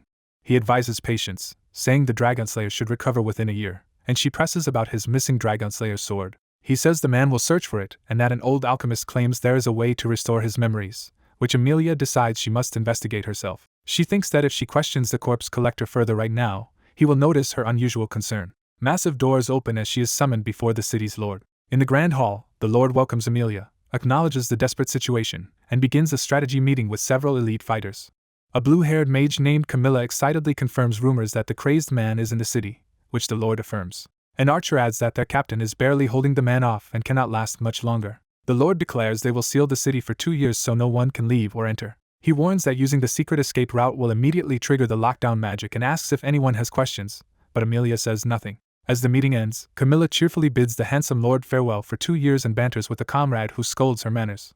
Ordered to depart, the squad follows a guide who tells them to come along. In the tunnels, Amelia lights a torch as they proceed. They reach a shimmering barrier marking the city's boundary, and the guide wishes them luck. Camilla braces herself as they pass through the magic field together. Testing the barrier, Camilla notes that those inside truly cannot pass through while a comrade warns her to be careful.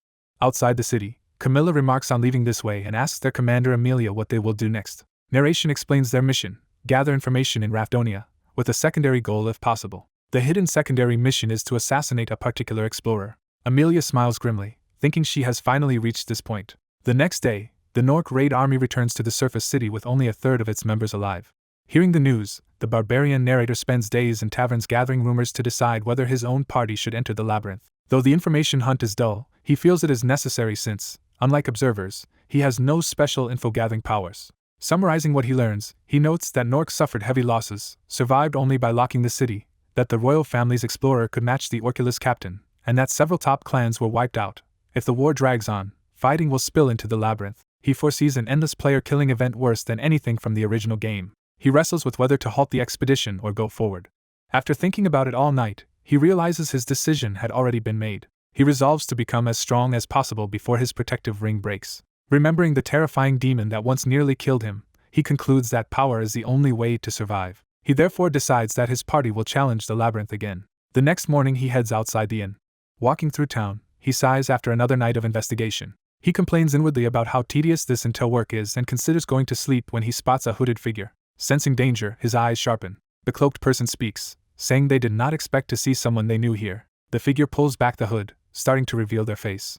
She steps forward, cloak billowing as she prepares to act. The woman fully reveals herself as Amelia, unleashing a wave of power and saying the situation is bad. She thinks to herself that if needed she will just beat him down and erase his memories again. Her eyes glow as she grips the pill that can erase memories. He panics internally, wondering why she is here.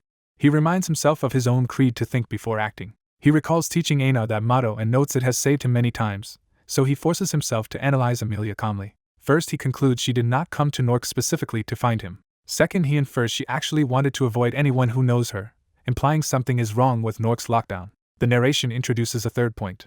He realizes from her own words that she intends only to beat him and wipe his memories, not to kill him. He thinks that as long as she never discovers the pill does not work on him, he can manage the situation. Aloud he protests that he kept their prior deal and asks why she is trying to kill him now, reassuring himself that things will somehow work out. She pauses, remarking that what he is saying is similar to what he said the previous time they met, confusing him. She observes that he seems much more relaxed now and subtly readies her dagger.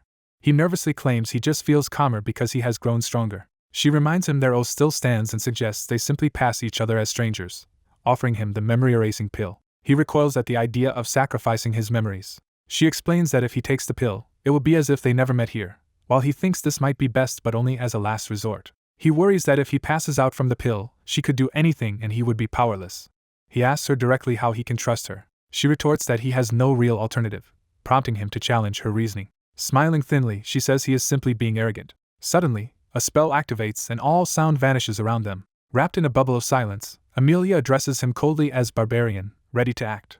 The man realizes Amelia Rian Wales has activated powerful skills, including a Jura kick. Amelia's blazing kick slams into him amid a burst of purple energy. Amelia is shocked that her attack did not have the expected effect. He smirks and tells her his physical resistance has greatly increased since their last encounter. Though he admits her kick almost cracked his bone, he immediately counters with a fierce punch. Facing her calmly, he asks how she figured out his secret. She answers that she relied on sound. He recalls that when she moved against him, every sound around him suddenly vanished, as if announcing an ambush. Amelia offers to overlook the incident and let him leave, then asks how she can trust his word. He points out she has no better option, and she reluctantly agrees.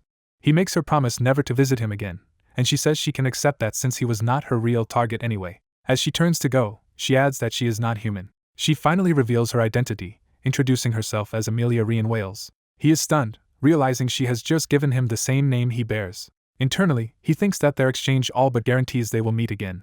On the day of the dungeon operation, a surprisingly small crowd of soldiers and explorers gathers in the square. An official hands out identification tags, explaining that they mark each bearer as an ally and must never be lost. The briefing is condensed. Anyone without a tag becomes a valid target, and you are allowed to kill those who do not possess one. He concludes that losing this tag would be catastrophic. His comrades infer that the existence of these special portals proves the rumor about an underground gateway is true, and some worry aloud about their safety.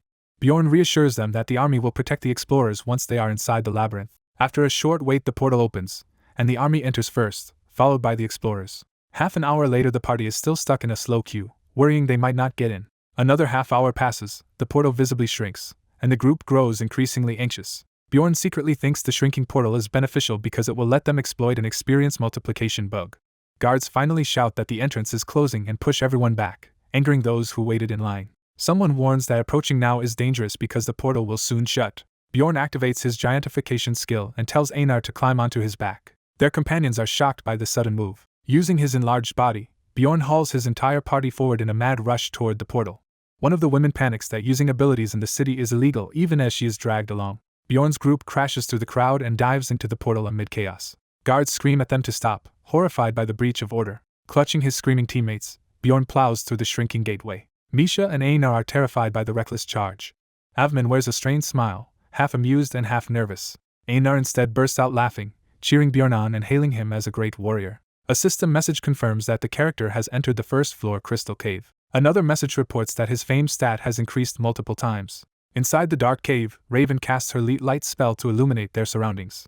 In the cave, the party frets about possible punishment, but Avman shrugs that at worst they will pay a small fine. Misha protests paying for his stunt, while he insists it was all for the team's sake. Raven responds with an exasperated sigh. Avman notes that things already feel off because the party has been kept in the dark from the very beginning. Bjorn notices the damaged floor monument, and Raven agrees that something is wrong. Raven studies the fractured monument, and concludes it must be a dimensional instability phenomenon. Bjorn asks what that term even means. She explains that portals are dimensional magic that sometimes misplace travelers, dropping them at unintended coordinates, so she assumes this is one such coincidence. Anar tries to confess their role in abusing the portal, but Bjorn hurriedly silences her. Bjorn judges that Anar is tough enough that he does not need to worry about her in this situation. Avman wonders if they wound up here only because they jumped in at the last second, but Raven says the bug must have other conditions or everyone would exploit it. She begins a lecture, saying that about 130 years ago people first started to properly study this phenomenon. Back then, cases of explorers being transported far from the intended destination suddenly increased. She adds that the magic tower later redesigned the spells that stabilized portals, greatly reducing such incidents. When Avman asks why it is happening again now, she replies that it probably means the magic seal needs another rework. She then suggests they keep this exploit secret from other explorers. Her comrades ask why, and she answers that hiding it will let their party enjoy the shortcut until others catch on. Bjorn inwardly celebrates Raven's opportunistic thinking. Raven, curious about the mechanism, asks if she can try operating the monument's portal herself. Bjorn gives her permission. She thanks him and places her hand on the stone. The monument erupts with light as she successfully reopens the portal. Raven basks in the mana flow, remarking that the sensation is extraordinary. Bjorn watches, wondering if she is literally feeling the flow of mana. He reflects that he will never sense mana because he has no affinity, but even he felt something when the monument activated. A message announces that he gained bonus experience for being the first to open the portal, and he savors that reward. Another notification confirms he has entered the second floor's beast lair using the bug, and he delights in abusing it. He immediately returns to the first floor crystal cave via the portal. The narration explains that they briefly explored the beast's lair, found it too complex, and came back down, deciding instead to head north toward Goblin Forest. 3 hours later they encounter a battered group of knights, who warn that people are already murdering others to steal tags.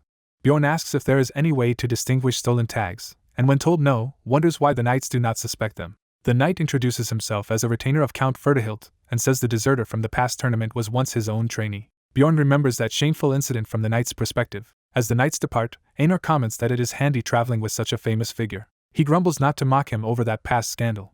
Raven insists she is not teasing, though her expression betrays amusement. Bjorn urges the group to move, then orders Anar to carry Raven to speed them up, shocking Anar. Anar argues that she is not a mere riding animal, and complains about the request. She reasons that if someone has to be carried, logic dictates that the unburdened Bjorn should carry her instead, catching him off guard. Hearing this, Misha stares in disbelief at Raven's boldness. Raven snaps in outrage, demanding to know exactly what Anar just implied.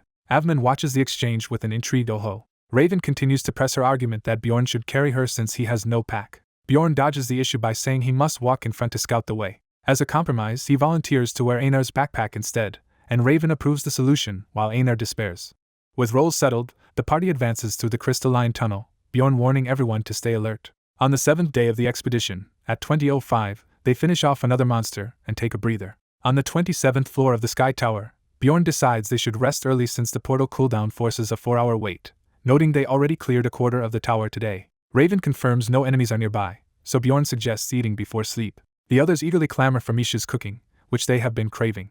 Anar shyly asks Bjorn for permission, and he agrees. They start frying meat in a pan to prepare a hearty meal. A lavish spread of roasted meats and side dishes is soon laid out, astonishing everyone. When someone offers to cut his portion, Bjorn simply bites directly into a whole piece of meat. The group devours the feast with gusto while Anar tells them to eat as much as they like. Raven praises Bjorn for bringing such food from his pocket realm, and he modestly says fresh produce stores well there so he packed extra. Anar gulps down meat while laughing, jokingly asking if he even packed chairs and a table. The narration frames Bjorn as a barbarian considerate enough to handle his teammates' meals. Anar indignantly corrects that she was the one who did the actual cooking. Avman clears his throat, changing the subject. He asks about arranging night watch, but Bjorn says it will not be necessary. Raven agrees, explaining that her repeated detection spells have found no one nearby, making a watch pointless. Bjorn decides everyone should get a full night's sleep. Time passes by the campfire, and the clock eventually reaches 23:45. The party lies down together and falls into deep sleep. Bjorn suddenly experiences the onset of the rupture phenomenon in his dreams. The others jolt awake as the surroundings distort, and Bjorn confirms their suspicion that the rupture has begun. The narration describes rupture as an instance dungeon on every floor with special properties. Its key traits are drastically increased essence drop rates and a powerful guardian that grants unique rewards. Raven eagerly asks if they will search for this dungeon, and Bjorn agrees, telling everyone to get ready before the portal opens. Later he asks Avman, now awake, to pinpoint the rupture's location. Avman senses its direction and says it is not far, indicating a daunting staircase that Anar already dreads. Raven admits she hopes the trial involves hallucinations rather than something worse, while Avman mutters that even illusions would be preferable. Bjorn remarks that those with strong minds should not be affected much, while thinking this will be his friend's first time facing such a test. He too is curious how a rational mage and fearless barbarian will fare on the stairs of patience. Wondering if his own reactions are normal, he chooses the stairs of patience trial again. He enters a foggy hallucinatory space and identifies the challenge as the hallucination type. A vision of his younger self begs to keep playing, and current Bjorn laments enduring the same scene again. He then relives harsh words from his youth that hurt more than any medical procedure he endured. Determined not to be swayed, he resolves to let the voices pass through one ear and out the other. He keeps walking steadily forward through the illusions. Another memory surfaces of him reading alone, while a distant voice coldly assures itself he will be fine on his own. He reminds himself that he is an adult now. A gruesome memory of a traffic accident flashes by. The narration rationalizes that such accidents are part of life, while emergency shouts echo. Another vision shows him stumbling through smoke and chaos, asking if anyone is there. He reflects that the tragedy may or may not have been anyone's fault. He recalls being told casually about his impending discharge from the hospital and realizes he even forgot what time it was. The montage concludes with the thought that this is all there was to his past. Bjorn notes that, as before, enduring the illusions feels easy and the pain no longer affects him much. Yet he suddenly senses something different, and wonders what it is. He then sees twisted versions of Anar, and a male mage greeting him cheerfully, and questions whether the hallucinations have changed. The apparitions accuse him of ruining everyone's happiness, and ask if he feels glad to be alive in another's place. Bjorn dismisses the scene as a cliched movie scenario and strides past, telling the phantoms to complain to God instead. Anar's own hallucination shows her bravely confronting an evil spirit to reclaim a friend's body, but Bjorn mentally scoffs that such defiance will not work here.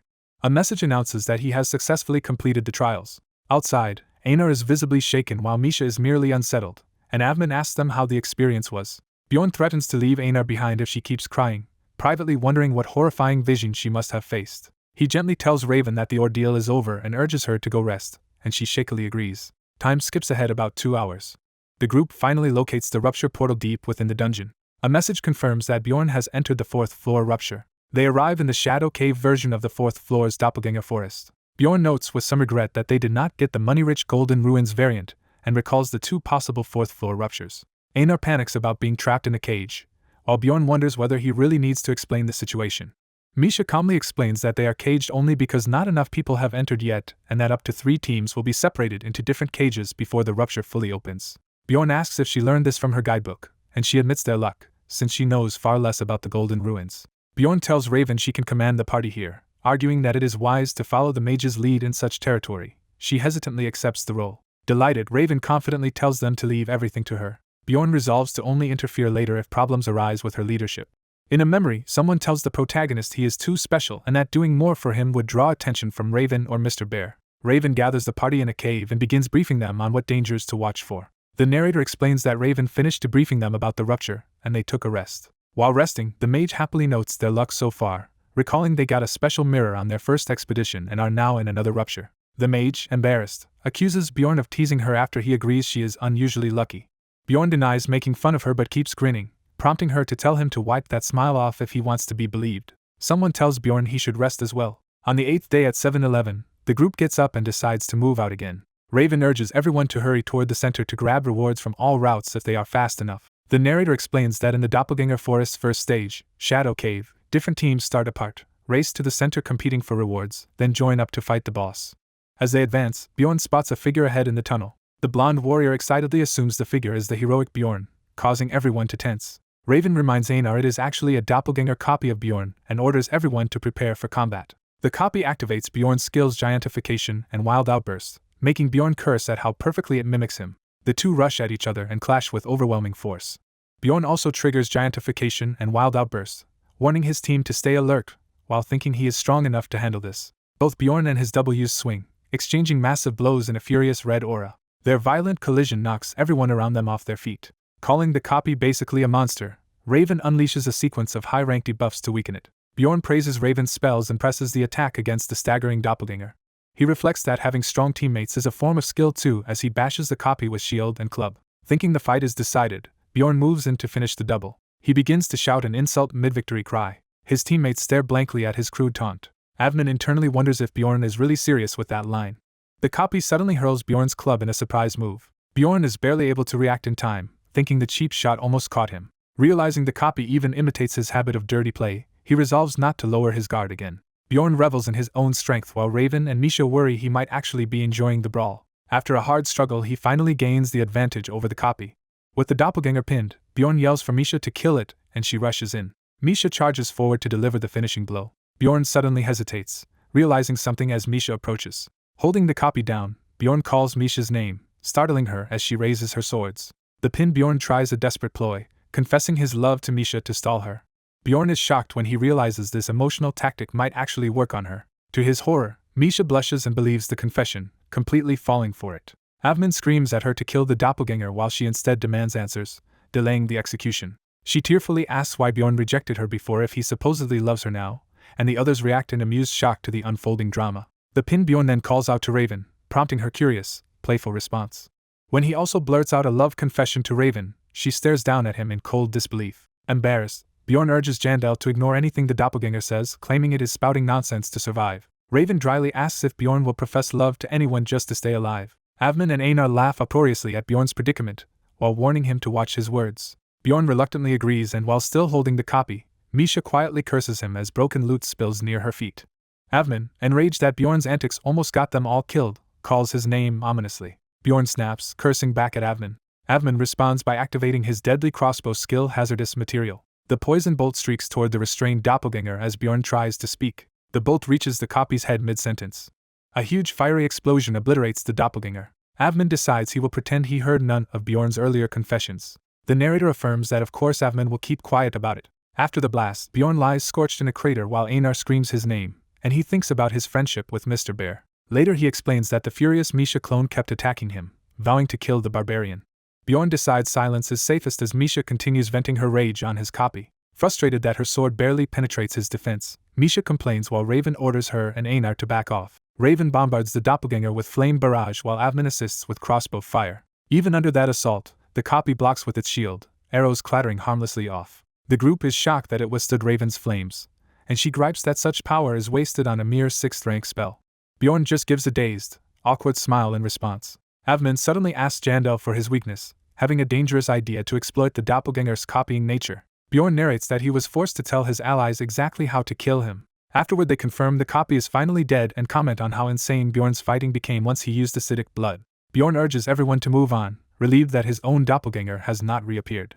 4 hours later, the exhausted party presses on through the cave. Reaching a fork, Raven warns they may now encounter other teams or their doppelgangers. Bjorn chooses the left path and the group agrees to follow. As they walk, he wonders what kind of team they will meet and hopes they are similar in strength. Suddenly sensing something off, Bjorn stops and looks around suspiciously. They confront a lone man ahead and demand he state his name to prove he is not a doppelganger. The stranger nervously introduces himself as Christian. Avman instantly recognizes from his speech pattern that this is another doppelganger. Avman tells Bjorn to fight the fake alone first while the copy weakly insists it is not a doppelganger. The man, sweating bullets, gives his full name as Hans Christian. Seeing that name, Bjorn explodes in visceral rage. Misha shouts that the man is someone from Bjorn's past as Bjorn charges. Hans summons a host of spectral beasts plus a fire lizard to fight for him. The summoned monsters shriek and close in on Bjorn's group. The fiery lizard gathers a massive fireball in its mouth. It unleashes a wave of flames toward Bjorn while his comrades scream his name. Bjorn activates swing and charges through the inferno. He powers through, striking a devastating blow that smashes Hans and sprays blood everywhere. When the smoke clears, Bjorn is left panting heavily. Raven starts to speak in shock at what she has just seen. Bjorn, still on edge, yells at everyone not to come near him. The others assume there must be a trap or poison where he is standing. Bjorn internally admits that is not it, and wonders how to explain. He concludes whatever he is dealing with is even worse than poison. Out loud, he lies that there is poison present, confusing his teammates.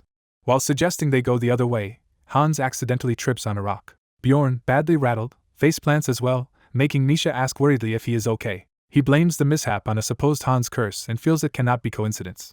Avman urges everyone to hurry away, then suddenly notices something else approaching. They realize more enemies are closing in from multiple directions and Bjorn curses their situation. Bjorn wonders if this string of misfortune is some kind of hell. He sees another Hans introducing himself with that cursed name. Yet another Hans appears, repeating the same introduction. The narration states that Hanses are being copied and multiplied everywhere. A humorous tutorial screen advertises Bjorn's own guide on how to kill him.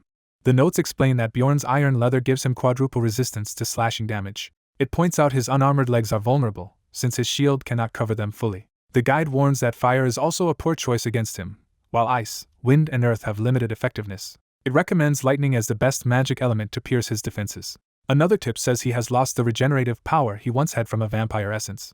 Raven adds that Bjorn lashes out viciously when cornered, so enemies should beware his bite. Bjorn roars in battle again, covered in blood and fury. Narration insists that despite all these complications, nothing changes his approach. He resolves to keep charging his enemies and crushing their skulls.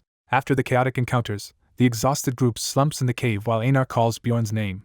He glares so intensely that Anar protests she is not a monster. Raven asks why he is acting so strangely, presses if he knows that person they met, and Bjorn reluctantly admits he does. He calms himself and explains to the party what the name Hans means to him. A flashback shows an unsettlingly eager Hans reaching out a hand to Bjorn. The narration emphasizes how significant it is that the doppelganger's name is Hans.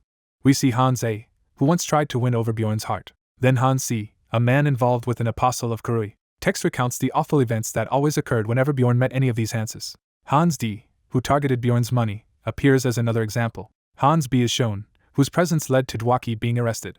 After hearing the explanation, Anar panics about having maybe stepped on Hans's corpse earlier, while Avman notes it really does not seem like coincidence, and Raven is baffled. Raven sighs and moves on from the bizarre superstition. She offers Bjorn a so-called mage's blessing to ease his worries, which he has never heard of in the game. She explains that mages often give symbolic blessings to townsfolk who ask for good luck, meaning it is basically a harmless superstition. Bjorn, desperate for any edge, orders her to do it and even asks if it can be repeated.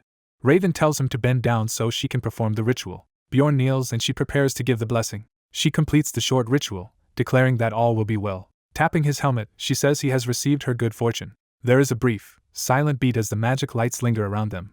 Raven blushes at the intimacy of the gesture while looking down at Bjorn. She scolds him to pull himself together as their leader, and he admits he at least feels better after the blessing. Bjorn reflects that his Hans superstition is probably just a jinx, noting he once met a fearsome dragon slayer without any Hans being involved. An on-screen prompt proudly announces Raven's blessing as a nice effect while Bjorn gives an exaggerated thumbs up. Raven turns back to the others, who sit sheepishly, leaving her speechless. She sighs about the whole situation. She wonders aloud if all explorers are this troublesome while continuing to gesture the blessing sign. Bjorn, watching, feels like he has just glimpsed another side of her blunt personality. They refocus on strategy, summarizing that Hans's team likely consists of a summoner, fairy archer, human warrior, and mage. As they walk, Avman estimates the opposing party is 5 plus a guide and judges them weaker than Bjorn's group. Raven says that means they will not have to fear being cheated in loot division, and Bjorn adds that his own group will be the ones doing any exploitation. She cautions that depends on circumstances, since they still know nothing about a third team. Bjorn had hoped to learn more about the other parties from their doppelgangers, but instead only met copies of himself. The narration muses that perhaps their routes simply never intersected with the other teams. In reality, they kept encountering more versions of themselves rather than real opponents. On the plus side, they repeatedly find chests filled with valuable magic crystals. Bjorn explains these crystal chests are the Shadow Cave's main reward, compensating for the fact that doppelgangers drop no loot. Still, now that he is living the dungeon rather than playing it, he finds this game-like balance system unsettling. He thinks again how the whole experience eerily feels like playing a video game. Raven shares a rumor among scholars that the labyrinth may not be a natural discovery but an artificial creation, making Bjorn silently question the true nature of this world. The armored protagonist questions whether the place he is in is just a game or truly another world. On the 9th day at dawn, the party wakes earlier than usual and advances toward the deepest part of the cave. Someone greets Jandel as he arrives. Hans nervously recounts being shocked by Bjorn's doppelganger, then a dwarf asks the newcomers who their leader is. As Hans steps forward, someone orders him to stop approaching, leaving him confused.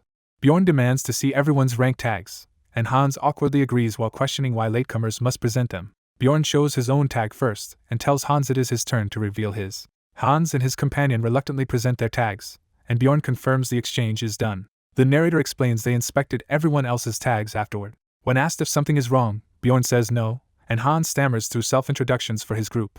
Bjorn introduces himself as Jandel's son, and his teammates notice they already suspected something. Bjorn mentally notes that Hans's group are outsiders, then Jaeger's Mar then introduces his own team. The narrator says that if he and Raven had not noticed a hidden trick, everyone would have been deceived. Around a campfire, they discuss that the tags secretly contain numbers in an ancient script denoting explorer rank. Hans realizes the hidden numbers explain why ranks were asked when the tags were issued.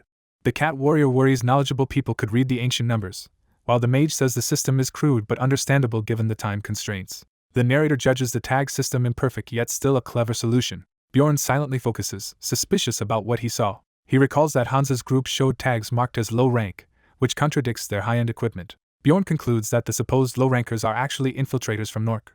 He wonders if they should simply beat the spies up on the spot. Instead, the narrator decides to pretend ignorance for now and prioritize exploring the rupture. Hans says they must cooperate from here on and asks everyone else to introduce themselves. Bjorn asks if he knows much about the rupture. Bjorn thinks Hans's excuse of just liking to read is the same cover he often uses. Hans explains that everyone must place their hands on an altar to open the path deeper inside. Bjorn adds that following that path will lead them into a forest and calls Hans useful. Hans is relieved to be considered helpful and suggests they get to know one another. The narrator says the following is a summary of what they learned. The summary lists Hans G's team roles as summoner, mage, warrior, guide, and fairy archer. It then lists Jaeger's Nork party as dwarf warrior, Leon swordsman, sorcerer, priestess, and archer. Hans cheerfully praises their luck at having a priestess, while Bjorn privately suspects she serves a particular god. The narrator says they next negotiated how to divide the loot. The narration announces that the final boss phase of the rupture has begun. The city mage belittles Christensen as the least useful member despite his information on the rupture, and he protests. Bjorn's elf archer rebukes the mage for being rude. Bjorn snaps that the mage is just venting humiliation from being fooled by Valken's doppelganger earlier. Hans's elf companion complains that equal loot shares are unfair given Bjorn's party's superior strength. Hans proposes resolving loot distribution by dice rolls with penalties to his group's results, which the mage adjusts to a larger handicap. Hans asks that if they perform well in the raid, their 2-point penalty be restored. The mage accepts, suggesting a rule where teams lose or regain points based on mistakes and contributions. She asks Bjorn's opinion, and the dwarf deems the rule acceptable. The narrator notes that both sides are still planning to betray each other eventually. A system message declares entry into a special field called Doppelganger Forest. Another message states that a distrust status is active and friendly fire now does double damage. The narrator says this chapter's objective is straightforward as the combined group enters the forest.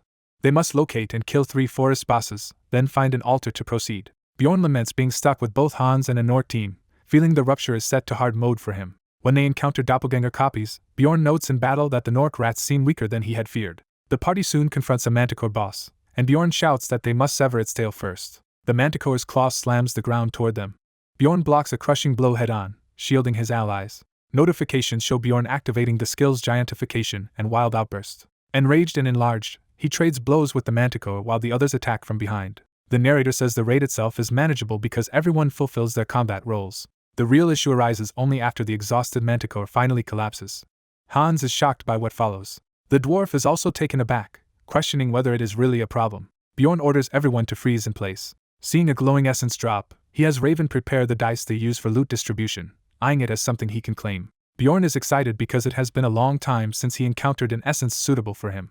He analyzes the manticore essence's stats, judging most of them mediocre except for a boost to leaping ability. He explains that the essence's true value lies in a passive called Heredity, which permanently increases stats by consuming magic crystals. Bjorn reflects that while Heredity caps at 200 total points and seemed weak at first, it becomes powerful compared to most 5th rank options. In the meantime, Hans suggests that everyone back away from the essence, and the others nervously agree. Bjorn notes with satisfaction that both teams clearly understand how valuable the essence is and has them all step back. He reveals that Heredity's true strength appears after erasing the manticore essence at the temple, allowing him to keep the gained stats. A system notice confirms that the manticore essence has been removed from his soul. Bjorn permanently retains a portion of Heredity's accumulated stats, effectively turning it into 40 free bonus points. He concludes this erasure process makes the essence like a super potion that lets him keep 20% of those stats. Bjorn then asks if anyone is willing to forego claiming the manticore essence. Hans's team immediately says they want it. The dwarf scoffs at giving up such an expensive item and is surprised when Bjorn hints at selling it because he lacks essence slots. Bjorn counters that the dwarf's party lacks a mage to store the essence while Hans's team has one, and offers to sell it to them for a good price. When asked what happens if both parties refuse, Bjorn replies they will still roll, and if his side wins they will let the essence simply vanish. The mage ends the haggling and cheerfully asks who wants to roll first for the essence. Hans rolls the 10-sided dice with a handicap, anxiously watching the result. The dice land and everyone leans in to see the number. Hans's group erupts in joy as the die shows the maximum value. The dwarf curses in disbelief, asking the market price while gripping his own dice. Bjorn reminds him that their total must be reduced by 2 due to the earlier agreement, which the dwarf had almost forgotten. Even after the penalty, the dwarf's roll also comes up near the top, leaving his team ecstatic. Bjorn's party reacts with a mix of astonishment and teasing, while he questions if this unbelievable outcome is real. Despite the odds against them, Bjorn resolves not to give up since too much depends on him. His old companions encourage him, saying they trust his strength and composure. His current teammates also cheer him on, expressing faith in his uncanny luck. Bjorn throws the dice, loudly declaring a target roll of 10 as everyone watches. As the die spins in slow motion, he believes this is the decisive moment. He internally insists that this result will be the one he needs. The narration reinforces his conviction that this has to be the winning throw. His blonde companion shouts for their great warrior to go for it. The die bounces and skids across the ground. It settles on the worst possible outcome, a 1. Bjorn stands stunned over the losing roll while Hans and the dwarf stare at it. The dwarf bursts into wild, triumphant laughter at Bjorn's misfortune. Another ally tries to stop him from mocking Bjorn, but he keeps joking about how sure Bjorn seemed of victory. Bjorn glumly thinks he should have had Misha throw the dice instead, as she chases the gloating dwarf with her sword. Afterward, the dwarf demands a high price for the test tube and mages help to store the essence, asking Bjorn how much he will pay. Bjorn admits the offer is profitable but hesitates. When the dwarf names his original rate, Bjorn counters with a lower one and threatens to take his business elsewhere. Hans's group awkwardly reveals they lack a test tube and cannot take the essence themselves. Bjorn immediately restores his initial price of 15 million, and the dwarf accuses him of trying to fleece them. Bjorn privately wonders if the dwarf is too short-sighted to understand supply and demand. He refuses any negotiation, telling them bluntly not to buy if they do not want it. Suddenly Bjorn offers Hans the essence for 15 million stones, surprising even himself. Hans admits they lack that much money and asks if they can pay later in the city while the dwarf protests. The dwarf ups his own earlier offer to 20 million in an attempt to keep the deal. A comedic cut shows the dwarf intensely bargaining at Bjorn's figurative. Café Barbarian. The narrator concludes that in the end, the temptation of monopolizing the essence market won out. Time skips ahead to the next day. Bjorn slays a horned monster called Two Horns and gains experience. He also defeats the boss Kolbeth. Together they kill the remaining 2 bosses, though no more essences drop. Late that night, the party finds the altar ruin they have been searching for. The narrator says they located the trigger for the 3rd chapter while merely looking for a campsite. System messages announce entry into the Shadow Altar, where a sealed thief has possessed one of the party members. The mage and the cat warrior find a barrier forming as they step in, and Bjorn notes they have reached the crucial point. The rules of the 3rd chapter state they must identify and sacrifice the doppelganger-possessed person. Bjorn summarizes that one of them has been replaced and must be found and placed on the central altar. Hans warns that picking the wrong person will immobilize an innocent ally, while Bjorn coldly questions the dwarf's anxious expression. The dwarf counters that Bjorn's immediate suspicion of him is itself suspicious, and Bjorn mentally notes the dwarf will be hard to pin down. The mage proposes using a verification spell, which cannot detect doppelgangers but will at least narrow down human suspects. Hans agrees that successful spell checks will reduce the pool of possible doppelgangers. The narrator says that what follows is the phase he calls magic time. The mage begins test questions under a truth-checking spell, asking the Vian swordsman if he is a man. The swordsman affirms he is male, and the spell confirms his answer as truthful. A list shows several members from the 3 teams cleared as definitely not doppelgangers. Bjorn announces that the imposter must be among the 9 people who remain unverified, which surprises him by being more than half. The elf archer suggests doppelgangers have poor memory and proposes testing everyone by conversation. Bjorn agrees and says he will start, noting that his primary suspects are the dwarf and Hans G. He questions the dwarf about the surplus gear in his bag when he earlier paid for the test tube. When the dwarf refuses to explain, Bjorn pointedly asks if he has forgotten. Bjorn then asks Hans to name the book that supposedly taught him so much about this forest, and Hans also refuses to answer. Bjorn notes aloud that no one is willing to give clear answers. The dwarf angrily grabs Bjorn, demanding he reveal his own essences, while Bjorn chides him for such a rude question. Other members accuse Bjorn of possibly being the real doppelganger, arguing that his evasiveness makes him suspicious too. The elf archer comments that Bjorn is unusually logical for a barbarian and asks Hans to recall their first meeting to test his memory. Bjorn admits he remembers that meeting clearly but chose to act forgetful and suspicious on purpose. One companion snaps that his explanation makes no sense. The narrator says tensions rose once everyone began looking at him strangely. At midnight, the altar produces the Stone of Truth as the elf archer completes its creation. The narrator exults that the key item he had been waiting for has finally appeared. Bjorn and the mage explain that the Stone of Truth forces even a doppelganger to give one honest answer, though each use strengthens the monster. They agree to use the stone wisely and decide to hold a vote. The narrator says this is why he posed the test question first. The chosen question is who each person currently finds most suspicious. One anonymous answer singles out the barbarian as the shadiest. Bjorn calmly states through the stone that he is not the doppelganger, while another asks him directly for confirmation. The dwarf uses the stone next and also declares he is not the doppelganger, crushing the gem as proof. The mage confirms the reaction means the dwarf's answer was true. The narration asks again who among them is actually the doppelganger. Bjorn stomps forward decisively. His eyes blaze as he prepares to continue the confrontation. A celebratory notice announces that Bjorn has obtained his citizenship. Bjorn activates his reckless battle state, diving into the fray. He angrily accuses the archer of being the real suspicious one who kept targeting him and persuading the dwarf. Bjorn orders the stunned archer to take responsibility and step into the altar. The panicked archer protests he was not the only one, but the others dismiss him as unnecessary. Bjorn reveals he intended to sacrifice the archer from the beginning since the dwarf leader and priest are essential. The system declares the doppelganger was not found, the archer Arcapetriai's soul is sealed, and the furious dwarf demands accountability from Bjorn. Bjorn, trying to stay calm, tells the dwarf to stop acting childishly and think logically despite his own frustration. The priest interrupts the argument, claiming he has a method to locate the doppelganger. He reveals item number 7230 for broken trust, which forces everyone nearby to be unable to lie. The protagonist is shocked to learn the priest possessed such an item. The priest apologizes for not using it earlier, says it has only one use left but works even on the doppelganger, and Bjorn's group agrees to use it. After activating the item, Bjorn begins testing it by questioning the nervous adventurer named Marthan. The dwarf bluntly asks Marthan which city he comes from, putting him on the spot. The protagonist internally swears in alarm at what is about to happen. He reflects that, like being hit by a car, some things happen too fast to react. The questioning repeats, emphasizing the tension over Marthan's origin. The dwarf's eye narrows as he makes a split-second decision. The narration notes that such moments are irreversible once they occur. The dwarf suddenly buries his axe in the priest's neck, killing him. Bjorn yells for everyone to prepare for battle as chaos erupts. Marthan screams the dwarf's name in horror. Bjorn orders everyone to pull themselves together, revealing their attackers are from Nork. The dwarf bellows Hans Christen's name and charges the priest with murderous intent. Bjorn realizes the dwarf is hiding something and demands to know why he is hesitating to speak.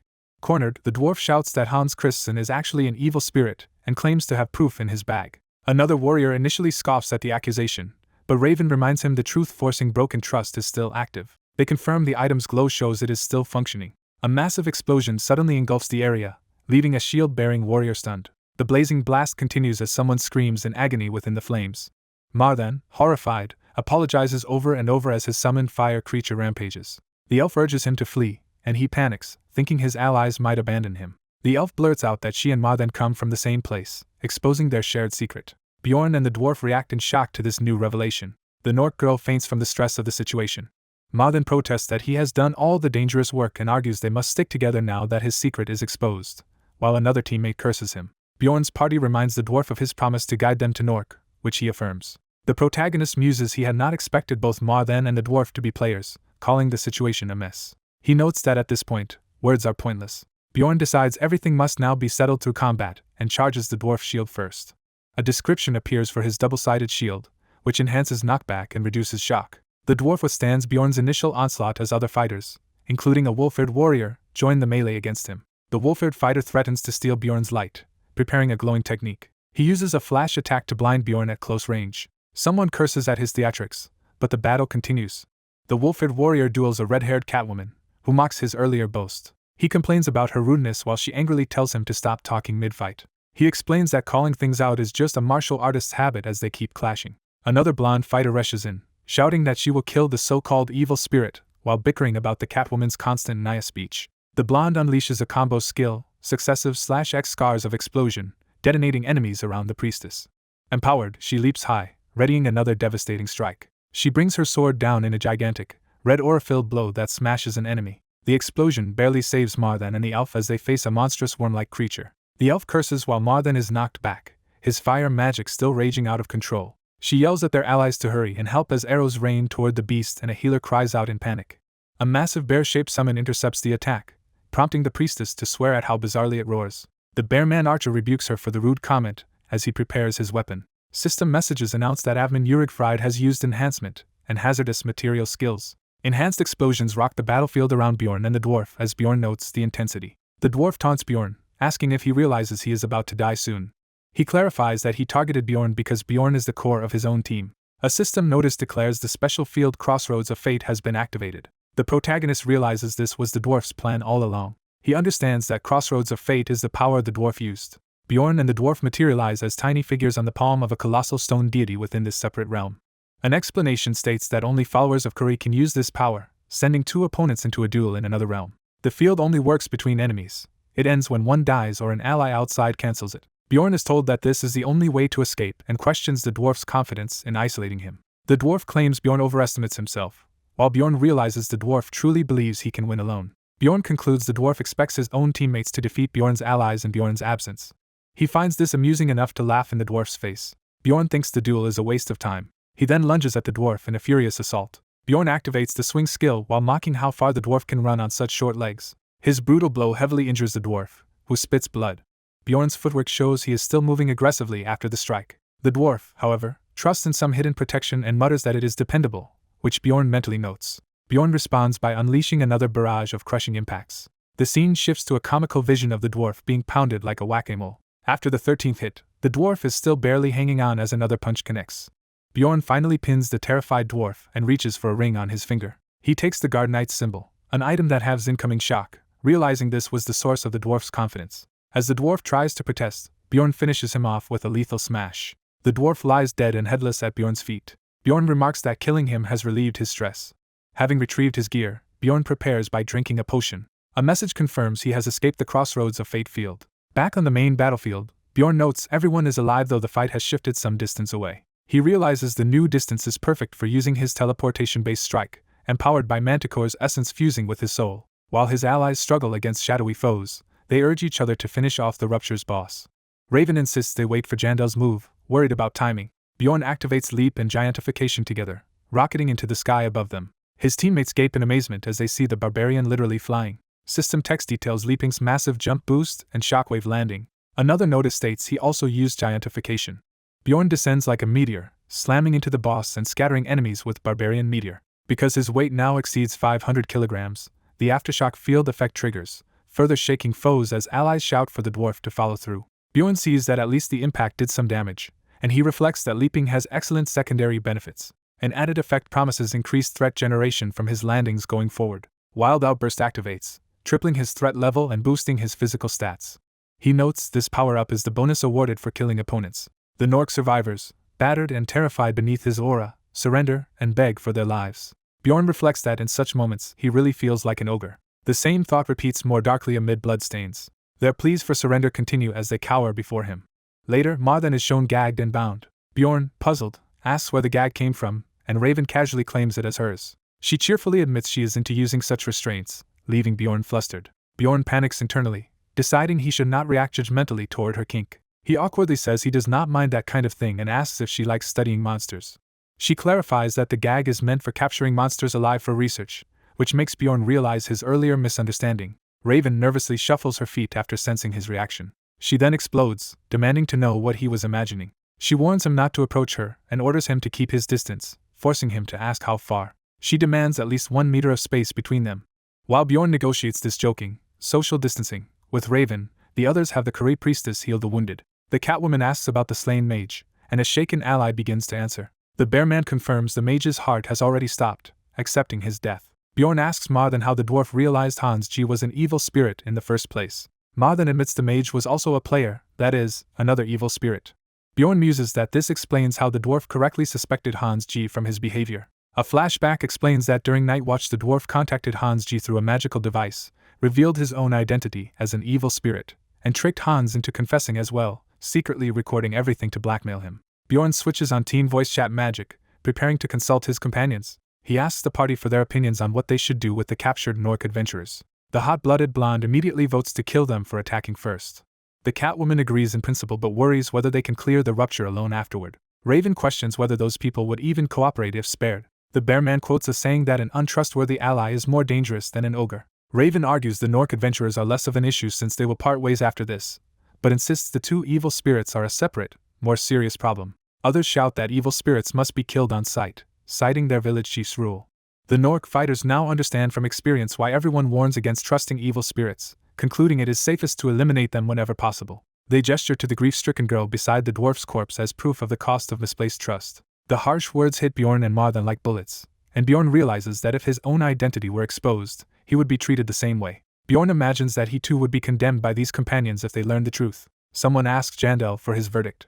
Bjorn, facing away in the mist, begins to state his opinion. The two captured Nork adventurers tremble and cry in terror at what he might decide. Bjorn grips his spiked club and tells them it will not hurt. He admits to himself he never intended to let the two evil spirits live. For him, the only question was when to kill them. Bjorn reflects grimly that he has already fully adapted to this brutal world. Seeing the blood-stained gag, he thinks it was fortunate they had such restraints. Raven suddenly scolds him for hitting the captives so hard. She complains that, even if the gags are for monsters, he might have damaged her equipment, though Bjorn points out that is not the main issue. Bjorn then turns the suspicion on Raven, stating she is the last remaining possible doppelganger. He explains that among the 9 people immune to the original detection spell, only she and Raven himself remain, making her the final candidate. Bjorn says he used the Stone of Truth, and Raven frantically protests her innocence as the others close in. She begs them to wait until the Stone of Truth recharges, insisting there must be a misunderstanding, while allies coldly refuse to delay. Desperate and near tears, Raven screams that it really is not her and pleads for their trust, which Bjorn notes is an unusually vulnerable side of her. He observes that at this rate she might actually break down crying. The warrior recalls that killing the vessel should expel the doppelganger, but all previous suspects are already dead. The mage girl reasons that a doppelganger could be feigning death, meaning someone they thought dead might still be alive. Realizing this, the warrior turns back toward the supposedly dead mage on the ground. He notes this as the turning point of the situation. Blood splatters as he remembers the earlier blow that should have killed the mage. He reasons that a veteran warrior aiming for the head would not be dodged by a mere mage, and that the man dying from a non-fatal hit is illogical. He concludes it is even stranger that the mage died instantly despite his head not being struck. He prepares a potion, thinking that even a perfect fake corpse can be exposed with the right method. He pours the potion on the body, which reacts violently. The disguised mage screams in agony, revealing he is alive. The warrior confirms aloud that the doppelganger cannot withstand the potion. A system message declares they have discovered the possessed thief, completing the objective to find the doppelganger. Another message records using a Stone of Truth and that the Great Seal has loosened by 10%. A new quest appears telling them to hunt down the escaping thief before he regains strength, as a party member urges pursuit. The warrior decides it is already too late to chase the escaping spirit. Afterward, they acknowledge that the mage had indeed been the doppelganger and praise the girl for deducing it. The healer reports that the real mage's wound is healed and he will soon wake, and the warrior accepts this. Later, the blonde warrior teases the mage girl about trusting her and jokes about the nickname Aruru, while she complains about where it came from. The blonde asks to be called by her proper name, but the girl admits it is hard to pronounce. Confused by this, the mage girl insists that despite being a human mage, the blonde is a valued teammate. Embarrassed by the awkward pronunciation of her name, the girl grows flustered. She then relents and allows the blonde to call her whatever she likes. Delighted, the blonde hugs her, while narration notes the party's bond deepening after the ordeal. The warrior observes that emotional gestures work well on her, and plans to exploit that weakness when he needs forgiveness. Later, the narrator explains they reorganize the remaining members before continuing deeper into the rupture. 2 survivors acknowledge the situation, and the warrior tells them to focus on escaping the rupture alive. He asks what roles they can fill, wanting to plan around their abilities. The male survivor nervously begins explaining his skills while the narrator notes his cooperation. The guide admits he can only help with navigation, while they expect the recovered mage to be very useful. They explain that the newly awakened mage, though non-offensive, is still a powerful 5th-rank magician. The warrior mentally compares this mage's rank to Raven's 6th rank and wonders how Hans recruited someone so strong. Even with that strength, he doubts they can defeat the Guardian with only 7 people, so they decide to use every piece of loot the dwarven party dropped. They examine the fallen enemy's magic boots, armor pieces, jewelry, and belt, affirming the need to exploit all gear available. Soon the mage Parthian awakens in panic, muttering about Nork and evil spirits. The warrior greets him, thanks him for the help, and says things could have ended badly without his contribution.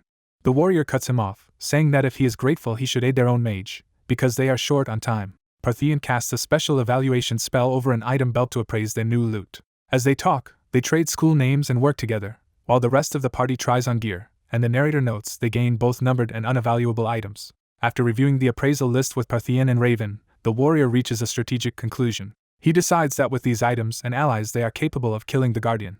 He notes with satisfaction that both mages independently reached the same conclusion after only a little prodding, then announces they will move forward. The narrator explains they fairly distributed the loot so everyone carries at least one and up to several items. Items are assigned according to who can use them most efficiently, with the warrior ordered to give one especially good piece to Misha. Remaining items are stored in the warrior's pocket round mirroring. He marvels at how abundant the loot haul is. Thinking of his past bad luck with Hans, he wonders if this bounty is a kind of compensating effect. System messages show him equipping a guard corps symbol, substantially raising his overall item level. Further messages record him donning more powerful gear, pushing his item level ever higher. Brimming with confidence, he mentally declares that the doppelganger is as good as dead. A status screen shows Bjorn Jandel has leveled up, with huge gains in stats, item level, combat index, and several monster essences.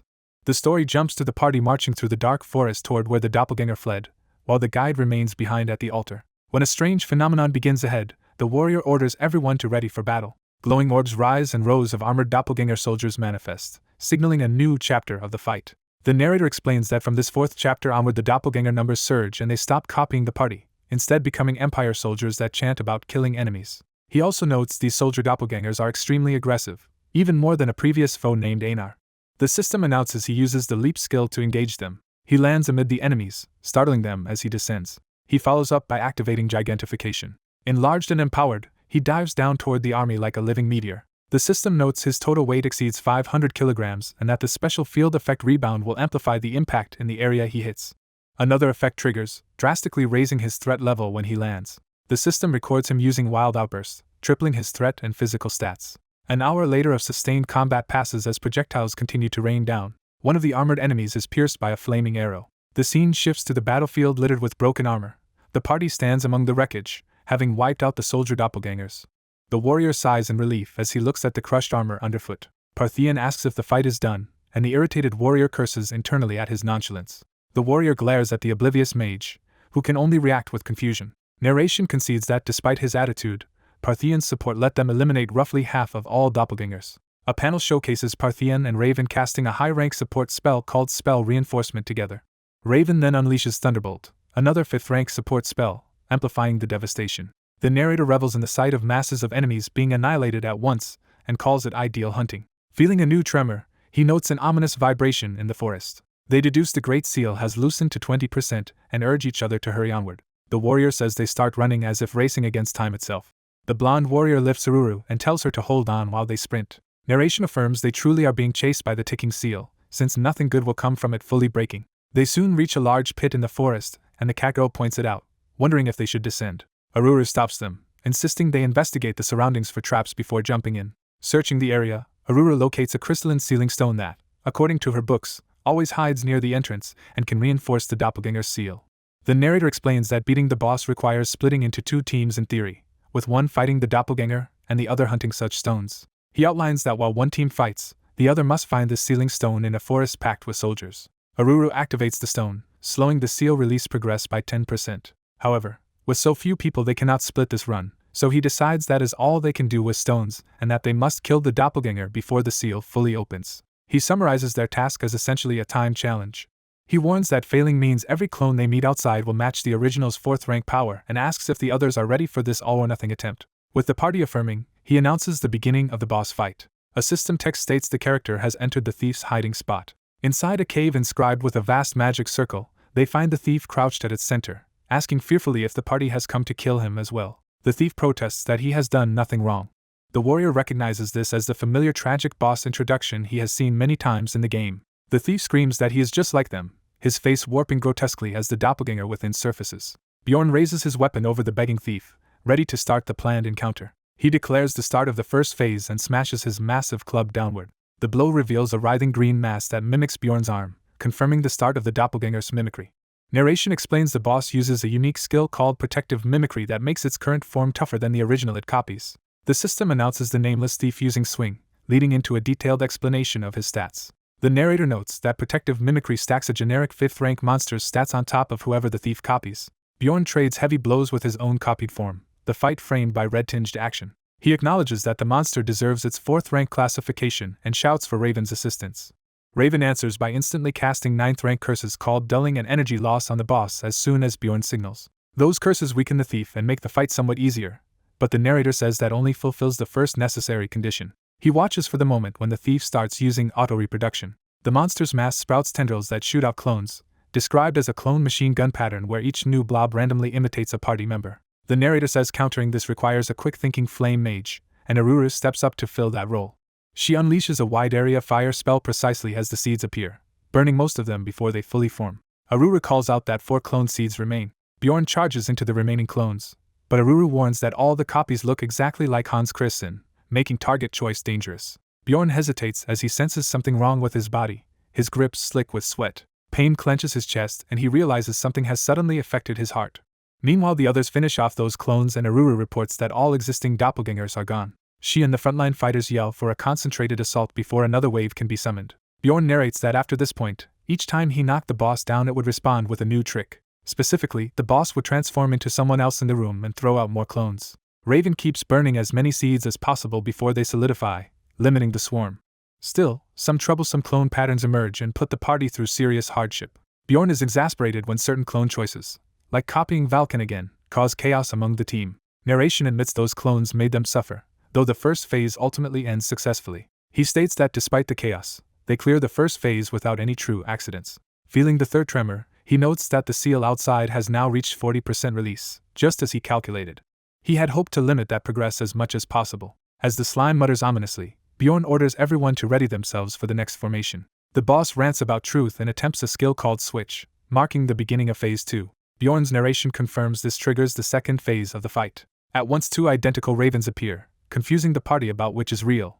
Each raven claims the other is the fake, raising the stakes of any attack. The narrator remarks that thanks to the monster's abilities, even their positions cannot be used to tell real from fake. He confesses that in a previous run he did not know this and accidentally killed his original mage because of it. He reasons that normally one should use another stone of truth here despite the CO risk, but they cannot afford that cost without a backup team. In the confusion, a crossbow bolt suddenly strikes Aruru, shocking Nisha into shouting her name. Nisha panics, asking if the wounded girl is truly her real friend or another fake. Narration then reveals their prearranged counter, relying on the fact that doppelgangers cannot copy numbered items, and that each member is carrying unique gear like the orb in Aruru's hand. Off-screen voices comment as the boss continues cycling through which ally it mimics. Bjorn explains they are now in the third and last phase, effectively a berserk state where the boss goes wild. In this final phase the monster stops mimicking and simply floods the area with clones, each group of 10 accelerating the external seal's release by 5%. Allies warn Bjorn not to fall, but he insists confidently he will not be taken down. System messages stack, indicating the thief is using auto-reproduction repeatedly and spawning countless clones. Green clones swarm the group so thickly that even the veteran leader is shaken, while another party member tells him not to be afraid. Aruru reassures everyone that these new clones are far weaker than the earlier ones they fought. Yet the narrator points out that if this continues, the seal will inevitably break, as progress races upward through 50, 60, and more %. He decides it is finally time to use his trump card. The system notes him activating the artifact Outlaw of the Barren Lands, which massively boosts his melee damage according to the number of human-type enemies. As he wades into the swarm, his power multiplies over and over, displayed by surging percentage increases. He explains that this synergy between items and situation is what let him calculate a 90% chance of victory. His damage bonus soars beyond 300% and keeps climbing. With his weapon blazing, Bjorn vows success as the boost surpasses 400%. The multiplier finally reaches over 500%. A quote appears highlighting his philosophy that items themselves are a kind of skill. The increase caps above 600%, signaling his peak burst power. The narrative then jumps back a few hours to set up how he prepared for this decisive moment. The strategist reviews monster number 8667 and asks if they plan to let the doppelganger spawn many clones for higher damage. Another party member rejects the idea as too dangerous, noting progress will be harder if they stop killing the clones. The blonde mage yells that it is too dangerous specifically for Jandel. She argues the clones will all attack him if the original feels threatened and the rest of them will be unable to help. She reminds him that if he dies, their whole team is finished. Jandel smiles and declares the plan settled anyway. He says he only needs to stay alive, confusing his allies who laugh nervously. He internally states that surviving hardships to land a final decisive blow is his specialty. In battle his mental stats rapidly drain as he endures dark energy. The mage hesitates, realizing this tactic is extreme. Jandel leaps in with a massive swinging attack. The older mage offers to support by nullifying enemy actions. Time jumps back to the present where the seal on the boss is 90% released. The party rushes in while Aruru screams Jandel's name. Jandel roars that he understands the stakes as he slams the floor. He activates a combo of leap and gigantification, enlarging himself for a huge assault. The nameless slime-like thief advances toward the others. Jandel enters wild outburst then uses swing, unleashing a frenzied blow. System text shows his damage output soaring by 771%. He crashes down in an ultimate damage Barbarian mode attack. The nameless thief is heavily injured by the devastating strike. Jandel stands over the boss as toxic slime rides around his weapon. The thief encases itself in a crystal shell using crystallization. The crystal drastically reduces incoming magic and physical damage as its last desperate defense. Narration warns that if the crystal is not shattered quickly, the recovered doppelganger will spawn more clones. Jandel thinks how fortunate it is that damage can be stacked on the crystal over repeated hits. He continues smashing the crystallized boss while others fight the remaining clones. Outside the crystal arena Aruru shouts Jandel's name while they fend off enemies. The mages cast Terra Incertium, a mana barrier spell. A shining barrier descends on Jandel, blocking the surrounding clones' attacks. The barrier absorbs a flurry of blows around Jandel. Shielded, he counterattacks and sends several clones flying. Aruru yells that the barrier will not last long, and he acknowledges this. Jandel notes he is surrounded by innumerable clones, and that the spell drains mana quickly. He calculates that both mages will be exhausted in less than a minute. Because of that looming limit, he must finish the crystal soon. Misha questions whether forcing Jandel to handle everything alone was the only option. Jandel pounds away at the crystal, its surface finally beginning to crack. He grins in relief, thinking that the end is near. Suddenly his expression changes as he senses something wrong. The mana barrier collapses earlier than expected, and blades stab into his back and legs. The clones swarm him, plunging swords into his body. A silhouette shows him standing while impaled by enemies on all sides. Misha screams Bjorn's name in horror. Despite his wounds, Bjorn orders her not to approach. Gasping and bloodied, he mutters that everything is almost over. He triggers leap again, jumping skyward with sword still stuck in him. He dives straight toward the crystal for a final attack. System text notes that his landing will greatly increase his threat level. Wild Outburst is reactivated, multiplying his threat and physical stats. Empowered, Bjorn raises his giant weapon over the glowing green crystal. His consciousness blurs as he commits everything into the last strike. The impact shatters crystal and ground in a violent red and green explosion. System text confirms he used swing, massively enhancing his blunt weapon's destructive power. His physical damage, boosted by items, again reaches 771% as he drives the blow home. The system announces that he has defeated the doppelganger and earns experience plus guardian bonus. Narration states the raid is complete, and some members immediately leave to retrieve the guide. Bjorn rushes to the altar area, relieved to see Sarman alive and asking about the others. Sarman explains he saw light from the altar and used the emergency scrolls Bjorn prepared. That activation saved Sarman but left the archer crippled by many status ailments at once. Another teammate reacts in shock that all those debuffs hit simultaneously. The party pities the afflicted archer and suggests ending his suffering. The mage and the guide depart the rupture first through the exit crystal. Before leaving, the mage receives a numbered item called Broken Trust and plans to recharge it later. Bjorn inwardly dislikes that spell item, hoping it will not be used on him while he drinks to recover.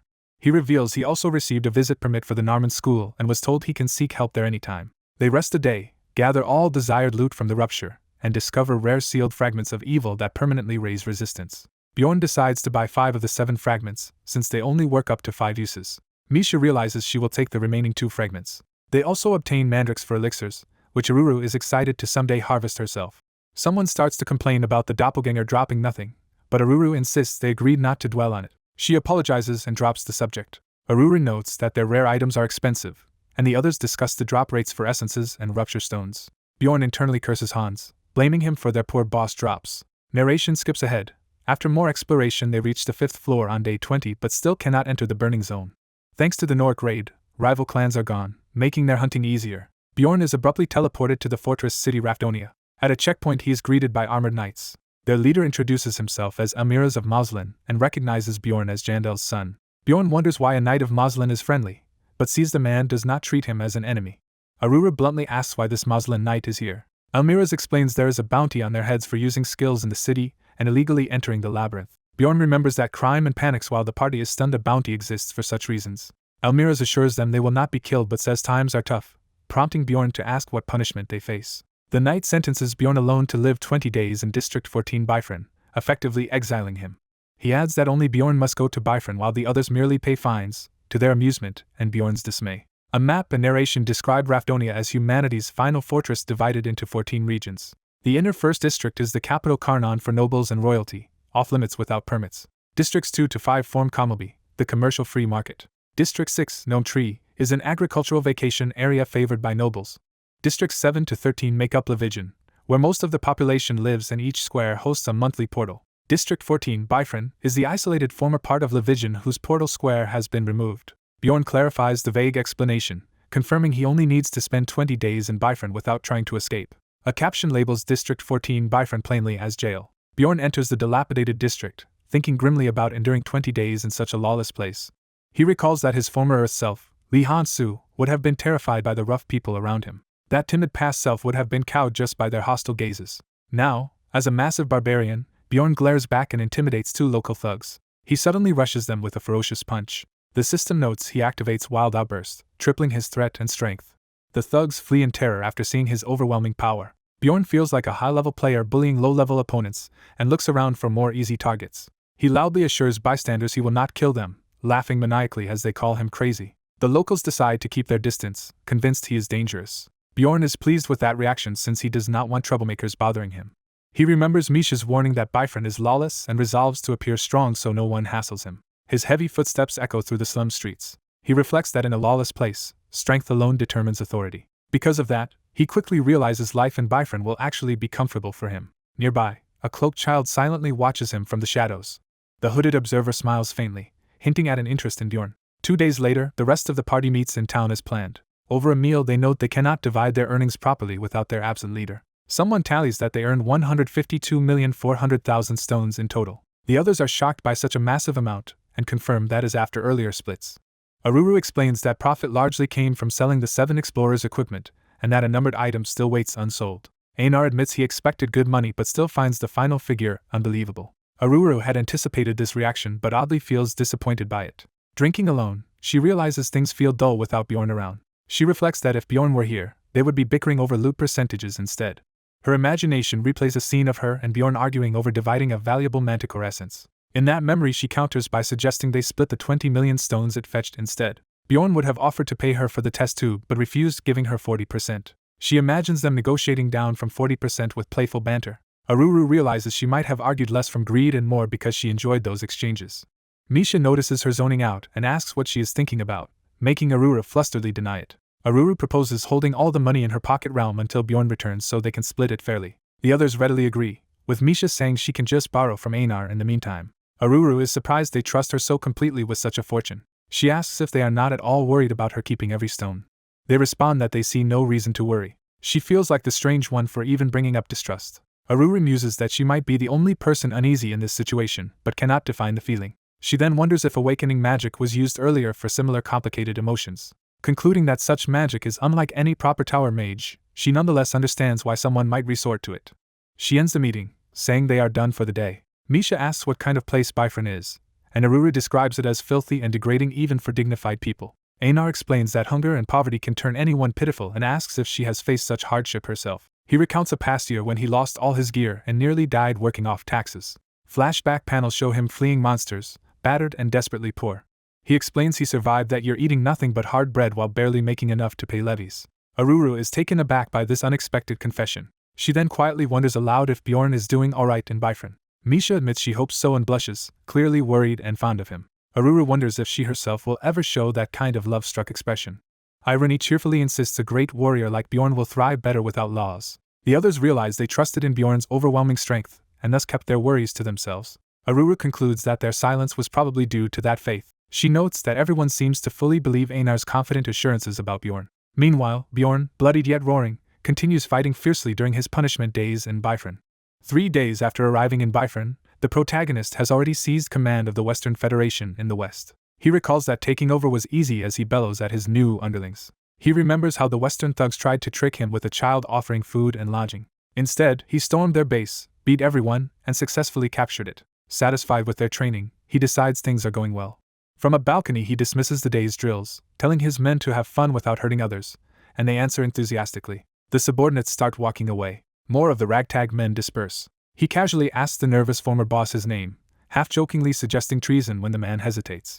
The ex-leader hastily introduces himself, and the protagonist nicknames him Squidward. Grabbing his head, the new boss demands to be addressed as boss, and the old man apologizes and complies. Pleased, the boss tells Squidward to accompany him on a walk, which the terrified man agrees to. Looking over the inner yard, Squidward warns that they are in Eastern Federation territory and worries about being noticed. Guards on the wall overhear the word treason, startling Squidward. The boss wonders why the soldiers are watching inside the city instead of outside, and Squidward suggests they fear escapes. The boss grows suspicious. He notes that everyone assumes the guards are preventing escape, a belief he shared until now. He explains that Bifron's protective magic has failed, letting the witch's world-ending poison leak into this region. Anyone exiled here is essentially thrown into this poisonous wasteland. Those sent to Bifron are exposed to the witch's poison and doomed.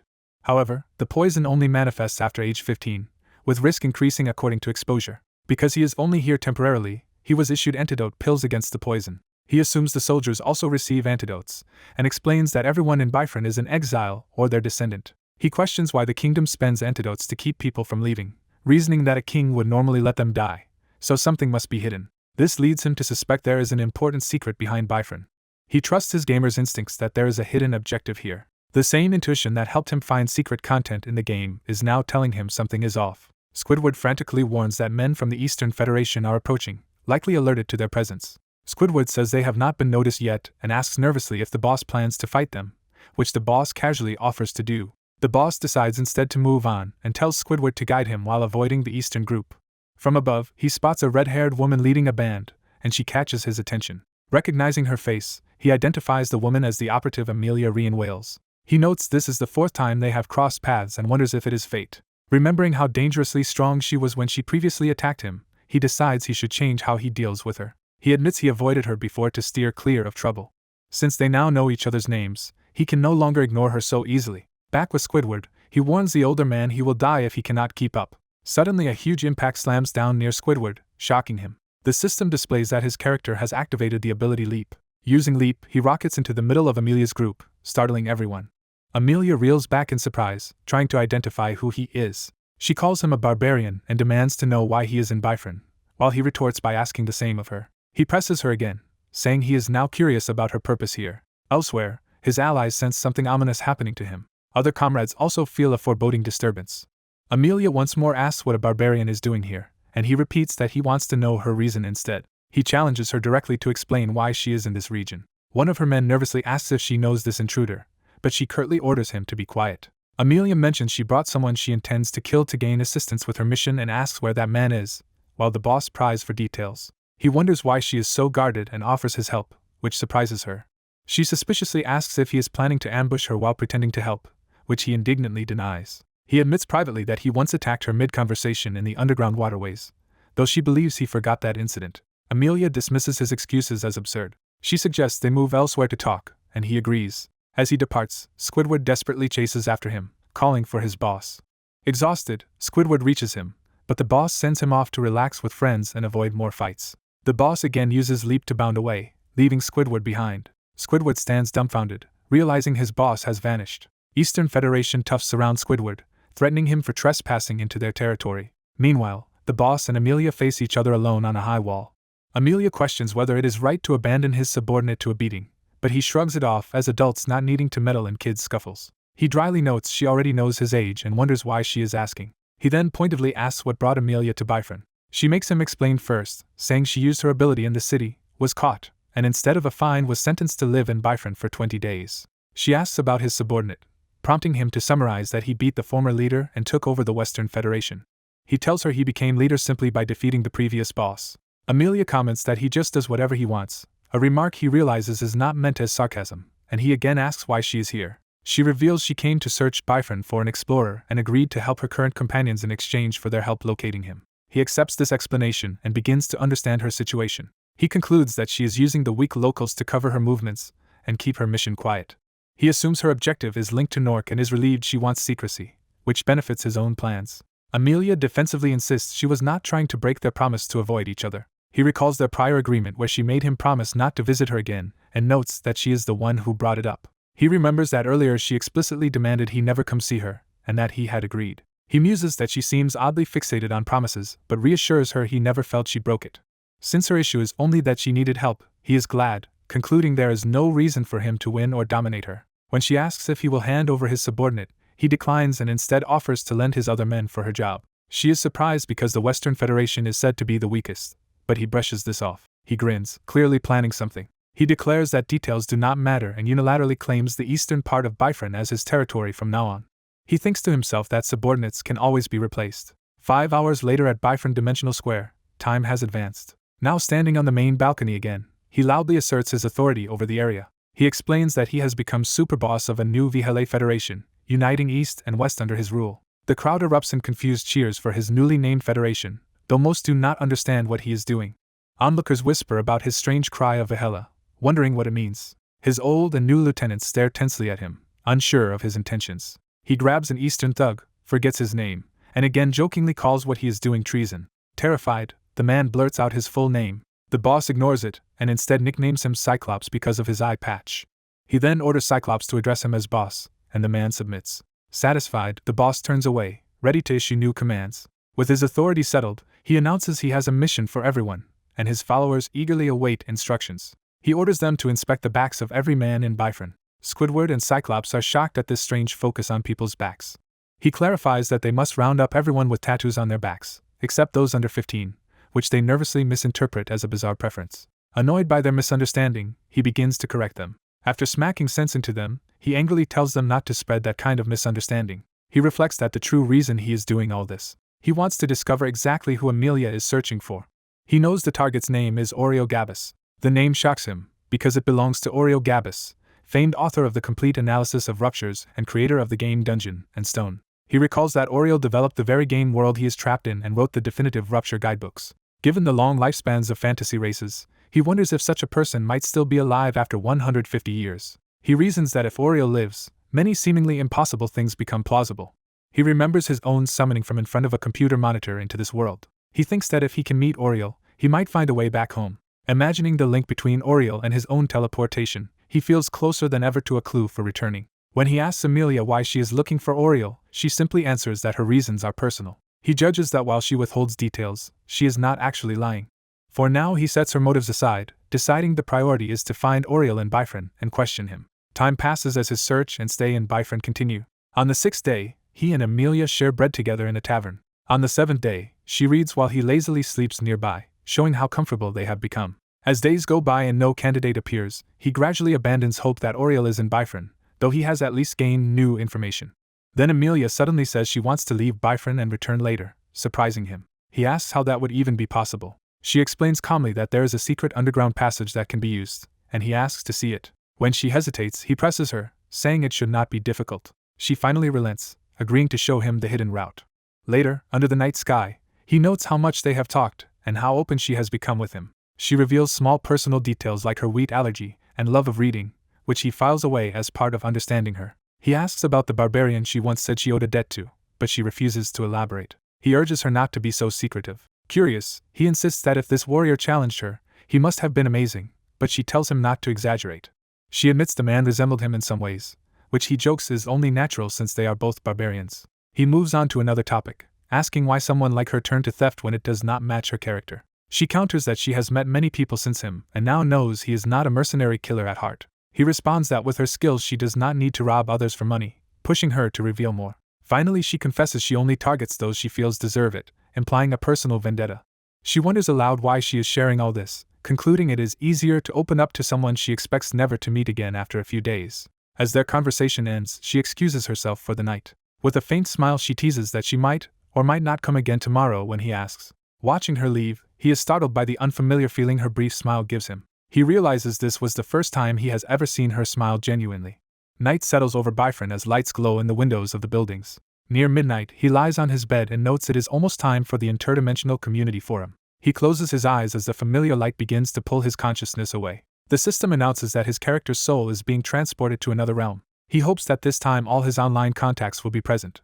Once more he wishes everyone will be logged in as the transfer completes. The scene repeats, showing his soul being drawn toward the forum realm.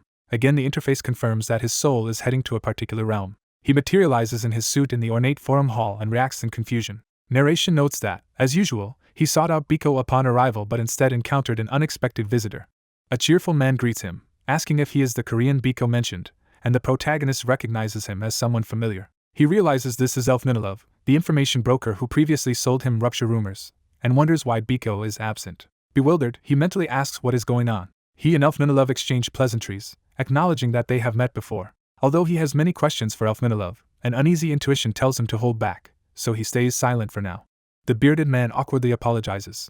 The protagonist is confused as the man says he feels like he took his hometown friend. Remembering Biko, the soldier explains he knows how rare it is to meet a countryman here, but insists that is not the issue. Back in the present, the protagonist asks what he means, and the man bluntly says Biko will never appear here again. The man explains he kept Biko around because he might be a special key, but Biko committed a serious mistake. Saying this only so the protagonist will not wait for Biko, the man departs and tells him to enjoy his stay. The protagonist mentally panics, unable to grasp the situation. He reflects that the man clearly holds major authority in this place. As he logs out, he realizes only someone powerful could block Biko from entering at all and pauses mid-thought. He recalls an earlier discussion with Biko. In that memory, he had asked Biko who controlled this place, and Biko had a few guesses.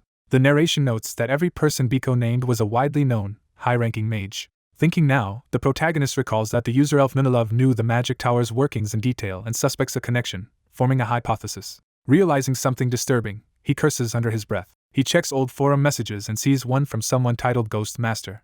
He concludes he may have just met the game's GM in person. Worried the GM might deduce his identity, he deletes his forum posts and decides to only lurk from now on. Next time he logs in, he arrives early at the roundtable chamber, hoping to overhear pre-meeting talk. Walking in, he hopes all members will be present this time. Other masked members greet him as Lion, and he is relieved to see everyone gathered.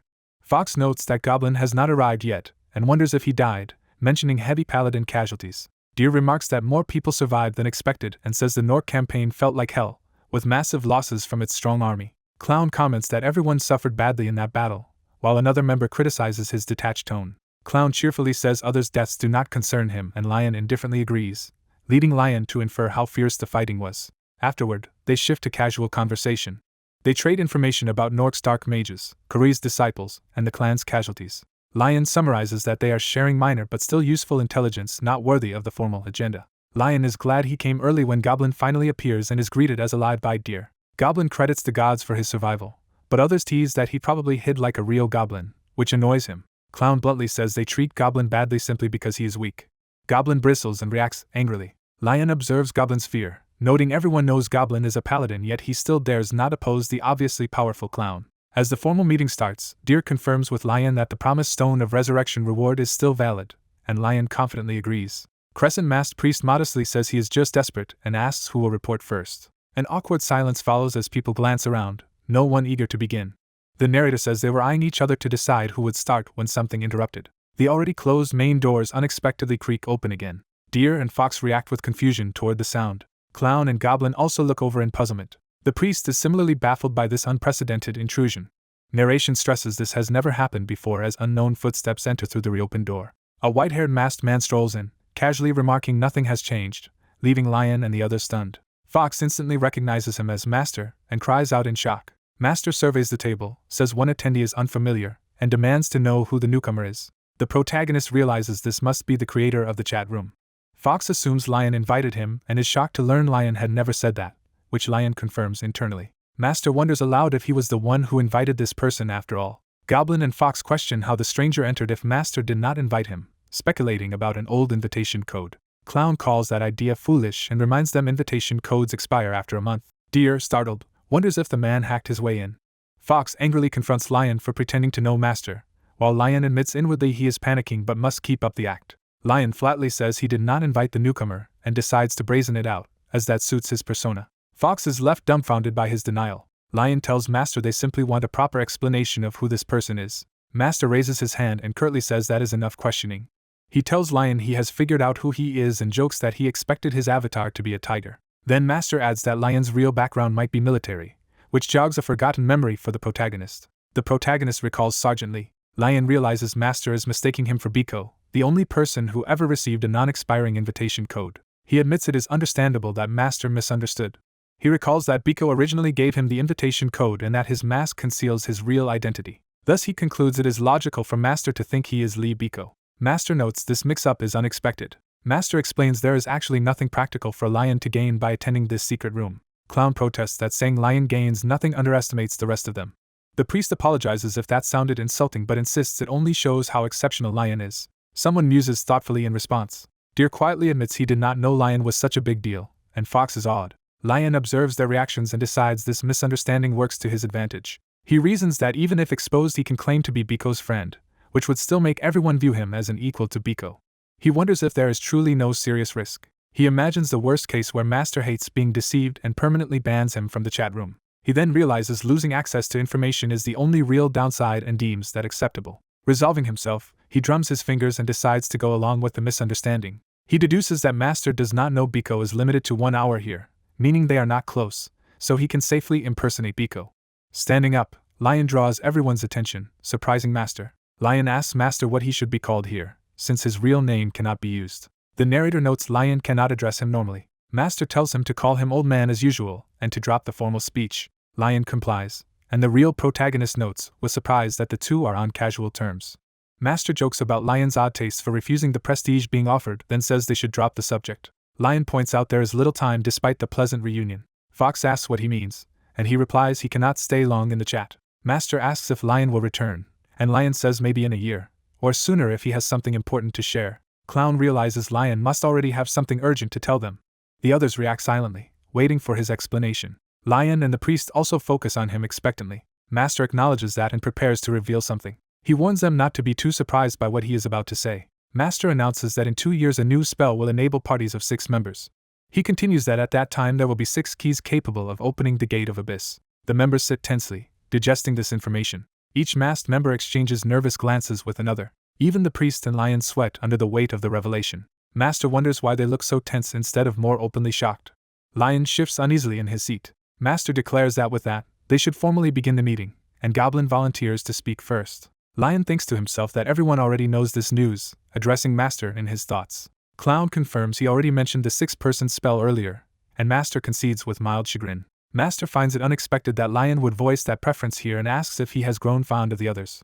Clown dismissively denies any such attachment. Lion explains he only wanted to shock a particular person in the room. Master is intrigued by how much Lion wants to see that person's reaction. The protagonist internally begs Lion to stop staring at him, fearing what he might say. Master's hand starts flickering with static, and he remarks in surprise. He realizes his time is up and announces he must leave. Fox sadly calls out to Master. Lion, worried, asks if Master has anything more to say, while thinking he would rather the man just go. Master hesitates silently. Lion directly asks if there is something else, while thinking again that he wants Master to leave. Suddenly a telepathic voice corrects him, saying the nickname should be Old Geezer instead of Old Man, startling Lion. Lion realizes this phrase matches what the kid had called Master, meaning Master knew he was not Biko from the start. Master explains via thought that Lion's natural reaction had confused him, but his startled response confirmed he is not that kid. Master assures Lion he will not interfere with whatever Lion does in this room. As he fades away, Master says they can discuss Lion's true identity the next time they meet. Lion scoffs in frustration after Master vanishes. He reflects bitterly that there are no easy opponents in this world. Afterward, the group briefly discusses the reason for Master's visit. Clown suggests Master's disappearance for a year was likely due to restrictions imposed by the GM. The priest notes Master's body seemed to be losing connection. Deer wonders aloud how Master managed to log in again if the GM had restrained him, speculating that Master might actually be stronger than the GM. Fox asks Lion if he knows anything more, and he evasively responds that he does not. Internally he complains that he truly has no idea. However, since Lion's persona cannot claim ignorance, he pretends to have a theory. When Fox presses him for details, Clown cuts her off and tells everyone to abide by Master's rules, which makes Lion feel he now has more allies. The protagonist notes, only Antler and Goblin remain to share, while Lion says he is bored and wants to move beyond small talk. The chamber doors shift again, signaling another change. The doors close fully, readying the room for the next phase. Someone agrees and says they should truly begin. The narrative labels this as the first round of the roundtable meeting, and Goblin starts by reporting that the magic tower is researching ways, using divine power, to break Nork's protective barrier. Lion recalls Raven's estimate of 2 years for that research, but notes their actual target completion is 6 months. Deer reports that the Royals have developed an unfakeable seal for artifacts, and will begin distributing it next week. Fox points out they would have learned that soon anyway since rollout is imminent. Deer adds that the Royals also plan to punish clans who halted exploration out of caution. Fox responds in a relieved tone, which Lion finds suspicious. Lion deduces from her reaction that she is likely a high-ranking member, perhaps a clan master. Taking his turn, Deer reveals that major clans are preparing a labyrinth boycott because of recent harsh measures. The priest mentions Bjorn Jandel, prompting Lion's inner alarm. Deer explains that instead of a fine, authorities threw Bjorn into Bifron as a warning, which many clans saw as intimidation. Lion realizes he is the subject of this discussion and hears that public opinion has turned against such punishments. He admits he tensed up upon hearing his name but relaxes when he realizes no one noticed. The priest turns to Clown to speak next, and Clown agrees. Someone thinks that whatever Clown will say is unlikely to please Lion. Clown reveals that before Nork's lockdown, several agents were sent to the surface with the mission of assassinating a specific explorer. Another member asks if Clown knows the target. He says no. Lion finds this news very interesting, at once suspecting Amelia is among those killers and wondering if their target is Oriel Gabus. He briefly recalls Amelia claiming she had personal reasons and decides to revisit that puzzle later. The priest announces it is now his turn. He reminds them of his previous report about tracking the person who took a divine relic. Clown quickly silences Goblin when he starts asking for clarification about the relic. The Fox-masked member irritably asks if the topic they are bringing up is the same old issue again. The hooded, horn-crowned member calmly states that the 6 treasures have disappeared from existence. The others around the round table are stunned into silence, one of them managing only a baffled what. The wolf-masked man panics that such an item could vanish, while others admit they are shocked and ask if the news is real. The hooded informer explains that their investigation led them to conclude the treasures were destroyed. The wolf-masked man protests that the treasures should be indestructible, and worries the final floor's gate cannot be opened without them. The antlered man asks if the information is certain, and whether it is more than just one person's belief. A crystal is shown vanishing, prompting a surprised reaction. The jester-masked man notes that the treasure truly did disappear. The hooded informer asks the lion-masked leader how convincing that display was. The lion-masked protagonist coolly asks whether that story was entertaining enough. Internally, he frets about what to do, admitting the revelation was so shocking he could not process it right away. In his thoughts, he grudgingly admits the situation is at least interesting. He also realizes this means he no longer has control over the man connected to the treasures. The lion-masked man praises the informer with a "not bad," startling him. He then pointedly asks how the informer learned the treasures were gone, since only a select few should know. Several members flinch in alarm at this line of questioning. The fox-masked woman gasps as tension rises. The hooded informer is terrified as he realizes he has been caught. Shaken, he stammers that he understands, clenching his fists nervously. The lion-masked man observes that the informer had clearly known about the loss in advance. Narration notes that the informer is in visible despair, a feeling shared by the rest of the group. The lion-masked man affirms this and says, on that note, he has something else to add. He announces that a powerful stone of resurrection can be obtained on the 9th floor, thinking this should serve as a sufficient reward. The hooded informer, overwhelmed, asks why the lion is suddenly being kind to him. The lion replies that he acted this way because it made things more interesting, though he claims to feel some pity as well. The fox-masked woman calls him frightening, while the narrator wonders at the sudden comment. The informer answers that he does not care how frightening the lion is and would even sell his soul if it meant getting the resurrection stone. The protagonist is confused by this assumption, thinking he has no idea what the man's situation actually is. He narrates that, as usual, he kept quiet, since silence usually gets him the outcome he wants.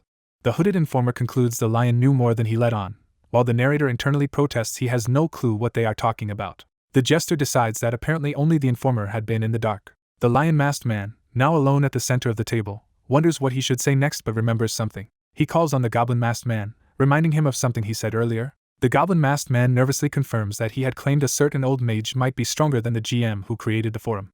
The fox-masked woman asks if this is about her master, and is told it is not. The lion corrects the goblin. The GM did not create the community forum, he only remodeled an already existing place. Everyone is dumbfounded by the revelation that the forum predates the GM. The goblin realizes in shock that the forum was not made by the GM. The jester admits he also did not know this.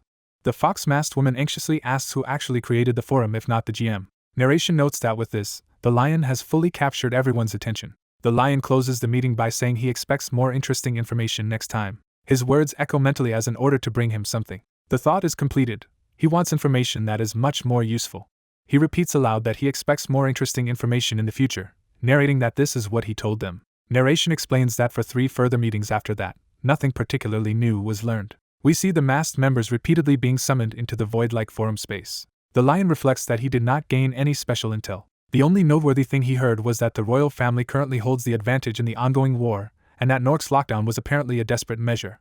Clicking his tongue, he laments that such rumors are unreliable. Concluding that nothing today is worth hearing, he decides to end the meeting.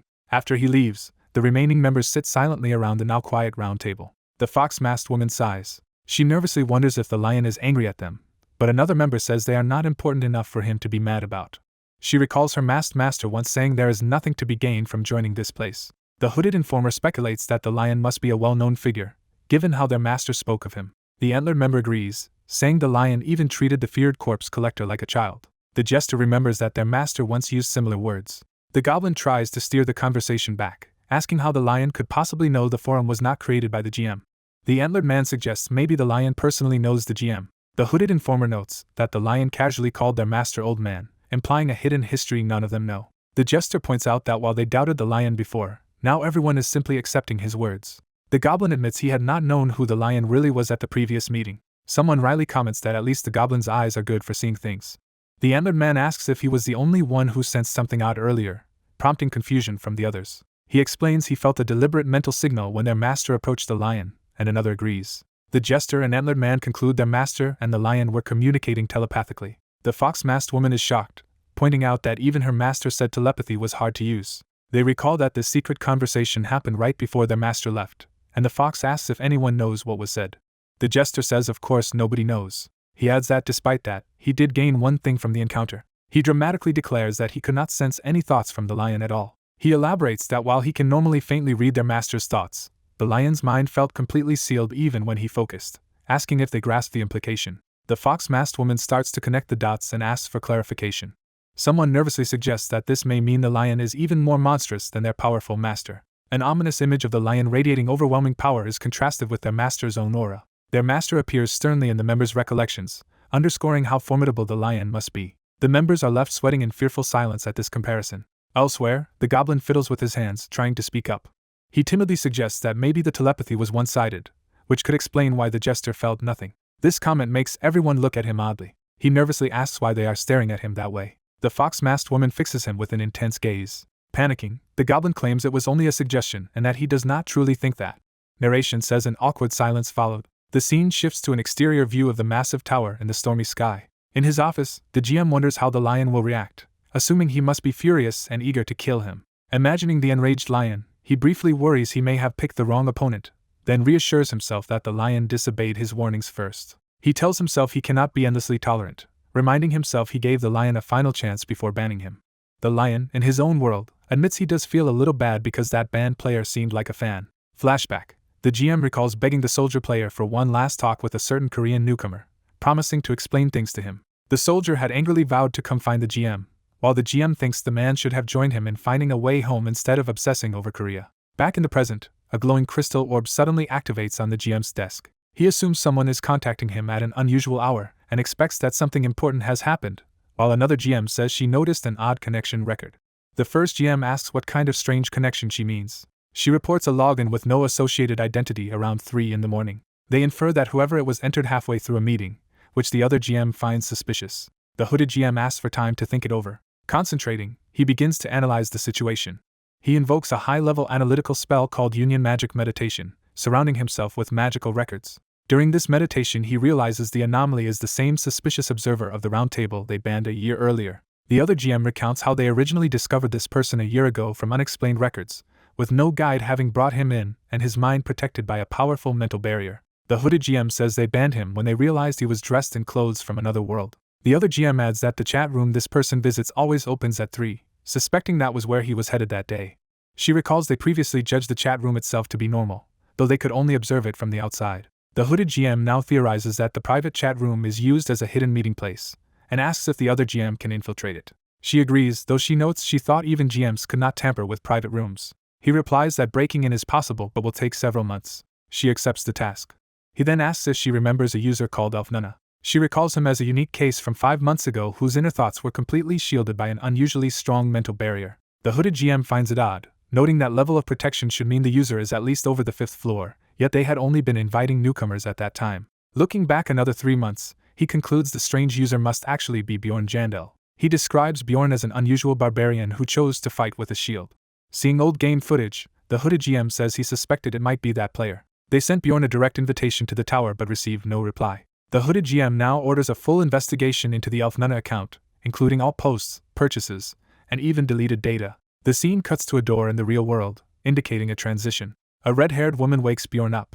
Bjorn opens his eyes, seeing her standing over him. Thinking it is still morning, he asks why she is here so early, but she says it is already noon and asks what he wants. She explains she came to tell him she is leaving, as there is no reason to keep searching. Bjorn realizes she is not leaving to continue chasing Oreo Gabus after all. He guesses she must have another purpose for leaving. She asks if he wants her to come back later to resume the search, but he declines, saying this method will not work anyway. She accepts with a casual "see you later." Puzzled, she asks what he means when he says it that way. Bjorn cheerfully says he just has a feeling they will meet again. She mutters that he is a strange man as she turns away. Watching her go, Bjorn thinks he should tell his men to call off the search. He also decides he needs to conduct an inspection. At Bifrin's No. 5 supply center, he observes a long line of residents queuing for the city's daily food distribution, something rare until recently. His subordinate proudly reports that, following Bjorn's orders, they opened the monopolized supply centers, especially ensuring children can take as much as they want, and Bjorn tells him to keep it up. While listening, Bjorn spots a familiar blonde boy in the food line. He recognizes the child from earlier, when the boy had guided him to Squidward's place in exchange for food and lodging. Slightly embarrassed by that memory, he turns toward the boy while his subordinate looks on in confusion. Bjorn casually asks how the kid has been, and the nervous boy says he spends his free time reading in the library Bjorn provided. Bjorn corrects him, saying he only ordered that the existing library be preserved. Remembering the boy's dream of becoming a scholar, Bjorn tells him to stay focused on that goal instead of scamming others, or he might lose his chance. When the boy anxiously asks lose what, Bjorn warns he could literally lose his head, which would make scholarship impossible. Bjorn notes he says nothing further, not wanting to sound like a lecturing boomer barbarian. He then tells his subordinate it is time to go, leaving the rattled boy behind. The subordinate asks where they are headed next. Bjorn explains they are going to use a secret passage that leads out of the city, surprising the old man. The subordinate despairs internally, having hoped to be rid of Bjorn soon. Bjorn thinks that if he leaves now the reforms in Bifron will quickly be undone, so he vows to return and asks what the old man needs while he is gone. He refuses to let that regression happen. Bjorn starts walking down the dark passageway. As he walks, he recalls the old man's request for skewers from his former favorite food stall, and realizes the man still does not fully trust him. Bjorn senses something unusual, and wonders what it is. He realizes the item from the Dragon Man, Laugher, has finally begun signaling him after 2 months. The message from the item tells him to tear the paper so the elders can meet him before deciding on his request. He rips the talisman, thinking it is not the affirmation he wanted but feeling unconcerned. Determined, he resolves to push through even if the elders refuse, calling it the mindset of a K-barbarian. Bjorn appears in a ritual circle before horned elders, and one greets him. He looks over the gathered horned figures and mentally confirms these intimidating people are the elders. Noting their harsh expressions, he concludes the elders are not friendly toward him. The Dragon Man cheerfully greets Bjorn after a long time, starting to make small talk. Overwhelmed by sudden dragon fear, Bjorn involuntarily screams. The terrifying visage of the dragon appears in his mind as the source of that fear. Bjorn apologizes, saying he just felt like reacting that way. He internally questions whether such a minor thing really warranted using dragon fear on him. The Dragon Man smirks and remarks that Bjorn has not changed at all. Bjorn asks what he is supposed to do now, and is told his role will not be too demanding. The Dragon Man explains that each elder will take turns asking Bjorn questions or making requests, which confuses him. Bjorn is told he can refuse any request if he wants, though even the speaker is unsure how that will work. Outwardly agreeing, Bjorn thinks to himself that refusing is not truly an option. He inwardly scoffs at the idea that he really has the freedom to say no. The elders signal that the questioning and testing session will now begin. The first elder asks Bjorn, son of Jandel, what his greatest wish is. Bjorn answers that he wants to survive, ideally together with his friends. The elder follows up, asking if he would sacrifice himself to save his friends, and telling him he need not answer if he does not want to. Bjorn replies that he does not yet know and will decide what he can do when such a situation actually comes. The elder dryly notes, he could have simply said that from the start. Bjorn admits he just did not want to respond so straightforwardly. The second elder, Joryanave Hanuterus, excitedly requests a fight with Bjorn, and Bjorn readily agrees. Another elder curtly stops them, reminding the red-haired one not to make such requests. Joryanave argues that nothing tests a person better than bare-fisted combat, and Bjorn laughs, agreeing while thinking he had actually wanted to borrow a mace. Impressed by Bjorn's attitude, Joryanave declares that he likes him. The elders comment that they did not expect Bjorn to accept so quickly, then Joryanave says he will instead ask a question. He asks Bjorn what he fears most, and Bjorn falls silent, thinking. Bjorn reflects that his first thought is death, shown by memories of game-like deaths, but he tries to analyze the feeling more precisely. He answers that what truly frightens him is having to fight someone stronger than himself, confusing Joryanave. Joryanave angrily asks if that means Bjorn thinks he is weaker, and Bjorn denies it, prompting Joryanave to demand an explanation. Bjorn explains that because he is afraid, he must fight even more, recalling a grim mentor figure. A narration confirms that this attitude captures the essence of what it means to be a barbarian. Bjorn remembers someone saying barbarians may fear death but were born warriors who will die if they cannot keep fighting. An elder, intrigued, asks whether all barbarians share Bjorn's mindset. Bjorn answers that most of them are similar, and Joryanave ends his line of questioning. The next elder, a pink-haired woman, asks Bjorn if he has someone he loves. Noting his hesitant reaction, she presses that he must have thought of someone when answering. Another elder steps forward holding interlocked rings, saying he will now test Bjorn's insight by having him take the puzzle apart. The old horned elder explains the rings will separate only if Bjorn discovers the precise sequence and method. Bjorn thinks the elder clearly expects him to fail this impossible-looking puzzle. The elder says there is no time limit, hinting that some people solve problems merely through determination. Bjorn recalls playing with similar puzzles while hospitalized and, reassured by the unlimited time, begins working on the rings. After 10 minutes of futile effort, he grows frustrated, while the elder laughs and asks how far he has gotten. When the elder kindly says he will not blame Bjorn for giving up, Bjorn suddenly realizes something about the nature of the puzzle. He recognizes that this puzzle is effectively a Gordian knot. The elders watch in surprise as they realize Bjorn's drastic approach might actually be the intended solution. Bjorn grips the puzzle rings tightly, preparing to use brute force. He activates his skill giantification, enlarging and empowering himself to break the metal rings. The elder watches in shock as broken pieces of the rings scatter through the air. Bjorn narrates that he ultimately succeeded in taking apart the 7 rings. The elder furiously demands why Bjorn broke the puzzle, and Bjorn calmly replies that no one said he could not. Bjorn reflects that the earlier hints had been there all along. He realizes the test was about insight and determination, not intelligence, and that brute forcing a solution was valid. Bjorn recalls the elder's sly expression as he had handed over an unsolvable puzzle. He interprets the elder's suggestion to give up as confirmation that the rings could never be undone normally. Therefore, he concludes the puzzle was impossible from the start. Bjorn assumes the elder wanted to see how he would handle a task with no real solution. Flustered, Bjorn tries to imitate a thoughtful explanation as though he had followed the intended method. The old elder hurriedly demonstrates the actual steps of the real puzzle, insisting it can be done properly. Regretting the damage, he sadly complains that he can no longer obtain another such puzzle. Bjorn shifts the mood by asking which elder will go next, and another responds that it is his turn. The hooded elder asks Bjorn how many people he has killed up to now, which Bjorn notes is a new kind of question. Bjorn mentally reviews each of his past kills while thinking about the reasons behind them. He answers that he killed all of them because they tried to kill him first, and the elder accepts this. Another elder then announces that it is now his own turn.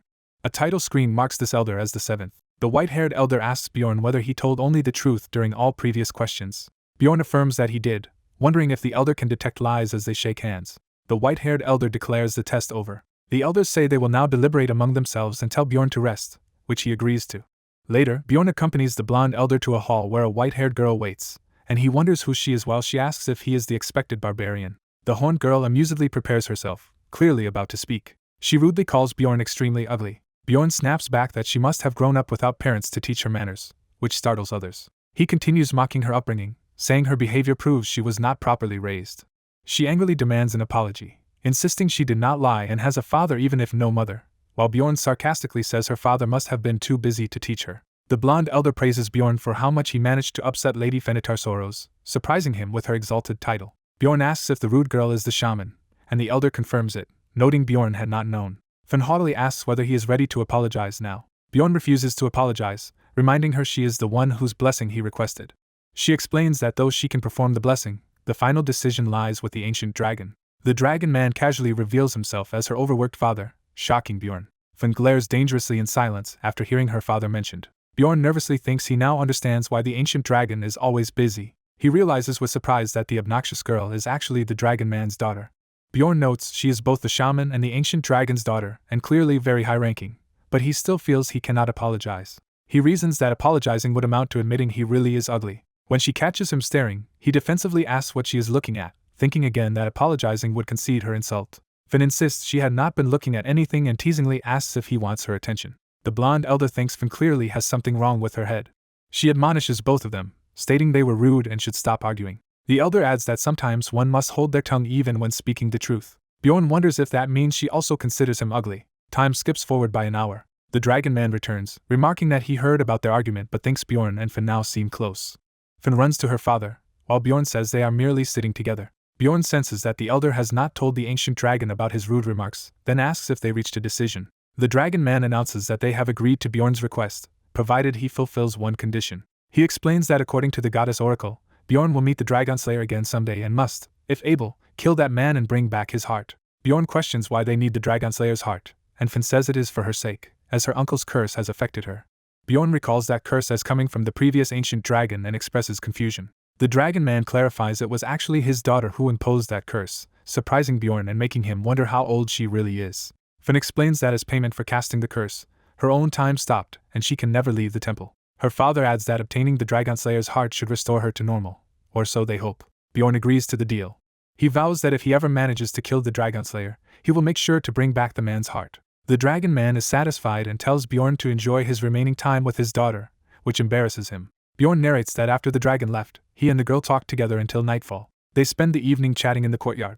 Bjorn recounts how their conversation began with her explaining the 3 kinds of dragon blessings.